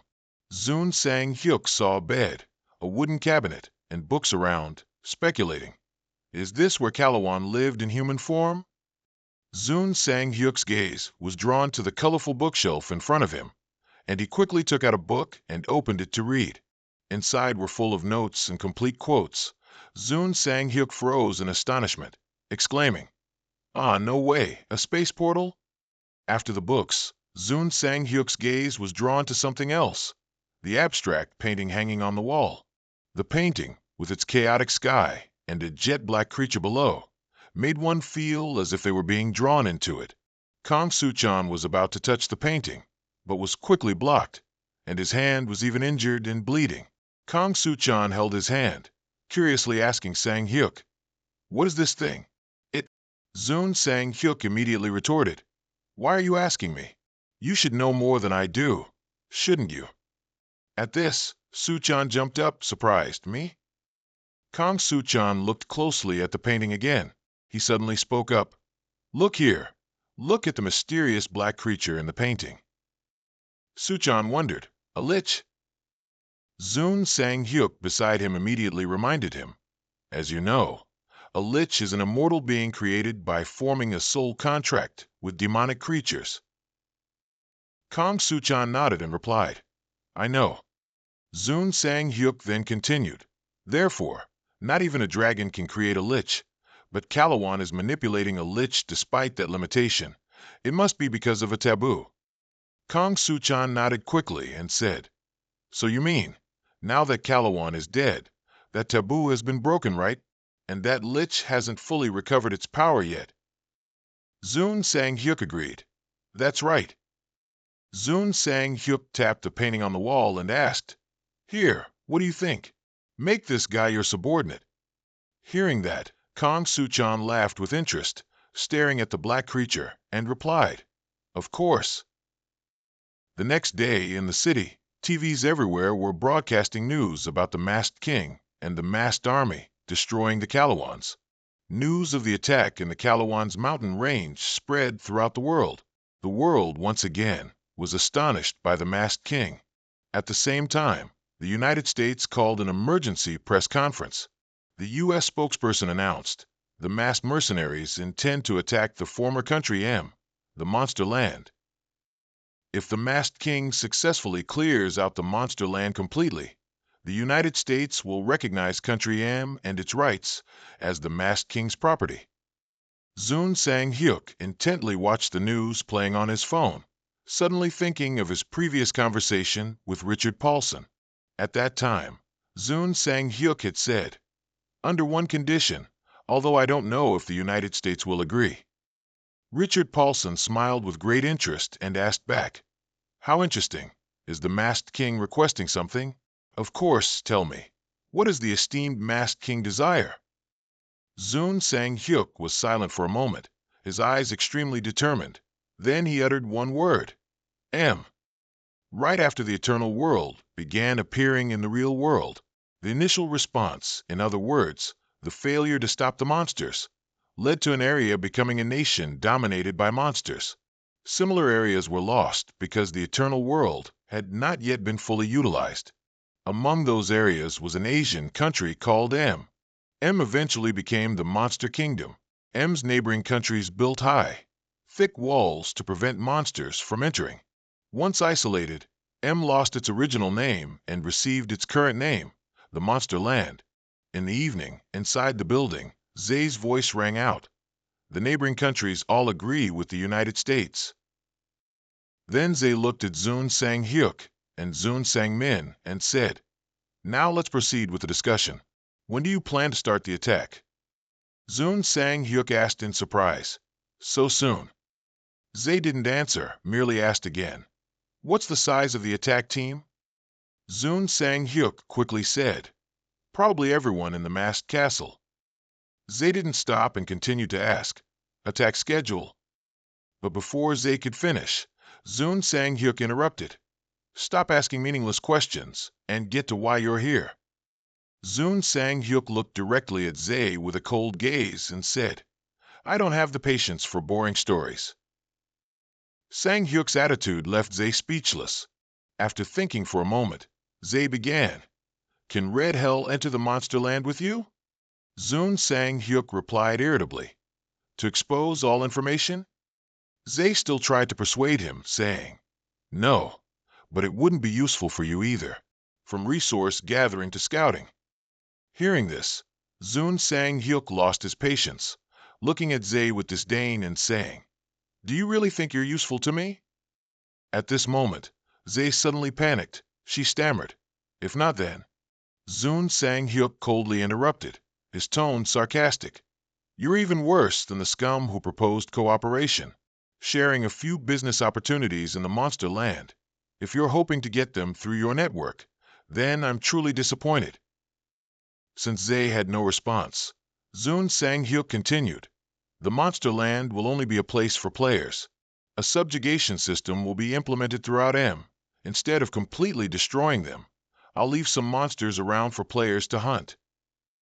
At this, Zay asked curiously, but how can so many players get there? Zun Sang-hyuk crossed his arms and casually replied, I plan to build space gates in various locations. Hearing this clearly surprised Zay, she exclaimed, What?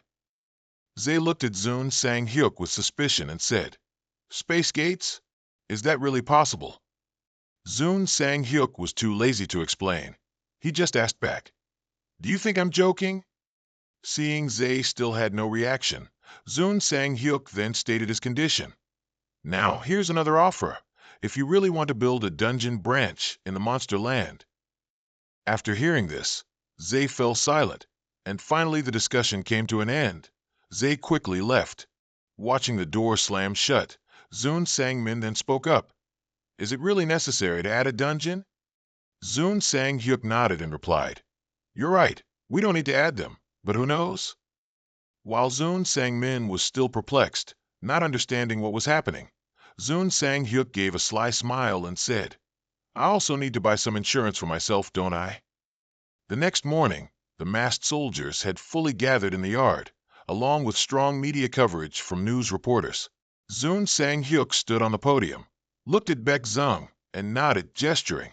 Baek Zung immediately understood, quickly shouting, Masked soldiers, begin the attack on the monster land. Seeing such a vibrant atmosphere, Zun Sang-hyuk gazed thoughtfully into the distance.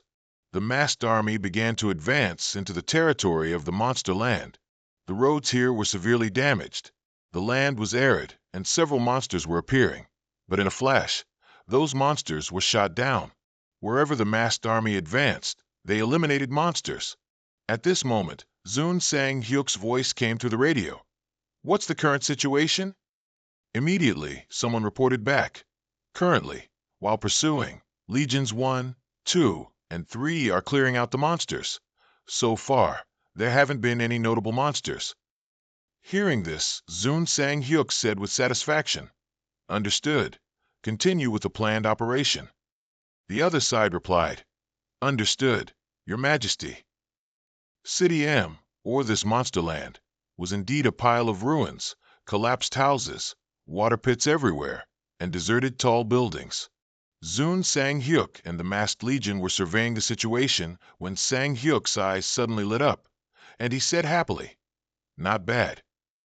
Looking at the old Kmart supermarket in front of him, Zun Sang-hyuk made a decision. This time, we'll turn this place into our base.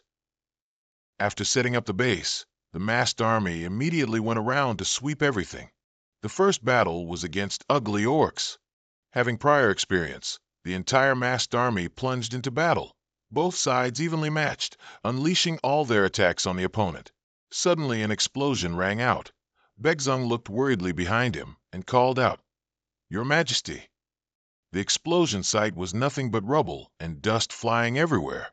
The orc boss was lying on the ground, having been defeated by Zun Sang-hyuk. Zun Sang-hyuk looked at the monster beneath his feet and said scornfully, Too weak. This entire city was devastated. Everyone from the masked legion gathered in the base, beginning to discuss ways to create space gates. Seeing everyone enthusiastically discussing and working, Lee Cheol-gu sighed and said, How long will this take? The blond man next to him said seriously, Who knows? Space gates are 8-circle magic after all. Watching the formation slowly taking shape, they both said, It'll be a long time before it's finished. Time gradually passed, day by day, hour by hour. The masked army continued to attack the monsters in this monster land. The fighters attacked with all their might. The builders were also rushing. Everyone was pushing themselves, transporting materials, coordinating seamlessly, forging and fabricating, then discussing enthusiastically to complete the space gate. Time flew by. It had been a month since the attack. Progress was slow because there were more monsters than anticipated. And after 45 days of attacking, the space gate was completed. Park Ho-sung proudly looked at the completed space gate and then turned to Zun Sang-hyuk, saying, "The experiment was successful, so there won't be any problems." Hearing that, Zun Sang-hyuk asked curiously, "Don't tell me you used yourself as the experiment, did you?" At this moment, the long-haired engineer suddenly jumped out, proudly pointing at himself and saying, "How could I possibly sit idly by during such a magnificent process? Of course, I experimented on myself. How about that? Isn't it amazing? Ha ha ha." His reckless, even foolish, bravery truly left our Zun Sang-hyuk speechless. Park Ho-sung continued, "Right now, the only drawback is that activating the space gate consumes a large amount of mana." Hearing that, Zun Sang-hyuk confidently replied, "You don't have to worry about this. We have a large supply of mana stones, and even more from your side." Zun Sang-hyuk looked at Ho-sung and continued, "Moreover, there might be a mana stone mine around here." Now in the monster territory, on the 63rd day, Zun Sang-hyuk's group had secured 2 locations since the attack began. After renovating those places, a space gate was established, though slow. The plan remained unchanged. At this moment, Zun Sang-hyuk was walking around with the vampire Queen Violetta to survey the situation. Both of them looked around, then Zun Sang-hyuk spoke. "This place is different from the other cities we've been to. It feels like monsters don't live here."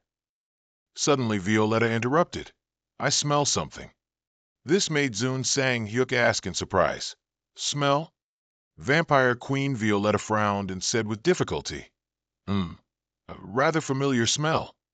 Violetta looked into the distance and said, "Over there." Then, following the direction Vampire Queen Violetta smelled, Zun Sang-hyuk and she both headed that way to investigate. As they went deeper, Queen Violetta quickly said, "The smell is getting clearer and clearer, a strong scent of blood." Violetta frowned, her face serious, and said, "No way this is." Seeing Queen Violetta suddenly become silent, Zun Sang-hyuk worried and called out impatiently, "Hey, we should go." After approaching to call Violetta back, what appeared before them astonished both Violetta and Zun Sang-hyuk. Both looked at the towering castle before them and wondered, "A blood castle?" Suddenly the castle gate opened, and a group of vampires stepped out, staring at Zun Sang-hyuk and Violetta. Seeing this, Zun Sang-hyuk glanced at Violetta and asked, "Don't tell me you don't recognize the owner of that castle?" But Violetta just remained silent. Suddenly, a figure among the vampires stepped forward. Zun Sang-hyuk froze, looking at the girl in front of him in surprise, and exclaimed, "Marina?" Zun Sang-hyuk remembered his previous life, living alone in that world, the person who comforted him the most, Marina. We understood each other's sufferings. Thanks to her, I was able to endure everything, not knowing that promise would be the last. Returning to reality, Marina suddenly screamed, "I've always waited." Then she ran and embraced Run Sang-hyuk, crying uncontrollably while holding him and calling out, "My master." At this moment, all 3 of them, including Run Sang-hyuk, had entered the Blood Castle. Violetta sat opposite them, scowling as she watched the lovebirds immersed in their own pink world. Unable to bear it any longer, Violetta coldly said, "You're truly lucky to have Marina's love like that," making both Run Sang-hyuk and Marina feel awkward. Then the vampire Queen Violetta turned to Marina and asked, "But how do you remember Mask King? We're not even on the continent of Rosalia." Marina then explained, "Well, when I first arrived here, everything felt so unfamiliar. Buildings I'd never seen, people I'd never seen. But as time passed, I soon realized." At this point, Marina shyly looked at Run Sang-hyuk. Her cheeks flushed, and bashfully said, "This world is the world that you, Mask King, always remember." Seeing such burning affection in his lover's eyes, our young man Run Sang-hyuk couldn't help himself either. He smiled gently and softly called, "Marina."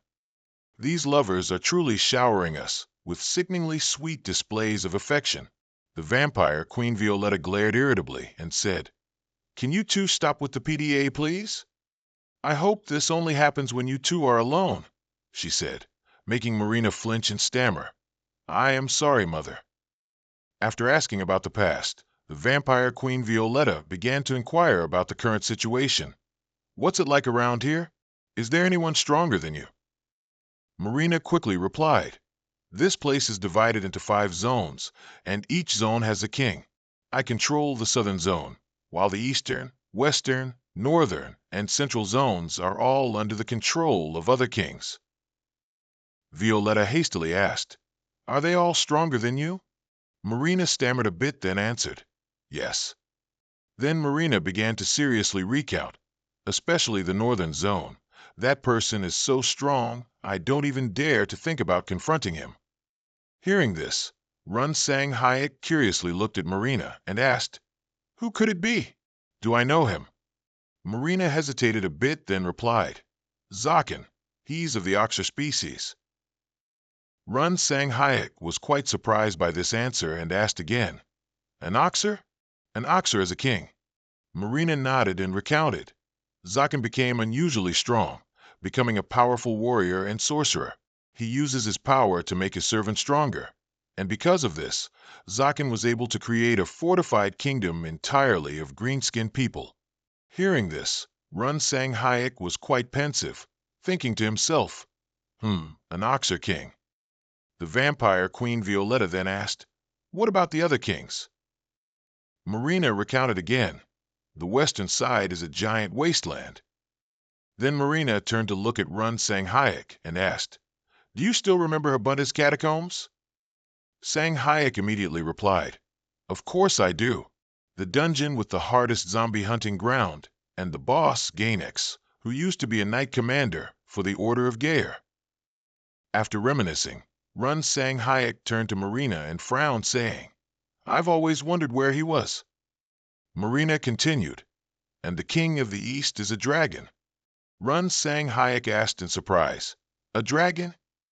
Marina quickly described, stronger than Zakin, but their numbers are very low, so they don't operate frequently. Run Sang Hayek hesitated, then responded with an. Marina looked at Run Sang Hayek and continued her story. Finally, the king of the central zone is quite special, which made Sang Hayek curious. Marina glanced at Run Sang Hayek and said, he's human. Sang Hayek immediately reacted, human? Marina began to recount. The central zone is where the survivors gathered. One day, they grew rapidly while hunting weak monsters. Now their area is so strong that no one can touch it. Hearing this, Run Sang Hayek immediately speculated. Perhaps they were awakened through world events? The vampire Queen Violetta curiously asked back, world events? Run Sang Hayek didn't answer. He just slowly stood up and said, from now on, I'll be very busy, defeating this one and that one. Seeing Sang Hayek stand up, Marina curiously asked, Master, where are you planning to go first? Hearing Marina's voice, Run Sang Hayek suddenly replied, before that. Run Sang Hayek looked at Marina with gentle eyes and a smile, saying, you can call me by my name instead of Master. This made Marina stunned, asking again, what? Run Sang Hayek looked at Marina and asked again, what? Have you forgotten my name already? This gaze made Marina feel shy. Her face flushed, and her eyes dazed. She replied, no, but... Marina suddenly fell silent, looking at the man she had waited for so long. Finally, Marina lowered her face shyly, her small lips stammering, Sang Hayek. Being called by his beloved so sweetly, Run Sang Hayek's heart melted because Marina was just too adorable. After that, our young man Sang Hayek started to turn on the charm. He quickly said, all right, Marina, who are you annoyed by? Just tell me, and this big brother will take care of it. Marina, dazed and blushing, kept calling her beloved's name, Sang Hayek. The one suffering the most was Queen Vampire Violetta, whose daughter was boy crazy. She could only loudly scold, hey, I told you not to make that face in front of me. Finally, Marina returned to the masked army's base, with Run Sang Hayek. Looking at the convoy and the crowd below, Marina asked curiously, were the masked soldiers always this numerous? It seems there are a lot of members now. Run Sang Hayek immediately explained, I brought many people to prepare before the Demon King arrives. As they walked, Marina asked again, Is the butcher okay? Run Sang Hayek quickly replied, He's fine. He's stronger now than before. Hearing that, Marina happily said, Really? Just then, Park Ho-sung arrived, looked at Run Sang Hayek and asked, King, did you call me? Sang Hayek nodded and said, Ah, you're here. As they walked, Run Sang Hayek shared the situation. The situation in the monster lands is a bit different from what we predicted. Hearing that, Park Ho-sung asked curiously, How different? But Sang Hayek didn't answer immediately, just said, We'll discuss that later. Then Run Sang Hayek turned to look at Park Ho-sung and ordered, First, establish a spatial gate nearby. This will be our base for attacking the monster lands. The rest should focus on cleansing tasks as before. Park Ho-sung quickly replied, Understood. After assigning tasks to Ho-sung, Run Sang Hayek called, Lilith. Immediately, Lilith appeared and responded, Yes. Run Sang Hayek smiled at her and gave the task, Call Anton and Richard Paulson here. Inside the masked army's base, Richard Paulson looked around and exclaimed, I never thought I'd get to visit the monster lands. Should I thank you? Run Sang Hayek, who had now returned to his masked king persona, said, I think that would take quite some time. Hearing that, Richard Paulson asked in surprise, What? You called us here to assist with the attack? Run Sang Hayek merely smiled lightly and said, I called you all here not for assistance, but to give you an opportunity. Richard asked doubtfully, Is that so? What do we get in return? Sang Hayek quickly laid out the condition. I will give each of you a base. This made Richard Paulson still feel hesitant, so he asked again, A base? To make Richard see this as a good opportunity, Run Sang Hayek added more details. You don't need to worry about the distance. There will be a spatial gate at each base. As expected, the spatial gate astonished Richard Paulson. He shouted, What a spatial gate! Sang Hayek quickly said, I will call Ahmed Hassan and tell the butcher about the details. Clearly, Richard had not yet recovered, still harboring doubts and wanting to ask more. Wait, a spatial gate how? Run Sang Hayek refused to answer further questions, only seriously adding, Also, if the situation turns for the worse, retreat. This is far more dangerous than you think. These veiled words from Sang Hayek successfully made both Richard and Anton fall silent in deep thought for a long time. The next morning, a small car was driving smoothly on a road with ruins and desolation on both sides. After a long while, the car stopped.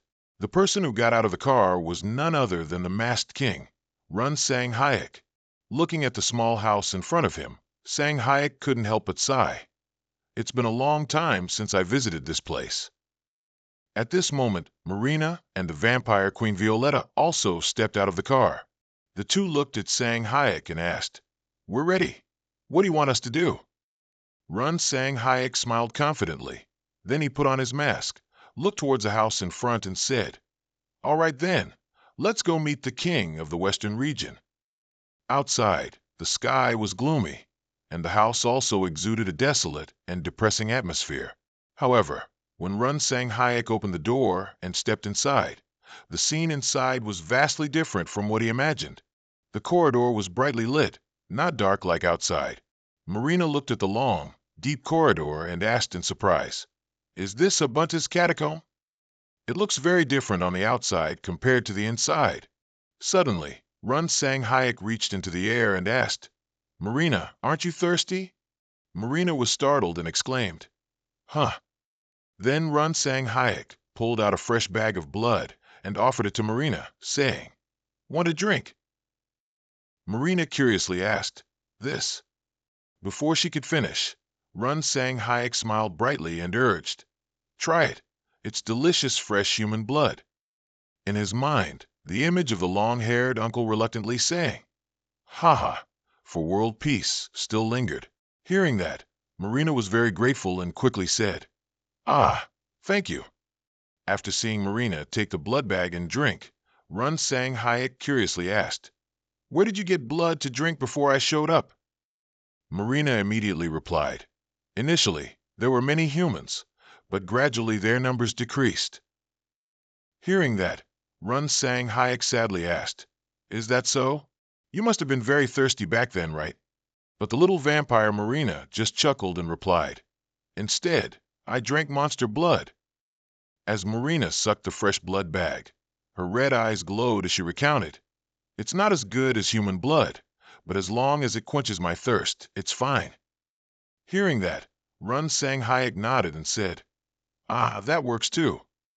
After walking for a while, Run Sang Hayek couldn't resist turning to Marina and teasing, "When you need blood, just tell me. I'll give it to you right away. Don't bite my neck, ho ho, I'm just kidding." As the three of them were walking and talking, they were suddenly startled by a sound and pressure from ahead. Run Sang Hayek looked towards the end of the corridor, and suddenly the floor exploded. Zombies with glowing red eyes slowly rose. They shrieked and charged towards Run Sang Hayek to attack him. Not letting these zombies get close, Run Sang Hayek swung his sword, cutting several zombies in half, one after another, his eyes grim, his hands continuously swinging his sword, killing mercilessly. Vampire Queen Violetta and Marina watched Run Sang Hayek effortlessly deal with the zombies.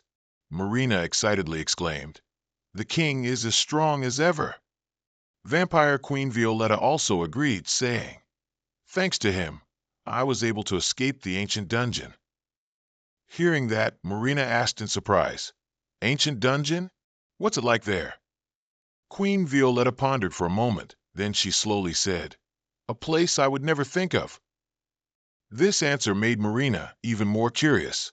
Suddenly, a voice rang out, interrupting their conversation. Run Sang Hayek had finished dealing with the pile of corpses. He looked at the two and called out loudly, "How long are you two going to stand there and watch?" Marina then snapped out of it and replied, "Ah, coming right away." The three of them continued further inside, without encountering any more obstacles. At the end of the path, all three, including Run Sang Hayek, looked up at the dungeon door in front of them. Sang Hayek then smirked, feeling intrigued, and said, "Now it's time to face the King of the West." The dungeon door remained silently closed. Then suddenly a series of shattering sounds rang out, and the door was blasted into hundreds of pieces. Inside the dungeon was a throne, and on it sat the King of the West, Gainax. At this moment, Gainax still sat calmly on the chair. Suddenly, Run Sang Hayek stepped in, not forgetting to comment, "The atmosphere is still the same." Run Sang Hayek looked at the old zombie, sitting on the throne, and asked cheerfully, "Long time no see, Gainax. How have you been lately?" Gainax the zombie frowned, his purple eyes looking at Sang Hayek, and said, "Trespassing into my mansion. It seems you're not afraid of death, human." Hearing Gainax say that, Run Sang Hayek casually replied, "Who isn't afraid of death? Everyone fears death. However, today I am not your opponent." As soon as Run Sang Hayek finished speaking, Marina appeared right behind Gainax. As soon as Gainax turned around, he saw Marina's attack aimed at him. He hastily jumped away, successfully dodging one blow, but the throne exploded. Gainax jumped out and quickly planted his sword into the ground. Marina from behind then loudly said, "Do you think I'll let you live freely after you massacred my bloodline? I will tear you to pieces." Then Marina immediately formed blood spikes that shot straight towards Gainax. Gainax, on the other hand, showed no fear. He used his sword to cut the blood spikes and deflected them back towards Marina, then laughed delightedly. "Ha ha! Perhaps the one who dies here won't be me, but you." Marina leaped up to avoid Gainax's counterattacks. Then she raised her hand to gather blood and swung her arm towards Gainax, shouting, "Blood rain!" Immediately a rain of blood with dizzying power and speed rushed straight towards Gainax, making him cry out in anger, his whole body swaying. Unable to bear it any longer, Gainax immediately grabbed his sword and charged madly towards Marina, with all his anger and hatred. He continuously slashed at Marina, but Marina also quickly dodged his attacks by leaning her body. At this moment, Run sang Hayek and the vampire Queen Violetta stood outside, watching this tense battle. Violetta watched her daughter fight and asked in surprise, "How can Marina fight in close combat like that?" Hearing that, Run sang Hayek replied, "I taught her." Run sang Hayek's eyes remained fixed on Marina. Then he continued, "I think close combat suits her fighting style." Violetta asked in surprise, "What?" At this moment, Gainax swung his sword, his eyes glowing purple with murderous intent, shouting, "Die!" But Marina had found an opening. She flipped to avoid his sword, and at the same time quickly seized the moment before Gainax could turn back, using her hand to slash off Gainax's head. Watching Gainax's head fall and hit the ground, Marina's eyes were still full of caution. Then she looked at his headless corpse. Suddenly, a lump appeared on the corpse's chest. Then that strange creature couldn't stay still in the armor anymore. It burst out of the armor and flew out. Both Run sang Hayek and Queen Violetta looked at the bizarre creature with disgust, its whole body slimy, its strange, terrifying form.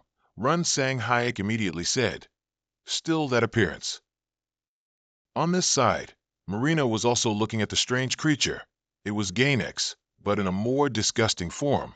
Marina focused on the zombie with its bizarre head and limbs, then said, "Time to begin phase 2. The giant beast let out a long series of roars to assert its power. Additional arms grew on its shoulders, and many legs grew from its hips, making it look nothing short of a spider simulation. Its new head no longer bore a human form. Instead, it had a jagged mouth full of sharp teeth, stretching wide to its gills, with 3 glowing purple eyes. It was covered by a layer of armor on both sides, quite sturdy, only split down the middle with dozens of sharp teeth to reveal its true head when Gainax transformed into this form. Gloomy clouds shrouded everything. Truly nothing else could catch the eye except him. In this situation, Marina remained completely calm. She casually said, "It's time to begin phase 2, as if declaring, "From now on, the Real slaughter begins."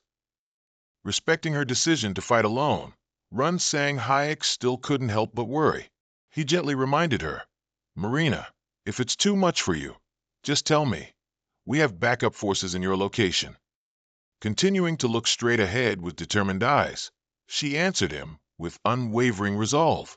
"That guy killed many members of my tribe. If I give up now, I won't be worthy to face my tribe anymore." After briefly explaining to him, to show her certainty in her decision, she added, "Please, let me finish it." Looking at the girl standing firm in the smoky dust, her hair and clothes fluttering, Run sang Hayek could only place all his trust in her.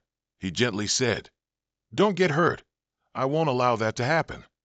At this moment, she turned her head to look at him, smiling confidently, and replied, "Don't worry." With that, Marina faced straight ahead and prepared to unleash her move. Using her power, she extended her fingernails a span long, dyed a deep crimson like blood. Marina used that very hand to cut a line across her chest. Red blood immediately gushed out, and at the same time, her pupils flared red. Then, they quickly turned stark white, losing all humanity. Marina was completely enveloped in the deep crimson color of blood. The blood god was officially born. Gainax frantically screamed loudly. His XXL-sized mouth gaped wide open, revealing disgusting teeth. But before he could even make a move, Marina lunged forward and delivered a blow, successfully severing one of his hind limbs with terrifying speed. Gainax screamed in extreme pain. Afterwards, he quickly unleashed a powerful blow at her, causing the floor to shatter completely, accompanied by a loud explosion. However, Marina was no longer there. Like a ghost, she had already warped behind Gainax and concentrated her power. After successfully severing one of his arms, she quickly moved away. Marina's speed and agility were truly hard to keep up with. Her eyes were now burning red like fire, her being filled only with killing intent. Suddenly, 4 or 5 attacks struck her simultaneously. The blows closed in on Marina's body with terrifying power. Fortunately, she was still able to flexibly dodge. However, before she could even steady herself, an extremely powerful force aimed directly at Marina's neck. trying to take her life. This time, she managed to evade it again with her agility and combat experience, but the attack force was too strong and succeeded in injuring her. Blood splattered, and Marina winced in pain. Suddenly, Marina relaxed her body, falling freely in front of Gainax, a horrifying colossal beast that was bleeding in several spots from her attacks. Seizing the opportunity, he immediately slammed her violently onto the ground, using all his might to smash her down. Blood splattered everywhere, and the young girl's face seemed to no longer possess any trace of life. Seeing this, the giant became even more bloodthirsty. Gainax let out a long, savage roar while relentlessly slamming down onto the ground. Witnessing that scene, her mother seemed to go mad, screaming her name in pain. Marina! In stark contrast, Run Sang Hayusi's face was terrifyingly indifferent as he continued to silently observe the situation. Marina's mother cried out, questioning, "Why aren't you helping her?" In return, he calmly replied, "Don't worry, it's just a decoy." The red-haired monster seemed unable to believe her ears. She stared at him in astonishment and asked, "What?" Immediately, in the thick dust and smoke, a small figure flickered in and out of sight in the air directly in front of the beast. Without waiting for a second breath, he sliced Marina's body clean in half with one blow. Witnessing that heartbreaking scene, her mother could only once again scream her name loudly in despair. Marina! However, the figure didn't fall as expected. She hung suspended in midair, her eyes stark white, her mouth agape, truly resembling a dead person. Suddenly, those eyes flared bright red. The body, cut in half, gushed blood incessantly. The entire battlefield seemed to be stained crimson by a rain of blood. Gainax couldn't understand the situation. He stood there motionless, like a statue. He gaped his mouth, screaming senselessly, taking the full brunt of the blood rain. So much blood poured down that it created hollows in the ground. In front of the beast, a small drop of blood suddenly rose high from the pool of blood. Then gradually, the blood drop revealed the shape of a head, very similar to Marina's. In a flash, a complete crimson figure appeared before Gainax. It was Marina. As if she had been waiting for this moment for too long, Marina said coldly, "Here you are, you damned monster." From the countless drops of fallen blood, she activated the blood fireworks technique, and immediately, explosions occurred in rapid succession. Sharp, densely intertwined blood fireworks exploded towards Gainax, then engulfed and attacked him like a storm. He completely failed to understand what was happening and couldn't react in time, only able to let out a few roars. In an instant, Gainax exploded into dust. Standing amidst the debris, Marina looked so small. She stared intently at the spot where the explosion had just occurred, as if bidding farewell to her nemesis. At this moment, the blood on her body gradually disappeared, from her feet to her body, then her hair. A few seconds later, Marina gradually returned to her original form. After that, she subtly curled her lips into a satisfied smile. Marina let out a truly comfortable sigh.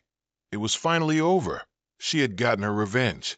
With her cute face and a touch of shyness, Marina turned back, smiling awkwardly as she said to the two people who had been waiting for her for a long time, "Sorry, you two have been waiting for a bit too long, haven't you?" Before they could even greet her properly, Run Sang Hayusi quickly reminded her, "You should put on some clothes before speaking." Only then did Marina notice that when the blood completely receded from her body, it had taken her clothes with it too. She screamed in embarrassment, then told everyone, "Don't look."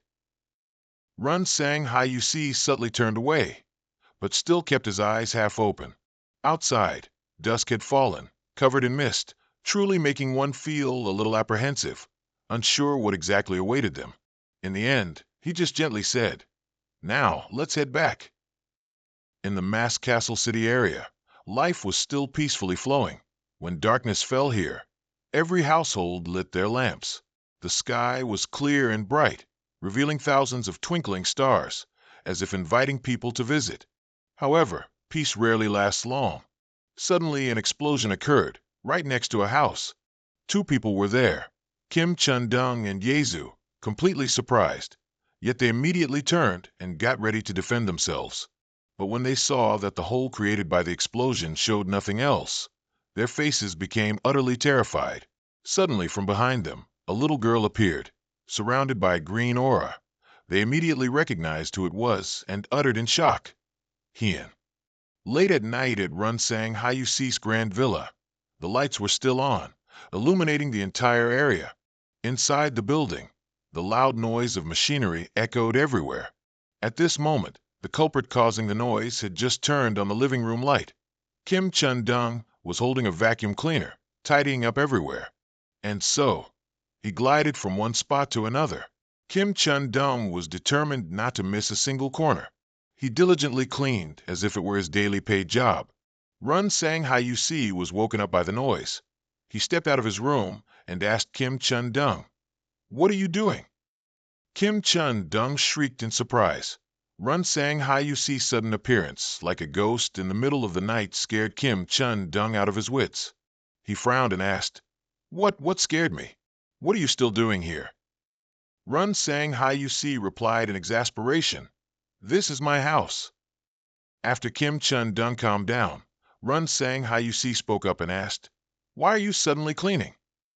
Kim Chun-dung truthfully answered, "While you were on your mission, my wife kept complaining that the house was too dusty." He continued to ask, "Haven't you been in the monster land all this time?" Runsang Hayusi rummaged through the fridge and replied, "I realized you guys are constantly on missions." He opened a can of soda and continued, "So I gave all the soldiers 3 days off." Kim Chun-dung then asked worriedly, "How did you get here? It looks like you're visiting a nearby city or something." Runsang Hayusi subtly reassured him and changed the subject. "Don't worry. Have you eaten dinner yet?" Kim Chun-dung asked back, puzzled, "Dinner?" A moment later, Hien excitedly performed magic for Kim Chun-dung and Jun Sang-hyuk, showcasing her talent. Her left hand easily created a stream of cold ice. Her right hand, however, powerfully conjured a potent flame. Truly, young and talented, just like Todoroki Shoto in some anime, huh? Jun Sang-hyuk was also surprised, sweating as he exclaimed, "2 mana elements at once? How can a level 1 use magic like that?" Seeing this, Yezu was very worried about her daughter's safety. She placed her hand on her daughter's shoulder and admonished her. "Hien, I told you. Doing that is very dangerous." Hien innocently replied, "Uncle Ho-sung said it's fine." Then, the little girl innocently answered, "He said it's fine as long as I do it gently, like before."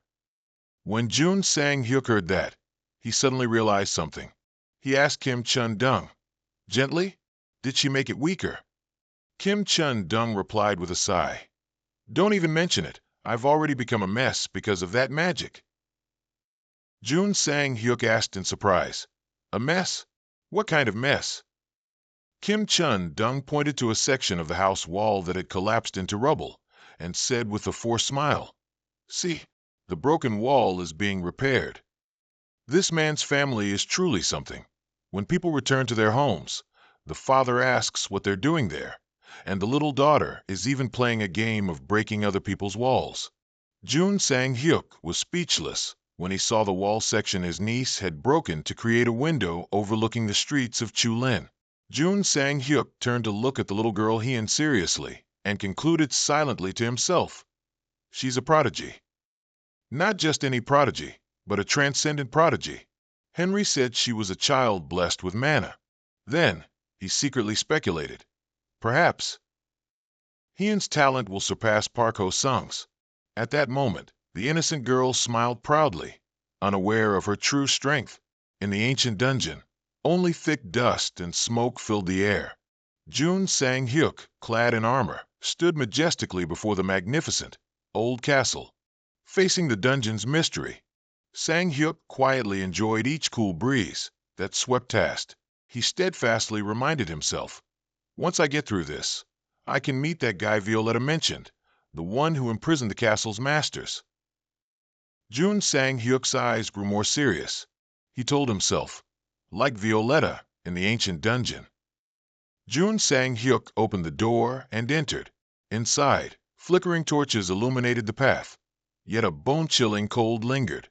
Jun Sang-hyuk strode through the desolate, deserted corridor. After a while, he reached a balcony. Looking down, Jun Sang-hyuk saw a chaotic battle of gladiators, all with murderous eyes. They were strenuously fighting the monsters of this place. One side bared their sharp teeth, drooling profusely, while the other burned with determined fire in their eyes. Jun Sang-hyuk wondered in surprise. What are these people? Training. Immediately, the clashing of swords ceased, and all the gladiators stopped fighting and turned to look at Jun Sang-hyuk. It was then that Jun Sang-hyuk realized there were no gladiators with deadly eyes here, only wrinkled, sagging, and rotting zombies. Hearing the sound of a human, the zombies surged forward madly, snarling and grumbling. But they didn't know who they were facing. It was the highest level player, the masked monarch. Jun Sang-hyuk looked down at them with half-closed eyes and said mockingly, "Sorry, didn't mean to interrupt." Suddenly, the clanging of metal resounded. Jun Sang-hyuk glanced behind him. A zombie wearing broken armor, tattered and decaying clothes, long disheveled hair, and a chipped sword and shield gnashed its teeth, looking at Jun Sang-hyuk with murderous eyes. He asked it, though knowing there would be no answer. "Fighting me yourself? Are you a knight?" The knight zombie let out a loud cry, then swung its sword at Jun Sang-hyuk. Jun Sang-hyuk smiled excitedly. "All right, I'll teach you a lesson." He gathered energy and swung an attack with a simple motion. With just one slash, the head of the knight zombie rolled on the ground. Jun Sang-hyuk glanced down, giving it a piece of advice. It needed more practice. He clicked his tongue. This was nothing like a real battle. After that, the situation in front of him caught his attention. In front of Jun Sang-hyuk at that moment was a legion of crazed zombies. One carrying a mace stood at the head of the group. He spoke up, asking, "You want to fight alone too?" Then Jun Sang-hyuk replied simply, "Come on." After that, he swung his wooden sword and declared, "I'm quite busy, you know." A moment later, the initially cold room gradually grew warmer. By then, the air was thick with the smell of sweat and Jun Sang-hyuk's heavy breathing. He remained unchanged, standing undefeated and firm like a pine tree defying strong winds and storms, surrounded by zombies sprawled across the ground. Jun Sang-hyuk watched the zombie bodies disappear, and black, dark energy-filled orbs appeared, scattered all over the ground. He picked one up, wondering, "What's this?" "They're dropping something really strange." Jun Sang-hyuk held it up closer to his face to examine it. Suddenly, the system appeared. Then, it announced he had found his first soul energy orb. Jun Sang-hyuk wondered, "So, I need 100 of these to find it?" Suddenly, another legion of zombies arrived right behind him. They still had their grotesque, sagging faces, eyes blazing with killing intent, and dirty teeth constantly gnashing. He smiled calmly and said, "No problem." Jun Sang-hyuk immediately charged, sweeping through them like lightning, decapitating each one before they could react. Despite facing a one versus many battle, he maintained a composed expression.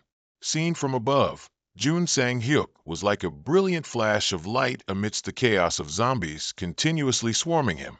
A moment later, the door leading to the next room was also broken down. Next, the 100th zombie fell. Its body gradually vanished, leaving behind a black soul energy orb. He stood majestically before the trophy he had just acquired. At this moment, the system appeared and announced, Jun Sang-hyuk had collected 100 soul energy orbs. Jun Sang-hyuk relaxed and said, "Done." 100 soul energy orbs.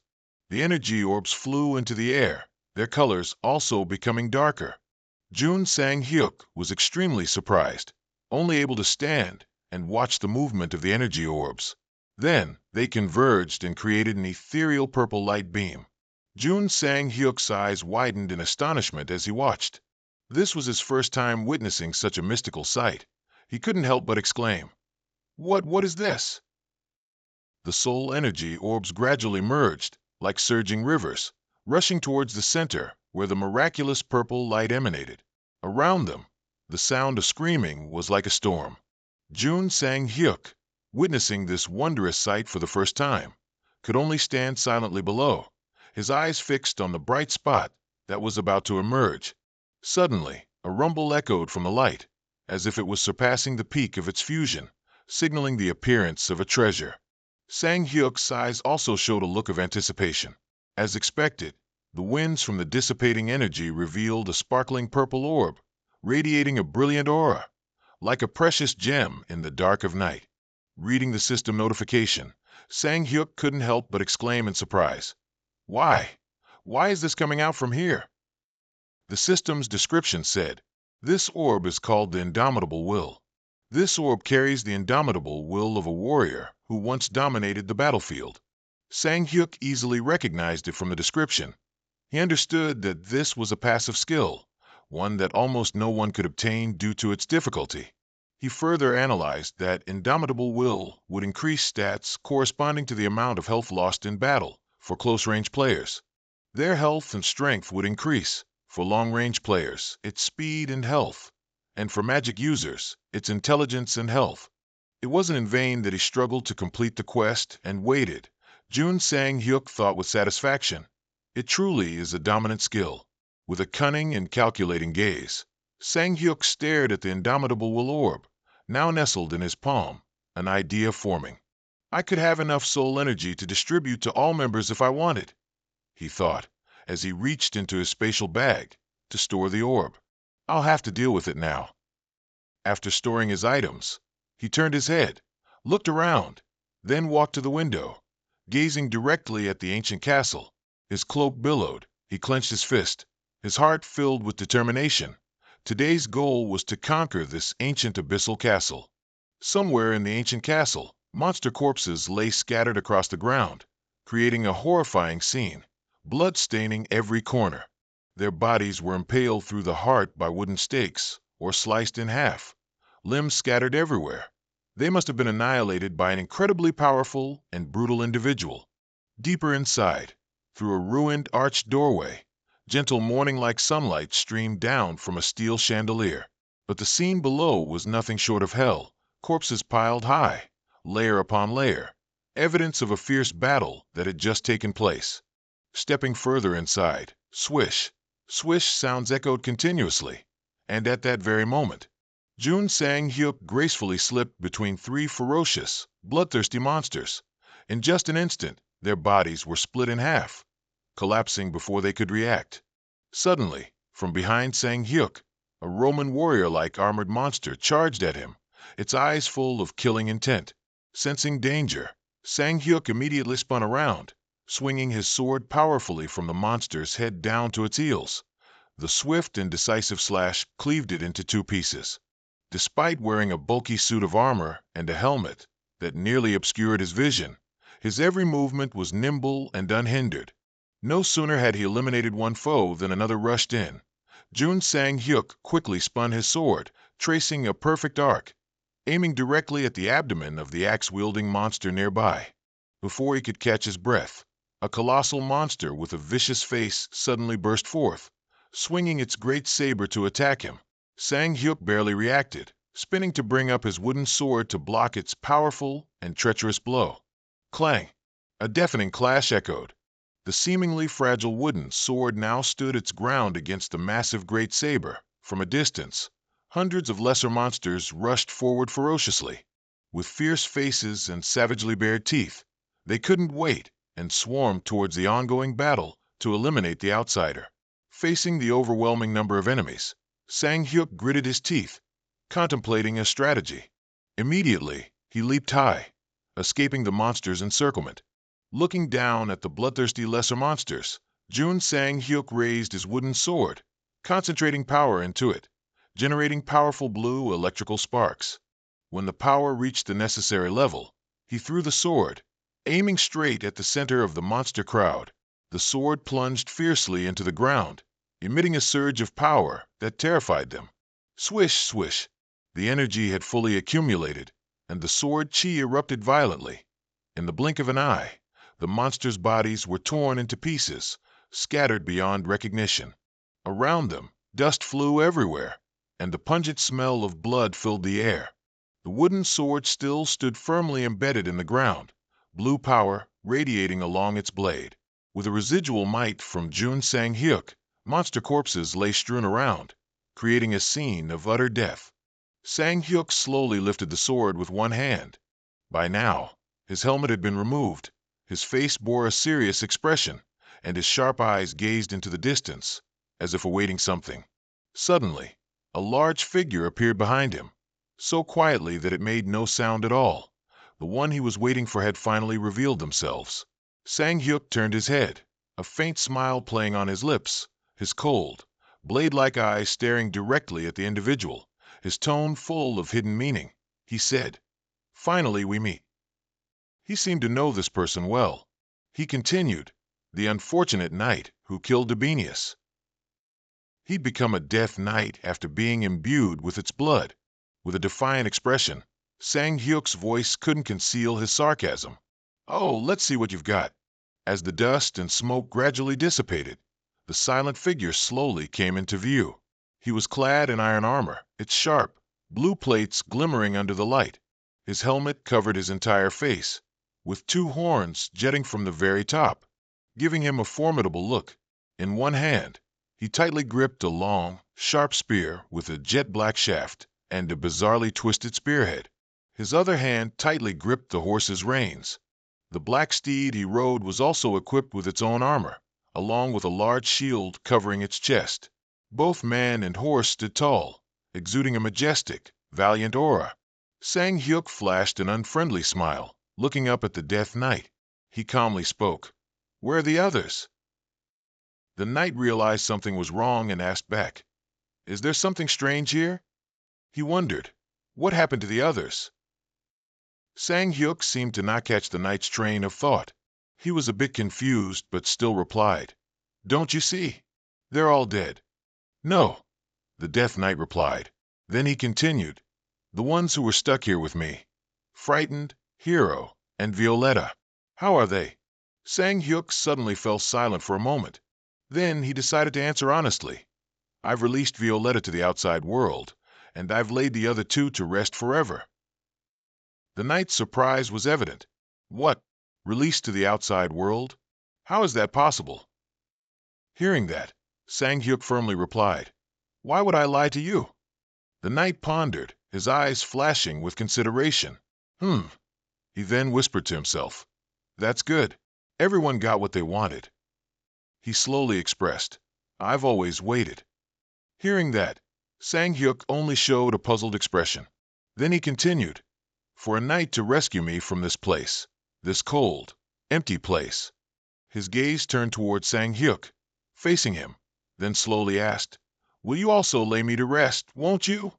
Sang-hyuk maintained a calm demeanor, nonchalantly replying, "Ah, that's also why I came here."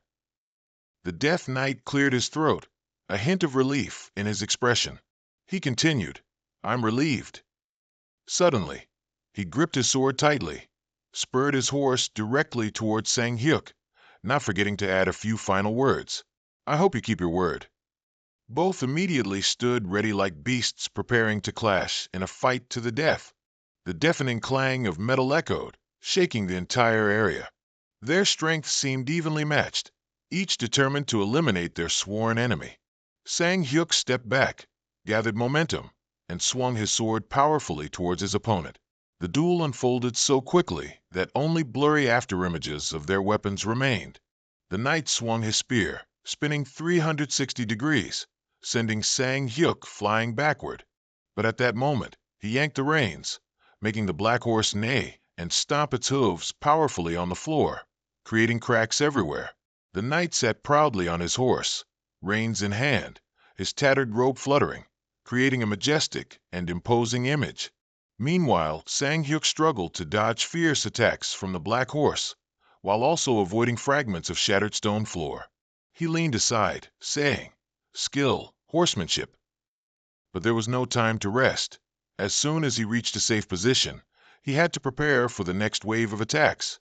The Death Knight spurred his horse, charging through the dust cloud, straight towards Sang-hyuk. In an instant, he swiftly summoned his divine bow. The arrow glowed, having received its master's spiritual power. He aimed carefully. A single arrow was fired, immediately transforming into 5 glowing ones that shot straight towards the warhorse's weak points.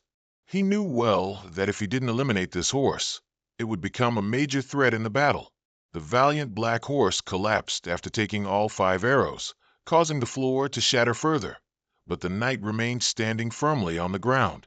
Now, the real battle between the two of them officially began. In the blink of an eye, the knight leaped up. Sang Hyuk was a beat slower than him. He could only watch as his opponent soared through the air. He let out a loud cry, then swiftly swung his spear, lunging straight down at Run Sang Hyuk. Boom! A colossal force struck. The floor couldn't withstand the power and shattered into countless fragments. Yet, Run Sang Hyuk still managed to catch his weapon in time, simultaneously reducing its impact on him, narrowly escaping death. Although he blocked the fatal blow, its impact was enough to injure him. His hand trembled, and he let out a painful cry. Ugh! Without an ounce of pity for his weakened state, the knight proceeded to step 1 foot directly onto Sang Hyuk's chest. His eyes glinted with killing intent, ready to beat his opponent. After that, Valander delivered a kick that sent him flying into the opposite wall. 2 consecutive blows made it hard for him to endure. He spat out a mouthful of blood and slowly slid down, his head slumped in exhaustion. From within the dust, the triumphant figure of the victor emerged proudly. The knight slowly approached, looking at the defeated man, still leaning against the wall. By now, his body was covered in crisscrossing wounds. Blood flowed all over him, dripping, drop by drop, onto the ground. His former resilient demeanor had vanished. Now, Run Sang Hyuk looked so pathetic it was unbearable to see. Perhaps the battle had reached its end. The strong smell of blood permeated the air, fresh red drops trickling onto the cold ground. Run Sang Hyuk had been beaten terribly, covered in blood, with wounds splattered everywhere. He could only collapse in a dark corner to recover. Seeing this, Valander slowly walked over and smirked. I guess this is it. Having said that, he quickly turned 180 degrees, showing disappointment. It seems today isn't the day. Valander teased Run Sang Hyuk. Get stronger next time, he said, then turned and walked away. He had only taken a few steps when a sound from behind made Valander turn his head to look back. It turned out Run Sang Hyuk had woken up.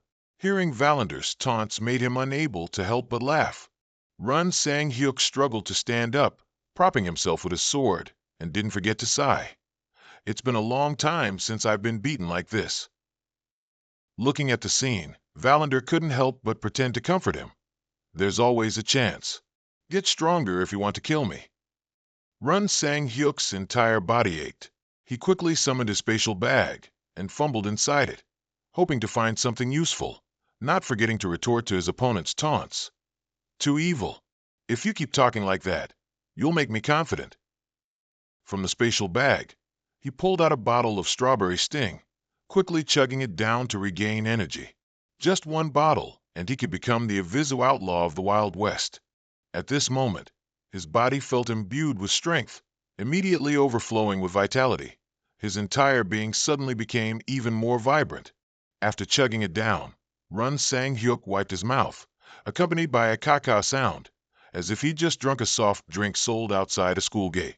Witnessing the scene before him, Valander frowned with extreme annoyance, unable to understand how Run Sang Hyuk could be so carefree in this situation. It's truly unbelievable, Valander confidently retorted. At the same time, spiritual energy enveloped his entire body, as if receiving an endless source of power. Run Sang Hyuk charged forward powerfully like a hungry tiger, heading towards Valander with a challenge. The two immediately clashed, creating splashes of white light. Successive blows were landed. Run Sang Hyuk's powerful assault left Valander slightly stunned. On Run Sang Hyuk's side, his eyes blazed with the fire of battle, his heart filled with hatred, grinding his teeth and putting all his strength into pointing his sword at his opponent. Next, Run Sang Hyuk unleashed a sword strike that seemed capable of slitting his opponent's throat and taking him down, but unfortunately, Valander swiftly ducked, avoiding it. Blows rained down on Valander relentlessly, a relentless flurry of swords like pouring rain, one powerful sword strike landing on Valander's helmet. He quickly swung his saber to parry the sword aside, then used his foot to deliver a painful kick to Run Sang-hyuk's stomach. The attack sent him flying several meters, spitting blood. Run Sang-hyuk was furious, gripping his sword and charging forward.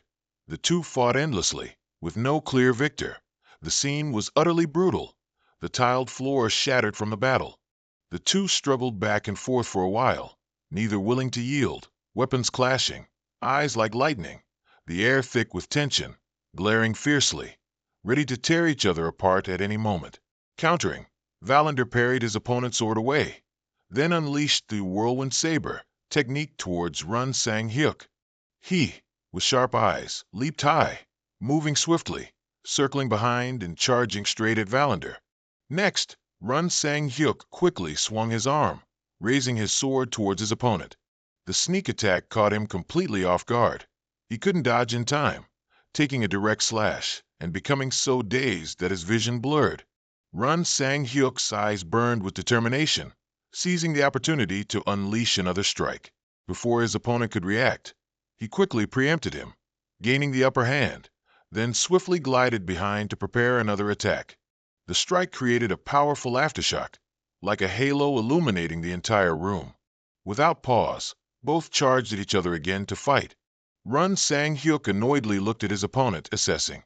Valander was no different, utterly surprised by his opponent's offensive, thinking. The two paused, looking intently at each other for a moment. Run Sang-hyuk panted, bragging. Valander also refused to back down, becoming verbose. Having said that, he raised his scepter high, summoning power. At the same time, Valander shouted loudly. The saber struck the ground, creating a long streak of light, as if wanting to tear the very air apart. Pieces of space like shattered glass fragments moving step by step directly towards Run Sang-hyuk. He was utterly astonished to witness his opponent capable of unleashing the spatial slice technique, not believing what was happening before his eyes. He snorted coldly and said sternly.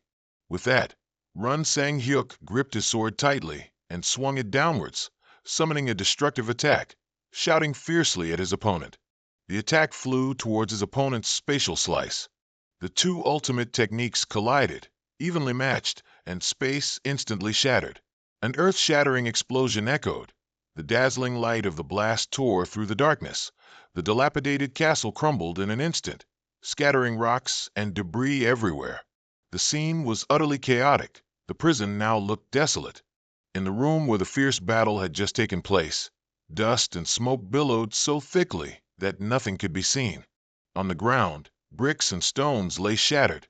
The surrounding area was desolate like a battlefield. From within the smoke, someone's dark silhouette gradually appeared. The clashing sound of a sharp metal object against the ground echoed, piercingly loud. Amidst the chaos, Run Sang-hyuk leaned on his weapon and slowly stood up. His whole body ached. Blood streamed down from his forehead like a waterfall, and his face was visibly pale.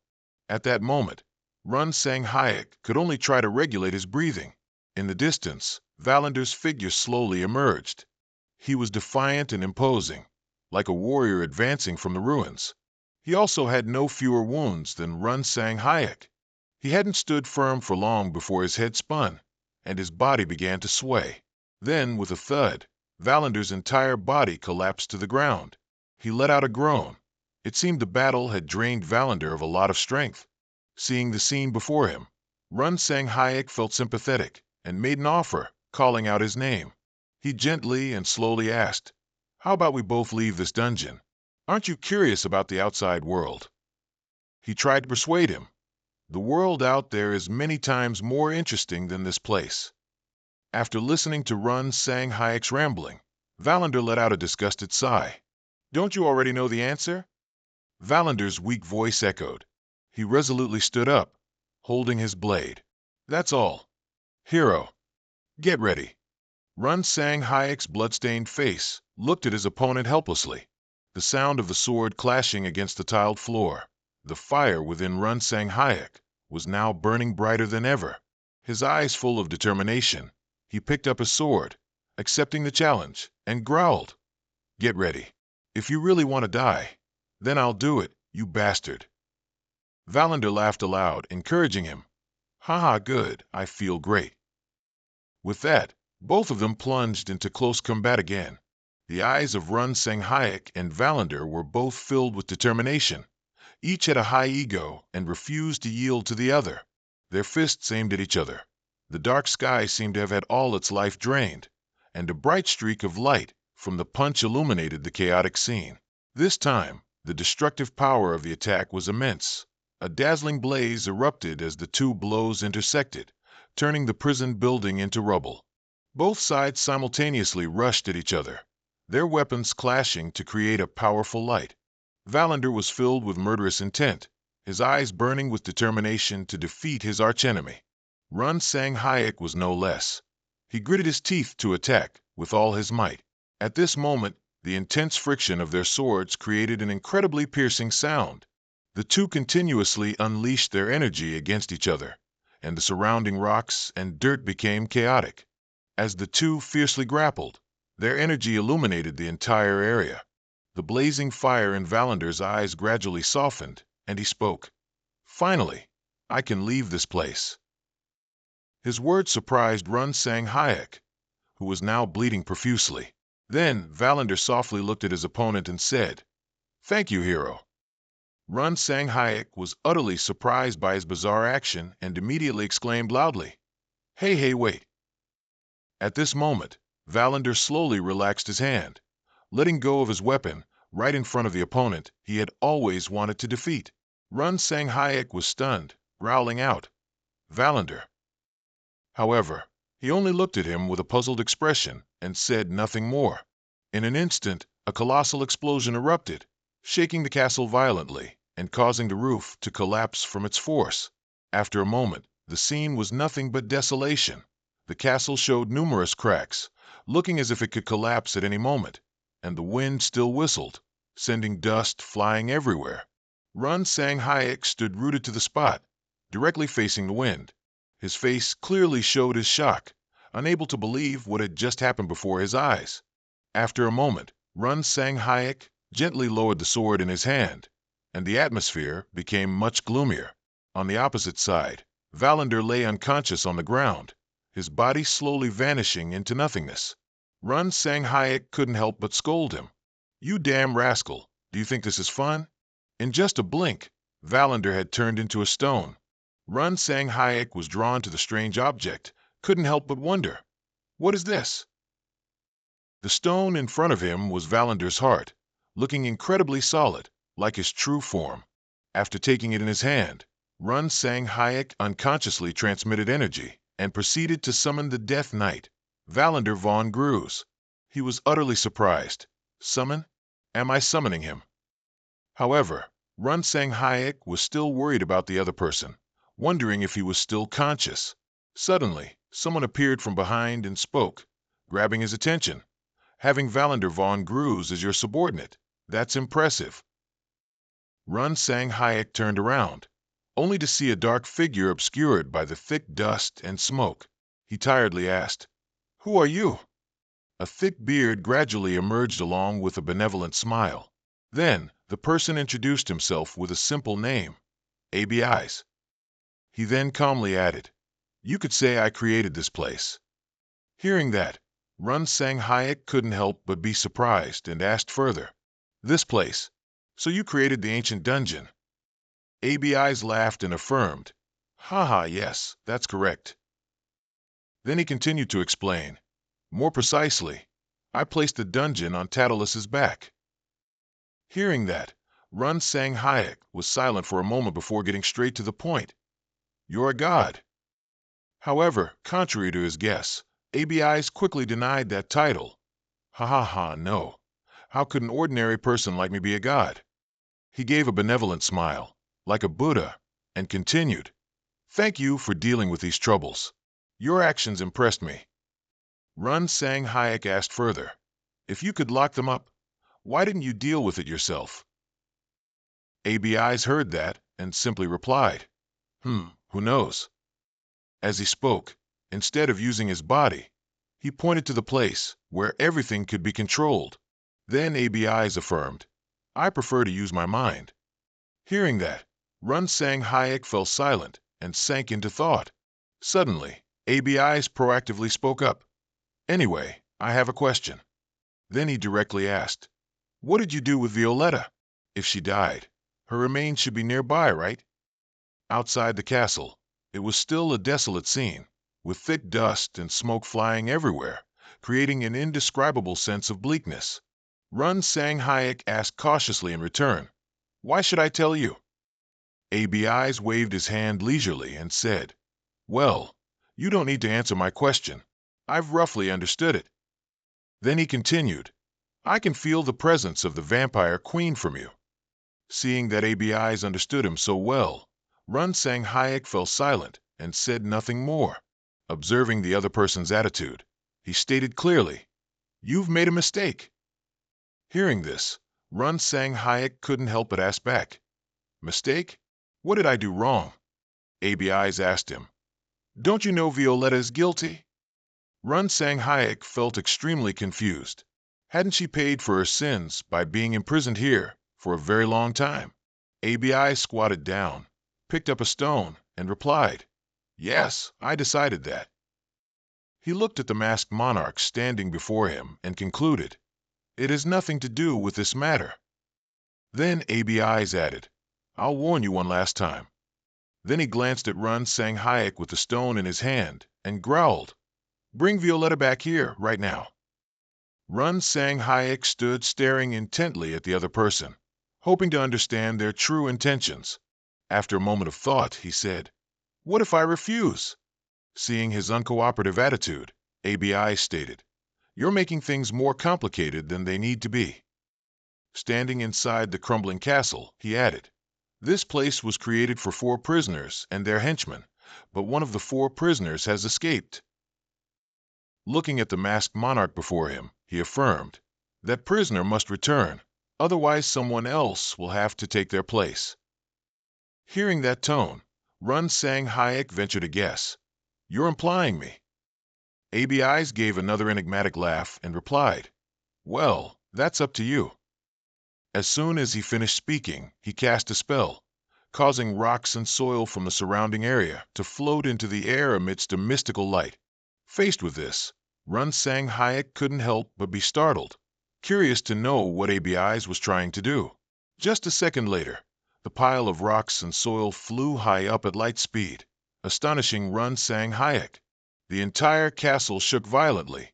Everything seemed on the verge of collapsing. Standing amidst the situation, he was utterly bewildered, his face clearly showing confusion. Then Run Sang Hayek's eyes widened in astonishment at the sight before him. In just an instant, the surrounding space returned to its original form, an ancient yet magnificent castle.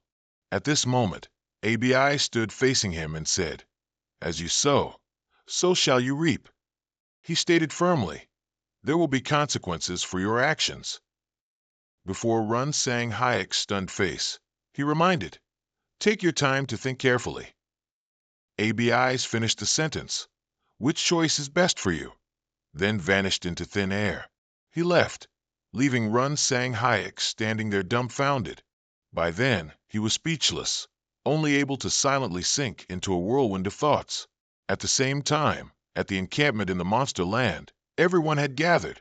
Everyone was happily clinking glasses and chatting animatedly. Everyone was like old friends reunited, eagerly recounting heroic feats. At this moment, someone approached and asked, what's the celebration for today? The knight immediately clarified, today is the annual mask festival.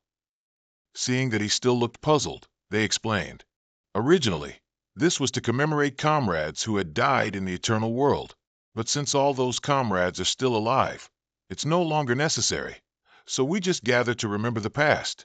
At the same time, 3 ferocious figures suddenly approached and loudly declared, nonsense! They arrogantly scoffed, saying, you're all talking rubbish. You're all just freeloading off the Masked King. Everyone immediately erupted in anger. What's this guy saying? Are you crazy? Not stopping there, the menacing bald man hurled his beer mug directly at the person who had cursed him. The mug smashed into his head and immediately shattered to the astonishment of his comrades. The bald man, now dead drunk, laughed mockingly. Humph, without him, you're nothing. The other comrades immediately flared with anger, shouting loudly, "This madman!" The three menacing men were not to be outdone, immediately rushing forward with murderous intent, yelling loudly, "Kill them all!" And so, the two sides immediately plunged into a melee, attracting the attention of the surrounding crowd. At this moment, the bald man landed a powerful punch, causing the blond-haired boy such pain that his teeth and lips were a mess. Hearing the loud commotion, the captain immediately stepped out to assess the situation. What met his eyes was the chaotic scene before him. In the magnificent castle in the monster land, Bot Dung's voice echoed, "I apologize. I'll be more careful." Run Sang Hyo-wook quickly interrupted, "Forget it. Why are you apologizing to me? It's just that they couldn't manage their own groups." Hearing such a sarcastic remark, the captain on the other side immediately spoke up, "I apologize." Their faces all trembled in fear at Run Sang Hyo-wook's angry attitude. At this point, he loudly questioned, "Do you think masked mercenaries receive special treatment?" The captain immediately replied, "No." Hearing this, he continued to scold loudly, "No. Why not? Clearly, their treatment is different from your guild's." Then Run Sang Hyo-wook glared and added, "However, is something wrong? With these people, it's more than enough to handle them, don't you know?" Afterwards, he passionately added, "The masked soldiers have followed my orders and risked their lives in another world. Isn't it obvious to give what you have to those who have shown faith and risked their lives?" Facing his wrath, the manager could only bow his head anxiously, unable to utter another word. At this moment, Run Sang Hyo-wook directly ordered, "Throw out everyone who caused trouble." Then he glared irritably and added, "And go tell the rest of the guild. Masked soldiers are not like your guild." The people on the other side heard this and were extremely intimidated. Not daring to argue or provoke Run Sang Hyo-wook further, they immediately said, "Yes." In the monster land, east of the Blood Castle, only the wind swept across the barren land. The ferocious demons bared their disgusting teeth, rolled their eyes, and let out echoing roars across the mountains before directly charging forward. The masked soldier legion showed no fear, bravely charging forward to defeat the evil demons. By now, the entire desert area had become a chaotic battleground between humans and monsters. As everyone was bravely confronting the ferocious monsters, a member was suddenly attracted by something. He looked into the distance and saw a cave emitting a mystical purple light. Curious about what this place contained, the masked soldier approached to investigate. As soon as he entered the cave, he was so astonished he couldn't utter a word. Before the masked soldier's eyes was an area filled with glittering purple gemstones. He wondered, "What is this place?" After a quick look, he felt that this place had a high mana concentration, and seeing the stones before him, he was even more certain. It's also known as the Mana Stone in the Eternal World. Inside the cave at this moment, Run Sang Hyok was walking with Baek Dung and the female monster dressed entirely in red. He asked, "Have you heard about the wood mine?"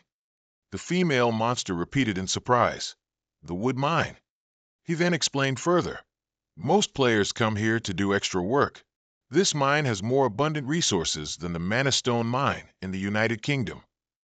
He continued, "Moreover, not only mana stones, but also magic charms and elemental or used for magic research are here."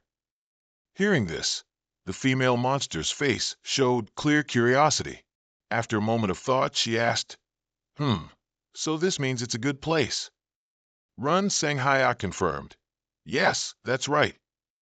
Then he ordered, "We need to start the excavation process. Bring more people to organize it." Baek Dung immediately complied. "Understood." At this moment, the unnamed city in the eastern part of the monster land had become a pile of ruined debris. The buildings had all collapsed and lay scattered on the ground, dust flying everywhere, completely devoid of life. Run Sang Hyok and the female monster walked while asking Marina, "How did the Eastern King stack up?" The girl replied, "I haven't fought him directly, but they must be stronger than me and Gax." However, Marina was only focused on Run Sanghyok's outfit and asked, "Also, why aren't you wearing your Dragon Lord outfit today?" Sanghyok felt a pang of guilt and replied, "Ah, that outfit needs repairs, so I took it to Chunwoo to fix it." Marina was still quite suspicious and asked again, "Repairs?" Run Sanghyok recalled the terrifying scene from before and replied, "He swore a lot when I gave it to him." The image of Chunwoo angrily cursing vividly appeared in his head. "Hey, you bastard! I'm so damn busy. Do you know how much time it takes to fix this?" Suddenly, a roar attracted the attention of the three people. Looking towards where the sound came from, they realized there was a ferocious monster flying high in the sky. Above the monster was a tan, blonde-haired youth. Everyone below immediately recognized him. It was Deez. Suddenly, an abrupt sound attracted the attention of the demon clan. At this moment, blue-colored shots were heading directly towards them. The owner of that attack was none other than Run Sanghyok. He powerfully drew his bow and arrow, aiming to shoot down the opponent. After successfully taking down one, he smiled happily, satisfied. The two members behind him could only break into a cold sweat, as accompanying this guy always brought trouble. Indeed, the sudden roar attracted Run Sanghyok's attention. He looked over and saw that the demon clan from before had brought along 500 of their relatives. Run Sanghyok exclaimed in surprise, "The rest of them are coming." Then he immediately took a stance and excitedly drew his bow and arrow, smiling eagerly as he said, "Time to warm up." Sanghyok's expedition team continued steadily on their way. The scene was truly peculiar, with dozens of trucks moving in 2 rows. Alongside them were people on motorcycles, led by Sanghyok's white vehicle and 2 other motorcycles. Baekhyun was driving him in that white car. He turned back to announce, "Mask King, we've arrived. The area seems larger than we expected." Sanghyok was also quite surprised. In front of them was a large fortress surrounded by walls, with towering fences, like a secluded kingdom. He said, "To survive the monsters, they have no choice but to do so. This is the heart of the monster lands." Inside that fortress, someone approached a large warehouse and called out, "Boss, come out and see this." A man, probably the leader of this place, asked, "What is it?" The young man who had just returned from scouting pulled up the cloth at the door and reported, "Someone's come from outside." "Someone," he confirmed. "Yes, driving dozens of vehicles." The man, the leader, said, "Is that so?"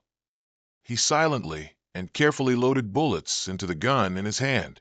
Sanghyok's expedition team had arrived right at the gate of that secluded fortress. He stepped out of the car. After a moment, the gate opened, and the man from earlier came out with his 2 subordinates, who held guns ready at their sides for protection. The man spoke, "Masks, it's an honor to meet all of you." He introduced, "Welcome, I am Lee Myung-chun, in charge of this fortress, the leader of Lee Myung-chun Fortress." Sanghyok also introduced, "Hello, I am Mask King." "Mask King? That's a strange name." Myung-chun inquired, "Where are you all from?" He replied, "We are an expedition team from South Korea." "South Korea? Why are you here?" Sanghyok didn't hide anything. "We're here to clear out this place." Myung-chun wondered, "Clear out what?" Sanghyok explained to him, "To be exact, we are an army sent here to deal with all the monsters. The southern region from here has already been cleared." Myung-chun was utterly astonished when he heard this. "What? What did you say?" He had to ask Sanghyok again. "Cleared? What do you mean?" Upon hearing the question, Sanghyok hesitated slightly, as Myung-chun's wariness bothered him and was prolonging things too much. He tried to make a request. It's a long story. Can we go inside and talk?" He wanted to see if Myung-chun would agree to this request. At first, Myung-chun was surprised, but he pondered for a moment, probably thinking that if Sanghyok came with so many people, why would he try to trick him? Myung-chun agreed. "Okay." Sanghyok saw the result, but before he could rejoice, Myung-chun continued, "But only you are allowed to enter." Sanghyok grumbled, More than 100 people have to wait for you out here? Isn't this man a bit too cautious? But Sang Hayek had to comply. I understand. Inside the fortress, the sight of the dilapidated houses and people was pitiful. Everyone was busy going back and forth, arranging what was left, or they just sat there, weary and starving, staring at Sang Hayek as he entered, too exhausted to even look away. Their blatant curious stares made him notice them too. Sang Hayek looked at the miserable scene, falling a good distance behind Myung-chun, who had to turn back and call out, "What are you looking at? Come with me quickly."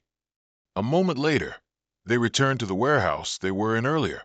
Sang Hayek asked, "How many people survived in this place?" Myung-chun unhurriedly struck a match first. The flame flared up. He lit a cigarette and then slowly exhaled, replying, "The number of people here is decreasing day by day. Initially, there were about 50,000 people. Now there's only half left." Sang Hayek sat on a chair. "Then what about the battle situation?" Myung-chun exhaled smoke, contemplating the fortress's situation. As time passes, the situation is better than before. He recounted.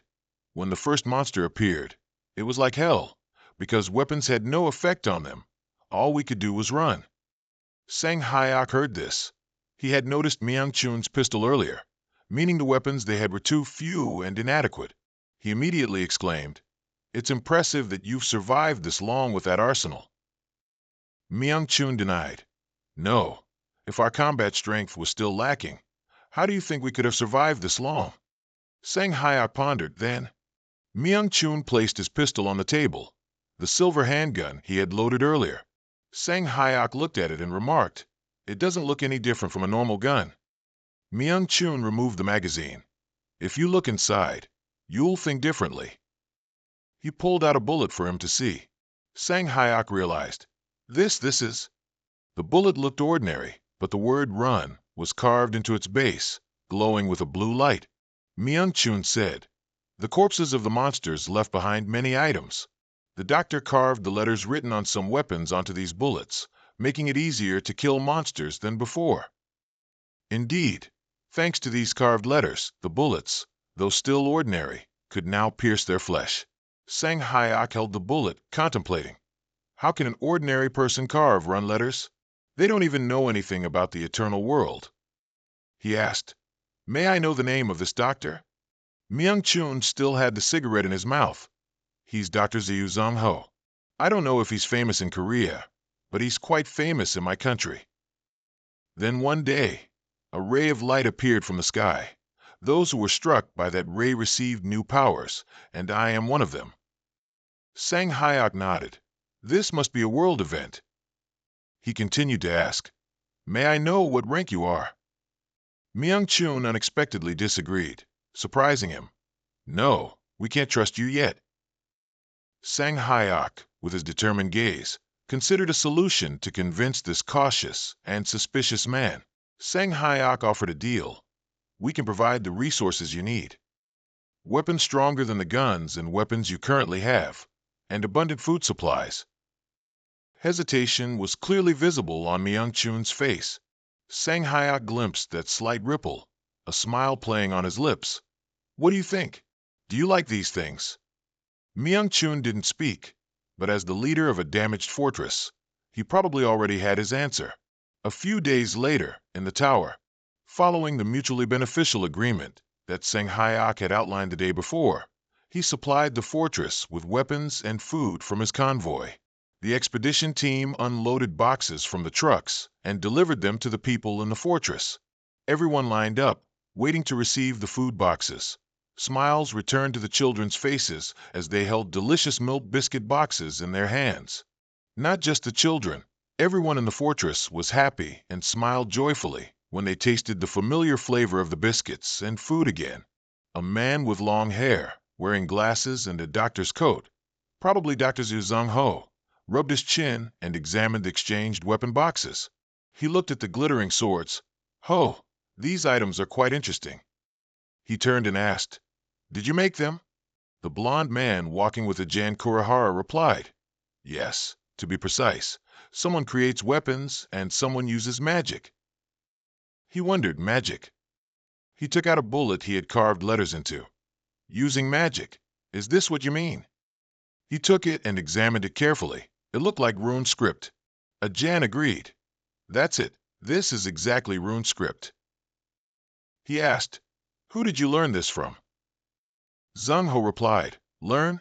I only studied it to survive. He said to Jan. He used it without knowing anything about runes.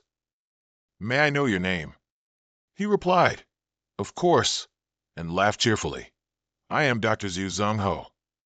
The blond man, still quite puzzled, hesitated and asked him, can we talk? I have a lot of questions. Haha. He agreed. Follow me. I have warm water in my lab. Water. Haha, that's great. On the other side, after receiving provisions, the people were physically trained under Sang Min's direction.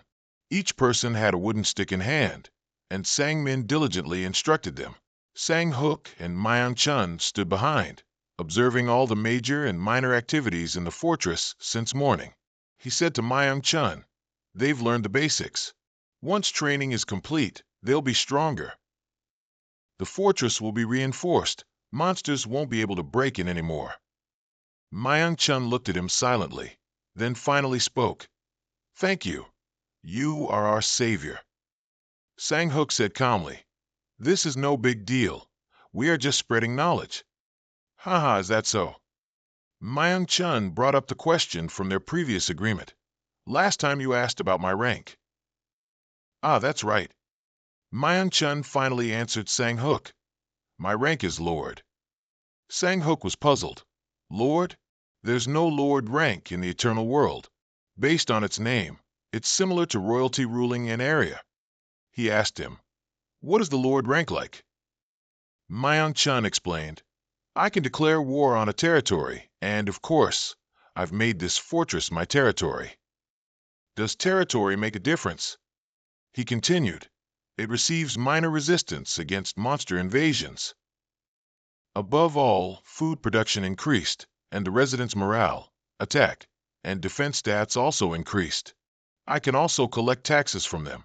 Shanghai UK wondered, what are taxes?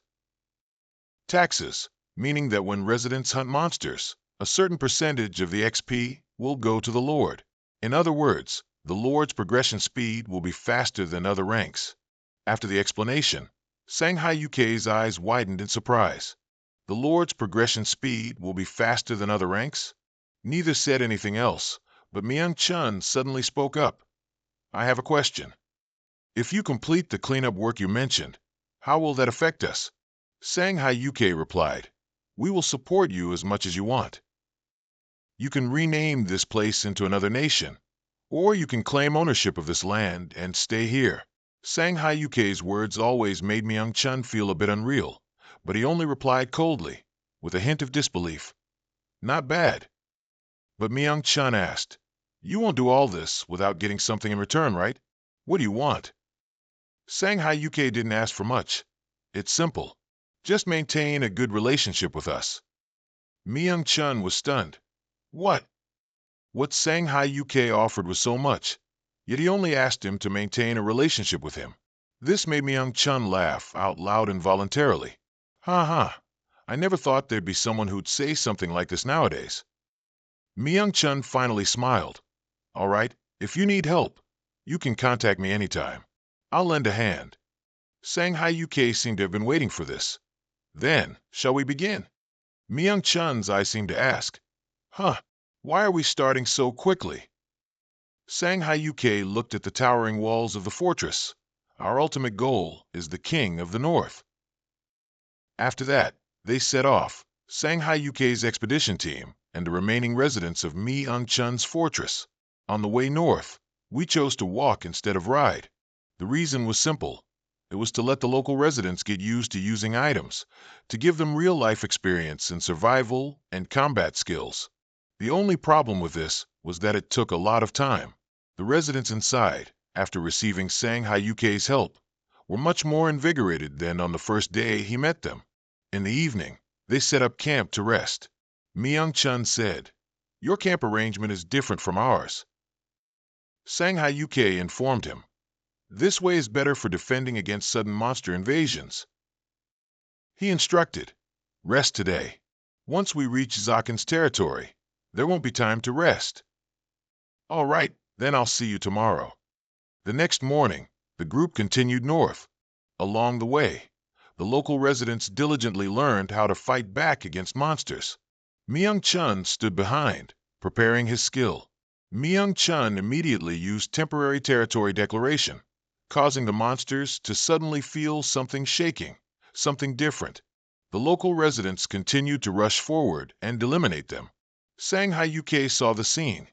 Temporary territory declaration, weakening monsters by using territory declaration.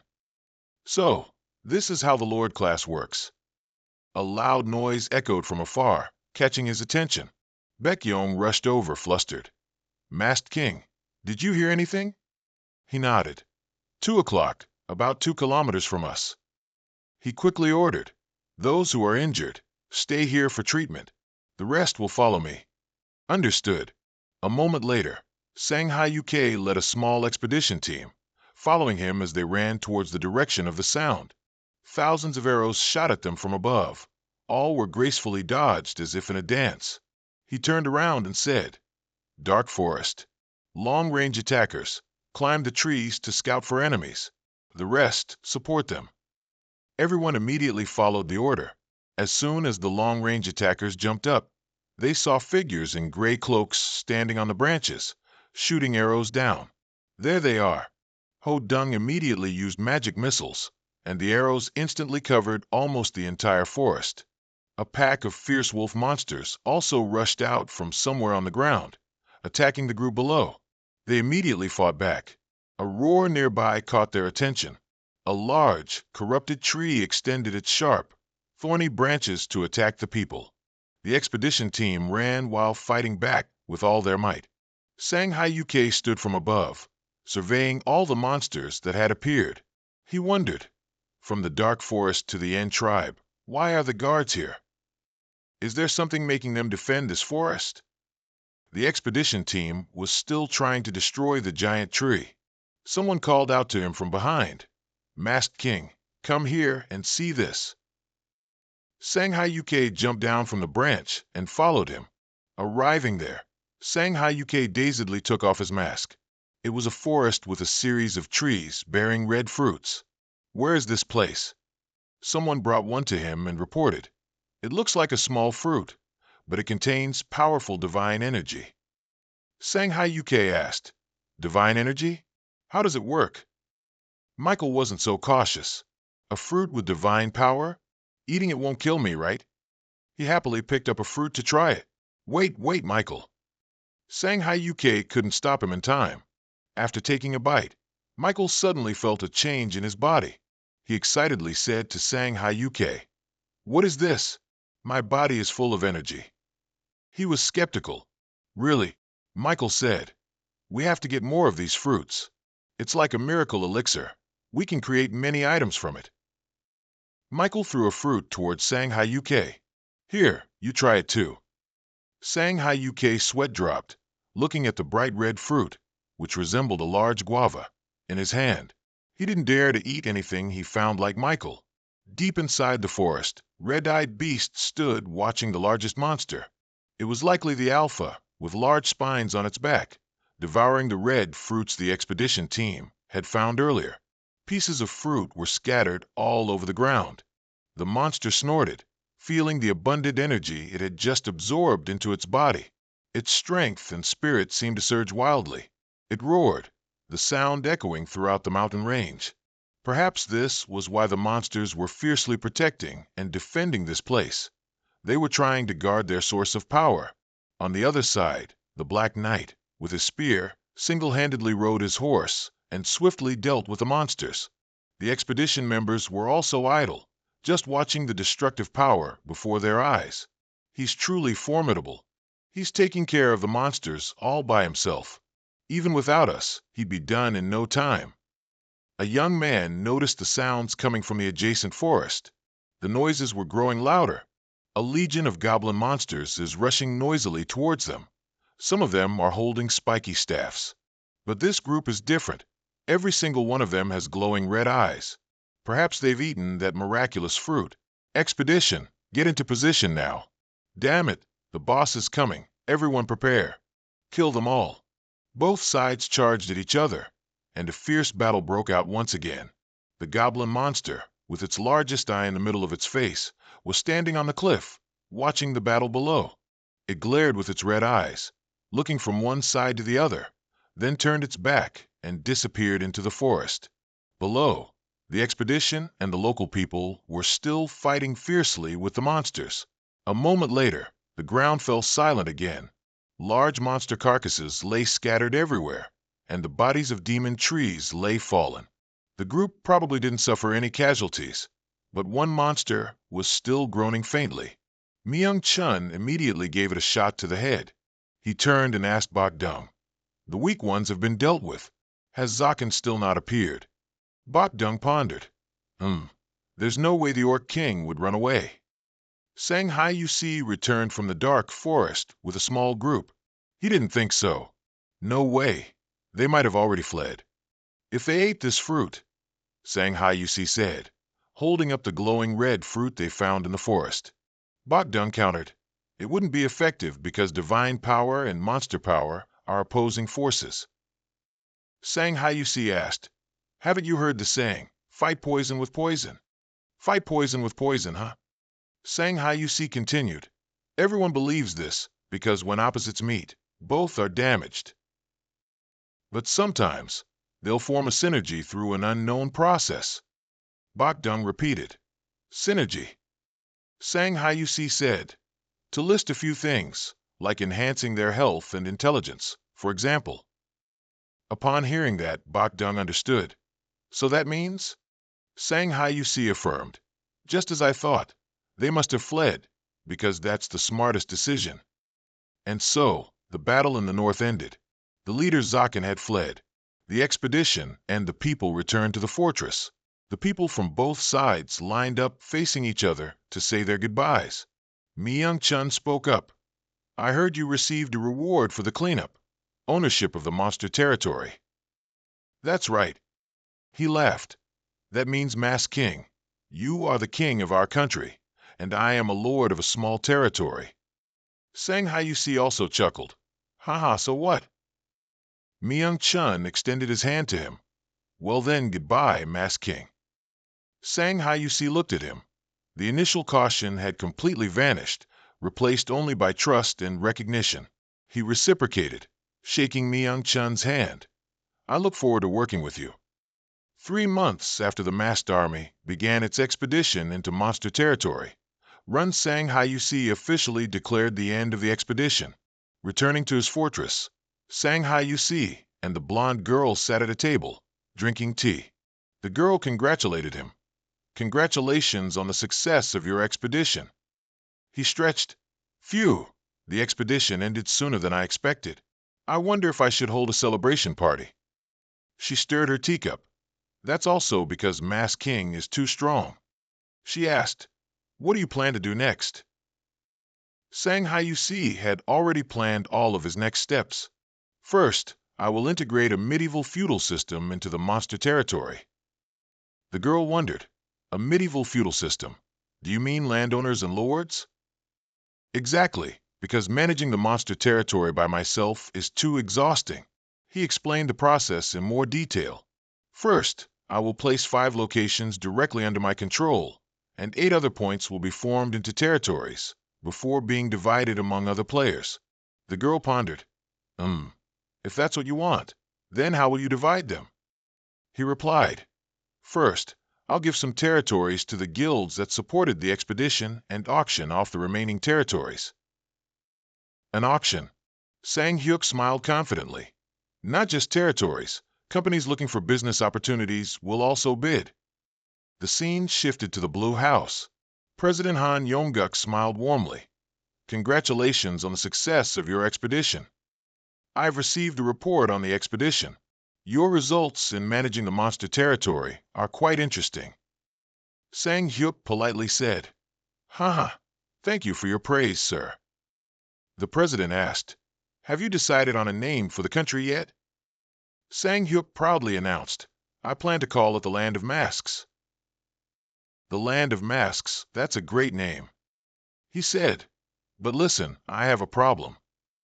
Over 10 countries will be involved in managing the territories. You know that each country has its own armed forces, right?" Sang Hyuk murmured, "You remind me, it seems so."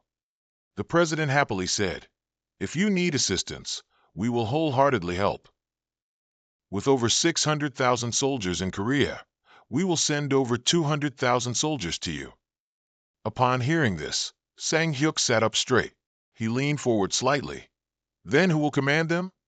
The president replied, "All orders will be under the control of the Masked King, but we reserve the right to refuse unreasonable orders." He asked, "What do you mean by unreasonable orders?" He said, "Though this wouldn't happen, orders to attack South Korea, or to use our military to fight against other countries, things like that." Sang Hyuk understood. "I see. After consideration, we will contact you." As he was about to get up and leave, the president interrupted. "Ah, wait. Before you go, I have one more thing to tell you." Sang Hyuk waited, perplexed.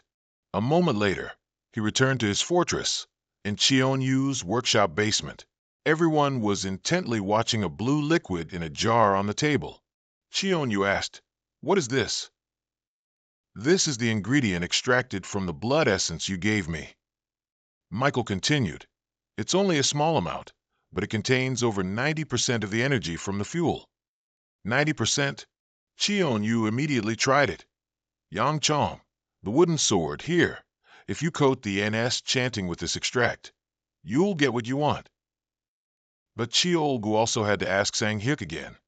"But first, I have to ask you again. Do you really trust me with this job?" Sang Hyuk gently said, "Who else can I trust besides you?" He advised, "If the upgrade fails, I won't blame you. Just take your time." Cheon-Yu laughed heartily. "Haha, this kid."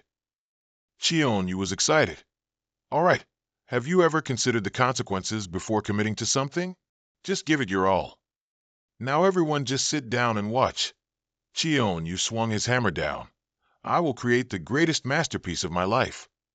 Behind him, everyone looked towards Cheon-Yu with anticipation for our future. 6 hours had passed, and Lee Cheon-Yu was still painstakingly crafting the ultimate weapon. The two people accompanying Sang Hyuk were gradually losing patience. Sang Hyuk remained silent, observing. Dusk turned to night. The two had waited so long that they'd fallen asleep 8 times, but the weapon still wasn't forged. Sang Hyuk had been seriously observing Cheon-Yu the entire time. Lee Cheon-Yu swung his hammer down forcefully, and a powerful surge of energy emanated, making Sang Hyuk and the other two unable to stand firm. The weapon was forged. It was an M-grade sword, with physical damage from 2,500 to 3,500, and divine power damage from 2,000 to 3,000. Equipment requirements include strength 1,000, dexterity 1,000, HP 1,000. Equipment effects include reducing all skill cooldowns by 70%. Special skill, absolute devastation available. Special skill, still field available. Special skill, book of destruction available. Special skill, ultimate sanctuary available. Special effects include adding 70% divinity to basic attacks. Adds 40% of the 4 elements to basic attack power, increasing it by 600, dexterity by 600, and HP by 600. Sang Hyuk held the holy sword in his hand, his face showing clear satisfaction. Just as he was about to turn and thank Lee Cheon-Yu, the old man collapsed onto the floor, exhausted to the point of foaming at the mouth. He had done his job very well. At this moment, the crowd was bustling and excited over the achievement point leaderboard. Everyone's eyes widened in surprise at the score the masked one had achieved. Speak of the devil, and he shall appear. Sang Hyuk walked confidently amidst the admiration of hundreds of people. He approached the Elf King, who was sitting there. The Elf King, highly satisfied with Sang Hyuk's talent and strength, offered to grant him any wish he desired. Sang Hyuk remained silent, pondering different dimensions. Another kind of world outside the solar system, somewhere with extremely developed civilization and intelligence. Sang Hyuk believed it existed. Otherwise, millions of people disappearing to another world and then being brought back to their original world would be illogical. After a moment of thought, Sang Hyuk replied with a concise "no need," which greatly surprised the Elf King. He even sarcastically added that if the Elf King had time for such useless things, he should instead go fix his stinking breath. Others standing nearby couldn't help but laugh, greatly irritating the Elf King. He discontentedly pointed at Sang Hyuk and threatened, "You won't remain the greatest warrior for long. I might just be an elf with no special power, but higher ranks possess much greater power. You should watch your mouth." Sang Hyuk basically didn't care about anything the Elf King said, because he wasn't afraid of anything. He even looked at the Elf King with a murderous and confident gaze that left the king speechless. "I'll deal with all of them at once," Sang Hyuk said. He further exposed the elf, stating that as long as he was monitoring and controlling this tower, it meant he was still benefiting in some way. People like the Elf King would never engage in unprofitable transactions. The Elf King retorted that just as he could assist players while overseeing the Infinite Tower, he could also assist the monsters, so it was best not to provoke him. Sang Hyuk asked about the points he had accumulated today. The Elf King pondered for a moment, then his jaw dropped in astonishment at Sang Hyuk's 24.7 billion points. With a total of 350 billion points currently, Sang Hyuk confidently demanded the game's sacred relic and said he would leave with it. The next day, 15 territories would be auctioned today. The masked land currently had abundant resources for development, from rare, undiscovered ores to unrecorded monsters. The original plan was only for Korean companies to participate in developing the masked land. Because the land was larger than expected, the king decided to share this opportunity with other global companies. The bid price depends on the bidding objective. Those who want to own it should propose the highest price. Those who want to participate in development should bid the lowest. At this moment, Jay was on stage controlling the auction, starting with the first area, the Eastern Territory. Sang Hyuk was currently elsewhere admiring the M-Grade Games sacred artifact he had just received. The sacred artifact has physical damage ranging from 500 to 700, magic damage from 300 to 500, and physical and magic defense of 500 and 700 respectively. Its equipped effects include reducing the cooldown of all skills by 20%, and it can use special skills such as Game Protection, Earth Armor, and Twilight Boundary. Special effects can increase all stats by 5%, increase all elemental defense by 5%, and increase all elemental resistance by 5%. With all of these, this sacred artifact might even surpass the Dragon King's equipment. Lilith reminded Sang Hyuk that the auction had started, but now that Sang Hyuk had a new item in hand, he wanted to test it right away. In the Ancient Abyss, Sang Hyuk was testing the two new items he had received, the Holy Sword and the game's sacred artifact. They were both formidable items. With them in hand, these battles were now child's play for Sang Hyuk.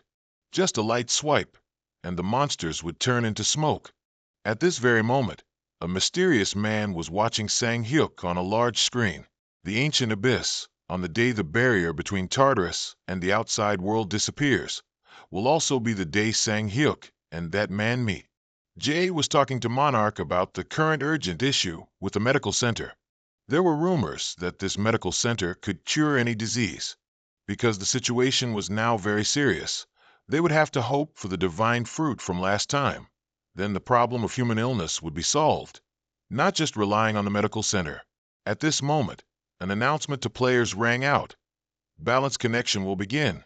After connection, monsters in high-level hunting ground dungeons will be named, and bosses will increase to a harder difficulty level. This made Monarch a bit confused, and Jay wondered if it was targeting Monarch. But Monarch immediately denied it, saying it made no sense for the Eternal World to reconnect just for him. However, Monarch currently monopolized the server's top spot in most high-level hunting grounds of monsters, so perhaps this was a new opportunity. Monarch thought for a moment, wondering if it was because of what happened at the tower with the Goblin King. If the monsters in the Infinity Tower were buffed, it would take longer to complete the game set. Jay said that since Monarch had conquered the high-level hunting grounds and dungeons, The real problem lay in places that hadn't been created yet. If hunting grounds appeared after the balance connection, they would be difficult to defeat even with Monarch's current power. And as Jay said, in the worst-case scenario, if this connection was meant to hinder Monarch, it meant that from now on the game would be harder to beat, while the underwater kingdom of Ines and the sky island of Braham had not yet appeared. At this moment, the reconnection was applied. The drop rates for items and experience for players were increased in hunting grounds and for monsters affected by the reconnection. Monarch's face, upon hearing this, was like, "What the hell?" Meanwhile, monsters were rampaging through the city, leaving some areas devastated and chaotic, and people and others panicked and terrified. The warriors there were also very eager to fight, charging to attack and resolve the monster situation, but it was obvious, just by looking, that it was like hitting a rock with an egg. Not only could they not control the monsters, but they also successfully enraged them, making the slaughter even more horrific than before. The masked land was no better. Everything there was extremely chaotic, and the battle between humans and monsters raged fiercely. Richard received a report that current troop numbers were suffering heavy losses, and a swift retreat was needed. Suddenly, a monster took advantage of Richard's inattention and lunged, sending him flying far away. Seeing this, the knight immediately charged forward, retaliating with a powerful sword strike that stunned the monster. Richard took the opportunity to rush in and deliver 2 or 3 more sword slashes, tearing it into 100 pieces. Richard's head was bleeding from an injury, and looking at the chaotic battle scene before him, he was speechless. In the ancient abyss, Sang-hyuk was also busy combating the silver-armored knights. He swung his sword, dealing with them one by one, but they seemed quite numerous. A knight with a sword unexpectedly attacked Sang-hyuk, but thanks to his quick reflexes, Sang-hyuk easily blocked it. Sang-hyuk felt that these guys here seemed to have become stronger, but that wasn't a problem. Sang-hyuk leapt up, unleashing a radiant blade attack that sent the knight flying far away. Looking at the knight lying battered on the ground, Sang-hyuk let out a sigh of relief and thought to himself, if these are just knights and they're already this strong, then how strong will Valander be?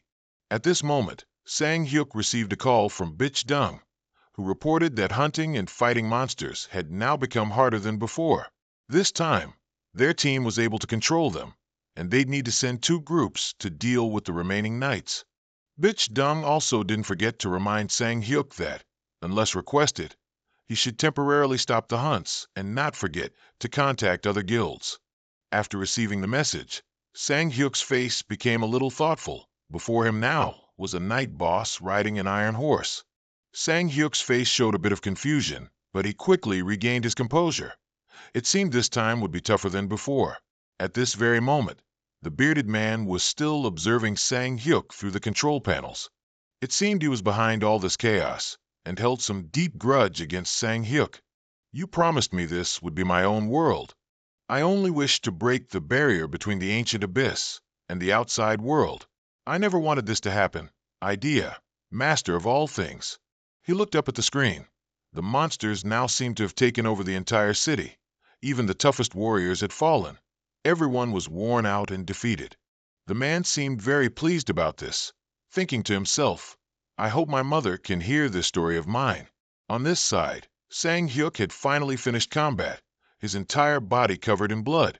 Looking at the knight he had just knocked out, Sang-hyuk was disappointed to see the drop rate, like G97.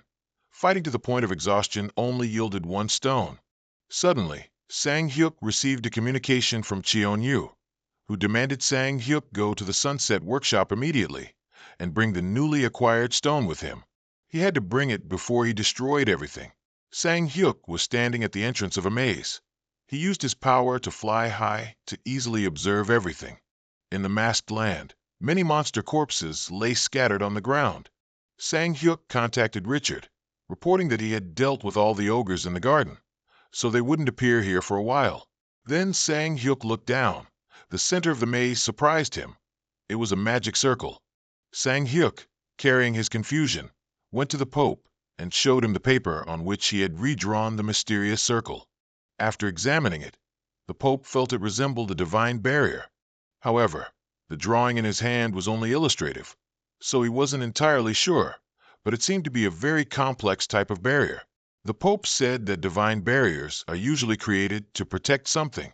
Hearing this, Sang Hyuk suspected it might be protecting the divinity contained within the holy fruit. The Pope asked Sang Hyuk to take him to that maze so he could observe it directly, because if it fell into the wrong hands, the consequences would be unpredictable. At Iron Mountain, Bak Dung was fighting a golem knight. This golem seemed quite strong, giving Bak Dung a bit of a struggle. The two sides fought back and forth, evenly matched. The golem raised its scythe and brought down a powerful blow on Bak Dung. Fortunately, Bak Dung was quick enough to dodge, otherwise the battle would have ended. Not wanting to lose, Bak Dung jumped up to counterattack the golem, but was met with a faster retaliation. Luckily, Bak Dung raised his shield and blocked its attack. At this moment, Bak Dung recalled his previous meeting with Sang Hyuk, when Sang Hyuk had given him something called a sphere of steadfastness. Sang Hyuk, who only had one at the time, gave it to Bak Dung, instructing him that if he could collect more, he should share them with the other members. He also didn't forget to tell Bak Dung to go to Iron Mountain after mastering his skills, and he would experience a new world. Returning to the present, Bak Dung seemed to be re-energized and bravely charged, attacking the golem relentlessly. This pushed it backward. The soldiers watching below all gasped in amazement. Bak Dung continued to launch continuous attacks at the golem, finally finishing it with a slash that split it in two. The golem monster was completely defeated. Bak Dung was sure this was the new world Sang Hyuk had mentioned. Meanwhile, Sang Hyuk and the Pope went together to the Holy Garden. The Pope looked around for a while and said he couldn't believe how strong the barrier here was. It must be a combination of multiple barriers coalescing. Sang Hyuk wondered if something was buried here, but the Pope wasn't sure either, whether it was reinforcing the barrier or something the barrier was protecting. It was very strange, as the Pope could sense a lot of divinity while standing at the core of the barrier. The Pope took out a pen and the paper with the magic circle drawn on it, then closed his eyes and wrote something. It turned out he was drawing a 10-pointed star right in the middle of the circle, and found the hidden place. The Pope told Sang Hyuk to follow him a bit further ahead. Hearing that, Sang Hyuk followed and felt the divinity gradually disappearing. Just as Monarch predicted, the Pope said that a large amount of divinity emanating from where they had just stood might be a mechanism to conceal the core truth. The Pope told Sang Hyuk to find the point where the divinity had disappeared. Sang Hyuk walked around, closed his eyes, tried to sense it, and finally found the spot. It was at a sturdy tree with a large canopy. The Pope cast an enchantment on the tree trunk, and a moment later, a line of ancient text appeared on it. That was the sacred scripture of Idea, left behind by the benefactor of all gods. This was also the first time the Pope had seen the sacred scripture. He guessed its purpose was probably to lead the viewer to a certain place. Sang Hyuk and the Pope continued walking towards another tree ahead. He continued to cast magic on the tree trunk, but this time, no text appeared. Instead, the Pope walked directly through the tree.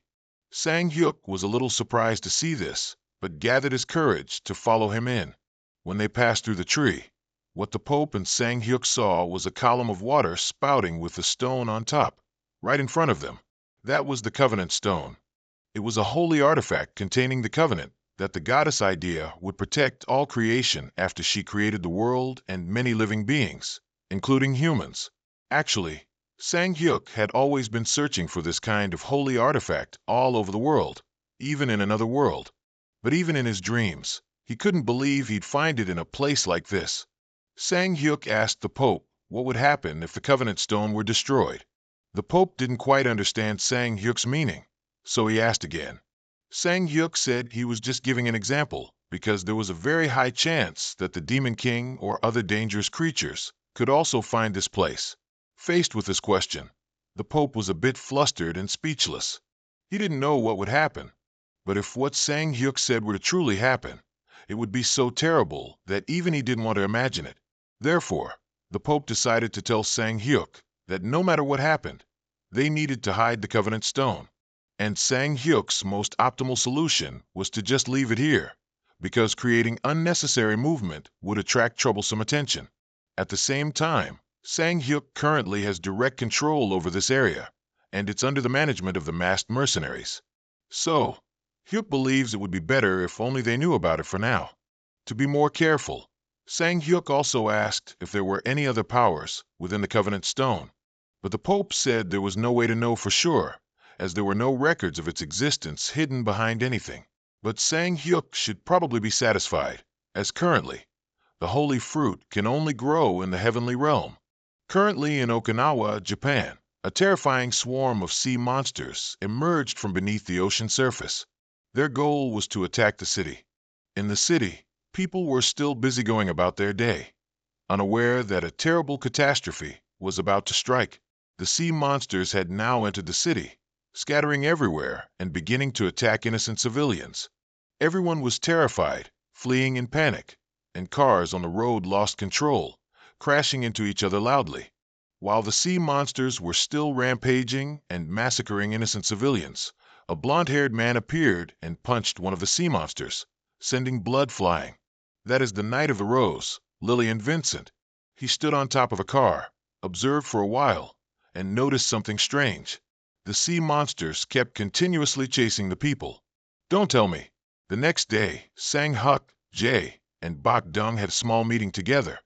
Jae reported on the situation from last night. It seemed like the underwater kingdom, Ines, had been corrupted. Fortunately, the situation was resolved thanks to the help of the players, but it was clear that the damage caused to the civilians was quite significant. Bak Dung also said that the Japanese government had requested the Korean government to conduct a military expedition. Sang Huk was slightly curious as to why that request came from the government. Bak Dung explained that with the previous Gonzalez incident and all that had just happened, asking Sang Huk for help was a bit difficult for them. Upon hearing that, Sang Huk was slightly dissatisfied, because now was not the time to be picky about such things. More importantly, they needed the mermaid's essence to possess Ines, because it was an item that allowed humans to move freely in water. But the problem was that even Sang Huk didn't have much of that essence left. However, there was still one place where they could buy a large quantity of that item, the mermaid spawning ground at the center of Ines. But getting into that place was not easy at all. At this moment, Sang Huk received information from the Blue House. The president wanted to ask him to participate in the upcoming military expedition to Okinawa. The next day, a brief meeting between the two countries' armies took place at Okinawa Airport, with many reporters filming and taking pictures. A swordsman named Hasegawa Ryota thanked Sang Huk's team. Sang Huk asked about the scale of the damage. Ryota said that it was severe. Both players and civilians suffered heavy losses, and there seemed to be an influence of balance connection. Ryota asked Sang Huk how long he wanted the expedition to last. Sang Huk did not hesitate to answer 1 to 2 months, because he believed that was the necessary amount of time. Otherwise, humanity would lose the ocean to the monsters. The calm lake surface became rippled. The military expedition team had begun their journey. Deep beneath the ocean, the sea monsters were all obliterated as Sang Huk's team passed by. This was also Hosung's first time going to the city of Ines. Before this, he had only heard about it, but today would be his first time seeing it. The city of Ines had many things that Hosung looked forward to, because this would be an unforgettable experience for him. Their group had reached near Ines's underwater castle, where many sea monster soldiers were strictly guarding. Sang Huk's group was hiding on a cliff, looking down and observing. Sang Huk began discussing combat strategy. First, they would go to the mermaid spawning grounds to collect the essence. But with a defense like this, it was quite difficult. They could choose to fight, but that would take quite a lot of time. Not to mention, the whole team didn't have much mermaid essence left. Sang Huk decided he would enter the spawning grounds alone, because if a large group went, they would be discovered. In the meantime, the others would continue to wait here, as the remaining mermaid essence was still enough for them to last 3 to 4 more hours. And when Sang Huk gave the signal, Bak Dung and everyone else would distract the sea monsters. If the situation became dangerous, they would immediately retreat from this place with Lilith's help. There would be an all-out attack after obtaining the mermaid's essence, so Sang Huk reminded everyone to be careful until everything was over. Sang Huk put on his invisibility cloak and slowly moved forward. Looking at the large number of sea monsters in front of him, He felt a little nervous and anxious. The guarding monsters seemed to sense that something was wrong, but didn't know what it was. Sang Huk, wearing his invisibility cloak, walked step by step past the sea monster's defense line. Just like that, he passed through one line, then two, and even successfully tricked the giant eel sleeping nearby. Finally, Sang Huk successfully infiltrated the spawning grounds without any problems. He hid in a corner and contacted Bok Dung, signaling him to prepare to attack. Bok Dung understood the order, turned around, and signaled the others. Sang Huk seized the moment to throw some water bombs towards the sea monsters to distract them. The explosion from the water bombs agitated the monsters, and they started rushing towards Bok Dung's group. Seeing this, the whole team acted according to the discussed plan, splitting up in different directions to move more easily. The remaining sea monsters inside the castle heard the commotion outside and found it strange, so they all streamed out to see what was happening. Sang Huk, hiding in a corner, peeked out to make sure there were no more sea monsters on guard when he encountered a giant octopus. Luckily, Sang Huk was wearing an invisibility cloak, otherwise, a fight would have already broken out. Sang Huk anxiously maneuvered past the octopus and arrived at the mermaid's spawning grounds, where two sea monsters were on guard. Sang Huk didn't hesitate to give each of them a blow, sending the two sea monsters to meet their ancestors immediately. However, his action caused the blood of the two sea monsters to spill into the water before the smell of blood spread to other areas and caused the sea monsters to return and gather here. Sang Huk needed to quickly obtain the mermaid's essence and leave. Sang Huk began to move deeper into the spawning grounds, where there were more monsters guarding than he had imagined. At this point, Sang Huk transformed into his humanoid form and directly confronted them. Sang Huk charged forward with his sword. Every sea monster that stood in his way met their ancestors. Even the final giant sea monster boss was easily dealt with by Sang Huk in just 2 moves. After eliminating all the guarding monsters, Sang Huk confidently headed straight for the center of the mermaid's spawning grounds. Finally, he made it inside. There were many fish eggs and mermaid essences stacked up here. The scenery here was so beautiful that Sang Huk almost shed tears. With this amount of essence, they would have a lot left after the expedition. Sang Huk quickly collected everything before the sea monsters returned. But just as Sang Huk was about to act, something seemed to stir from the cave above. Sang Huk turned his head to look, and that thing darted past him at lightning speed. Finally, he revealed himself to resolve the problem personally. It was the king of the sea, Pachichi. The confrontation between Sang Huk and the sea god Pachichi had begun. Pachichi was furious at Sang Huk's actions. He ordered Sang Huk to tell his children to come down, then casually launched an attack towards Sang Huk. Seeing this, Sang Huk immediately summoned Lilith and teleported in a flash, making Pachichi extremely confused. He angrily yelled, ordering his soldiers to search for Sang Huk. But at this moment, their entire group had climbed onto the beach. Seeing the piles of mermaid essence before their eyes, everyone stared in awe. Sang Huk said that each member of every guild could take a little, because they would have to participate in the Ines raid. Everyone was very curious after hearing this, thinking that the mercenaries from the Land of Masks would be enough. But Sang Huk explained that the current number of monsters was higher than expected. Moreover, since they were also warriors, they should seize any chance to level up. Sang Huk asked how many players were waiting in Okinawa. Bitch Dung replied that there were about 500 people, including mercenaries and the rest. Kim Chun Dung said that taking and distributing the essence to the raid members could be problematic if given to unqualified members, so they should choose carefully. Suddenly, a loud noise from the sea caught their attention. Sang Huk guessed that Pachichi was very angry and had raised high waves for revenge. The surging waves crashed into the city, making everyone panic. It destroyed all the buildings, leaving them desolate and bare. Water monsters emerged from the water and set their sights on the injured people lying scattered on the ground. They began to rush forward and attack fiercely. Seeing this, Sang Huk launched a skill, sending them flying far away. A close-quarters battle between humans and the sea was about to begin. Sang Huk's army, full of vigor, charged straight towards the water monsters. A melee was taking place, and monsters were being sent to meet their maker by soldiers and warriors one by one.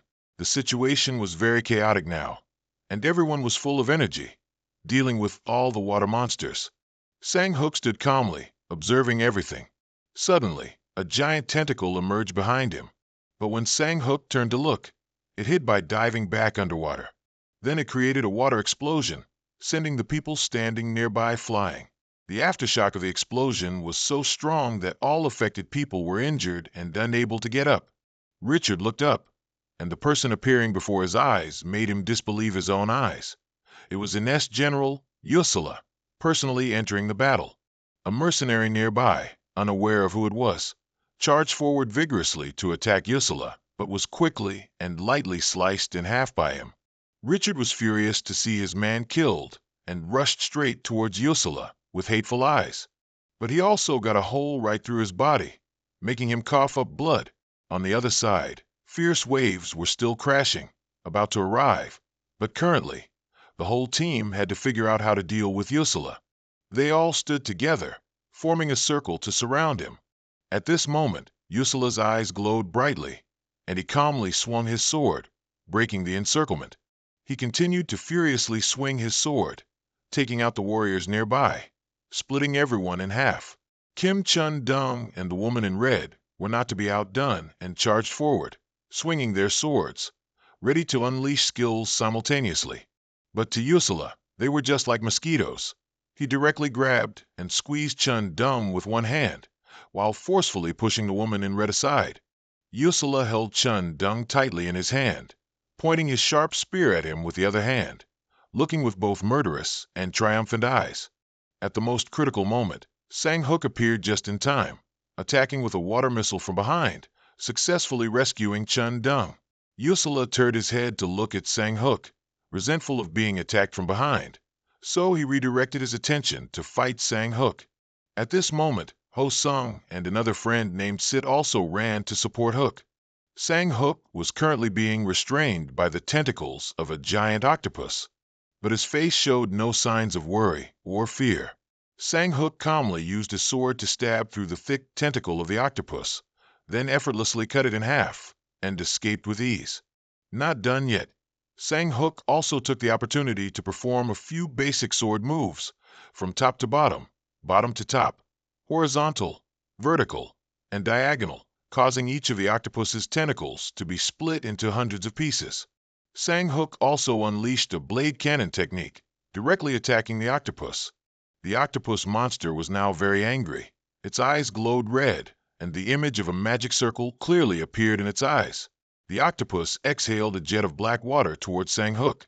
Just then, a ray of light flashed through that dark curtain of water and flew around Sang-hook. Sang-hook didn't pay attention to what it was at this moment and just charged forward. Suddenly, a water dragon monster appeared out of nowhere in front of Hook, which surprised him a little. Even so, Sang-hook remained incredibly calm, observed it, and then also made that monster split into two, reuniting with its brethren.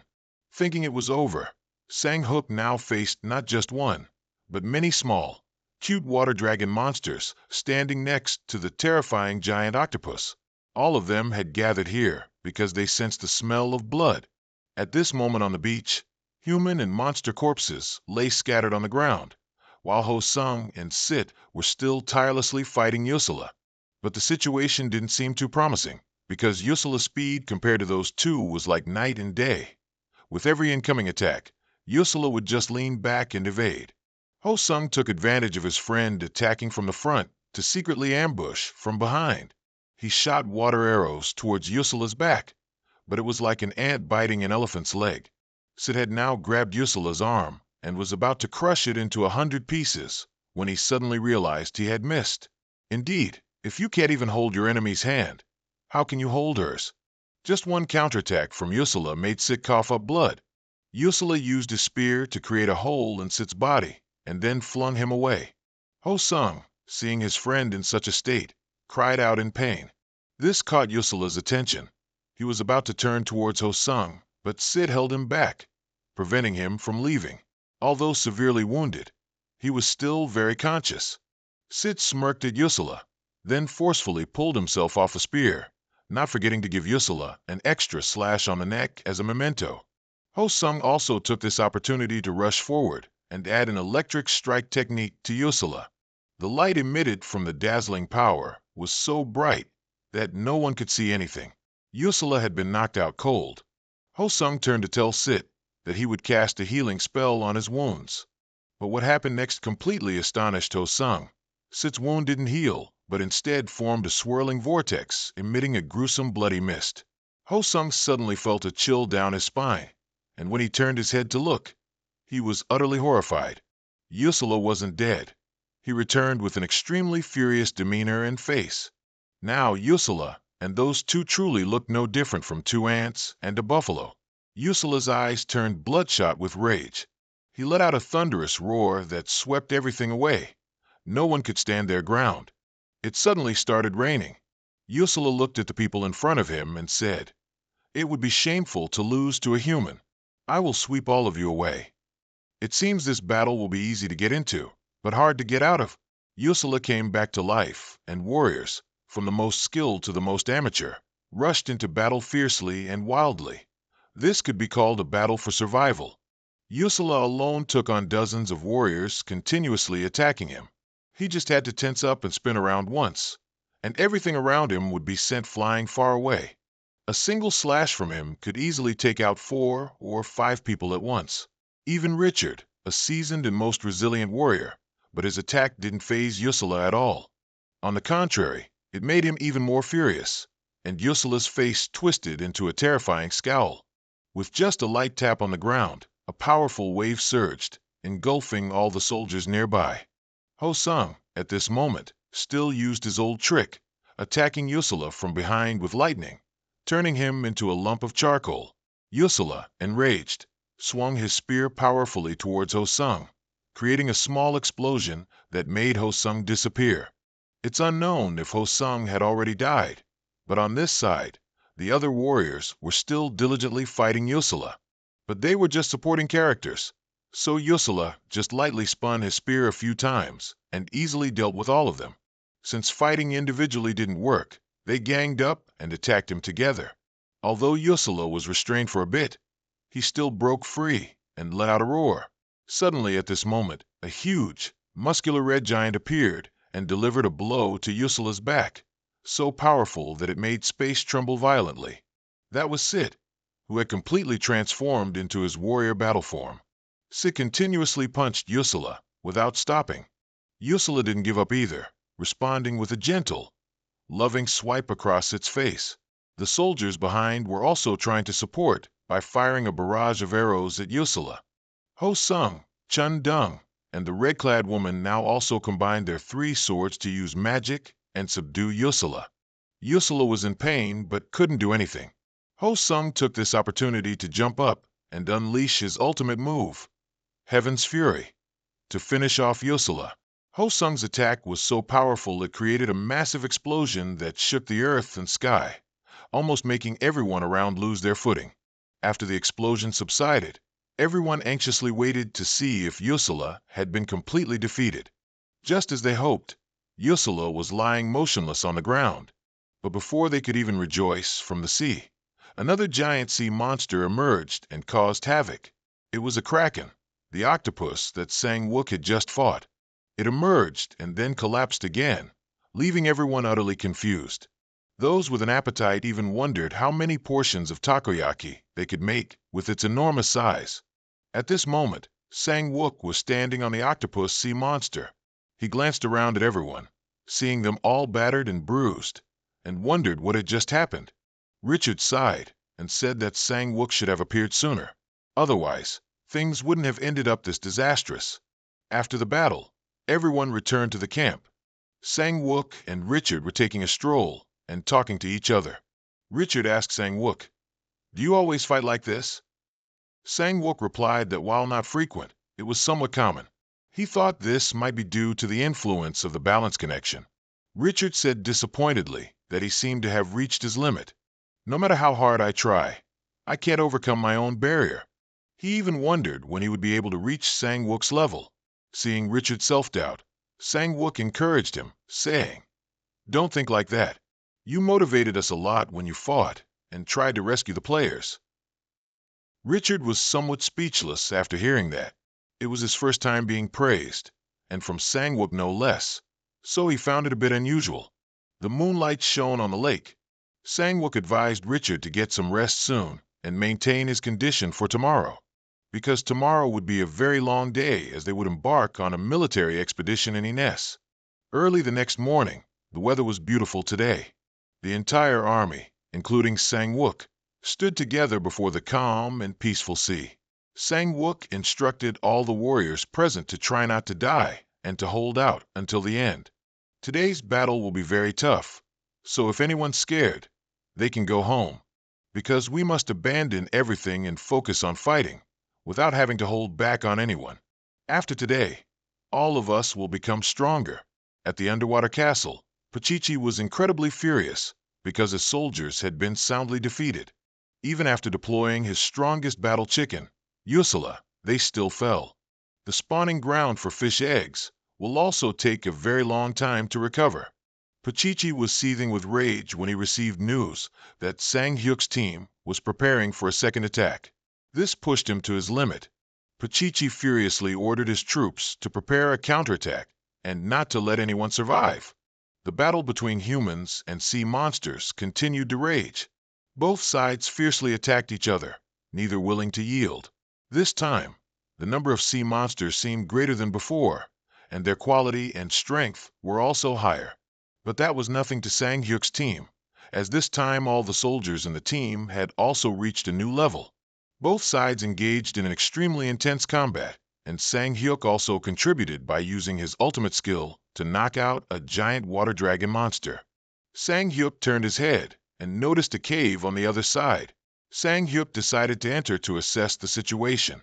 After walking for a while, he reached the mouth of the cave, where a magnificent explosion awaited him. It was so powerful that it shook the entire space. Even Sang-hyuk almost couldn't stand firm. At this moment, Sang-hyuk also felt something approaching him from behind at lightning speed. He quickly dodged it and, while he was at it, landed a blow on that thing. But unexpectedly, when he turned his head, Sang-hyuk saw Pachichi's spear right in front of him, just a few millimeters away from separating Sang-hyuk's head from his body.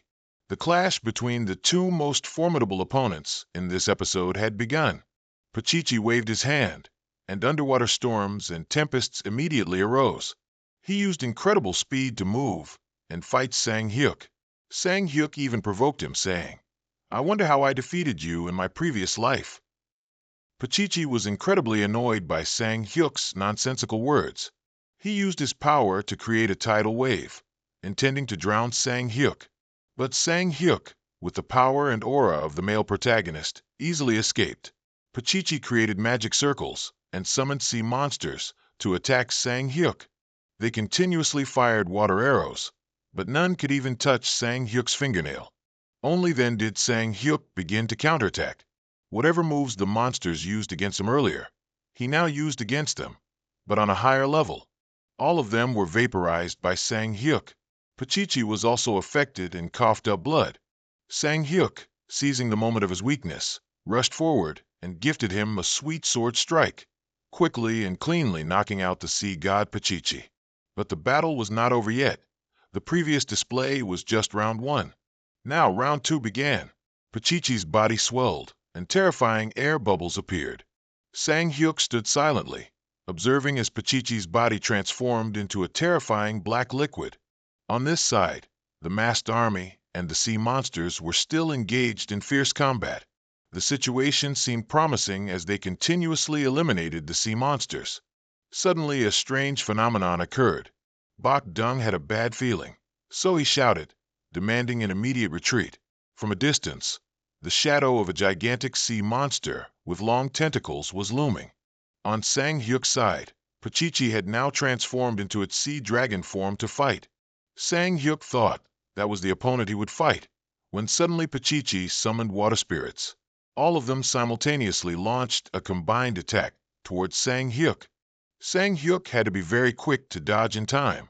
He circled behind them and didn't hesitate to swiftly deal with each spirit with his sword. But after each wave he dealt with, new spirits appeared. Sang Hyuk guessed that these spirits would only disappear if he could defeat their main body.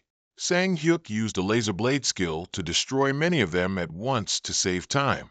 Once done, Sang Hyuk went to Pachichi the dragon. He decisively swung his sword straight at the dragon, but it quickly escaped. Pachichi the dragon thrashed its tail once, causing nearby rocks and debris to crumble and scatter, along with a wave that crashed directly towards Sang Hyuk. Sang Hyuk felt that his normal attacks were ineffective, and a different idea popped into his head. Pachichi the dragon, displeased, roared at Sang Hyuk, then continued to thrash its tail, unleashing attacks towards Sang Hyuk. But he quickly used his armor to evade them. The water spirits from before were still trying to support Pachichi. Sang Hyuk kept dodging their attacks back and forth until he was too fed up to dodge anymore. He concentrated his power, his eyes shining brightly, awakening the blood dragon within his body. The powerful blood dragon's energy radiated brightly, instantly making all the water spirits vanish. Sang Hyuk also took this opportunity to approach Pachichi's tail and relentlessly cut it into two pieces. Pachichi the dragon roared in pain. Sang Hyuk didn't stop, but continued to unleash his blade cannon skill towards Pachichi.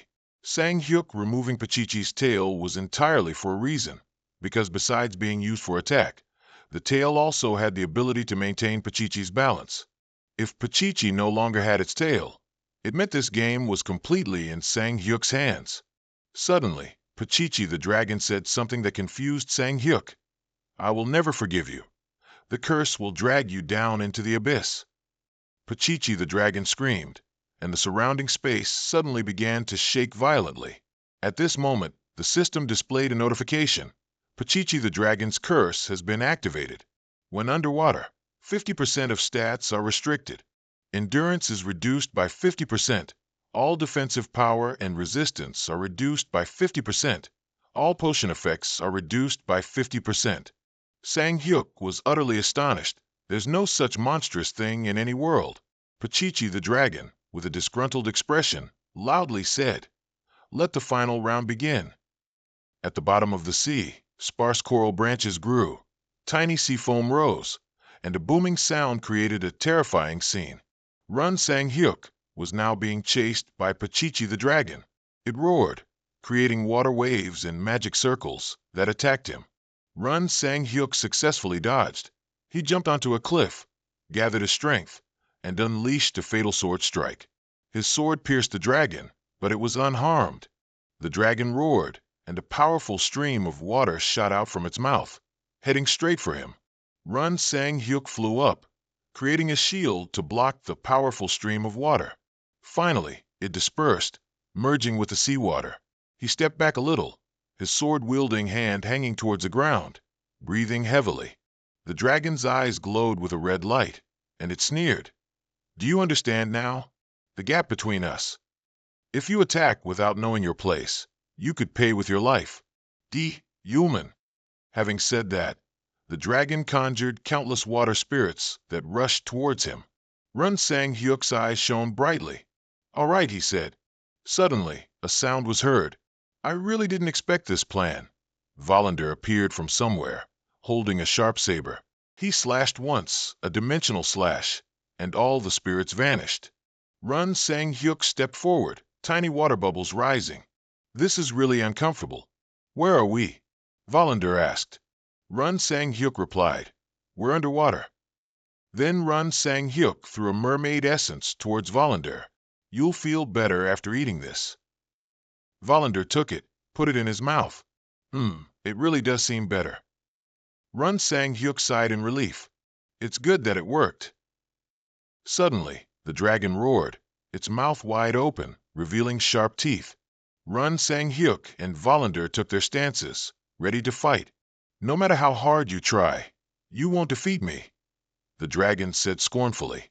A water orb appeared from nowhere, and torrents of water swirled around, cracking the ground. The dragon flew up, shattering the water orb. Columns of water rushed towards Run Sang Hyuk and Volander in waves. The dragon snorted and growled, a dragon living in the deep sea. Before it could finish speaking, Volander flew up. He smirked. "How interesting." Volander swung his saber, a golden light radiating like the light of Buddhas from 10 directions. He swung a few times, and the surroundings seemed to be destroyed. The golden light of his saber spread everywhere. The dragon roared, spitting water orbs at him, but he blocked them. Volander swung his saber a few times, and blue light from the water orbs splashed everywhere. Volander counterattacked. He leaped up and slashed the dragon's gigantic body. Run Sang-hyuk delivered the finishing blow. He leaped down, striking the dragon's head directly. Blood flowed from the dragon's head, dyeing the entire surface of the water red. Run Sang-hyuk leaped up, thrust his sword straight into the dragon's body, and then ripped out its heart. From then on, the dragon's heart belonged to him. The ripped-out heart caused the ground to shake, and dust flew everywhere. Run Sang-hyuk jumped down, holding the dragon's heart in his hands. He took off his mask. Phew, the curse has been lifted. Its heart? Volander asked. Run Sang-hyuk smiled triumphantly. That's right, this is the dragon's heart. You've got a treasure. On land, this thing can decide the survival of an entire kingdom. A treasure? Yes, but I have to see for myself if it's true. What? Volander exclaimed in shock at the sight before him.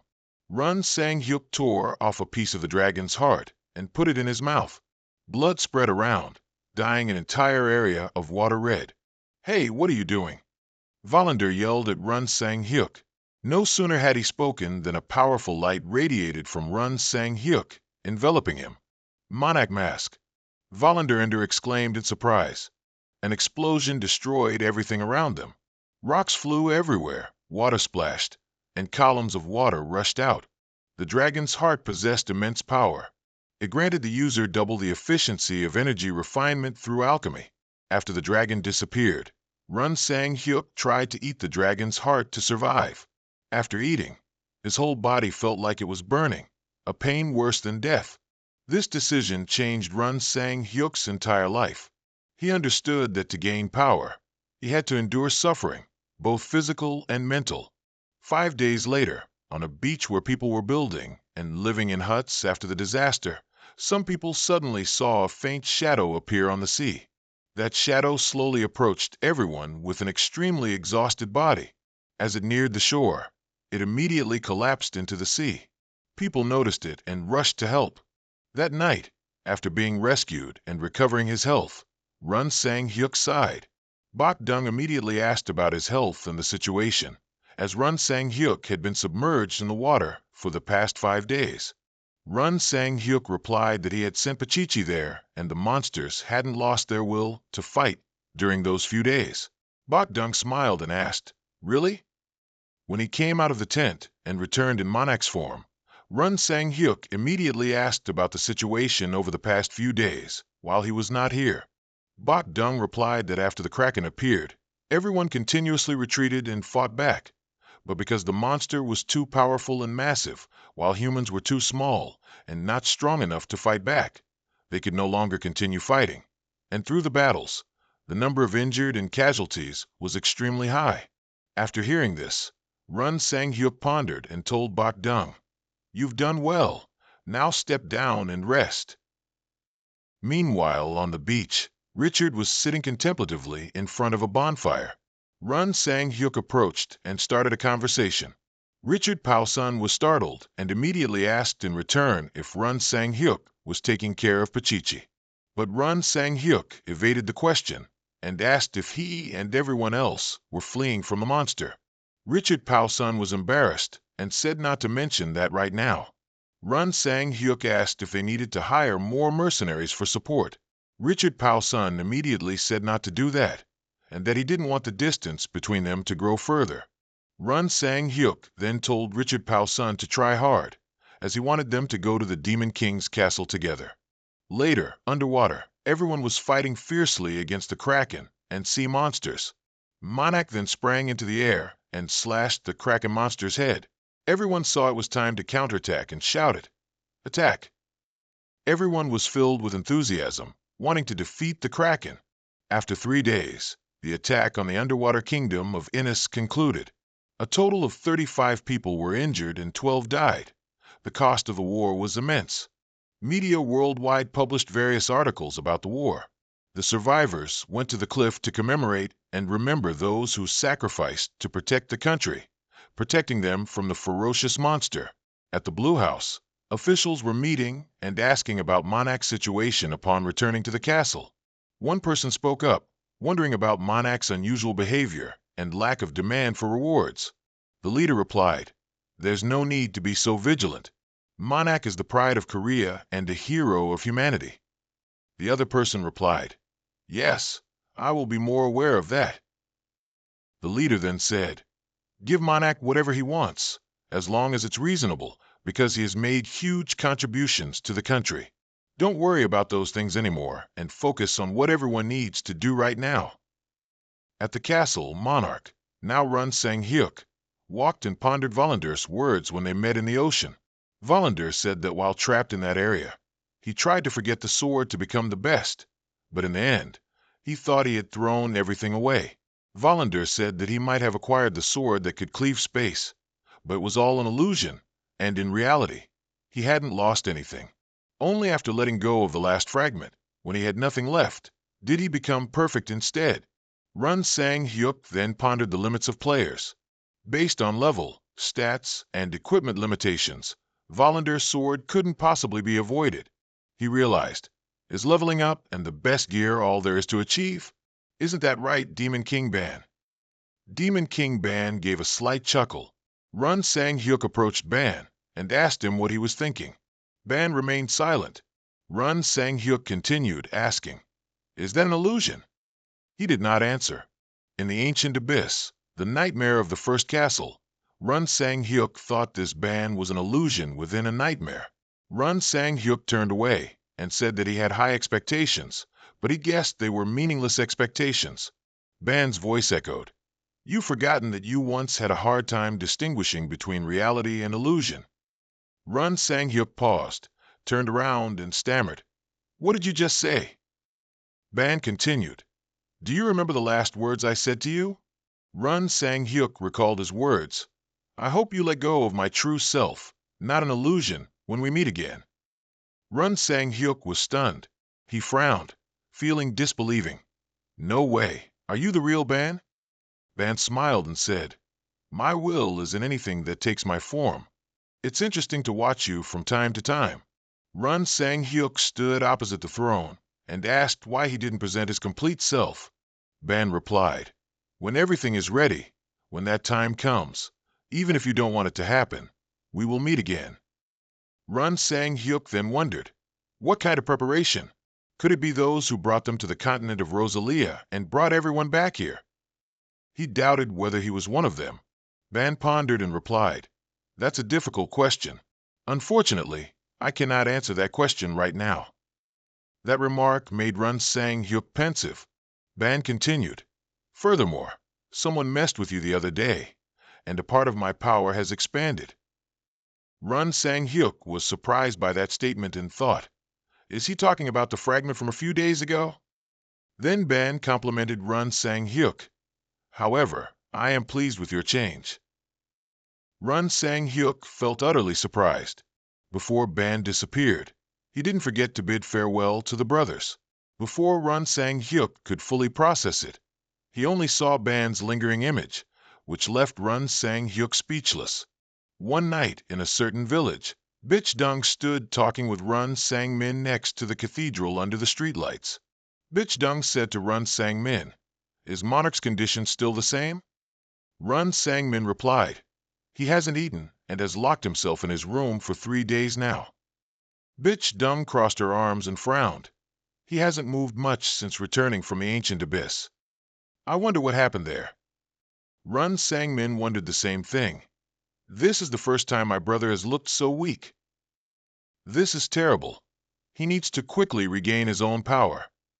While the two were talking, Run Sang-hyuk lay alone in his empty room, gazing thoughtfully into space. At this time, he no longer had his previous vibrant appearance. Neglecting his self-care, he lacked vitality and had a few wisps of beard that didn't suit his age. As the entire space was immersed in silence, a sudden gleam of light from the slightly ajar door caught his attention. Sparkling blue bubble lights radiated out, making Run Sang Hyuk suspicious. Hyo Ion appeared out of nowhere, pointing at the magical cluster of bubbles and saying, "Uncle, look at this." "What do you think this is?" Seeing this, Run Sang Hyuk immediately sat up. Hyo Ion continued, "I saw it in the Encyclopedia of Constellations. It's beautiful, isn't it?" Run Sang Hyuk sat comfortably on the bed and said, "It's beautiful, but what are you doing here?" Hyo Ion stood opposite Run Sang Hyuk and smiled, saying, "Mom told me to bring you some food. But uncle, why do you look so strange? Are you tired? Dad also said he was tired, so he slept a lot." Run Sang Hyuk could only force a smile in response. Hyo Ion encouraged Run Sang Hyuk to try hard and persevere. "Mom said you should eat well and stay healthy so everyone feels happier. So please eat, or Hyo Ion will get angry." Those words made Run Sang Hyuk reflect and think. "I can't stop. If I stop, everything will collapse, even Hyo Ion's future." These thoughts brought Run Sang Hyuk back to his senses. He sat up to eat and realized a few things. "I need to be even stronger. Stronger than I am now. Time is passing quickly. The Day Demon King band appears as almost here." At the magnificent, towering infinite tower of the Elf King, whose peak touched the clouds. Early in the morning, the Elf King frantically said, "What? What did you just say?" Run Sang Hyuk appeared in his distinctive, branded armor, with a confident aura. His overwhelming presence made him stand out in the crowd. His voice rang out, "Are you deaf? I said I want shoes and gloves from Joe Game." The Elf King excitedly shouted at Run Sang Hyuk, "How did you raise your stats? Your speed is almost impossible." Run Sang Hyuk coldly replied, "Are you asking because you genuinely don't know?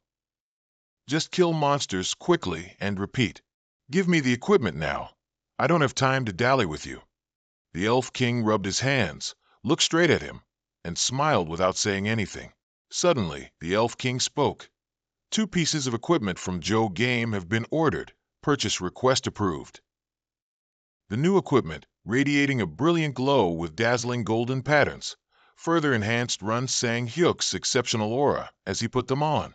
Run Sang Hyuk, pleased with his new equipment, was ready to go battle. Just as he was about to leave, the Elf King said, "Hold on, but that's not the way out." Run Sang Hyuk replied, "Do you think I've come back? I must continue to climb relentlessly, day and night, to reach the peak." Looking back at the past, we see that since the emergence of matter and the attack on the underwater kingdom of Innis, there has been a shift among players. The highest-ranked players, who typically sought safety and carefully attacked dungeons, were now evolving rapidly. Under Richard Paulson's leadership, they began to challenge the conquest of the Infinity Tower at an extremely difficult level, something few, if any, could achieve. Of course, they couldn't attack at an impressive speed right from the start. Nevertheless, this small movement led to a significant change in the player community. Just as they tried to survive in an eternal world, players were ready to act with the goal of becoming stronger. This change caused many people to gradually pay attention to their concerns, expressing that there was no need to push beyond limits and risk their lives. This growing awareness fueled protests against attacking the Infinity Tower and dungeons, with many banners and slogans, attracting numerous like-minded individuals. Their opinions were expected to become a trend, but only simmered for a short time before cooling down. But they were gradually spreading worldwide. Back to reality. In a certain studio, Richard Paulson, dressed in an elegant gentleman's suit, sat with his arms crossed and legs crossed directly in front of the camera, answering an interview and expressing his personal views. "You shouldn't let your family and loved ones go to dangerous combat zones." "Huh, are you saying that because you don't know what the limits of a dungeon are? Fine, if that's what you want, we won't do anything. Even if monsters appear and countless lives pass away, there will be no instance where we go to the combat zone." Hearing that, those present backstage broke into a cold sweat. Richard Paulson ignored them and continued, "Oh, right. If you think you can ask Korea's masked monarch to undertake an expedition, then you'd best wake up from that pipe dream." Richard's image clearly appeared on the TV screen with a stern voice. The player most angered by this situation is the masked monarch, not me. Hearing that, Run Sang Hyuk didn't reply immediately, but sat quietly, deep in thought. And not long after, the alarming situation of monsters swarming into Washington, D.C. and New York occurred. Screams and helpless pleas filled every corner, making the scene gruesome. Monsters had turned the two cities into a chaotic, desolate mess, with columns of smoke and fire rising high into the sky, no longer resembling the bustling, vibrant cities they once were. The media pointed fingers, beginning to attack the protesters, believing this was a consequence of their actions. Only when casualties occurred did they realize the important value of players in this world. At the Infinity Tower, in a hall with thousands of people, the Elf King's voice echoed with excited cheers, prayers, and blessings for the player. The birth of a warrior, one who has obtained mythical-grade items, the Joe game said. Let's all congratulate the great warrior, the hero of the world, the masked monarch. Run Sang Hyuk confidently entered the waiting hall, attracting admiring glances amidst everyone's joy and admiration. Now, Run Sang Hyuk's armor shimmered, looking luxurious and dazzling with the aura of a hero, just as his status in everyone's hearts grew. He became a symbol of courage, bravery, and fearlessness in sacrifice, a sturdy diamond that could not be worn down. That's right, it's yours now. Run Sang Min took the mask in his hand, a look of surprise clearly on his face. Huh, he asked, surprised. Why? Why did you suddenly give me the Dragon Lord's mask?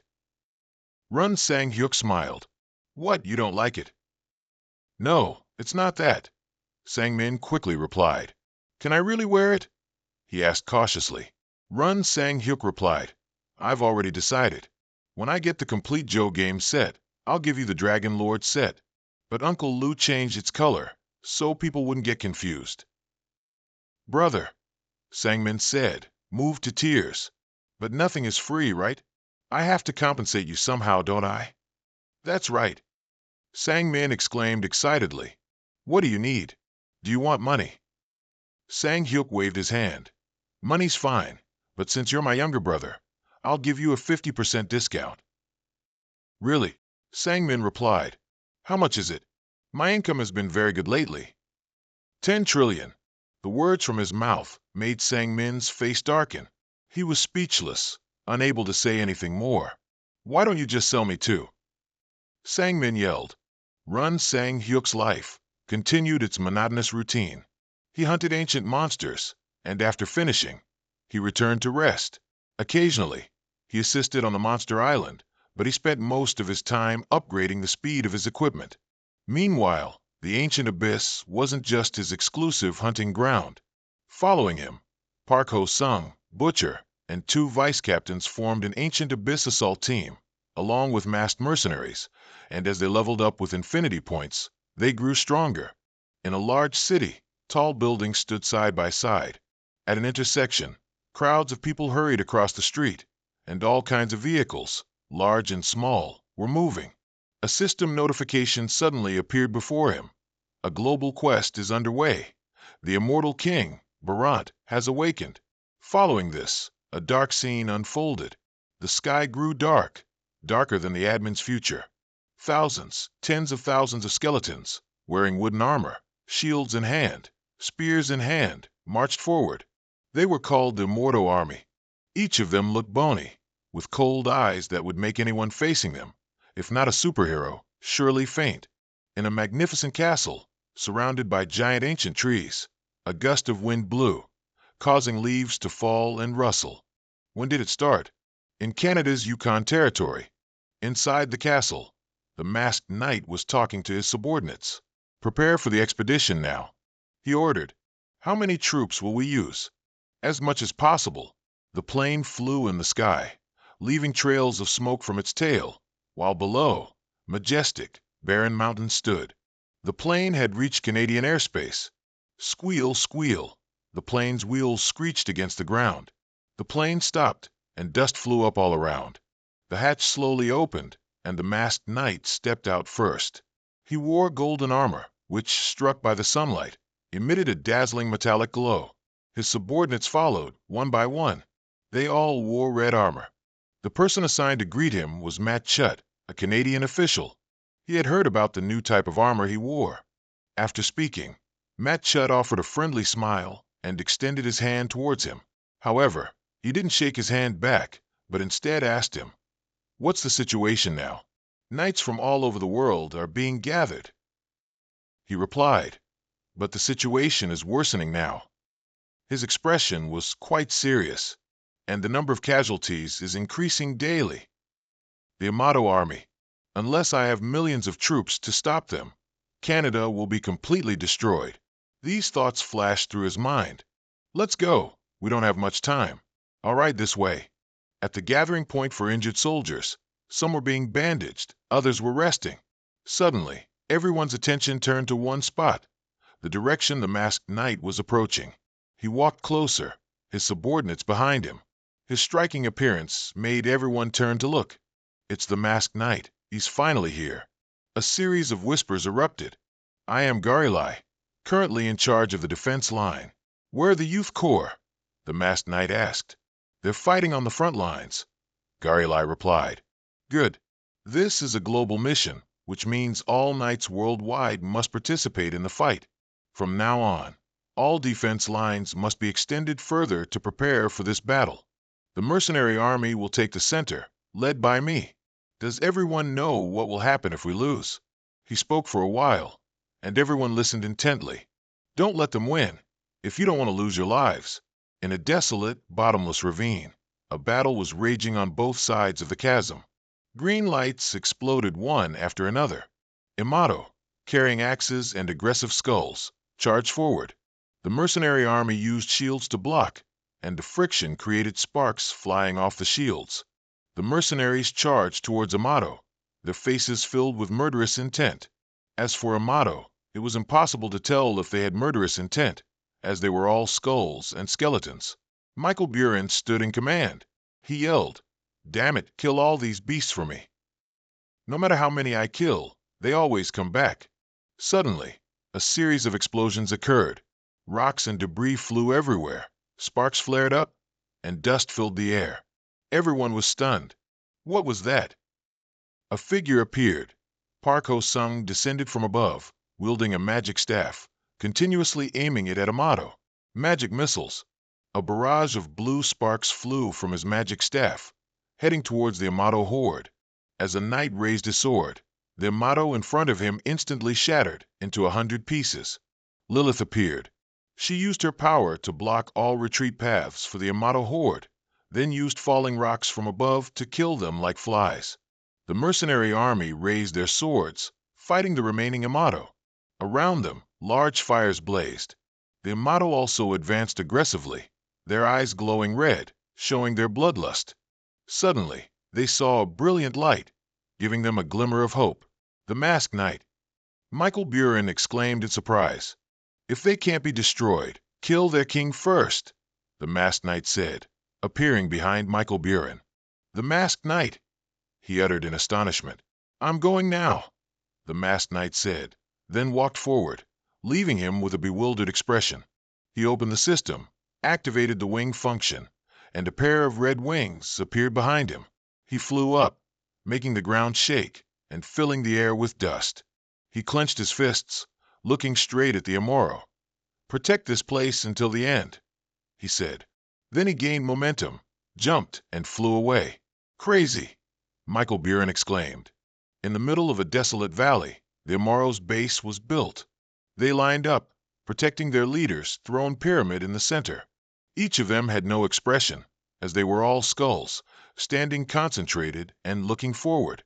On the throne, their leader rested his chin on his hands, his gaze seemingly distant, like those cold and sharp-eyed romance novel seos. The Amaro rushed forward, their eyes glowing red. The masked knight dealt with them one by one. Any that charged met an instant end. His gaze was sharp and cold, and the swing of his sword was no less chilling.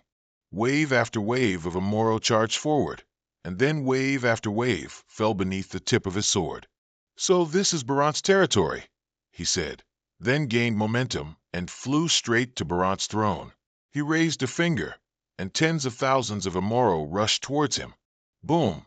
An explosion from him annihilated them. But like zombies, they kept charging without stopping, their mouths agape, their eyes bloodshot.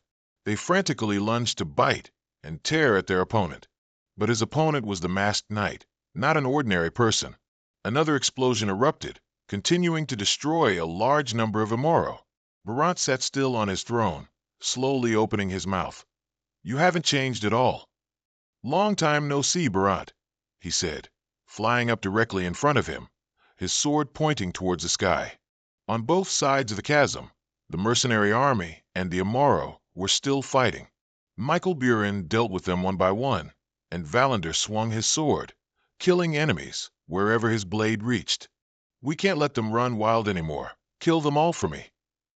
Bitch Dung screamed.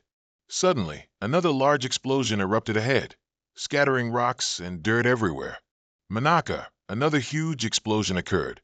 The masked knight lunged towards Barant, but he blocked with his bone sword, the friction sparking and scattering around them. "As an arrogant human, you will become a part of my army," Barant said. "Becoming a part of my army is what I want to tell you." The masked knight replied scornfully. "You bastard," he roared, pointing his sword at him. The bony sword emitted a dazzling light. The masked knight dodged. He looked scornfully at Barant. "Come be my experience points." With that, he aimed his sword and thrust straight towards Barant. The sword's light shone blindingly, the light of justice, piercing the blade. It shot towards Barant. However, he dodged it. He smiled cunningly, his eyes glowing red with bloodlust. He used one hand to block the masked knight's slash, while using his bone sword with the other. A type of red magic was created, aimed at the masked knight. It split into multiple directions and primarily attacked his body, causing him to lose a bit of strength. Suddenly, the space around him turned pitch black. "All living creatures must die, so that the god of death may lead you to your own demise," a voice echoed from somewhere. Then thousands upon thousands of skeletal hands reached up to drag him down into the underworld with them. He swung his sword a few times, severing those hands, but still, more hands kept pulling him down, as numerous as mushrooms after rain. He flew up, slashing them all away. One hand touched his shoulder, then hundreds, thousands, tens of thousands of hands pulled him down. They reached for his face, his head. He was almost desperate. Suddenly, they all disappeared, even his wings. He exclaimed in surprise. Barant stood before him with Valander. "Valander," he exclaimed in surprise. Valander smirked at him. "I'm not too late, am I?" "You beasts!" Barant roared. He aimed his bone sword at Valander, its tip glowing with red magic. Valander dodged it. Barant flew up, bitterly saying, "You were too lucky to escape the darkness, but your luck ends now. You will die here." After saying that, he disappeared, leaving the two of them amidst a forest of Amoro soldiers. "Annoying," he said. A loud explosion rang out. He exclaimed in surprise. "What's this?" The mercenary army was rushing in. Barant was stunned. "How did they get here?" "An eye for an eye, a tooth for a tooth, a soldier for everyone," he replied calmly from behind him. "So, shall we try again?" He raised his sword, provoking him. Run Sang Hyuk was fighting against fierce, undead skeletons rushing towards him. Richard Paulson also appeared there, bravely fighting against the undead horde. Just then, a man plunged from above into the fierce undead horde. Meanwhile, he immediately swung his hand towards them, and a powerful burst of light instantly destroyed many of the undead below. Seeing this, they stared in confusion at the explosion he had just created, with astonished expressions. And just then, from the explosion, appeared the carcass of a massive two-headed dragon. Seeing this, the undead horde broke into a sinister smile, looking at the two of them. Transitioning to another scene, two people appeared fighting each other in midair. Just then, a fierce demon said, "You damned brat! How dare you do that to my hand?" A person in dazzling armor loudly replied, "I will never forgive you." He continued, "It's time you stopped saying such boring things." After saying that, he immediately lunged towards him with a sword, which then emitted a powerful energy attacking him. Hit by the immense power of the sword, he gradually disintegrated into smoke and mist. Seeing this, he resentfully said, "How could a king of the immortals?" And then his body completely vanished into the wind and mist. Seeing this, the young man said, "Why? Is the king of the immortals not supposed to be challenged or something?" He remained floating in the sky with a puzzled expression. The people below, seeing this, cheered joyfully in victory. "We've defeated the Immortal Legion." The golden-armored knight breathed a sigh of relief. The people below continued to cheer exuberantly. Just like this, I guess another crisis is about to happen. "Everyone, you've all worked hard." Transitioning to a grand, spacious castle, an ambiguous, secretive person appeared inside the castle. That person was reading the contents of a letter, thinking they were in second place. Just then, Run Sang Hyuk appeared behind him and said, "Why are you laughing like a madman?" Hearing this, he flinched and looked back, replying, "Ah, do you know how we're rewarded based on our contribution level in the recent Amato Legend quest?" Run Sang Hyuk heard this and asked in confusion, "What did you get to be in such high spirits?" He heard this and replied, "I was honored with a title. Perhaps the King of Immortals." "How do you know that?" I just guessed a bit." "I find your guessing skill quite unique, as expected of the king." Afterward, the two went to explore inside the castle and chatted lively. Run Sang Hyuk said, ignoring the useless talk, "What's the effect of the title?" The cloaked man heard this and replied, "When I summon undead, XP will be increased by 30%. Moreover, I even developed the undead enhancement skill, which means I can even produce a death knight in the future." Then he ran towards a door and loudly said, "Now everyone will die before me. I'll drag out a dragon skeleton or something. I want to turn you into a scapegoat and drag you along instead." The whole world was filled with news of the Immortal Legion. Canada has classified the former location of Bronte's pyramid-shaped furnace as a special area.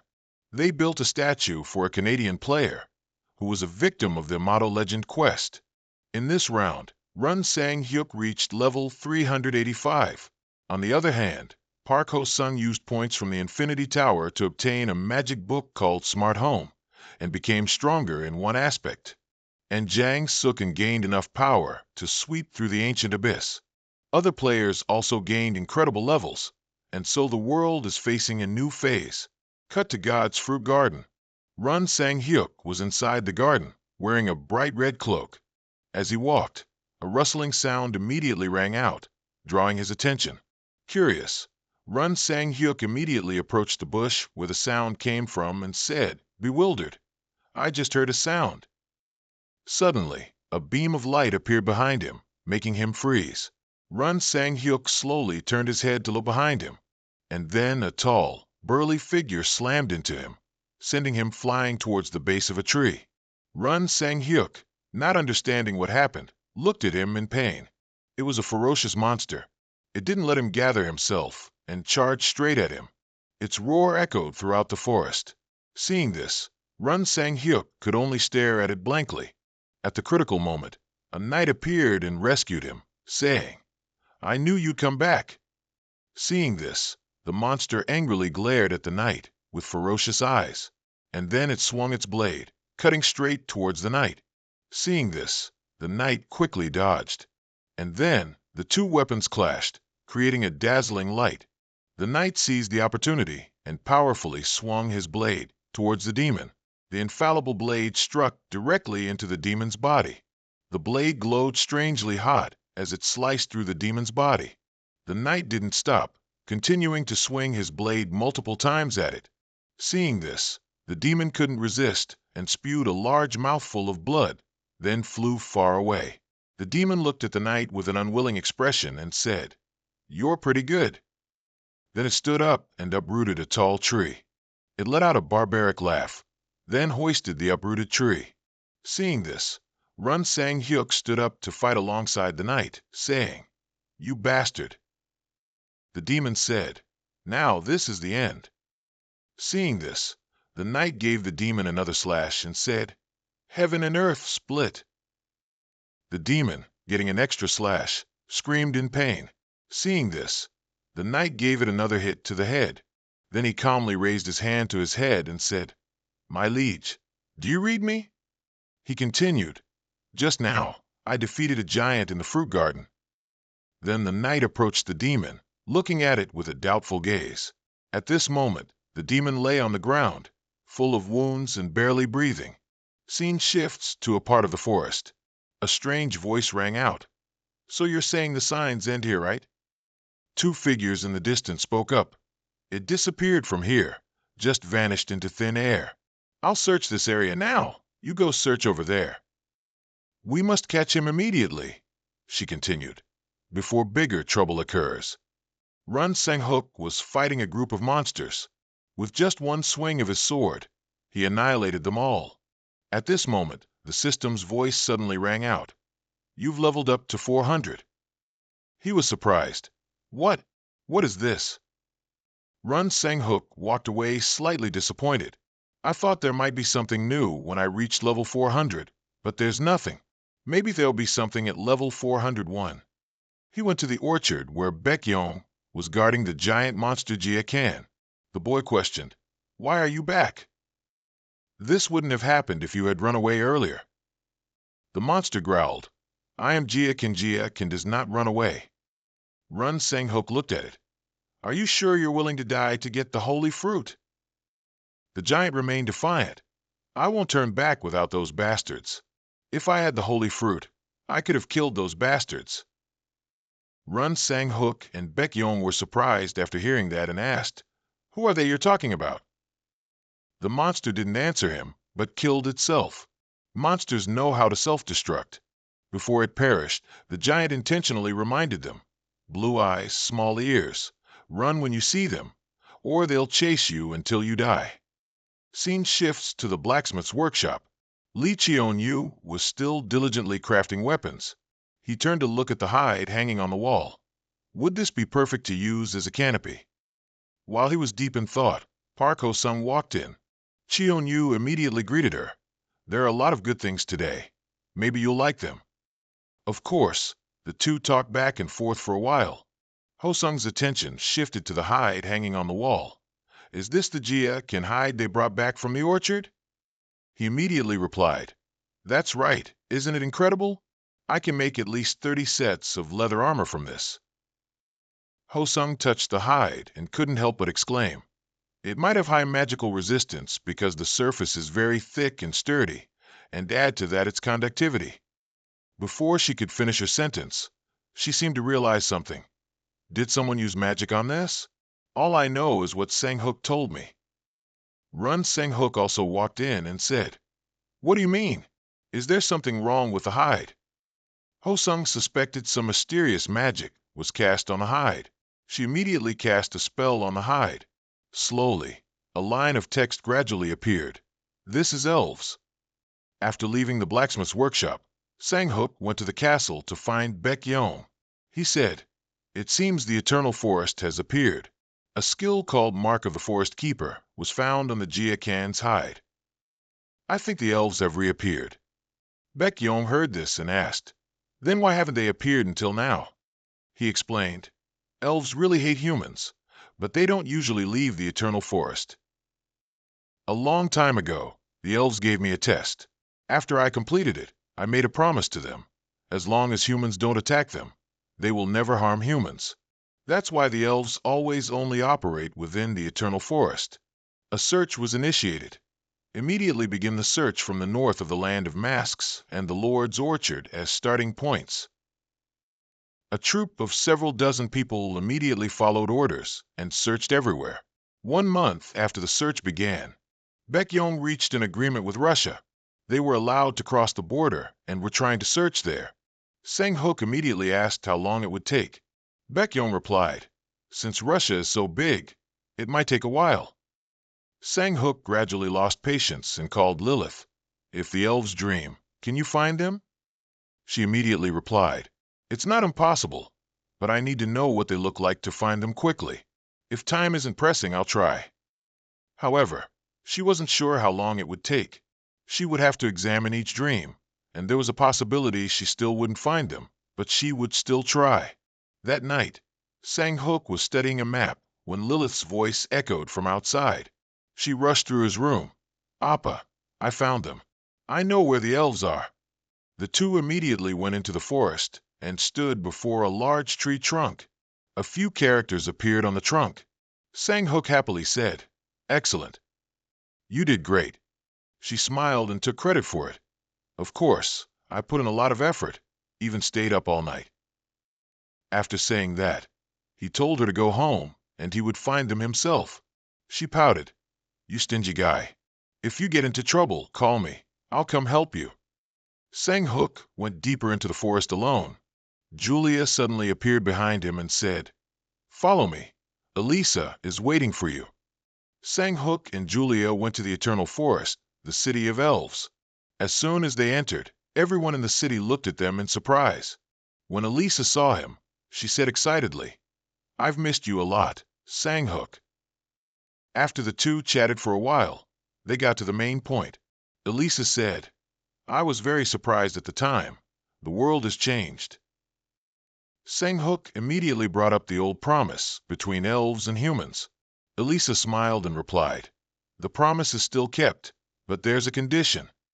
Back then, Sang-hook often told me stories about his world, like cars that don't need horses, machines flying in the sky, a world without nobles or slaves. I've lived for over 2,000 years, but what you told me made my heart jump like a child. Sang-hook, can you take us outside?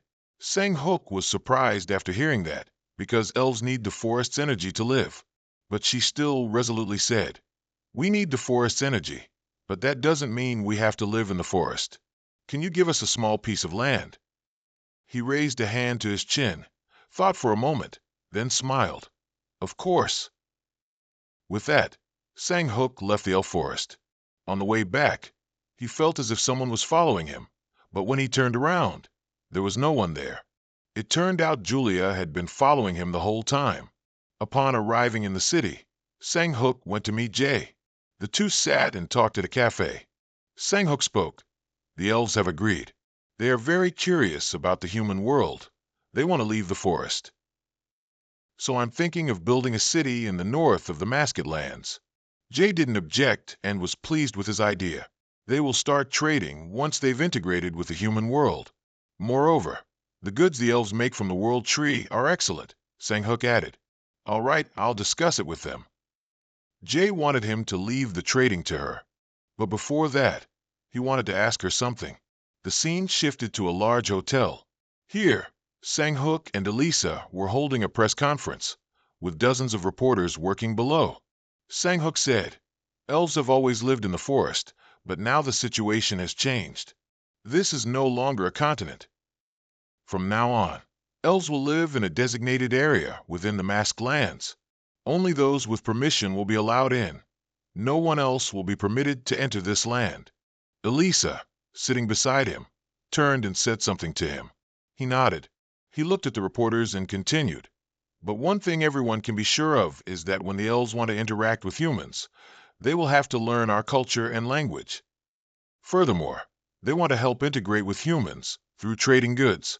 In the beginning, it will be a bit difficult, but I hope everyone will provide as much support and cooperation as possible. The city construction has been agreed to be supported by Director Park from the corporation. Run Sang-hook has also spread the news to other countries to request cooperation. The construction of the Elf City will begin soon." 2 months later, construction of the city was underway. Sang-hook and Elisa stood on a cliff overlooking it. They were talking about naming the city. Elisa hadn't thought of it yet. He suggested she name it Elim, as it was the name of the oasis where the Israelites resided after the Exodus. Elisa smiled and replied, "That's a wonderful name." Returning to her home, Elisa was sipping tea when there was a knock at the door.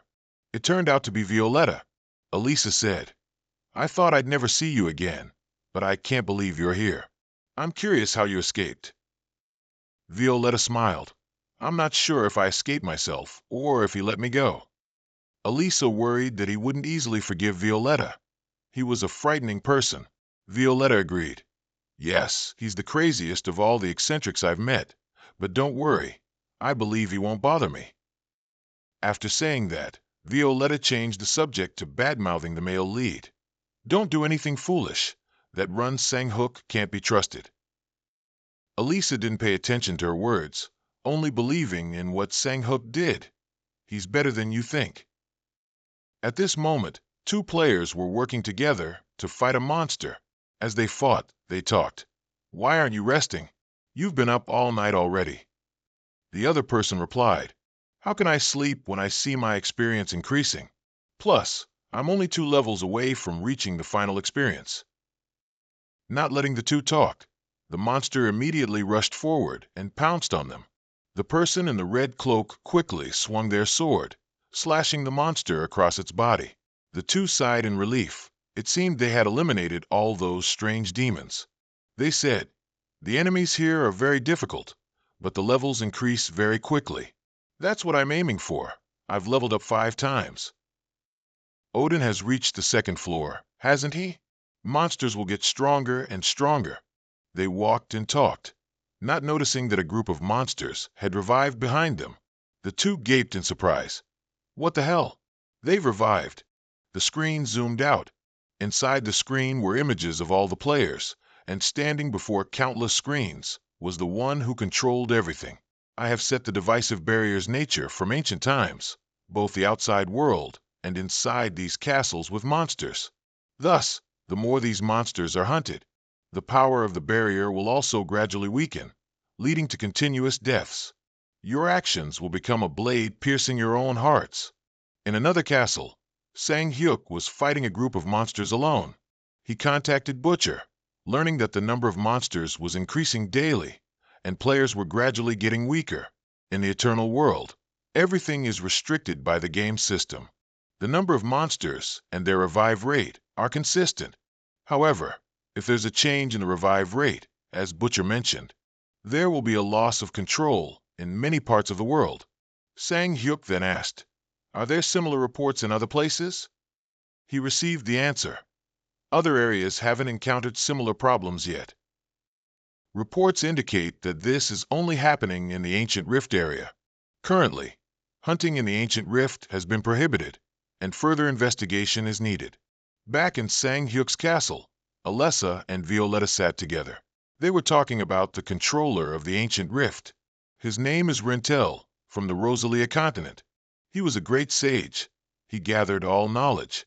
As his life neared its end, Rintel prepared his final mission for the continent, to stop the evil that no one dared to confront.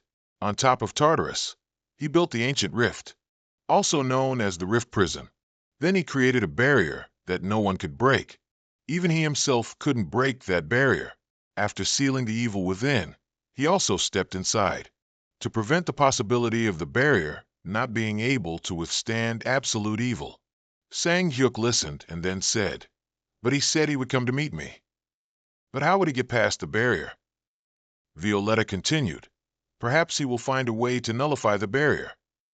The barrier is not only blocked by a seal, but also by environmental factors. Sang-hyuk, confused, asked, then what about the creatures? In that case, by weakening the monsters, the barrier will gradually become weaker. Sang-hyuk thought to himself, so that's why the monsters are increasing in the Ancient Rift. He finished speaking and left. Alessa then asked, are you thinking of killing him? Sang-hyuk calmly said, if he gets out, there's no way to know what he'll do. Therefore, he must be eliminated before that happens. Alessa thought that was too absurd. Although he has no skills in magic or combat, he understands everything in this world. Sang-hyuk then said, don't worry, I won't let him deceive me easily. Violetta stood up and interjected, I'm coming too. He captured me there after killing all my relatives. Isn't that enough to convince you? Alessa also didn't stay still. Then I'll follow you too. Finally, all three went together. Sang-hyuk saw that Violetta looked unwell and said, are you okay? You don't look so good. Violetta suspected he was observing from somewhere, and she reminded everyone to stay safe. Meanwhile, Alessa also needed some time to pinpoint his location. Inside the ancient castle, the three of them arrived before a throne, and on the chair was a doll. Violetta said, they've been here like this. As you said, they've turned into dolls. Alessa replied. After death, his mind must have been hidden deep within it. Sang Hyuuke then said, So, can it be brought out? Violetta immediately used magic on the doll. She cast spells while reciting strange incantations. Finally, after a puff of smoke, the doll came to life. Welcome back, Demon Freddy. I never thought there'd be a day when we'd all gather like this. At this, Freddy sneered. It seems before, we didn't even have a reason to gather like this.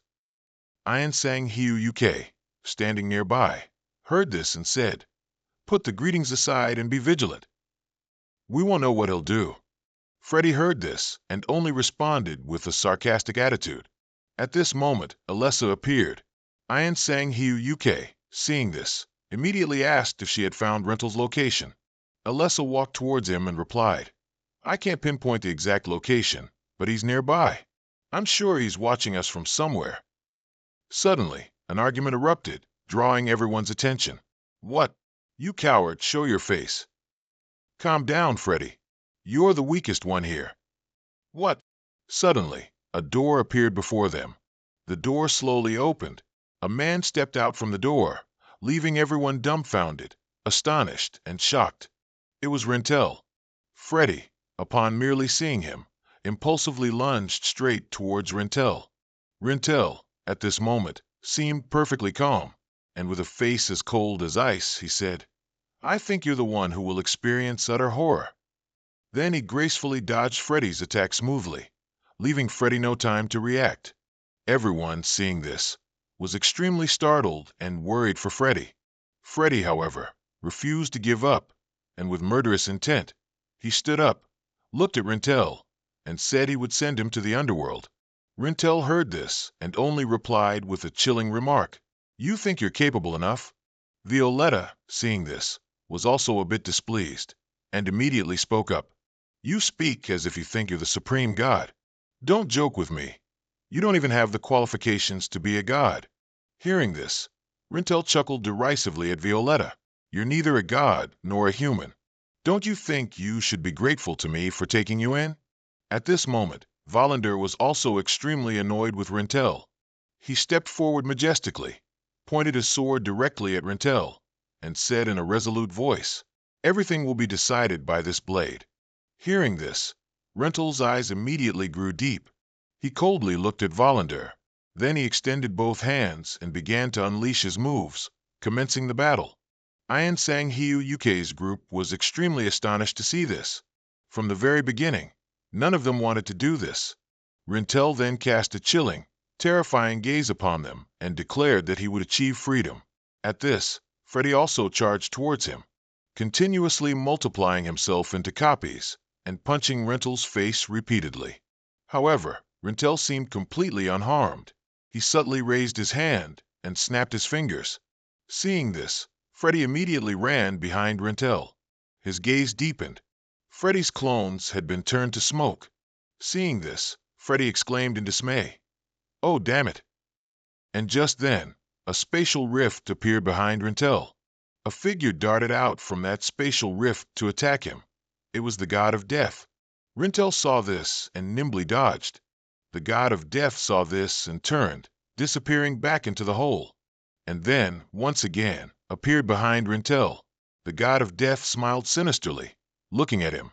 Violetta saw this and also rushed into the combat. She lunged towards Rentel with lightning speed, then used a flurry of slaps on his face. But unfortunately for her, since this was Rentel's territory, even though Violetta's attacks were very fast, Rentel easily parried them. Just then, a powerful beam of light shot straight towards Violetta. Ian Sang Hyuuke saw this and shouted her name, wanting to rush to her aid. But Volander immediately pushed him back, then said, That guy owes us a debt. Now it's my turn to take him on. After that, Volander charged directly at Rentel. He leaped up, swinging his blade towards Rentel. Rentel saw this and coldly said, I see you've grown stronger. Volander heard this and immediately replied, Because I met a good friend. Rentel heard that, burst out laughing and said, A friend, how funny. After saying that, He immediately began to grow larger, wanting to stomp Volander to death with his foot. Ian Sang Hiu Yuke saw that, and, extremely worried, called out Volander's name. But Volander couldn't possibly perish so easily. Volander believed that when people have something they want to protect, they will become stronger. Rintel heard that and approached him, mocking. "You think you can defeat me with just that belief?" Volander strongly stated that he was not afraid of failure, because Volander always knew that his comrades would fight for him if he fell. Rintel's giant foot suddenly exploded into smithereens. The entire four-person team gathered together. "You will be the only loser here." Violetta unleashed her skill, launching blood orbs towards Rintel. He closed his eyes, raised both hands, forming a transparent shield to block Violetta's attack. Freddy took this chance to pierce through the transparent shield, appearing behind him, intending to attack with his weapon. But Rintel was too fast. He skillfully dodged to the side. Rintel smirked, drawing a square in the air with his finger. Freddy was trapped in a transparent cube, utterly stunned and bewildered. Freddy struggled, pushing against the barrier, trying to escape. Volander saw that and lunged, striking the box, once to help Freddy escape. Volander's eyes glowed like distant stars. Volander suddenly slashed at the air, the sharp cut heading straight for Rintel. Rocks and dust flew everywhere, obscuring the view. Volander and Violetta stood still, observing. Transparent rectangular panels appeared, attracting Volander's attention. From within the rectangular openings, thousands of clattering skeletons crawled out. They advanced to surround Volander. Volander clicked his tongue, quickly thinking of a way to cope. Rintel observed the chaotic scene from a distance. He smiled triumphantly. A small explosion erupted at his feet. Rintel remained silently standing in place. Violetta and Death appeared before him. They continuously punched and kicked, striking at Rintel. Strangely, he didn't dodge or even budge once. Death opened his bag and took out a blue spiked orb, then pressed it into the ground, and it immediately spread into giant vines with sharp thorns. The vines nimbly bound Rintel tightly. Violetta seized this chance to launch her assassination strike. She made a long scratch, her sharp fingernails sliding across his neck. Violetta pulled her hand back, observing the effect of her strike, but she was utterly astonished. The one bound now wasn't the man, but Freddy. He was now covered in injuries, which deeply pained her. On the other side, Death was facing a colossal hand preparing to flick him, and as expected, after that flick, Death flew away to the western Pure Land. Violetta was startled by Rintel's unexpected and unpredictable attack. At this moment, two gigantic feet were planted on the ground. Before the immense power, Violetta became smaller than ever. The feet continued to step, shattering the rocky ground. Violetta quickly tried to escape, but blocking her way was the powerful punch of a huge hand. Violetta stood frozen in fear. At this moment, Volander appeared just in time to save her. He delivered a slashing blow. Volander told Violetta to get out of its way. Violetta didn't understand and asked. At this moment, Violetta was swallowed by a fierce torrent of water. She tried to scream and struggled to get out, but her voice was completely drowned out by the sound of the water. Volander helplessly turned around. So now he was the only one left to fight him. Fierce gusts of wind rushed over. Volander bravely advanced forward. Suddenly he realized something was wrong. The place where Volander stood had turned into a vast desert. He wondered in surprise. Death was now completely unconscious, lying still on the ground. Violetta, caught in the water, had also passed out from lack of oxygen. Freddy wasn't doing much better, covered in blood, battered and bruised. Seeing the scene before them, Sanghyu Yuke and Alessa were speechless. Rintel looked at the two of them and said mockingly. He clenched his fist, and rocks and dirt slowly floated up with his power. Rintel said arrogantly.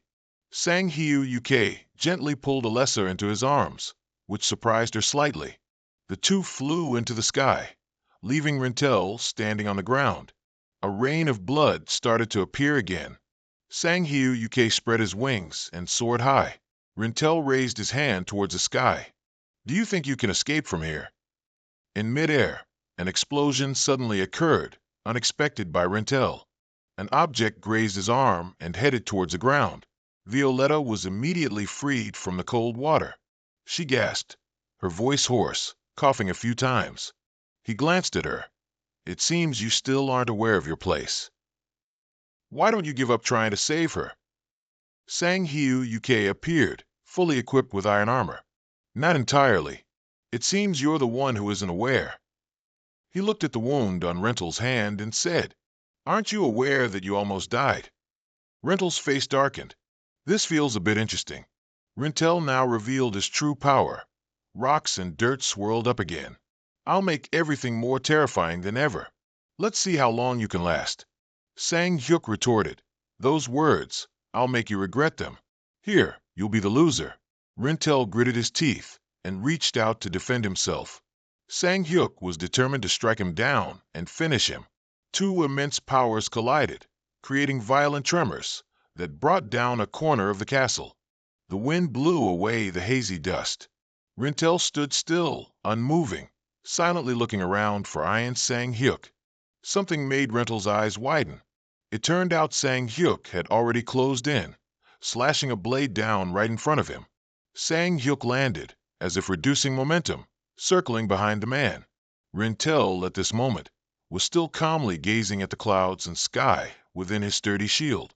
His attack was easily dodged by him with terrifying speed. Sang Hyuk quickly shattered the transparent shield. Another attack came, and the man created another shield. Rental's eyes lit up. He raised his hand and pointed into the air. The ground beneath their feet was shredded by an invisible attack. Sang Hyuk somersaulted to dodge the deadly move. Sang Hyuk braced himself with his hands on the ground, gritting his teeth, trying to think of a way to counter. At this moment, giant feet appeared again, attacking him. Sang Hyuk quickly dodged, his eyes flashing with hatred. He yelled, unleashing the blade of justice, pushing his sword forward to create a brilliant streak of light that shot towards Rental. He raised his hand in front of him, and the shield reappeared once more. But Sang Hyuk's power shattered it, relentlessly attacking him. He teleported behind Rental. The man glanced at him. Sang Hyuk then moved in front of him and struck a powerful blow. The man's new shield developed cracks. He praised, "Quite impressive, even though you are just a tiny human." Sang Hyuk sneered, saying he was impressed with him a bit too soon. Sang Hyuk split into two, one in front and one behind, closing the distance with Rental. He briefly glanced at the one behind him who was striking, then immediately vanished, leaving behind empty space with a useless slash. The giant feet wreaked havoc on the ground again. They created violent tremors, filling the air with dust. A foot pinned Sang Hyuk to the ground, trapping him. In the sky, winged demons emerged in droves from a red circular opening behind him. There were so many demons that no matter how much Hyuk swung his sword, they could still surround him. Sang Hyuk clicked his tongue in annoyance. Facing the ferocious demons, he swung his sword to gain momentum and jumped backward. Suddenly he felt something was wrong. A transparent cube had trapped him rigidly in midair. Sang Hyuk was frustrated. Damn it! Rental saw this and mocked. How pathetic. Have you finally truly understood your limits? Rental folded his ring and pinky fingers. This is your fate, human. A tear appeared in the spatial gate. Rental was a bit surprised. The tear grew bigger and bigger, as if wanting to rip space apart. Rental quickly turned back, leaving Sang Hyuk in the confined box. Rental stammered. How did you escape from that space? It turned out to be Volander, majestically emerging from the crack with his sword. Volander thrust his sword at him, creating a stream of purple power. He questioned, How dare you think of trapping me in that pathetic space? Rental habitually raised a shield. The two streams of power, one offensive and one defensive, collided, sending dust everywhere. Sang Hyuk stood outside, patiently waiting. Fresh red blood dripped onto the ground. Rental, exhausted, collapsed. Sang Hyuk and Volander stood side by side in front of Rental. Sang Hyuk asked him how he felt, seeing his own blood after such a long time. He smirked with disdain. Rental tried to utter a few words, then gradually vanished into dust. His words echoed in the air. You will never receive forgiveness. Sang Hyuk looked into the undefined void. What was that? Then he silently watched. Sang Hyuk's hand was gradually disappearing, followed by his entire body. In a moment, only Volander remained here. In another white space, pixels quietly appeared, growing denser and denser, converging. Sang Hyuk reappeared. He was suspicious of this strange space when a voice suddenly spoke up. This is a private world I created myself. Sang Hyuk looked towards the source of the sound. A giant, heavily bearded face appeared. It was Rintel in monster form. Sang Hyuk was neither afraid nor flustered, calmly saying, "Are you going for a dramatic entrance in Phase 2? Rintel glared furiously, then disappeared, leaving behind a cloud of white smoke. Sang Hyuk tensed, wary of a sneak attack. A blow rained down, but Sang Hyuk quickly dodged. He suspected Rintel was the monster behind everything. Rintel reappeared, laughing maniacally.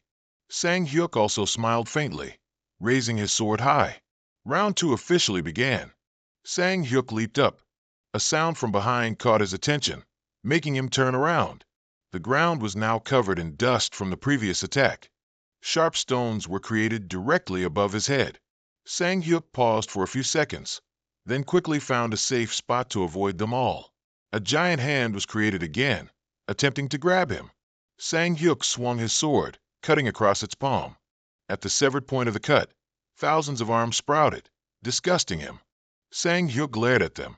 The arms grew longer, continuously attacking, forcing him to constantly retreat. Sang Hyuk stopped, seizing the opportunity, and unleashed an attack called the Rocket Blade, creating spherical orbs that severed the arms. The sky above him suddenly split open, revealing a blue circle. A massive stream of power poured down onto the ground. He darted forward, avoiding the danger. A voice echoed, making him turn around. "How dare you think of escaping here without dying?" The man's ferocious face appeared. "This is my territory. Here, I am the law. I am the Lord, ha ha ha." He caressed his sword. "So I can escape if I kill you, right?"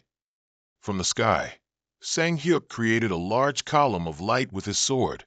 Rintel was furious. The column of light tore through space, striking towards him. Dust covered the area. He remained in his stance, holding his sword aloft.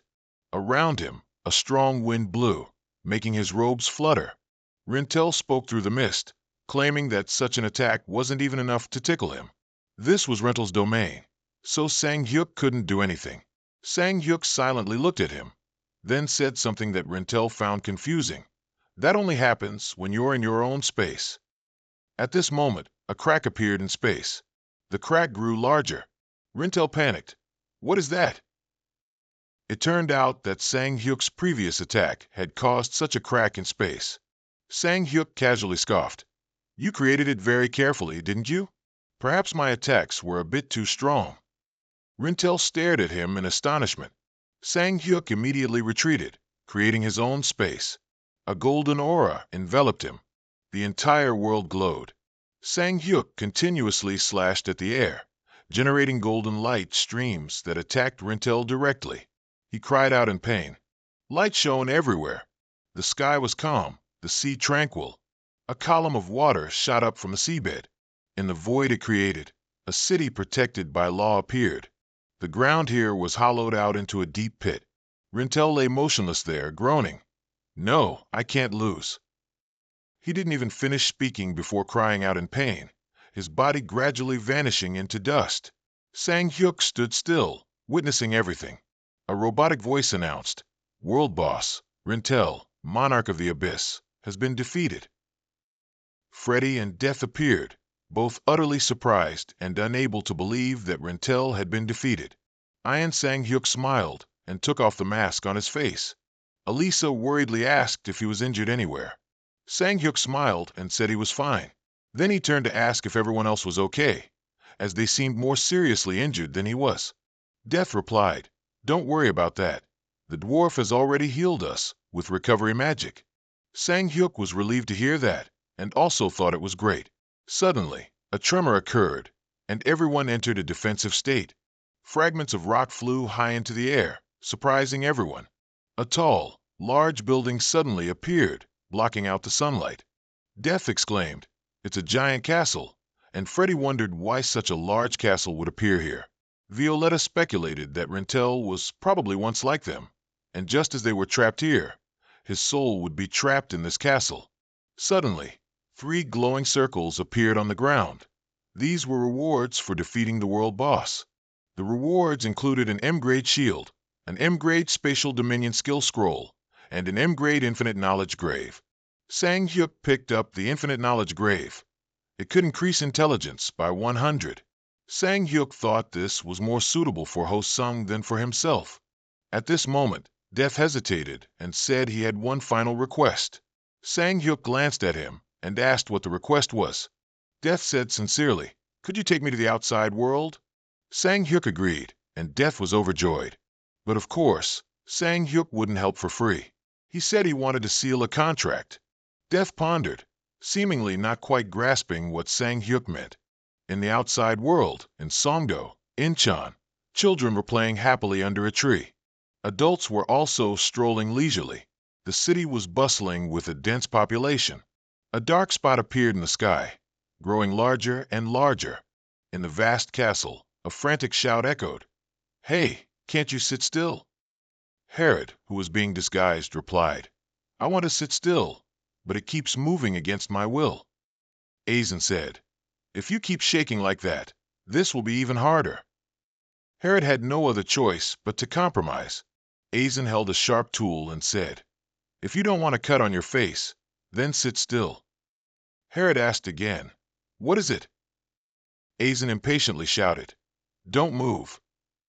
A moment later, a perfectly etched circle with many patterns appeared on Herod's head. The 2 people standing nearby exclaimed in admiration, and Aizen proudly said, "See, I told you it would be fine."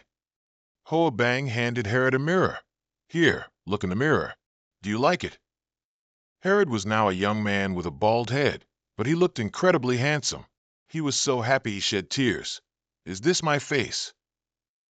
Hoa Bang was surprised, not expecting Death to cry. Herod touched his face. "It's been a long time since I last heard that word." Herod sobbed to everyone, then laughed as if he had just inhaled nicotine. Ha-ha tears. Everyone was speechless. Perhaps Herod needed to practice facial expressions first, otherwise, the police would arrest him if he went out with that face. The city at night, with bustling traffic. A voice in the car exclaimed in astonishment, "Unbelievable! A building larger than a castle and cars driving on them." Everything Violetta said was true. Herod, in human form, reached out and placed his hand on the car window excitedly. Ian Sang Hyuk, sitting next to him, was calmly driving. He said to Herod, "You're surprised by them, but I'm more surprised by your face." Herod, upon hearing that, pouted and said that he was originally born a thug, but with such a handsome face, no one would fear him. "That's why you dressed like a clown." The 2 of them continued to walk and talk. Elsewhere, a legion in iron armor advanced in droves. Ho Sung then flashed past like lightning, defeating the entire legion. A few of them raised their weapons to resist. He dodged and retaliated with his water power. Then Ho Sung leaped into the air, holding a staff that generated magic, creating whirlwinds of vapor and waves that scattered the legion. He slowly descended. A thought appeared. What was it? Ian Sang Hyuk sat opposite Ho Sung, asking him about the immortal book of knowledge. Ho Sung was a bit bewildered. Sang Hyuk held up the book and replied, talking about its ability to instantly increase the user's intelligence, starting from 1,000. Ho Sung was surprised. Then he wondered why Sang Hyuk would give him such an important item. Sang Hyuk asked Ho Sung in return, "You won't use your PowerPoints, will you?" Ho Sung replied, "Yes, I'm saving them to buy the legendary armor." Sang Hyuk suggested that Ho Sung change his goal later, increase his points with it, and aim for the mythical armor. Sang Hyuk looked at the book, saying that Ho Sung could collect enough points in a short amount of time. Back to the present, a dense legion now stood before Ho Sung. He decided to take the book out of his clothes and quickly absorb the power hidden within it. Millions of paper fragments shaped like circles appeared in the air. Ho Sung found it a bit strange. The paper fragments rapidly swirled, forming a whirlwind. Ho-sung opened his eyes wide and silently thought of the incantation. Reverse gravity. At this, countless soldiers flew up. Ho-sung watched them from afar. The soldiers immediately fell to the ground, shattering, and smoke rose, obscuring his eyes. In another part of the skyscraper, where a magnificent castle resided, Herod was leisurely drinking coffee. Ayan Sang-hyuk was surprised. How can a skeleton drink coffee? Herod pointed to his chest and said, "There's a small space in here. They said it's based on a concept of space transmission." Sang-hyuk was enlightened, thinking, they must have a lot of free time too. Just then, Lee Chanyu appeared, complaining to Sang-hyuk for not coming earlier as instructed. Ayan Sang-hyuk, flustered, blamed Herod for still enjoying his coffee. Sang-hyuk turned to ask Chanyu why he had called him. Chanyu responded, displeased. "What? Don't tell me you forgot your request." He said that everything was ready for what Sang-hyuk wanted to do. Chanyu led Sang-hyuk into a dark basement. He turned back and asked, "Are you sure about this? Just the cost of the materials alone exceeded 5 trillion. Sang-hyuk laughed and said, "Money is not an issue." Chanyu mumbled, not understanding why Sang-hyuk had to go so far. Sang-hyuk replied, "Hey, everything's done. What are you talking about?" The two of them entered a room. Chanyu stood before a pile of weapons and said, "Anyway, everything's done, Chulu." At this moment in America, a voice echoed through a building. "Captain, a package from the masked castle." Richard held the sword in his hand, amazed, unable to believe his eyes. In China, Luo Xiaoyu also received a sword sent from Korea. In England, Michael also received a hammer item from Sang-hyuk. "This kid, what are you doing for me?" In Germany, the bald guy also received a huge sword sent by Sang-hyuk. A player, a girl from Italy, also received a gift from Monak. The player in Japan was no exception. In the castle, Bogdung reported that they had sent rewards to all 10 players in the top 10 guilds. However, Bogdung suspected that no one would appreciate or be grateful for what Sang-hyuk did. But what Sang-hyuk was worried about wasn't those things, because soon he would launch the Paradise Island project, and the Demon King's castle would also appear. They would have to form an organization to fight against it. Everyone needed to be ready for the final battle in this monstrous world.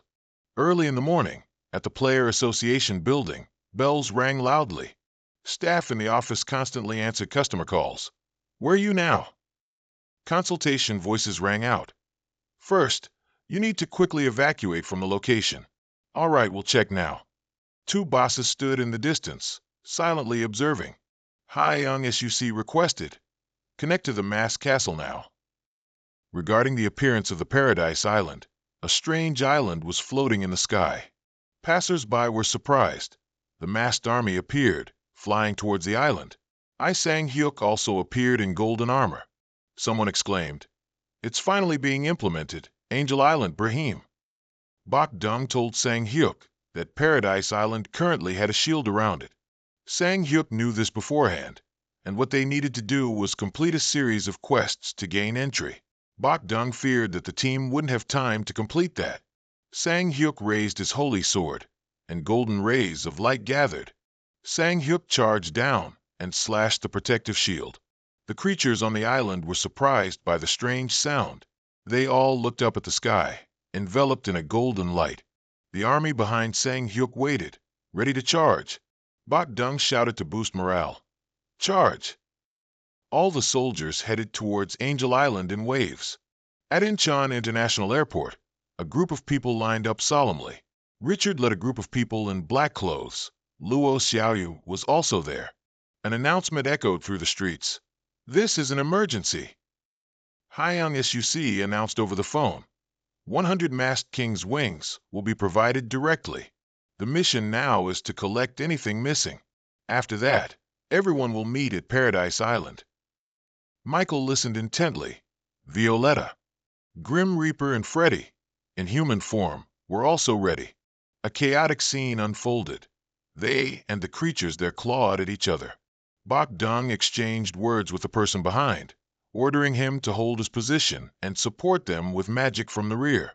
Suddenly, a voice yelled, "Get out of the way!" attracting everyone's attention there. The king of hell had appeared. Sang Hyuk reinforced his arm and knocked down a demon. Lilith also fought fiercely, providing support. Ho Sung unleashed his power, performing a fiery dream blade attack. The enemies on the ground were almost instantly incinerated. The demons were engulfed in a sea of flames. An explosion occurred in the air. The red-masked army looked towards it. A giant dragon appeared. It breathed fire, destroying almost all the masked soldiers in that area. Someone shouted, "It's the Iron Dragon Kaspero. I don't know why it's here." The monstrous dragon spewed powerful streams of fire, causing countless casualties. A power called territory limit. I don't know whose attack it was, but the dragon was trapped. It glared, searching for the perpetrator. Lee Sang-hyuk appeared, cutting it in half with one strike. He flew high up again, observing the dragon. Sang-hyuk encouraged the soldiers. "There are only a few more. Don't leave anything behind." Demons and human armies clashed. The prolonged battle shook heaven and earth. At night, the Angel Island became desolate and ruined. The troops set up tents and rested in place. Sang-hyuk asked Baek-yong about the casualties. Baek-yong said no one had died, and 15 people were injured, but not seriously. Sang-hyuk told everyone to rest well today, and tomorrow, the whole team would be ready to depart in the morning. Baek-yong agreed. A soldier ran over to report that the leaders of the 10 guilds had arrived. Everyone gathered in a single line. Shisaw murmured that the weapons Sang-hyuk gifted weren't just a present, you know. Michael wondered if he should refuse it. Christina whispered next to him, "So what? Will you go back or what?" Michael, of course, wasn't that crazy. The power statistics of that weapon were terrifying. Sang-hyuk appeared and greeted them, then wanted to confirm that each guild had 10 people. Michael wondered why he asked that. Because from the beginning, Sang-hyuk only provided 100 wings for each guild. Sang-hyuk seriously explained, stating that Michael was acting as if he owed him something. Michael was embarrassed. At this moment, Luo Xiaoyu said she wanted to talk to Sang-hyuk for a bit. Sang-hyuk found this a bit curious. On the island, the castles were heavily damaged. Luo Xiaoyu led Sang-hyuk to a deserted place. Sang-hyuk spoke first. "Why did you bring me here? Is there a problem?" Luo Xiaoyu replied, "At least, it's something important." Then she made a serious face and said that the demon castle seemed to have been deployed. Sang-hyuk was utterly surprised, eyes wide open. "What?" Luo Xiaoyu continued, "It's on Mount Huangshan, Anhui province in China. This information comes from organizations strategizing against the demon castle, so it should be accurate." Sang-hyuk asked if there was a solution for this. Luo Xiaoyu said that her actions had recently been secretly investigated, but luckily nothing had happened yet. Sang-hyuk analyzed the situation. In the other world, the demon lords from the demon castle haven't yet conquered the continent. Of course, that doesn't mean the same thing will happen here. Sang-hyuk was silent for a while, then said, "First, let's keep it a secret. I need to reevaluate the situation." Luo Xiaoyu agreed. On Mount Huangshan, Anhui province, clouds covered the area from all sides. A strange object was suspended in the air. It was Sang-hyuk under an invisibility cloak, observing the treacherous mountains. In the distance was a magnificent castle. Looking closely at the castle once more, he murmured, "That's definitely the demon castle." He wondered if it was already completed. Sang-hyuk stood still for a long time. As he was about to turn away, he suddenly remembered something and said, "Wait here, I'll be back soon." Both sides charged at each other, and a fierce battle erupted. The castles were all cracked and heavily bombarded. The Paradise Island Brahim has the castle of the Dragon Lord Armorian at its center. There are 6 structures forming a hexagon around it. There's a powerful barrier at the Dragon Lord Armorian's castle. To break the barrier, the guardians at each of the 6 structures must be defeated. It was a difficult battle as they were outnumbered, but the tide of the battle changed thanks to winged reinforcements. Soon after, the fierce battle ended, and they destroyed the barrier surrounding the Dragon Lord Armorian's castle. That city was now like a pile of ruins, filled with smoke and dust. Run Sang-hyuk stood on the rubble, looking towards the main building. The bald man appeared behind him. Seeing this, Monarch spoke. Didn't I order everyone to retreat? Why are you still here? The bald man replied, It's easier if we work together. So why do you choose to fight alone? Run Sang-hyuk said sternly, All of you fighting here could cause unnecessary casualties. Besides, I feel comfortable fighting alone. The two of them walked on, oblivious to the shattered remnants around them. After this battle, you must head to the demon castle. The bald man asked, Do you really plan to fight against the demon lords? He considered it obvious and said, There are some battles I can't avoid. The bald man agreed, but then said, I ask you to take my life right now. This made Run Sang-hyuk pause for a moment. The bald man explained, I am an interdimensional merchant. I've made many deals and agreements with the demon lords, so if war breaks out, I must side with the demon lords. He added, I won't hold any resentment towards you, so please kill me. This is the best I can do. But Run Sang-hyuk said sternly, Don't worry, what you just said won't happen. The agreements will be terminated independently. They'll end in death. The bald man was quite hesitant, and Run Sang-hyuk continued, If there's nothing else to say, then go back, unless you intend to seek death here. As soon as he finished speaking, he leaped into the sky, leaving the bald man standing for a long time, sighing, boasting. In the main building, both sides were petrified, and the atmosphere was a bit eerie. Run Sang-hyuk noticed someone behind him, a bad habit as always. Dragon Lord Armorian replied, I suppose you don't appreciate my aesthetic sense. He just said coldly, Not interested. The other person was also frustrated. Your behavior is always thoughtless. Run Sang-hyuk doubted. You still remember who I am? The Dragon Lord mused. How could I forget? The man who begged me. Let me tell you a story. After you begged me, the place where I opened my eyes was an empty space full of chaos. No matter how hard I tried to escape, it was all futile. So I fell into deep thought. Why did I lose to you? After an eternity passed, a wave of enlightenment suddenly came over me. He released the pressure of his power outwards, growling, I am stronger, incomparable to my former self. The ground began to shake, forming cracks. The ground beneath Sang-hyuk shattered, just as the Dragon Lord sprung up, radiating killing intent, standing behind him, intent on killing this human. He reacted in time, turning to parry the attack with his sword. When the two swords clashed, an invisible wave erupted, shattering the ground, and the surrounding stone people also crumbled. The entire castle exploded, and rocks and dust flew everywhere. Sang-hyuk, clad in armor, said, I guess you really are much stronger now. He merely sneered and created a shield, directly blocking the attack. Without a word, the Dragon Lord charged. However, nothing would change. The force of the blow created a gust of wind that blew everything around. With a terrifying smile on his face, Sang-hyuk leaped up to evade the attack. Following that, he struck a blow right in front of him. Then he unleashed a continuous slashing attack with his ultimate move. But he had a protective cube. That attack was really quite strong. Before he could recover, meteors suddenly flew toward him again. He quickly jumped up to dodge the attack.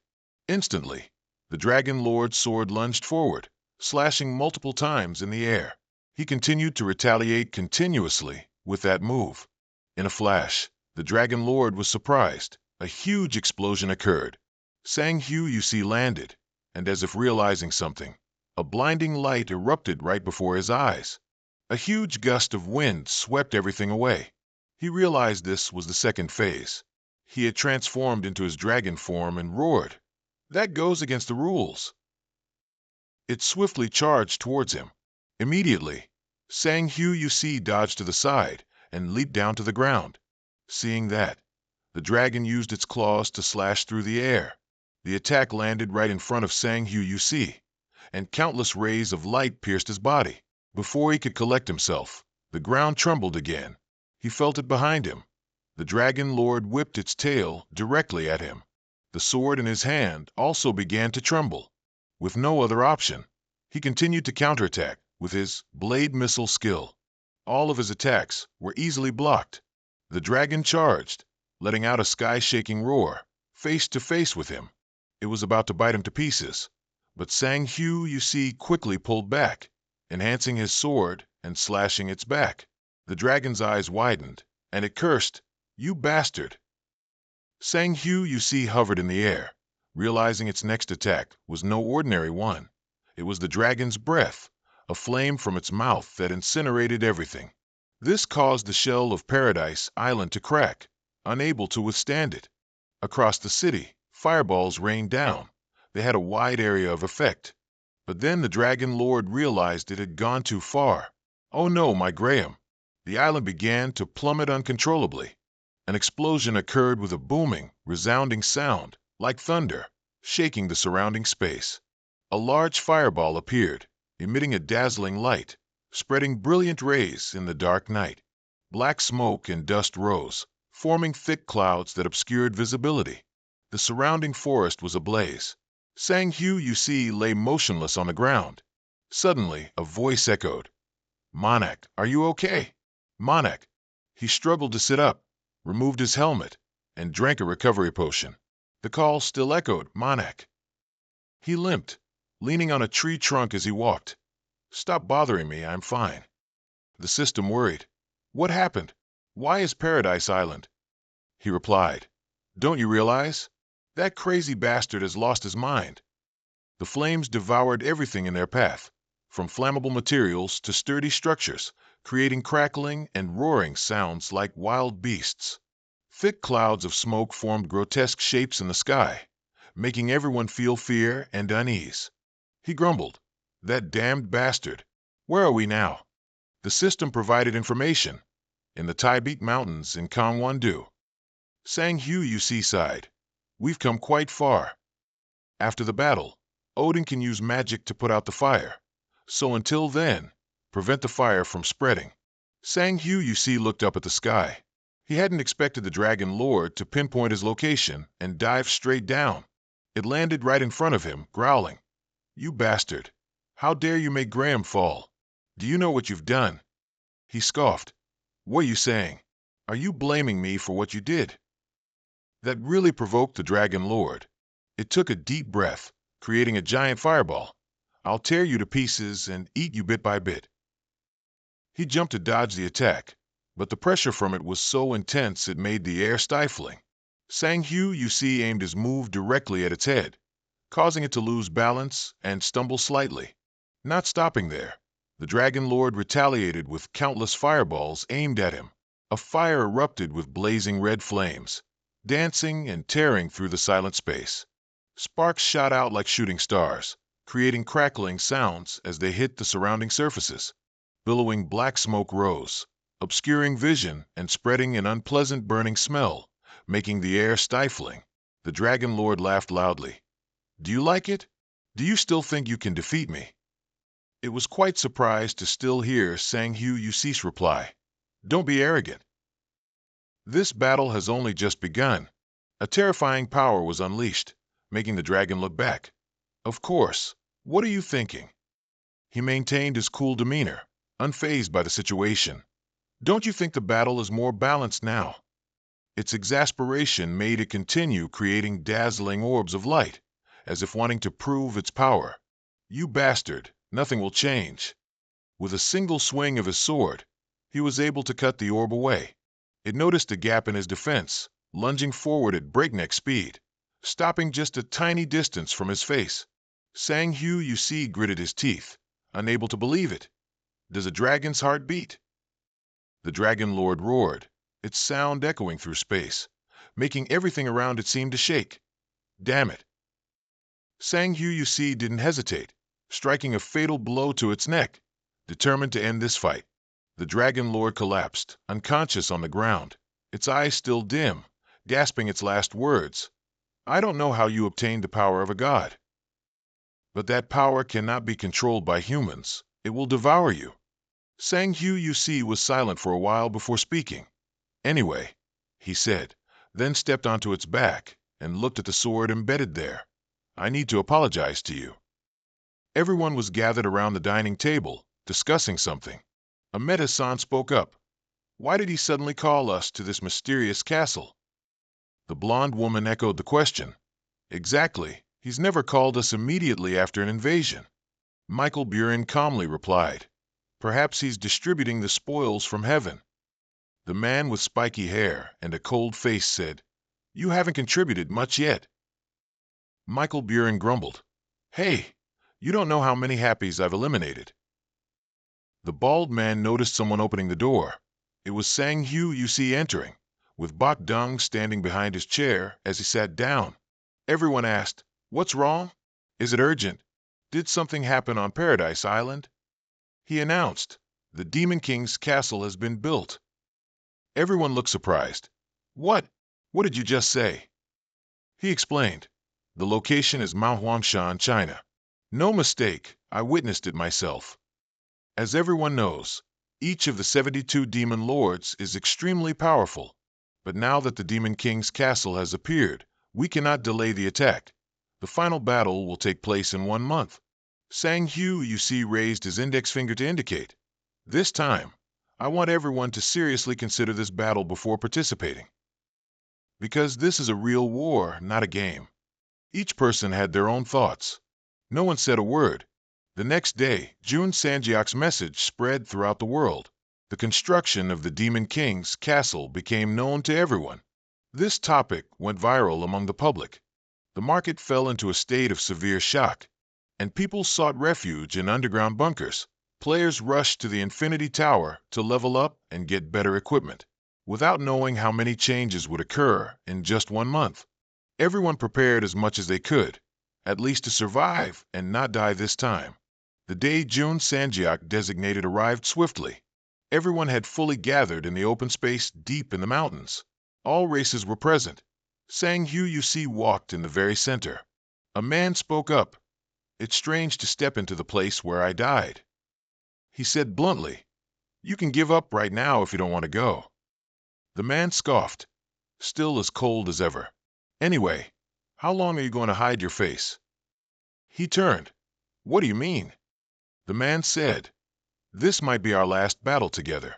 You should at least let us know your name and face. He was silent, then turned and waved his hand. First, let's survive this attack. Then I'll tell you. The man chuckled softly. Then I should survive until the very end. He looked towards the distant towering mountains and muttered, All right, I'll survive. I'll persevere until I see your face.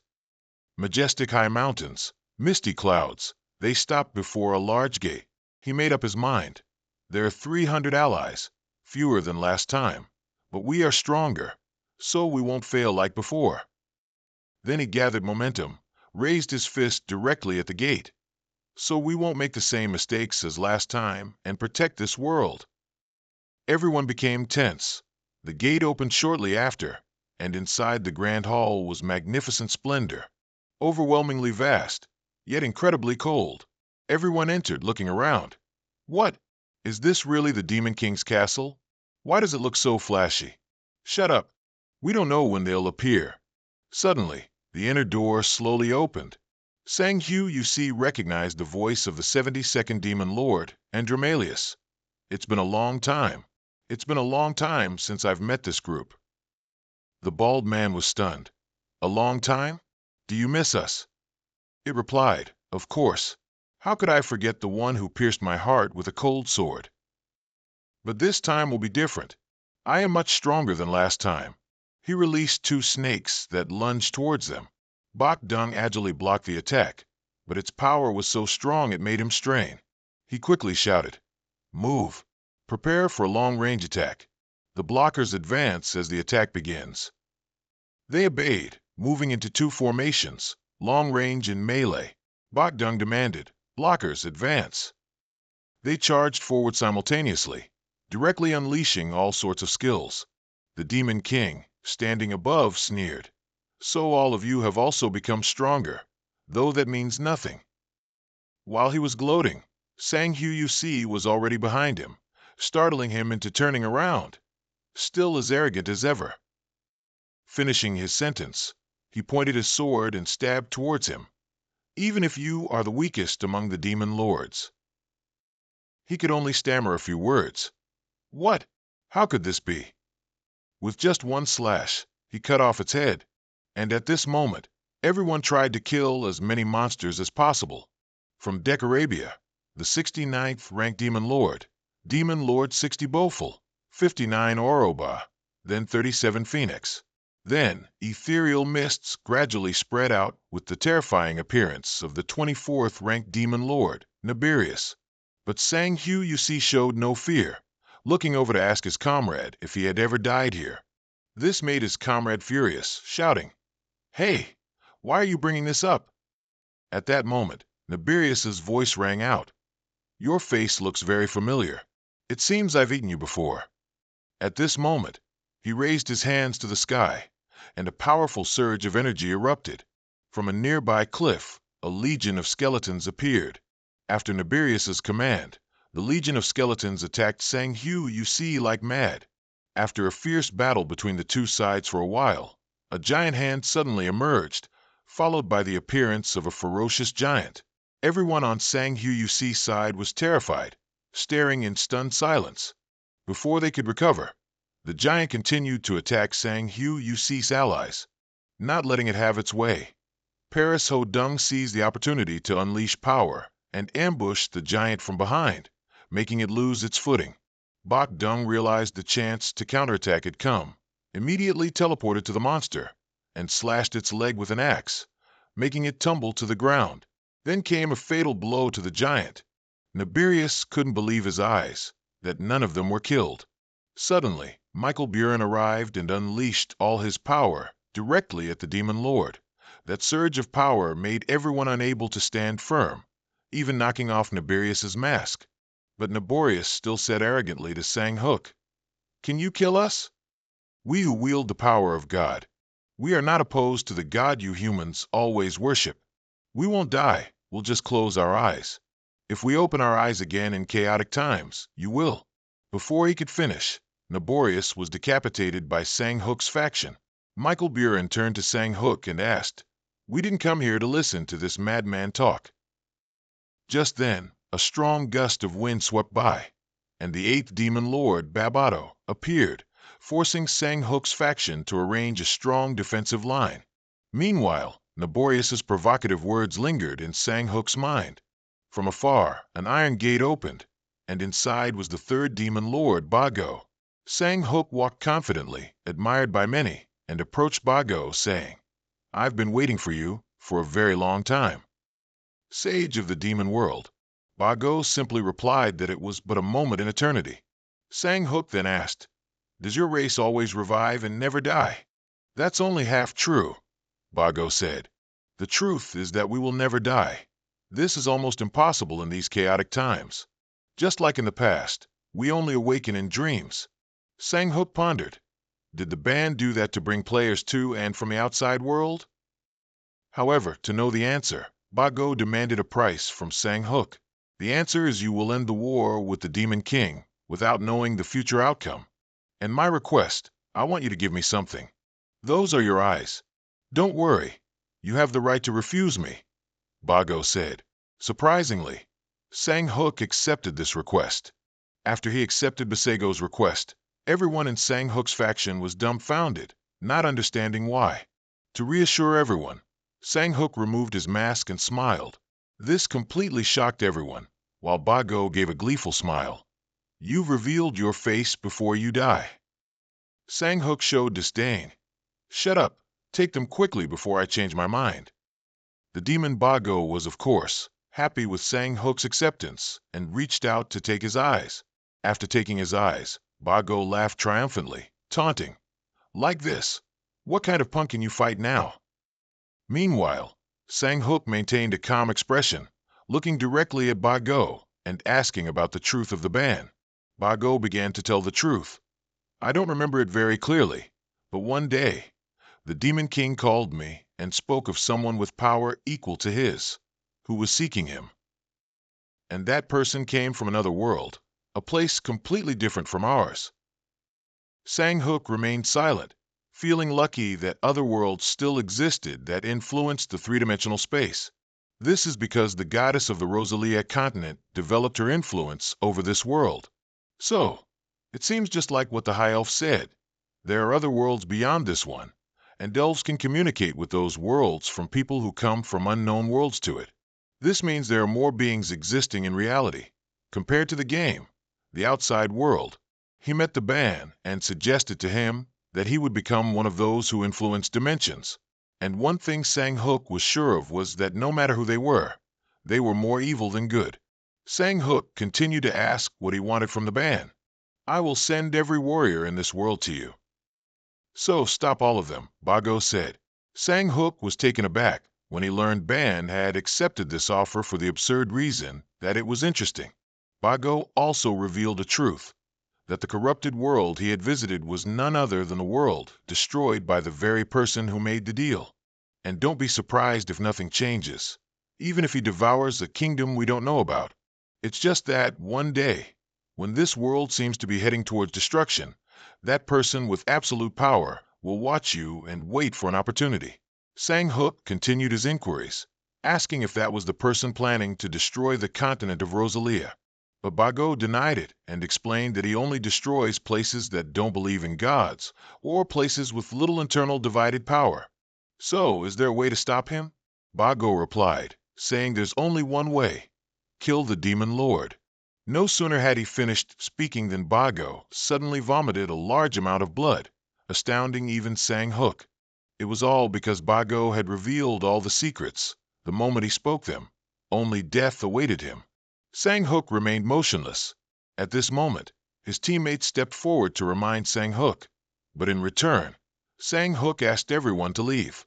Even so, no one abandoned Sang-hook. This is a final order. Turn back. In another room, Sang-hook was fighting Agaris, one of the 72 second-rank demon generals. Sang-hook was wrapped by Agaris's whip, throwing him with a painful blow. Just a second later, Sang-hook turned the tables, stabbing Agaris directly with his sword. Agaris then realized that all of Sang-hook's actions were intentional, but before Agaris could finish speaking, he immediately killed him with a single slash. Sang-hook's exhaustion showed as he slumped to the ground. He felt as if time was passing very quickly. Then he continued to stand up and move towards another dark door. At this moment, Sang-hook was determined to ensure that nothing would go according to his will. The large door opened, and Sang-hook walked in majestically, without any thought or fear. At the top of the towering stairs sat Ban, with a pensive expression, yet inside, he seemed to want to tear apart the prey before him. He sat high up, without a sound or movement. After a moment, he said, "You're late. I thought you'd come sooner." "Below," Sang-hook replied. "Is that so? I had some private matters." Sang-hook's face showed renewed determination as he said, "I've been waiting for this day, the day your cruel fate will end." Above, Ben showed no fear, even laughed contemptuously. He retorted, "Cruel? What a pity. I thought you'd remember me as I was." But Sang-hook didn't back down, immediately adding, "It seems you're scared. I didn't think you'd utter such useless words." However, Ben seemed to be joking.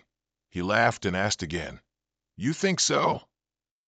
Ignoring Ban's words, Sang-hook directly asked, "Who is that bastard, the one you made a deal with?" This question caught Ban off guard for a moment, but he claimed not to know, his face a little confused, saying that person called himself the Great Demon, and that they had 6 siblings. The information about the family of the person behind it left the young man temporarily speechless. After a moment of thought, Sang-hook directly asked for the person's name. Ban looked at him, a bit hesitant, but then said, "That person's name is Green." Night fell, the full moon making the atmosphere more ethereal and silent than ever, as Ban's voice resonated clearly. "Let's talk about some issues. That person, like me, also came from the darkness, but we are very different. The darkness they come from is different from mine. Perhaps I've already mentioned it. That person has 6 other siblings, right? They are Laney, Jay, Lust, Brand, Envy, and Anger. Except for Green, it seems no one can defeat them. However, no matter how balanced everything God created is, there will be times when one side becomes heavier."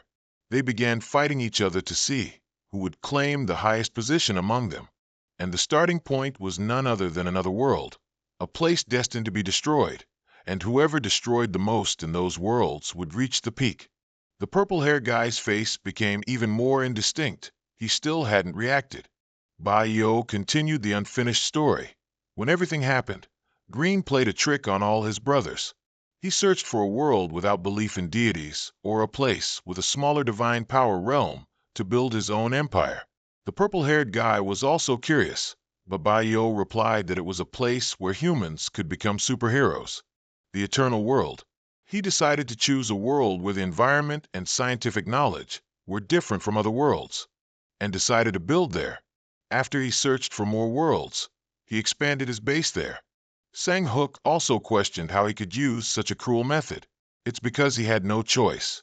This land was protected by the Almighty, so he couldn't exploit humans in the most efficient way. The conversation between Bai Yo and Sang-hook continued. He went on to say that humans are precious creatures created with love and care. But if someone heartlessly deceived you, do you think God would sit idly by and do nothing? So what's the reason behind him creating the eternal world? Bai Yo continued.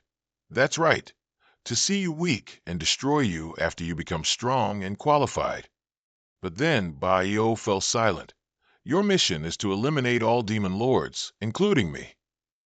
But he asked back, is this an impossible mission for an ordinary human? In his eyes, there was determination, yet a slight apprehension about the given task. But Bai Yo countered. It was because he prevented himself from destroying this world after Sang-hook was defeated by him. All reasons were because Bai Yo was curious about what he would do with the last chance. He was very much looking forward to it. But that ridiculous reason angered Sang-hook. Then, some power was unleashed, and Sang-hook suddenly regained his sight. At the same time, Bai Yo also became serious. He drew his sword, a somewhat bizarre smile on his face. Sang-hook didn't hesitate either, unconsciously smiling. Both began to grit their teeth. The one-on-one battle began. A huge explosion occurred where the two were fighting, shaking the heavens and earth. Those outside were also surprised and confused, everyone's face filled with bewilderment. But a powerful light shone across the sky. After the thick dust, Bai Yo lay down, 3 swords firmly pinned to his back, completely drained of strength. Despite that, he still forced a smile, claiming he had predicted it and witnessed Sang-hook's power grow stronger than before. Sang-hook still gripped the sword, saying this wasn't a perfect victory. With that, his body also collapsed forward, exhausted. Bai Yo also smiled, speaking his last words. He wanted to give him a gift and hoped he would like them. With that said, his body completely vanished before Sang-hook's eyes. Layers of rocks and soil slowly fell from above, creating a loud and deafening noise. The castle was gradually crumbling.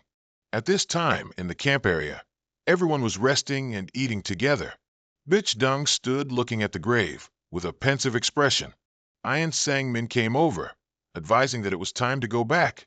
It had been a year since the battle at the castle, and they hadn't received any letters or messages from Sang-hook. Ian Sang-min silently assumed Sang-hook was dead, and that it was time to stop waiting in vain and return home. 10 years later, at the headquarters of the World Class Player Association in Seoul, Bitch Dung stood lost in thought, looking out the window. He had now become the president of the World Player Association. Just then, the secretary entered to announce that it was time to depart. Bitch Dung stepped into the elevator and went down. A decade had passed since Sang-hook's departure. Currently, instead of everything being plunged into chaos, the world is now peaceful as if nothing had happened. Thanks to that, there have also been many advancements in material supply and new inventions. Bitch Dung went down to the first floor, where a spatial gate was opening in front of him. It had been a long time since Bitch Dung last visited the mask castle. He took off his coat and reached for the mask on the table. Once ready, Bitch Dung immediately stepped in. As soon as he arrived, he was met with Lilith's complaints about being late. Cheon Yu was also present. Bitch Dung also took the opportunity to ask about his health and work. Everything was going very smoothly. After their reunion, the 3 of them went outside, and Bitch Dung's eyes suddenly lit up. Outside in the courtyard, a full army of masked figures stood solemnly gathered. Violetta and Heroes were there, as well as Richard, All of them were solemnly facing Sang Hook's statue. An announcement resounded. The 10th anniversary commemoration of the death of the false Yama King would begin, along with the president of the World Players Association. At this moment, Jay was having coffee with Gio. It had been a long time since they last met. The reason for this meeting was that Jay had a few things he wanted to tell Sang Hyuk and asked Gio to relay the message. Currently, Jay's team was conducting various research, and what the Elf King said recently in the past had made them worried. The elf said that Sang Hyuk might still be alive somewhere in this world. Gio was completely stunned upon hearing this. Jay calmly took a sip of water and continued. The Elf King said that there were 3 worlds in this space, and Sang Hyuk might be in one of those 3 dimensions, a world similar to the Eternal World. Gio still couldn't believe his ears, even though Jay said that nothing was certain yet. But since there were still no traces of Sang Hyuk to prove he was dead, then perhaps this would be a good thing. Gio's face was blank, half believing and half doubting what he had just heard. A gloomy atmosphere enveloped the entire castle. The demon ram was patrolling the corridors, but found nothing unusual. Bio thought that if the situation was going to take a long time, he wondered if he should wake Sang Hyuk. But the demon ram believed that things were not truly safe yet, and it was better to wait a little longer. Even though Sang Hyuk had no hope left at this point, Bio said that he wouldn't do this without reason in the first place, and Sang Hyuk's return this time excited him much more than before. Sang Hyuk, unconscious, was sprawled on the ground when suddenly his finger twitched slightly. Sang Hyuk struggled to get up amidst the desolate ruins. He looked utterly pathetic, tattered and covered in blood. Sang Hyuk managed to struggle for a bit, then collapsed back to the ground. He looked at Bio's motionless corpse, thinking that the fight against evil was now completely over. Suddenly, Sang Hyuk was transported to a strange space. Before he could even figure out where he was, a voice echoed, drawing his attention. "Brother!" Sang Hyuk turned his head. It was Yoon Sang Bin. Sang Hyuk was extremely surprised, unable to understand why his younger brother was here and what was happening. Sang Bin looked at Sang Hyuk and said that there was no time to explain now, as Sang Hyuk's remaining time was also running out. At this, Sang Bin's face suddenly darkened, then slowly began to melt, looking utterly horrifying. Yoon Sang Hyuk was extremely startled and confused to see his younger brother melting like that. He was so scared that tears were about to well up. At this moment, Sang Hyuk was brought back to the castle space. Bio appeared and asked, "You're awake?" Though Sang Hyuk hadn't yet grasped everything, seeing Bio made him only want to beat him to death. Sang Hyuk agitatedly asked Bio about the outside world. Bio calmly reassured him that everything just now was merely an illusion. Under Grid's absolute rule and power, the combat between Sang Hyuk and Bio ended with Sang Hyuk as the victor. Grid no longer even desired Earth, nor its people.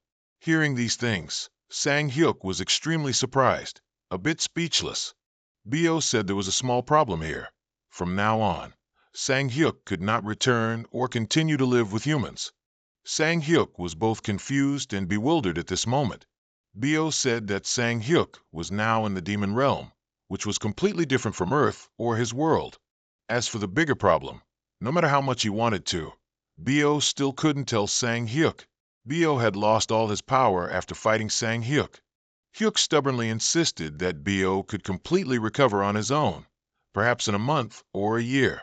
But in reality, it would take 1,000 years for him to recover, or even longer. When Sang Hyuk first heard it, he thought Bio was joking, but to him, 1,000 years was just as quick as a blink of an eye. Bio said there was still hope, a way to help Sang Hyuk return.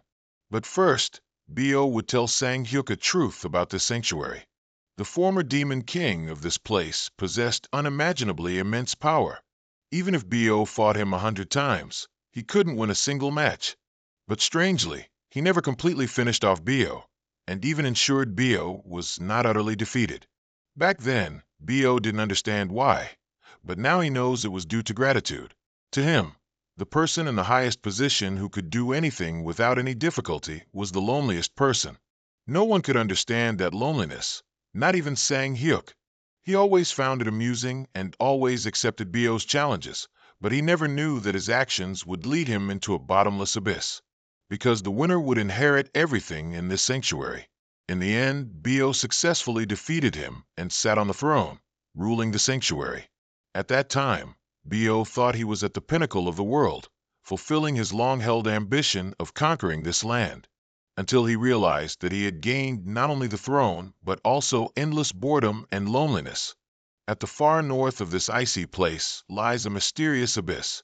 Just as he did to me, after defeating him, Bio did not kill or completely destroy him.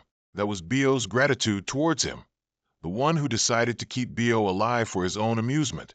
He is currently imprisoned in that bottomless cave, bound by chains, tying his soul and body, and there are also countless notorious and unfriendly creatures living inside. Bio asked Sang Hyuk to go there and retrieve the heart of Satan, who is imprisoned there. If he gets it, Bio's power will recover faster, which also means he can send Sang Hyuk back to Earth. Many years ago in the demon realm, with vague memories, it was only known that it was led by Satan and the demon lords who served him, but they were all imprisoned in the bottomless pit. No one knows how they live. The bottomless pit is where the essence of the demon realm gathers, although it is known that his soul and body are imprisoned by the chains of eternity. But this is a story from a very long time ago, so he might have gathered his strength by now. I don't know what kind of monster he will become. Even the demon lords won't be the same as before. That's what the bottomless pit means, my friend. The old man in the library told Yoon Sang Hyuk. Then why don't they escape? Yoon Sang Hyuk asked. The old man immediately replied, I don't know, because I've never been there. Perhaps the bottomless pit is not as desolate as you think. You will get lost if you go in there without any information about it. But one thing is for sure. You won't last long if you go in there in your current state. The old man took a book from the shelf and threw it in front of Yoon Sang Hyuk, advising him to level up first. Without letting Yoon Sang Hyuk say a word, the old man continued. The demon world is vast, so vast that its end is unknown to anyone, and it also has many unique places, such as the place known as the Gray Exile region.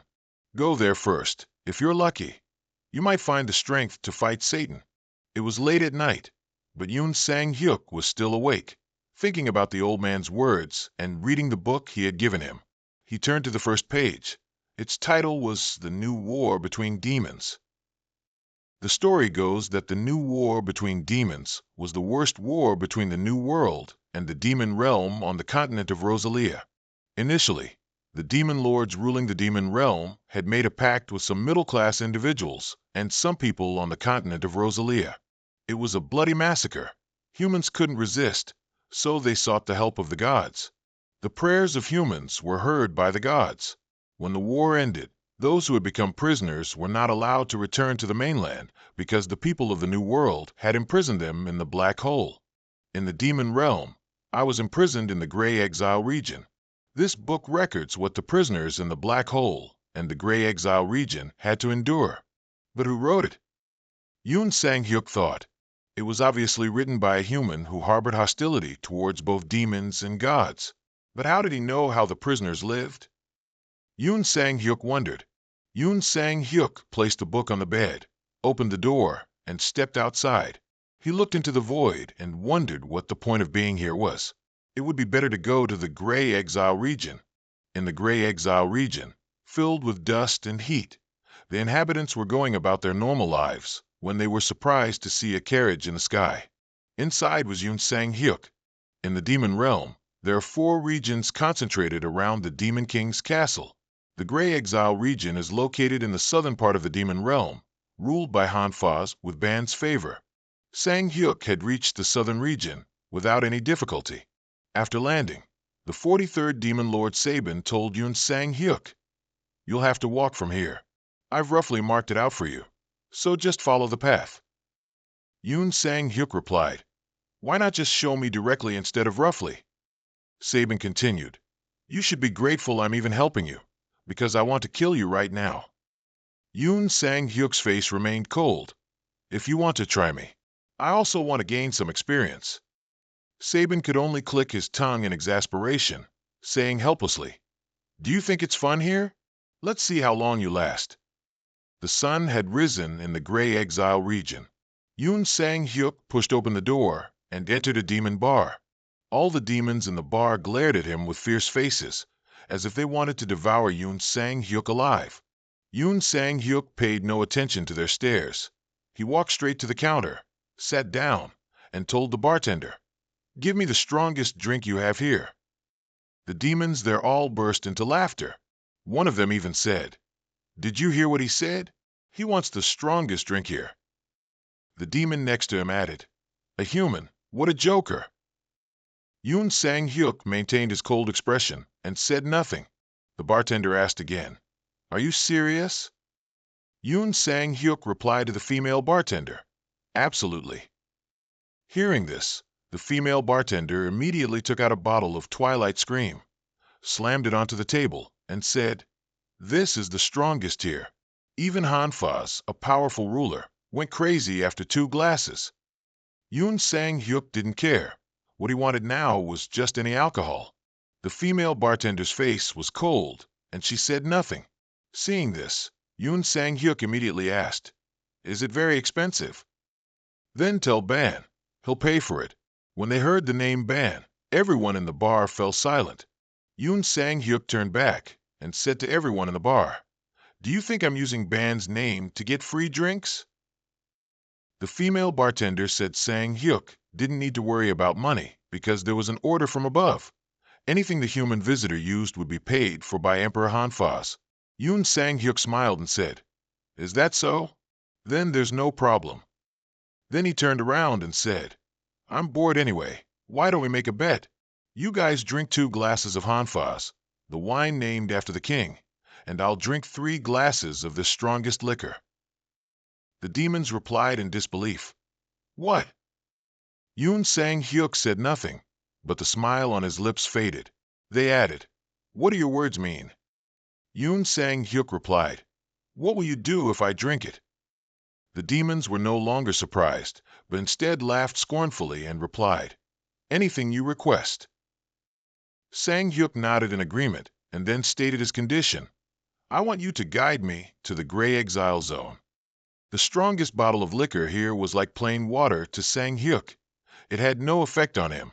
Although the agreement was only for 3 glasses, he kept gulping it down and had emptied the bottle before he knew it.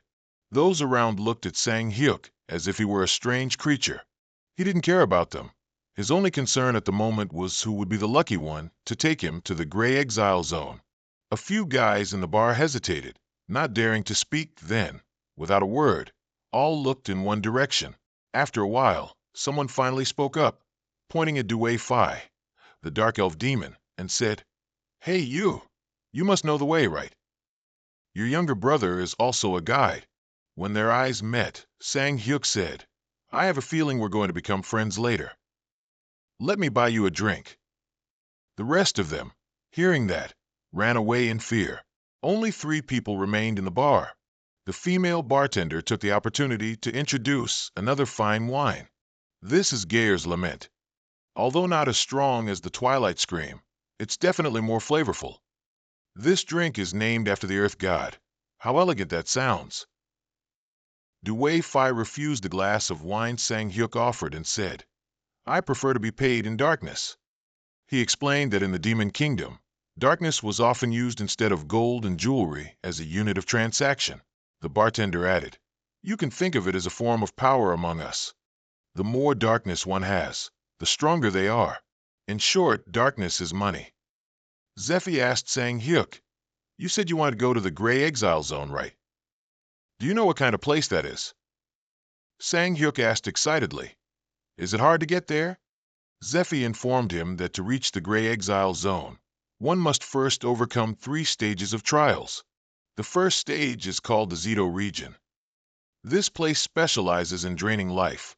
If he falls in here, he's sure to vanish without a trace. Zeto is ruled by evil dragons. Sang-hyuk was quite surprised to hear this, as he didn't think the Demon Kingdom would have dragons. Its real name is the Hell Worm. It can swallow hundreds of knights at once. The second stage is called the Valley of Despair, where the Succubus Queen is waiting.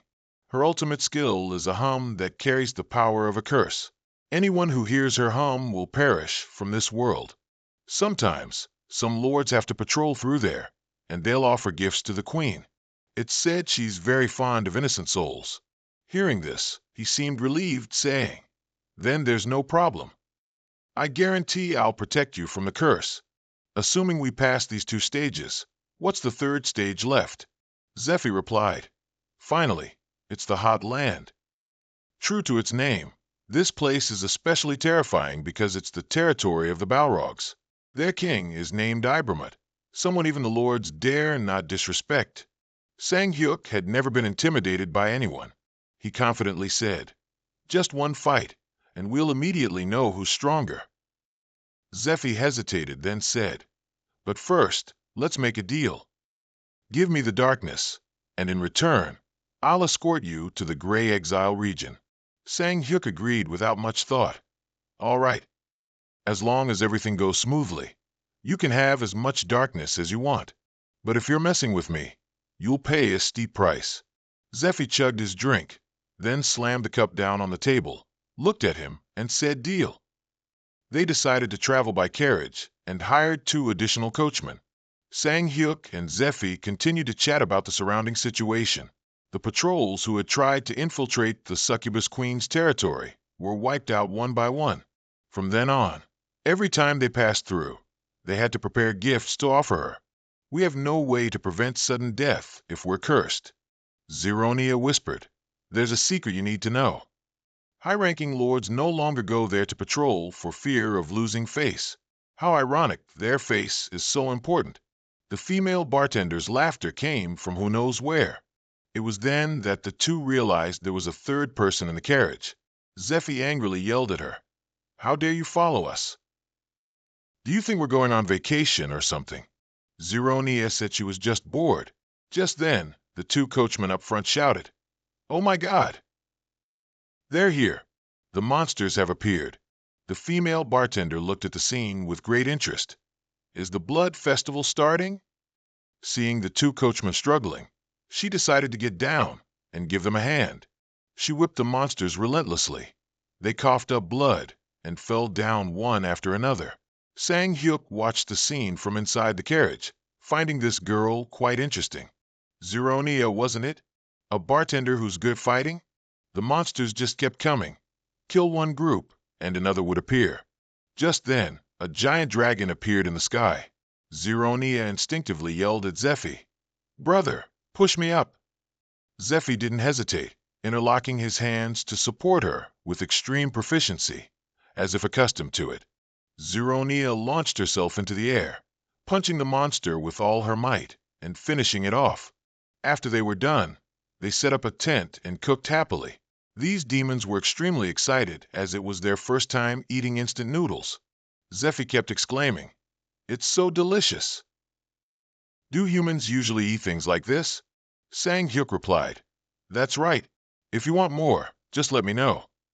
Just a little bit of food made these demons praise him to the heavens, unable to believe there was so much food in this small tent. "You truly are a wonderful man." Sang Hyuk was too lazy to react to them, so he just said, "Just focus on eating." Sang Hyuk took the opportunity to ask Ronia, "What was that blood festival you mentioned earlier? And what about those monsters?" Zironia replied, "In the Demon Kingdom, dark energy is replenished twice a year. During this period, demons and monsters exposed to an uncontrollable amount of dark energy go mad, biting and killing each other to steal darkness from their opponents. It's said that the cause of this is the weakening boundary between the infinite abyss and the outer kingdom. Dark energy from the infinite abyss has seeped into the demon kingdom." Zironia couldn't help but wonder why he wanted to go to the Gray Exile Zone, as it's a place no one wants to go to. Sang Hyuk calmly drank water and said, "That's also what I wanted to ask you in return. I don't know what your plans are, but if you're not going to answer, then turn back. I won't work with someone I don't trust." Zironia spoke up, "Zephy is my older brother." Sang Hyuk had already guessed as much. These 2 looked quite similar, and he had a feeling. He pointed at the 2 demons driving the carriage and asked, "Are these 2 also your siblings?" Zephy admitted, I'm the eldest brother. Zironia is the third. The second one, who's missing, is Zaram. That child went to the Grey Exile Zone to be a guide for a lord, but hasn't returned yet. The bar they were at before was owned by Zaram. Zaram opened the bar to collect darkness, but then, recognized for his guiding abilities, he was given the job of a guide by the Lord's command. Sang Hyuk asked directly, "Why is the third child abnormally strong?" Zephy hesitated before replying, "Actually, my siblings and I have a small dream. We want one of us to become a lord. If that happened, they wouldn't have to live by anyone's whims or risk their lives doing dangerous things anymore. So they tried to collect darkness and pass it on to the most talented one in the family, Zironia." Sang Hyuk asked further, "Then why not seize power now and hold back? From what I've observed, she could easily defeat Andromedus, who currently holds rank 72. Seeing his sister was too shy to speak, Zephy answered for her, "That's because we don't have anyone backing us. If the position of Demon Lord is vacant, everyone wants to seize the throne. Usually, there needs to be strong backing from behind. If they don't have that luck, no one can guarantee they'll keep the throne after ascending." Sang Hyuk asked, "Anyone can do that, right? What are the conditions to become a backer?" Hearing that, the Zephy siblings were startled and couldn't believe it. Sang Hyuk continued, "Once this is done, I'll be your backer." A full moon night passed, and they continued their journey. While resting with closed eyes, they suddenly sensed movement. Outside, a group of ghosts was gathering. Zironia opened the carriage door, ready to fight. As she and the two siblings were about to rush out to fight the enemy, Sang Hyuk's laughter suddenly cut in. He told the Zephy siblings, "It seems you've misunderstood something. I'm just bringing you here to guide me. You don't need to worry much about other things. Just take me to the Grey Exile Zone." Sang Hyuk put on his mask and coolly took out his weapon. "I'll handle this." Ghosts are quite difficult to deal with because they are just spirits without physical form or bodies, and magical attacks are almost useless. But there is one power that can deal with them, and that is divine power.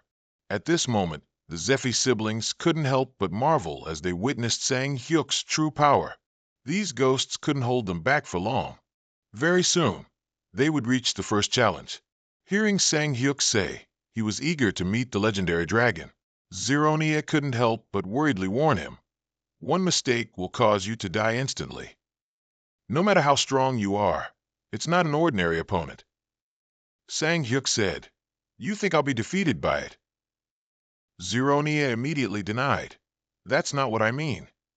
But we still have a long way to go. Wouldn't it be better to avoid it?" Sang Hyuk didn't realize there was a way to avoid it. Hellworms are quite sensitive to vibrations. So, guides use magic to eliminate vibrations when passing through this area.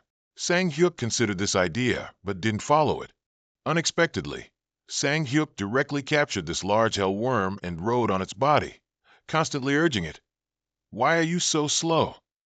Hurry up, there's still a long way to go." Not only that, he deliberately made it create large vibrations. The Zephy siblings, sitting in the carriage, watched this scene with wide mouths. Can he even do that? Although they knew Sang Hyuk wasn't an ordinary human, they never expected him to be like this. They suddenly felt sorry for that hellworm. The group rested once again when night fell. 300 years ago, it was almost impossible for humans to see things thousands of miles away, but now it has become so easy. Sang Hyuk gently took a bite of a cake and could see 32 adults and 4 children gathered a distance away. They had a strange mark on their foreheads. He asked Zironia if she knew anything about this mark, then drew it on the ground. As far as she knows, this is the symbol of the Aryan tribe, the cursed wandering tribe, also known as the Unwelcome. Zironia explained that in the Demon Kingdom, this tribe existed long ago, even before we did. They were a powerful faction and the birthplace of a large number of demon lords. However, just because of one wrong choice, they forever became nomads wandering throughout the Demon Kingdom. They made a pact with humans with the goal of usurping Satan's position, the current Demon King. Hearing that, Sang Hyuk said, "Is that position so easily taken by others?" Surprisingly, Aryan was once one of the most powerful tribes of that era. They alone produced 7 demon lords, 2 of whom were among the top 10 high-ranking lords. But in the end, they failed, were cursed by Satan, and fell into their current situation. Just as I was wondering why he suddenly brought up this tribe, I heard the swearing of her brothers nearby. "Get out of here! How dare a wandering tribe, like you, come to this place?" An old man with a long white beard, who seemed to be the tribal elder, spoke up. "We only followed the prophetic constellation, and the little girl led us here. Please have mercy." Hearing that, Sang Hyuk stepped forward and asked the old man, "What is the prophetic constellation?" Zironia explained, "Every 1,000 years, the Aryan tribe gives birth to a prophet with great power. In the demon kingdom, we call that person the prophetic constellation. Is there a prophetic constellation among you right now?" What caught his eye was the white-haired girl standing behind him, unable to hide her trembling. Sang Hyuk looked directly at the girl. "Are you the prophetic constellation?" He bent down to her level and spoke gently. "Don't worry. I don't mean any harm. Don't be afraid, and tell me, are you the prophetic constellation?" The little girl timidly said her name was Erin. "Nice to meet you. I'm Jun Sang Hyuk." "That's a pretty unique name, isn't it?" "I know you're human." Sang Hyuk laughed cheerfully. "You're clever too, kid." He turned to the old tribal elder and asked if everyone had eaten yet. Sang Hyuk gathered them around his tent to build a fire for warmth and to eat. Zephy didn't understand why Sang Hyuk let them stay and even fed them. "This is a cursed tribe, you know." Sang Hyuk casually said, "It doesn't matter, we have enough food." He kindly asked Erin if she was full or if she wanted anything else to eat. She quickly waved her hand in refusal. "If I eat my fill today, I'll starve tomorrow." Sang Hyuk heard it, but didn't understand anything. Erin explained, "Our tribe's power is sealed by Satan's curse. So hunting isn't easy at all. If you eat everything you hunt, then the next day there'll be nothing left to eat." After realizing, Sang Hyuk threw out 2 more packs of cookies and told Erin, "But that's just a story between the 2 of them. It has nothing to do with my food." "Don't worry, just eat. There's plenty more here." As the tribal chief was expressing his gratitude, Sang Hyuk interrupted. "He's not someone who'd give anything away for free. Erin brought you here, didn't she? What was the prophecy she foretold? Is it that killing Satan will break their tribe's curse?" Coincidentally, this was also Sang Hyuk's purpose for coming. The old man dared not believe these words. How could killing Satan be so easy? "Perhaps, but you'll have to repay me." His gaze rested on Erin, and he said, "I told you. There's no such thing as a free lunch in this world." He called Erin into his tent privately to talk. The girl, seeing cocoa for the first time, was shy and dared not drink it. Hearing Sang Hyuk say, "It's not poisonous. Just drink it naturally," she closed her eyes tightly and tried it. She never expected this drink to be so delicious. "It tastes very sweet. Drinking it when you're sad will make you feel better. By the way," he asked, "have you considered coming with me?" Erin had thought about it, but she feared she would become a hindrance to him. Sang Hyuk told her not to feel pressured. It was okay. But if she could come along, it would certainly help a lot in dealing with Satan, because your abilities are truly amazing. Hearing that, Erin's eyes lit up with determination. She replied, "I agree. I'll go with you. I'll do everything I can to break my tribe's curse." The next morning, the tribal chief once again expressed gratitude for Sang Hyuk's kindness. He emphasized that they shouldn't misunderstand. He wasn't doing this because he felt pity for their tribe. "So, do you have a place to go yet?" "We're not welcome anywhere, so." Sang Hyuk decided to let them temporarily stay here. The surroundings have been established with boundaries to ensure safety from monsters, and there's enough food in the tent, so no need to worry about starving. Zephy thought he was caring for them too much, as they'd survived until now, but Sang Hyuk believed that if anything happened, Erin needed a safe place to return to. With everything arranged, they continued on to the second station. Standing before the Valley of Despair, he ordered Jironia to wait in the carriage. He would meet the Demon Queen alone.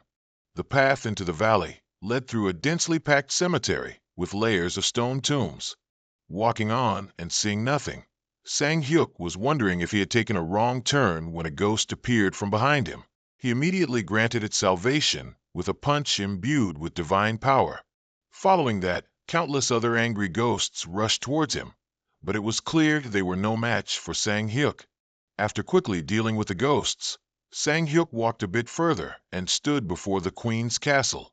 Facing her smoothly, Sang Hyuk chuckled, saying, "I didn't expect you to have a physical body." Sophia said the body is the dwelling place for the soul. Getting straight to the point, she asked, "So, have you come to challenge me, or to bring something to satisfy me?" "That depends on what Her Majesty here desires." With that, he presented an item that made her restless. How could Sophia not recognize this precious item, the soul stone of the 15th demon lord Eligo? Sang Hyuk asked, "Is this enough for you?" She hesitated for a moment, then haughtily said, "All right then, give it to me." But Sang Hyuk wasn't that easy to negotiate with. He demanded that Sophia answer one of his questions before exchanging this soul stone. "Tell me, why do you prevent those who want to go to the Gray Exile Zone?" She asked back, "What do you want to do with it?" "If you don't want to answer, that's fine. No need for further negotiations." How could Sophia be content to let the item she had her eye on slip away? She quickly surrendered and said, "That's Satan's request." Satan has imprisoned the captured lords and deities from the new war in the Gray Exile Zone. The reason is simple. The despair of the imprisoned prisoners will make Satan stronger. The demon realm is a place where divinity is absolutely forbidden. No matter how loudly they scream, that sound will never reach God. Even if they want to die, they must have Satan's permission. Are you satisfied with this answer? Sang Hyuk threw out the stone. She immediately caught it. After absorbing it, Sophia's power immediately increased significantly. She seemed very satisfied, even thinking she could easily crush high-ranking lords now. Seeing this, Sang Hyuk laughed and asked, "Want to give it a try?" Queen Succubus Sophia's hair stood on end as she looked down at Sang Hyuk from above. He provocatively challenged her. "Go on. Do whatever you want. But you'll have to bet your own life." She then acted magnanimously, saying, "No. When you become stronger, you will see your true nature. You are just a mortal and cannot defeat me." Sang Hyuk didn't bother to argue with her. As long as he could pass this place, it didn't matter. Since she had received a wonderful gift, Sophia said she would repay him. Sang Hyuk gave a faint smile. "Repay me? It seems you've misunderstood me. The soul stone was just to buy your answer. I didn't give it to you to pass through here." Unexpectedly, Sophia was quite polite. She immediately apologized for misunderstanding Sang Hyuk. "So, is there anything you want?" he said. "Actually, there is something. Let the person accompanying me be able to pass through this place without any future obstruction." Sophia considered and then agreed. Sang Hyuk and his group continued their journey. Geronia couldn't help but curiously ask how he did it, and what gift he gave her to be allowed to pass through this place. Sang Hyuk didn't tell the truth, only saying that she had to admit she was weaker than him. The frozen land was not far away. They had crossed the border and would soon arrive. It was the first time Sang Hyuk heard that this place also had a border. Zephyr said the land of demons was divided into countless different regions. There were 4 districts, north, south, east, and west, each ruled by 4 kings. Although these kings did not directly govern, there were places considered their territory. Currently, we are at the border, moving into the frozen land. The king of this region is named Ibramut, the leader of the Banrock. Although he is not a demon lord, he has significant influence. In past battles with the gods, he achieved feats that surpassed even the king. Most low-level deities and goddesses imprisoned in the Gray Exile Zone were captured by Ibramut. If he were a king, he would probably be at an even higher rank than he is now. Sang Hyuk suddenly noticed something unusual and ordered the carriage to stop. It seemed like someone was fighting over there. Geronia said, "No way.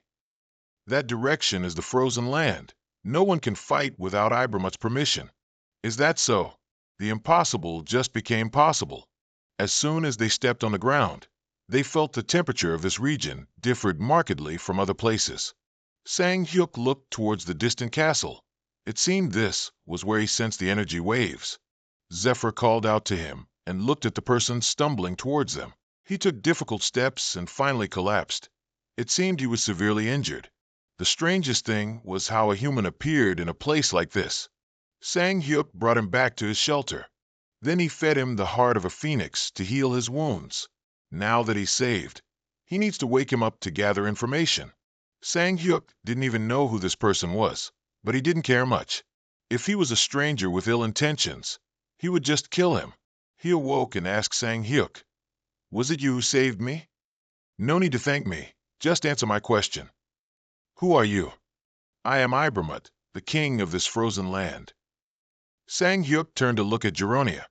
"Is this really Ibramut?" She was also confused. "How would I know? I've never seen him before. Yet you speak as if you've met him in person." "Not at all. I'm just telling you what the guides know." Seeing the two bickering, Ibramut lost patience and burst out of the shelter. He said, "I'm just saving you all. Consider this a repayment for your hospitality."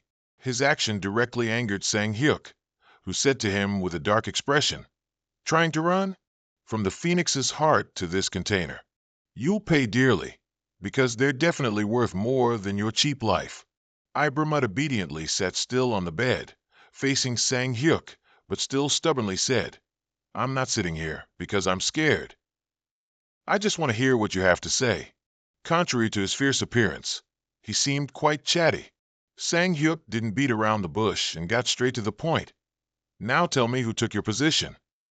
Clearly, someone challenged Ibramut, and he fought and failed. He jumped up. "Who lost?" "I just fell into their trap." "Tricks are also part of a battle, aren't they?" Ibramut believed the battlefield was a sacred place, a realm for pure strength, and didn't include any tricks. "Those people have tarnished the meaning of a real fight." Sang Hyuk asked him, "Who says that?" "Strategy is a useful tool to deal with idiots." Ibramut annoyedly said, "Can you just shut up?" Sang Hyuk immediately let him know who was in charge here. "What are you yelling about?" "Be careful. If you challenge my patience one more time, I'll show you the consequences that come with blood on the floor. I won't ask a second time, who kick your ass." Ibramut became much more obedient. "But you already know. I am the ruler of the frozen lands. Many years have passed. I had to abdicate for the next generations. I have 4 children, and naturally, the throne would be passed to the most capable one. The strongest and also youngest among them is Baron, so I tried to yield the throne to him. But the others were extremely discontent. They had plotted for a long time to overthrow me. After that, Baron was imprisoned, neither alive nor dead. The other 3 said, if I wanted them to spare my youngest, I could never return to the frozen lands again." Hearing that, Sang Hyuk joked, "If I cut your throat now, the new kings will let us pass, right? Surely your neck would be a wonderful gift to them."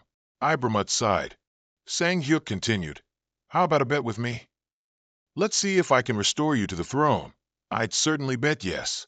Luckily, Ibramut wasn't completely dim-witted. He retorted, "What's the point of betting when the outcome is already clear? If I bet your way, you'll save me. But if I bet the other way, you won't save me." Sang Hyuk said, "Ah, you're right. Then let me give you another suggestion. Try fighting my friend. If you win, I'll reclaim the throne for you." The friend Sang Hyuk was referring to was Volander. Ibramut saw his opponent and slightly suspected Sang Hyuk was deliberately teasing him. "Hey, isn't that guy a Death Knight? I am Banrock. He's no match for me." Sang Hyuk calmly said, "If you're really that strong, you can do whatever you want." Ibramut decided to use all his strength to show this guy who he was, that he was the king of this frozen land. "Let's see how far your skills go, Leader Banrock." He hadn't fought much before he saw the reality, so he, being pragmatic, quickly submitted to Sang Hyuk. Just a moment ago they were adversaries, but now this Ibramut was already gnawing on a chicken leg and intimately calling Sang Hyuk older brother. Volander saw this scene and was completely impressed. This guy changes his mind faster than rice paper. Sang Hyuk thought it was just that his mind was quite simple. He and Ibramut walked and chatted. Sang Hyuk was curious why Ibramut used a human form. Ibramut said this was the trend in the demon community these days. Indeed, anything can become a trend. By the way, Ibramut expressed his desire to follow Sang-hyuk, no longer caring about the frozen land. Ibramut even showed himself to be very useful by providing information. Aren't you on your way to the Gray Expanse? I know a lot about Aram. That is the god who rules the Gray Expanse. He is the best leader among the prisoners of war. Sang-hyuk was curious. So he must be very strong, right? That person is definitely the son of a holy god. To become a prisoner and still lead that barren land is truly amazing. Ibra added, actually, the Gray Expanse was never an expanse of exile. It's a more suitable place to live than anywhere else in the demon realm.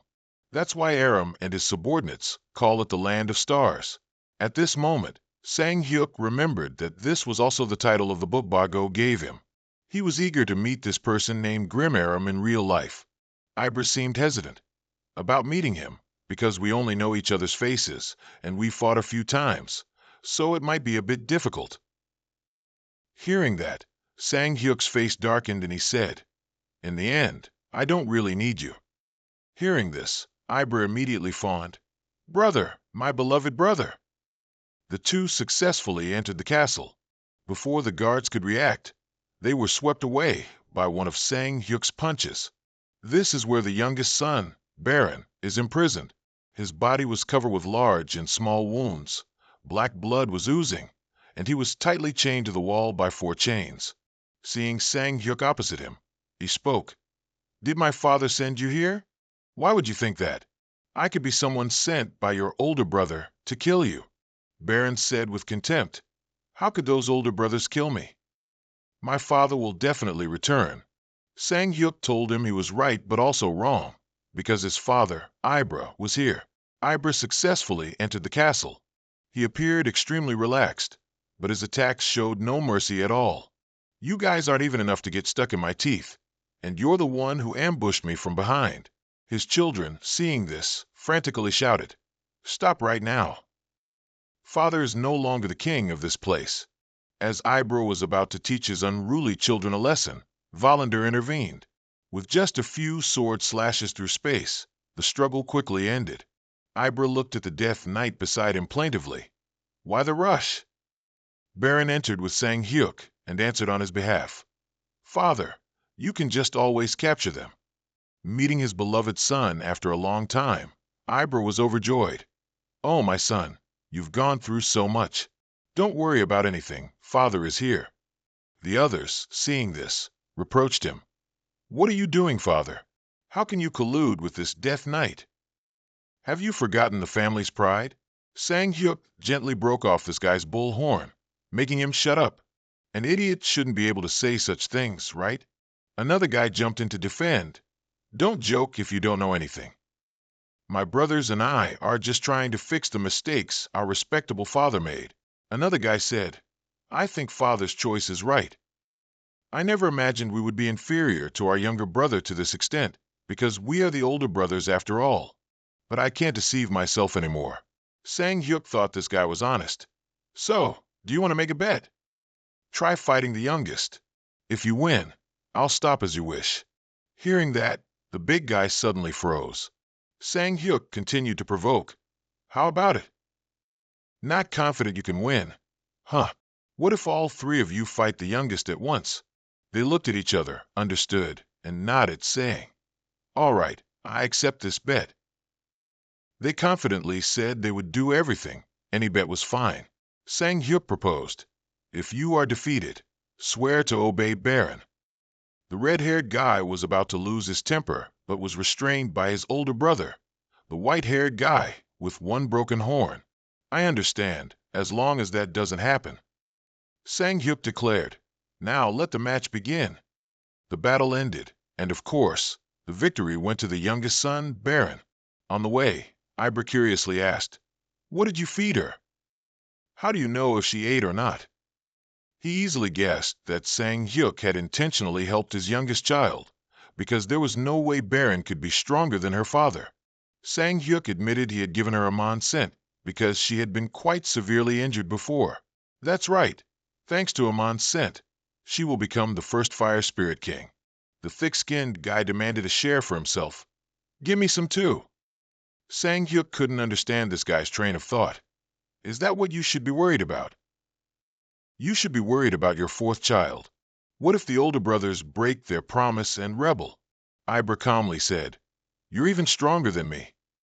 What are you so worried about? Just give me a month's cent, please. I've already shown my sincerity by bringing an extra carriage, haven't I? Sang Hyusi didn't give it at all, so you already have a way to get home. Ibra complained. Oh, dear brother. As night fell, Sang Hyusi saw Ibra and Geronia still awake, gathered around the campfire. So he approached and asked what they were doing up. This Balrog is actually telling stories that are useful for children. Geronia said, I have a lot of energy, but I can't control it well. Ibra replied, So what? What talent do you think you have? It's good to understand, but the body needs to adapt to it. Otherwise, you'll be harmed by the surging power. This child's case is a bit special. Perhaps you'll have to discard all the energy you've accumulated so far and gather new energy. Geronia was startled by the harsh reality. How can that be? How can I gather it again? Ibra continued, but it's not like there's no other way. You can make a pact with someone more powerful than yourself. Hearing that, Sang Hyusi asked, Can one make a pact in the demon kingdom? Isn't this child a dark elf? Because it only has half demon blood, this is entirely possible. The higher the rank of the person you find, the better. Signing a pact also means becoming that person's guardian. Ah, Ibra, who was speaking, now caught Sang Hyusi's strange gaze. Why are you looking at me like that? Sang Hyusi mysteriously said, It seems the problem has been solved. Ibra heard but didn't understand anything. At this moment, Geronia also said, Then I wish you good health, Ibra. After realizing, he frantically said, Wait a minute. I was thinking about making a pact. Sang Hyusi left them and said, Good luck in the future. So it was clear, Geronia and Ibra signed a pact. Its immediate benefit was making Geronia's body feel significantly lighter. Furthermore, Geronia now looked even more like a demon. Sang Hyusi was quite satisfied with this result. The carriage stopped, signaling they had arrived at the Gray Exile region. This name is truly misleading. This land doesn't look gray at all. The ground is even lush and green, with dense trees and animals living there. It looks more like a gateway to paradise than an exile. Where's the exile? Zephi explained that's because the king has isolated himself and forbidden any outsiders from entering this place. Suddenly, a few armored soldiers appeared behind them. They all maintained unfriendly expressions. How did you get in here? This is not a place where humans can easily come and go. If you still want to live and return, you'd best tell the truth. Seeing so many people come to greet him, Sang Hyusi gave a faint smile. This situation is truly awkward. Sang Hyusi was brought to the king's castle. Aram, the legendary ruler of the Gray Exile region, heard that he needed Satan's heart to bring back to a place called Earth. He first fell into contemplation, then expressed great interest. Sang Hyusi said he had once fought and defeated Ban, another name for Satan, so this was completely plausible, but he needed some assistance. Aram immediately understood his meaning. Are you referring to a sacred marriage? Sang Hyusi replied, Exactly. After the battle with Satan, Aram's mother sustained deep wounds, though not life-threatening. During that process, a part of her star shattered, and he himself hid one fragment. This is that fragment. The object in his hand radiates a beautiful blue light. It is thanks to it that this place can maintain its green color. But that also means if this star disappears from here, this Gray Exile region will revert to its original barrenness and become an extremely difficult place to live. Sang Hyusi also couldn't bear for that to happen. He asked, Is there another way? I truly need this star to eliminate Satan. If you can eliminate Satan, then I have nothing more to say. I don't know if you're aware of this, but Satan isn't the one who imprisoned us here. The three evil dragons are the masterminds. It was clear Sang Hyusi had no idea about this. Aram recounted. The first is called the Dragon of Death, Abalatron. The second is the night dragon Grandria, and finally Zagrikia, the demon dragon. They have lived even longer than the ruler of the demon kingdom. They are the ones who cannot be underestimated. That's why Satan imprisoned us, but didn't act directly, instead entrusting the power to those dragons to ensure we would never escape. There's only one way to obtain this star: destroy those 3 dragons and free us from the curse. When we can return to our mother's embrace, we will no longer need this star. The king also knew this was an impossible task, so he told Sanghai, I truly don't want to suggest you do it this way. Sanghai remained silent, but his mind was made up. In another room in the castle, everyone was gathered to discuss traveling to Manhua, the lair of the 3rd dragon. Acha's daughter, Merlin, would also join to lead the way. Erin's piercing scream startled everyone. She fainted and woke up with wide, staring eyes as if possessed by someone, emitting strange growling sounds. Erin spoke, but the voice wasn't hers. So, you're coming to meet me? What foolish and arrogant creatures! Sanghai asked. Are you Zagrikia? The voice echoed again. Don't worry, I just stopped by to say hello today. You know, the prophetic constellation said that even if I knelt and thanked them 1,000 times, it wouldn't be enough. It must be known that the prophetic constellation has been different from its kin since birth. Sometimes they pour all their brilliance into seeing prophecies, and that is why their fates are shorter than ordinary people. This child, whom I inhabit for a moment, is also like that. Its vessel will become wider and sturdier than any prophetic constellation ever born in the demon kingdom. Sanghai yelled, Stop spouting nonsense. Get out of Erin's body now. Zagrikia scoffed. Let's see if you can still be so arrogant when you're standing before me. I'm very much looking forward to meeting you, you fool. After saying these words, Erin's body slumped down, and she fainted. Upon seeing this, Merlin asked Sanghai, Are you still firm with your decision? He retorted, leaving her speechless. I've invited you to come along this far, and you still can't go. Right now, we will depart from Manhua. On the way, Sanghai was restless, wondering how much time had passed. How's everyone at home? If they don't find the body, they probably can't hold a funeral, can they? Seeing him like this, Volander asked if he was worried that everyone would forget him. Then he comforted Sanghai. Don't worry, everything will be fine. Everyone is waiting, they won't forget you. Ibra was taking advantage of the time to train Geronia. While fighting, he instructed her not to use energy as she was, but to utilize it more flexibly. Geronia diligently absorbed the lesson. Yes, Master Ibra. Zephi and Sanghai stood from afar, watching the two of them. He asked Zephi if he felt jealous seeing his younger sister become stronger, then handed him a strange pill. Zephi coughed as he swallowed it, asking suspiciously, What did you just feed me? Unexpectedly, this was the scent of Amon. Zephi was puzzled why Sang-hyuk would suddenly give him something so precious. Sang-hyuk said gently and obviously, I feel more at ease when I have capable companions. So, for my sake, become stronger in the future. Zephi was very grateful. Thank you, Sang-hyuk. By morning, the 2 carriages continued their journey. Sang-hyuk even had the presence of mind to take out food for Erin to play a guessing game. The little girl guessed correctly that he would take out 3 chocolate bars. Sang-hyuk smiled, increasing the difficulty. You guessed the right amount I intended to take out, but what if I don't take anything out this time? Erin said, Then there's no fun left. Let's try another game. I'm sorry. Do you encounter any difficulties when you use your ability? The little girl replied, It's fine, but it makes me feel a bit hungry. Ibramut interjected, Is that so? How hungry? Your big brother here has a lot of delicious food. Erin laughed. Your big brother, hee. Erin's expression suddenly tensed. She said she saw something coming. It was invisible and heading towards them.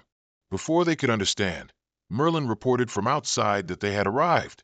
The lair of the despaired dragon Zarikian. This is Manhua. They have arrived at Manhua. Zephi asked, What do we do now? Should we go in? Sang Hyuk spoke up.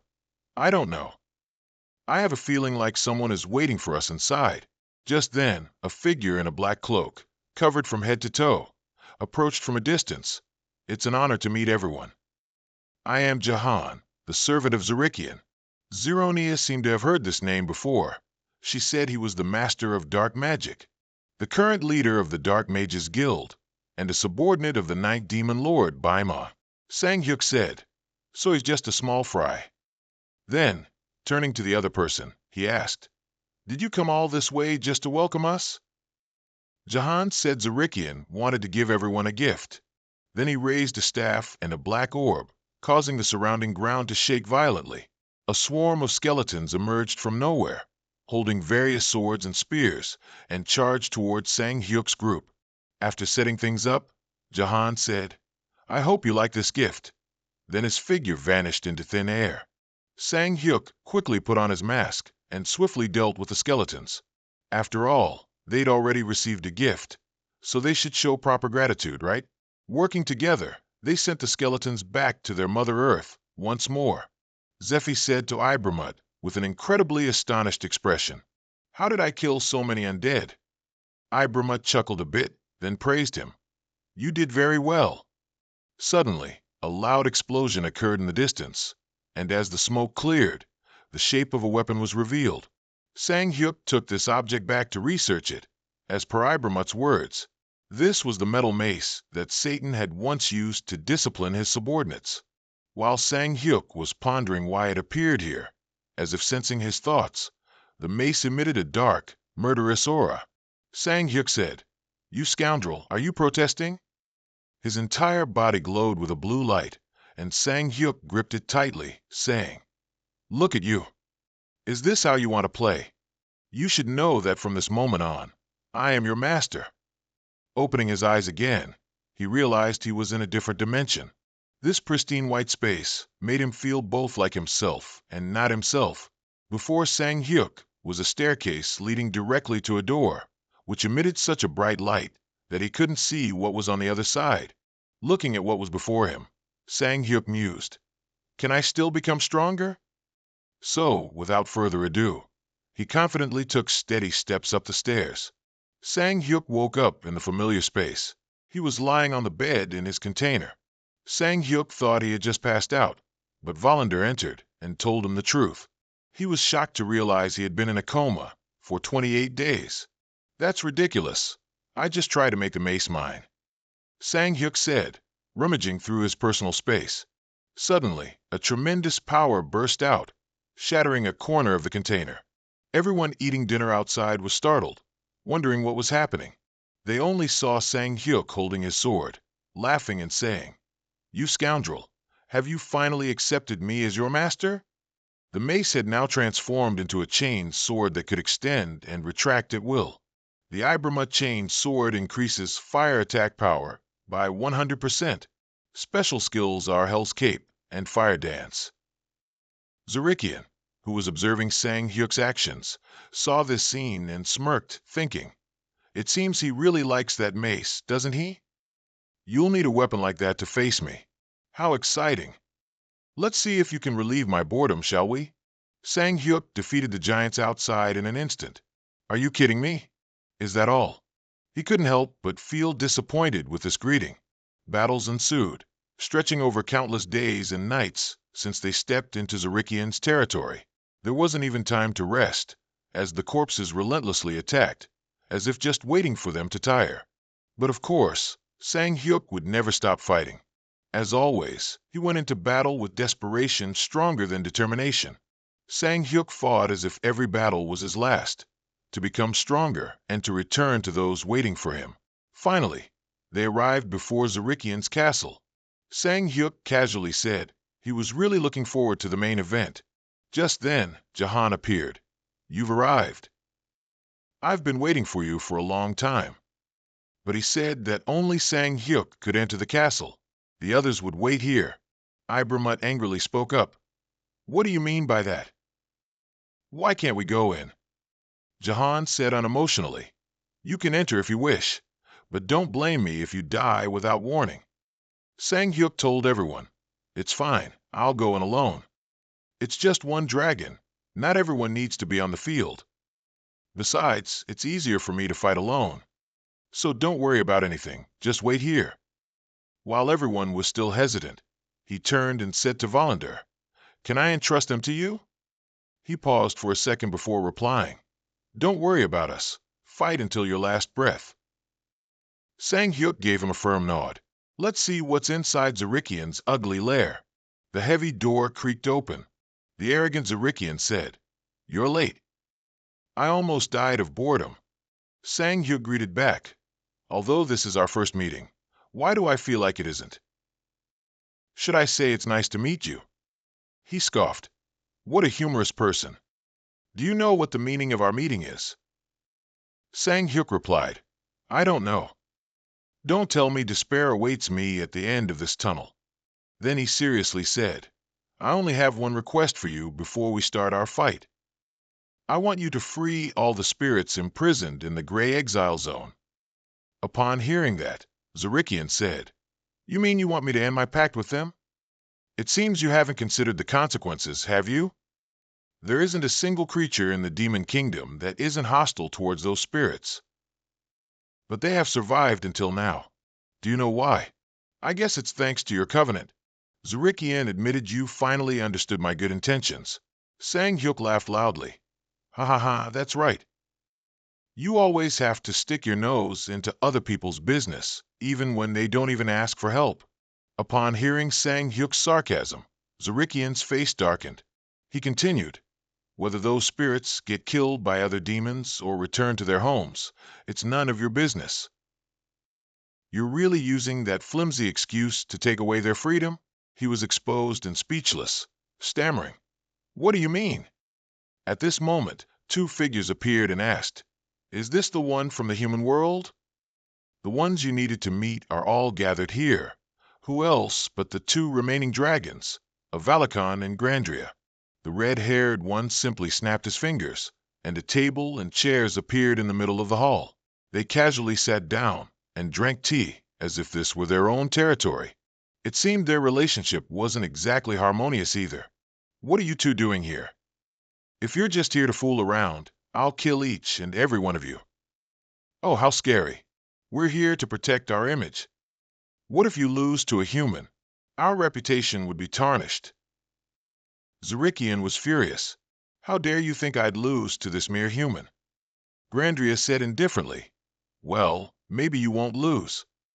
But if everything in this world happened as prophesied, that human wouldn't have made it here." He turned and asked Sang Hyuk, "You're the Mask King, aren't you?" He was surprised that he knew his alias.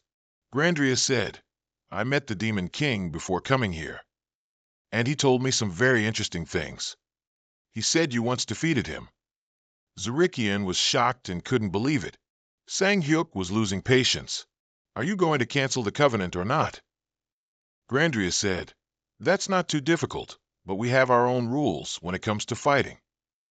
In terms of skill, the three of us are all equal. That means if you can defeat one of us, it's equivalent to defeating all three." Sang Hyuk asked again, "You mean only one person will represent and fight me?"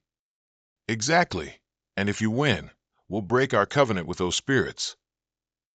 Sang Hyuk appeared to consider it, but then changed his mind. "I don't like this idea. I also have my own rules when it comes to fighting. Why don't all three of you fight me at once?"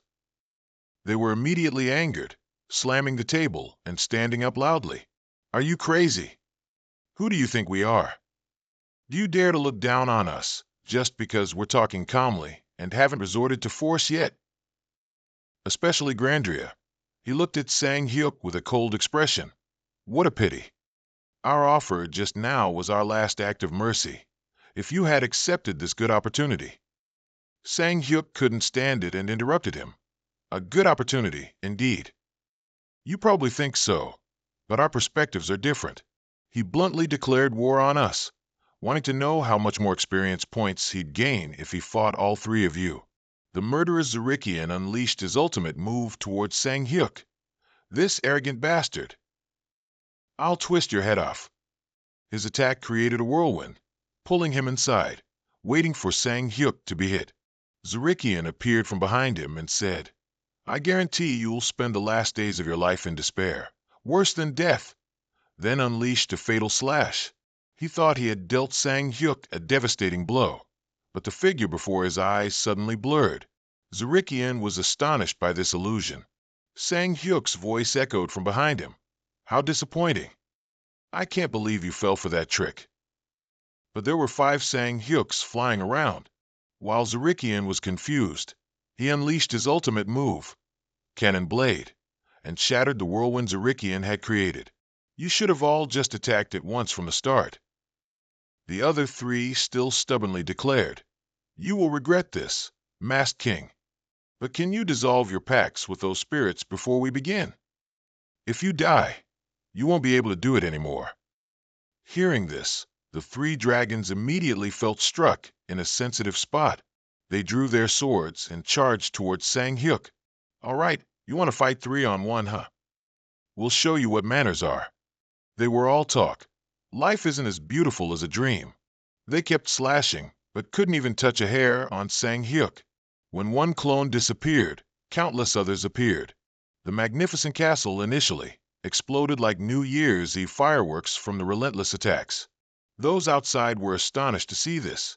This battle was on a much higher level than they had imagined. Even though they had been together for a while, the Zephy brothers didn't know Sang Hyuk would be this strong. A familiar voice rang out, making them turn abruptly. "What are you all doing here? What happened to you? Why are you here?"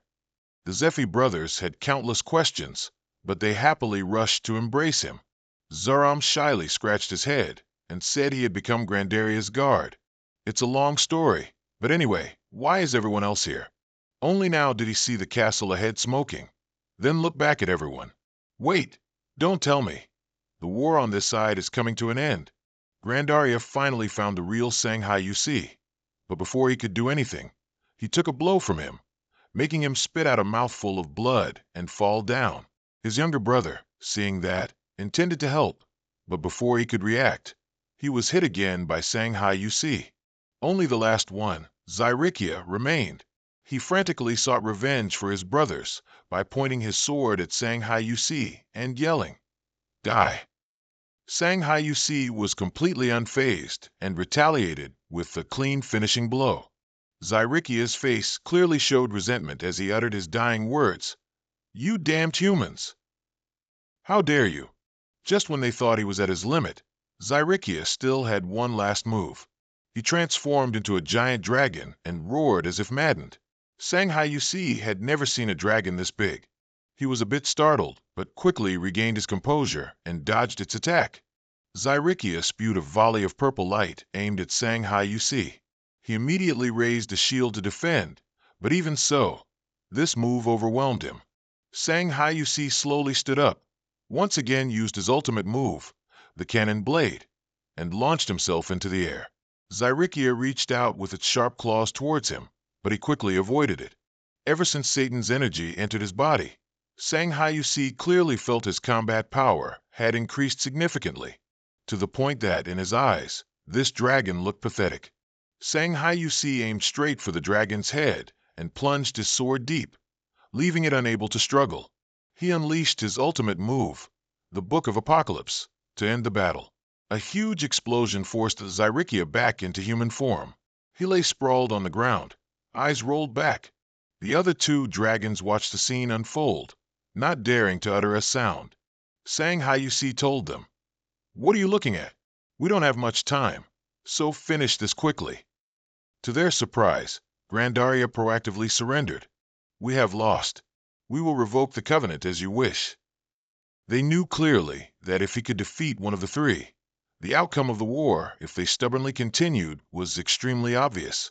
Shanghai UC gave a faint laugh. "Ha ha, is that really the reason?" Shanghai UC didn't think so. He was certain these dragons valued their lives more than their pride. Grandaria said, "I don't care what you think. We have our own priorities. It's good that you're not bothering to give more excuses.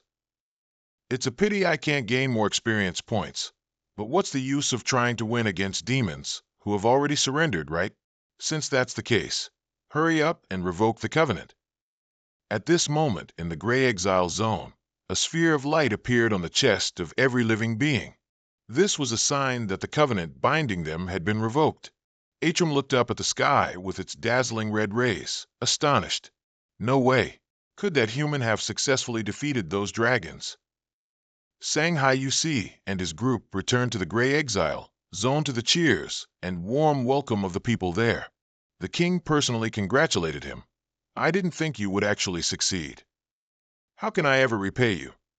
Don't overthink it. Anyway, I would have done it to return to where I need to be." Hearing that, Atrum felt even more indebted to him. As soon as they were ready, the people here would return to their kingdom. They had waited for this day for too long. The Zifi brothers gathered in a small eatery. They wanted to know more details about what happened to Zoram and how he became Grandaria's guardian. Zoram calmly recounted, "I had many thoughts while guiding visitors to the Gray Citadel. Even though imprisoned in the Demon Kingdom, these spirits still lived with the initial desire to return to their true homeland." It sounded ridiculous, but their attitude moved him. That was also when Zero realized he couldn't become a demon lord just by being a guide. After that, he left the Gray Citadel to go to Grandaria's territory, the most suitable among the demon dragons. Of course, he didn't accept Zero immediately, but he risked his life and tried his best until he was recognized. A long while later, he finally became Grandaria's guardian. Zeronia asked her brother if becoming a guardian was worth it. He replied profoundly that it was a good question, but they would have to wait to find out. On the highest floor of the castle, Atrum and Shanghai UC were talking privately. This spirit king warned him that the bottomless abyss was an endless pit, just as its name suggested. No one knew where Satan was in the abyss or what was lurking there. Shanghai UC told Atrum not to worry. He knew it wouldn't be easy. Atrum completely trusted him, certain that he would be able to defeat Satan. Enough waiting. Now it's time to fulfill the promise. Atrum handed Shanghai UC the stone fragment and reminded him not to forget that there was only one chance. The star fragment would transform into the form he desired. Shanghai UC knew exactly what he wanted to use this for. He closed his eyes and focused all his power on the stone fragment. A blue light emanated from all the windows, and when Shanghai UC opened his eyes, it had merged into one with his sword. In his hand was now the Hymn of the Apocalypse, with a physical attack rating of 4,500 to 7,000, a divine attack power of 3,000 to 6,000, and the ability to eliminate 100% of the cooldown for all skills. Special skills included Rest, Book of Destruction, and Hymn of the Apocalypse. Atrum's voice rang out. He seemed very pleased with the result. "Shall we go now? I've been waiting for this moment for a long time, too." Shanghai UC sincerely said, "Thank you, Atrum." All the spirits, along with their king, gathered in the square and prayed. A golden light flashed in the sky, and everyone and everything disappeared, leaving the place as a barren wasteland as it once was. Shanghai UC gave a bitter laugh. "They should have at least left us a place to stay overnight." "You've changed something, haven't you? Outwardly, there's no difference, but you're definitely stronger than before," Ban said. "Is this why you sent me to the Gray Citadel?" "To clean up the mess you caused." "At least everyone is happy. Those spirits trapped in the Demon Kingdom always gave me headaches. And now, thanks to you solving it, I can sit back and relax. Do you want anything? I will do anything for you within my power." Shanghai UC made his request. "Please free the Aryan tribe from their curse." Ben hadn't expected this answer. He thought he would ask for something to make himself stronger. He chuckled and accepted. "All right, if that's what you want." Ben snapped his fingers, and next, there was nothing. "What? The curse has been lifted?" "Of course. What were you expecting?" "That was a bit anticlimactic," Shanghai UC asked. "Aren't there usually rituals or magical effects?" "I didn't expect you to be so naive," Ben said. "Who's spreading such nonsense?" Then he asked, "When will you leave for the bottomless abyss?" "Don't worry, I'll set off when I'm ready. Who cares about you? Just make sure you get enough rest before you go." The bottomless abyss is much further than the gray mausoleum. Sang Hayusi was about to leave when he stopped. I almost forgot. The Demon Lord rankings might change a bit. Ban looked at him doubtfully. The Aryan tribe was going about their daily lives when suddenly the symbols on their foreheads gradually disappeared. Everyone cheered joyfully. The curse has been broken. We're free. Aaron looked towards the horizon and whispered, Brother Sang Hayusi? Returning to Sang Hayusi, he assigned each of the Zephi siblings a task. Zeronia will fight against Demon Lord rank 72, Andromalius. Zoram will deal with Demon Lord rank 71, Dantalion, and Zephi will take care of Sia, Demon Lord rank 70. Sang Hayusi himself wondered if it was really possible to change Demon Lord ranks like this in just one day. Then he turned to the Zephi siblings and asked, What do you all think? Are you worried about facing these Demon Lords? Zephi knelt down and said, Of course, this is our last chance to become a lord. According to the laws of the Demon Kingdom, if defeated in a rank-claiming battle, one cannot challenge again for the next 100 years. That's a harsh rule indeed, but even so, there's nothing to worry about. Just fight as you normally would. All three of you are stronger than before, right? It's best not to lose. Otherwise, I'll end you myself. Hearing that, the Zephi siblings exchanged determined glances and collectively thanked Sang Hayusi. The day of battle arrived, the stands packed with spectators, demons roaring loudly, showing their excitement at the sight of slaughter. Their cursing gave Sang Hayusi a headache, but it was understandable. An arena is never quiet for a moment. This place is called the Arena of Greed. While we're here, do you want to place a bet? Ban said he'd bet on that dark elf succubus to win. Sang Hayusi said, Shouldn't you have more faith in your own side? At this moment, an announcement echoed from below the stands. The Demon Lord Challenge battle is about to begin. The challenger is the Dark Elf warrior, Zeronia, and her opponent is Demon Lord rank 72, Andromalius. Perhaps it's time for you to yield your position. This guy must have heard rumors beforehand. He said, You've come to challenge me because the false-faced king is backing you, right? I have no grudge against you, but I certainly have unfinished business with the false-faced king, so I'll make sure you die in the most painful way. Zeronia was unfazed, drawing her sword to challenge him. Brother Sang Hayusi already shattered your heart twice, and today I'll be the one to repeat that history. These words enraged him. You lowly bitch! Who do you think you are to disrespect me? At the same time, he released countless venomous snakes toward Zeronia. She nimbly jumped into the air to evade them, then swooped down to the ground and incinerated them with fire. How could this guy not recognize that what Zeronia held was Ibramut's chain sword? She firmly gripped her weapon and charged towards her opponent, but two snakes tightly coiled around her arms. Let's see how you'll escape this time. Just one bite, and your body will be paralyzed instantly. At this moment, another one emerged from behind her and bit deeply into Zeronia's neck.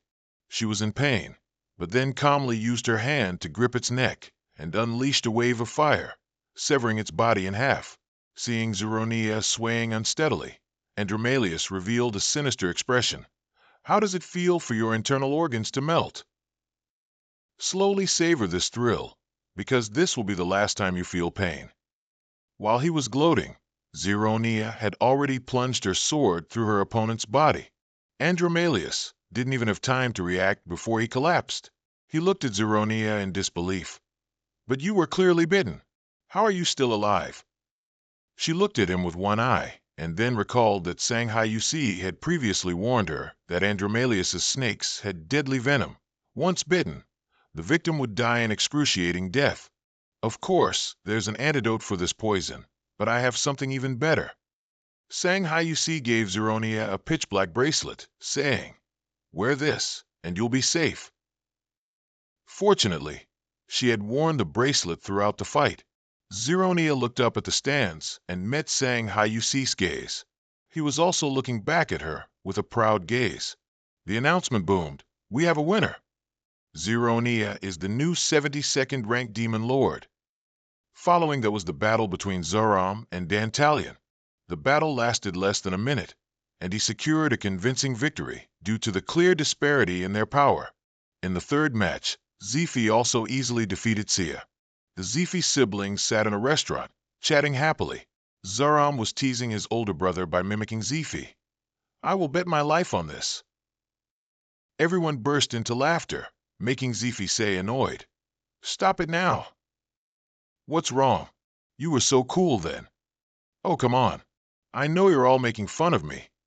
It was impressive before the fight, but now that I've won, it just feels cheesy." Sang Huk also joined in the fun. Luckily, everyone won. Just imagine if you said that, and then lost. He sat down at the table and asked everyone how they planned to find their subordinates.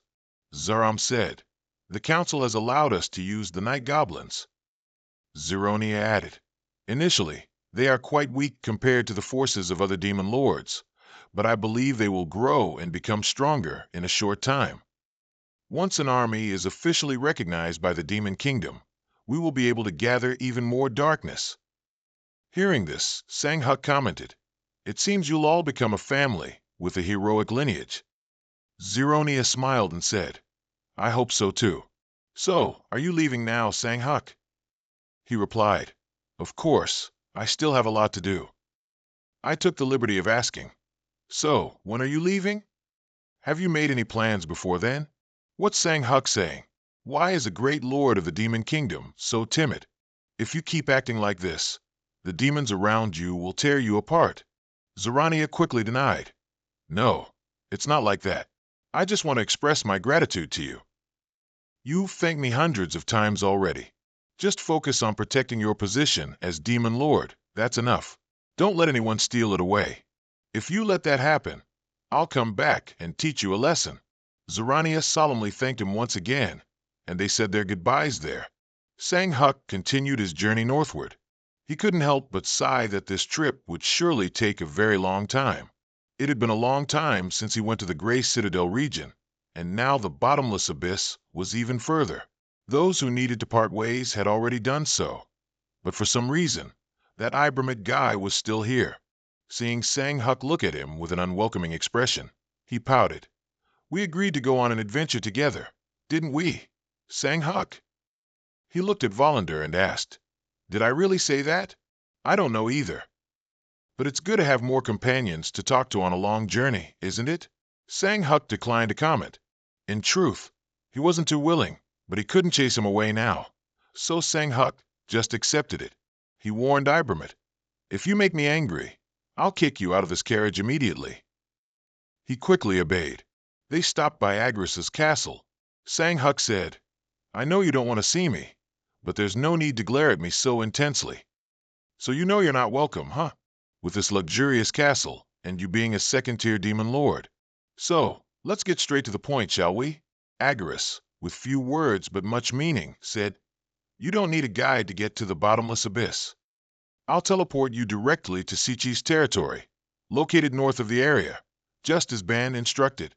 From there, just head straight north, and you'll reach the bottomless abyss." Sang Huk happily replied, "Then thank you for your help." Agaris coldly snapped his fingers. "No thanks necessary, just disappear quickly." The three were immediately teleported to another area. They walked and chatted, thinking that finger snapping was Ban's trademark, but it turned out everyone could do it. The only difference was what each demon lord could do with a snap of their fingers. This city is truly enormous. A short distance away, two tailing figures suddenly appeared, staring intently at Sang Huk's group with their red eyes, as if plotting something. They walked for a long time before finding a restaurant, but there were no empty seats left. Ibramid told Volander and Sang Huk to wait a bit while he tried to find a way. He didn't expect Ibramid's method would be to walk up to a table of two goblins and aggressively say, "Hey, you guys look drunk enough. Are you getting up or not?" Seeing Ibramid's fierce demeanor, they were scared and ran off immediately. Right after that, he turned and waved at Sang Huk, calling out, "Hey, there's a spot here." Oh my God, not everyone can flip their attitude faster than a rice paper pancake like that. The food here isn't bad at all. Haha, of course. This is the recommended menu. Who would have known this Banrock guy also had a talent for food criticism, just like an expert? Sang Huck, who was eating, also had to stop because of his commotion.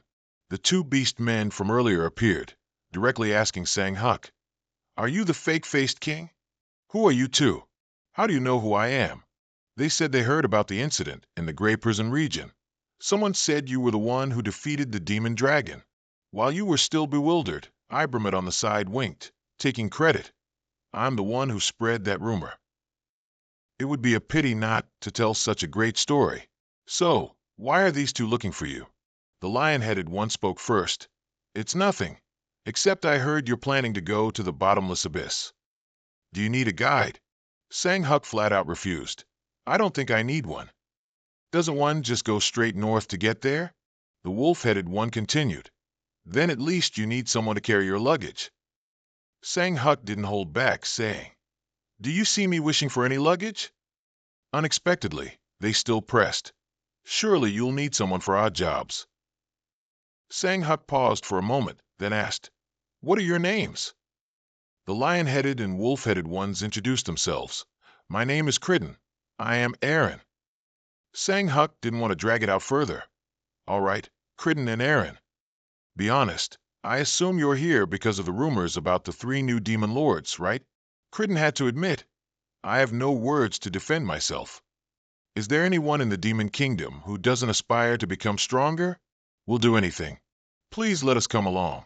Sang Huck turned to ask his 2 companions for their opinion.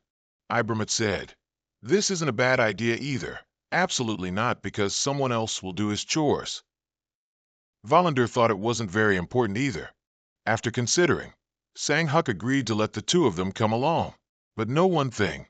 I won't teach or help you 2 with anything. You can only get stronger by relying on yourselves. I won't stop you even if you want to give up halfway." They were overjoyed, immediately saying in unison, "We understand." During the day, they hunted monsters together, and at night they rested, seeing these 2 new recruits diligently working, from chores like driving the carriage and cooking to fighting enemies with all their might. Sang Huck knew he had made the right choice. The monster pulling the carriage suddenly collapsed while moving. Aaron saw this and quickly informed Sang Huck. It must be unable to withstand the dark energy as they get closer and closer to the bottomless abyss. Aaron said he could treat this monster, but it would quickly collapse again. The closer they get to the destination, the more the dark energy will increase.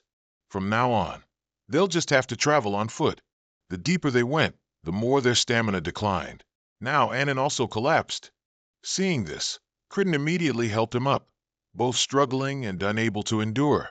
Sang Huck walked ahead and left a remark, saying it seemed the 2 of them weren't capable enough to withstand this place. "If you want to turn back, just say so, and I'll let you go." They still insisted on continuing, saying, "Even if I have to die, I'll die here." Sang Huck couldn't bear to see them suffer. If they continued like this, they would truly die before reaching the bottomless abyss.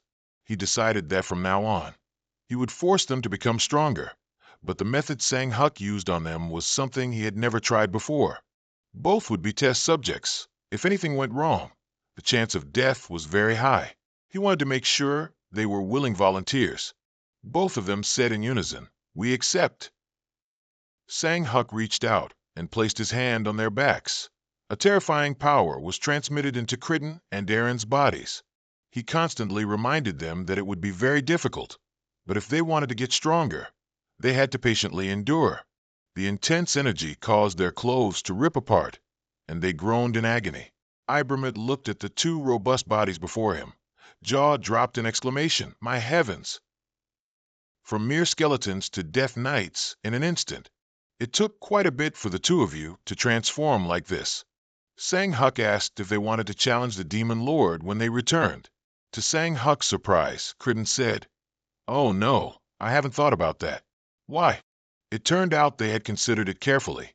"If I aim for the Lord's position right now, wouldn't I be clashing with those you've led before?" Annan said, "I think I'll wait until they've risen to a higher position." Sang Huck chuckled. "So you're confident you'll win when you challenge them?" Annan continued boldly, "I don't know how strong they are, but I'm confident I can defeat anyone right now. Well, look at that arrogance. Sang Huk reminded him. Confidence is good, but if you don't know your limits, the outcome won't be good. Understood. I will definitely engrave these words in my mind. Volander called Sang Huk, telling him to look ahead. They were facing a cave entrance, glowing with a deadly red light. So this is the bottomless abyss. Sang Huk mused. Finally, this journey has come to an end. The five of them had walked for hours, but there was nothing but blood-red vines stretching through every corner, motionless and only serving to emit light. Ibermit spoke up. Boss, will we really find anyone here? Sang Huk replied. How would I know? This is my first time here too. He still had the presence of mind to joke. So there are things even Boss doesn't know. Sang Huk disdainfully said, If it weren't for me, you probably wouldn't even know that gods come from heaven. Suddenly, they all felt a massive amount of energy surging from within. The path ahead suddenly became clear, but this time the light wasn't coming from the vines, but from the eyes of countless reanimated corpses. This number is far too many. Sang Huk immediately ordered everyone to prepare for battle. They only saw a surge of alternating red and black power hit Sang Huk and pull him away. His teammates frantically called his name, but received no response. Before they could even prepare themselves, the horde of zombies charged, and the two sides immediately engaged in fierce battle. It must be admitted that this opponent was truly strong. The zombies had absorbed a massive amount of dark energy from this place, so they couldn't be underestimated like normal ones. Ibermit clicked his tongue, saying, Even so, they're just zombies, nothing more, nothing less.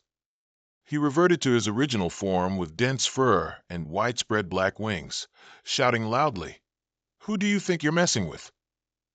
Cridden and Anon, meanwhile, used all their strength to smash the skull of each one. Volander was no less formidable. When his sword cut a path, all enemies within a 3-meter radius were shattered. Ibermit laughed loudly. Do you think you can stand on equal footing with me? Come on, I'll take on all of you. As they were fighting fiercely, the zombies suddenly stopped. I didn't expect to run into this hateful old hag here. Ibermit was sent flying by her sharp claws, and there was another one. The other one unleashed a move, and Ibermit's arm was severed. He shrieked in pain. Hearing that, Volander looked over, astonished. Why are they here? Sang Huk was advancing alone inside, and stopped before a giant iron frame. Although it was his first time seeing this place, for some reason, he felt a strange sense of familiarity. Satan, we finally meet. Although I've heard of you for a long time, this is my first time meeting you. Volander thought. No wonder he's the first demon lord. This skull-headed guy wields incredibly terrifying power. He attacked relentlessly and used many unusual techniques, making Volander struggle. He almost fell victim to the demoness sharp claw. Luckily, Cridden and Anon appeared in time to help. Before they could even catch their breath, the skull-headed guy pressed on. In the nick of time, Ibermit's fire wrapped around the opponent's body and hurled him to the ground. Volander quickly stabbed him in the chest. Blood splattered everywhere, making him scream before he went blind. Ibermit was still optimistic. What would you do without me, bro? Luckily, I'm here. I have all these mountains in the palm of my hand, Cridden and Anon also finished off the demoness at the right time. Oh, you guys did it too. I can't believe one can actually become a demon lord this way. Cridden looked at Ibermit's injury, worried. Your arm. No need to make such a fuss. It's just an arm. But we should still give first aid first. But where did Big Bro go? Just as they relaxed, the demoness claw swung up and pierced through Anon's body. His voice trembled. Ibermit. Kristen, dazed, called Anon's name. By the time they looked up, they suddenly realized that the demoness, the skull-headed guy, and the zombies from earlier had all revived. Satan looked over at Hiu through the heavy iron bars. It's been a very long time since this place had a guest. Do you know what kind of place this is? Welcome to the bottomless abyss. I can't believe someone found their way all the way here. And not to mention, you're a mere mortal. Take this, he said. Then a dragon-bodied monster with a flaming head appeared before Sang Hiu. Sang Hiu excitedly said, That's right, now this is fun. Satan's voice echoed in the cave. This is the heart you want, isn't it? 1,000 years have passed since our last battle. It wouldn't be good if it ended just as it began. This is just the beginning, humanity. Try to endure until the end. Volander saw the monster continuously unleashing swift and dangerous attacks, so he shouted loudly, "Everyone be careful." It's been so long, the feeling's strange. I'm talking about controlling my power. While muttering, it circled around, occasionally unleashing sudden attacks. What do you think? Is it worth watching? Every time Volander and his group eliminated an enemy, they would revive again. He angrily cursed, "Damn it! Fighting more is just a waste of time." Sang Hiu was already sick of this guy. He irritably looked at him. "Come out here, you scoundrel. I'll twist your head off, just you watch." Satan scoffed. "If you want it, you'll have to come here and get it. But you'll have to break that lock first. Prepare yourself. Once I get out of here, that's when hell truly begins. Even your world will be in peril." Sang Hiu said nothing, but the lock was shattered. He didn't step out, but simply stared at him silently. To open up space and time, connecting dimensions, you'll need a colossal amount of dark energy. But it has another meaning for Ban. I'm just an obstacle to Ban.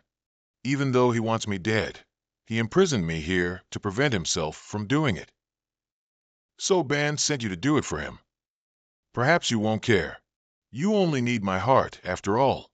Sang Hiu listened to everything and then said, "This isn't what I imagined." Satan chuckled and said, "You should try staying here for a while to see what it's like." Then he asked, "What brought you here?" "You want to find Ban. They said I need your heart to return to my world." "Ah, that's right." Sang Hiu stood outside the prison and pondered for a long time. This fire-headed monster was just as talkative. Now I understand what Idia meant. To me, humanity is an insignificant existence. You can live, at most, for a little over 100 years. No matter how hard you try, you cannot change natural limits. However, Idia always said this: humanity possesses immense capabilities that I couldn't have imagined. You humans are truly a strange existence, hard to describe in words. Sang Hiu only focused on defeating it. If you've just realized that now, you might as well go die. He unleashed his ultimate skill, the flood of destruction, and then both sides clashed again, neither gaining an advantage. Ibramut watched worriedly. "Should we do something? What if Big Bro gets hurt?" But what else could they do besides dodging the accidental blows that fell? From the opponent's sluggish movements, Sang Yu realized the monster seemed to be running out of strength already, or perhaps he had just become stronger. He unleashed his ultimate skill, the Hymn of Finale, causing blue light to radiate across the sky of the demon realm. In Sang Hiu's hand was Satan's jet-black heart. He had been completely defeated by him. Sang Hiu brought the spoils of war back to Ban. He held Satan's heart in his hand, still unable to believe it. "Ban Sang Hiu, you're much stronger than before. Are you planning to return to Earth right away? If you wish, I can prepare it immediately." Sang Hiu finally spoke. "This was your plan from the start, wasn't it? Why did you bring me here?" Hearing that, Ban tensed. "What are you saying?" "Satan told me you had another purpose, that he was a thorn in your side, and you decided to use me, so you wouldn't have to get your own hands dirty." Unexpectedly, Ban said, "Even if I wanted to kill Satan, I couldn't."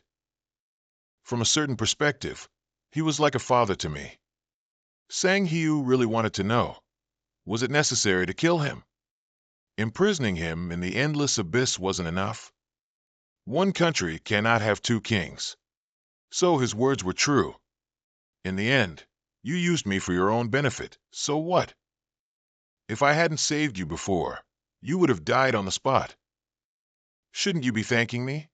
Ban clenched Satan's heart and absorbed the surging dark energy from it. "Just say the word, and I'll open the teleportation gate whenever you want." Sang Hiu didn't rush, saying, "Isn't there something we need to check first? We need to find out who is the strongest." Sang Hiu went to meet the Zephi brothers. Knowing he had eliminated Satan, they were very excited. But seeing him again was even better. He asked them how it felt to be a lord. Geronia replied, "When I achieved this title, it wasn't much. Just busier than before." He laughed at her. "Did you just realize that now?" Ibermut's big bro shout made everyone jump, and the entire restaurant turned to look at them. "I heard you're about to fight the Demon King, aren't you?" Sang Hiu asked how he was doing. "Are you better now?" "Haha, don't worry about me. It's just losing an arm. It's good that you're so positive."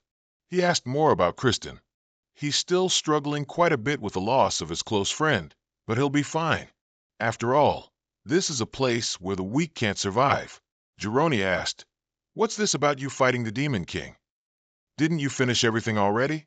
You can go back to Earth now." Sang Hiu said he still had something to settle with Ban. "If the Savior leaves, I'll be upset. Don't worry, whether I win or lose, I'll still return to Earth. This will be my final battle in the demon realm. Even though it was only for a short time, I was very happy thanks to all of you. Take care. Times truly change quickly." The ones standing in the arena are Ban and Sang Hiu. He asked, "Do you hear those shouts? They're singing a song to urge us to fight quickly." Sang Hiu confirmed again, "No matter the outcome, I will still return, right? Don't worry, I've set it up so that even if I die, you can still open the teleportation gate. Even so, don't be so arrogant. I'm not the Ban you used to know anymore."